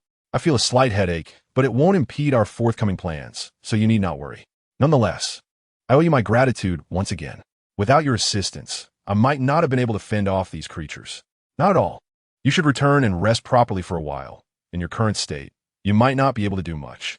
Blaze acknowledged his condition and, not wishing to overexert himself, sighed as he gazed at the utterly obliterated 4 clock towers before teleporting back to the Three Sisters Tower to recuperate. Yang Kaiyu slowly approached the epicenter of the explosion, where the once majestic 4 clock tower had been reduced to mere ruins, utterly beyond repair. He gazed towards Lonnie's position, her expression revealing that she possessed knowledge of certain matters. "What is your perspective on this? Why would those celestial beings strike the 4 clock tower?" Lonnie pondered for a moment, realizing that it was nearly impossible to execute her plans relying solely on her own strength. Thus, she shared her thoughts with him. "I possess little understanding of those entities from the cosmos. Even my laws remain unchanged amidst the stars. Since my fate ceased to flow, I have been unable to delve deeper into the mysteries that lie within. However, I surmise that those malevolent meteors would most certainly wish to prevent the emergence of another figure capable of sealing the stars, akin to a brother. If you were in their position, what measures would you take to thwart such an eventuality? Are you suggesting they desire to maintain the status quo in the borderlands, delaying the arrival of the next individual worthy of encountering the Elden Ring?" "Precisely. The history of the 4 clock tower stretches back to a time before the birth of the Golden Law. Ancient civilizations of remarkable grandeur constructed this edifice to connect various realms of the borderlands, and even I possess scant knowledge of those civilizations. However, during that era, meteors from the cosmos were never restricted from descending, whether they bore malice or goodwill. I suspect that the entity intent on destroying the 4 clock tower is one of those meteors that once visited the borderlands. Whoever they may be, it is evident that they do not wish to see anyone capable of encountering the Elden Ring, allowing the denizens of the borderlands to regain control over the cosmos." Yang Kaiyu silently absorbed this new information. It was a realm he had never previously comprehended. What exactly had Raton sealed away when he barred the stars, leading to such a situation arising shortly thereafter? However, until the other party revealed their true intentions, he could only continue his exploration. Unfortunately, the portal leading to Mother Azra had been utterly destroyed and was no longer usable. No matter how high he flew, he found no trace of the Sky City. Indeed, places like the rift in time and space were not easily located. Were there no other means available? Chapter 118. The way to Mother Azra after Blazer's departure. Yang Kaiyu reflected on the peculiar state that Blazer had exhibited. As a shadow beast of the Two Fingers, he should have gradually succumbed to madness only as a result of prolonged rebellious behavior against the Two Fingers. Iji, of course, was aware of this, which is why he confined Blazer in the dungeon after Lonnie acquired the hunting fingerblade, to prevent him from losing control and committing acts of betrayal. Yet now, why had the situation appeared to deteriorate when he had seemed to be contending with the fallen star beasts? He could only assume that it was perhaps a mere coincidence. He had more pressing matters to attend to. Seated amidst the ruins of the 4-clock tower, Kaiyu contemplated slowly. The new occurrences within the borderlands diverged significantly from his memories, and he found himself troubled by the timing of his arrival. According to the nature of the old thief, he was bound to make an appearance. However, before he could be summoned, he had yet to receive any pertinent information. The intelligence within his essence, whether concerning the supreme will or the entities of the cosmos, was woefully inadequate. Generally, the old thief would pose numerous questions, but at least this would yield new intelligence. Alas, he was now left to explore the unknown on his own. Presently, despite the ground being littered with fragments of Mother Yazra, he was unable to discern their exact location. The beast priest at the dragon tomb was merely a projection. Even the power of the death rune was of little use. For the true death rune could only be unleashed in the Sky City. He had an inkling that he was overlooking some significant clues, yet at that moment, nothing came to mind. The available means seemed reminiscent of the game, suggesting that only after burning the trees could the passage be unlocked. In fact, his plan included setting the golden tree ablaze, for only in doing so could he compel the Elden beast, hidden in the depths, to reveal itself. After all, the final battleground in the game, surrounded by countless golden trees and the Elden beast's ability to teleport, led him to believe that without a decisive action, it would be challenging to unearth it. Melina, as the bearer of the flame, naturally understood the burdens of his thoughts.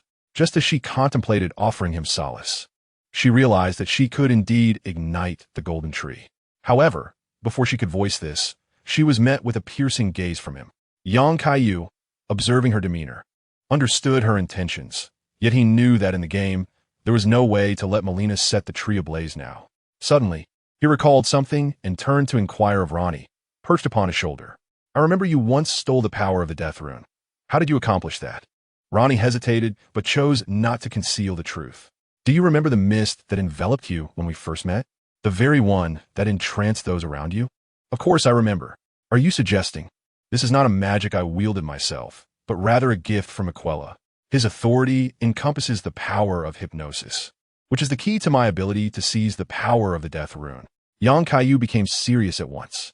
He had long pondered how the Black Sword could seal such significant power within itself, and how Ranni had managed to craft a desecration beast claw from scraps. It now appeared that Miquella was indeed involved. His curiosity regarding this enigmatic deity in the game had always piqued his interest, as various texts portrayed him as a saintly figure.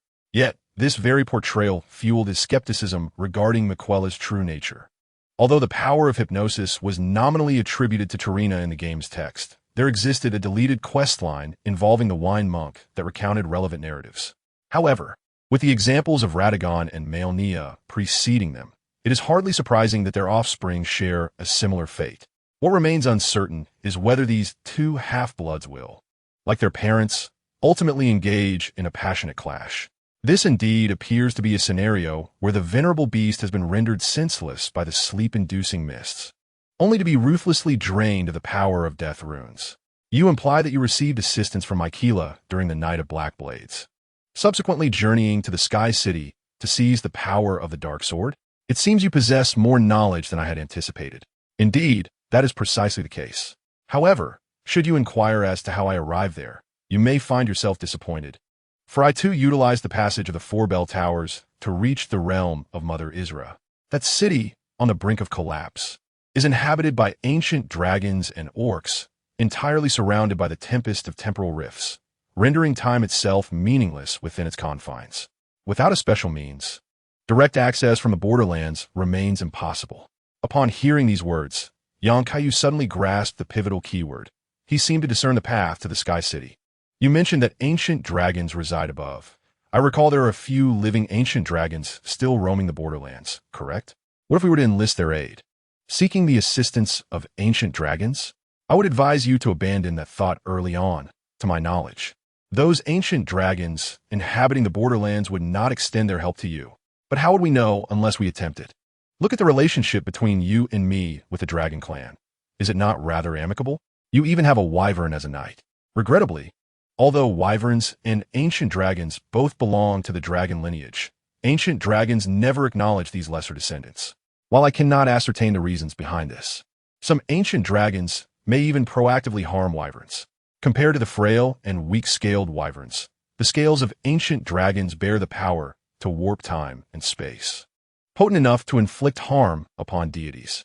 The ancient dragon war nearly led to the downfall of the royal city of Rottle, and it is this very power that allows ancient dragons to traverse the temporal rifts with ease between the borderlands and the Sky City. Regardless, this presents a potential avenue. One must explore the possibilities in the future to ascertain its feasibility. Kaiyu silently reflected on the current states of the ancient dragons in the borderlands, one reduced to a mere part of the Rottle map, another aiding the dead prince against death, and yet another, a dragon maiden wholly devoted to Vic. It appears that a journey to the Yatin Plateau is necessary before further discussions about reaching the Sky City can commence. I wonder if the colossal dragon tomb, Gor, qualifies as an ancient dragon. According to what I have learned from Akil, Guio is nearly the progenitor of all existing wyverns in the borderlands. Yet, the issue lies in the absence of the distinctive scales emblematic of ancient dragons. Perhaps I shall inquire about the true nature of this dragon lineage when I arrive at the dragon tomb.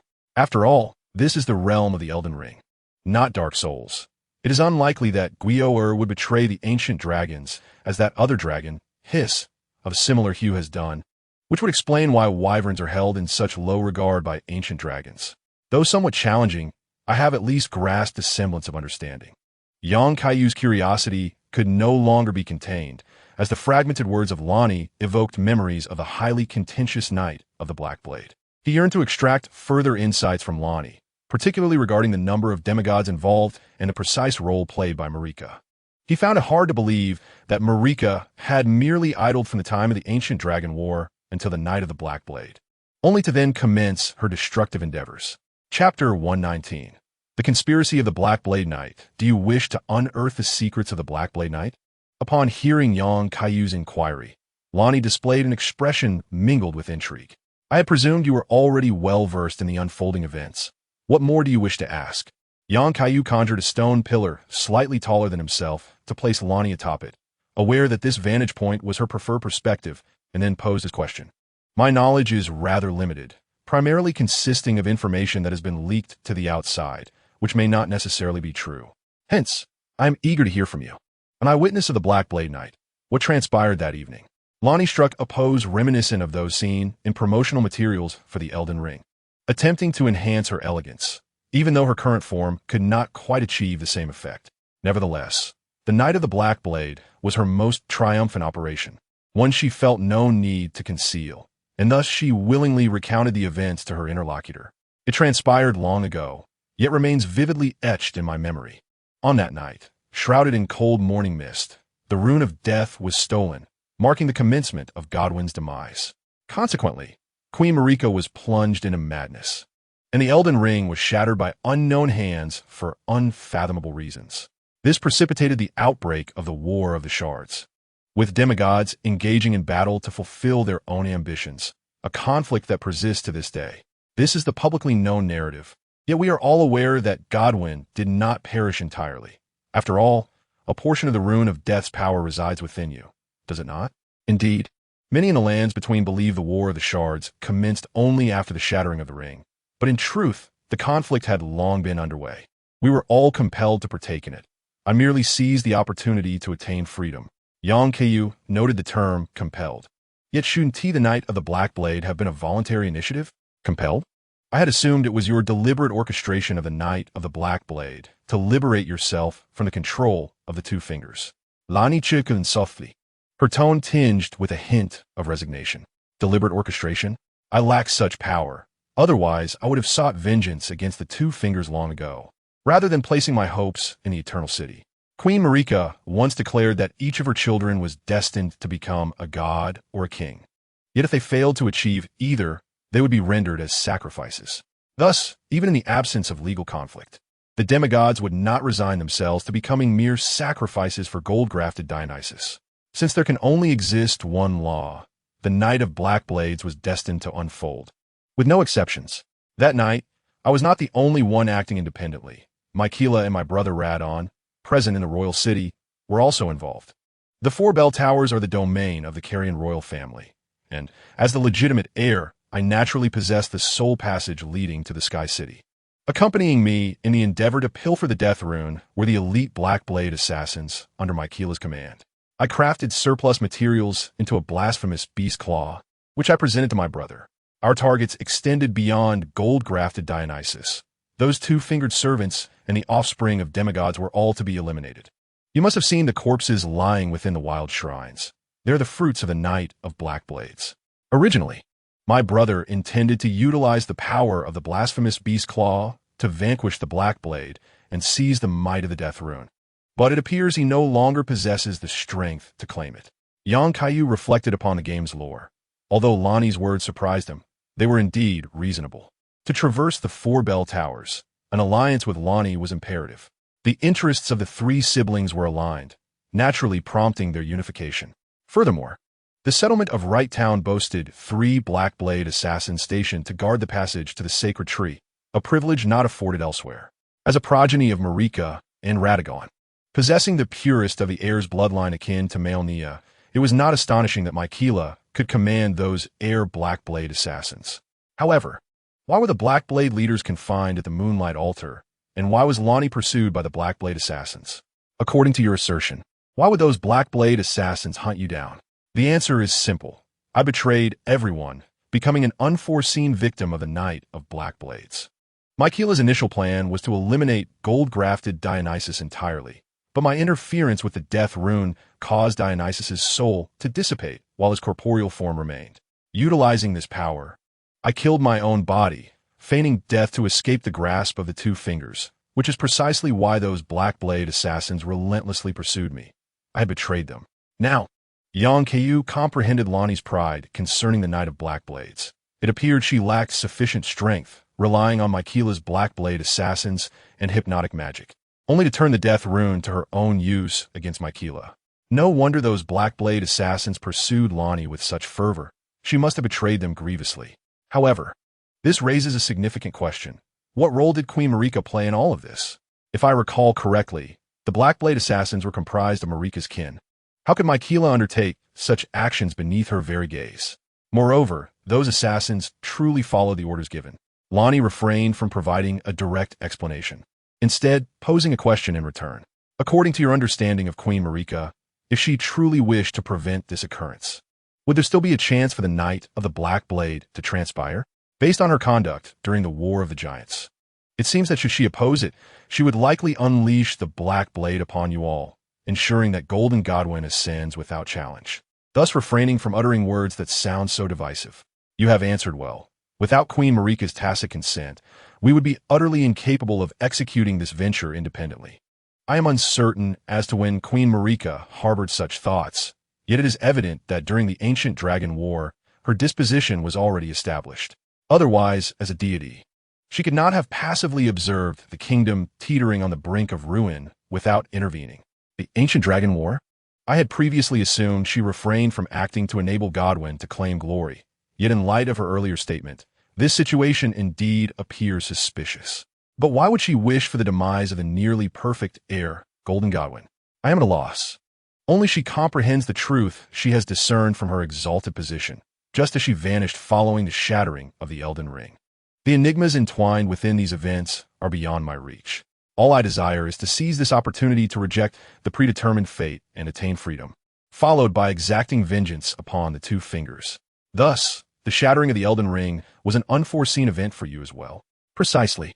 At least according to the original plan, although strife would ensue after Golden Godwin's demise, a large-scale war was not anticipated, for the true deities remained alive.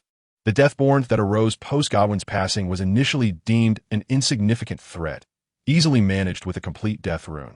Yet, Queen Marika remained entirely indifferent to this matter. The Elden Ring shattered unexpectedly, and while this holds little significance for my newfound freedom, those demigods yearning for kingship and divinity must ascertain what transpired within the capital. However, the soldiers of the capital would never permit these demigods to breach the sanctity of Leyndell, thus igniting the shattering war. You are aware of the subsequent events. The blessed king emerged victoriously, only to be thwarted by the treachery of Brother Radon, leaving him with merely the strength to preserve himself. The Academy of Magic, unwilling to engage in the conflict, chose silence. Miquella vanished from the sacred tree, and Melnia led her forces towards Kaled, leading to mutual devastation. This war bore no victors. Now that you are cognizant of my actions, do you still dare to ally with someone of my ilk? Young Kaiyu recognized this as a test from the other party. Yet for one already aware of her true nature, such a trial holds no value. Why the hesitance? The Night of the Black Blade is an inevitable occurrence. The shattering of the Loring is not your doing.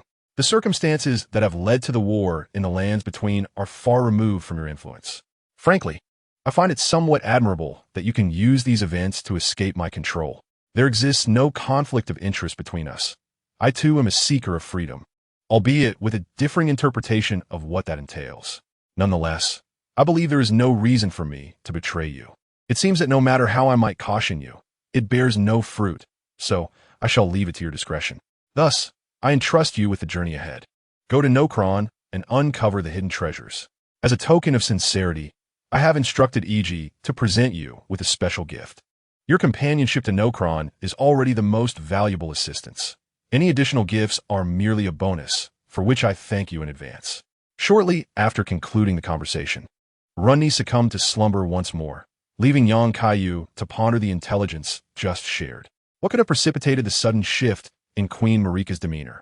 Given her propensity to overturn the table when displeased, what could have compelled her to strategize such a grand scheme? He was a loss. Miquella, the most enigmatic of deities within the game, had revealed a ferocious aspect before him. When he initially encountered Miquella's description as the most fearsome deity, he had sensed that this being could not be as gentle and kind as their laws suggested. The current information only reinforced his suspicions. The lamentation of wishing for her brother's proper demise was, in truth, a sigh of frustration for not being thorough enough. Indeed, in the struggle between demigods, familial bonds appear non-existent. Did this also apply to his relationship with Melnia? He rose, mulling over these thoughts, wondering what that gift could possibly be. Was the Moonlight Greatsword perhaps a bit premature? Chapter 120. The Sword of Night and Fire the Night of the Black Blade. Miquella, Godwin. The Shattering War. Yang Kaiyu slowly contemplated these keywords, gradually constructing a web of connections in his mind as he stumbled upon a previously overlooked insight. If Miquella's primary motivation for participating in the Night of the Black Blade was the conflict arising from Godwin's golden laws, necessitating an opportunity to uphold his own pure golden law, then as a deity, he undoubtedly required a fitting monarch to fulfill that law. Melnia and Runni, being deities themselves, were excluded from consideration, and with Godwin deceased and the Omen brothers disregarded in the sewers, who else could serve as his chosen companion? Could it perhaps be one of the two brothers from the RHA family? Or might it mirror Marika's combination with her half, Talia, to form a divine king? Moreover, upon deeper reflection, a chilling hypothesis emerged. If Miquella were willing to sacrifice Godwin for the sake of his law, then were the Valkyries abandoned at the base of the sacred tree also mere sacrificial pawns? It was indeed Miquella who was captured by Munger. Yet the first words spoken by the Valkyrie upon awakening were a declaration of her unwavering anticipation for her brother's return. This does not resonate with the sentiments one might expect from a captive. Could it be that the Valkyrie possesses foreknowledge of certain truths? Such a perspective casts a veil of suspicion over the purpose of the southern expedition. Nevertheless, he requires further evidence to substantiate his theories. To be candid, he does not harbor disdain for Miquella's narrative within the game. From her choice of pure gold to save her sister, to her journey through the borderlands under the guise of Tarina, she outwardly appears to be a benevolent divine figure. Although, one must acknowledge the rather abstract nature of the corruption that pervades even the sacred tree, engulfing many beings along with it. As he pondered, a colossal figure materialized through the surviving Kalia portal beneath the 4 clock towers. It was a mountain spirit clad in Kalia attire. Yet the distinctive helmet atop its head revealed its identity. The strategist, Iji, emerged bearing an array of tools upon his back, cradling a delicately crafted box adorned with luminous stones. You've arrived, and you've changed into quite the formal attire. Had it not been for your helmet, I might not have recognized you, he remarked. Indeed, since I am here on Lady Lonnie's orders to assist you, it is only fitting that I present myself appropriately. I would not want to become the subject of jest for our old friend, Jillian, E.G. replied with a chuckle. Speaking of which, how is Blazer faring? I noticed he seemed somewhat unwell earlier. Ah, that matter. I cannot ascertain how much longer he can endure. Perhaps it is the fated destiny of the dual-fingered shadow beast. However, I find it curious how he deteriorated so rapidly, only to return to a semblance of normalcy shortly thereafter. It appears he may still have some time left. Kaiyu nodded. Since arriving in Kaiyu Fortress, he had contemplated a potential solution to save Blazer, though he remained uncertain of its efficacy. Nonetheless, it was preferable to inaction. What is it you hold in your hands? It appears to be quite a precious item. The luminous stones adorning the box seem of higher quality than those used by the mages in my city. This is a gift from Lady Lonnie, intended for you. I am truly pleased that she has encountered an ally, such as yourself. Now, do open it and see for yourself. Taking the exquisite box, Kaiyu sensed an extraordinary concentration of magical energy within, surpassing that of similarly sized luminous stones. As he gently opened it, he discovered a long sword nestled inside, the legendary weapon known as the Sword of Night and Fire, once referred to as the Sword of Departure and Composition before its diminishment. The blade shimmered with a soft azure light, seemingly imbued with boundless power and mystery. The hilt, adorned in hues of gold and crimson, was embellished with intricate patterns and designs, harmonizing beautifully with the blade. The sword and hilt formed a seamless unity, emanating an enchanting glow that captivated the beholder. The blade itself is not particularly sharp, comparable to ordinary weapons, yet it is not designed for mere slaughter. The central hollow section is adorned on one side with luminescent stones, while the other side remains vacant. E.G. begins to unveil the legendary weapon, a treasured relic of the Kaiyu royal family. This sword is named the Sword of Night and Fire, embodying the dual powers of luminescence and flame as its name suggests. In a distant past, the progenitors of luminescent mages, known as Star Watchers, resided atop the lofty mountains closest to the heavens, in proximity to the fire giants. This sword was once regarded as a symbol of friendship bestowed upon allies, intertwining the fates of the Star Watchers and giants, akin to the bond between Queen Reyna and the red-haired hero Radagon. Now, Lady Lonnie presents this weapon to you, a gesture reflective of her expectations. May I test this sword? He inquires. Of course, it is yours to command. Kaiyu gingerly grasps the exquisite weapon. The initial version of the Sword of Night and Fire boasts an outrageous strength within the game. Even after subsequent nerfs, it remains usable. And this legendary weapon from the Borderlands indeed merits its exalted title. With one hand, he lifts the Sword of Night and Fire, channeling his strength into the luminescent stones embedded above. With a vigorous swing, a torrent of blue energy surges forth. Unlike the fleeting comet-like bursts in the game, this time, he can consciously control the intensity and duration of the flow. The vacant section also absorbs his power, but instead of fire, it releases a radiant golden light, akin to waves of gold that expand from the front of the weapon, allowing him to modulate its potency at will. This perplexes him. Should this not be the power of the fire giants? How has it manifested as golden? E.G. promptly elucidates. As you can see, half of the Sword of Night and Fire channels the power of the luminescent mages. The other half was originally meant to harness the strength of the fire giants, but that belongs to a bygone era. I have made some modifications. Now, the sword reflects your own power and amplifies it. Kaiyu realizes why the released ability emanates in golden hues. The sun of the Borderlands pales in comparison to the moon, and he primarily regains his strength by absorbing the light of the golden tree. It is not surprising that the energy he instinctively channels manifests in the colors of the golden tree. As a member of the Giants, E.G. possesses extensive knowledge of the Sword of Night and Fire and is capable of making alterations. Yet, he now harbors other intentions. Approaching the cliff's edge, he targets a wandering royal specter below. You shall be my experiment. With that, he activates both sides of the blade, merging the luminescent energy with his own.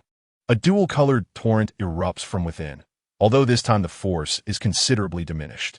The intertwining of blue and gold coalesced into a singular force, striking the specter below with undeniable potency. Upon impact, the essence of both the gem magic and the healing prayer manifested, enveloping the royal specter in a luminous embrace that reduced it to mere ashes. This experiment confirmed two crucial insights. Firstly, he could explore a wider array of hybrid skills in the future, merging the qualities of both powers. Secondly, Topus was indeed correct in asserting that both gem magic and prayer are fundamentally different expressions of the same underlying force, revealing a wealth of knowledge ripe for exploration. "I'm quite fond of this sword," he declared. "Come along, e.g., I shall take you to Stonevale City, for Gald is in dire need of your forging expertise." Chapter 121. The Red Lion Freya. After completing the trial with the Sword of Night and Fire, young Kaiyu slung the weapon across his back. This tool proved to be remarkably practical, offering a more versatile means of offense compared to the limit-imposing greatsword. Moreover, consistently wielding diverse types of power deepened his understanding of the essence of boundary forces, moving beyond mere acknowledgement to a profound comprehension. Since prayer and magic share the same origin, could they be unified with sorcery? Perhaps this is the true pursuit of those gem mages. With Iji in tow, he teleported to the dilapidated shack near the shrimp vendor, only to find that neither shrimp brother nor Raya remained. However, the creature he had reduced to a caterpillar still lay there, mostly intact, unlike the unfortunate fragments he had inadvertently created in the 4 clock towers. He could retrieve it for Professor Celian's research. Regardless, the distance to Stonevale City was not too great, so he dragged the specimen with one hand while engaging Iji in conversation, sharing insights about the current state of Gald to expedite his weapon forging endeavors. Although Iji's forging techniques differed somewhat from those of human blacksmiths, the city was not devoid of mountain spirits akin to him. Presently, many were natural-born brick carriers, assisting in construction with their size, and it would not be impossible to select a few for Iji to instruct. As they meandered past the church where Topus once resided, they finally arrived at the back gate of Stonevale City at dusk. There a familiar figure awaited them. Irina, having just returned from Elsa's, had heard that the person she awaited was soon to arrive. With recent events being few, she found herself idly gazing at Lake Lienia, hoping for a stroke of luck. Had young Kaiyu been observant, he would have noted that Irina stood where the former frenzied fire witch, Haida, once had. However, the remnants of the frenzied fire cult in Nimguff had been thoroughly cleared, ensuring that such a future would not come to pass. With a smile, young Kaiyu waved to Irina ahead, finding solace in the familiarity of Nimguff, the place where he had first arrived. Irina, having taken the initiative to grasp his hand, only then noticed the imposing mountain demon beside them. However, she recognized the attire of the figure, for there were indeed a group of mages in the city. Thus, she was not overly astonished. She remained oblivious to the object dragging behind, a large stone. Yet upon glimpsing the exquisite longsword at young Kaiyu's back, she couldn't help but steal a few glances. During her time, she had not neglected her studies with the mages in the city to enhance her self-defense abilities, and her knowledge had expanded somewhat.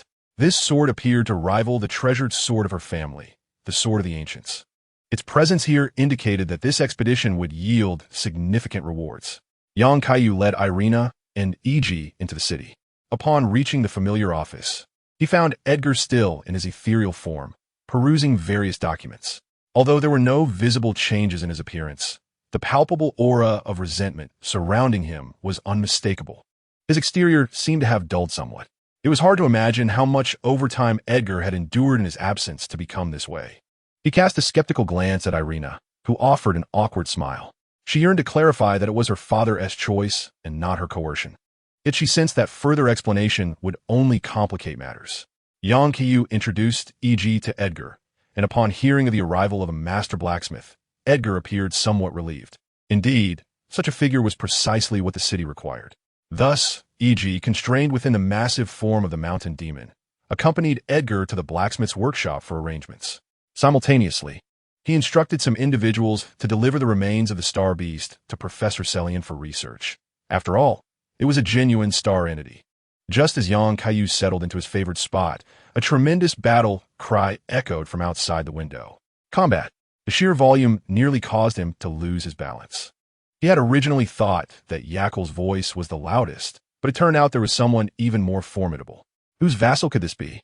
Irina approached the window and glanced outside, witnessing a warrior clad in unusual armor, styled after the Red Lion City, engaged in combat with a wayward knight. The wayward knight was evidently no match for his opponent. The Red Lion Knight seized an opening, leaping into the air to strike twice, sending the wayward knight sprawling out of the training grounds. Irina's expression turned peculiar, and she resignedly remarked, As for her, her name is Freya. She is one of the team members dispatched by Jillian a few days ago to facilitate our handover. Of course, this is merely a nominal assignment. It seems she has not been tasked with any specific duties, merely ensuring the safe escort of the team, while others are engaged in battle to govern Galad. She is a true berserker, relentlessly seeking out corrupt minions to slay, indifferent to other matters, and upon arriving in Stonevale, she has been challenging the city's elite daily. Certainly, such sparring can also hone the skills of others, and I shall leave it be. Young Kaiyu suddenly felt a spark of interest. How had he never heard of such an intriguing figure before? So her name is Freya? There is something captivating about her. Has anyone ever bested her? Irina gestured towards Elsa, who was resting on the sidelines of the training ground, observing the matches. When Freya first arrived, her initial challenge was against Elsa, only to be swiftly subdued. Upon regaining consciousness, she had transformed into a more fervent version of herself, leaving one to wonder if a blow had altered her mind. Are you contemplating stepping into the arena yourself? That might be somewhat unfair. Never mind. I have little interest. Let that berserker have her way with it. After all, it bears no detrimental consequences, and I have more pressing matters at hand. I trust that those Silurians did not conjure any surprises in my absence. What surprises? I am unaware. A portion of them has recently been escorted into the city, and I have conferred with Master Celian to prepare for the absorption of these individuals into our inaugural mage battalion. That is reassuring, as long as all is well. Yang Kaiyu genuinely feared the propensity for mischief from the descendants of the Noxians, especially with the resurgence of fate, anxious that they might orchestrate something grand during his absence, perhaps even summoning a meteor like last time. It seems the last lesson was profoundly etched into their minds, causing them to momentarily temper their antics. Thus, he could afford to relax for now. Once they arrive, we shall be poised to commence our exploration of the Eternal City. I see. So you mean to say that you finally have a bit of free time these days? That appears to be the case. Why do you ask? Then I shall not hold back. Irina grinned mischievously as she secured the door, having awaited this opportunity for quite some time. Wait, no. That place is off limits. Just as Yang Kaiyu found himself ensnared by Irina's ploy and confined to a small room, Freya concluded her battle for the day. She vowed that this had been the most exhilarating fight since the Crimson corruption swept through Galad, especially against that formidable Samir. However, the joy of battle is always fleeting. Departing the bustling city of Stonevale alone, she caressed the spots on her body where pain still lingered, a reminder of once fatal wounds. Yet, after encountering Lord Michaela, she had been reborn. She had long contemplated following in Lord Michaela's footsteps on a pilgrimage, but her heart remained tethered to Galad and the general. Thus, she patiently awaited the conclusion of the battle commemorations before finally embarking on her journey, a result tacitly approved by Lord Jillian after their exchange. Silently, she cast a glance back at the vibrant city of Stonevale. Though enamored with battle, she sensed that the new master here bore a gentle disposition reminiscent of Lord Michaela. Though their time together was fleeting, she harbored no animosity towards the band of warriors, hoping that they would never find themselves at odds. Yet, should such a dire circumstance arise, she would willingly offer her skills and even her life in a memorable confrontation. Chapter 122. The transformation of Stonevale City. Freya embarked alone on her pilgrimage to Michaela, and this minor episode went largely unnoticed, as life continued to unfold in its usual manner. The following morning, Yang Kaiyu emerged from his quarters, his complexion radiant, although he had been ambushed and initially found himself at a disadvantage. He recalled the indomitable spirit of Regent Kiraman of the Second Empire and the gallant demeanor of the 13th Prince when facing the human adversary, the Eidolon race. Gradually, he seized the initiative, leveraging his formidable strength to engage the enemy while simultaneously launching a fierce assault on their webway with his flagship. His fearless progeny executed wave after wave of attacks, penetrating deeply into the enemy's webway. Ultimately, he triumphed in this arduous battle, aware that the enemy would not relent and might even unleash a more ferocious offensive in the future. Nevertheless, he was prepared. After casting a glance at the sleeping Irina nestled in her cozy corner, he gently closed the door behind him, only to encounter Elsa, who regarded him with an amused expression. This moment evoked a hint of embarrassment, yet he maintained his composure. Elsa, what a pleasant surprise after such a long time. The weather is delightful today. I must take my leave, as I have matters to attend to, he said. Didn't we just meet not long ago? Never mind that. I just wanted to mention that you probably aren't aware I've been residing in the room next to Irina's office since our last encounter. Next time, could you keep the noise down? The soldiers have been training all day, and I need to squeeze in some practice with ice magic. Being disturbed at night makes it quite difficult to rest, especially since not everyone possesses your monstrous stamina. Cough, cough, that's hardly my fault. You know me, Elsa. I tend to prefer a passive role in such matters. Elsa's lips twitched slightly. I never would have guessed you were still that way. Well, if there's nothing else, I shall take my leave. Today, I've given those less capable a day off. Otherwise, they might not be able to stand tomorrow. By the way, Master Celian seems to be looking for you regarding something. If you have the time, do pay him a visit. At last, young Kaiyu found an opportunity to slip away. He recalled the peculiar prayers Irina had invoked with great enthusiasm the previous night, which had indeed created quite a commotion. Were he the neighbor, he might have resorted to complaints about the noise. Watching young Kaiyu vanish from sight, Elsa couldn't help but chuckle, reminiscing about his earlier awkwardness. With a flick of her wrist, she conjured an ice crystal figurine using her ice magic, placing it among her collection of similar creations in her room. The figurines exhibit a diverse array of scenes, ranging from the whimsical, oversized dolls adorned with exaggerated, jubilant expressions to grand masterpieces that vividly depict the epic battles of yore. With this latest addition to her collection, a smile graces her lips as she surveys the entire row of her creations. Unbeknownst to her, she seems to have unearthed a semblance of the joy that a normal person might experience, reminiscent of the fleeting yet blissful moments spent in her distant homeland. Though those memories have become somewhat blurred over the protracted years of confinement, the essence of that joy and relaxation mirrors the present, and she envisions a day when she will bestow a similar existence upon her remaining compatriots. After young Kaiyu's departure, he did not seek out Professor Celian immediately. Instead, he took a leisurely stroll through the city, nodding in satisfaction at the orderly reconstruction efforts underway. The previous attack had rendered a plethora of structures, already precarious due to Greg's influence, utterly beyond repair. This, however, presented an opportunity for large-scale rebuilding. With the recent collaboration with Red Lion City and the influx of fated ones and survivors from various locales, Eastonville began to pulse with the vitality of a genuine city.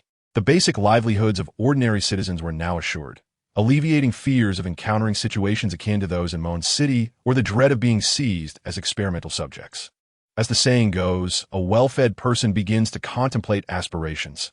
Thus, in the foreseeable future, a surge in population seemed imminent, a first in the protracted turmoil of war.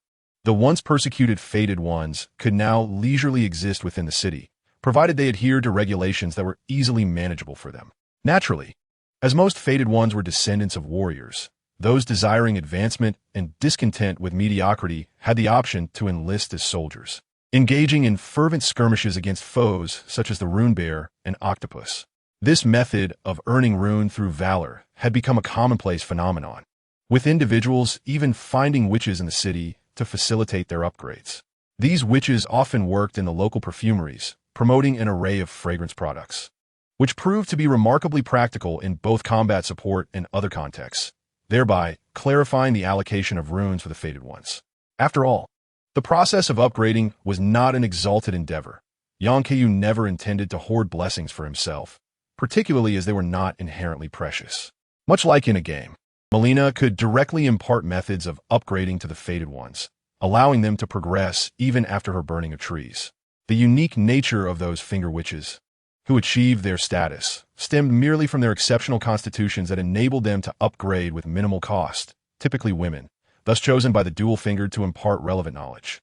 Under the previous guidance of Kaiyu, his witch, Lilith, selected numerous women possessing witch-like qualities to acquire knowledge in this domain, with the hope that one day, even in his absence, the blessing and enhancement could be enjoyed by all. However, at present, this remains a mere aspiration.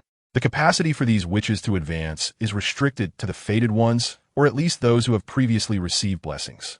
Otherwise, they would require his personal intervention with biological stasis cards to facilitate their progression.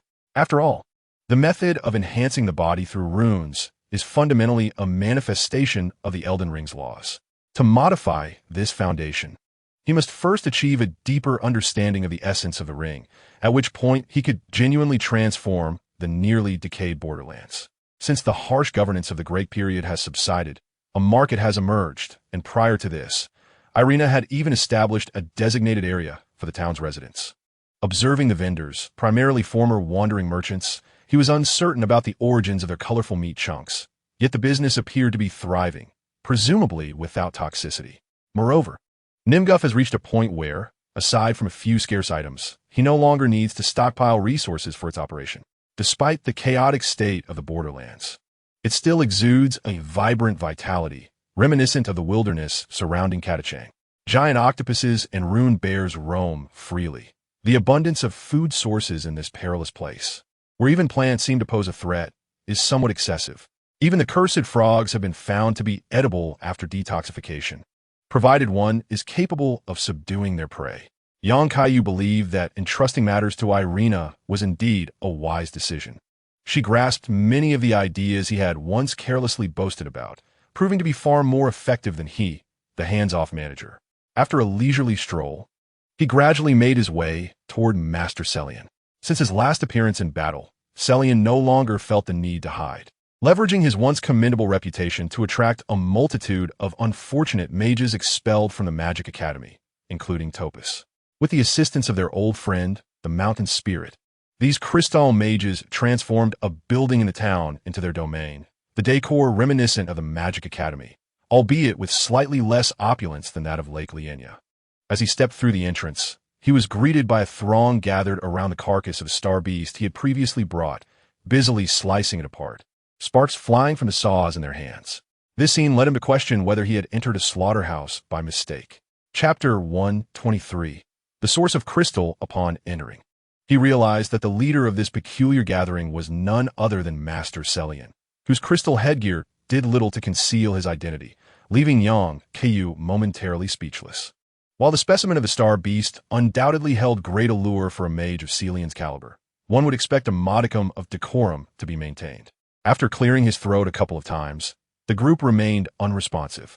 He directly summoned the toolbox beside him, which contained not only a saw, but also a somewhat antiquated dagger, stained with blood, presumably an artifact used by the ancient gemstone mage during hard extractions for body swaps. Celine sensed something amiss, and, feeling somewhat impatient, paused her work. Which little rascal dares to disrupt her endeavors? You shall be barred from the next magical experiment class. Meanwhile, Topus quickly grasped the situation and subtly offered a reminder. Having spent the past few days with Celine, he found her quite amiable. As long as she wasn't in research mode, she was rather pleasant. Celine, it has been a few days since we last met. Are you satisfied with the item I brought you? Celine felt a wave of awkwardness even through her hood, but as a seasoned mage weathered by many storms, her expression management was impeccable. She paid no mind to her earlier words and enthusiastically beckoned her apprentice closer. My dear apprentice, your timing is impeccable. Come, assist me in extracting the core intact from within. The tools at my disposal are regrettably slow. This was the first time young Kaiyu had heard of the concept of a fallen star transforming into a beast possessing a core. While battling such entities in the game, the experience had been akin to forging metal, utterly devoid of feedback and quite vexing. Moreover, this particular creature seemed to harbor lead elements, adding to the enigma. The core. Is it? Very well. Dear teacher, point me in the right direction, and I shall give it a try. Take your time. Just as I previously taught you to sense the internal energies of gemstones. The energy source of the star-chasing beast before you is not dissimilar to ours as mages. In fact, it was through observing such peculiar life forms that the ancient stargazers unraveled the mysteries of magic. Pay close attention. You should be able to locate the core's position. Yang Kaiyu nodded. Despite having increased his intelligence points, he had yet to delve into more advanced spells. Primarily because mastering them was akin to learning higher mathematics in university, something he found less appealing. He preferred the straightforward power of brute strength. However, sensing the flow of energy was one of his innate abilities, so it didn't take long for him to pinpoint the core's location. With a series of thermal rays, he gradually stripped away the surrounding rock, revealing a deep blue gemstone crystal before him. He sensed that this crystal was of the same ilk as those embedded in wands. It not only contained energy, but also served as an excellent conduit. Perhaps this was the foundation for the star-chasing beasts to wield their power. In other words, could this imply that gemstones originally stemmed from these extraterrestrial visitors? This thought evoked memories of one of the hypotheses proposed in documentaries he had watched regarding the origins of Earth's oceans, that during the tumultuous early days of the solar system, water molecules were delivered by meteors, relentlessly bombarding the planet for billions of years until Earth's gravity captured and coalesced them into oceans. It appears that the abundant pyroxenes scattered throughout Lienia share a similar origin. Countless meteors have fallen upon this boundary, bestowing these pyroxenes upon us, among which are those formed by meteors cast down by the supreme will, potentially providing a theoretical basis for the notion that prayer and magic are fundamentally interconnected. Perhaps the law rings are merely grand, golden pyroxenes. He presented this substantial piece of pyroxene to Professor Celian, who evidently regarded it with great reverence. Having not encountered such exquisite experimental material since her departure from the Magic Academy, just as she intended to commend her diligent apprentice, she noticed the long sword strapped to his back. She then instructed the students surrounding her to tidy up the remnants on the floor, facilitating her lesson on the effective utilization of these meteorites the following day, before gesturing for her apprentice to follow her. Young Kaiyu accompanied Celian to a secret chamber she had prepared earlier. The pyroxene lamps cast a gentle blue glow, illuminating the room filled with an array of pyroxene fragments and magical tomes. Celian removed her hood, hesitating slightly as she spoke. "My apprentice, that long sword upon your back, if I am not mistaken, is a treasured relic of the Kaiyu royal family, is it not? Although I was aware of your closeness with the Kaiyu royalty, it seems your alliance runs deeper than I had anticipated. We both desire what the other seeks. Thus, I see no reason to reject this alliance. I find this weapon rather appealing. What is it, master? Do you have something to express? You have met the princess of the Kaiyu royal family, I presume." Yang Kaiyu confirmed. "Indeed, I have not only met her, but also have Lani currently resting on my shoulder, awaiting to be awakened once more. I have encountered her several times. She has been quite gracious, fulfilling my requests with remarkable promptness. And it seems there is no doubt. My apprentice, have you contemplated the next step of seizing control of the Magic Academy? While many within the Academy are feeble-minded and antiquated as a magician, I must concede that there is no better place than the Academy for the study of magic. The Magic Academy is certainly part of my plans, though there is no need for haste. Those scholars have locked themselves away since the onset of the Shattered War, perhaps finding great comfort in their turtle-like retreat. Since you have made your decision, I can rest easy. However, I wish to personally visit the Magic Academy when you act." "What? Master, do you intend to turn those scholars into magical spheres? Perhaps it is best to refrain from that. After all, they possess some intellect, and harnessing their mental faculties is indeed beneficial. That would constitute a form of resourceful utilization. If you wish to study the creatures of the stars, I can capture a few star-seeking beasts for you to examine at a later time. Transforming them into spheres is certainly an intriguing option. Yet I am disinclined to engage with those who do not initiate conflict with me. I feel a profound sense of injustice for the Queen, for it was under her esteemed leadership that the Academy secured its relative independence during the 2 wars at Lake Linia. However, it is a travesty that after losing her heart, she was relegated to the library, imprisoned or monitored by those individuals. Rest assured, it will not be long before I return to the Magical Academy alongside my mentor. I eagerly await that day. The Full Moon Queen is, after all, the only designated mother-in-law of Yang Kaiyu in the multiple playthroughs of the game. He could never permit her to remain confined in the library by those Academy officials. What surprises me, however, is that Teacher Celian personally offered to assist the Queen.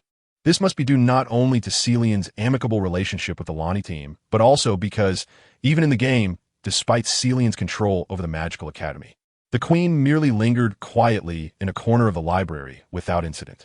The Queen herself had taken over the Academy through her formidable theoretical knowledge and combat prowess.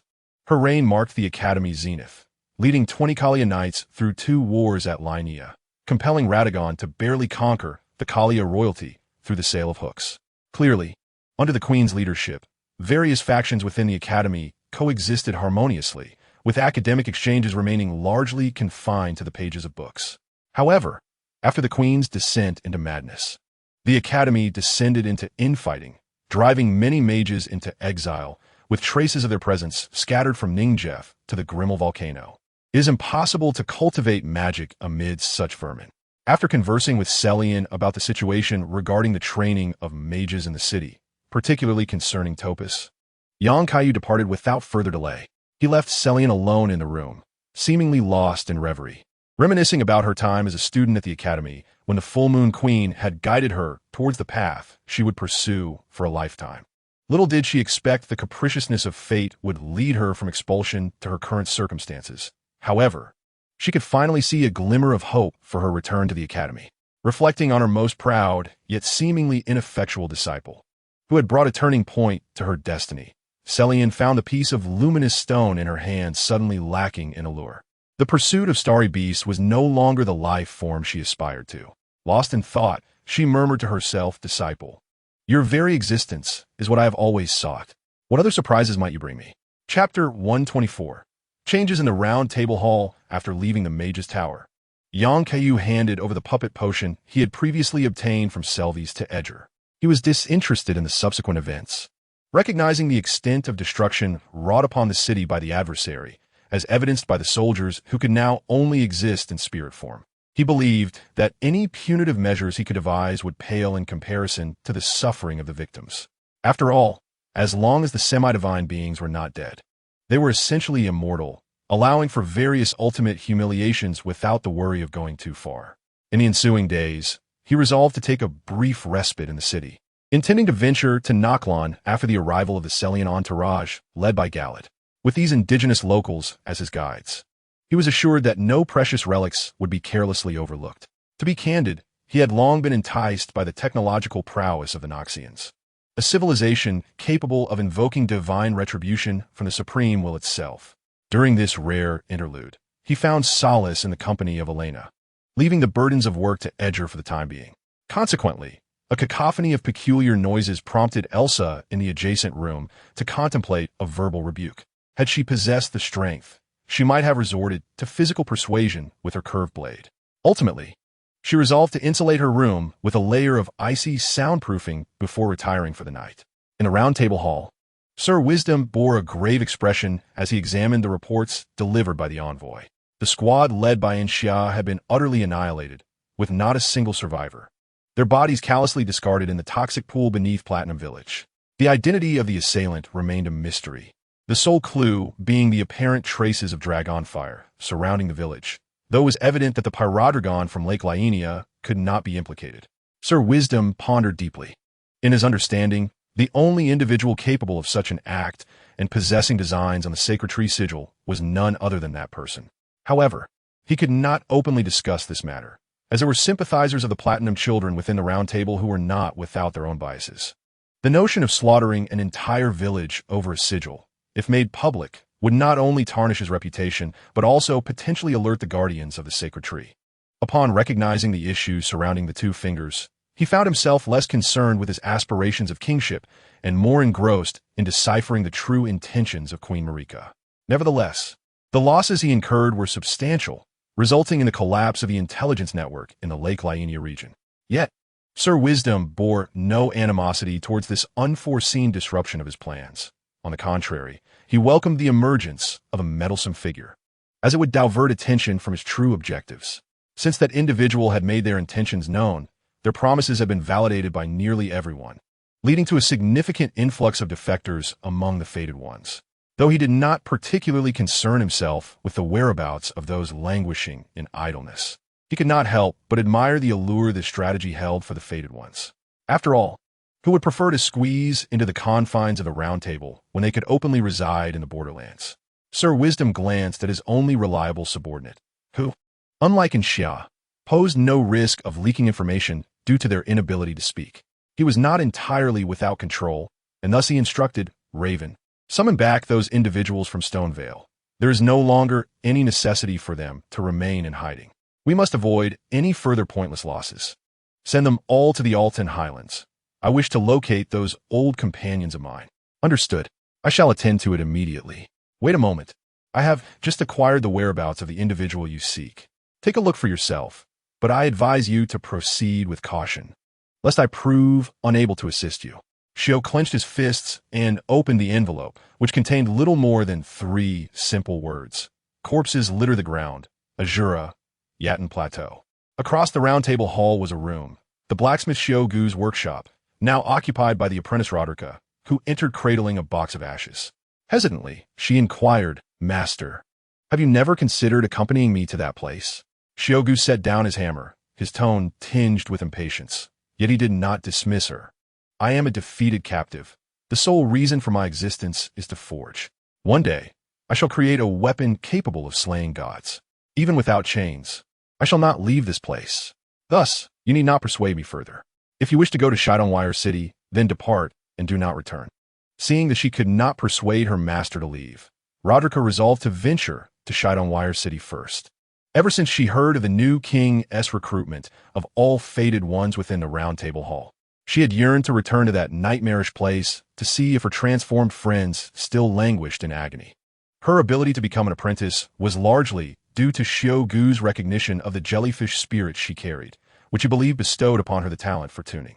This jellyfish spirit was originally the soul of a young girl, said to take the form of a jellyfish upon the girl's death, lingering on gravestones. When she fled that hellish place, she inadvertently brought this spirit with her. Though their previous encounter had been fleeting, Roderica could distinctly sense the child within her grasp harbored affection for the new king, which solidified her resolve to leave the Round Table Hall for Shidonwire City, partly to provide her master with an escape route. After all, it was known that the Round Table Hall was merely a temporary refuge for the fated ones, destined to dissolve eventually. Being born in the royal city, Roderica understood that even the once glorious original Round Table Hall could not evade the fate of internal strife and disintegration. This would be no exception. Thus, it was imperative to seek an avenue of escape in advance. 2 days later, the Celia people and several Red Lion Knights finally arrived at Shidonwire City. It was Stella's first time venturing so far. She had always been in seclusion with her master, training to become the next leader and highest priestess of Celia Town, which piqued her curiosity about the outside world. Of course, she did not forget the primary purpose of this journey, to return to the Celia people's former homeland, the underground Eternal City, and behold the exquisite equipment that had once been unfathomable. Stella sensed that her two masters, the Knights of Nox, had truly invested a great deal in her this time, providing her with all the resources they could muster from the town of Cerelia. Thus, she felt compelled not to betray their trust. Upon learning that Stella had arrived in the city of Stonvale, young Kaiyu realized it was time for him to make a journey to Noxlawn. He required no more than himself and one companion familiar with the Eternal City to serve as a guide. After all, Noxlawn, recently struck by a meteor, was quite unstable, and his purpose there was not to engage in battle. The Noxians who had managed to endure within the Eternal City were formidable indeed.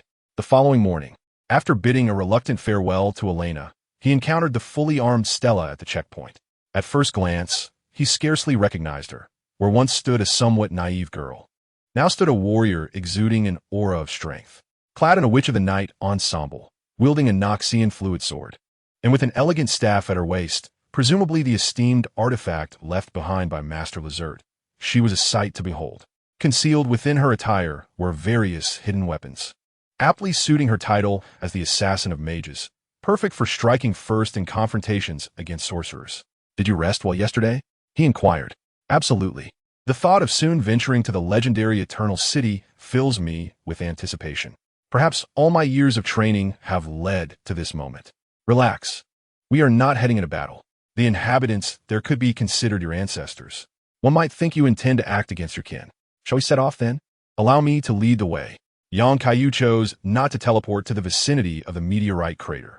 He wished to visit a particular place, though he had not encountered what he sought during his previous visit, leading him to question its existence. After all, it was merely a theoretical construct that did not manifest. Nevertheless, he yearned to test his luck once more. Perhaps the entity had escaped only after the passage opened. In any case, the general direction remained unchanged, and a visit to that site would conveniently lead him to the misty woods. He took Stella's hand, soaring into the sky as they sped toward their destination. The biological support enveloping Stella ensured her comfort despite the rapid pace, and she found the experience of flight to be quite exhilarating.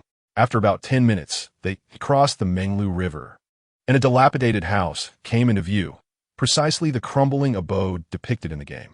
In the original, a painting used for deciphering puzzles would appear within, but in conjunction with the theoretical construct, it represented the first encounter location of the bionic tear, Ashimi. It has been proven that he was indeed in the right place this time, for he could perceive a writhing mass of silver substance hidden within the dilapidated shack below, identical to the bionic tears encountered in the game. This sight nearly overwhelmed him with emotion, evoking feelings even more intense than the first encounter with Ronnie and Melina. After all, one could only meet Ronnie after completing her questline, while Melina had been reduced to a mere echo of her former self due to an abundance of deleted content. Throughout the countless days and nights spent being battered by the main storyline, many figures who had once lent him assistance had either met their demise or turned against him, making it nearly impossible for any alliance to endure. Only one figure had steadfastly accompanied him through every challenge, from their initial meeting to the conclusion of their journey, a presence that even surpassed Millicent, who had aided him the most. That was the true Elden King, the bionic tear, before whom he felt like a humble summoning snail. Since witnessing the bionic tear that had previously bested him with such ease, no other ashes could ever replace its significance in his heart.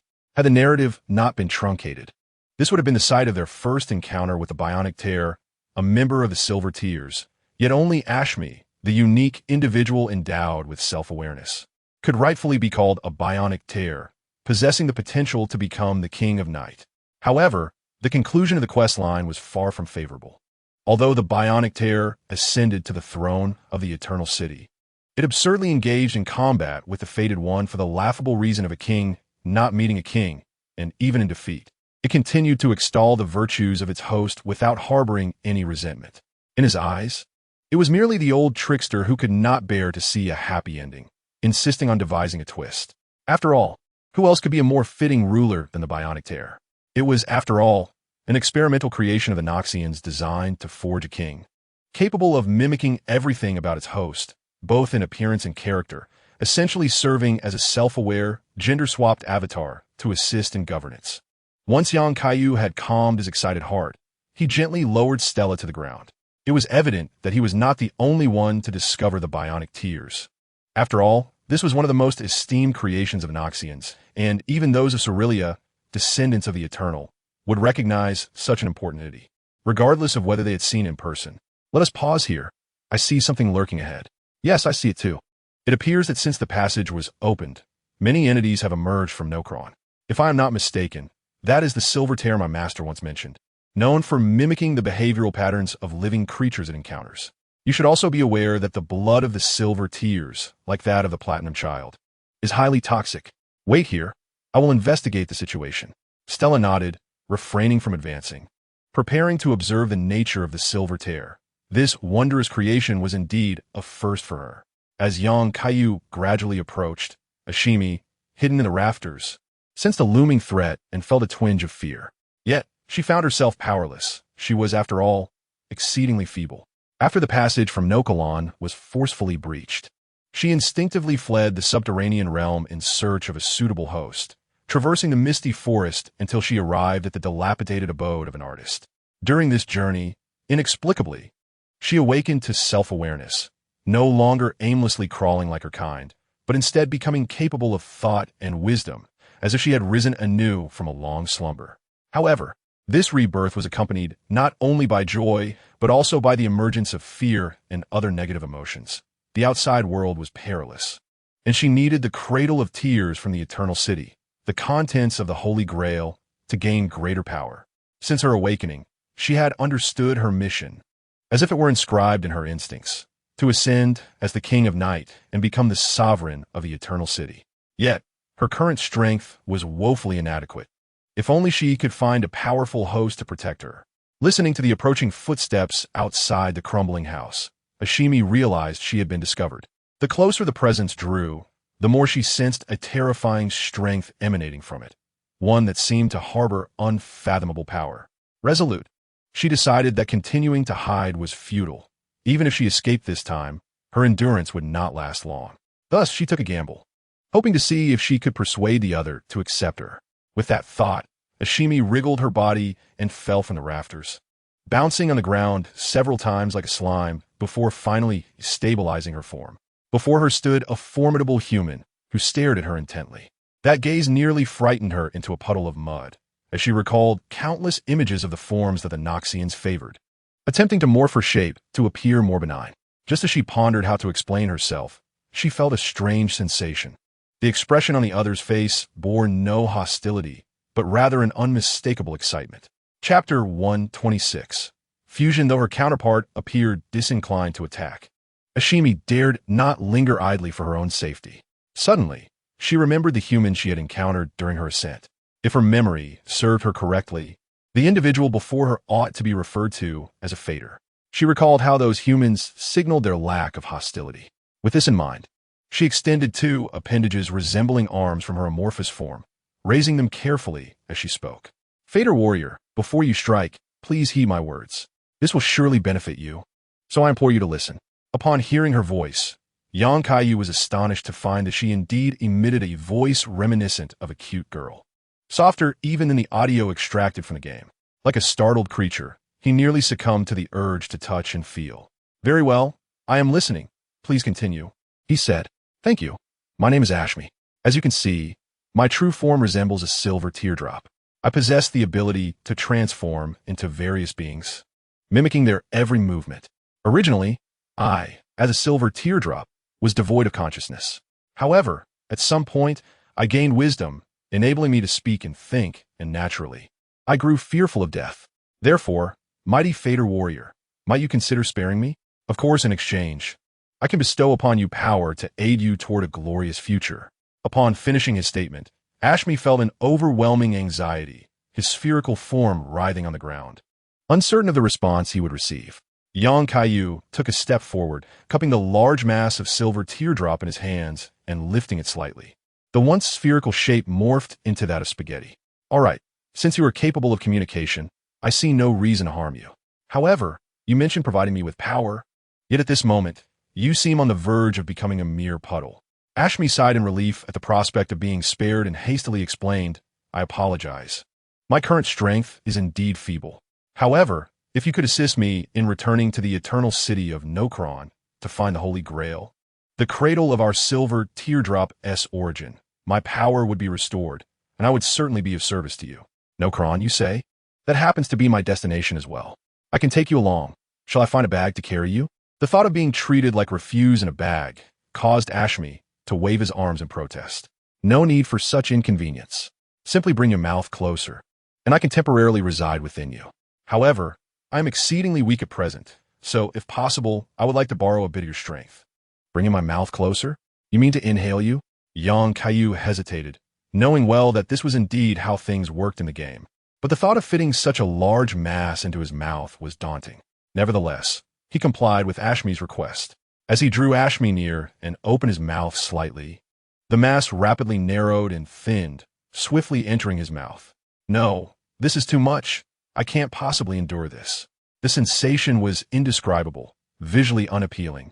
It felt as though he had been overwhelmed, yet there was no sense of foreignness as the mass distributed evenly throughout his body, transforming into a state between matter and soul.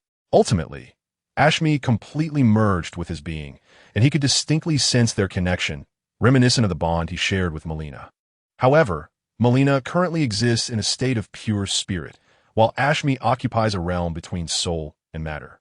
If summoning other ashes consumes the energy within to sustain the manifestation of the spirit, then summoning Ashmi expends resources akin to those required for self-healing.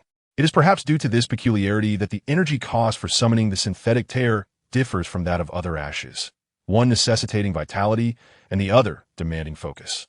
Upon Ashmi's initial entrance into the host body, she had yet to fully grasp the formidable power surrounding her when she was startled by the sight of a figure draped in a brown cloak gazing at her. Was there another presence here? Slowly, Melina lowered her hood, revealing her single eye, which fixated intently on Ashmi. The once partially formed humanoid, Ashmi instinctively shrank back at this gaze. Greetings, little one. Are you the new companion? Hello, sister. I am Ashmi, and if there are no misunderstandings, we should be considered companions. With a smile, Melina embraced the shimmering silver tear, which appeared soft and inviting. And the address of sister filled her with delight. There's no need to be so tense. I am Melina, residing here just as you do. From this moment forth, we shall be fellow travelers. As Ashmi was cradled by Melina, she lost her sense of self amidst gentle caresses and, unbeknownst to her, began to mimic Melina's appearance. In adapting to the environment of Melina's embrace, she reduced her form slightly, resulting in the emergence of a diminutive version of Melina. Kaiyu could never have anticipated that the synthetic tear, which was meant to assume his shape, would instead be preemptively claimed by Melina. For the first time, he had found his most trusted ally within the game, accompanied by Melina at his side. The joy of these two discoveries intertwined, amplifying his elation. What should have been a moment of dreamlike bliss, however, was marred by an inexplicable sense of change. He shook his head, casting aside the strange thoughts that had intruded upon his mind. Now that he had located Ashmi, there was nothing else to attend to. It was time to proceed directly to the City of Eternity. Stella observed the recent events without uttering a word, yet subtle shifts in her expression betrayed her inner turmoil. The presence of a self-aware silver tear was perplexing. Hadn't their ancestors planned to create a king ultimately failed, resulting only in lifeless imitations? Why had such a unique individual emerged here? Could it be due to him? Stella cast a meaningful glance at Kaiyu as he approached her. Could he be the long-awaited Night King, the descendant of Enoxians? Chapter 127. The awakening of Lonnie. Stella harbored her doubts within. Although she had almost convinced herself that the individual before her was indeed the one they had been anticipating, she chose not to reveal her thoughts, instead caressing the dagger she carried with her. Though it was merely a scrap salvaged by her ancestors as they fled from their impending doom, it was far from a masterpiece. Its symbolic significance transcended its mere function as a weapon. If the records within the town were accurate, the true treasure of the Eternal City was not a simple hunting dagger, but rather a mythical creation forged upon the dark moon of Noxtella, where countless stars converged to unveil its true power, the very force that led to the city's ruin. Kaiyu paid little heed to Stella's transformation, still somewhat melancholic about Ashmi's metamorphosis into another form. However, upon reflection, the voice emanating from the other seemed distinctly feminine, which did not appear to pose a significant issue. Moreover, it resembled a diminutive version of Melina, almost worthy of being a collectible figurine. Thus, he and Stella soared towards the opening created by the meteor's impact. Navigating through the fog-laden forest, where the rune bears and various beasts had been nearly eradicated, he finally arrived near the fortress of Hade. Before him lay a seemingly bottomless pit, encircled by man-made barricades. In truth, after the stars unlocked the seal that forged this passage, Irina had promptly dispatched individuals to isolate the area, fully aware of the destination below and intent on preventing any ill-intentioned individuals from gaining entry. The contingent station here was a fraction of those previously tasked with establishing a route to Galad through the Sapphira River Basin, accompanied by numerous laborers reinforcing the fortifications. Shui stood guard to ensure security. Having spent several days in this location, Shui had been preoccupied underground, engaging with the Minotaurs, thus missing the battle at Stonevale City. However, he was privileged to witness the awe-inspiring sight of a meteor crashing through the earth from his subterranean vantage. Upon emerging, he received orders to secure the periphery alongside the personnel from Hade, awaiting further instructions. Today, he finally awaited the arrival of someone. Upon recognizing who had come, he sprang from his camping bed in surprise, bemused by the timing of their inspection during his leisure. Kaiyu cast a glance at Shui, whom he had not seen for some time, and was astonished to observe that the latter had seemingly become more robust, radiating vitality. Clearly, Shui's recent life had been quite pleasant. His gaze fell upon the barbecue grill behind Shui, where what appeared to be bear meat sizzled, further affirming his suspicions. The audacity of lounging in bed while grilling was a luxury he had yet to experience. However, Kaiyu was not the type of employer who could tolerate his subordinates living too lavishly. He swiftly diverted his gaze from Hui and plunged directly into the matter at hand, for he had pressing concerns to attend to. There had been no disturbances reported in recent days, at least none when I arrived here. If anything had emerged prior to my arrival, I was unaware. As for the vast chasm below, its depths were so profound that I dared not descend recklessly. Moreover, this place is undeniably peculiar. Even a stone cast downward would hover in the center, unable to fall. This is the meteorite of the Boundary Realm. Quite fascinating, isn't it? It possesses an inherent gravitational distortion. You shall remain on guard here for a while longer while I venture down. Assistance will arrive shortly. Very well, I take full responsibility. Although this task is indeed arduous, I can endure it. Yang Kaiyu disregarded the eager expression of his companion. The help he referred to would undoubtedly come from more Syrian individuals and those platinum offspring, since he had promised to find them a refuge. There is no place more suitable than the Eternal City. Moreover, it would be a shame to abandon this fractured underground world. He longed to see it restored to its former glory. It was at this moment that Huyn noticed Stella, who had been quietly observing from the side. He recognized the patterns on her garments, reminiscent of the tattered fabrics he often encountered near the river Siflera.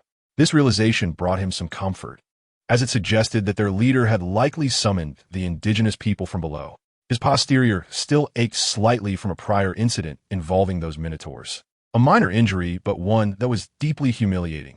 He had no desire to engage with them any further. Yang Kaiyu surveyed the cavernous expanse, far more exaggerated than any game scenario. Here, there was no fortuitous path leading directly onwards, but rather countless shattered stones floating chaotically in the air. He leaped down with Stella and soon discovered that the gravitational state was entirely disordered.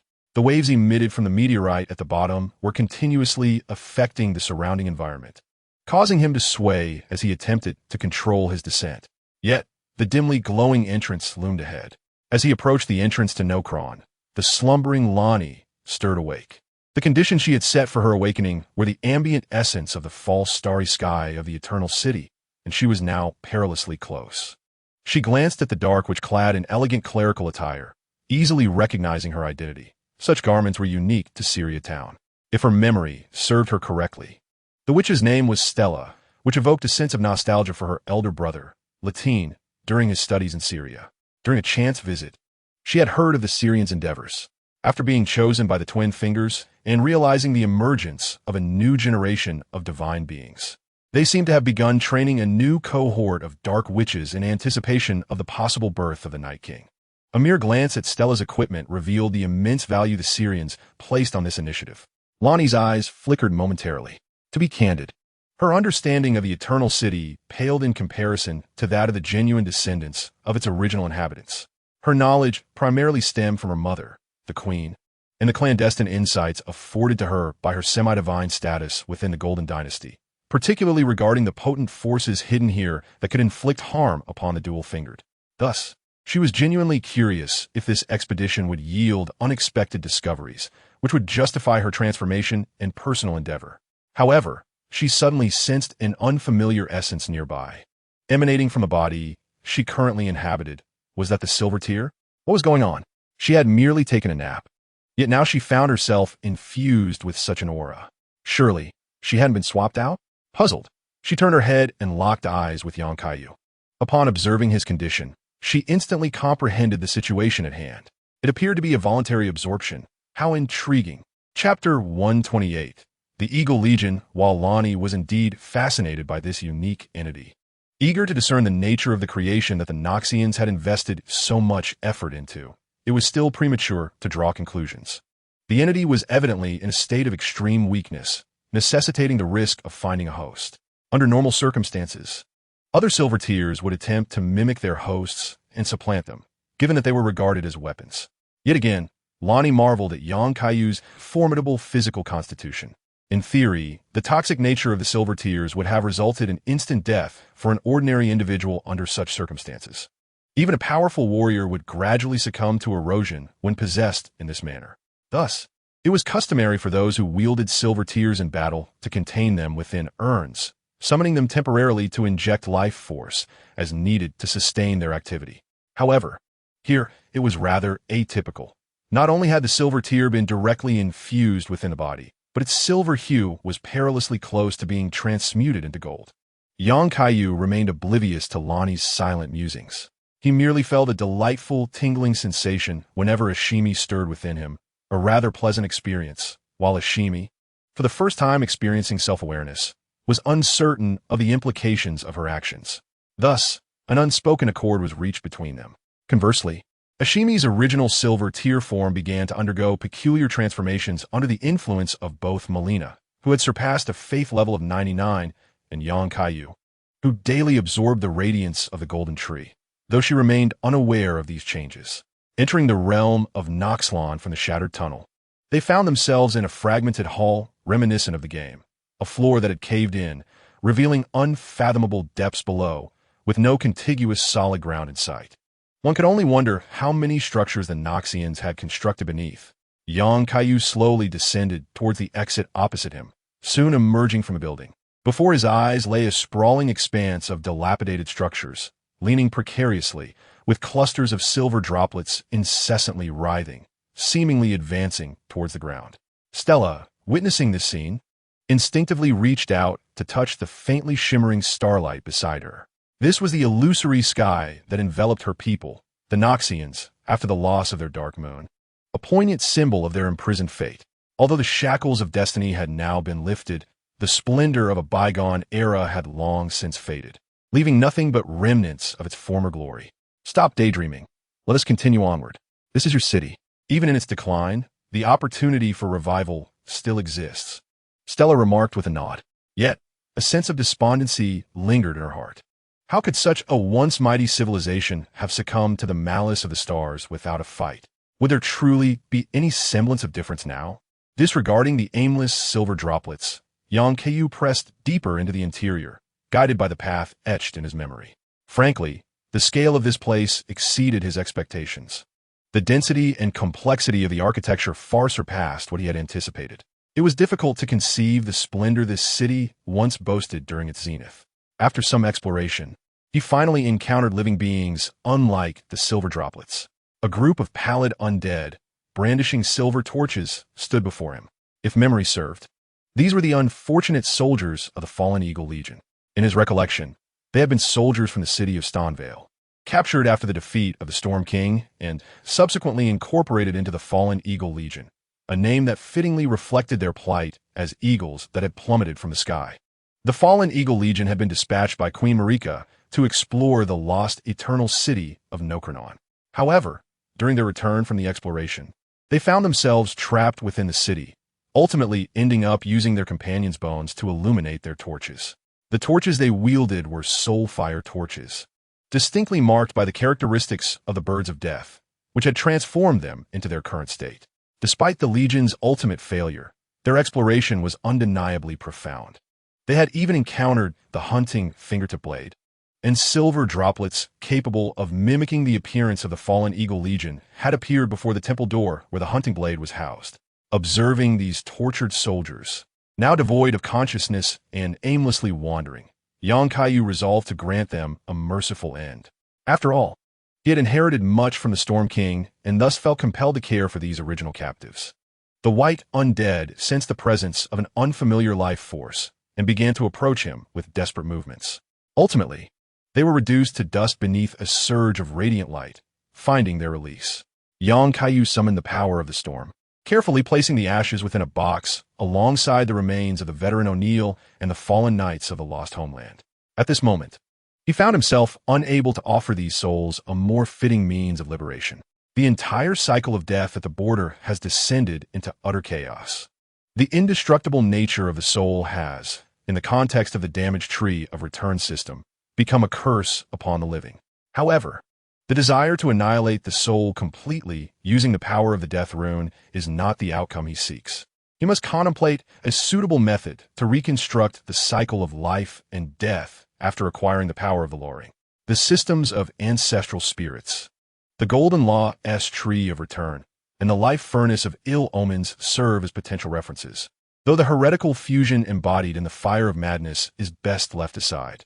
While he pondered these matters, he stumbled upon an unexpected discovery. A living corpse carried a bundle, seemingly unwilling to part with it even in its loss of reason. Unlike other wretches clad in rags or mere tatters, this particular cadaver bore the unmistakable traits of a high-ranking knight. This piqued Yang Kaiyu's curiosity about the contents of the bundle. After effortlessly dispatching the creature, he opened the package for inspection. What lay within astonished him. The Rebel Eagle Legion had indeed uncovered some significant information. The Knight's records therein included not only a rudimentary map sketched by his own hand, but also a detailed account of the Legion's descent into infighting and eventual collapse after entering the Eternal City. Most strikingly, he learned that they were not the Legion in its entirety. Accompanying them were 2 gargoyles and a furnace knight. The Legion had, after their defeat and capture, received orders from Queen Marika in the royal city and subsequently flowed downstream from the depths of the roots directly to the Eternal City. This crucial intelligence illuminated for young Kaiyu the manner of the Legion's arrival and elucidated why a furnace knight was stationed at the aqueduct bridge. Thus, he could begin to infer why this legion had met such a dire fate. When they were vanquished and captured, Queen Marika must have already harbored suspicions regarding the Two Fingers and the Supreme Will, leading to the Fade Plan and the birth of the Fallen Eagle Legion. When the Fallen Eagle Legion was dispatched to investigate the Eternal City, the royal city underwent drastic upheaval.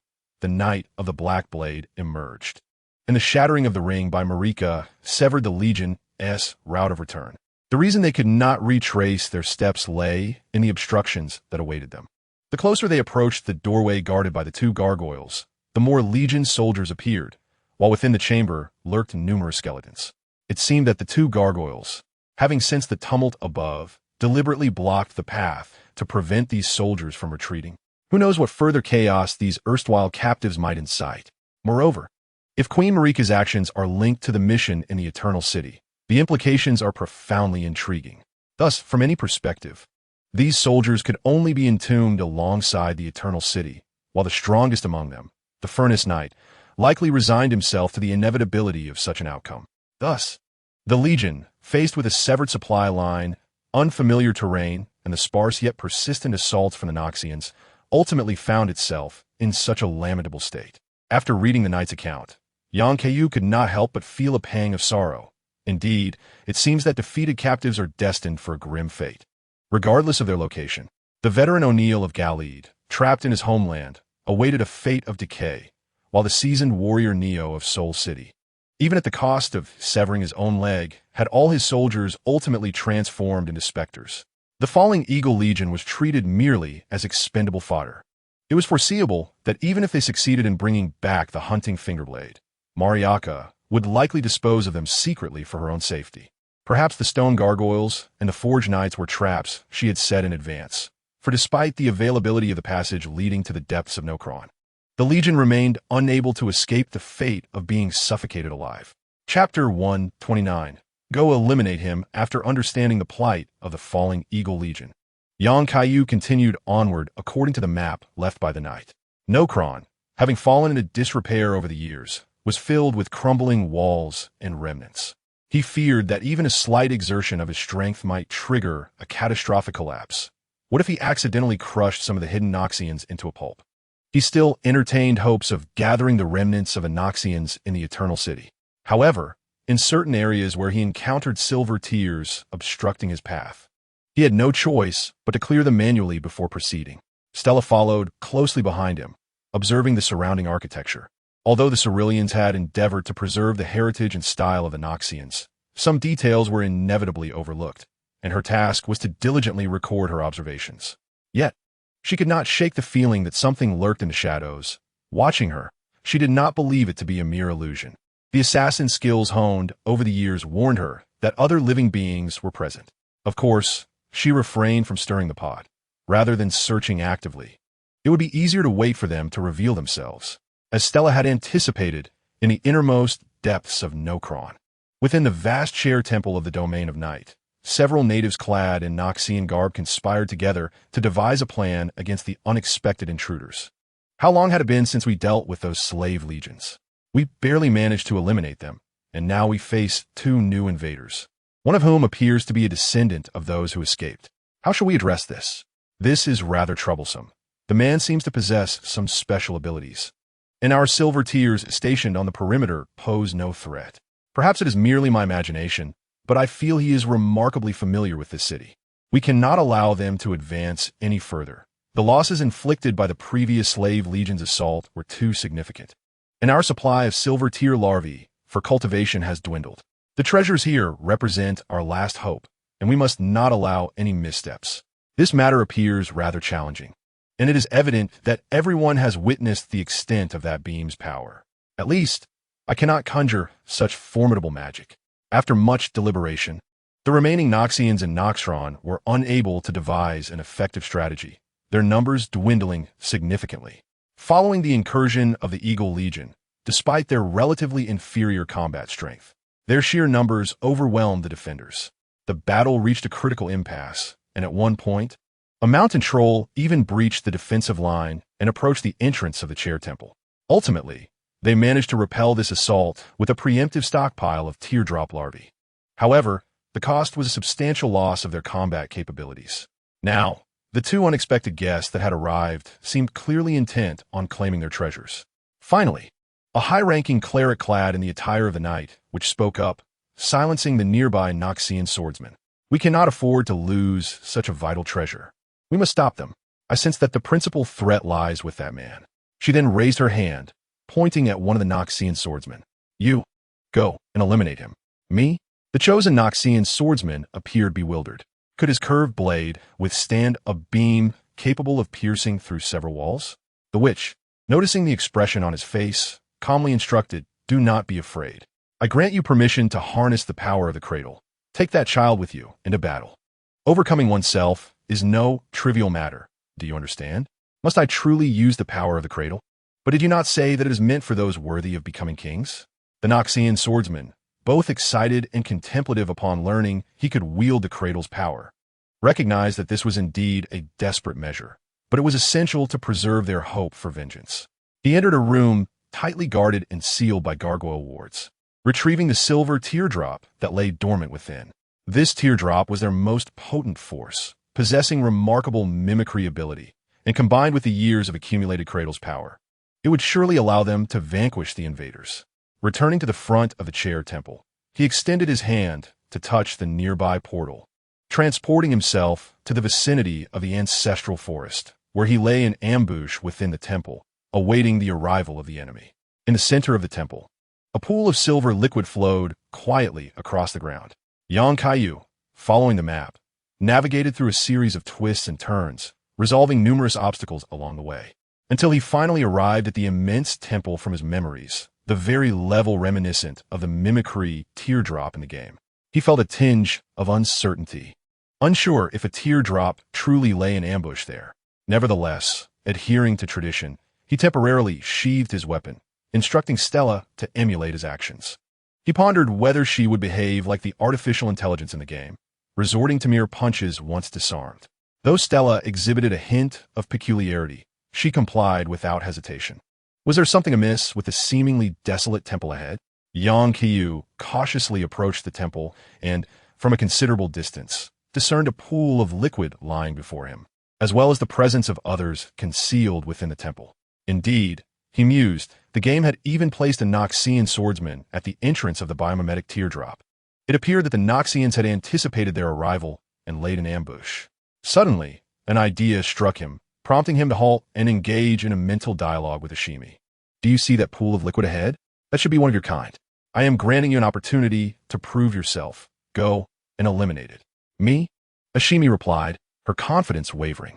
During her time residing within Kaiyu, she had absorbed some of her hostess abilities, yet merely sensing her counterpart ahead made her feel as though the opponent was rather formidable. "What are you afraid of? I will be here to support you. Besides, you've been rather candid about how much of my power you've secretly siphoned. It's time for you to engage in some real combat." At that moment, Melina also encouraged the small silvery entity, having developed a bond through her constant cuddling over the past few days. However, it was curious that Melina occasionally stole glances at Kaiyu, her demeanor somewhat sheepish. Thus, Ashimi gradually departed from her host body, transforming back into a large mass before manifesting into a humanoid form. Kaiyu nodded at the face that bore a striking resemblance to his own. The imitation was indeed accurate, albeit a head shorter than him, though such a detail was insignificant. Wait, why was she shorter than him? A sudden unease gripped him as he finally perceived the full picture. It turned out that he was not the sole model for imitation. To his astonishment, Ashimi now possessed a visage similar to his, yet more delicately refined, draped in a trench coat akin to Melina's, complete with a hood. The insignia on the back mirrored his, and her hair was a rose gold, short style reminiscent of Melina's. Even her height appeared to be an average derived from his and Melina's combined stature. He cast a somewhat somber glance at Melina, who had turned her attention away, seemingly admiring the scenery. Yet, Ashimi's appearance could not be blamed entirely on her. The primary reason lay in the profound connection between him and Melina, resulting in Ashimi absorbing power from both sides, thus amalgamating their traits into a singular manifestation, a veritable crystallization of both. Nevertheless, one could not deny that this appearance was indeed quite attractive, though young Kaiyu would never admit such a sentiment. He could tolerate many things. But why must the imitation extend to the singular eye? Furthermore, why did Stella's gaze toward him seem to shift slightly, as if it suggested he harbored some peculiar predilection? Yet now was not the time for such preoccupations. He hoped for a chance to reshape his features in the future. It was time to proceed without further delay. Chapter 130. The battle between Tears Ashimi was aware that someone was supporting her from behind, and she mustered her courage to embark on her inaugural battle. Although the inherent combat instincts of the silver droplets had been inscribed in the genes of the Noxians since their inception, the tension was palpable for a being that had only just achieved self-awareness. Her adversary, however, appeared to be malfunctioning. Its programmed directive was to mimic the combat patterns and skills of its opponent. Yet, facing an identical droplet, both trained under the same master, it found itself an impasse. Nonetheless, having previously absorbed a sufficient amount of power from the cradle, it had become a mere statistical anomaly among ordinary droplets. Thus, it could simply employ the templates that were imprinted within its genetic makeup. Subsequently, the droplet collapsed in on itself, gradually transforming into the form of a knight, wielding a colossal sword, enveloped by the powers of ice, wind, thunder, and the luminous energy of a gem. The gem represented the strength mastered by the Noxians, while ice, wind, and thunder were attributes associated with the line of the Storm King from Stonevale City. Upon witnessing her opponent cloak itself in 4 layers of attributes, Ashimi felt a wave of trepidation. Such power was beyond the reach of a typical droplet, indicating that her foe had been deliberately enhanced. However, a glance over her shoulder at the 2 encouraging gazes behind her alleviated her fear. She sensed the harmonious coexistence of 2 distinctly different forces coursing through her body, manifesting as the appearance of 2 weapons. In her right hand was the sword of night and fire, while a colossal sword skeleton rested upon her back, and she clutched a holy sigil in her left hand. Upon seeing the holy sigil, young Kaiyu was struck by a thought. What had Melina imparted to Ashimi when he wasn't paying attention? As he had anticipated, as Ashimi's left hand radiated a golden light, she invoked several prayers, bestowing upon herself various enhancements, such as the Golden Tree Oath, without any cost to herself. The sword skeleton on her back flickered to life, beginning to exert its power. Young Kaiyu could feel Ashimi fervently absorbing the energy within him, converting it entirely to augment her own. Unlike the fleeting prayers and games that lasted only seconds to a minute, these manifestations would sustain her throughout the entirety of the battle. For reasons unbeknownst to him, he suddenly found himself envious of Ashimi. Melina had never taken the time to teach him any prayers. The few he knew were either purchased from Colin or self-taught from the tomes in the city. If given the opportunity, he would eagerly learn that little golden tree prayer. Once Ashimi had fortified herself, the sword of night and fire in her right hand became enveloped in flames and a blue luminescence, causing the elements of fire and night to intertwine, entangling with her opponent's storm, an echo of the bygone giant war. The battle between the 2 silver droplets was far from the typical combat found within games. If one were to describe it, it would resemble a clash between venom and slaughter, as the fluid nature of both allowed for an array of tactical maneuvers. Often, they became so entwined that distinguishing one from the other was nearly impossible. Through the chaotic amalgamation of wind, ice, thunder, flames, and luminous stones, remnants of battle littered the ground, while young Kaiyu could only discern which fragments belonged to Ashimi by the unique golden energy coursing through her being. It must be noted that, having been endowed with the power of the cradle, Ashimi's adversary clearly possessed superior numerical strength. However, the crux of the matter lay in Ashimi's possession of an inexhaustible spring of energy, replenishing her losses as swiftly as they were incurred, rendering the outcome of the confrontation rather apparent. From the initial state of suppression, Ashimi gradually began to siphon the cradle power from her opponent, her once silver form now shimmering with hues of blue and gold. As the icy thunder at the heart of the storm was ultimately supplanted by torrents of flame and luminous stones. Recognizing that the tide of battle had nearly declared a victor, young Kaiyu chose not to linger any longer. With a swift motion, he unleashed a heat ray that collapsed the position of the hidden Nox swordsman above. who had been wholly focused on the skirmish below and remained oblivious to the fact that he was already exposed, plummeting downwards. As he prepared to seize the fallen figure, Stella moved with greater swiftness, transforming into a brilliant azure light that flashed to the swordsman's location, placing a dagger at his throat to gain control over him. Denying her opponent any chance for mischief, Stella swiftly incapacitated both of his hands and dislocated his jaw, pinning him to the ground. Fully aware that failure in this mission could lead him to take drastic measures to prevent information from leaking.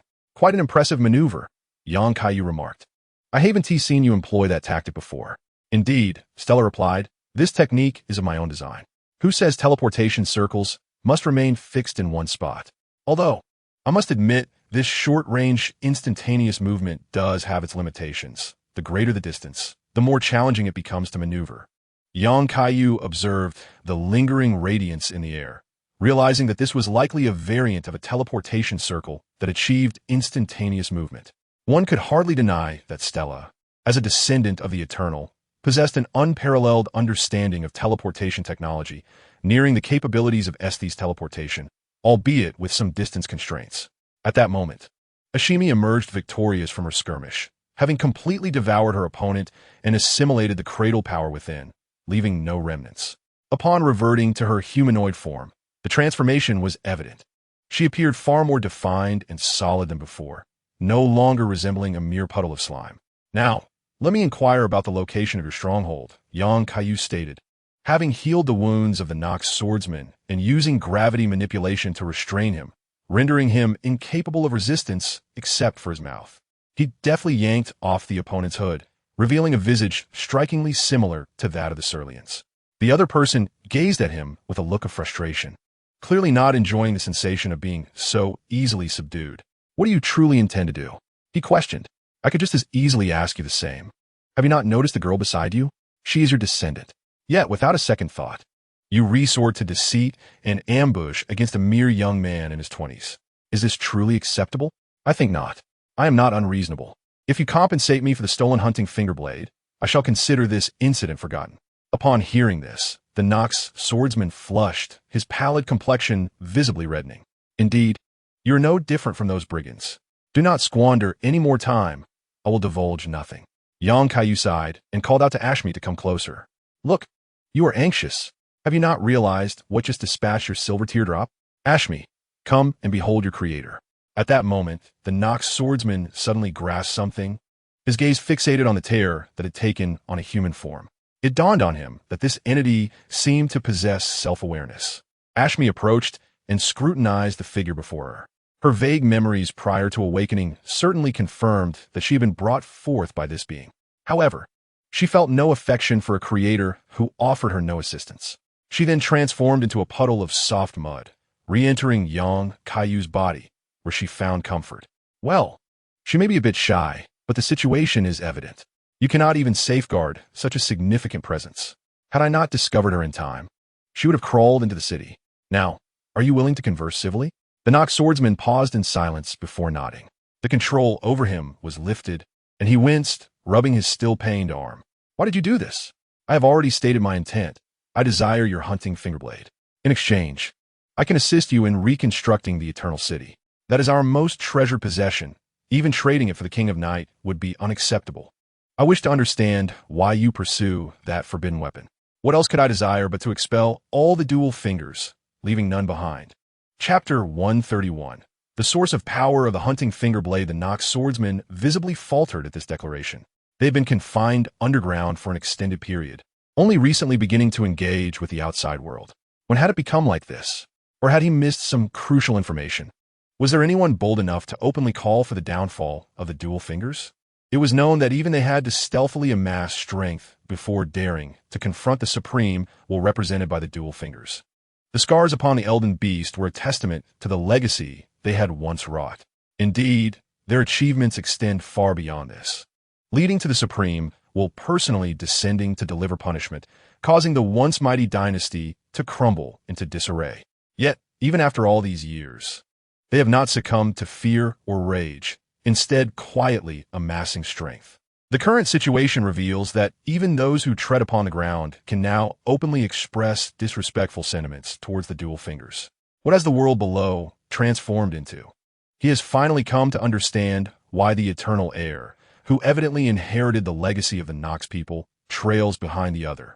It seems they are not a traitor who chooses to follow the dual fingers out of fear or desire.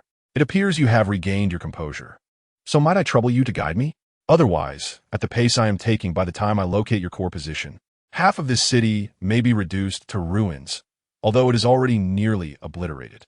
Kaiyu reflects on the various battle scars encountered along the way. It seems that although the Eaglefall Legion was entirely annihilated, they left significant damage in their wake.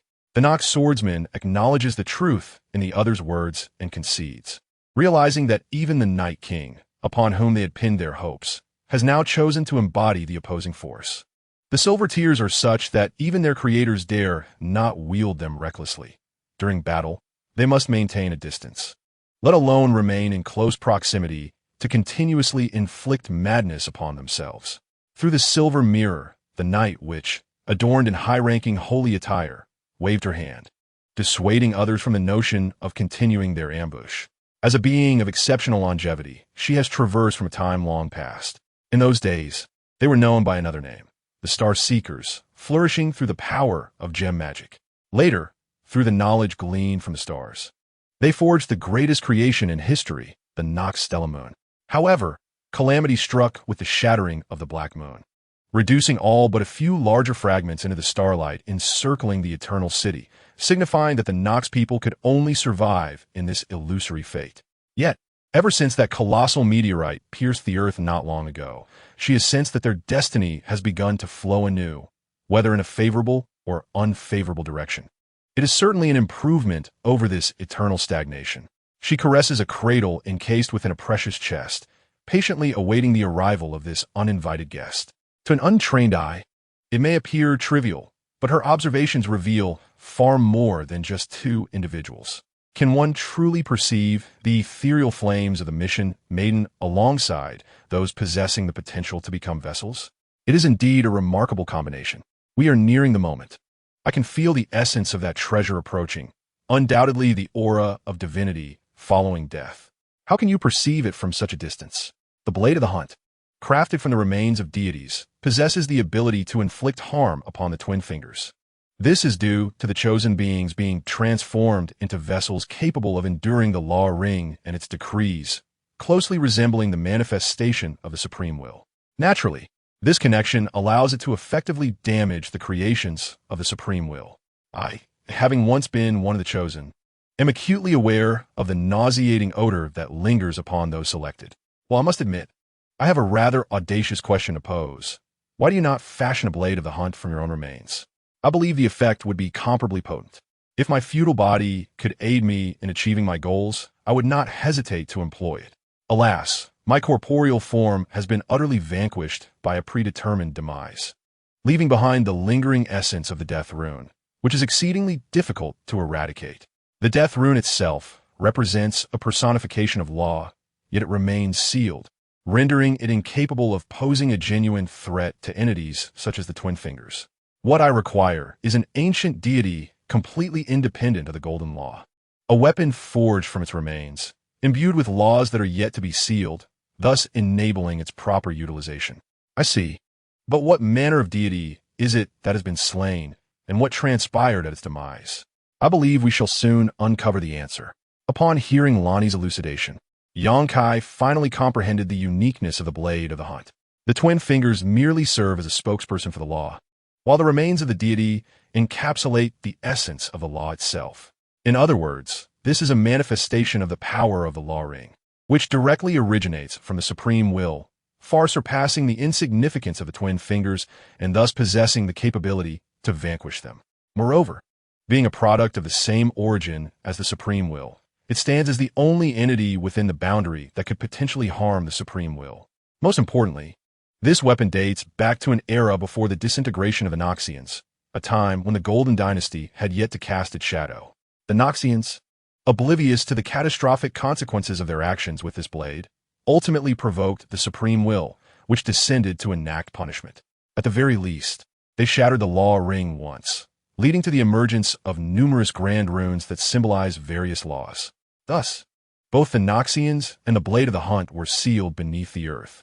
During the Golden Dynasty, the divine beings opposing Marika suffered devastating fates, with many fragments akin to the Death Rune being subsumed and sealed beneath the Golden Law. Consequently, Lonnie can only place her hopes in the ancient Eternal City to find a means to confront the Twin Fingers. Considering Marika's identity, it is difficult to ascertain whether the Blade of the Hunt in the Eternal City was intentionally left by her. While it is highly probable that Marika genuinely believed in the proclamations of the Twin Fingers from the outset, this does not imply that she would remain unguarded. Thus, the matter of the fallen Eagle Legion came to pass. However, it is highly probable that the Noxians below will regard Marika merely as a traitor, one who has defected. Hence, the only recourse available is to seize weapons from former compatriots capable of resistance. Upon reflection, he suddenly contemplated whether the Furnace Knight at the Aqueduct Bridge might not be one devoted to the Two Fingers, for otherwise, they would not have been tasked with leading this legion. After all, the true purpose of this Legion's arrival at Nokron was not something that could be casually divulged to others, particularly to Radagon, the loyal hound of the Golden Law. At that time, Marika and Radagon were poised for conflict at any moment. It seems prudent to investigate the circumstances of the other side. He still wished to maintain control over the path leading directly to the depths of the roots.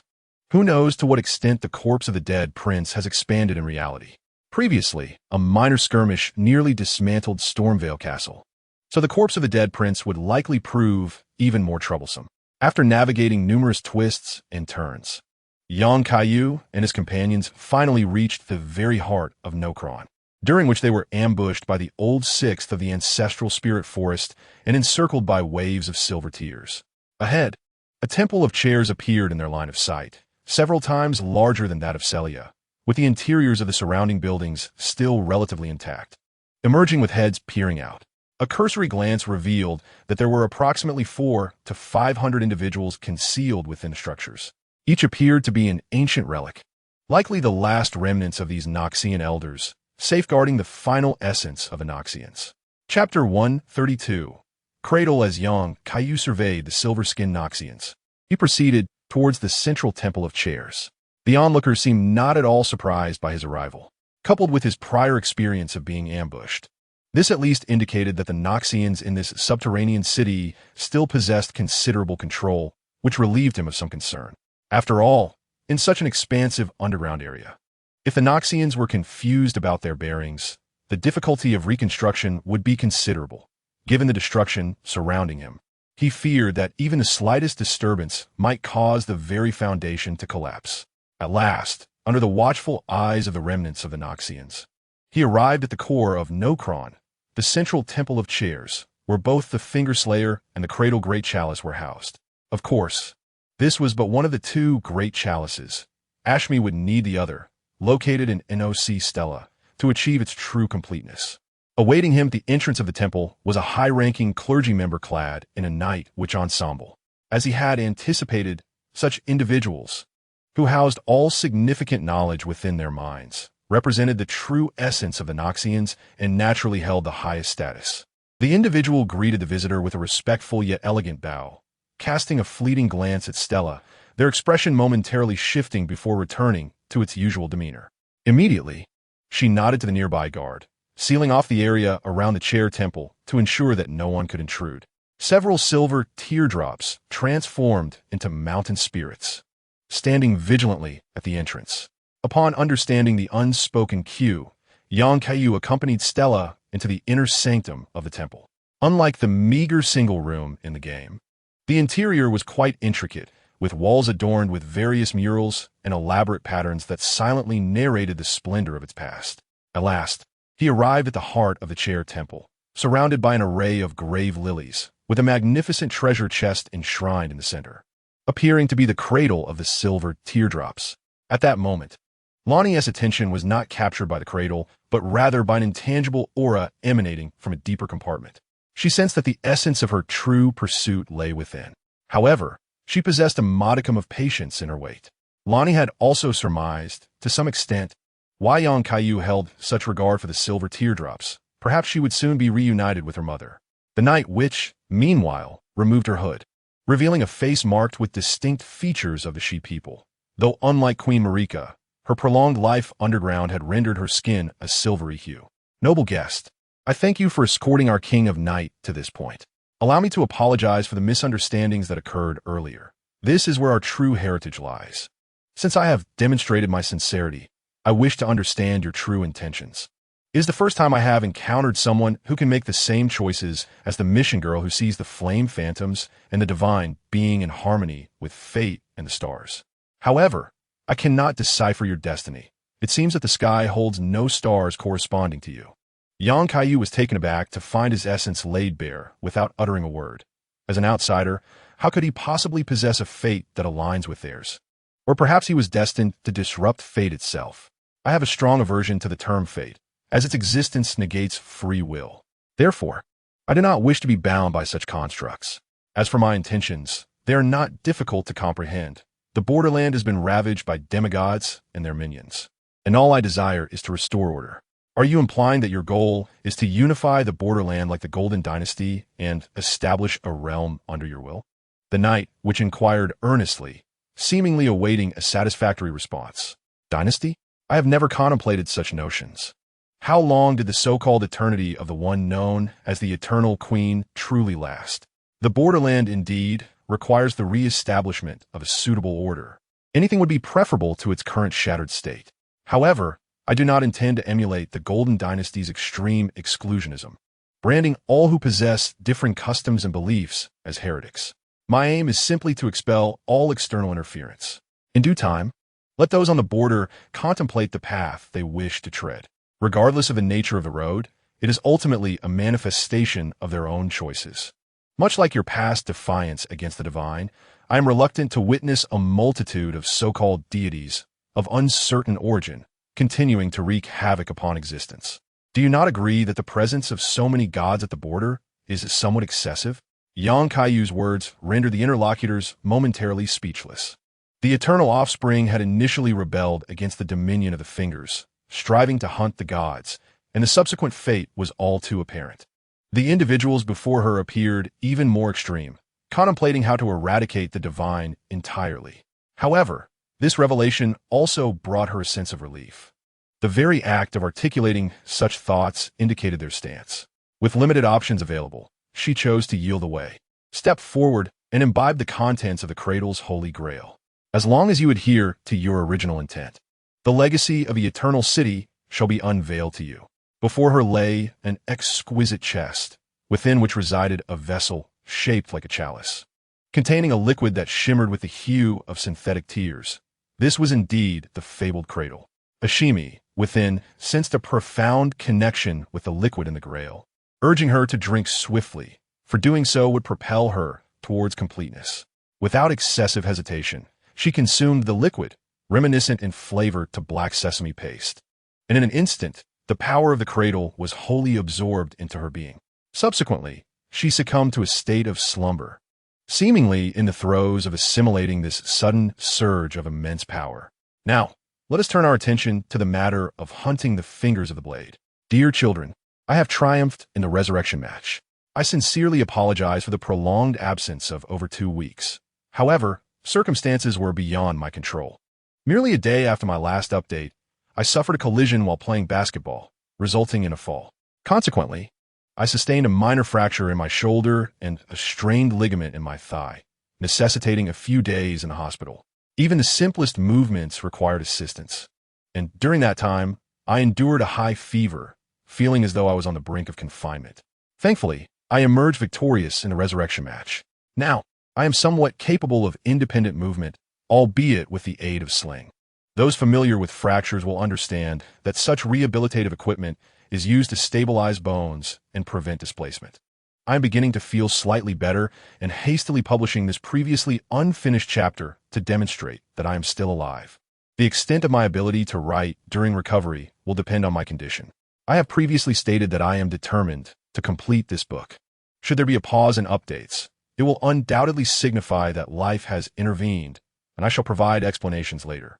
These past 2 months have marked the beginning of my employment, and I have refrained from slacking off like the seasoned veterans. Once my probationary period concludes in October, I shall expedite my pace of updates. Chapter 133. Is the Supreme will the Creator God? It may be merely an illusion, but upon hearing the term hunting fingerblade, the knight, which appeared to display a fleeting expression of complexity, only to ultimately find solace, she turned and pressed a concealed mechanism on the wall behind her, which emitted a resounding noise as the entire wall began to rotate slowly. The hunting fingerblade is our most treasured possession, and we lack the capacity to forge another. Thus, we cannot afford any missteps.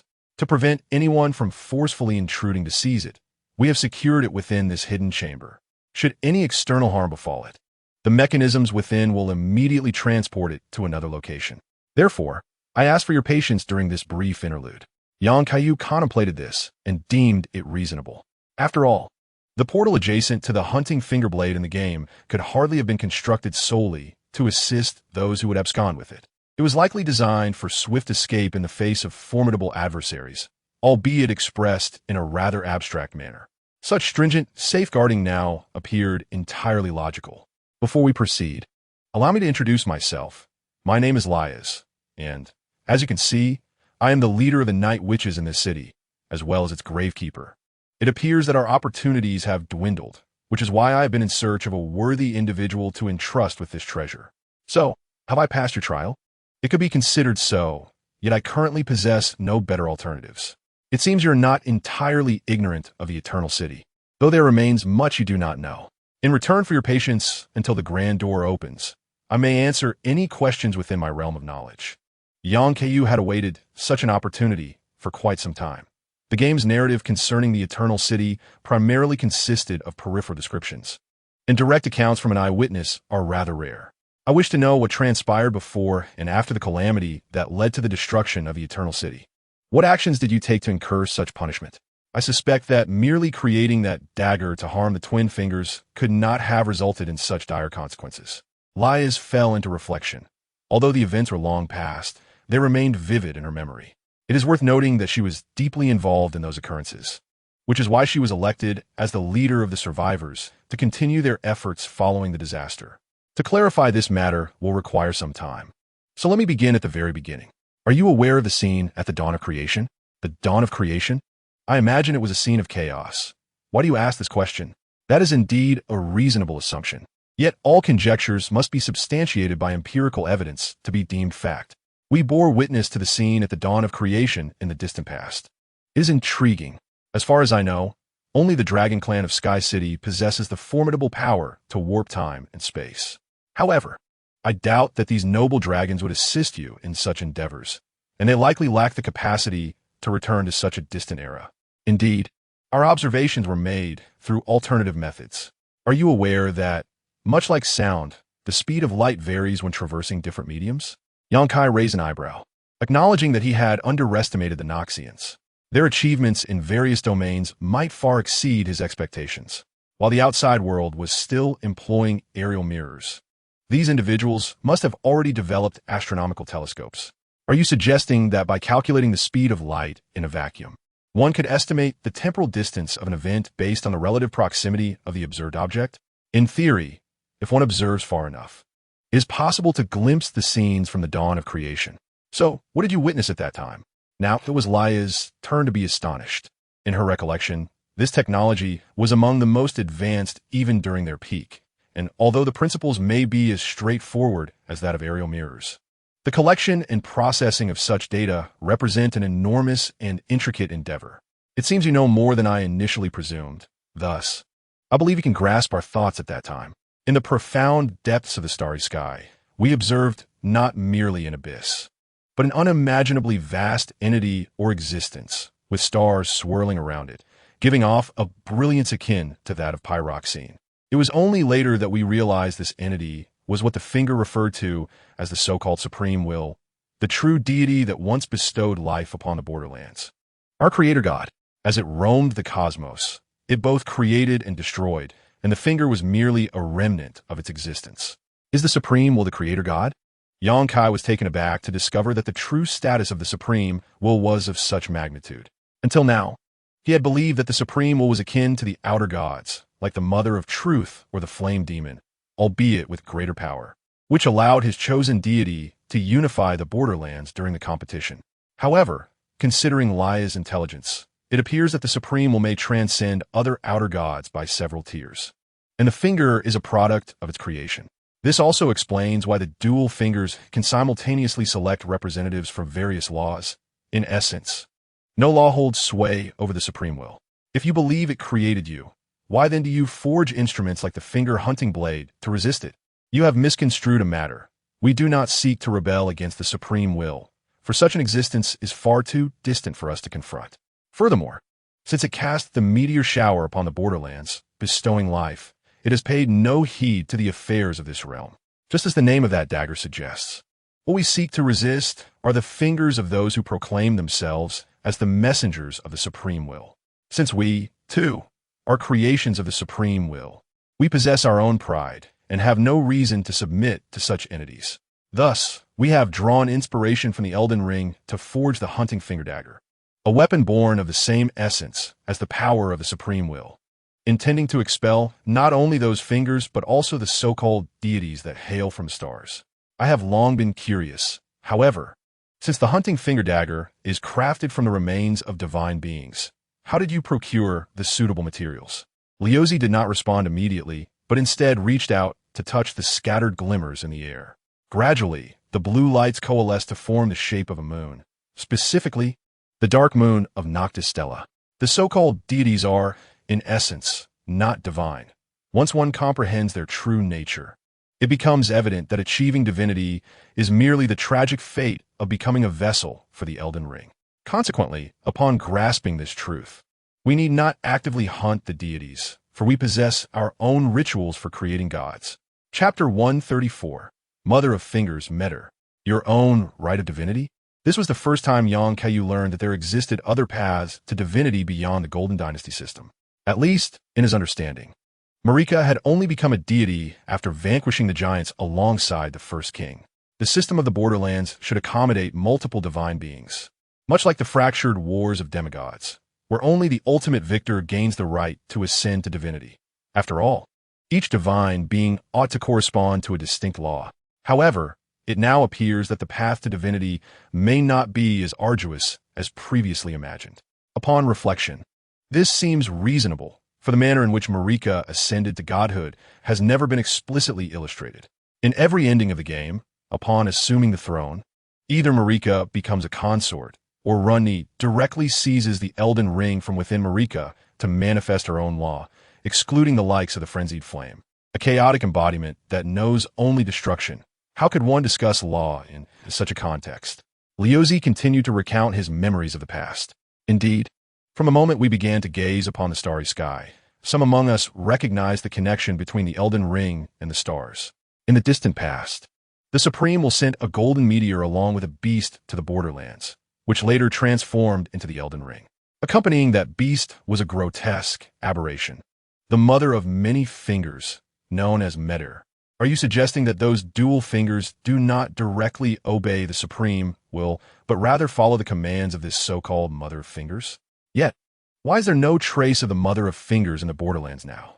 Though Kaiyu had previously speculated that the fingerworms might operate on a similar model, the sudden revelation of a so-called Mother of Fingers took him by surprise. In principle, such an existence should not vanish entirely from this boundary, even in death, unless someone has deliberately concealed its presence.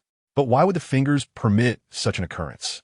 Indeed, it declared itself the resplendent daughter of the Supreme Will, and at first, we believed it, imagining it to be a messenger sent by our Creator to guide us along our path.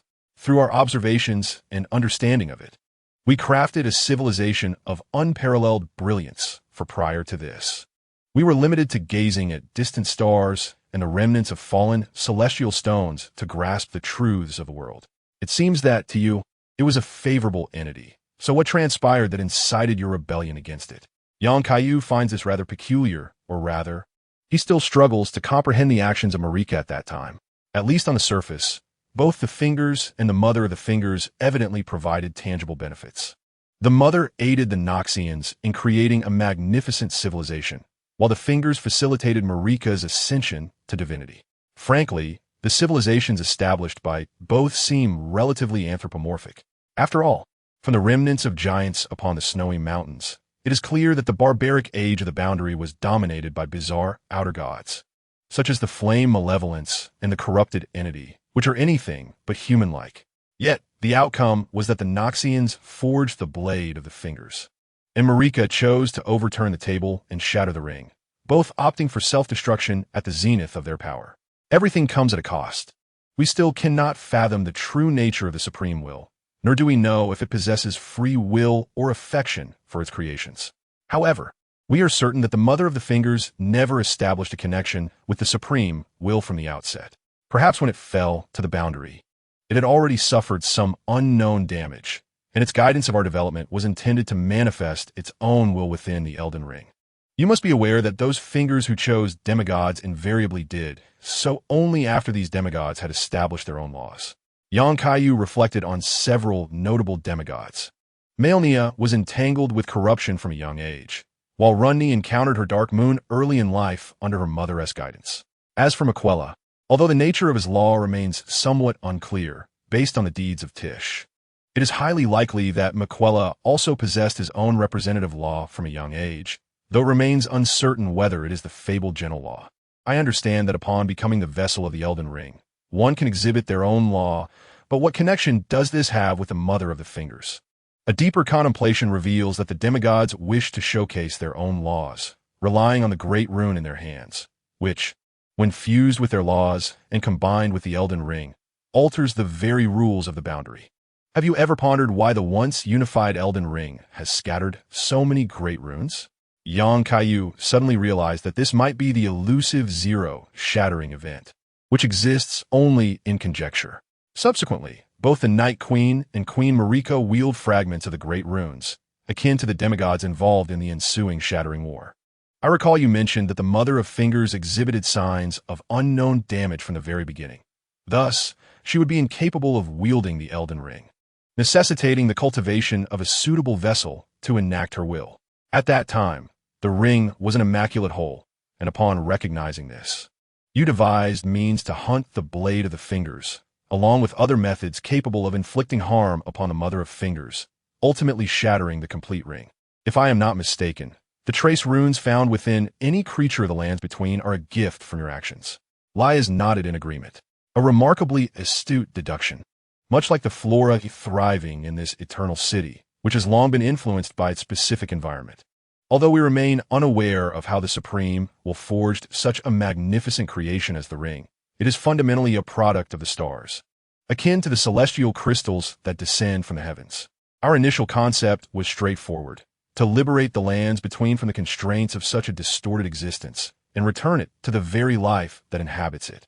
The immense runes resulting from the shattered ring have, over countless ages of influence and assimilation, become one with the life of the lands between, allowing even a mere mortal to harness their wisdom to forge their own great rune and alter the ring. Thus, even if we ultimately fail, hope still remains. Yang Kaiyu has now come to understand why the Noxians would stake everything as a collective for as long as they can inflict damage upon the ring itself. Regardless of the outcome, future generations will inevitably create their own great runes to mend the ring and manifest their own laws, though the perils of such actions are evident, posing the risk of giving rise to detrimental influences like the Golden Order that could adversely affect all life encompassed by the law. It is still preferable to eternal servitude as mere puppets of aberration. While the ancient past of the lands between has begun to unveil itself before him, it also raises further questions about the multitude of secrets yet hidden, even the existence of the Mother of Fingers. Upon concluding this thought, the door before him finally opened fully, revealing a dagger unmistakably bearing the distorted features of a human body.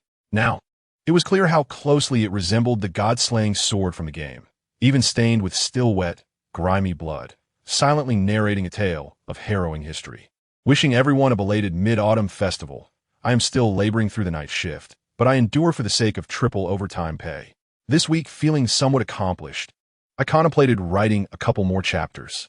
However, encountering a peculiar colleague has driven me to the brink of despair. Even after work, the contentious discussions lingered. I could only console myself by reminding not to let the absurdities of life provoke my ire. It is expected that by the middle of next month, once my probationary period concludes, I shall transition to a more relaxed position. Chapter 135. The Knight of the Black Blade. Upon receiving the meticulously safeguarded dagger, Kaiyu discerned the intricate patterns embedded within it, reminiscent of the fractured inner designs of the Elden Ring found within the body of Radagon. The hunting fingerblade, crafted from the remains of a deity, holds the power to harm the Mother of Fingers and the Elden Ring, but only in alignment with the supreme will of the Noxians. After dispatching this vital artifact, Lias felt a sense of relief. Irrespective of what the future held, she had done all she could. Now, she could only hope that this individual, chosen by the King of Night, would honor their promise to help fulfill their long-held aspirations. Thus, what outcome did you achieve with this dagger? At the very least, the shattering of the Elden Ring into countless runes indicates that you succeeded in wounding that beast. But what of the Mother of Fingers? Why is there no news of her in the Borderlands? If, according to your beliefs, the Mother of Fingers has no connection to the Supreme Will, how then did the calamity that obliterated the Eternal City come to pass? Kaiyu posed several questions in succession, as the inconsistencies were overwhelming. Initially, he presumed the Noxians merely struck the Elden Beast with a hunting fingerblade, resulting in the ring's fragmentation. After all, the ancient Elden Ring depicted in the Sky City's mural appeared far grander and more intricate than its representation in the game. Now, with the emergence of the Mother of Fingers, it stands to reason that during Marika's era, the dual-finger selection system for deities was still operational. So how is it that there's no trace of her? Many of your inquiries elude even my understanding, for that is a distant past. After the calamity, the eternal denizens scattered in flight, gradually losing contact and even turning against one another. My role has been to guard the hunting fingerblade from being seized. Thus, I can only recount to you the complete account of that divine assassination, perhaps leading you to uncover the truth in time. As Lias recounted the tale, secrets long concealed in the annals of history began to unfold.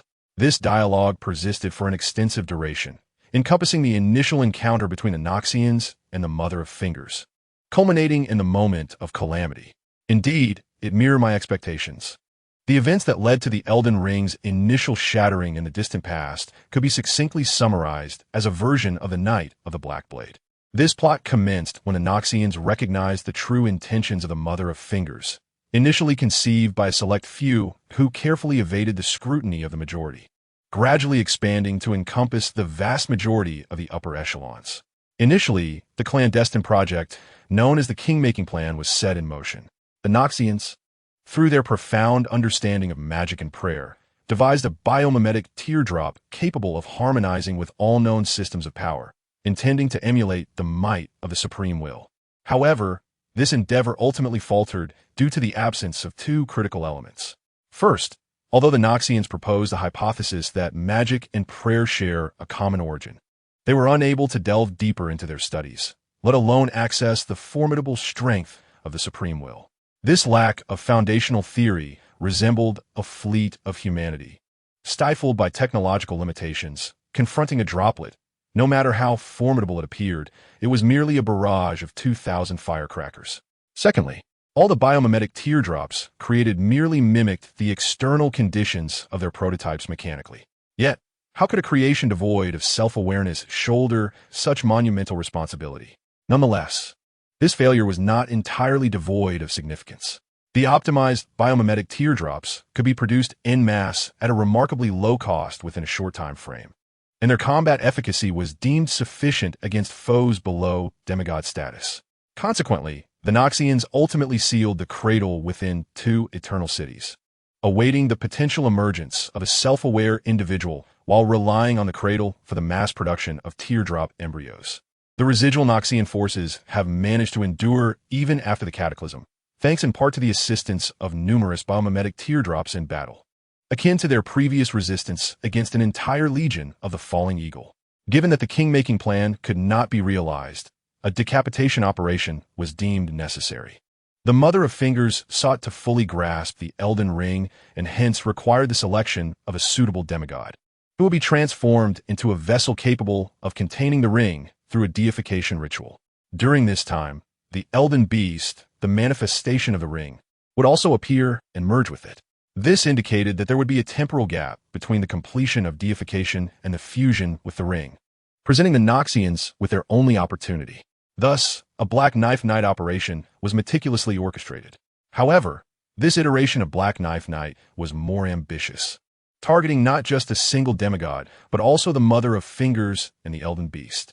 Such a daunting and all-or-nothing plan necessitated thorough preparation. The Noxians feigned compliance with the Mother of Fingers while secretly amassing their strength. During this period, various creations were researched, including colossal units such as Dragonmen soldiers. After all, the adversaries they faced were not limited to the Mother of Fingers, but also included the Two Fingers and their shadow beasts among a host of formidable powers. The deification ritual constituted a comprehensive procedure centered around the Noxian stela of the moon, wherein the chosen demigod would be transformed into a suitable physique under the light of the dark moon. The demigod was selected well in advance of the ritual's preparation. At that time, there existed only one set of laws belonging to the Mother of Fingers, thus negating any competition.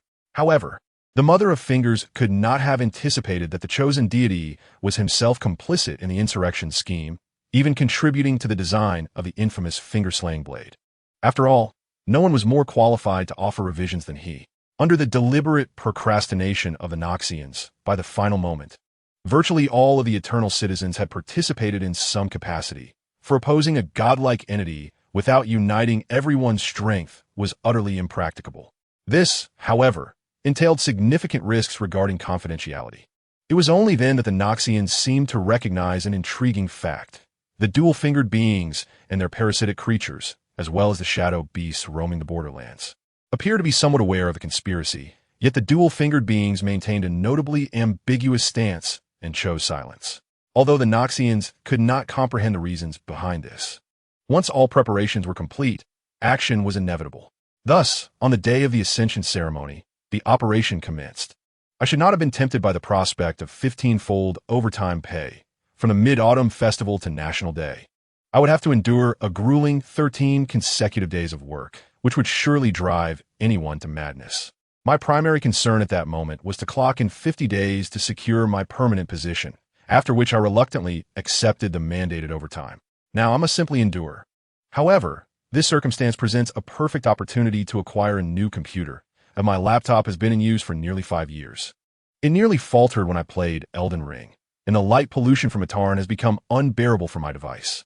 I had originally purchased Black Marauder and Warhammer 40,000 Space Marine to relive memories of battle alongside the Daybreakers, but my computer cannot handle such games. Next month, once my salary is disbursed and I am confirmed in my position, I plan to upgrade to a better desktop and perhaps switch departments, where I may find opportunities to be less diligent. In my current department, strict confidentiality regarding client information prevents the use of mobile phones, which is quite disheartening. The materials regarding the Eternal City are excessively convoluted. There are varying accounts regarding the origins of the Dragon Infantry. Furthermore, it involves the underground river transport system and the connection to the Azure Coast.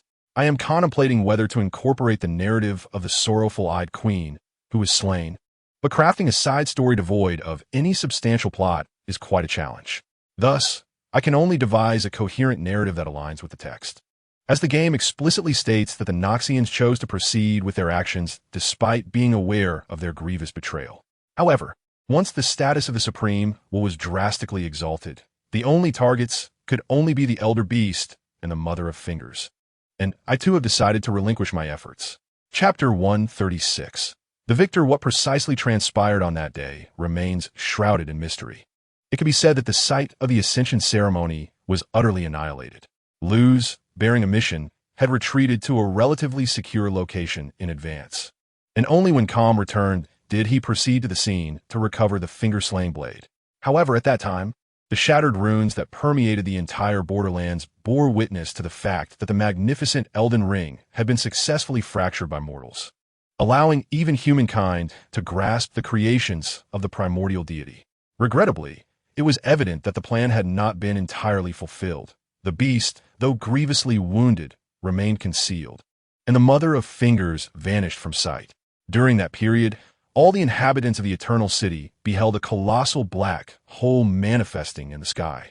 What followed was the advent of calamity, as meteors rained down upon the borderlands, not descending from the heavens, but rather teleported from various black holes, with the malevolence of the stars ultimately obliterating the eternal city and sending it plummeting into the depths below, which served as the prototype of ancient magical darkness.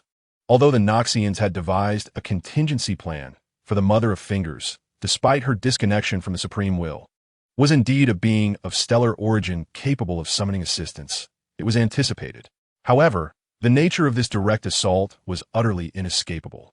The Eternal City, once a powerful civilization spanning both the surface and the depths, was reduced to mere remnants of its former glory scattered across the landscape. Despite the devastating losses, the Noxians managed to launch a counteroffensive, even ensnaring an alien creature from the stars, later referred to as a Stell. This being was subsequently housed beneath the Moonlight Altar by a branch of the Noxian royal family, who sought to guard against external invaders while endeavoring to unravel the mysteries of the cosmos through the study of such entities. Nevertheless, following this conflict, Noxian civilization experienced a profound decline, fracturing into several distinct factions, each pursuing their own paths. Some chose to venture far away, others dedicated themselves to the study of magic, and still others remained loyal to the Noxian royal lineage, including the aged remnants who steadfastly lingered in the ruins of the Eternal City. The Borderlands subsequently entered an era of fragmentation, with various powers wielding different great runes to assert their own laws.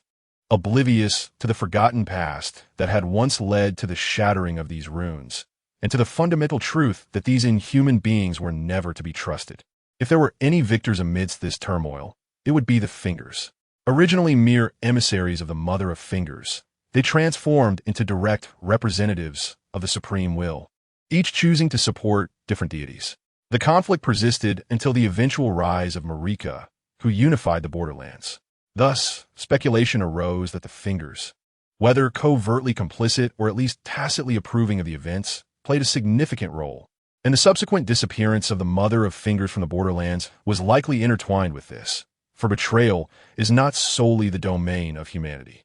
After listening to the account from Laiz, Kaiyu found himself immersed in the reverberations of this epic tale, struggling to fathom how, at the site of the Ascension ritual, that brave warrior wielding the Blade of the Hunt had managed to inflict such grievous wounds upon the Elden Beast and the Mother of Fingers with merely mortal flesh. At this moment, Laiz expressed a sense of nostalgia, regardless of whether it was the chosen deity or the valiant warrior who undertook the mission. They had all once been my friends. Yet, I have lived for so long that I have forgotten even their names. Nonetheless, I still hope that their deeds will one day be immortalized. Ultimately, they failed to achieve their intended goals, resulting only in the shattering of the Law Ring. Both the Beast and the Mother of Fingers escaped, leaving the Borderlands firmly under the control of the two Fingers and the deity that supports them. Consequently, many of us felt that they had betrayed the hopes of all. Had they executed their tasks more splendidly, perhaps such calamities could have been averted. I am curious about your perspective on this matter. Kaiyu replied somewhat dismissively. They are indeed heroes. The mere act of standing firm in such dire circumstances is remarkable enough. Setting aside the final outcome, in my view, even if they achieved nothing, the sacrifice of their lives alone suffices to overshadow their missteps. At the very least, they genuinely tried their best. It is inconceivable that those who fell in battle should bear the weight of blame, while those who waited in the rear enjoy the spoils of victory. If someone must be held accountable, it can only be for choosing individuals they believed could perform better from the outset. Laiz smiled, visibly relieved. I am pleased to hear you express such thoughts. I trust that this dagger will serve its utmost purpose in your hands. If there are no further inquiries, I wish to converse privately with Stella. She is a clever child, capable of inheriting the knowledge that exists solely in my mind. Very well. My journey here has already yielded ample rewards. You need not remain hidden any longer. Prepare to rebuild this once glorious city. Your contributions should not be forgotten by the world. After leaving Stella behind to converse with Laiz, Kaiyu gradually exited the dimly lit chamber. The subterranean environment made it difficult for him to gauge how long he had been inside. However, the group of Noxians surrounding him exhaled a sigh of relief upon witnessing the favorable outcome of the negotiations. The dagger he held served as a testament to Laiz's stance. Some appeared relaxed, while others wore expressions of ambiguity, uncertain if this was the right decision. Yet, they could only acknowledge the reality of their situation. Regardless, the mission of these remnants to safeguard the treasures had concluded. What lay ahead was a matter for the future. On the opposite side of the night domain, above the Sifra River aqueduct, a knight clad in golden armor stood upright, his gaze shifting from the broken bridge to the distant ruins of the city. There was no mistaking it. The aura of that dagger was unmistakable. It must be you who has arrived. The knight grasped his massive weapon and shield, effortlessly crushing several of the Fallen Eagle Legion's undead soldiers that obstructed his path, gradually advancing towards the night domain. Chapter 137. Do you know the Shadow Realm? Kaiyu sat at the pinnacle of the Chair Temple, observing the bustling crowd below. He had recently announced the impending arrival of a multitude of the Platinum Sons to settle in the Eternal City, tasked with aiding in the reconstruction of this desolate ruin. It was evident that the Nox remnants would also need to play their part. This decision was met with universal agreement. After all, the Platinum Sons shared bloodlines remarkably similar to that of the biomechanical teardrops, and the subterranean environment was particularly conducive to their capabilities, allowing for harmonious coexistence with the Nox people. Stella, meanwhile, was escorted by Luz to a dedicated library. Despite the cataclysm that had initially ravaged the Eternal City, compounded by subsequent schisms that resulted in the loss of much of its technological heritage, the foundational essence still remained. These relics of a once glorious civilization required suitable heirs for their legacy, and compared to the Magical Academy, which had been embroiled in internal strife and purges following the Queen's descent into madness, the town of Syria still maintained a semblance of normalcy. Previously governed by a general, the atmosphere encouraged individuals to resolve disagreements through private discourse, prioritizing practical applications of magic. The cadre of mages, robust and formidable, far surpassed the frail scholars of the academy. Kaiyu glanced at the hunting dagger in his hand, pressing the blade into the shoulder of Lonnie. Did you not wish to wield this dagger for vengeance against the Twin Fingers? It is yours now. Lonnie, still grappling with the revelation she had just absorbed, was momentarily taken aback by his sudden inquiry. What am I to say to that? If you were entirely oblivious, it would be understandable. But now that you comprehend the significance of this dagger, how can you so readily part with it? Regardless of its importance, it is merely a somewhat damaged dagger. If it serves you well, why should I withhold it? However, I trust that after learning all this, your ambitions have transcended mere revenge against those who deemed you a divine being. Lonnie sighed, acknowledging that the trajectory of events had indeed surpassed her expectations. Indeed, my initial plan was simply to escape the control of the Twin Fingers, which I deemed the best possible outcome. Yet now, it appears the path ahead remains long and fraught with challenges. My laws align with the celestial bodies. I once believed that all beings should liberate themselves from the constraints of law, contemplating their own futures regardless of the outcome, as it is ultimately a choice of life itself. However, if the majority of celestial entities embody such malevolent calamities, and even the most illustrious civilizations cannot withstand them, does it not imply that only through the sealing of destinies, akin to what my brother did, can we ensure our survival? Kaiyu nonchalantly shook his head, understanding that Lonnie's words were but a fleeting expression of her frustration. After all, after such a long struggle to escape the Twin Fingers, the emergence of this new entity was an unforeseen complication. Yet, it was clear that a person like Lonnie, who had resolutely chosen to confront her fate with a dagger, would never waver. Were he in her position, he would not dare to take such a drastic measure. To be candid, Kaiyu harbors a certain apprehension towards the ability to summon meteor showers that could potentially crash into the Eternal City. After all, encountering a burglary at home while engaged in combat would be rather unfortunate. It seems prudent to employ gravitational magic to impose a layer of protection that can inhibit teleportation. Although the true nature of the Supreme will remain elusive, he does not find himself excessively fearful, beyond his own formidable strength serving as a safety net. The most crucial aspect is his omniscient perspective, which reveals a fact that all the inhabitants of the boundary have yet to discern. The essence of this world is fundamentally knowable. Magic can intertwine with sorcery, and, at its core, magic is intrinsically linked to prayer. The Topaz Field, conceived by Topaz after glimpsing a fragment of truth, is capable of bending not only ordinary magic and prayers, but also the skills embodying the Supreme Will's power, such as those of the Elden Beast. There exists no fundamental distinction between the two. Should the regulatory framework of the boundary embody an unknowable, chaotic essence akin to that of Cthulhu, he would be left with no recourse but to rely on brute strength to maintain the status quo. However, that is not the case. Therefore, he is confident in his ability to gradually protect and guide the people of the boundary, allowing them to progress on their quest for truth. This is the outcome he wishes to witness. The stars bear neither goodwill nor malice. They simply operate along their predetermined trajectories. He has encountered malevolent meteors descending from the heavens, which are merely a slightly more powerful form of life, akin to the twin fingers. I believe that over our time together, you have discerned that I hail from a distant realm, a place untouched by the supreme will. Hence, I harbor not a shred of respect or fear for these aberrant beings. We have never been the remnants of a divine struggle. If there exists anything deserving the title of supreme will, it is, in my eyes, solely the will of humanity itself. Lonnie smiled with a hint of relief, tinged with self-deprecation. It is difficult to imagine a puppet-esque visage displaying such intricate emotions.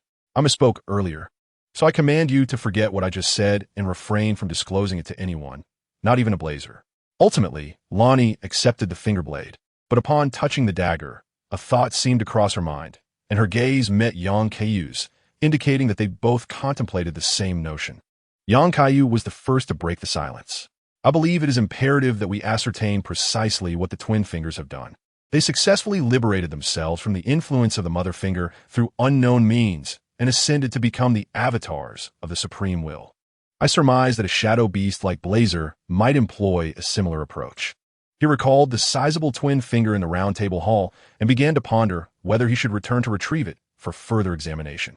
Lonnie furrowed her brow in contemplation, seemingly delving into the recesses of her memory to unearth something she had long forgotten. Soon, her eyes brightened as she spoke. I believe I have an inkling of where the mother of fingers might be, assuming she still draws breath. It could only be hidden there. Where's that? Are you familiar with the so-called Shadowlands? The narrative of the double betrayal of the Mother of Fingers is nearly alluded to in the storyline of the male matron, Emer, particularly in the text concerning the protection of the finger. As depicted, the current timeline presents little contention. The severance of the Shadowlands occurred following the conclusion of the two Lywenia Wars, after Radagon sold the hooks, and before Grandfather G was exiled. From the emblem of the Red Lion City, one can infer that it transpired at least during the time the general was studying magic in Celia. Thus, it is certain that Lonnie is aware of this, or rather, even the lesser demigod, Mykeela, is cognizant of it, let alone the greater beings, considering such a vast portion of the borderlands was forcibly severed. Chapter 138. Do you have a little ant? The Shadowlands. What manner of place is that? Young Kaiyu found himself somewhat bewildered. When did the borderlands encompass such a realm? Wait, could it be that this was information he had traversed without prior knowledge? Now, he could explore it for free. Lonnie appeared puzzled. Logically, given the prior display of understanding regarding the borderlands, the individual before her should not be ignorant of the Shadowlands. Nevertheless, she continued her narrative. To be honest, my knowledge of the specifics of the Shadowlands is rather limited. At that time, the War of Giants had just concluded, and I was still at the academy, learning under my mother, while my elder brother had only recently embarked on his studies of magic in Celia. Thus, my awareness of areas beyond Lake Lywenia was merely hearsay. However, it is true that a considerable section of the borderlands was intentionally severed and sent to an unknown destination, rumored to be the final resting place for all forsaken things. Rumored? So even you have not witnessed the Shadowlands? Lonnie shook her head, and her lips quirked involuntarily, as if reminiscing about a past event, her expression tinged with a hint of bitterness. When the Shadowlands were severed, the war between the Golden Dynasty and the Fire Giants had only just drawn to a close. Subsequently, for reasons unknown, Queen Marika ordered a complete blackout of all information related to the Snowy Mountains. From the fragments I could gather, it seems the deities behind the giants were not the sole reason. Moreover, the war did not cease with the fall of the giants. The army of the Golden Dynasty split into two factions. One was led by the first king, Godfrey, who continued the assault on the southern city of Stormvale, attempting to capture the final bastion of the Storm King in one fell swoop. The other faction was commanded by a strange man with red hair and pale skin. If memory serves me correctly, Those individuals called themselves the Holy Legion and appear to be continuing their struggle against the lingering foes in the snowy mountains. At that time, Radagon had yet to ascend to the throne and was still living with his mother at the academy. Thus, I remained oblivious to the nature of the so-called Holy War and the adversaries it faced. However, it was apparent that Queen Marika sought to completely seal off any related information, leaving not even the faintest trace behind. Why does your voice seem tinged with displeasure? And who exactly is that red-haired man? In young Kaiyu's recollection, only the demigods of the Radagon lineage bore such traits, and Radagon's crimson hair was a result of the giant's curse, leaving him perplexed as to who could be orchestrating this so-called holy war. Lonnie appeared somewhat hesitant, yet after a deep sigh, she divulged the identity of this individual. I only recall that the man referred to himself as Misiamo, claiming to be the son of Queen Marika. During the alliance between the Academy and the Golden Dynasty, he visited the Academy several times and took away a significant number of mages from various schools of magic, including my aunt, the younger sister of Queen Kalia, Shwanjiwe Lailana. You have an aunt? This sudden revelation left young Kaiyu momentarily stunned, prompting him to recall a line from Age in the game, where it was specifically emphasized that Lonnie was the legitimate princess of the Kalia royal family. This was no casual remark. The Full Moon Queen indeed had a sister who was abducted. With the existence of collateral branches, it was no wonder the legitimacy had to be underscored. Moreover, it seemed that the Lei family truly could not resist the allure of red hair, as both sisters had been taken by a red-haired man. Yet, what adversaries was the Holy War truly combating in the Shadow Realm, necessitating the aid of the Academy to abduct so many elite mages? Furthermore, this red-haired Misiamo, by the pattern of names among these demigods, sounded intriguingly related to Melina. Queen Marika, it seems, has borne 7 children in total: Mogd, Mong, Godwin, Melnia, Mykilla, Misiamo Melina, and considering Radagon and the Full Moon Queen's offspring, they could nearly form a football team. Are you suggesting that your aunt departed with Misiamo to that Shadow Realm and has never returned? No, during that period, the Kalia royal family had allied with the Golden Dynasty, and to demonstrate sincerity, appropriate gestures were required. I remember that before my aunt's departure, my mother personally bestowed upon her the finest weapons and armor. The giant blacksmiths of the royal household also crafted sufficiently exquisite equipment for those chosen to accompany the mages and knights, including one of the most formidable Kalia knights from the Laenio War, Muridiel. Young Kaiyu was unsure whether this Muridiel had any connection to the Academy's Mugram, but upon learning these details, he found himself questioning just how much combat power remained concealed in the borderlands that he was yet unaware of. It is no wonder that I had not encountered many Kalia knights in the Kalia Citadel. It appears that those who survived the battle have all journeyed to the Shadowlands. The Moonlit Queen's imprisonment within the Academy is likely not merely a matter of despair.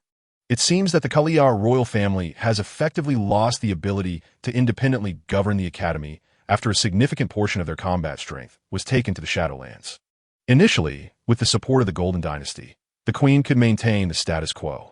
However, following the departure of you 3 siblings from the Academy, she has found herself in a precarious situation. While mutual destruction could be an option, I believe that is not a course the Queen would willingly choose. Lonnie nodded, understanding the unspoken agreement between her and the mages of the Academy. Given the Queen's current state of helplessness and disinterest in managing the Academy, it falls to the loyal Kalia Knights to guard the gates, while she herself remains behind, leaving an avatar to ensure the Queen's tranquility remains undisturbed. In light of this, I believe our next destination must be the Magic Academy. Had I been unaware of these circumstances, I might not have felt such urgency. However, considering the significant instability that exists outside, I require the Academy's strength to swiftly devise a method to counter those descending threats. The entities capable of opening portals directly before us must be addressed promptly. Otherwise, we shall find no peace in the borderlands. Lonnie felt somewhat exasperated. The intention to control the entire Academy had been stated openly before her, the legitimate princess of the Kalia royal family. Although she had grown indifferent to such power struggles after relinquishing her physical form, she could not help but feel a twinge of doubt. Yet, upon witnessing the sincerity in the other's expression, she almost found herself smiling in relief. Why engage in a conflict with someone of such character? Perhaps this person genuinely seeks to make the borderlands a safer place, and indeed, she presently requires their assistance. In that case, I shall accompany you to the academy. I still wield some influence there, which I believe may alleviate your obstacles. However, in exchange, you must assist me in eliminating the calamity shadow pursuing me and find a way to eradicate the influence of the dual fingers over Blaze. Agreed. Dear friends, I have returned victorious from the resurrection match. I ponder how I am not even in my zodiac year, yet so many peculiar events have unfolded. Allow me to recount the absurdities that have transpired over the past 2 months. Even I find them rather melodramatic. It is my first time visiting the police station to file a report, which is quite ridiculous. The situation is as follows. I work for a company that produces electronic screens, where my primary responsibility involves managing paperwork and production statistics in the back end. The tasks I face are not particularly complex, which led me to think I could leisurely engage in other pursuits while at work. Our team includes a man in his 30s, and my team leader is also in his 30s. However, my team leader is quite the persistent one, continually pursuing that man without success, often being manipulated by him instead. In the routine of my work, I often delegate the more trivial tasks to others, indulging in a leisurely day until it is time to leave. Under normal circumstances, I would remain indifferent, focusing solely on my responsibilities. However, in October, just a day after my previous update, she requested my assistance in moving a few items to her workspace. Although the storage boxes appeared somewhat bulky, they were not particularly heavy, so I obliged without hesitation. Yet, as fate would have it, an unfortunate incident transpired. The size of the boxes obstructed my view, and despite my cautious pace to avoid any collisions, I inadvertently bumped into something. Upon placing the boxes down, I realized it was her, carelessly engrossed in her phone while carrying a thermos to fetch hot water. The collision caused her to drop the thermos, spilling hot water onto her feet. And in her frantic attempt to evade the scalding liquid, she lost her balance and fell. Thankfully, the outcome was not severe. Her foot merely reddened from the heat. At that moment, I contemplated that this mishap was a mere consequence of my oversight and thought to offer her some burn ointment as an apology. However, she lay on the ground, creating a scene that bewildered me. When I attempted to assist her, she refused my help. My supervisor, upon hearing the commotion, appeared from seemingly nowhere to help her to a nearby sofa and fussed over her, an act that I found rather distasteful. Before I could even articulate a response, my supervisor pulled me aside, implying that I was responsible for the incident and would have to cover her medical expenses. I figured that resolving the matter for under $100 would be a triviality, especially as I had plans that evening. I decided it was best to acquiesce and save myself the hassle. My supervisor, satisfied with my cooperation, returned to fawning over his goddess and even gifted her his rest card, which allowed her to lounge in the break room without any salary deductions. By the end of the workday, she had not returned, and I assumed the matter would end there. I thought that if she approached me the next day for a small reimbursement, I would comply, given the presence of such an overly accommodating supervisor. I put the incident out of my mind, but that evening, I received a call from an unfamiliar number. It was her.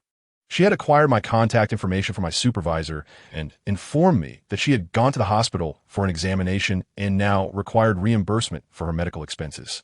She added me on WeChat, and upon my acceptance, immediately sent me a bill totaling 786 yuan.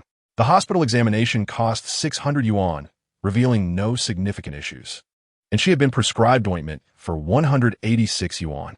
I was taken aback. While I could begrudgingly accept responsibility for the ointment due to her minor burn, she claimed that her fall had resulted in widespread back pain, necessitating a full-body examination, even including a chest checkup.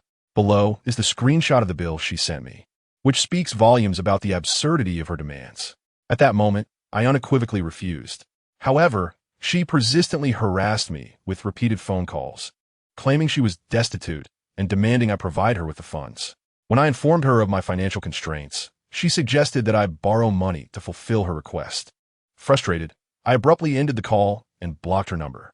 Truth be told, I was already feeling discontented in my position, and her repugnant behavior only solidified my resolve to leave the job.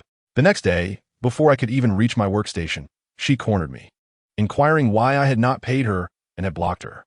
I calmly replied that any issues should be reported to the company, and if she wished to pursue a work injury claim, she should follow the appropriate procedures.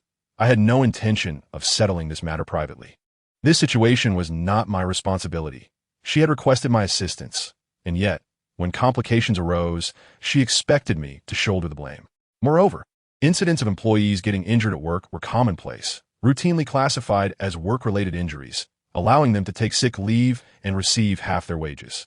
At that moment, my team leader began to defend her, asserting that company policy dictated my compliance and suggesting I leave if I disagreed. I couldn't help but chuckle at the absurdity. As a native of this locality, I would not allow myself to be easily manipulated. Perhaps they perceived me as a recent graduate, someone to be easily taken advantage of.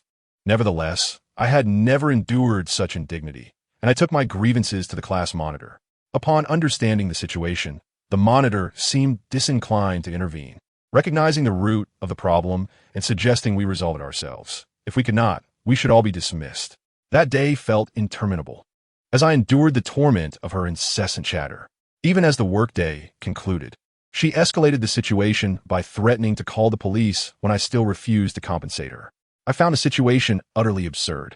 When the police arrived, they assessed the circumstances and attempted mediation, even engaging in conversation with the overly amiable individual, leaving me feeling quite awkward on their behalf. Ultimately, I provided a statement and departed. The following day, I approached the class monitor to resign, although the monitor attempted to persuade me to stay. I had no desire to remain in such a toxic environment. While processing my resignation, I recounted all the troubling actions I had overheard regarding the individual in question. It became clear that I was not the first to be victimized. Several colleagues had shared similar experiences, revealing that she had even exploited high school students seeking part-time work, feigning warmth and familiarity only to scheme for personal gain. She had adeptly manipulated her sycophantic team leader to ensure her own advantage while leaving others to bear the brunt of her deceit. This duo was indeed a perfect match, and I suggested they be prevented from inflicting harm on others. What transpired afterward was beyond my knowledge, but I departed without giving her a single penny. The monitor mentioned that if the allegations were substantiated, she would likely be terminated. I wonder how the sycophantic team leader would react should he find himself bereft of her favor. In the days following my resignation, the memory of her duplicitous demeanor left me feeling unsettled, prompting my search for new employment. Observing my discontent, my mother advised me to take some time to rest. It was then that I came to a realization. Allowing myself to be angered by such individuals was merely a waste of my time. Due to my daily routine of returning home for meals, I have managed to save a substantial portion of my salary, sufficient to sustain me for 2 to 3 months. I resolved to seize this opportunity to embark on endeavors I had previously neglected. Throughout my 4 years in college, I hardly ventured out. During breaks, I busied myself with part-time jobs to afford a new smartphone, which left me with a tinge of regret, as it seemed I transitioned into adulthood without truly experiencing life. Thus, I summoned the courage to confess my feelings to a girl I had met during a club activity, who had given me a collection of character designs. To my delight, my confession was successful. After graduation, we maintained our connection, often gaming together. Initially, I intended to confess during the new year, but advancing my declaration a few months early proved fortuitous. Over the past 2 months, I embraced a newfound freedom.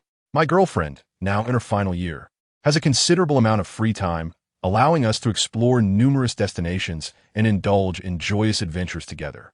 We even attended a concert by Lee Ronghao in Chengdu this October. I had also planned to see Eason Chan perform, but regrettably, I was unable to secure tickets, which was quite frustrating. Nonetheless, I have managed to fulfill most of the aspirations I envisioned during my high school graduation regarding my university life. As I immersed myself in these experiences, I temporarily neglected my writing. However, having enjoyed my time, I have resumed my search for employment.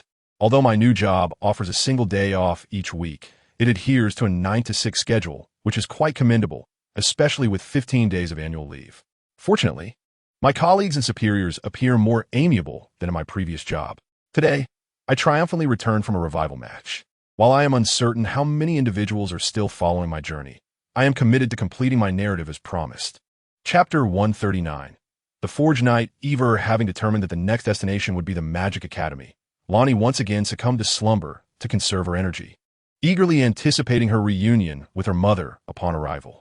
Young Kaiyu also had a few final tasks to attend to, as there remained a multitude of spirit soldiers in the city awaiting new vessels.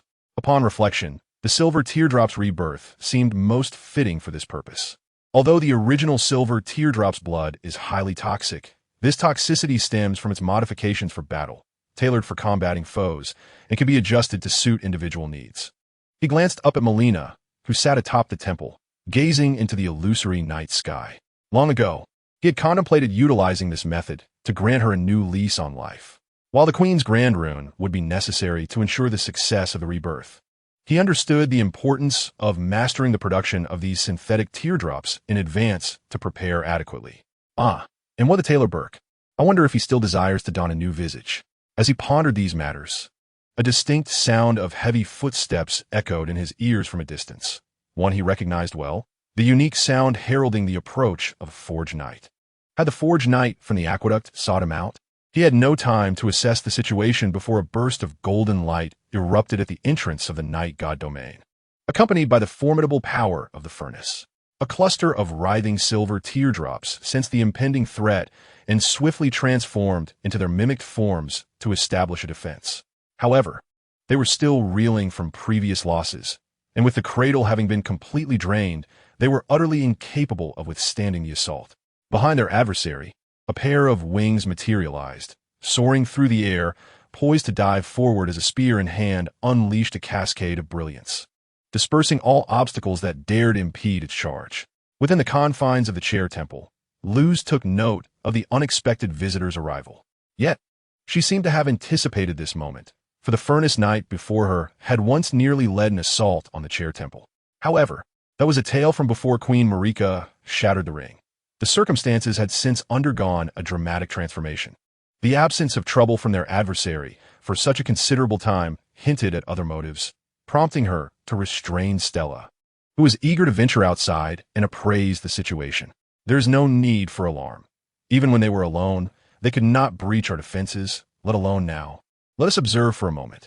The Furnace Knight charged forward with relentless vigor toward the chair, a feat made possible largely due to the surrounding Noxians refraining from intervention, with only a few mechanical teardrops unconsciously obstructing the path.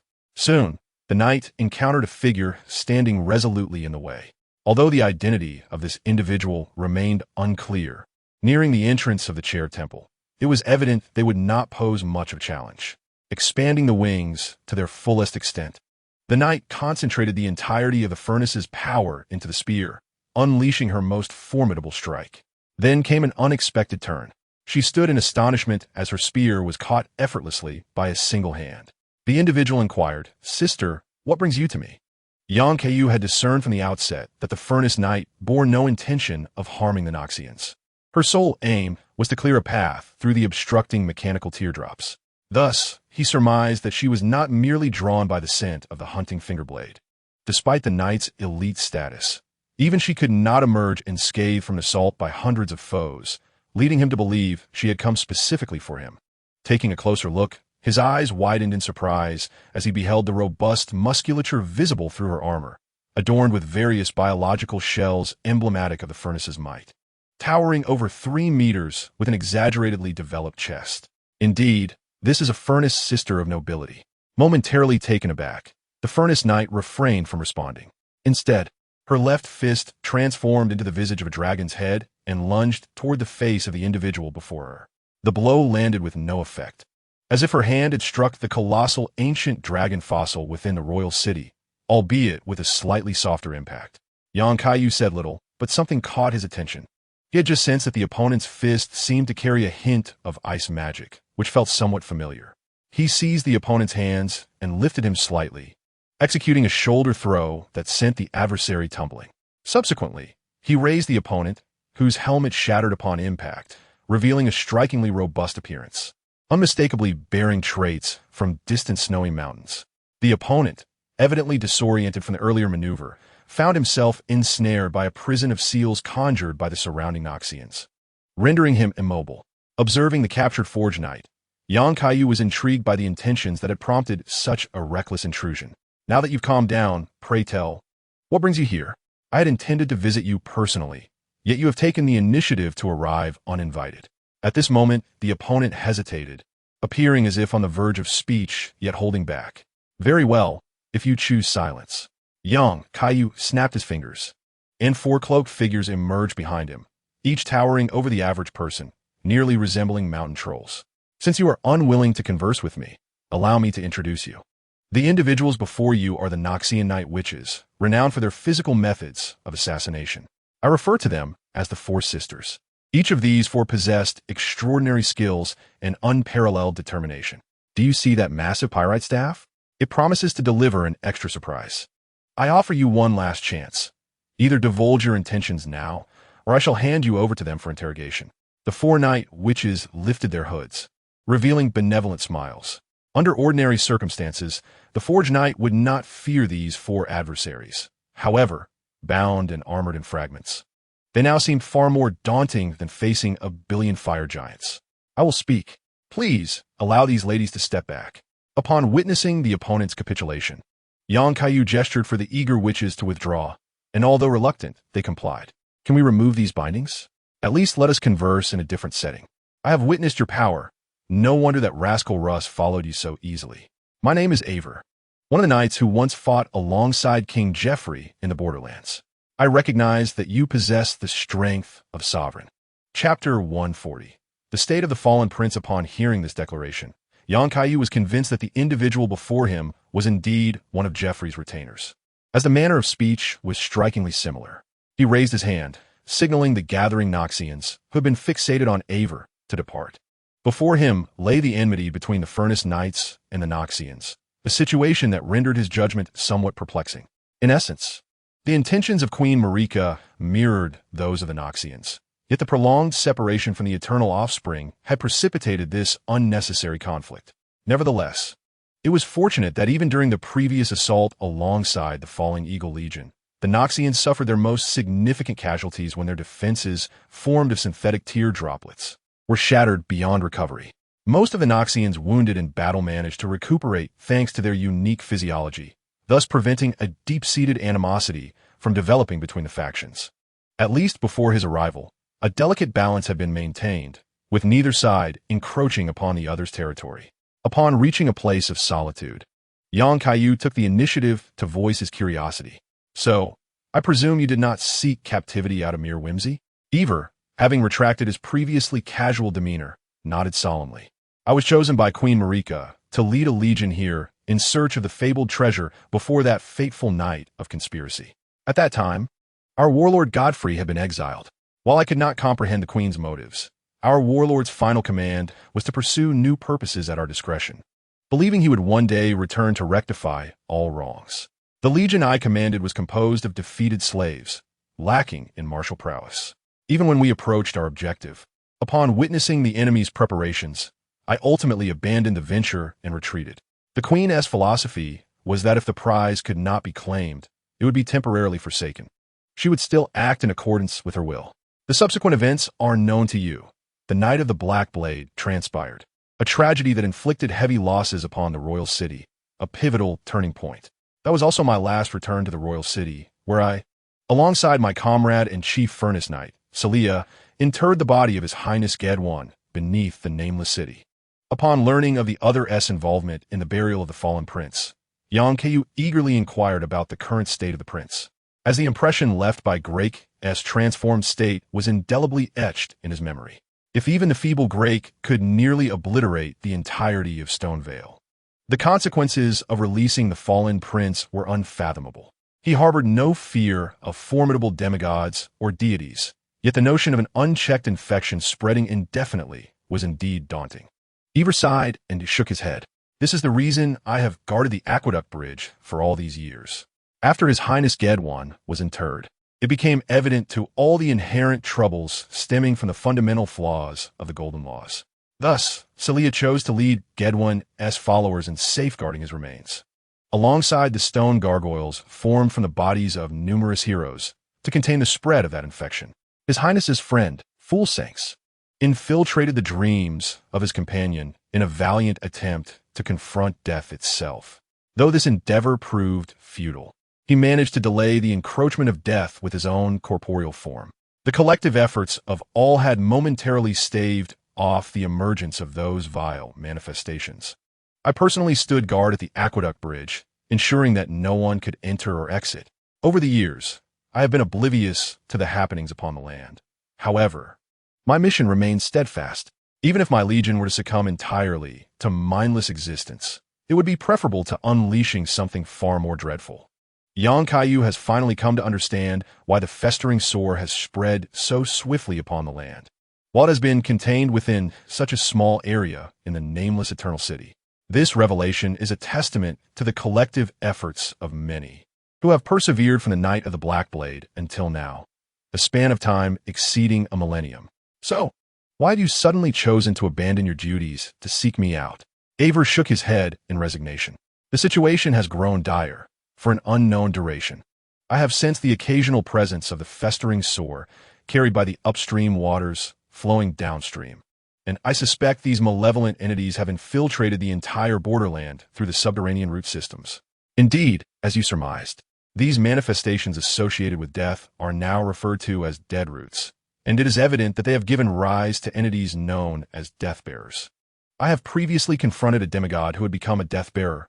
Honestly, while I can handle direct confrontations, the intricacies of the matter are quite troublesome. Is that so? I have not ventured to the surface in ages, and thus my understanding of these circumstances is regrettably limited. I approached you because I witnessed your departure with Russ. Previously, my position allowed me only to observe him from a distance, as I am not adept at long-distance flight and could not reach his location. Though I am uncertain why he would appear there in the royal city, I am somewhat familiar with him, and I can only hope that you possess the requisite abilities to address these troubles. Therefore, upon sensing the aura of the hunting blade, I concluded that you must have persuaded those obstinate Noxians through some means, rather than remain there in a watchful stance. I chose to take the risk of seeking you out. Kaiyu rubbed his forehead. The borderland has never granted him a moment of peace to develop according to his original plans. He genuinely fears that one day, the inhabitants of the deep-root layers may falter, allowing the corpse of the Death Prince to erupt forth and inundate the borderland. Currently, celestial beasts are descending from the heavens, the dead roots are spreading everywhere, and there exists a ticking time bomb that could detonate at any moment. The crimson decay of Galad is at a critical juncture. It seems I must simultaneously address the magical academy of Galad and the dead roots. Very well. Since Russ remains in the city, I can escort you to meet him and provide the necessary assistance to maintain the blockade. Indeed, the passage you have been guarding near the aqueduct should still be operational. Aver exhaled with relief. After such an extensive period of solitude, she could finally receive assistance from others. Having witnessed the terrifying power contained within the lifeless eyes of the deceased prince, she could not tolerate the resurgence of such malevolence. Thus, she was willing to set aside other principles and laws, and she nodded in agreement. Of course, it remains usable. The 2 gargoyles stationed there were initially brought by me for the purpose of guarding this area. Do you intend to use the passage to assess the situation? No, not just yet. I have pressing matters to attend to first at the Magic Academy. However, as long as the passage is operational, that suffices. I have conceived a plan, albeit its effectiveness may be limited. It should at least alleviate some pressure on the warriors in the lower depths. Chapter 141. Who is Grek? Kaiyu's plan was rather straightforward. Since those spectral warriors had managed to contain the expansion of the deceased prince for so long, the Silver Tier could achieve a similar feat, as it essentially existed as an artificial entity straddling the realms of soul and matter. Although he was uncertain of the current condition of the dead dragon, Volsankis, he recalled that, according to his memory, it should still be able to hold out for a while. Otherwise, Faya would not be so eager to seek assistance for the impending confrontation. Coincidentally, the residents of Platinum Village were on the verge of relocating. With the cooperation of these children of Platinum and the Noxians, the production of silver tiers could swiftly resume in the absence of external threats. At that point, the entire Noklon would serve not only as an underground thoroughfare connecting Gale and Nimgravok, but also as an outpost leading to the depths. However, this might entail considerable hardships for those brave warriors. There was no alternative, as the primitive shamans had no intention of communication. They would strike at anyone in sight. For such aberrations, a heavy hand was warranted. Whatever ancestral faith could resurrect from death should be dealt with promptly. Temporarily utilizing the affordable and effective silver tiers, Kaiyu planned to transport several coffins to alleviate some of the pressure from a deceased prince, thus allowing himself the peace of mind to address matters at the Magic Academy first. Having made this decision, Kaiyu sought not to waste any further time and approached Laia's to share his thoughts. She deliberated carefully before offering her perspective. I largely concur with your proposals. The transportation system at the aqueduct was originally constructed by an ancient civilization, with portions traceable back to the war against the corrupt deities. This subterranean waterway, traversing the entire border region, fundamentally stymied the spread of corruption. Although those glorious days are now distant, I believe I can make some modifications to meet your requirements. However, I did not anticipate that after such a long passage of time, everything remains unchanged. The relentless pursuit of eternity ultimately devolves into a breeding ground for corruption. After all, where does true eternity exist? The vast majority of quests for eternity come at the cost of the immediate future. The immediate future, what a term I have long since forgotten. I shall prepare myself here, regardless of what the future holds. I hope everything proceeds smoothly for you henceforth. Laias and Stella have remained in Nokron to make preparations. As a representative of the Ceruleans, Stella has much to learn before she can successfully inhabit this grand, lost city, and Laias also requires time. After bringing along Ashmi, who had been daydreaming above, Yang Kaiyu and Ever departed Nokron. Upon emerging onto the surface, they immediately spotted Hui, who was still idly fishing by the pit.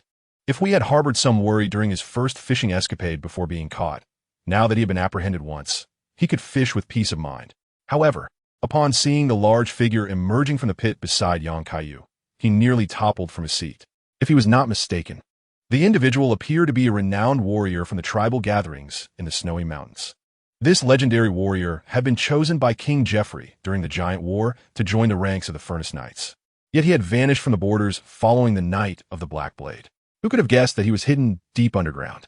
But why did his armor appear so tattered? Even his helmet seemed to have disappeared. One could only wonder what sort of enemy had reduced him to such a state. Ever also took note of the Caden man before her, and was pleasantly surprised to encounter a fellow countryman upon her emergence. She placed her hand upon his shoulder, exclaiming, "I did not expect to meet a Caden here. You descendants of the giant bloodline seem to have fallen into desolation." We looked up at Ever, who towered over him by half a head, unable to muster a retort. After all, his ancestors had indeed been fierce warriors, confronting the fire giants head-on during the Giant War, while King Geoffrey was born of the strongest fighters in the Snowy Mountains. Yet, after years of a shattered war, nearly all the heroes of that time had perished, and the era of abundant blessings had long since faded. How could the remaining descendants hope to replicate the glories of the past? Ever had previously focused solely on the issues of the encroaching roots, but, upon reaching the surface, suddenly felt compelled to understand the current state of the borders. She turned back and inquired, "I have not left this dark underground since the Night of the Black Blade. All I know is that a war has erupted among demigods above. Clearly, you arrived in the borders later, so who ruled Eastonville, the last fortress of the Storm King? Before you?" Just as Yang Kaiyu was about to respond, he was interrupted by her musings. After the murder of Gedwin, I surmised that General Latan, positioned near Ningjef, would certainly seize this opportunity to augment his power.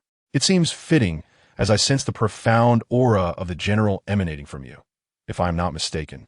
This is indeed your spoils of war. Ever observed the expression of his counterpart and realized his initial conjecture was incorrect, prompting him to ponder alternative possibilities. I have heard that the royal family of Kalia, leading the Kalia Knights, managed to hold their ground against the heroes of the Golden Dynasty during the two conflicts of the Laenio War. And it was only through a marriage alliance orchestrated by Lord Vladagon that the war was finally quelled. Although the queen later succumbed to madness and became indifferent to external affairs, should she choose to collaborate with the mages from the Academy, capturing Stonvale would not pose a significant challenge. Surely this must be correct. Ever, witnessing the other party's continued descent, grew somewhat anxious, feeling a sharpness in his previously struck head, and ultimately articulated his final hypothesis. It must pertain to the Golden Family's Gavaya, whose managerial abilities are quite commendable. I recall that following Gedwin's demise, it became apparent to all in the royal city that Gavaya harbored ambitious aspirations. While his combat prowess may be lacking, his capacity to organize and train troops is indeed noteworthy. Even a hybrid of foreign lineage could serve under him, ensuring the defense of his domain is secure. Yang Kaiyu ultimately ventured forth with his final answer, and Ever remained silent for a considerable time before posing a question. Who is Grek? Merely a perverse individual who enjoys outfitting himself with numerous arms. His identity is inconsequential. What matters is that he was the one who transformed himself into a Deathbringer, nearly bringing about the ruin of the entire Stonvale city. For the specifics of this matter, it would be prudent to consult your comrades in the city. As for the troublesome issues concerning the Deathroots, I entrust you with their resolution. The underground tombs in Galad and Ningjef, now tainted by the Deathroots, are ideally suited for an elite such as yourself to extract one by one. No problem. Let us hasten our journey. After so many years guarding the aqueduct bridge, the opportunity to take action has finally arrived. My great sword quivers in anticipation, for there must be an endless supply of Deathroots to sever. Epilogue. Millicent's journey in the northern expanse of Lake Lyenia, where the waters shimmer, stands a long-abandoned, precarious ruin, silently bearing witness to the passage of time and the weight of history. The surrounding scene exudes an eerie and foreboding atmosphere. Gazing across the placid lake, one can discern the ghastly sight of over a dozen specters brutally dismembered, their remnants floating in the water. Their severed limbs and broken bodies intermittently surface, gently swaying with the lake's undulating waves, emanating a nauseating stench. Turning to the dilapidated shack, its weathered windows creak ominously in the wind, as if they might collapse at any moment. Yet, within this seemingly derelict abode, a flicker of weak yet warm campfire light glimmers. The orange glow spills through the window cracks, infusing this desolate environment with a touch of vitality. In this unimaginably rudimentary environment, Millicent gradually opened her heavy eyelids. Almost immediately, a violent cough erupted from the depths of her throat, as if it were attempting to expel her very heart and lungs. She curled up in pain, trying in vain to stifle the cough with her hand, but to no avail. Millicent struggled to recall her thoughts, yet her mind resembled a tangled mass, impossible to unravel. She could not remember how many days had passed since she embarked on this journey. Since parting ways with that individual, she had been trudging alone along the wide, yet desolately lonely road of Gilead. Before her lay the towering walls of Eastonville, which she gazed at for a long time. Yet she chose not to enter the city, as it seemed that this place harbored some unpleasant memories that made her toes feel a bit nauseous. It was then that she witnessed a colossal meteor illuminating the night sky, seemingly depicting two entities engaged in fierce combat. Millicent understood the significance of this sight. However, she retained faith in that person, silently wishing them well before continuing her journey. That night, countless meteors fell, marking the boundary of the earth, as if guiding her forward. Throughout her journey, she encountered few individuals with whom she could converse, or perhaps she was deliberately avoiding contact with others. She occasionally traded with wandering merchant caravans, and sometimes they would notice the token hanging from her waist. At such moments, the merchant's demeanor would suddenly turn exceedingly warm, even allowing her to take items for free. Millicent did not refuse their kindness, as she often needed the corrupting moss to alleviate her physical suffering. Though the golden needle had stifled the spread, the scarlet decay still writhed within her, and it was evident that should the golden needle ever lose its efficacy, a hundredfold backlash would ensue. She could only rely on her fragmented and blurred memories to navigate toward the sanctuary in her heart, attempting to reclaim her past will. Once, that memory had become incomplete due to the encroachment of corrupting forces, akin to a painting torn into countless fragments, rendering it impossible to reassemble the complete image. However, as her journey progressed, those lost fragments returned to her mind one by one, like the twinkling stars in the night sky that evening, gradually allowing the tapestry of her memories to be restored. Millicent rubbed her sore arms. During the day, the repulsive specter she encountered had left her somewhat disgusted. Although she dispatched them with her exquisite swordsmanship with little effort, each swing of the sword was hardly a source of enjoyment for her. Nevertheless, through these days of adaptation, she had fully acclimated to her new arm, realizing that the swordsmanship she had once practiced with her prosthetic blade required some refinement. Although she was unaware of the underlying principles, each time she vanquished a creature lurking in the wilderness, a portion of the runes would coalesce upon her arm, seamlessly merging with her body and gradually enhancing her combat prowess. She did not fully comprehend how this phenomenon occurred, though she was aware that, like the fated ones, she could harness the runes into her own strength with the aid of a witch. However, she had never encountered such an automated process before. Could it be that this ability was bestowed upon her by that individual during her recovery? Millicent did not dwell on such thoughts. She considered herself fortunate to maintain her alertness, and any assistance that enabled her to continue her journey was a blessing. As the radiant stars above Lake Ryanaya were once again obscured by the light emanating from the golden tree, Millicent resumed her expedition. To reach her destination, she first needed to ascend the Altan Plateau, but without a token, she could not utilize the Grand Lift. Nonetheless, according to the information she had procured from a wandering merchant, there existed an abandoned mine shaft on the other side that would allow for a gradual ascent. Thus, she decided to proceed from there. At that moment, she sensed something unusual and looked up to see a luminous drake soaring overhead, seemingly in pursuit of some prey. Millicent recognized this drake. She had previously taken care to avoid its territory, yet today she found herself in its path. Initially contemplating finding a place to conceal herself, her hesitation dissipated upon noticing that the drake was chasing two seemingly ordinary humans rather than the undead. Remembering the assistance she had previously received, she gritted her teeth and brandished her blade, advancing forward. However, she was not the only one inclined to offer help. Raya felt particularly unfortunate. She had merely ventured out to promote the recruitment of heroes for the Volcano Manor, yet her journey had been fraught with mishaps. Although her own gluttony had nearly led her to pawn a necklace, she hardly expected to be beset by a meteor and then targeted by the drake. Beside her, Brother Shrimp was at a loss for words, sensing that her misfortunes were somewhat inherent. Initially, he thought nothing of accompanying her to the Altan Plateau, as their paths coincided. However, who could have anticipated that a meteor would suddenly crash down upon the slumbering drake in its lair as they passed by? Consequently, the drake, enraged after shattering the offending meteor, turned its ire toward the two unfortunate souls passing through, leaving them no choice but to flee hastily. Raya, being more accustomed to serpentine movements, found it challenging to run swiftly in her humanoid form, lest her true nature be revealed.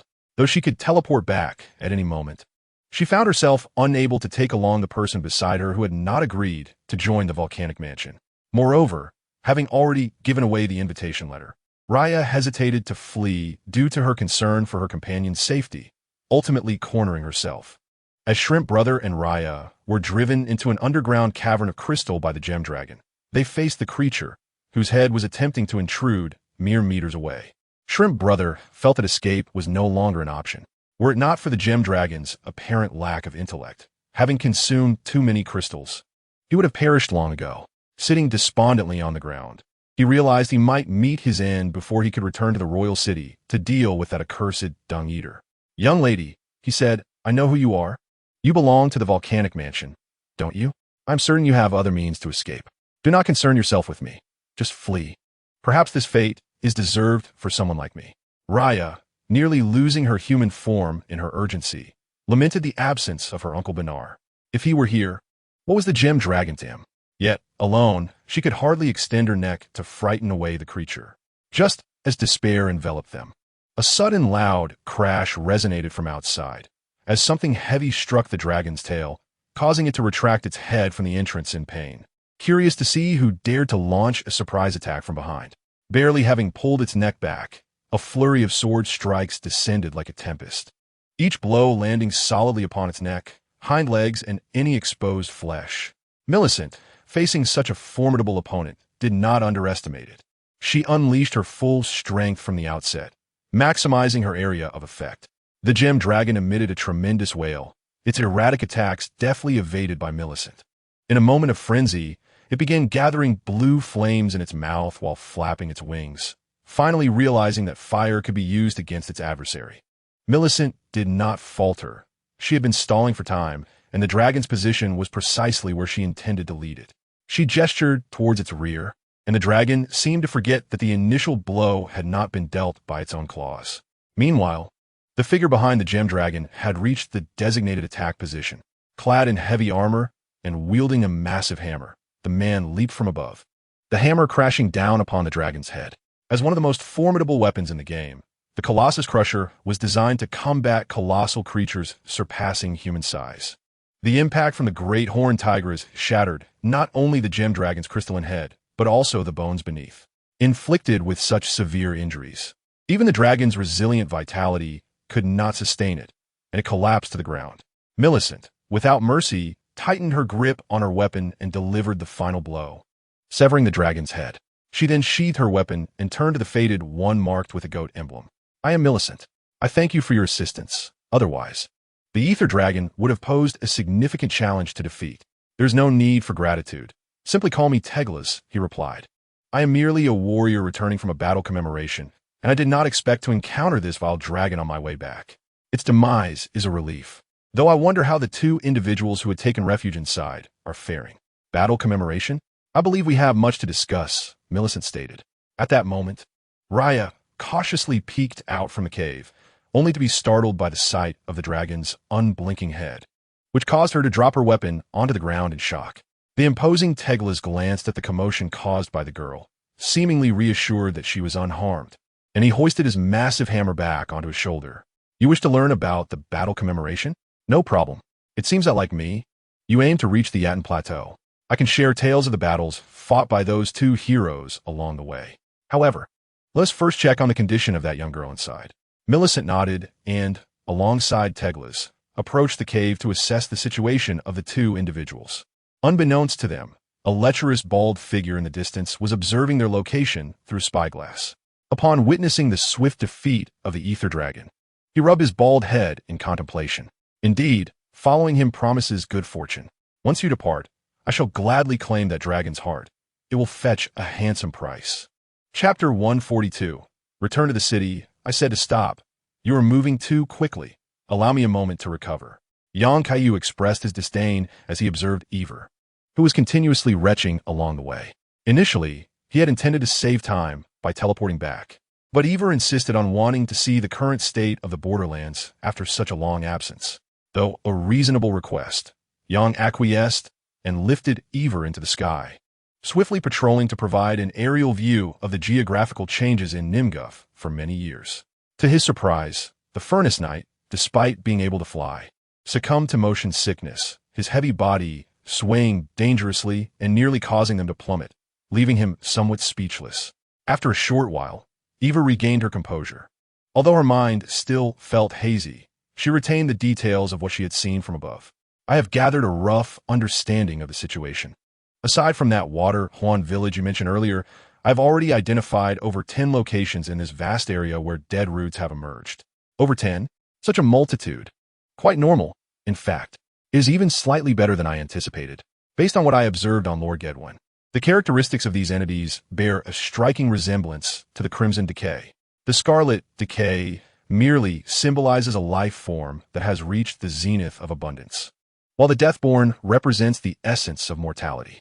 Apart from the hallowed grounds of past heroes, any expansive graveyard is susceptible to the infection of such entities, giving rise to new Deathborn. I recall the moment when the body of His Highness Gedwin was discovered. The mutations had already begun to spiral beyond control. When his loyal guards attempted to approach, they were swiftly engulfed by that mass of black flesh, assimilated into similar beings. It was only through the miraculous grace of Queen Marika that the spread was halted. Consequently, those present who witnessed the fundamental flaw in this golden law retreated to the nameless eternal city beneath the royal castle. Yang Kaiyu could only speculate on the emotions Queen Marika must have felt upon seeing Gedwin in such a grotesque state. Yet he now felt a profound sense of relief for having acquired this intelligence in advance. Had he merely proceeded to eliminate the death roots at the locations etched in his memory, countless remnants would have surely been overlooked. Fortunately, he had enlisted the aid of a relatively adept individual to manage this matter. He had previously contemplated launching a surprise attack from the nameless eternal city onto the royal castle, but had he done so without knowledge, he would likely have been met with an overwhelming onslaught upon his arrival. With this in mind, he decided to waste no more time. Let us proceed. We shall soon arrive at Stonevale City, where your comrades are typically stationed at the second wall. As they approached the now-repaired city gates, Yang Kaiyu needed not to elaborate. However, the towering figure of Aver beside him turned heads at an astonishing rate, for few had witnessed the Furnace Knight without their helm, especially one who appeared to be female. Ruth had not noticed the stir at the city gate. After his last return and subsequent battle, he had temporarily remained in the city to train the army alongside his two comrades. Finn and Reed, possessing keen senses, immediately looked forward upon detecting the presence of an old friend. Though they contemplated greeting him, a shared understanding passed between them, and they chose to remain silent. Anticipating a spectacle. When Ruth finally sensed the approach from behind, Aver was already quite close. But how? What brings you here? Upon recognizing the identity of his pursuer, Ruth instinctively prepared to take flight, only to be brought down by a phantom tail that swept across him. Aver showed no mercy. Charging forward and delivering a flurry of punches, Ruth endured 6 strikes before he could utter a sound, not due to immense resilience, but simply because 6 blows had landed in a heartbeat. Aver then locked Ruth's arms from behind in a powerful grip, forcing him to the ground, incapable of rising, and promptly yanked off his helmet. Boss, what brings you here? It has been so long since we last met, and I am delighted to see you in good spirits. It appears you have not forgotten who I am. Have you truly forgotten the lessons I imparted? How foolish one must be to remain ensnared in such a predicament. If I had not witnessed it firsthand, I might have let it slide. However, I observed everything clearly at the aqueduct bridge. This helmet I shall accept, for it is indeed the very one I previously gifted you, and I now find it quite useful. You seem to be faring well in the city. Perhaps you can enlist others to craft another for you. Kaiyu was unaware of the circumstances surrounding the 2 individuals and thus refrained from interjecting, merely inquiring about Finn and Reed. Ah, you refer to them?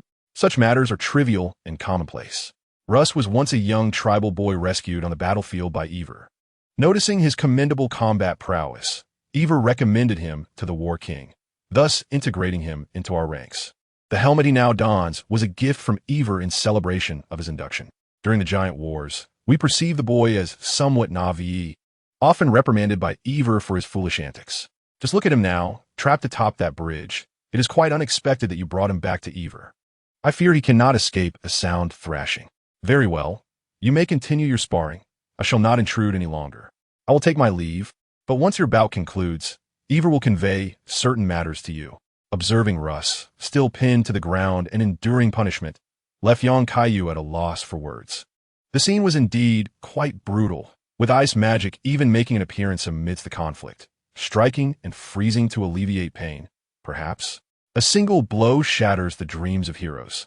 I'm a child of the Snowy Mountains. He had initially presumed that the bond among the Forge Knights mirrored the brotherhood of Astartes. Instead, a master-disciple dynamic has emerged. Yet, Russ is rather fortunate, having been sheltered and personally trained by a towering woman nearly 3 meters tall on the battlefield. Merely contemplating that scenario sends a thrill through him. Ignoring Russ's pleas for help, he bypassed the heartfelt reunion of master and disciple and ventured into the inner city. Upon entering, he encountered Elsa, who had come to assess the situation. After a brief explanation, she grasped the circumstances. Ah, she has returned. No wonder I sense a familiar aura. Do you know Aver? It is not surprising, as her ice magic seems somewhat akin to that of your Samir kin. To elaborate, long ago, the various tribes upon the snowy peaks united under the banner of King Geoffrey to combat the flame giants. During that time, there was a remarkable spirit of camaraderie, with tribes learning each other's combat techniques being quite commonplace. Most of the Forge Knights who became Geoffrey's personal guard were selected from the battlefield, having undergone unified training. Bolstered by the favor of Enhue Ludi, they found it difficult for even the mightiest giants to withstand them in combat. I once witnessed Aver in battle alongside her rather unreliable apprentice. It is quite nostalgic to see them again after all this time. By the way, from your appearance, it seems this journey has yielded significant rewards. Did you uncover the treasures of the Eternal City? The story is rather lengthy, but in essence, I have achieved what I set out to obtain. By the way, where is Master Celian? I have matters to discuss with her. Elsa pondered for a moment, noting the recent peculiar behavior of the mages. As the sounds of explosions had been incessant throughout the day, it seemed that Master Celian had not emerged for quite some time, likely still occupied with her students. Upon hearing this news, Kaiyu made his way directly to the mage's residence in the city, reminding himself that he was about to cleanse the Magic Academy and could not forget to enlist Master Celian's assistance. Chapter 143.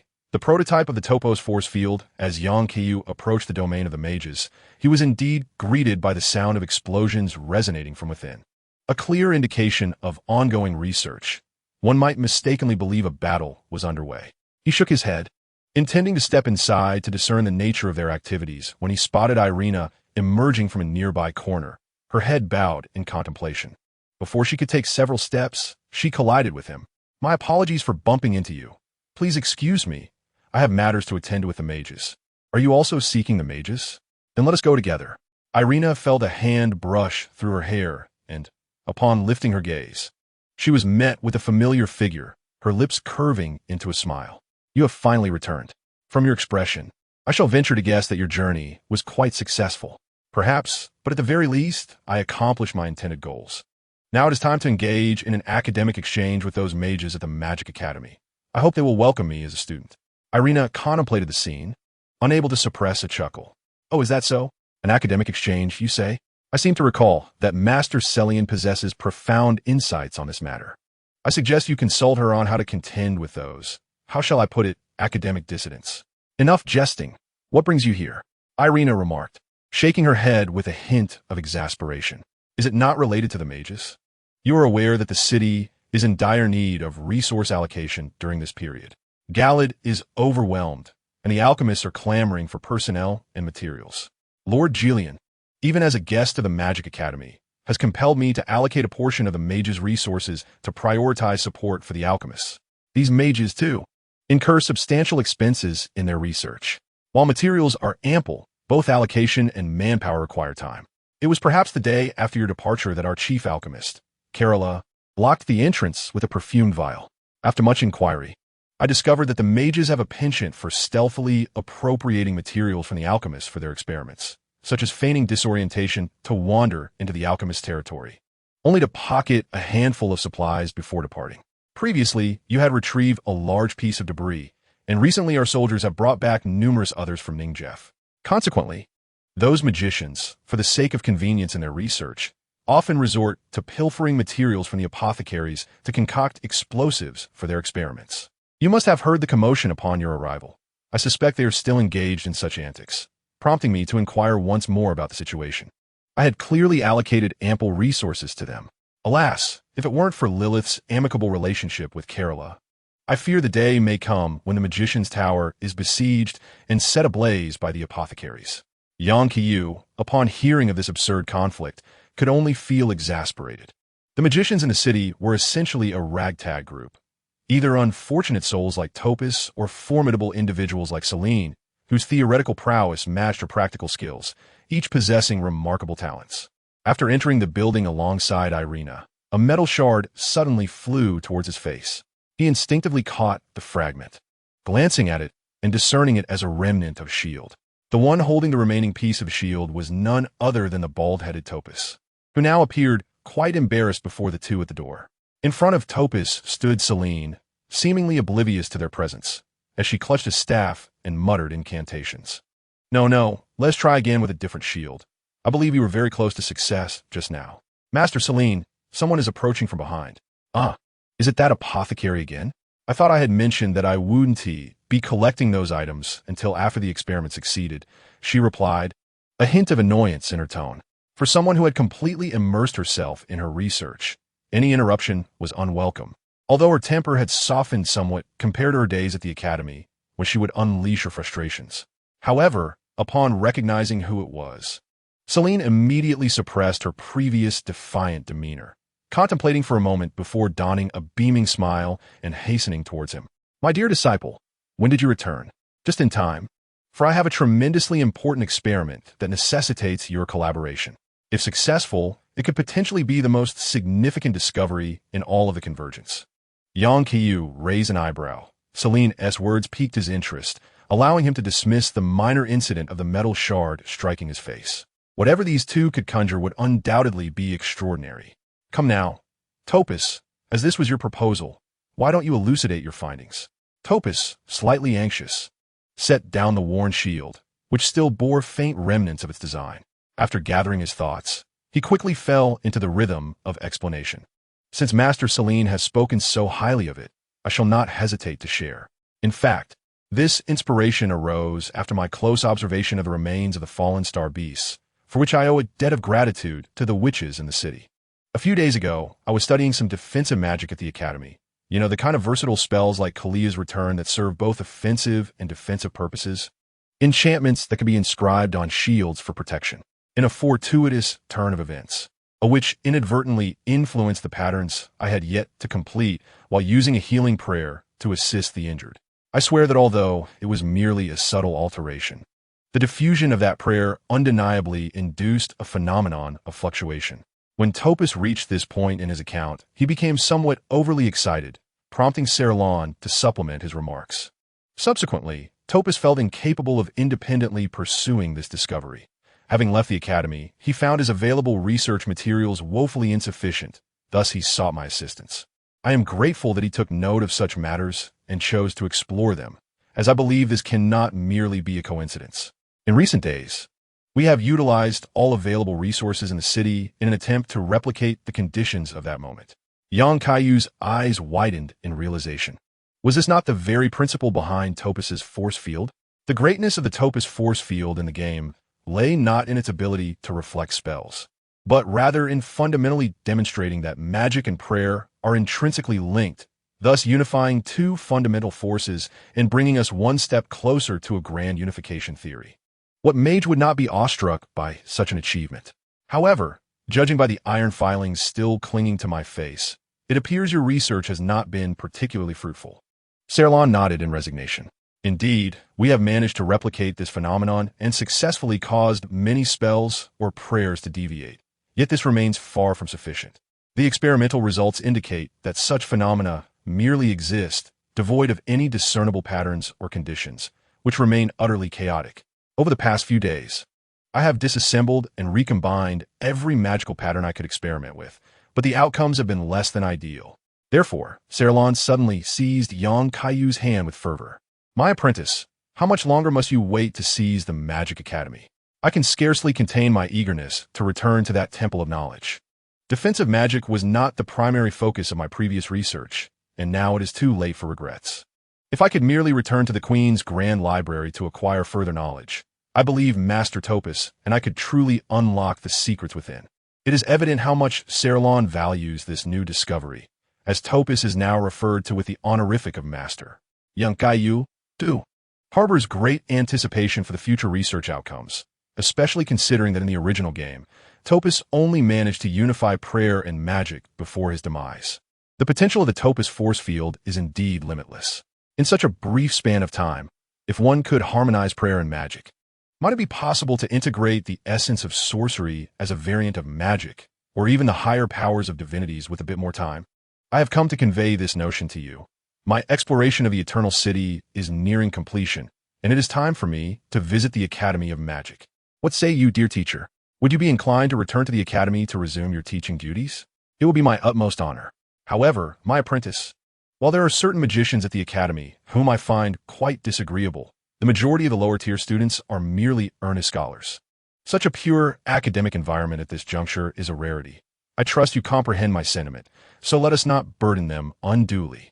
I certainly understand that the Academy's prowess is an indispensable component for me, given that your new discoveries intertwine with both magic and prayer. I shall endeavor to preserve all tomes for your profound study. Await my word, dear teacher. When the opportunity arises, I shall summon you back to the Academy. Although most are innocent students, you are aware that those responsible for the current state of affairs within the Academy should not be spared. Indeed, when the time comes, should you wish to take action, allow me to assist you. The traditional craftsmanship of the Source School remains vivid in my memory. Yang Kaiyu had initially intended to depart, but upon noticing Irina gesturing frantically behind him, he paused to offer a few words of counsel to Syrian. Dear Professor Syrian, please consider the recent circumstances with the perfumers. There are numerous demands from Galat. Let us refrain from pilfering from them, shall we? Ahem.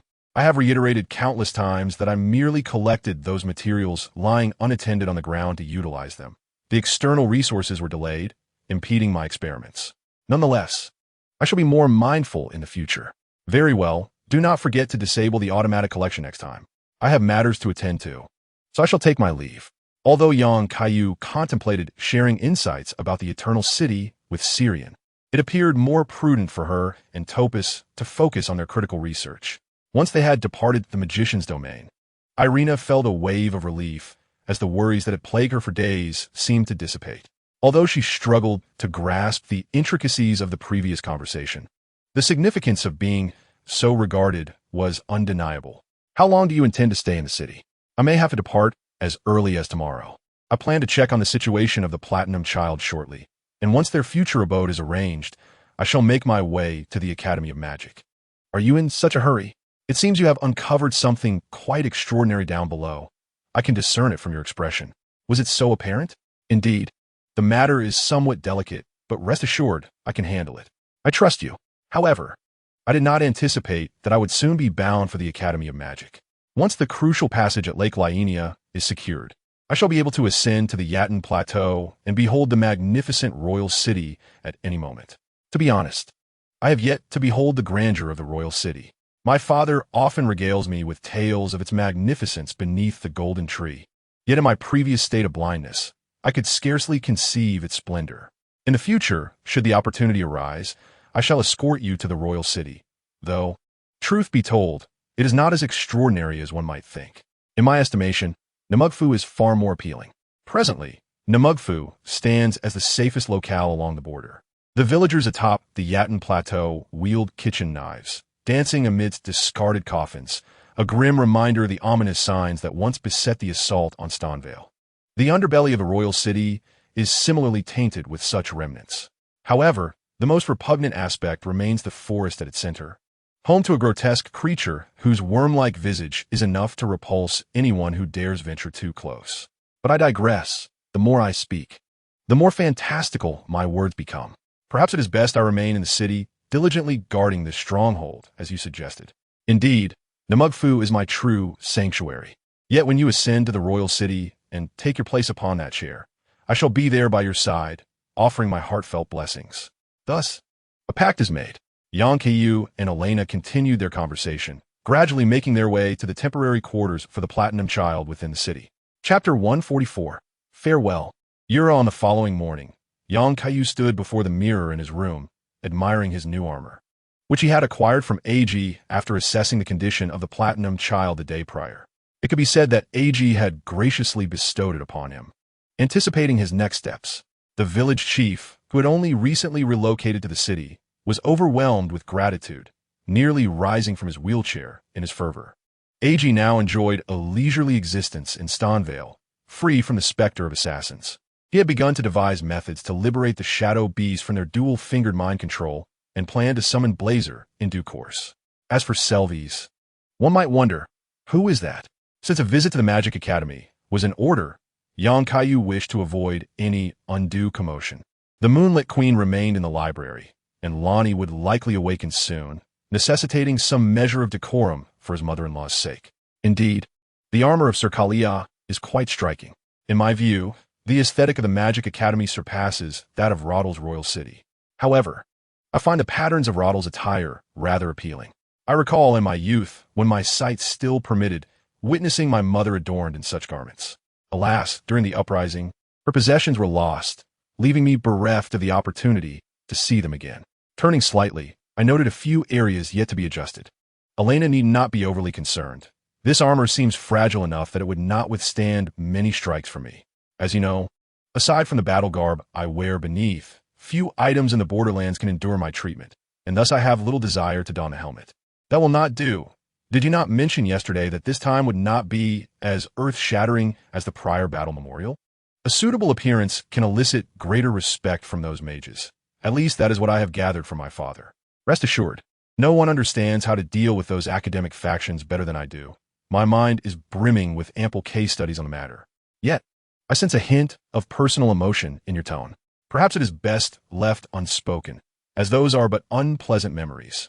Each time Kaiyu witnesses the mages being persecuted and expelled from the academy, a pang of sadness washes over him. Reminiscent of the grim days when he was thwarted by his mentor, Cabby.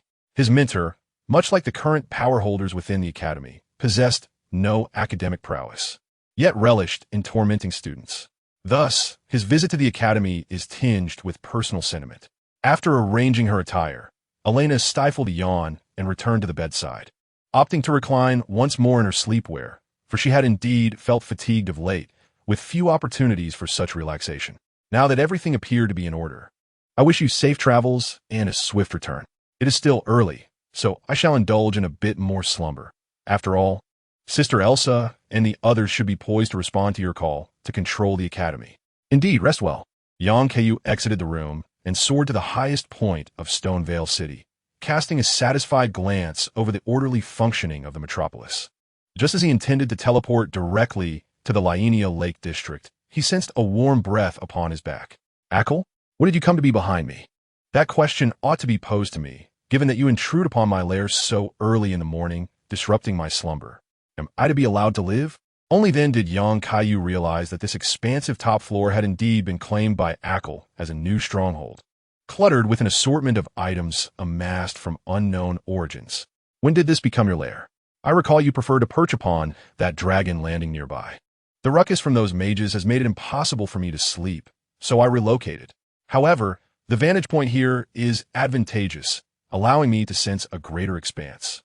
Not long ago, I detected that one of my kin had been slain near Lainia Lake. It appears that some formidable fated ones have emerged in the Lake District. If you intend to venture there, exercise caution. Your kin? Is it that brilliant stone dragon? Only those dragon eaters could slay a dragon of flight. I hope we do not encounter another molten earth dragon in the Lake District. Kaiyu speculated that the dragon guarding the game's gemstone key had been preemptively eliminated. A rather surprising revelation. He pondered who might possess the capacity to accomplish such a feat in the Lake District, though he found himself momentarily at a loss for an answer. Yacker huddled his body, stifling a yawn before resuming his languid repose upon the platform. I merely wish to remind you of this matter. I have only just awakened from slumber since the day before yesterday, and yet you have disturbed my rest. Kindly refrain from interrupting my repose. He mused, you can languish in your laziness. One day, I shall bring you to Guioer to experience maternal affection. That is contingent upon her being able to stand again. Do you suppose my wings are mere ornamentation? Observing the hopelessly languishing dragon, Kaiyu found himself at a loss. Having nurtured it, he could not simply abandon it. He directed his gaze toward the direction of Lainia Lake, and with a thought, he vanished from his place, reappearing at the blessing point along the shores of Lainia Lake. Rather than confronting the Magic Academy directly, as that would be somewhat too radical, he ultimately chose to visit the ruins of the 4 clock towers. He took 2 steps forward, reaching the highest point, where not far ahead stood the Central Magic Academy of Lainia. However, his attention was drawn to the glimmering forest below. Initially, he only wished to see if the glimmering dragon, which had obstructed his path at the location of the glimmering key in the game, had indeed been vanquished. To his surprise, he noticed a familiar figure reclining in a hidden pavilion nearby, not far from the remains of a glimmering dragon. It was Yura. Could it be that he was the one who had slain the glimmering dragon? He recalled that Yura had previously assisted in the hunt for Yacker in the game, and it did not seem implausible that he could have defeated another dragon of the same ilk. Since fate had brought them together, he decided to extend a greeting. Leaping down from the 4 clock towers, he landed beside Yura's hiding place. Yura was currently tending to the wounds he had sustained in battle, yet as a Bloodfinger hunter, even in his injured state, he retained a basic level of vigilance. He surmised that it was likely a blood noble, whom he had yet to eliminate. I tracked him down. To his astonishment, even while concealed beside the carcass of the dragon, he was discovered. Without hesitation, he sprang to his feet, grasping his weapon, prepared to confront the unwelcome visitor. Just as Kaiyu peered through the tattered fabric obstructing his view, he was abruptly struck by a blade, leaving him momentarily speechless. To think he was ambushed without a word, while he was merely glancing back at the headless glimmering dragon's remains, had his head not been sufficiently hard. He might have met a fate akin to Louis XVI. Yura furrowed his brow, sensing something amiss with the strike. It was then that he recognized the figure before him. After reflecting briefly on the small girl who had so easily bested Nelius, he found it no longer surprising. In fact, during his earlier pursuit of the Bloodfinger, he had learned from wandering merchant tribes about the remarkable feats of the individual before him. He had not anticipated encountering him here. Are you all right? These past few days, after I eliminated a Bloodfinger, that band of bloodthirsty nobles went into a frenzy, causing me some trouble. I may have overreacted for a moment. Never mind. I should have informed you before entering. By the way, how did you end up here? You appear to be quite severely injured. What transpired? Eula set aside her weapon and, supporting herself, sat back in a nearby chair, beginning to recount her recent ordeal. As you know, after you assisted me in capturing Nelius, I brought him back to our stronghold and, with a few clever tactics, extracted some intelligence from him. Subsequently, I ventured to Lake Linnea, where, after an extensive investigation, I finally located a key figure, the Blood Finger known as Crow Mountain. Not long ago, I confronted him at the Academy's entrance. To be frank, he was exceedingly powerful. I nearly fell to his blade. The wounds you see upon me were primarily inflicted by him. Young Kaiyu recalled that in the game's side quest, he could assist Eula in confronting Crow Mountain at the Academy's gate. However, this time, it seems the adversary sought out Crow Mountain on his own, likely due to the additional intelligence I provided to Eula regarding Melius.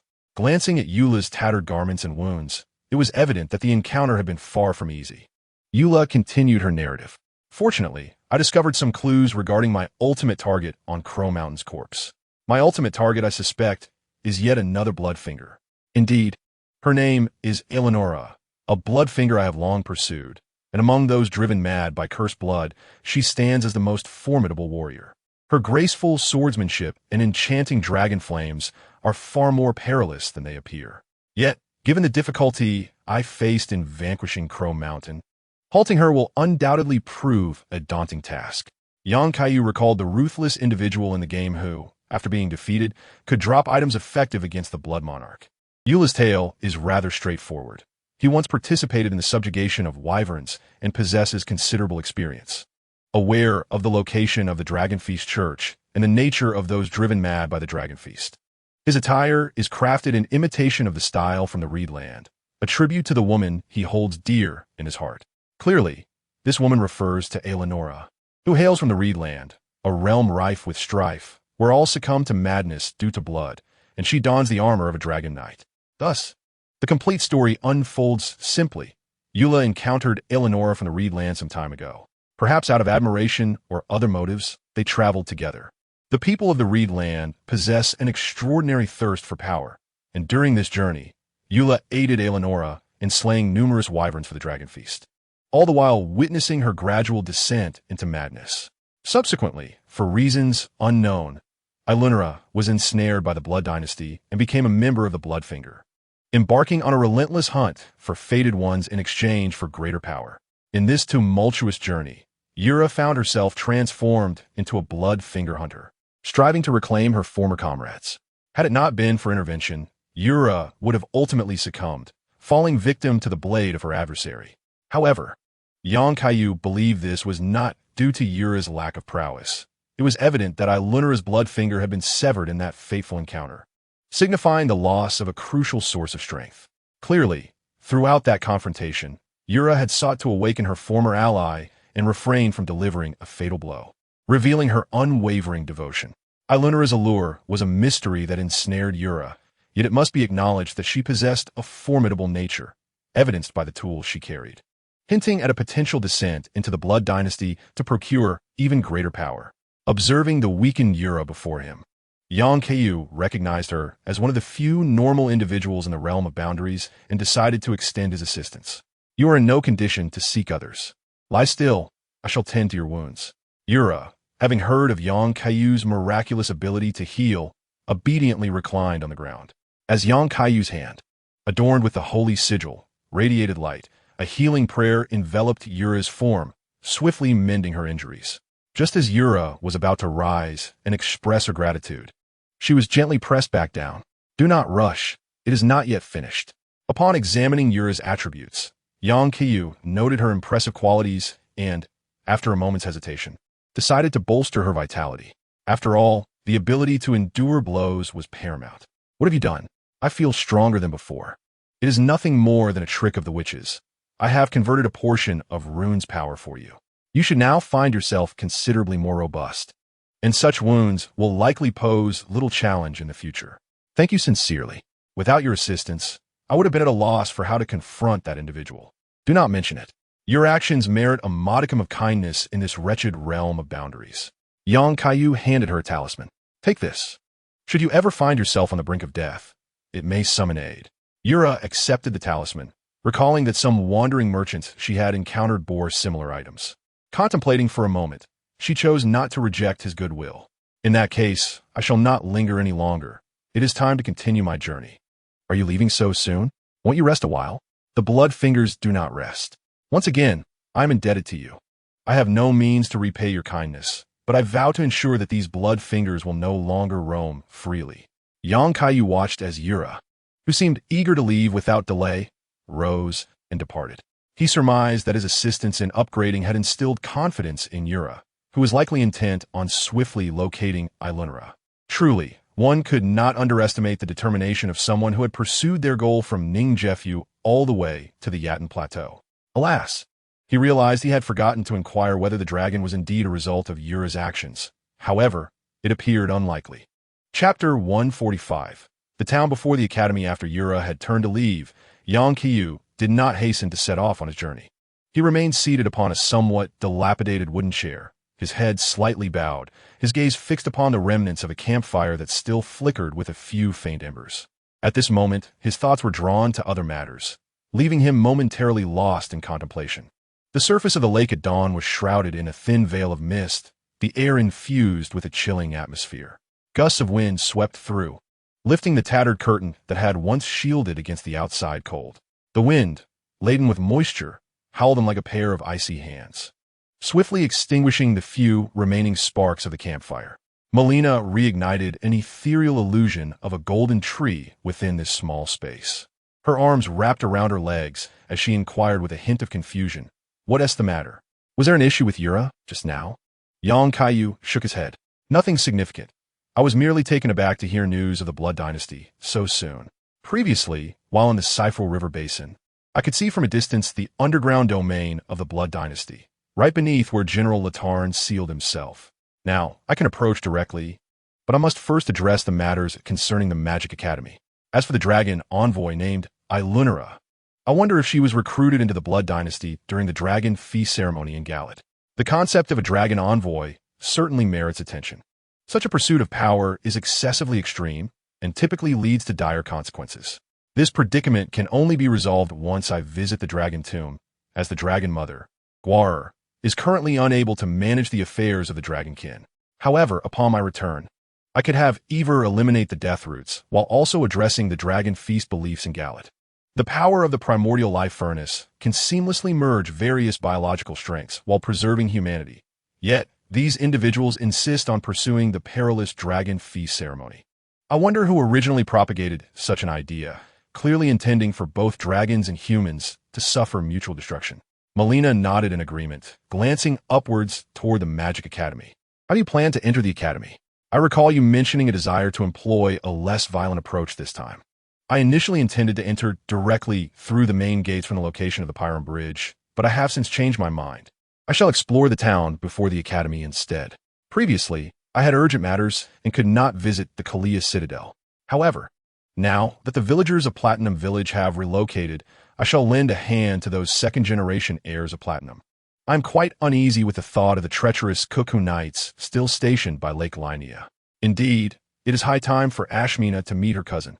After all, you intend for her to oversee the underground Eternal City, and those heirs will eventually require her guidance." Kaiyu glanced at Ashmina, who was nestled beside Melina. Ever since she drained the cradle of the underground Eternal City, she had been evading responsibilities and certainly needed to broaden her horizons. Melina reflected on the Cuckoo Knights that had once occupied the Academy's entrance and found herself in agreement with this sentiment. Their reputation in the borderlands was far from favorable. During my past travels to Linnea, I had heard many tales of their misdeeds. Wait, the Cuckoo Knights? Alas, I seem to have overlooked something significant, and it has finally resurfaced in my mind. Just as Kaiyu was preparing to teleport to the nearest lake ruins by the academy, he suddenly recalled an important detail he had neglected. Not far from the foot of the Four Bell Towers, toward the direction of Easton Vale, there lay a prison sealed with Cuckoo magic, where a Kalia Knight was reportedly confined. For the sake of Lonnie, I should endeavor to rescue him. Melina cast a puzzled glance at Kaiyu, unsure of what he was referring to, and subsequently accompanied him in teleporting to the foot of the Four Bell Towers. Kaiyu soared into the air, surveying the surroundings. After traveling a short distance, he indeed spotted a conspicuous sealed prison ahead. Traces of the Cuckoo Knight's presence lingered around the prison, but it appeared they had all retreated, likely frightened off by the disturbance during the destruction of the Four Bell Towers. He descended atop the sealed prison, which had been hastily constructed during a conflict and lacked even a stone gargoyle seal. With little effort, he entered the interior. Just as he stabilized himself upon arrival, a massive mountain troll knight's sword swung toward his face. Damn the cuckoo, perish. Today did not seem like a day to venture out. This was the second time already.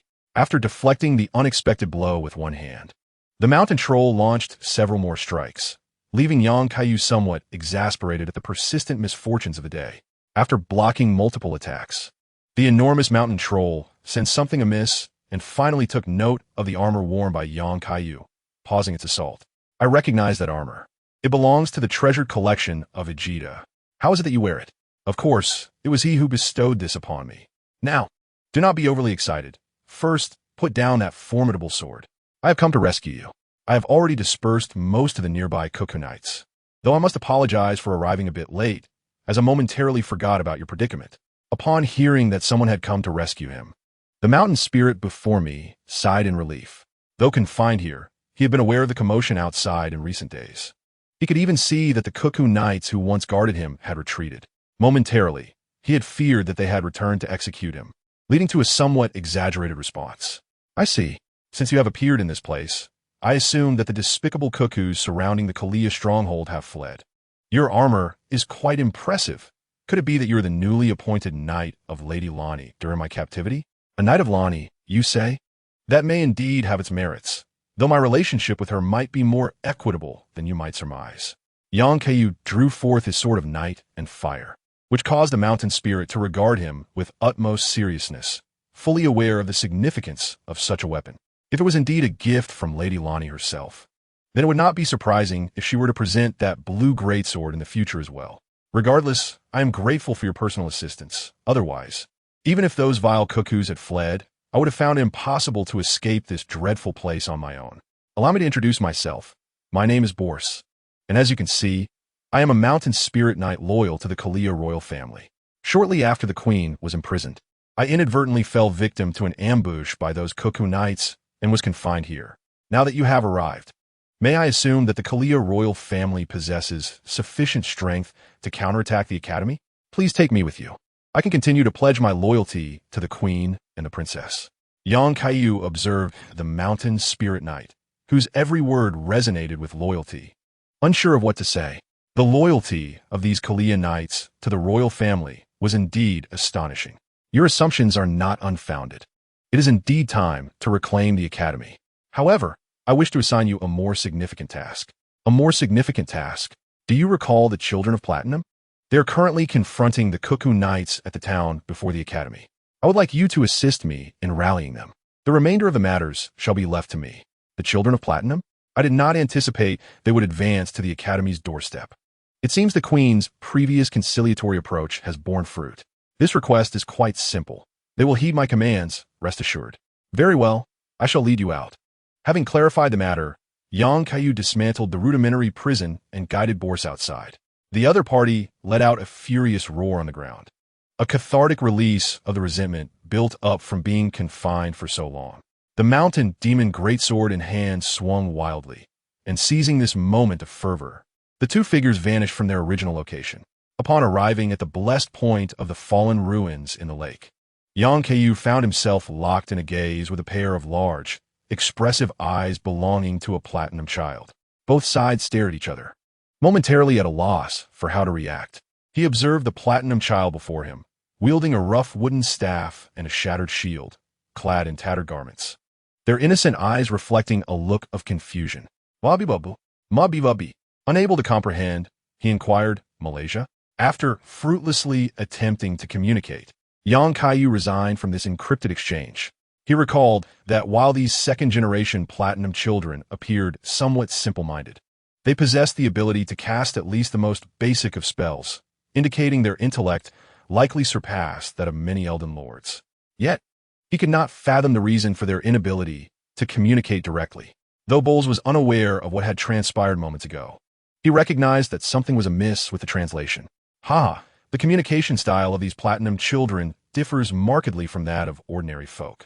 While they may not articulate human language, they can certainly grasp its meaning. Allow me to take over, he said.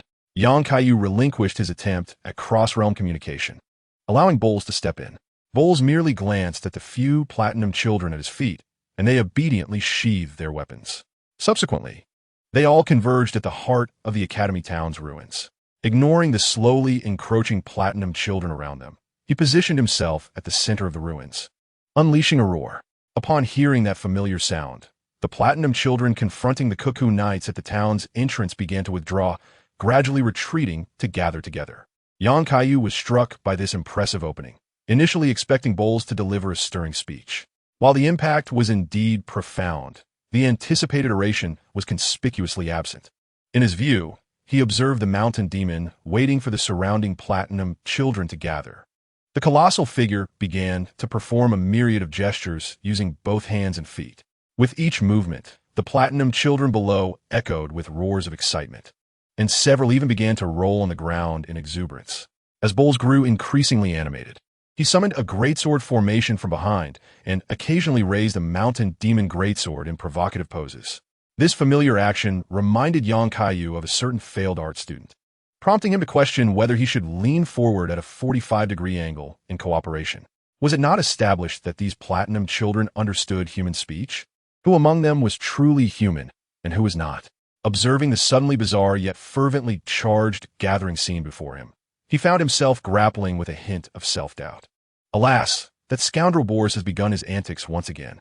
Indeed, my previous thoughts proved accurate. It would have been wise to wait until matters were resolved before releasing him. Lonnie, when did you awaken? I failed to notice your stirring.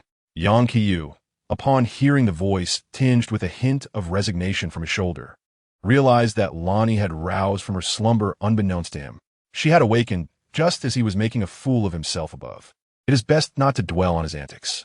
This mountain sprite has had his fair share of misfortune. Long ago, when his mother sent him on a mission, he encountered a kindred spirit afflicted with the madness of the frenzy fire, inadvertently contracting a trace of it himself during combat. Although the issue was swiftly remedied, he often finds himself in this hysterical state, which explains why he was so easily captured before. That clarifies much. Yet, can he truly communicate effectively with those signs of platinum? You need not worry at all. Ever since his transformation, he has surprisingly forged a better rapport with the platinum science. I truly did not anticipate that during my slumber, you would liberate him from confinement. Regardless, please accept my gratitude. It suffices to leave this matter in his capable hands. After such a prolonged wait, I have finally returned to the Magic Academy, the very place where my journey began. Although Lonnie could always gaze upon the Magic Academy from the Four Sisters Tower, returning here had never been part of her plans. She had already found her dark moon, a path that was meant to be solitary. At least that was how it should have been. However, a series of fortuitous coincidences led her back to this place, which holds many cherished memories, and she found herself filled with a multitude of emotions. Boris, prepared to lead this group of platinum scions to cleanse the entrance of the academy. As Boris grasped the meaning of her words, he witnessed the figure before him gathering energy below, then suddenly leaping forth at an almost imperceptible speed, crashing directly into the tightly guarded line of Cuckoo Knights at the academy's entrance. He observed that those platinum scions positioned nearby were sent sprawling to the ground by the shocking commotion. My Lady Lonnie, what manner of ally have you summoned? Chapter 146. The Academy's Rule. Shoeless and barefoot at the entrance of the Magic Academy, dozens of Cuckoo Knights stood resolutely against the incessant harassment from the platinum scions, fortified by the Academy's defensive formations. Although theoretically, they were mercenaries hired by the Magic Academy in exchange for the importation of various spells, their ultimate purpose was to conquer the last stronghold of the Kaiyu royal family, the Kaiyu Citadel. However, the cunning Cuckoos have never pledged allegiance to any faction, a fact that the Magic Academy is all too aware of. Thus, they had preemptively sealed the gates, severing all communication and conflict with the Cuckoo Knights.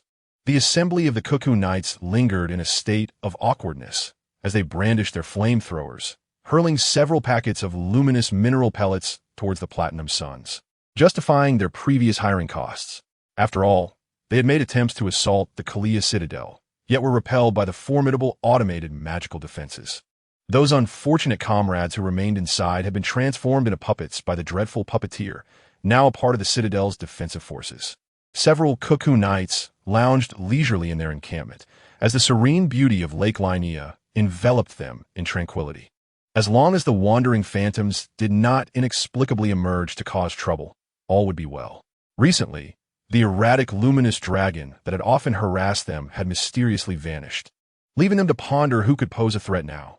After all, meteors do not fall from the sky every day. However, one of them soon lifted his head. Hearing a commotion, it appeared the Platinum Suns had gathered, disturbed from their repose. The Cuckoo Knight felt a twinge of dissatisfaction and retrieved his aerial mirror to ascertain the cause of the disturbance. Although partially obscured by buildings, he caught sight of the bothersome Hill Troll Knight making a hasty escape. Was it possible he intended to rally the Platinum Suns for an offensive? This thought unsettled the Cuckoo Knight. He recognized the troll, who had previously been easily ensnared by their traps, but a spellcasting Hill Troll Knight was indeed a formidable adversary. Just as he prepared to summon his comrades for defense, a shadow swiftly approached within the field of vision of his aerial mirror. Before he could react, the intruder shattered several layers of fortifications, barreling towards him, even colliding with the lone iron flamethrower on site, scattering it across the ground.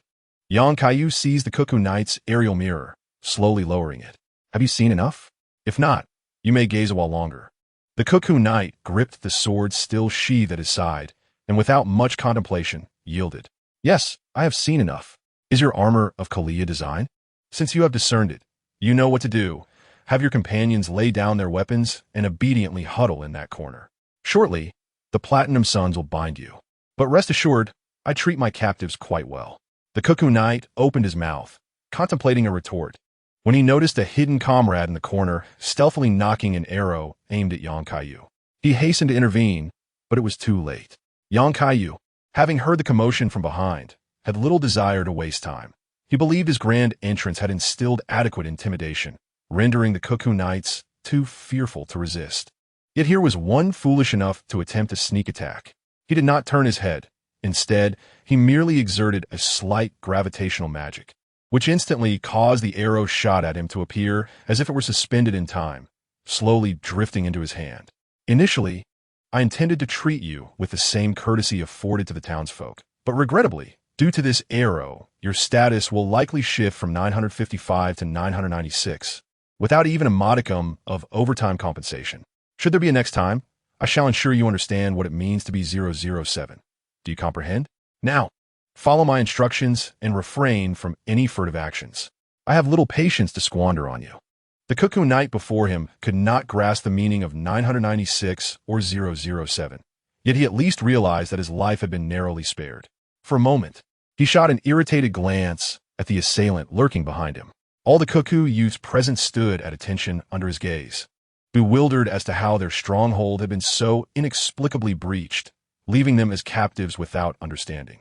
Nonetheless, none believed their bodies to be as resilient as a fire-breathing machine, and thus they obediently discarded their weapons and huddled in the corners, trembling.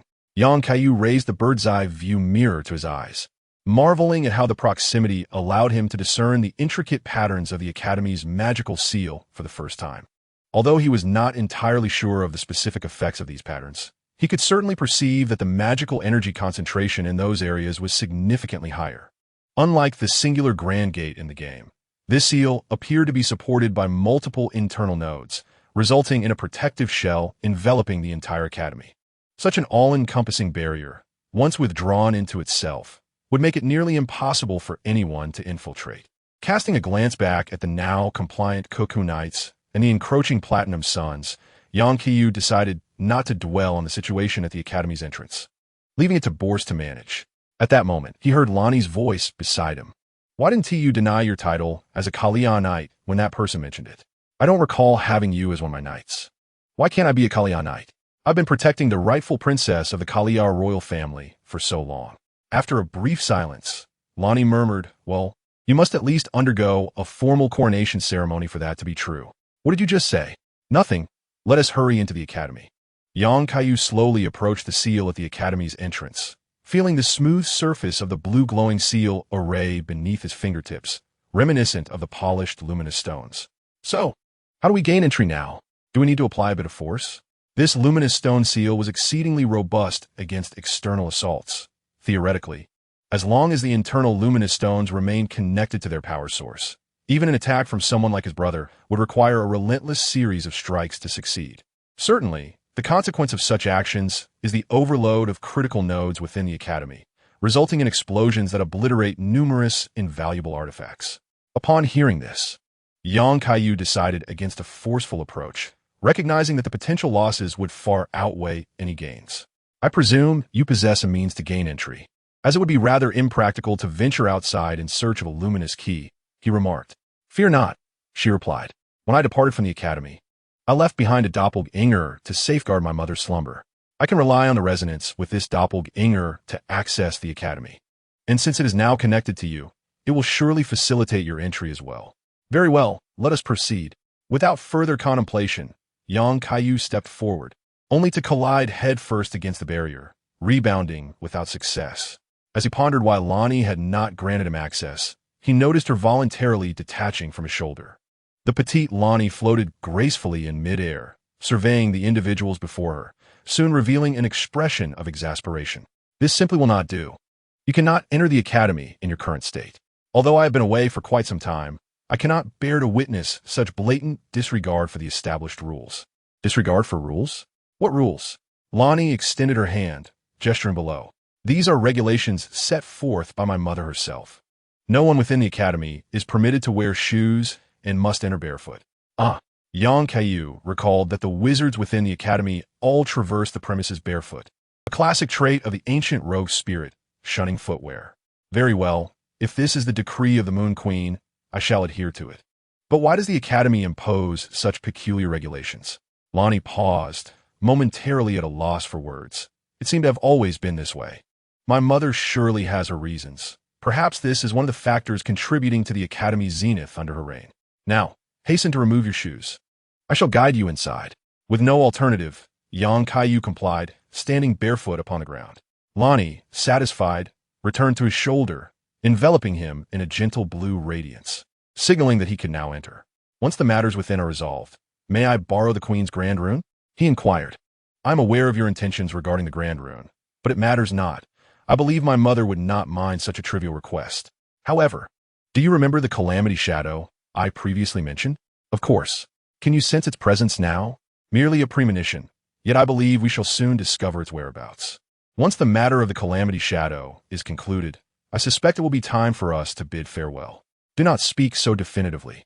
Are you truly willing to abandon me here without a glance back at Iji and the others? And what are the affairs in the Shadow Realm that do not concern you?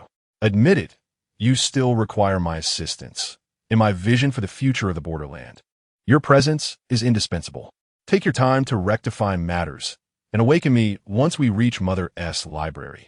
Lonnie tilted her head aside, her cheeks puffed in indignation. And after her outburst, she remained motionless, resembling a true doll. Kaiyu smiled slightly, taking a couple of steps forward, unobstructed as he passed through the ceiling array and entered the academy.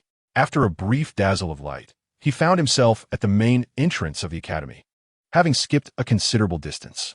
Before him stood 3 sorcerers adorned with luminous gemstone hoods. Are you students of the Kairos classroom? Come forth.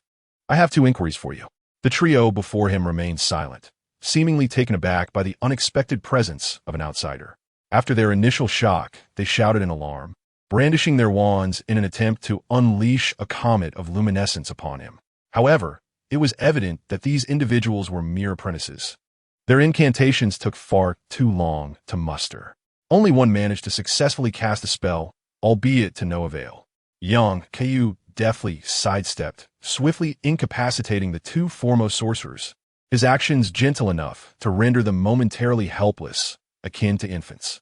The last one, trembling in place, accidentally stumbled to the ground.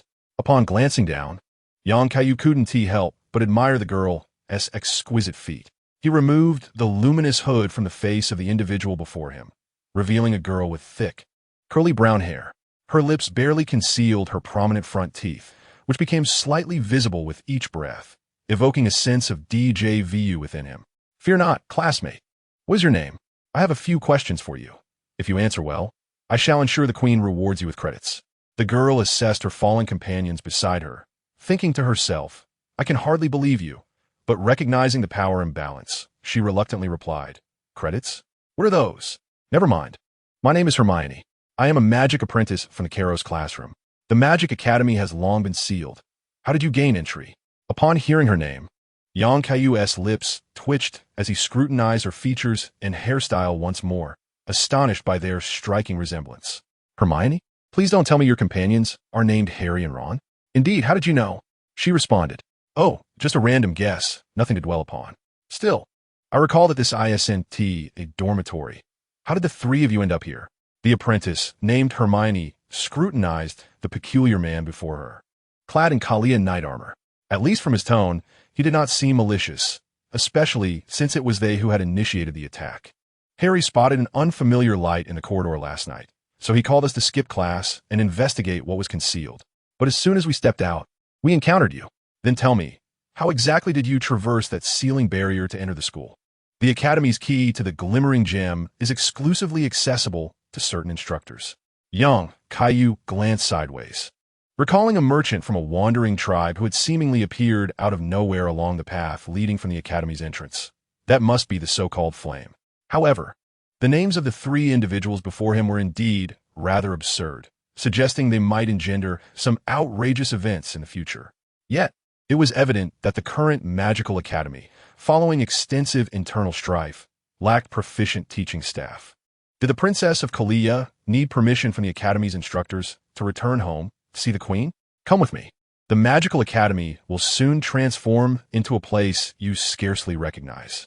Hermione, upon receiving the invitation from the individual before her, hesitated momentarily before ultimately deciding to follow and witness what would transpire. However, she glanced down at her two companions still lying asleep on the ground. Wait a moment. I shall place them in a more comfortable position. Chapter 147. Assistance from the Sacred Tree. After ensuring her two companions were settled comfortably, Hermione turned back to observe the figure patiently fiddling with something in place. For a moment, she felt conflicted about her next course of action. Yet considering the other's speed, which was nearly imperceptible, she abandoned her thoughts and obediently returned to Yang Kaiyu's side. What shall we do next? Just a moment. A few more individuals are expected to arrive at the academy. I believe one of them is someone you should recognize, so try not to be overly anxious. Taking into account Lonnie's repeated reminders of the rules, Yanku ultimately spread a blanket on the ground, and the talisman in his hand began to emit a glow, signaling back to the city of Stonvale. Earlier, in the heart of Stonvale, Irina, Elsa, and Lilith were gathered for breakfast. Irina lounged in her chair, stretching languidly, one hand holding a fork while the other supported her face, gazing sideways towards the direction of Lake Lienia. He has been on his way for a while. I wonder if he has entered the academy yet. I truly believe there is nothing to worry about. I am well acquainted with the Magical Academy. The only foundation that allowed it to contend with the Golden Dynasty during that war was the Full Moon Queen and her Kaiyu Knights. Yet now, it has sunk to the level of hiring mercenaries to guard the academy.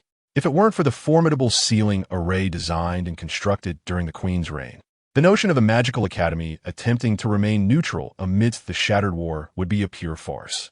Elsa harbored no fondness for those mages who merely hid away. She had once fought alongside the War King Geoffrey, battling from the snow-capped mountains to the Weeping Peninsula. Although she did not directly participate in the two wars at Lake Lienia, she had heard of the Academy's formidable power under the leadership of the Full Moon Queen. Now, however, those who occupied the Academy were not only hiding, but also engaged in internal conflicts that expelled a significant portion of their combat prowess. Taking advantage of the Queen's disinterest in foreign affairs, they managed to confine her, relying on the creations of her era to evade the present. Their penchant for betrayal mirrors that of the hired Cuckoo Legion. This situation does not particularly concern me. However, I can sense a growing restlessness among the magicians in the city. After all, the very first thing he did upon his return yesterday was to survey the magicians. Although only Topus and Master Selen are likely aware of his visit to the Magic Academy today, I have noticed that many magicians have begun to grow excited, dreaming of what they will do upon returning to the Academy. I fear that the fantasies swirling in their minds may not bode well for the magicians within the Academy. By the way, Lilith, you seem somewhat despondent today. Is there something troubling you? Lilith, quietly listening to the idle chatter, was taken aback when the focus turned to her. She shook her head, indicating that she had no concerns. I find it rather puzzling. It has been quite some time since we last acquired General Raton's Grand Rune. I later assisted the Master in mending the damages caused during battle with fragments of the rune's arc. Yet, I wonder why there has been little change until now. We are already approaching the third Grand Rune of the Magic Academy, and I am somewhat anxious that if this continues, my abilities may not be of much assistance to him in the future. Elsa, amused, pulled Lilith closer and remarked, "What thoughts occupy your mind all day? You are his original witch, a position no one can replace. From what I understand of him, he has never desired us to assist him significantly. Rather, he hopes we can collectively transform this borderland into a better place, much like the current Nimguff. You are now the leader of all the finger witches in the city, commanding the respect of those wandering perfumers from the royal city. I believe your contributions are paramount, especially considering the minimal casualties among the soldiers at the Galid front who are combating the Crimson corruption." Flattered by such praise, Lilith felt a blush creep to her cheeks. Yet she accepted the compliment with a hint of pride, as it was indeed something she took pride in herself. However, nestled in Elsa's embrace, she recalled a peculiar matter that she felt compelled to voice. "Sister Elsa, have you heard about a warrior claiming to be a servant of Michaela appearing in Galid recently?" A servant of Michaela? I have heard whispers of a few warriors arriving early to partake in the battle memorial. Although Jillian was somewhat reluctant, those warriors assured that they had no ties to the Valkyrie. A knight named Freya even vouched for them, and they were ultimately allowed entry into the city under strict surveillance. However, has it not been quite some time since the battle memorial? And why have those individuals not departed from Galid? Lilith shook her head, recalling the details she had gathered. I find myself at a loss. Perhaps it was just yesterday when I encountered a witch returning from Galid, who recounted a peculiar tale. During her time in Galid, she inadvertently became afflicted with the insidious scarlet corruption. Her intention was to hasten back to Red Lion City in search of aid. However, on her journey home, she crossed paths with a warrior wielding a golden greatsword who alleviated her symptoms of the scarlet corruption. This individual claimed to be a servant of Michaela, expressing concern for the general's well-being, which piqued my curiosity about his character. Elsa pondered for a moment, noting that she had no recollection of such a figure, and neither had Jerian mentioned anything of the sort. After all, if someone possessed the ability to eradicate corruption and was willing to lend assistance, they would have surely been conscripted to the front line in the Great Marsh long ago. Who can say? The management of the scarlet corruption has become considerably easier than before. After all, who could have anticipated the miraculous discovery of toxic mold mushrooms prior to Corella's revelation? Perhaps this individual employed some unique methods of their own, yet their actions seemed to reflect a benevolent intent. Although Elsa found the situation somewhat peculiar, she recognized the goodwill exhibited by the stranger and subsequently recounted the relationship between Michaela and General Laton. I have heard that Michaela and the general shared a relatively amicable rapport. At least during his time, they did not stand as adversaries amidst the shattered war, and the Valkyrie was even able to establish a presence in the territory of Lakad during the First Rottal War. Alas, it is unfortunate that the demigod was later abducted by an unknown entity. Otherwise, the Valkyrie would likely not have been in such a hurry, and Galid would not have descended into its current state. Perhaps it was a former servant of Michaela who chose this moment to aid in Galid. You see, the relationship between the respected Knights of Corruption and Red Lion City has historically been fraught with tension. The knights who once pledged their loyalty to Michaela have also fallen out of favor, which may serve as a modest attempt to mend those ties. I shall keep a vigilant watch over this individual, for I have had little interaction with those from the sacred tree. Necessary surveillance is indeed warranted. Lilith concurred with this assessment, though she sensed an oddity about the warrior. According to the rescued witch's account, it seemed as if the warrior had come to ascertain the fate of the general. Upon learning that the general's physical form had not entirely perished, the warrior's demeanor revealed an inexplicable nuance. Could it be that, akin to certain zealous Red Lion Knights, he believes the general ought to have met his end in a grand battle, rather than languishing in a sealed underground tomb? Lilith struggled to comprehend the mindset of such individuals, yet her thoughts deepened. Could it be that the lack of conspicuous effects from Latin's Great Rune is due to the general's continued existence? After all, the Great Rune has, to a greater or lesser extent, absorbed the unique properties of each demigod bestowed upon it. Only by vanquishing a demigod can one seize the Great Rune from their grasp. However, Raton willingly bestowed it upon a warrior she deemed worthy, which may explain the peculiar connection that persists between the Great Rune and the General, leading to the current circumstances. As she pondered these thoughts, the talisman she had kept close suddenly rang out, jolting her into realization that her master was summoning her. Elsa glanced at Lilith's talisman, her expression lightening. It seemed he had entered the academy, and things were going rather smoothly. This time, she could afford to relax. This marked the third Great Rune. Stop dawdling and hurry to assist him in activation. Lilith quickly checked her appearance and, after wiping her mouth, promptly answered the call. Vanishing from her location, Irina surveyed the mage's territory, and indeed, she heard a chorus of cheers emanating from there. If she was not mistaken, Selene and Topus had also been summoned. It was uncertain how their previous experiment had progressed. Never mind, I'm full.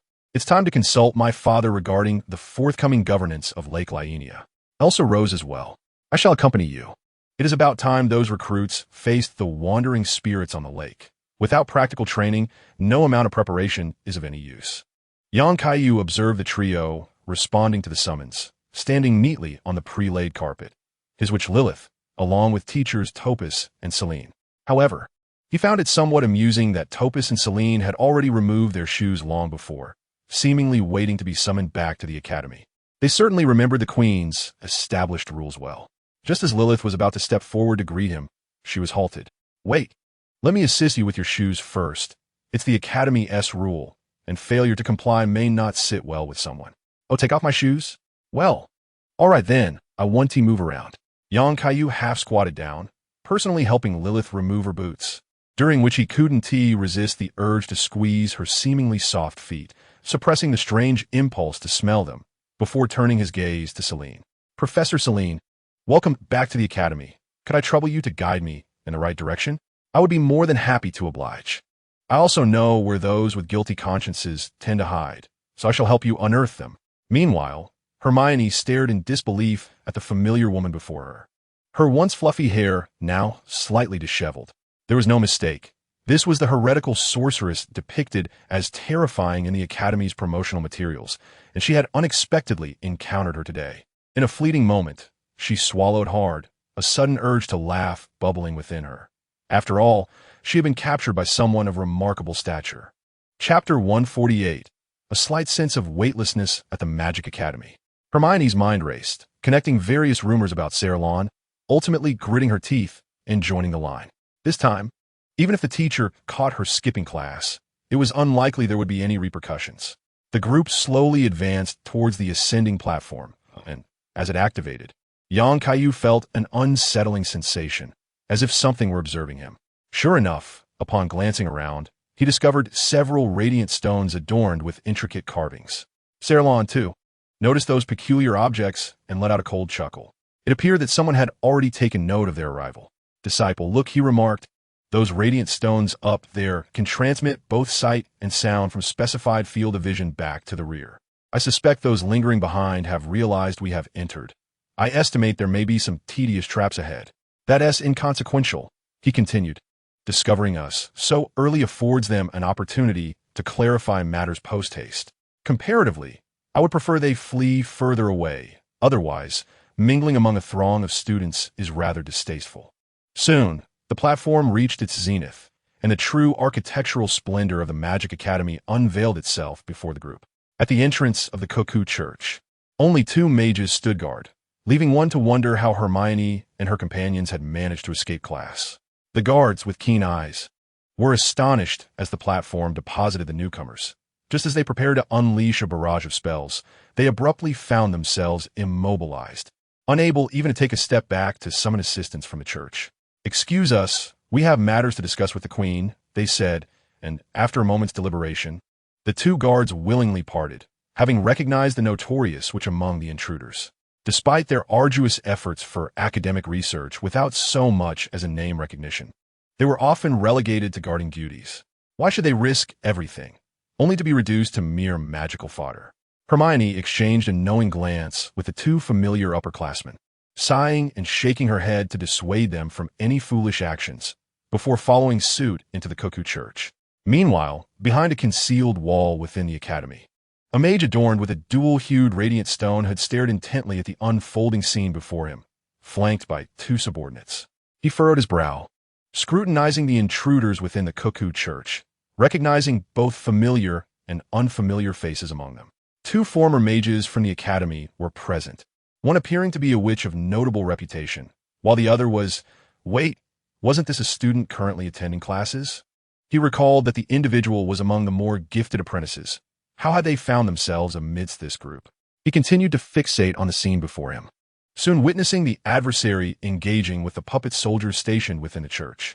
Without wasting any time, the foe swiftly dispatched them with remarkable ease. As for the few individuals he recognized from the Magic Academy, particularly the one clad in the armor of the Kaiyu Knights, they seemed to relish the spectacle, deliberately waiting until the puppet soldiers were upon them before shattering them into fragments with a single punch, exhibiting a complete disregard for the attacks. The formidable dual sage, clad in a stone-encrusted robe, glared menacingly at the stranger, prompting an immediate response from his subordinates. Take the initiative, he gestured dismissively. No rush, let us toy with him. It was unclear where Syrian had procured such allies, yet if she believed that a mere scrap of stone, a student, and an arrogant knight could dominate the academy, she was sorely mistaken. Young Kaiyu surveyed the church, confirming that all the puppet soldiers had indeed been neutralized before joining Syrian at a luminous stone. So this is the device they utilized for surveillance. I trust my voice will carry adequately from here, he mused. Indeed, it appears there shouldn't be any significant issues. Any utterances will be distinctly audible to them. Pausing momentarily, he recalled the faces of long-lost acquaintances and, with an intense expression, proclaimed to those hiding behind, heed my words. You need not orchestrate any schemes. I have arrived at the Magic Academy. Know your place, Syrian, he added. Dare you oppose her? Syrian nodded in agreement, affirming his statement. I have but two messages for you. You, come to the dormitory. I await your arrival. Feeling it insufficient, Yang Kaiyu pulled the imposing Topus closer. This one bears considerable weight, Topus. We are within the academy. All you mages step back slightly. I offer you an opportunity to convene in the discussion chamber to secure your standing. Do not entertain notions of trickery. Otherwise, I assure you, I will send you soaring. Do you believe me? Yang Kaiyu's words were conveyed clearly through the luminous stone to the dual sage, who, for reasons unbeknownst to him, felt an odd sensation of weightlessness.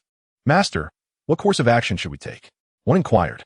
We shall await them at the discussion chamber, provided they can overcome the red wolf left behind by King Vradagon. Topus surveyed the luminous stone ahead, skeptical that the previous words would compel the adversaries to comply. Yang Kaiyu, discerning his thoughts, replied nonchalantly, Mages are dignified beings. Thus, I grant them an opportunity. If they desire to maintain their dignity, they will obediently proceed to the discussion chamber, where I shall afford them that respect. Should they choose to resort to other tactics, I will assist them in preserving their dignity. My concern lies in whether they will indeed appear at the discussion chamber. Should we be forced to rely on brute force rather than honorable academia, it would tarnish the sanctity of this bastion of knowledge. Yang Kaiyu adjusted his forehead, realizing that Tops, the ever-concerned do-gooder, was still preoccupied with such matters. Tops, I have told you time and again, one must possess a modicum of confidence in one's own discoveries. Both Teacher Celian and I believe this is a revelation grand enough to warrant the establishment of a new classroom. My sole purpose for coming to the academy is justice, justice, and again, justice. Much like the Moon Queen who once governed the academy, it is not merely about compelling others to reason through force. It is imperative to overwhelm them with knowledge. Well, since you say so, I shall strive to reproduce that discovery. We are merely a hair's breadth away. Hermione silently observed the dialogue among the trio, feeling her prior perceptions shatter, including those regarding the fabled witch Celian. Unable to contain her curiosity, she inquired of the seemingly amiable witch beside her, Sister, has he always been so unique? At times, I find his words perplexing, yet this is precisely what sets him apart from others. Fear not. If you have visited Stonevale City, you would know that he has a commendable attitude towards students like you. Let us hope so. Compared to those tedious and pedantic instructors, such a character might indeed suit me better.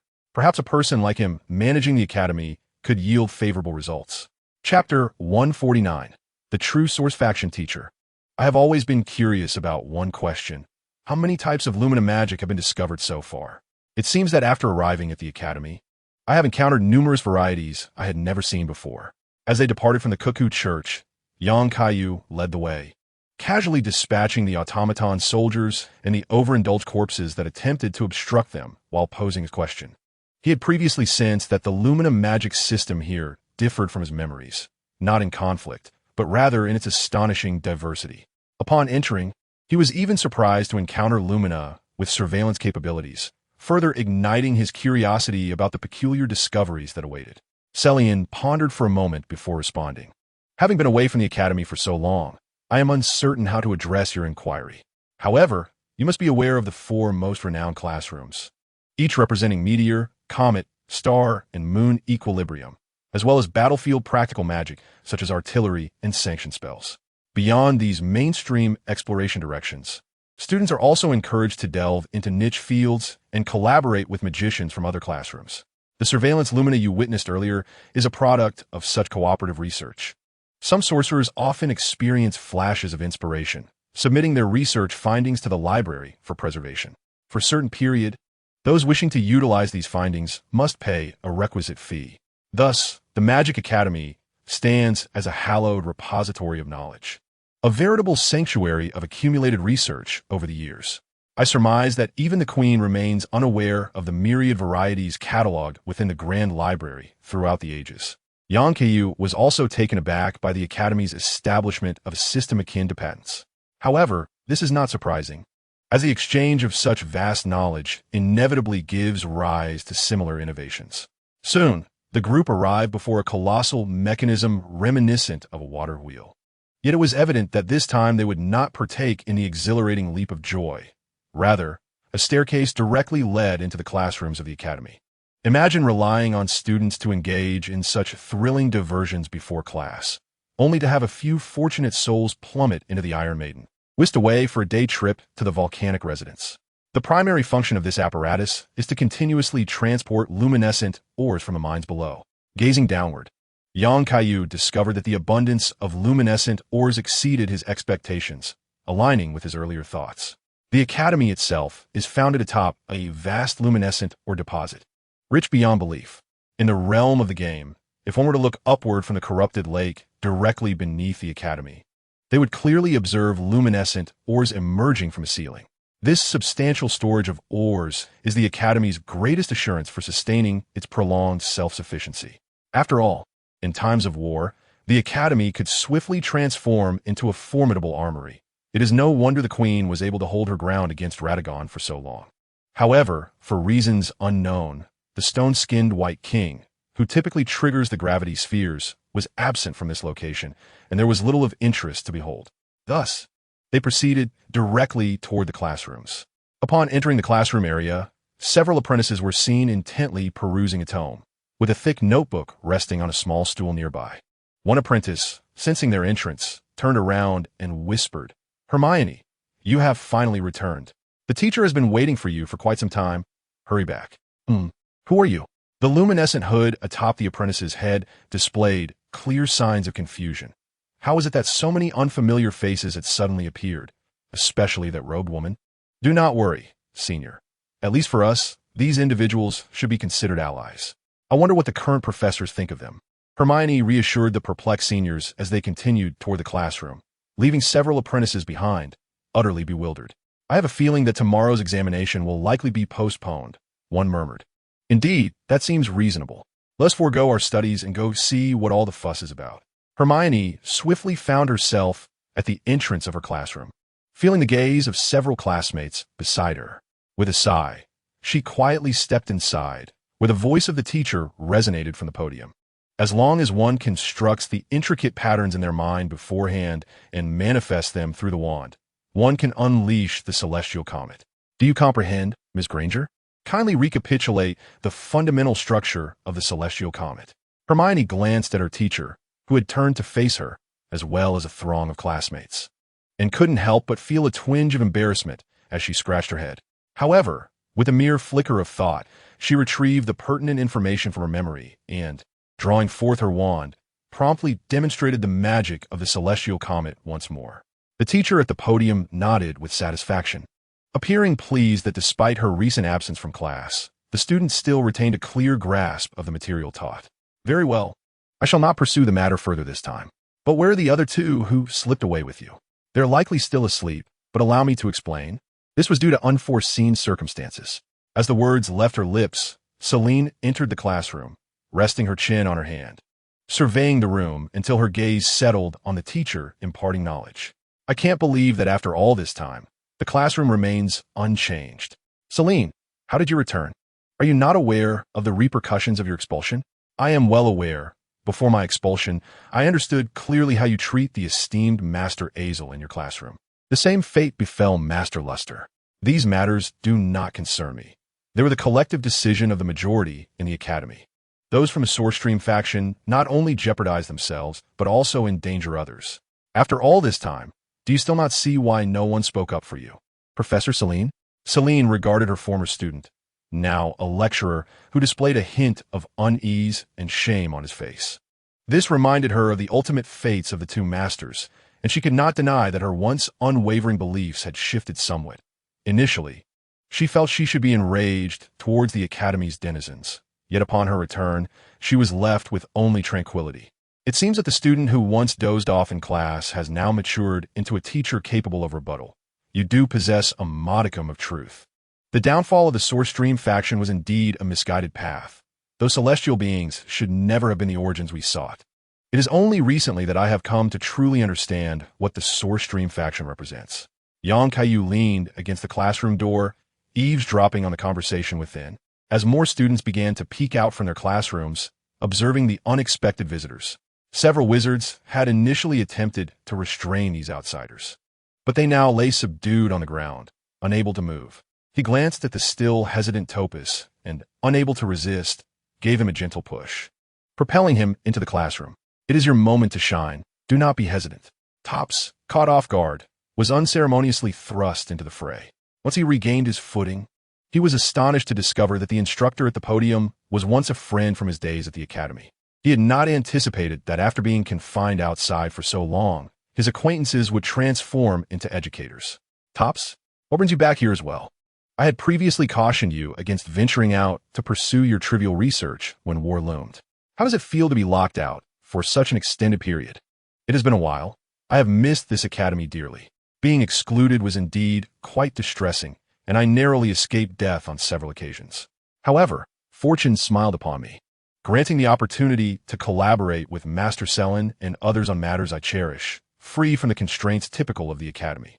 Selen stepped back momentarily, aware of who had uncovered this result and refraining from divulging another's research, as it had the potential to revolutionize the current magical paradigm.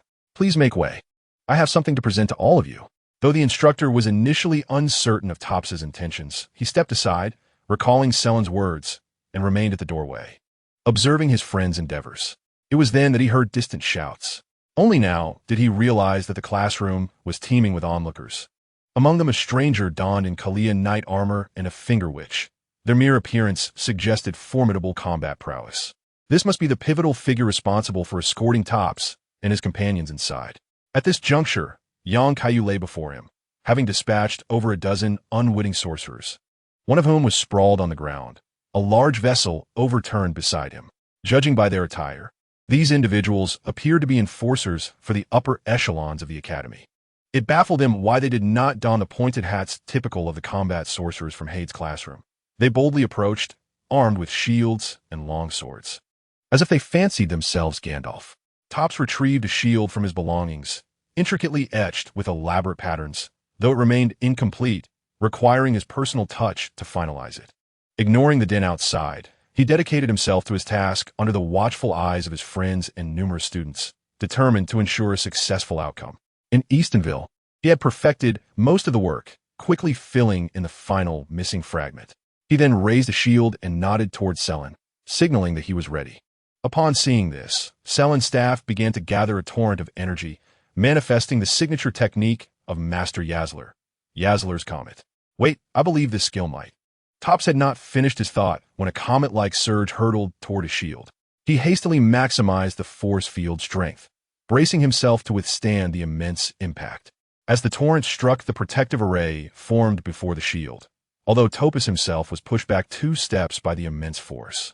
The trajectory of Comet Yazler was evidently deflected, refracting outward.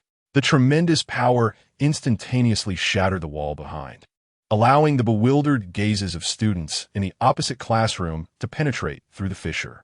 Just as Topus clearly observed the fracturing of his array, Celine paused her incantation, exhaling a sigh of relief. This experiment had indeed succeeded. The teacher beside them observed the scene with a twitch at the corner of his mouth. Was this a novel defensive magic? I must concede, the effect is indeed astounding. But is it truly related to the source school? Of course it is. Just take a look. Young Kaiyu pulled his witch into the classroom, launching a denial prayer towards the still active force.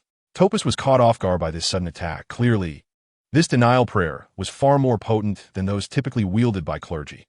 The already fractured force field could no longer withstand the onslaught and shattered.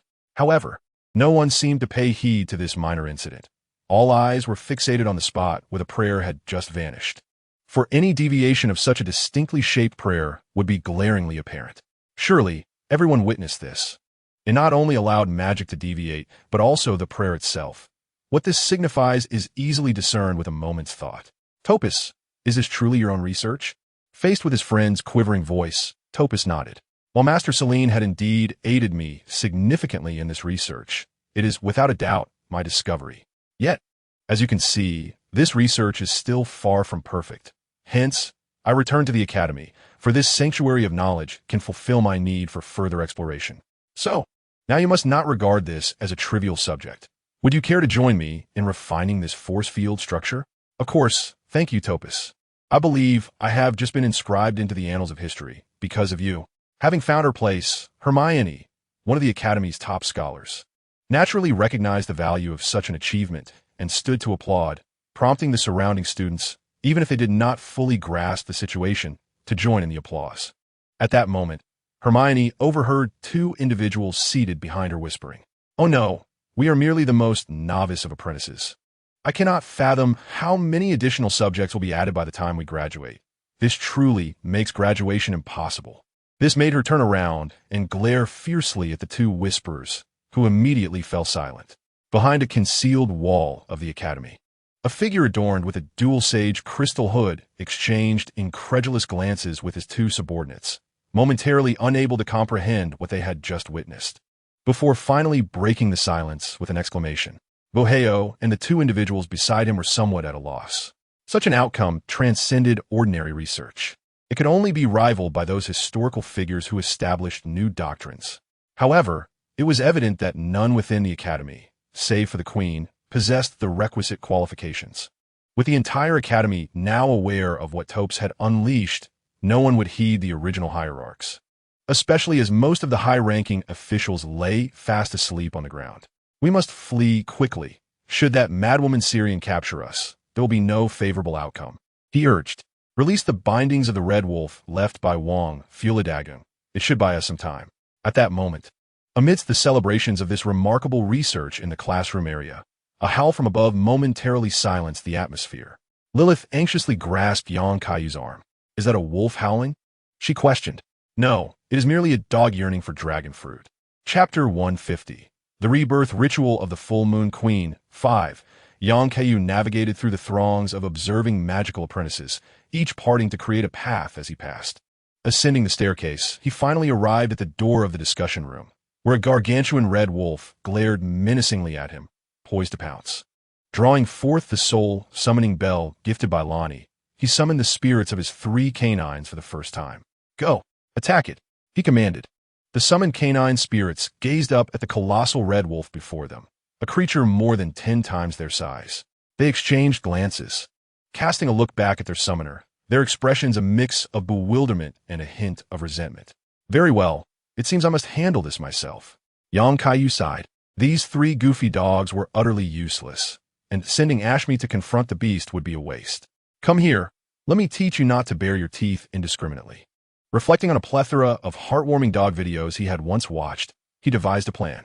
The red wolf, evidently provoked by his foolish challenge, howled twice before lunging at him, its mouth wielding a blade of glimmering magic, transforming into a dog brandishing a sword. Then, there was nothing more to recount. Just as in the game, where the red wolf would fall after 2 strikes, reality mirrored that outcome. With a slight exertion, Yang Kaiyu embraced the charging wolf's head. showering it with affectionate strokes. Instantly, the creature was satiated, collapsing to the ground with a contented grunt. How delicate it is here. I barely had to apply any force. And it's already subdued. You there, he pointed to the nearest student, secure it properly. It must not roam about biting anyone. The student, momentarily taken aback, quickly rallied a few companions to drag the red wolf aside and restrain it with iron chains. At that moment, he realized he was surrounded by a group of curious students. Upon witnessing him effortlessly dispatch the red wolf with his bare fists, they fell silent under his gaze. What are you staring at? Return to your classes immediately. Do not assume that a slight alteration in the academy today grants you the liberty to skip lessons. The students erupted into a cacophony at his words. Observing their expressions, young Kaiyu felt he might have been overly stern and ultimately waved his hand dismissively. Never mind. Go inform your teacher to meet with Ms. Celine. She knows how to handle this. I shall grant you a reprieve today. The announcement was met with a fervent round of applause, and the students regarded this stranger with newfound respect and admiration. At that moment, Celine and Lilith emerged from the throng, indicating that the situation below had been largely contained. Ms. Celine, I entrust the affairs of the Academy to you henceforth. Your understanding of its management far surpasses mine. I have but one request. Expedite research on utilizing gravity magic to cover the largest possible area. Although the skies have been relatively calm of late, I fear this tranquility may be fleeting. It is prudent to prepare for any eventuality. Rest assured, I shall handle this.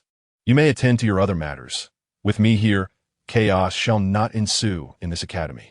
Accompanied by his witch, Yang Kaiyu proceeded towards the destination of utmost significance on this journey, the Grand Library of the Moonlit Queen.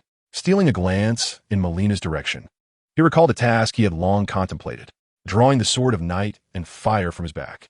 He shattered the colossal crab and the iron maiden that dared obstruct his path with a golden torrent infused with luminous gems. An unexpected fortune awaited him as he encountered several mages attempting to slip away unnoticed. Without a second thought, he recognized them as those who had previously concealed themselves behind the luminous gems. Clearly aware that their concealment had been compromised, they gritted their teeth and brandished their staves, ready to resist. I recall mentioning that if you complied and came to the discussion room, I could offer you another chance. Regrettably, you squander my final act of goodwill. Do you remember what I previously suggested? Ought to fly? Quite the memory, but alas, no reward for you. Up you go. Yang Kaiyu unleashed a potent gravity magic that ensnared the mages before him. The force equivalent to that which could clash with a demigod like Latine, far beyond what these mages could withstand. Rendered immobile under such pressure, he effortlessly lifted them, sending them soaring until they collided with the Academy's highest ceiling barrier, where they were crushed and adhered to it as mere decorative embellishments. After all was said and done, the once silent Rani awakened. She disregarded the recent interruption and silently gazed ahead at the path, where the Grand Library awaited, an establishment she never imagined she would behold again. A solitary figure stood guard at the lift leading to the Queen's sanctuary. It was none other than Sir Mugram, the knight renowned for his wealth. This loyal knight had long been aware of the happenings within the Academy, but they were of no concern to him. His sole duty was to thwart any impudent intruder wishing to disturb the Queen's repose. He had just witnessed several figures ascend into the sky and sensed the approach of 2 footsteps. Skillfully drawing his weapon, he was met with the sight of an unfamiliar individual clad in armor identical to his own, though that armor should have been preserved with the princess. How can anyone be wearing it now? Mugram scrutinized the newcomer, and upon recognizing the weapon in their grasp, he comprehended the situation and thus made way without further obstruction. Yang Kaiyu nodded in acknowledgement, and as they passed one another, a muffled voice inquired, "How fares the princess now?" "Rest assured, she is well. Though she longs to see the Queen," came the reply. Mugram chose not to speak further and returned to his post, steadfast in his vigilance. As they stepped onto the lift, Lilith appeared somewhat anxious. After all, this was her first opportunity to behold the legendary demigod up close. Having only observed from a distance before, clenching her slightly perspiring hands, she watched as Yang Kaiyu single-handedly pushed open the Grand Library's door, revealing a woman draped in an exquisite mage's robe. The woman showed no reaction to the unexpected intrusion, instead gazing lovingly at the magical apprentices she had conjured around her.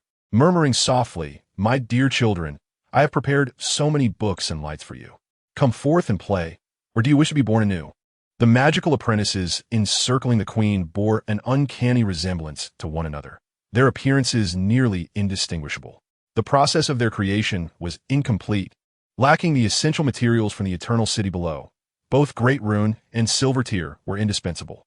Thus, countless experiments had failed, erasing the remnants of life's reason and thought from these apprentices. Moreover, due to the utilization of the Platinum Child's technique during their rebirth, all these apprentices were left unable to walk, forced to crawl upon the ground instead. Lilith felt a profound sadness upon witnessing the scene before her. This was unlike the feeling evoked by the living corpses of Nimguff or the decaying beings of Gelid. It was an overwhelming sense of tragedy. As Ronnie had entered the Grand Library, the original defense mechanisms had not been triggered. Lilith slowly approached to examine the amber nestled in the Queen's embrace, then turned her head and nodded. The Grand Rune cradled by the Queen, despite some wear from excessive use, was in relatively good condition and remained activated. It merely required a few additional rune arcs to restore its full functionality. Thank you for your efforts, Lilith. I would appreciate it if you could return to Stonevale City and inform Elsa about the current situation at the Academy. The issues there have been resolved, and we can now send someone to address the potential hazards at Lake Linnea. Moreover, let those mages and the Ceruleans know they are welcome to return to the Academy at any time to acquire the knowledge they seek. Lilith nodded and pressed the amulet in her hand, sending a message into the city. I shall convey this good news to Irina. There is progress regarding her father's situation. Without lingering, Lilith responded to the summons and vanished from her spot. Lonnie stood up from Lilith's shoulder, her consciousness departing from the scene. The once diminutive Lonnie fell to the ground, transformed into an actual doll. Young Kaiyu picked up the petite Lonnie and placed her atop a nearby stack of books, only to be greeted by a shadow forming in the air, which coalesced into a figure that appeared somewhat unfamiliar before him. The new arrival was slightly shorter than he had envisioned, now standing at his height. He gazed at the individual before him in awe, hesitantly inquiring, "You're Lonnie, correct?" The red-haired woman gracefully nodded. "Indeed. Why does your expression seem so dazed? Are you surprised to see me in this form? The avatar I left here was never intended to possess a specific appearance. Since I am not intruding upon my mother's slumber, I can naturally present myself as I truly am. Though I was meant to be taller, I find that this height is quite suitable for conversing with you." Yang Kaiyu struggled to divert his gaze from the figure that bore a teasing glimmer in her eyes. Lonnie's beauty in this form was overwhelming. "Frankly, you exceed my expectations in beauty. However, I must admit that the blue version of you feels more familiar to me. As we previously agreed, would you kindly assist in bringing Melina back to life?" Lonnie appeared somewhat perplexed by his words, sensing a lack of appreciation for the moment. She had meticulously planned to present herself in this form, having enhanced her appearance for the occasion, only to hear Yang Kaiyu express a preference for her blue incarnation. After all, her doll-like form was inspired by her mentor, the Ice Witch.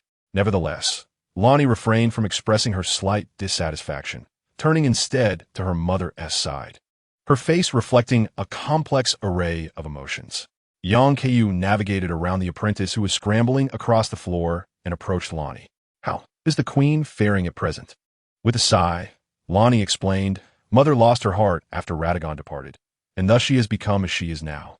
She has been ensnared in the memories of the past, unwilling to awaken from her slumber, thus perpetually repeating the same actions. I find myself at a loss as to how to rouse her from this stupor, leading me to ultimately seal off the Grand Library, ensuring that her tranquility remains undisturbed." Faced with this predicament, Yang Kaiyu could not conjure an effective solution.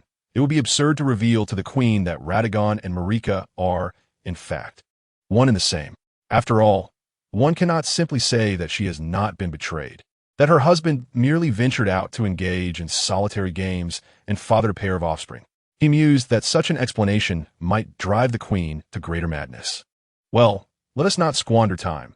As previously agreed, provide me with 5 of the tear-infused larvae you obtained in Nochlon, and I shall assist in resurrecting that girl."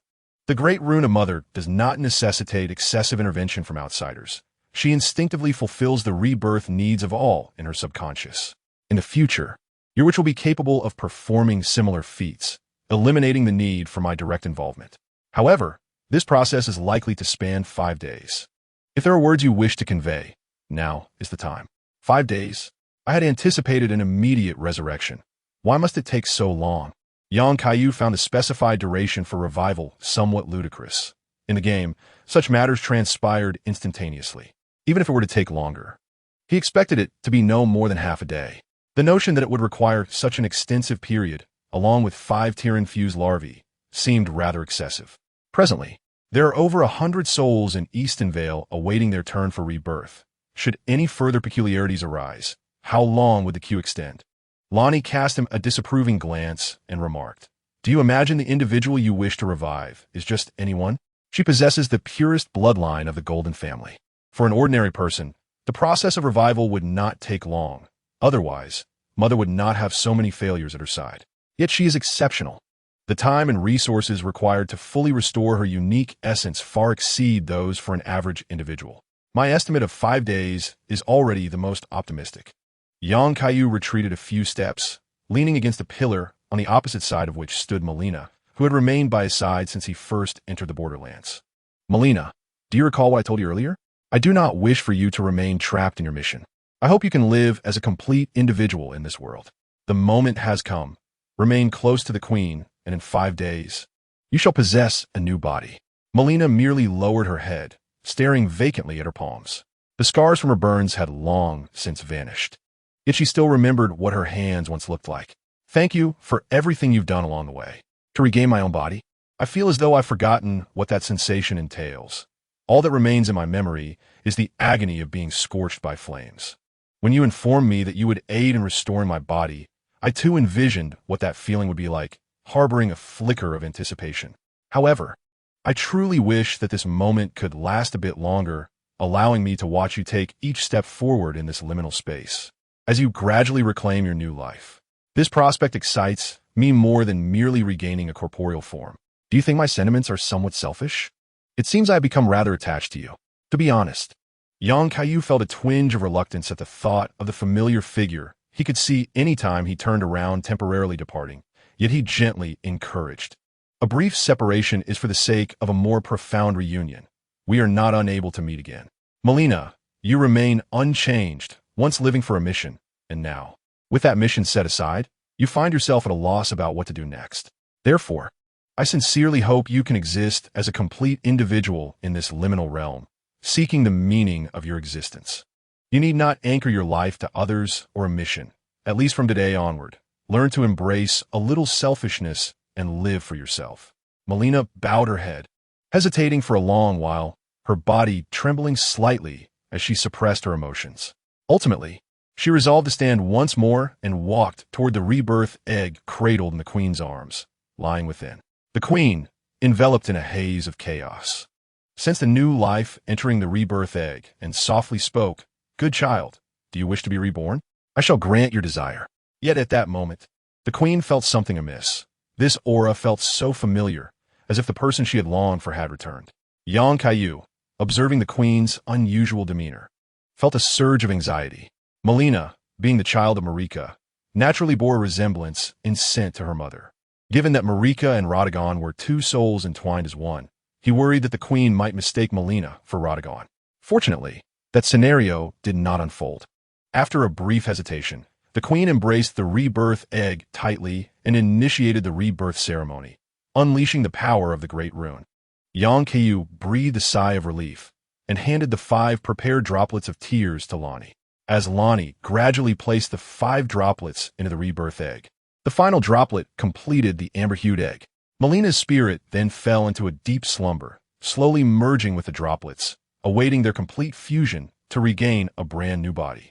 After a long moment of contemplation, Kaiyu came to his senses. There was nothing more he could do here. He would simply wait for 5 days. And now it was time to assist Lonnie one last time.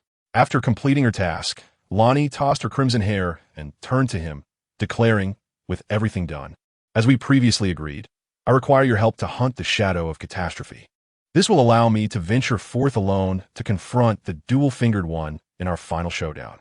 Thus, the chapter of the Magic Academy comes to a close, and the next chapter will truly belong to Lonnie, even though she has been a significant presence throughout this one. Finally, it is time to bestow her with a ring. After much contemplation, I realized that the Calamity Shadow from the original side story alongside Estelle, does not quite befit the climax of the forthcoming chapter. Therefore, I shall present a grand gift to Lonnie.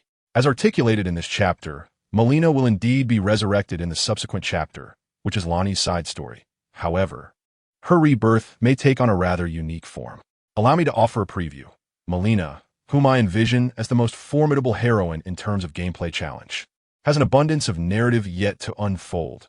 Indeed, her influence will be woven throughout the entire tale. Her principal narrative arc will not materialize until we approach the conclusion. It is inevitable, for she is so reserved that even when she ignites her own passion, she hesitates to fully extend her hand, retreating swiftly. She is not the type to casually exchange sweet words only to readily accept a confession. Rather, she must be provoked into a state of emotional turmoil for any significant feelings to manifest. Naturally, the tumultuous kind of upheaval that could awaken her is best avoided. Chapter 151. News from Galad. After a considerable interval, Lonnie found herself once again in her diminutive form, reclaiming the power left behind by her doppelganger. The opportunity for revenge against the dual fingers was now within reach, and there was no need for her to remain in slumber any longer. Young Kaiyu diverted his gaze from the queen's rebirth egg, allowing Melina to gradually undergo her resurrection in peace. He intended to assist Lonnie in fulfilling her ultimate mission before returning to this place at the opportune moment. Before departing, he cautiously navigated around the apprentices scurrying about on the floor, taking note of the grand library's internal structure. It must be said that the collection of tomes here far exceeded his expectations, brimming with invaluable knowledge, truly befitting the highest institution of learning in the Borderlands. However, what piqued his interest was not these books, which he found rather unengaging, but rather a box that appeared to have been carelessly placed on the ground. After crouching down to inspect it, he discovered it bore a striking resemblance to what he recalled, containing something of great significance. Just as he was about to reach for it, he heard Lonnie's anxious voice, tinged with a hint of reproach, from beside him. "Do not carelessly touch my mother's treasures. Now, let's leave this place. You surely have other matters to attend to rather than loitering here." "All right, I shall refrain from disturbing this place in the future.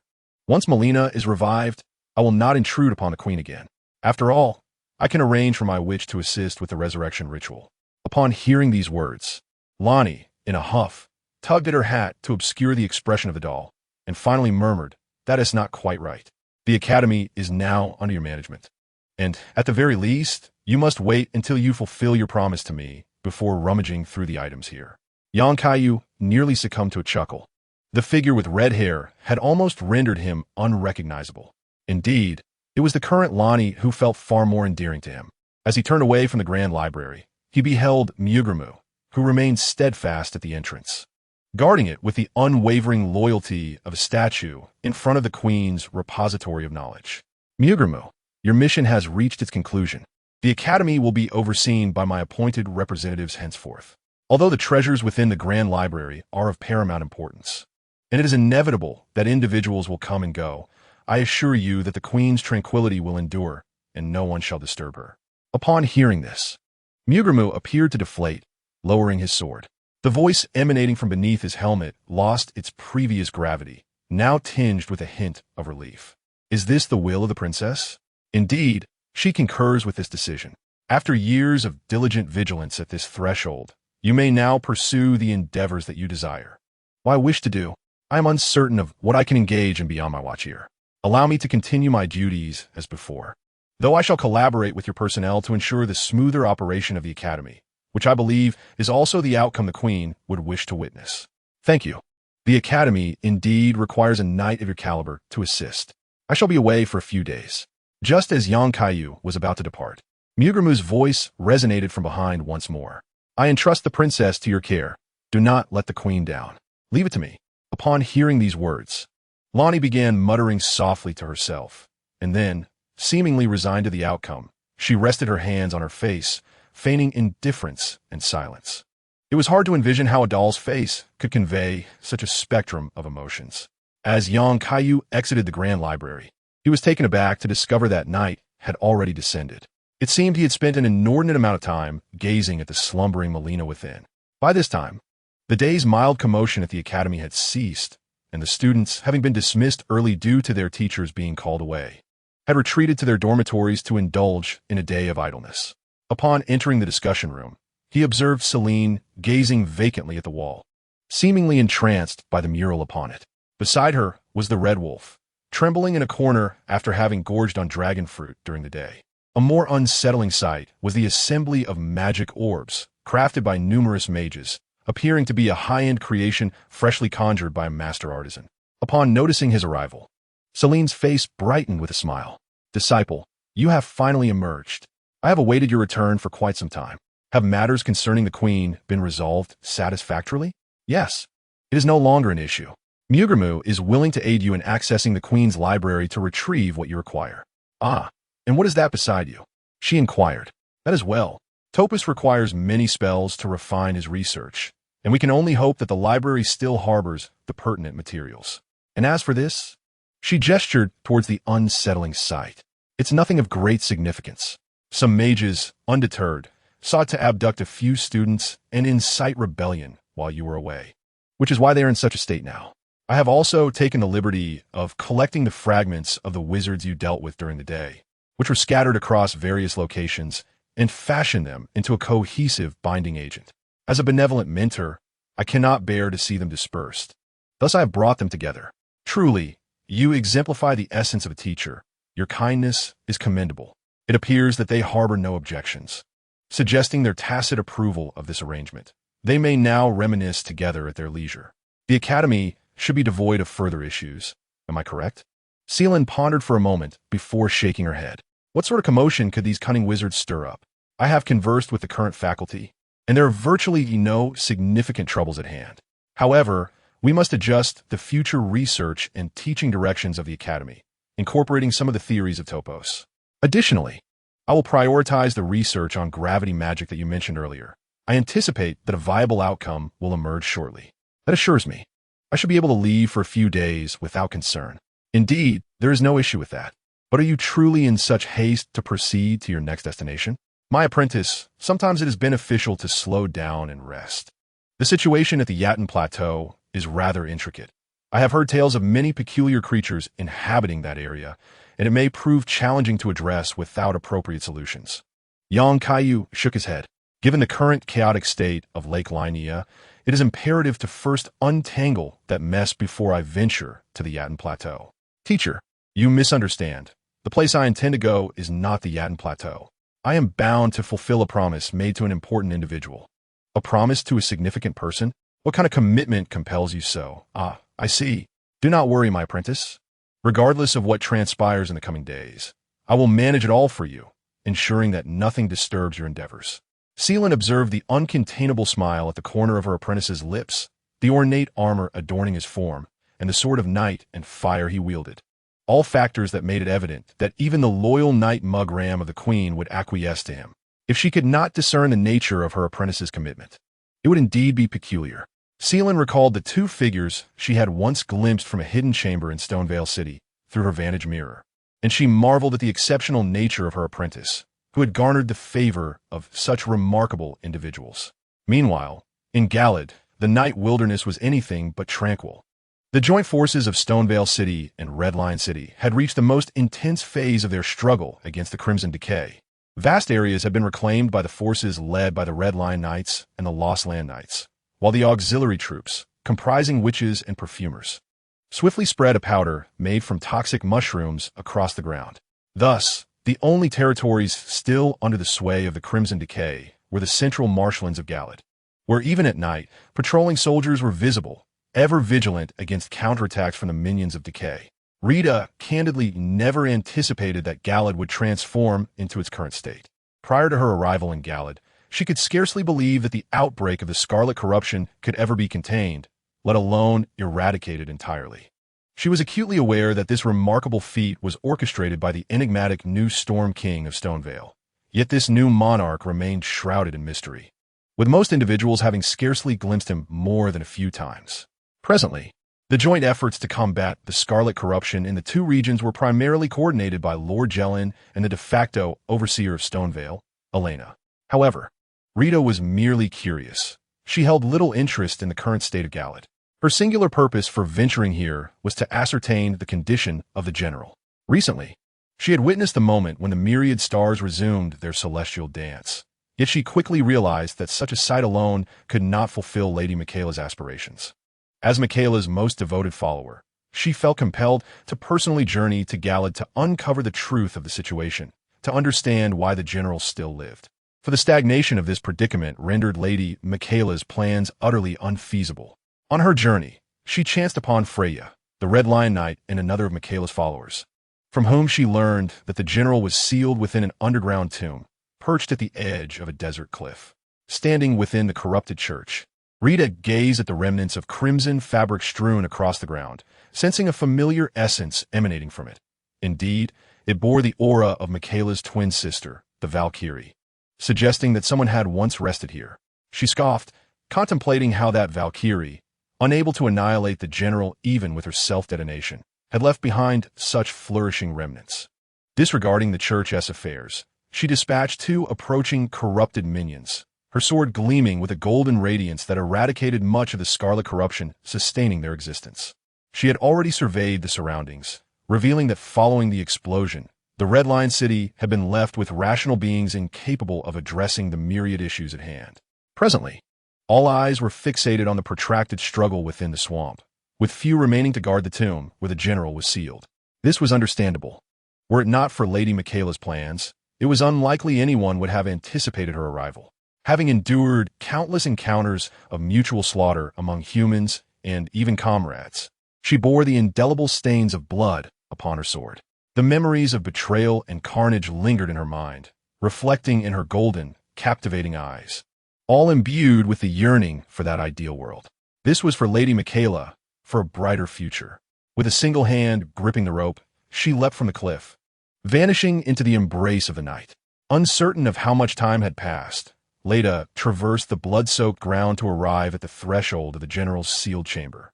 She deftly unlocked the mechanism before her, while behind her lay the twisted corpses of over a dozen Red Lion soldiers. The once gravely wounded and unconscious General Laton, upon the seal's dissolution, opened his eyes, filled with madness and agony. The pain stemming from the crimson decay surged through him once more, yet he found himself unable to free himself from the chains binding him. Leda raised her sword, undeterred by the furious general, and slowly leaned closer to his ear, whispering, "Michaela awaits his promised king." In that moment, the golden blade radiated a brilliant light as it pierced Laton's colossal form, activating a combat technique that swiftly eradicated the crimson decay within him amidst a cascade of dazzling brilliance. Laton's once clouded gaze regained clarity, but the cost was exorbitant. The crimson decay had long since fused with his very being, and to eliminate its influence meant the obliteration of much of his own flesh. The general's consciousness flickered back to life for but a fleeting moment as he glared at the knight beside him, his expression shifting to one of terror. "No, it cannot be. Michaela, he is not my companion." Yet, this brief resurgence of awareness was short-lived, as the vast void within him rendered him unable to sustain his form, leading to his ultimate collapse. Leda, with an impassive countenance, withdrew her sword and coldly replied, "No one can refuse Lord Michaela's invitation, not even his promised king." She turned and vanished into the night of Galad, leaving only one final step remaining. The following morning, having just concluded their nocturnal patrol of the marshes, the Red Lion Knights, arriving for their shift, were met with a grim sight and swiftly reported the situation to their lord. At that moment, Gillian, overwhelmed by the backlash of the corrupt, nearly choked on his own blood upon receiving the report. Although he had intended the combat tribute to honor the general's final journey, this was not the glorious death he had envisioned. Clenching his fists, Gillian promptly penned a letter with urgency, instructing, "Deliver this missive to Stonevale at once, and seal all exits. We must apprehend those responsible for this atrocity." Once his subordinates hurried away, Gillian slumped into his chair, admitting to himself that he held little hope of capturing the assassin. After all, a presence capable of silently dispatching over a dozen elite Red Lion soldiers would not afford him a chance to react. Gillian angrily slammed his fist against the table, grappling with the incomprehensible nature of the situation. Who could possibly go to such lengths to assassinate a general who posed no threat? Although he was aware that many warriors, drawn by the honor of the battle memorial, were somewhat dissatisfied with such a resolution, feeling it unworthy of the general's fate. One must ponder, would anyone truly go to such length for this cause? Chapter 152. Relocation after spending a night at the Magic Academy. Kaiyu concluded that there were no reckless individuals likely to cause trouble here. At this moment, the entrance to the academy was secured by Polis and a large contingent of the Platinum Sons, with only the occasional wandering spirit or wild creature to concern oneself with. Before embarking on the journey to Nox Stella with Lonnie, Kaiyu needed to return to the Kalia fortress to relocate Blazer to a safer location. The fortress was no longer secure, given that Lonnie had already obtained the finger-slaying blade and had definitively severed ties with the Twin Fingers. It was highly probable that they would send their Black Blade assassins after him. In the game, those assassins had even infiltrated the Three Sisters Tower. As for Selvies, he could only express that he indeed enjoyed a pleasant time with the individual. The effects of the potions had been exceedingly beneficial. Thus he chose to wish Selvies and his puppets well in their endeavor to fend off the Black Blade assassins.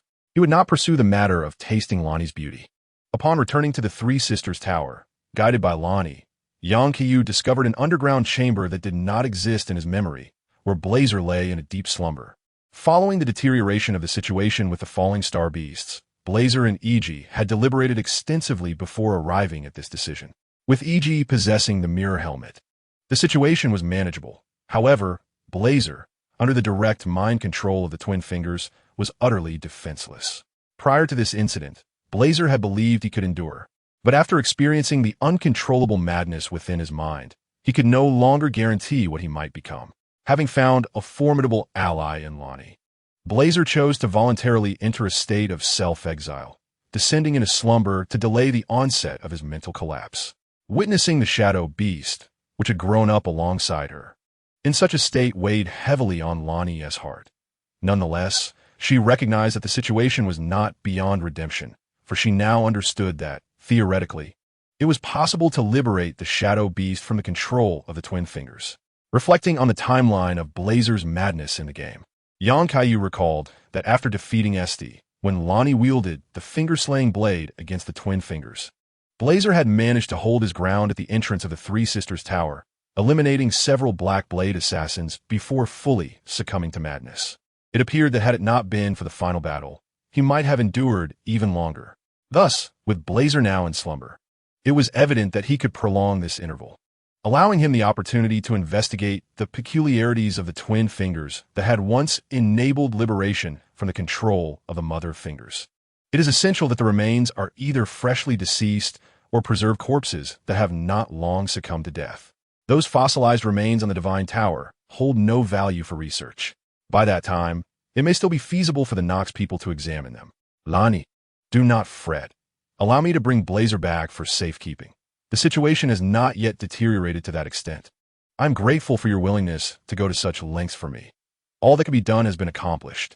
However, I truly cannot fathom that a mere two-fingered entity could yield substantial findings. Even if matters become irreparable, that would not be your burden to bear. Kaiyu's gaze darkened.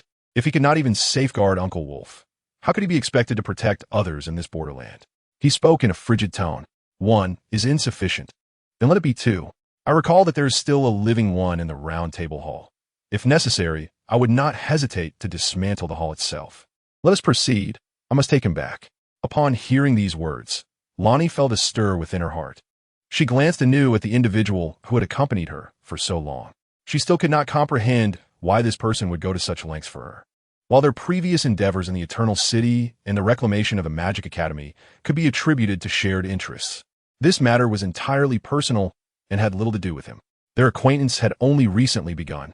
Lonnie reflected on the moment. She felt curiosity upon learning that Torrit had chosen this individual, pondering whether fate had been guiding her from the very start. Realizing her thoughts had wandered far afield, she shook her head inwardly. When had she become this way? She had resolved from the outset to forsake everything and betray all. Now, with her ultimate goal within reach, why was she beginning to waver? No, regardless of the circumstances, she must first seek vengeance against the two-fingered entity. The subsequent matters could wait for later. Kaiyu, however, could not discern the multitude of unexpressed emotions swirling within Lonnie's impassive visage as he pondered how best to proceed. Carrying Blazer on his back was impractical, given that he was taller by a head, If his feet dragged on the ground, it would be unseemly to lift him horizontally. Ultimately, he decided to employ gravitational magic to levitate Blazer upright in midair, transporting him back to Stonevale City. Thus, the key figures in the Kaiyu fortress had largely departed, leaving only Selvies and his servant behind.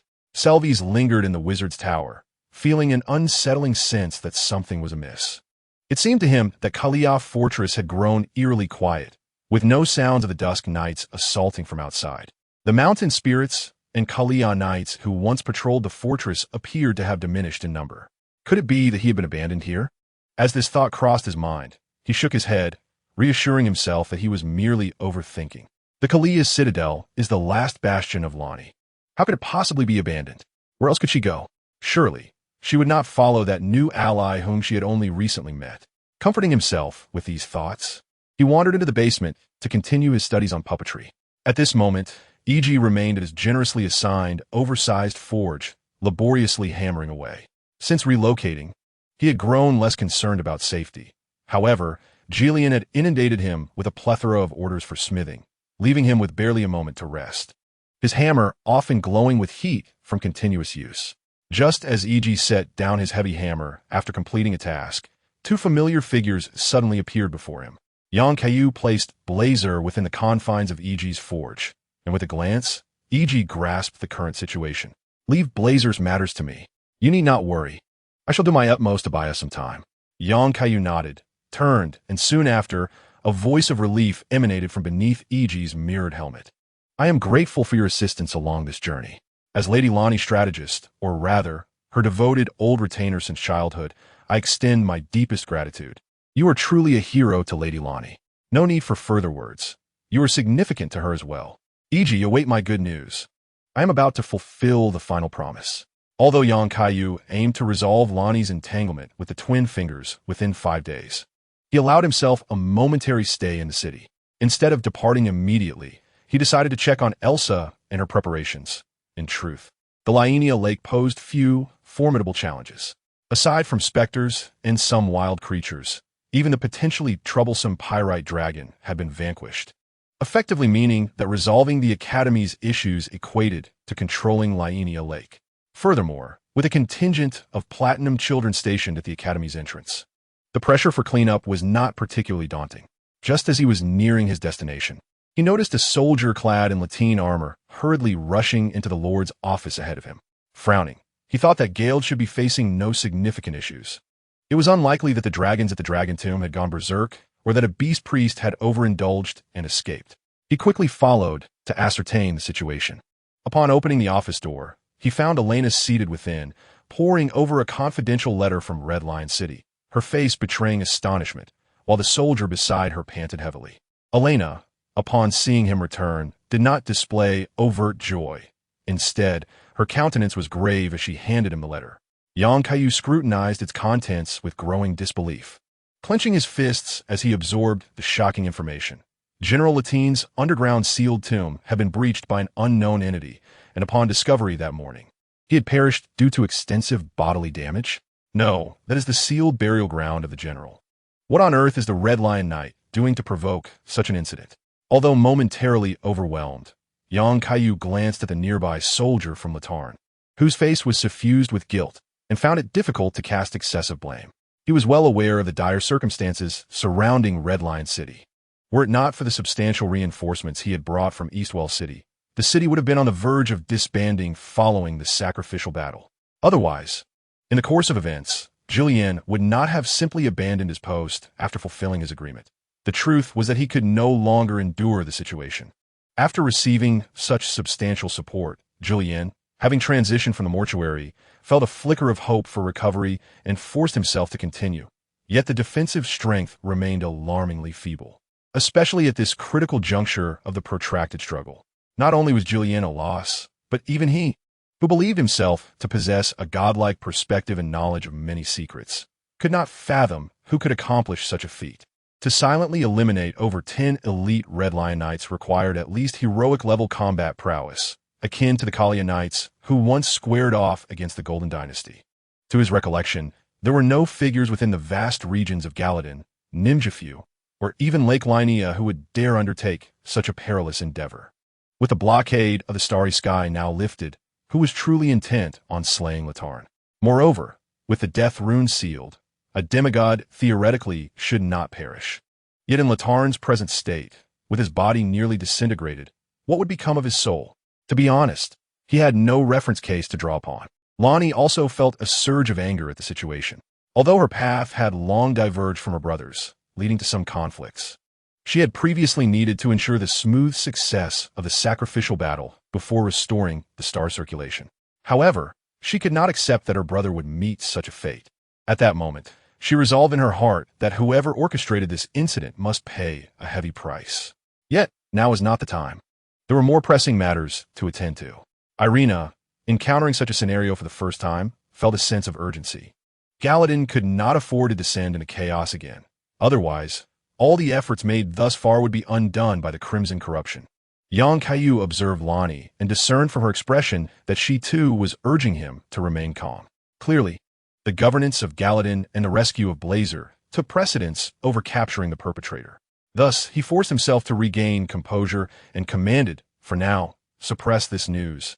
Ensure the general's body is laid to rest, and the crimson corruption in Galladon must not be allowed to erupt further. You are undoubtedly aware of the situation at the academy. If necessary, seek out Teacher Celian to procure some useful crystal techniques from the academy to support the front lines in Galladon. I must temporarily depart for a few days to attend to a matter of great importance.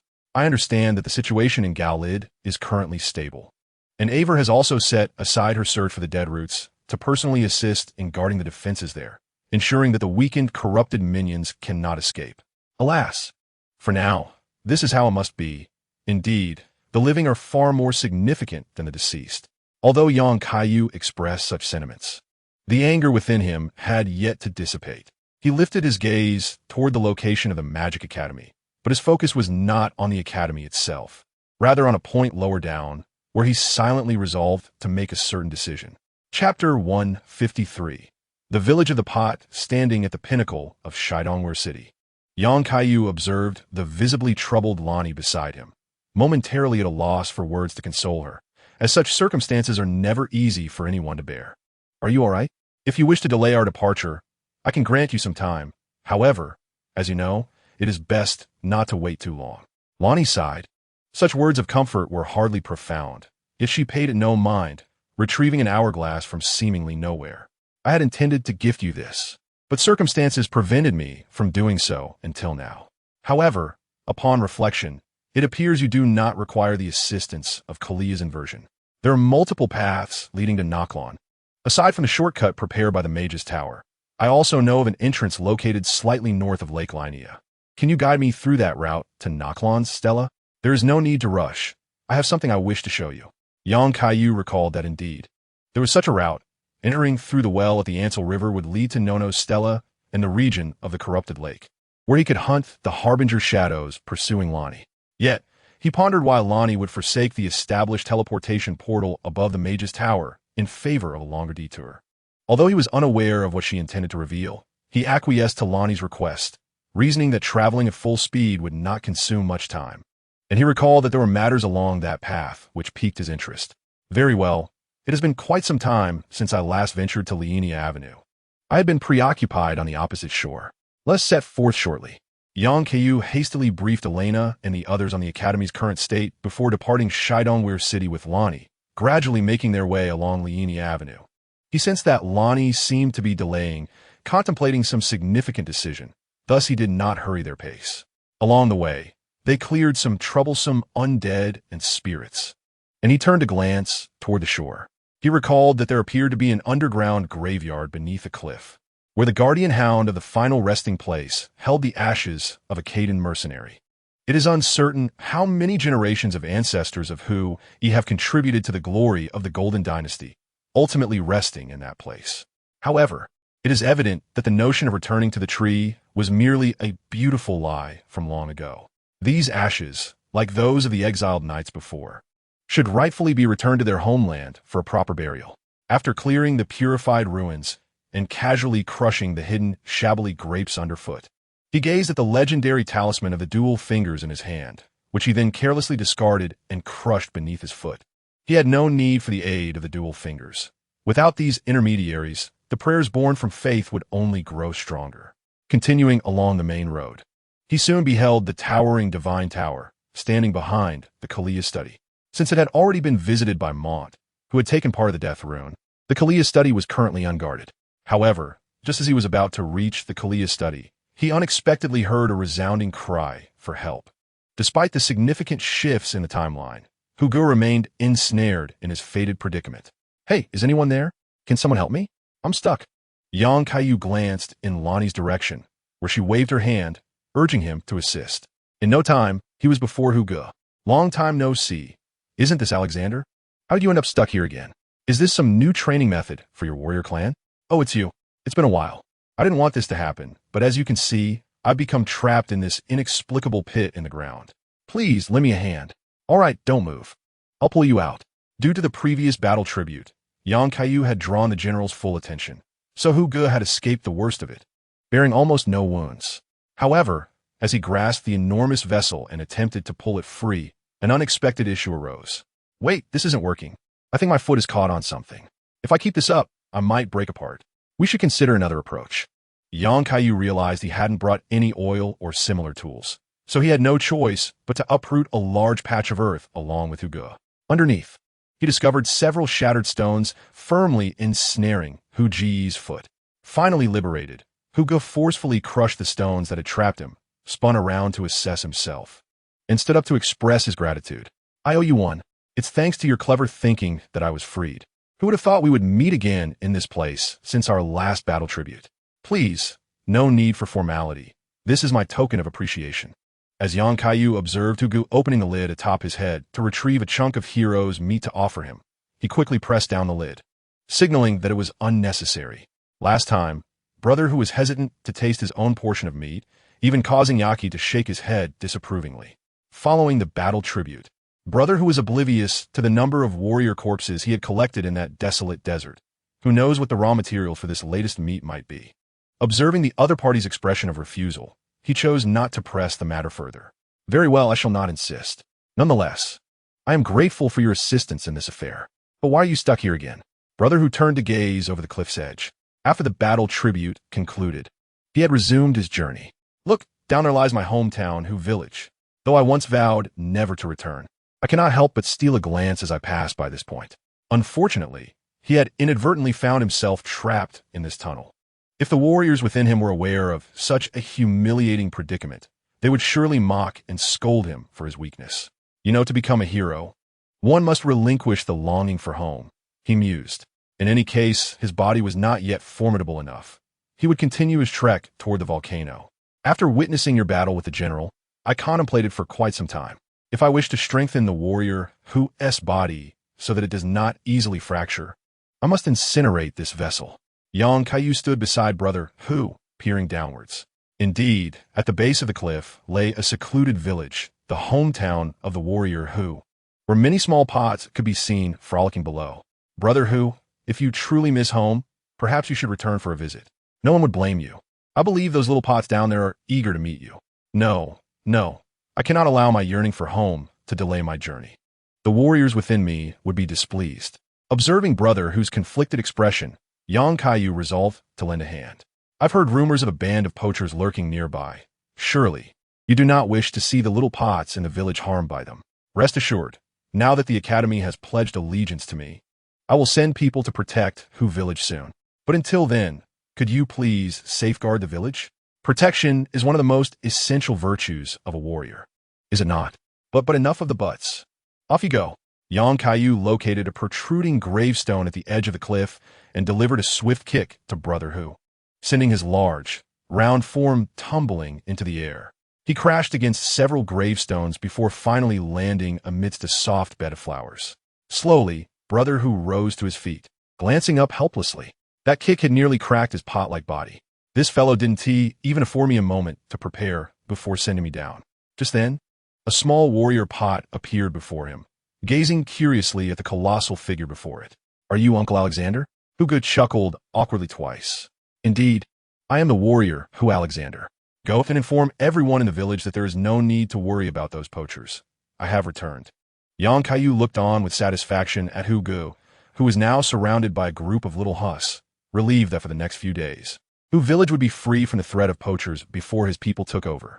It was evident that confronting such prideful individuals required a gentle nudge. Otherwise, they would remain obstinate to the end. Prideful? What does that mean? Just the literal meaning. Let's continue our journey. After brushing off Lonnie's question with a laugh, Kaiyu contemplated finding a few clumsy individuals to serve as masters later on. Besides the warrior Hus, there were theoretically many different kinds of Hus in Hu village, and having a multitude of little Hus to assist would be quite beneficial. However, he wondered why he had not seen Diaz in his visits to the Round Table Hall. Otherwise, that fellow would have been a good option. Although he was not particularly skilled in combat and often boasted without substance, he genuinely cared for the little Hus. After this brief interlude in Hu village, Kaiyu and Lonnie set off once more. By now, the sky had darkened, and the stars over Linea Lake began to twinkle as he finally arrived at the foot of the Divine Tower. Lonnie gazed up at the towering structure, lost in thought. Before letting out a sigh, "Let us enter. I have something important to show you. But heed this, whatever you witness inside, keep it close to your heart and do not speak of it. Do you understand? This is the request to the witch Lonnie. All right. Tonight, I shall act as a true Kalia knight, following your every command, my princess." Chapter 154. Lonnie's great rune pushing open the grand doors and stepping onto the internal lift, Kaiyu slowly ascended toward the top of the Divine Tower. Throughout the journey, Lonnie remained silent, yet he could sense her growing unease as they neared their destination. Enough of this. There is nothing left to conceal. Follow me. At that moment, Lonnie's petite, doll-like form slipped from his shoulder, expanding into the figure of the Snow Witch. Upon reaching the highest point, Lonnie led the way through the staircase, and they finally arrived at the pinnacle of the Divine Tower. Before Kaiyu lay a charred corpse, lying quietly in the center of the platform, clutching a talisman tightly in its hand. Lonnie's expression turned nostalgic as she approached the body, seemingly seeing a reflection of her former self. Whose body is this? This was once me. On the fateful night of the Black Blade, I chose to kill my own flesh to escape the entanglement of the dual fingers, and thereafter, my body was preserved here. Lonnie gently pried open the hand that clutched the amulet, cradling it in her palms as she gazed up at the vast expanse of twinkling stars. The imagery depicted the tale of my mother, a stargazing maiden who wandered beneath the night sky, embarking on an endless journey in pursuit of the stars. Eventually, she encountered the full moon and ascended to the status of queen. Lonnie's voice resonated with deep nostalgia, as if she were narrating a tale to a listener before her, or perhaps whispering to herself. As her narrative unfolded, a dark moon emerged behind her, slowly rising and floating in the nocturnal sky, casting a chilling glow that illuminated the platform and rendered her figure both solitary and enigmatic. Kaiyu found himself momentarily entranced by the scene, reminiscent of a celestial conclusion. Was this Lonnie's own dark moon? The visage that flickered in and out of sight behind the puppets, bathed in moonlight, captivated his gaze relentlessly. Observing the expression on his face, Lonnie smiled before retracting her dark moon. "Allow me to share a tale from the past," she began. "As you can see, this dark moon is one I encountered under my mother's guidance when I was very young. Beneath this moon, she entrusted me with the amulet engraved with her story. At that time, Radagon had yet to depart from the academy, and my two elder brothers were ever so caring. Everything was perfectly in its rightful place." Lonnie reminisced about her childhood, a time of unparalleled happiness and carefree existence. She had once believed that such a life would endure eternally. Yet that splendid period vanished as swiftly as Queen Marika's eternity. Kaiyu thought of the events that transpired thereafter and articulated the ensuing tragedy on her behalf. But then Radagon became the infamous consort, his once solemn vows reduced to mere jest, serving only as a stepping stone for his ascent to power. Indeed, after he left the academy, my mother transformed into who she is now. However, despite Radagon's betrayal, whether out of a desire for surveillance or lingering guilt, he later brought my siblings and me back to the royal city, assigning us our respective roles, accompanied by a few loyal servants who chose to follow. It was during that time that I was selected by the Fingers as a divine being, a fate shared only with Mykela and Malnia. As Lonnie reflected on her emotions during that period, A mix of anger and powerlessness surged within her. She refused to accept the manipulation of that existence. Yet she found herself unable to resist the overwhelming might of the Golden Dynasty. It was in that instant that she began to devise a plan to amass strength to break free from the control of the fingers. From them, she received my shadow beast, Blazer, and her devoted caretaker, E.G., who had been with her since her days at the academy, also accompanied her to the royal city. When I resolved to reject the manipulation of the two fingers and decided to betray, only those two remained willing to follow me, steadfast until now. Unlike the other traitors who were fully aware I would ultimately forsake everything, Lonnie turned around to face the person before her, and for some inexplicable reason, the figures of Blaze and AG seemed to materialize alongside him. They were hopelessly kind-hearted, as was he. Yet I must express my gratitude, with you by my side. The fates of those two may yet be altered. I do not consider myself a kind soul. You have witnessed the fate that befalls my adversaries, and I possess no patience to extend the mercy. However, in the presence of those I cherish, I am willing to accompany them through whatever the future holds. Lonnie gazed helplessly at the solemn figure before her heart overwhelmed by a myriad of emotions. Only this person could speak such frivolous words with such gravity. If only you were not so fixated on becoming the sovereign of all. With a sigh, she murmured softly, turning her gaze towards the towering golden tree in the distance. I deeply regret that I cannot reciprocate your feelings. As I have stated, my law exists in harmony with the stars and moon, and all the solitude at the far end of that distant night rightfully belongs to me alone. You are different from the moment I first laid eyes on you. I was reminded of the once flawless Prince Godwin, whose brilliance illuminated all who drew near. I believe that in the not-too-distant future, you will gather all the demigods of Learn and restore the Elden Ring, ushering in a ruler unlike any in history to the lands between. A path that you ought to pursue, though in my eyes, the beings of the lands between should shun all laws, reflecting alone in the darkness and freely choosing their own paths ahead. Yet, if it were your law, with a king like you reigning, perhaps the lands between could glimpse a brighter future, at least better than that of the arrogant two fingers, though no future would ever hold a place for me. Thus, even if our paths converge for an extended time, as they do now, they will ultimately diverge. I have relished this time together, but after hunting the shadow of disaster, the moment of farewell has indeed arrived. Young Kaiyu remained silent for a while, aware of Lonnie's thoughts. Her law lies beyond the lands between. In her vision, all laws, even the ring itself, ought not to exist. Therefore, her celestial conclusion involves departing the lands between with the law and the ring, granting freedom to all beings, allowing them to contemplate and choose their own destinies. As for what that future entails, it is of no concern to her. It is merely a matter of removing the question itself and trusting in the wisdom of those who come after. While the removal of the once chaotic code of the law and the Elden Ring from the land between may herald a newfound freedom, it inevitably leads to yet another competition akin to a battle royale to determine the ultimate victor. Thus, in the eyes of Runni, her laws and her ambition to reign as the Elden Lord over the lands between are fundamentally at odds, rendering them irreconcilable. She feels incapable of reciprocating the sentiments of the individual before her. Upon grasping this notion, Yang Kaiyu smiles knowingly. Runni remains the steadfast figure he recalls from memory, resolutely treading her own path, impervious to any influence on her independent spirit. Yet, it is evident that she has not discerned the true depths of his thoughts. I respect your choice and am willing to support you wholeheartedly. However, I had presumed that after our prolonged companionship, you might perceive my genuine intentions, he muses. I never anticipated that you would hold me in such high regard, to the point of making me feel somewhat embarrassed. But do you truly believe that I could personally govern the entirety of the lands between and secure a brighter future for it? I have never dared to overestimate my capabilities. Runni pauses, contemplating whether she has misjudged all along, wondering if his lack of fervor regarding kingship is not as fervent as she had imagined. If that were the case, perhaps he genuinely could. Yang Kaiyu interrupts her reverie, speaking with a hint of self-deprecation. I am acutely aware of my limitations, let alone ruling the entire lands between.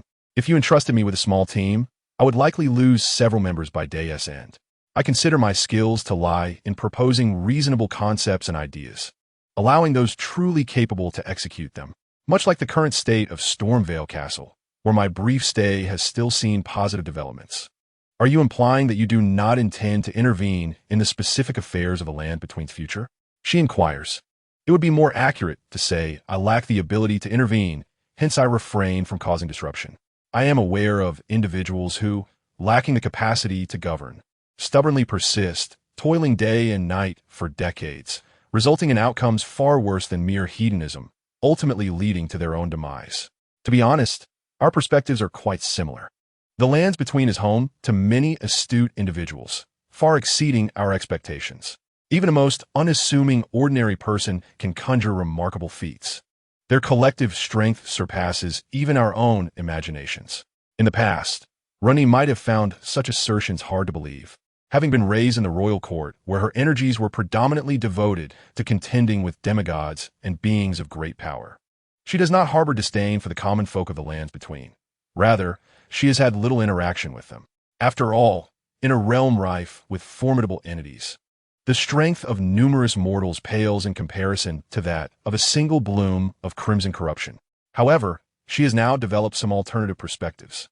The individual before her possesses an uncanny ability to unearth intriguing souls among the mundane, much like the bald sorcerer named Topus, who, despite being merely a magic apprentice, has managed to conduct such remarkable research. So, you place your hopes upon them? After eliminating all threats, do you intend to relinquish your oversight? This seems to echo my own path. Young Kaiyu shook his head. This was not the future he truly envisioned. No, that would not suffice. The collective strength of mortals is formidable, yet the issue lies in the fact that such unity has never been realized. The harsh truth is that they have always been embroiled in conflict and infighting due to their divisions, never truly coming together. Thus, Lonnie, even if you were to achieve your envisioned goal, liberating the lives tethered to the borderlands, can you truly ensure that another being like the Dual Finger does not rise to reclaim dominion over all existence? Lonnie paused, contemplating. In her imagination, once liberated, the lives at the border should be capable of achieving magnificent feats, akin to the primitive stargazers of the snowy mountains who forged brilliant civilizations. Yet, could they also plunge into a more despairing abyss? If the ultimate outcome remains a perpetual cycle, it would bear no consequence for me. Perhaps countless years hence, another girl, like me, gazing at the stars, will once again raise a banner of rebellion against those who imprison their fates.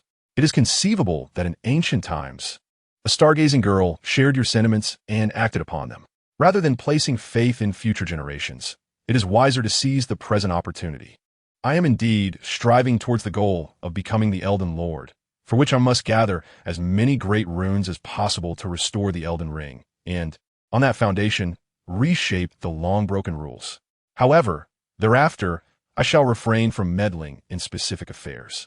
Instead, I will endeavor to establish a barrier with the power of the Elden Ring to shield the lives of the Borderlands from all malevolent entities that descend from the stars.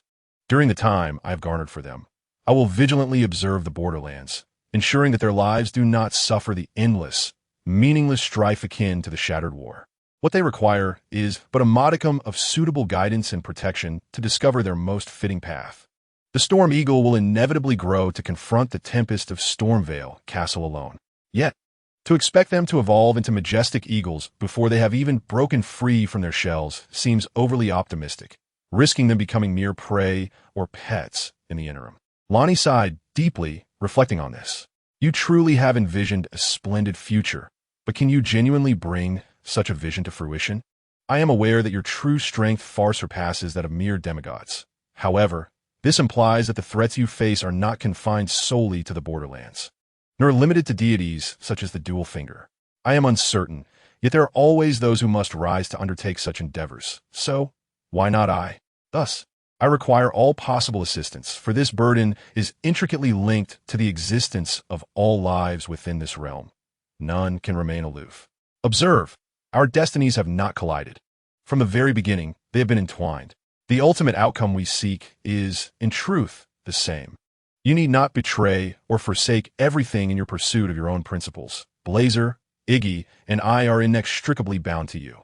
Lonnie was taken aback by such audacious words, momentarily at a loss for how to respond to the individual before her. After grappling with her thoughts for a while, she resigned herself to the reality that this person seemed to have ensnared her from the outset, much like Blazer had pursued her in her youth. Insisting she groom him, there was simply no escape. Thus, she endeavored to adopt a more imposing demeanor and extended a hand. Since you have articulated it thus, the power of the witch Lonnie can indeed serve as your ally. However, do not rejoice too soon. This is not without its price. Accepting the witch's goodwill means you shall remain under my watchful gaze henceforth. I will scrutinize your every action. You must fulfill the promises you just made, understand? If I discover you have betrayed your oath, I shall not spare you, just as I did not spare Radagon. What exactly do you perceive me to be in your eyes? Nevertheless, I am certain you shall not decline my request, my esteemed princess, he replied. You persist in uttering such trivialities. In that case, sit upon the ground at once. I have a gift for you, as a token of gratitude for these past days. What is this gift that requires me to sit? Without receiving a response, young Kaiyu found himself pressed to the ground. Although Lonnie's doll-like visage bore a hint of hesitation, the subtle blush of her true soul was discernible in such proximity. Ultimately, she settled down to face him, their doll-like features and true forms gradually merging. Lonnie's hands encircled his shoulders, while her lower hands reached out to entwine their fingers tightly together. Then, with an authoritative tone, she commanded, "Do not move. Accept this gift with grace." Lonnie leaned closer, and under the luminous stars, their foreheads touched, allowing them to perceive one another's warmth. A stark contrast. One as cold as the dark moon, the other as fervent as the blazing sun. Subsequently, a grand rune slowly departed from the confines of Lonnie's doll-like body, gradually merging with Yang Kaiyu's being. Is this your grand rune?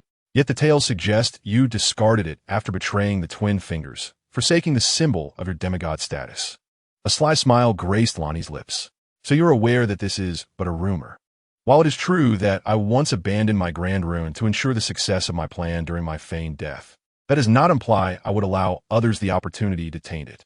Moreover, the power possessed by the great rune itself is not something I can overlook. Even if it remains unused, it ought to be preserved.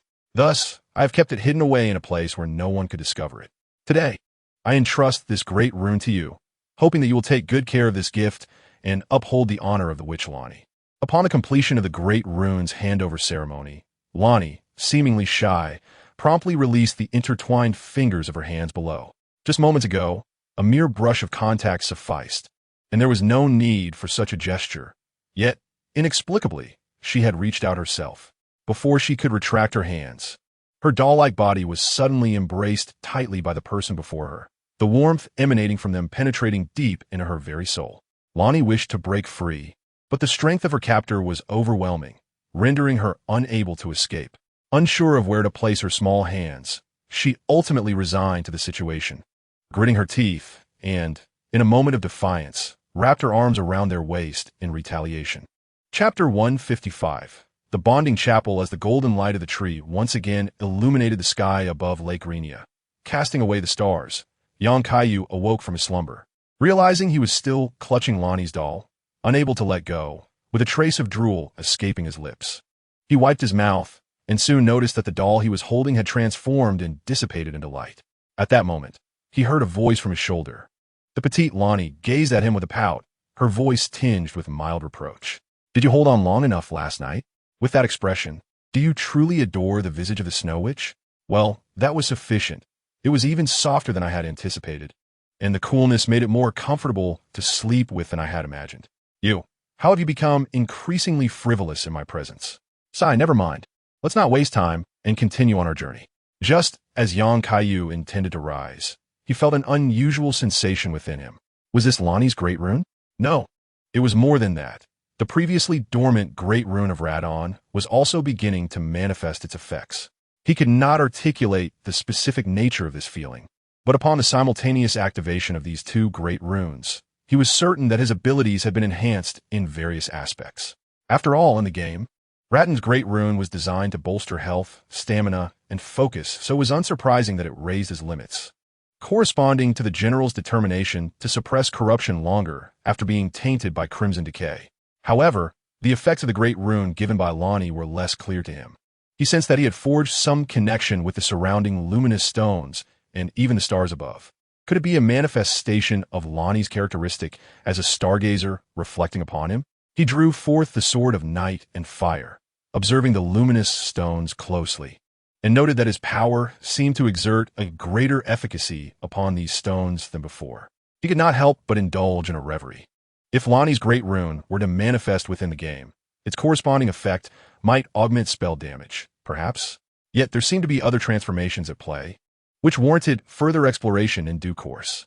Is my great rune so captivating to you? Is this prolonged sensation not sufficient? Young Kaiyu listened to Lonnie's voice, tinged with dissatisfaction, and suddenly sensed a shift in her demeanor since their conversation last night. It appeared markedly different from her previous attitude. Indeed, ever since departing from the Eternal City, subtle changes had begun to emerge, and now they were even more pronounced. Previously, her pride overshadowed her allure. Now, however, her charm eclipsed her arrogance, much to his delight. This is far from enough. This is your great rune, and since it has now fallen into my possession, I must savor its essence. Moreover, I anticipate that, barring unforeseen circumstances, I will soon need to harness the full power of this great rune. Lonnie observed the gradual transition of expression on the person before her, from relaxed to increasingly serious, and she surmised his thoughts, having engaged in lengthy discourse the previous night. Although she wished to articulate something, the words eluded her as memories of ancient secrets she once uncovered resurfaced in her mind. Given that this was a mutual pursuit, she could very well assist him in becoming a potential accomplice in what could yield grave consequences. After leaving the Divine Tower, the entrance to the Ansel River was not far off. However, Yang Kaiyu did not intend to venture directly inside. A furtive glance towards the direction Lonnie was gazing confirmed that they shared the same destination. It was indeed the nearest hill to the entrance of Ansel, directly facing the Covenant Church of the Magical Academy, where the venerable Yi, revered across the borderlands, resided, an unparalleled teacher of both prayer and magic, as well as the finest arbiter of weapon damage testing. Navigating through the overgrown path, Yang Kaiyu gradually approached the long-abandoned church, which was far grander than he had recalled. It was evident why this was the site where the Queen and Radagon had once sworn their vows. He could still envision the prosperity of yesteryears through the remnants of the ornate decorations adorning the crumbling walls. The solemn oaths exchanged had long been forsaken, and even a belated repentance could never restore it to its original state. As he stepped further into the church's interior, a sizable tortoise, adorned with a clerical hat, retracted its limbs into its shell, quietly residing within. The golden light from the Tree of Life streamed through the damaged walls, casting a warm hue over the once desolate surroundings. Yi, aware of the sound of someone entering, felt a flicker of solace. It had been quite some time since the onset of the war that an outsider had graced this place. Even a creature of its longevity could grow weary during the protracted vigil. However, just as it prepared to open its eyes and greet the visitor, it sensed a familiar aura emanating from the newcomer. Is that the essence of little Reyna? No, that is not correct. Millie secretly denied this thought, recalling the scent of the youngest child from the opposing party. Millie reminisced about the time long ago when Reyna and Radagon lived in relative happiness, and that little girl would often bring her newly born children to visit. Unfortunately, events took a turn, and she never anticipated a day of reunion. Lonnie, have you returned? Millie opened her somewhat cloudy eyes, only to find a stranger before her. Yet, she could not be mistaken. The armor and weapons strapped to the stranger's back unmistakably revealed their identity. Before long, a blue light appeared in the air, materializing into a figure before her.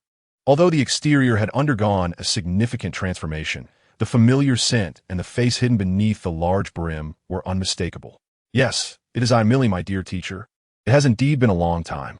Lonnie gazed at her former teacher, or rather, a figure akin to a guardian. Overwhelmed with words, yet ultimately settling on the simplest greeting.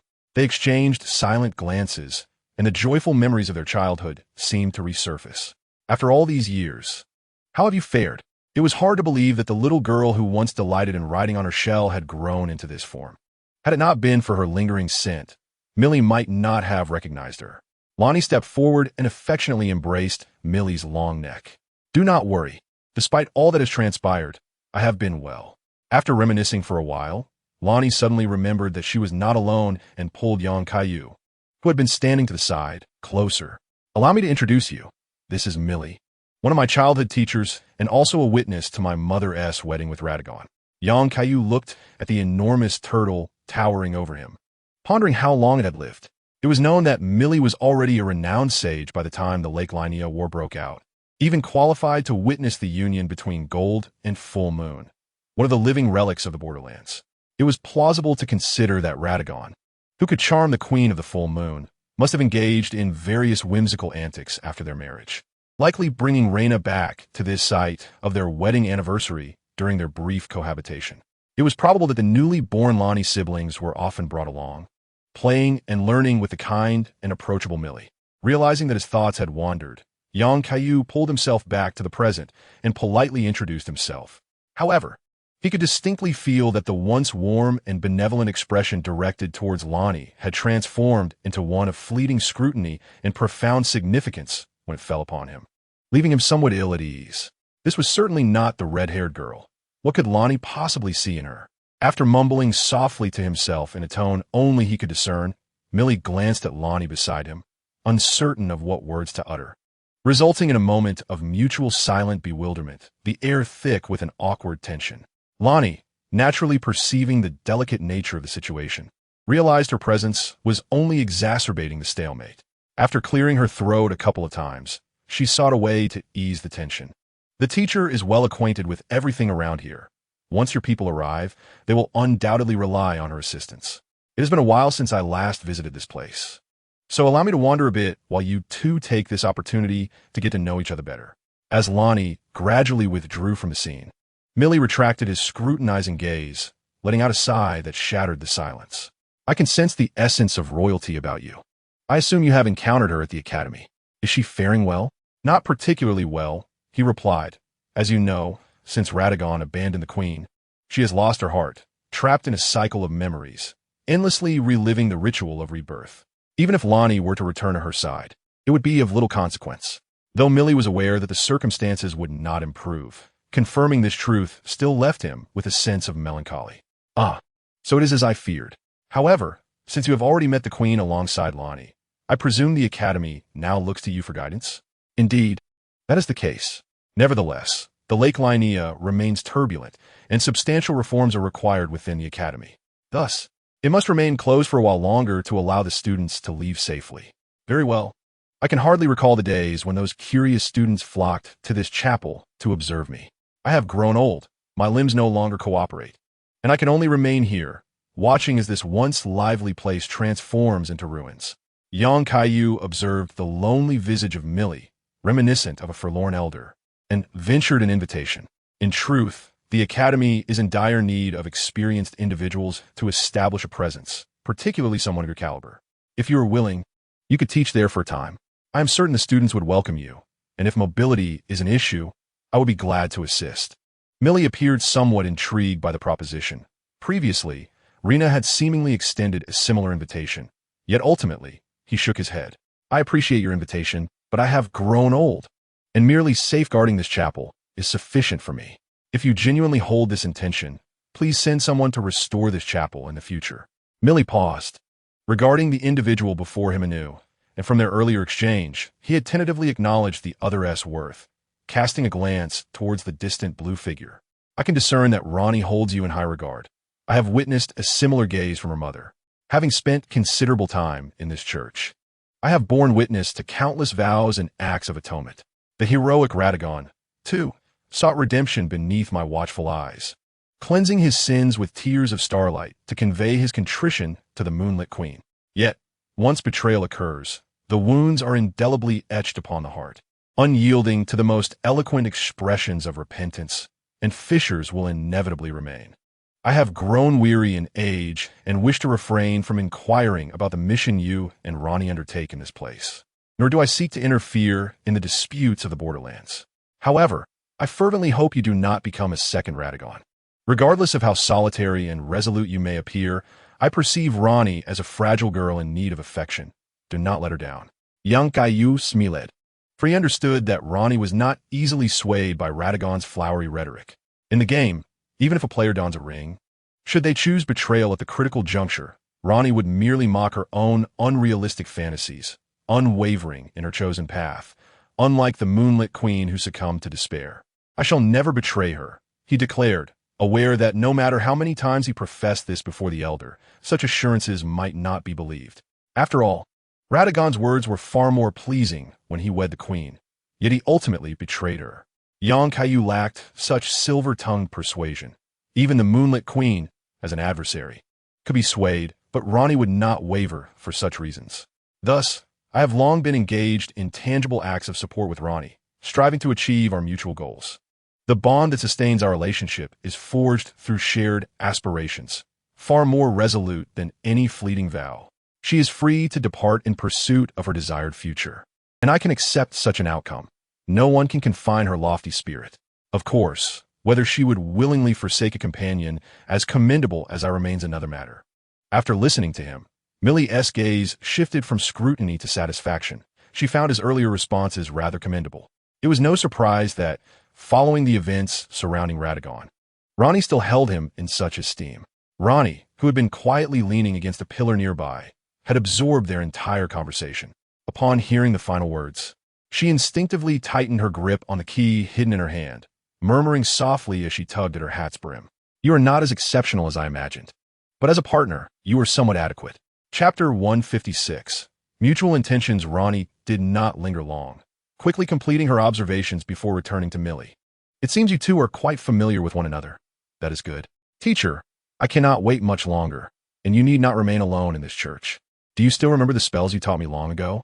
In the future, it is likely that a multitude of apprentices will seek your guidance. I am not yet so aged as to have forgotten these matters. With the right materials, I could swiftly recall those spells. I hope these apprentices are not as mischievous as your two brothers, who seem intent on turning my world upside down. As for Lonnie, I am truly delighted to witness your current self. I still remember our last encounter, the day you departed from the academy for the royal city. Compared to that time, I trust you have now discovered your future and your place in the world. Lonnie, however, remained silent, merely lowering her head in tacit acknowledgement. Media, overjoyed by the rare visit, continued to chatter incessantly, while the two listeners merely interjected occasionally, content to play the role of an audience. Through Millie's tales, Yang Kaiyu gleaned numerous details about the past, including the events of the two Lienia Wars and the stories between the Moon Queen and Radagon. This captivated him. As a devotee of narrative, for the snippets within the game were far too scant compared to the comprehensive accounts relayed by an eyewitness. What amused him most were the childhood anecdotes of Lonnie and her two brothers. Who would have imagined the Moon Princess engaging in such comical antics during her youth? For instance, it was Lonnie who orchestrated the plan to flip Millie over, leading to the eventual consequence of her brothers, Lakat and Latine, being subjected to a joint reprimand from the Moon Queen and Radagon, enduring a barrage of both hammers and staffs. Lonnie, upon hearing her past unveiled, often felt the urge to rush forward and cover her teacher's mouth to silence the revelations. Yet, she merely offered occasional, stubborn rebuttals, transforming the previously quiet church into a space brimming with joviality. Time slipped away amidst such light-hearted banter. When Millie finally became aware of the passage of time, the church was once again aglow with the starlight above Lienia Lake. With a hint of regret, she remarked, "Has so much time passed? I did not realize it had been so long. I apologize. As one ages, one tends to ramble. I hope you can forgive me. Rarely does anyone visit here, let alone have the opportunity for such conversation." Young Kaiyu shook his head, insisting, "How can this be considered a waste of time? I would gladly partake in more of such waste. It is not every day one encounters such a wealth of information. Were it not for the constraints of time, I could converse here for much longer. There is no need to concern yourself," he continued. "Although I do have commitments to fulfill with her, there is still ample time. Lonnie herself has mentioned that we can arrive at our destination gradually, so I believe she has wished to visit you from the very beginning." Lonnie shot him a glare, seemingly urging him to refrain from speaking further, then nonchalantly added, "It is quite late today. Staying here for another night would not be a problem." Leaving space for two, Yang Kaiyu departed from the scene and found himself alone beside the statue at the innermost part of the church. Despite the neglect it had endured over the years, the pool still brimmed with crystal-clear water. As he scrutinized the statue of Brother Knox, his mind wandered to the events that had once transpired in this sacred place. Perhaps the union of gold and moon was a deception from its inception. Yet, when Radagon cleansed his war sins with the tears of stars, his sentiments conveyed to the queen of the full moon must have been sincere. Although later, when the cat left, he turned his back and fled. The object of his infidelity was another version of himself. Could this not be viewed as a form of narcissism? This logic formed a seamless loop. Radagon might have felt he had not betrayed his vow, as he had loved no one else but the queen of the full moon. In what way could such self-absorption be deemed infidelity? Nonetheless, even as a loyal servant of the Golden Dynasty, Radagon's attitude towards the children born of his union with the queen was somewhat personified. Lakad had become the magistrate of the royal city of Roddle, while Latine had secured the fief of Galad. Ranni was chosen to reside long-term in the royal city. When the three siblings saw their opportunity, they collectively rebelled, thereby avenging their mother, with the boomerang of their initial betrayal ultimately striking Radagon himself. Uncertain how long he had been lost in thought, a voice nearby jolted young Kaiyu back to reality. The most critical moment was fast approaching, and it was surprising that he still had the capacity to daydream. Was this a sign of confidence or simply dullness? Ranni had somehow arrived at his side. Perhaps it was a bit of both. Why not seize this moment to reminisce with your teacher? The teacher had already spoken extensively during the day. Indeed, the elderly tend to become rather loquacious and indiscreet. It was unexpected that secrets, unknown even to Blazer and Iji, were divulged to him so readily. Regardless of what he had heard during the day, he was to forget it all and refrain from discussing it with others. Understood? I shall keep your secrets well, but to forget them will prove challenging. My mind has already inscribed those images indelibly. Ranni sighed, suspecting that this was deliberate, given this individual's understanding of the borderlands. He likely knew well the events that had transpired in the Covenant Church and who remained tethered here. She admitted to yearning to revisit this place before the final confrontation with the dual fingers, yet she had never voiced such a desire. His intrusion was difficult to dismiss as mere coincidence. This person was always acutely perceptive in certain respects. Ranni gazed upward towards the church's apex, where countless stars streamed through the shattered ceiling, illuminating her surroundings. She observed the star that once corresponded to her fate had now completely deviated from its original path, seemingly drawn irresistibly towards another point in the cosmos. After preparing herself mentally, she silently produced a delicate container filled with deep blue liquid, the sole vial she possessed. She could not fathom why she had preserved this bottle of star tears, much like she had carefully kept the key to the seal box upon leaving the academy, even spending considerable time engraving words upon it, the purpose of which remained unknown to her. She had initially thought that the day would never come to utilize either of these items, yet now she felt a twinge of gratitude for her past decision. Here, this is for you. Lonnie suddenly offered a bottle, leaving young Kaiyu somewhat bewildered.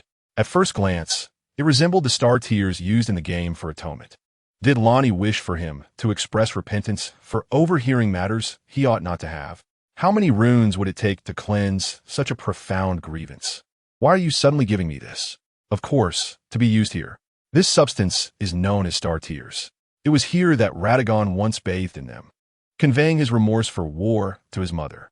However, he had not intentionally eavesdropped on the events of the day. Even if he were to repent, he would be at a loss as to how to convey his sentiments to her. Observing the discomfort on his face, Lonnie's mood lifted slightly. While you certainly ought to repent for what transpired today, that is not my primary intention. Star tears merely serve as a medium for the ritual of atonement. Their true purpose is to temporarily connect the hearts of two souls, allowing for emotional communion, whether it be mutual or one-sided. In this manner, a fractured relationship may be mended through the sincere remorse of the penitent. I can sense that the twin fingers have dispatched their shadow of calamity to roam the eternal city of Nox Stella. My confrontation with them is imminent. Before that moment arrives, I wish to ascertain your true feelings one last time. Are you truly prepared to commit grave sins alongside me? Ah, I see. It appears I am not the only one seeking to ascertain intentions. I too am curious. Are you genuinely ready to confront those more terrifying malevolent entities with me? Lonnie remained silent, guiding him gently into the center of the pool, where she opened the vessel brimming with star tears. The liquid swiftly evaporated, enveloping their surroundings, and an invisible connection began to form. In the distance, Mireille, with half-closed eyes, regarded the pair in the pool, and could not help but smile benevolently. After so many years, it witnessed once again two souls in communion performing a ritual, hoping this time the outcome would not end in tragedy. Time passed, and as the blue star tears dissipated from above the pool, the effects of the ritual ceased, pulling them from their reverie. How was it? My intentions should have been effectively conveyed. You can rest assured now, can't you? Cough. I have no further inquiries. It is time to prepare. For tomorrow you shall confront challenges beyond mere shadows of calamity. Lonnie departed from the center of the pool as if fleeing, her mind awash with the sensations she had just experienced. This ritual did not unveil the true thoughts of another directly, only genuine emotions, untainted and emanating from the depths of one's soul, could be conveyed, allowing one to discern the sincerity of another's intentions.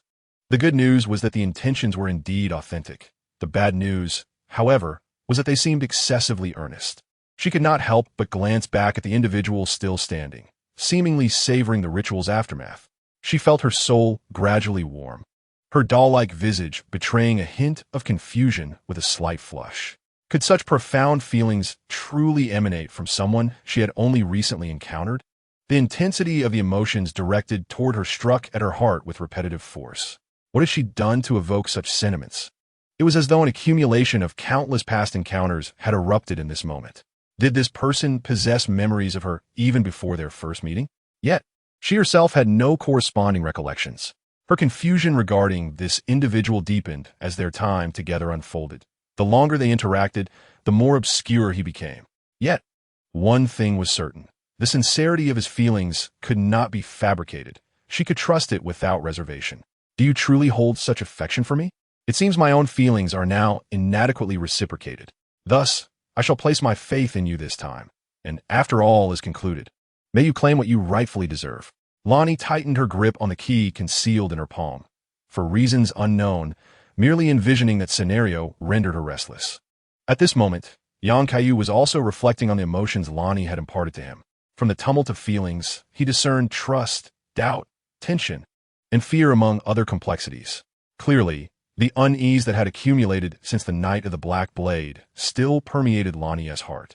However, these intricate emotions occupied only a small fraction of her feelings.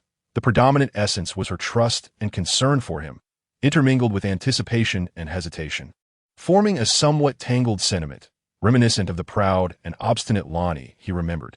He did not dwell too long in this reverie, soon extricating himself from the memories. He turned his gaze toward the entrance of the Ansel River. He was not particularly concerned about the shadow of calamity. After all, the threat posed by it was negligible. The subsequent entity, Esti, might present a challenge, yet he believed he could easily manage her abilities with his gravity magic.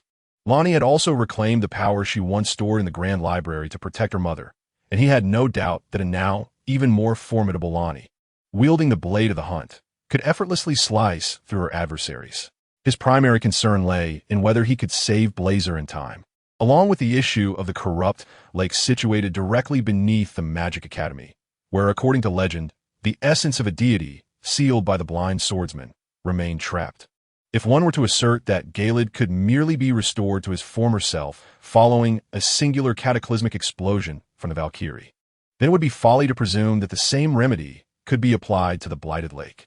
Initially, he intended to temporarily set aside this matter in pursuit of a more prudent strategy. However, in light of the recent events surrounding the general, despite the uncertainty regarding the true architect behind those occurrences, a sense of urgency had gripped him. He realized the imperative to hasten his efforts, for he could not afford to disregard the looming threat beneath the academy. This borderland, despite possessing a semblance of divine oversight, presented an overwhelming number of unforeseen complications. For the sake of the general and the denizens of Galed, he resolved to eradicate the blight of the lake entirely. Otherwise, a latent peril would persist. Moreover, he harbored a profound curiosity to behold the deities that merely existed as fleeting silhouettes within the backdrop of reality. Having resolved to overturn the table, he understood that his adversaries extended far beyond mere demigods and their proxies. Inevitably, he would confront various otherworldly entities directly, as only through such confrontations could he obliterate their influence over the borderland. Thus, he would commence his efforts with the malevolence festering within the Blighted Lake. He recognized that a significant portion of the corrupting power had transferred to the current Valkyrie. Nonetheless, addressing the lake would certainly diminish the power of the Crimson corruption to some extent. This was the true pact he shared with Lonnie, providing the inhabitants of the borderland with a clean slate, allowing them to choose their paths amidst a temporary sanctuary. Once all was concluded, the responsibilities he had undertaken would culminate, permitting him the respite of retirement. He once again felt the potent energies of the three great runes coursing through him. A formidable battle awaited on the horizon.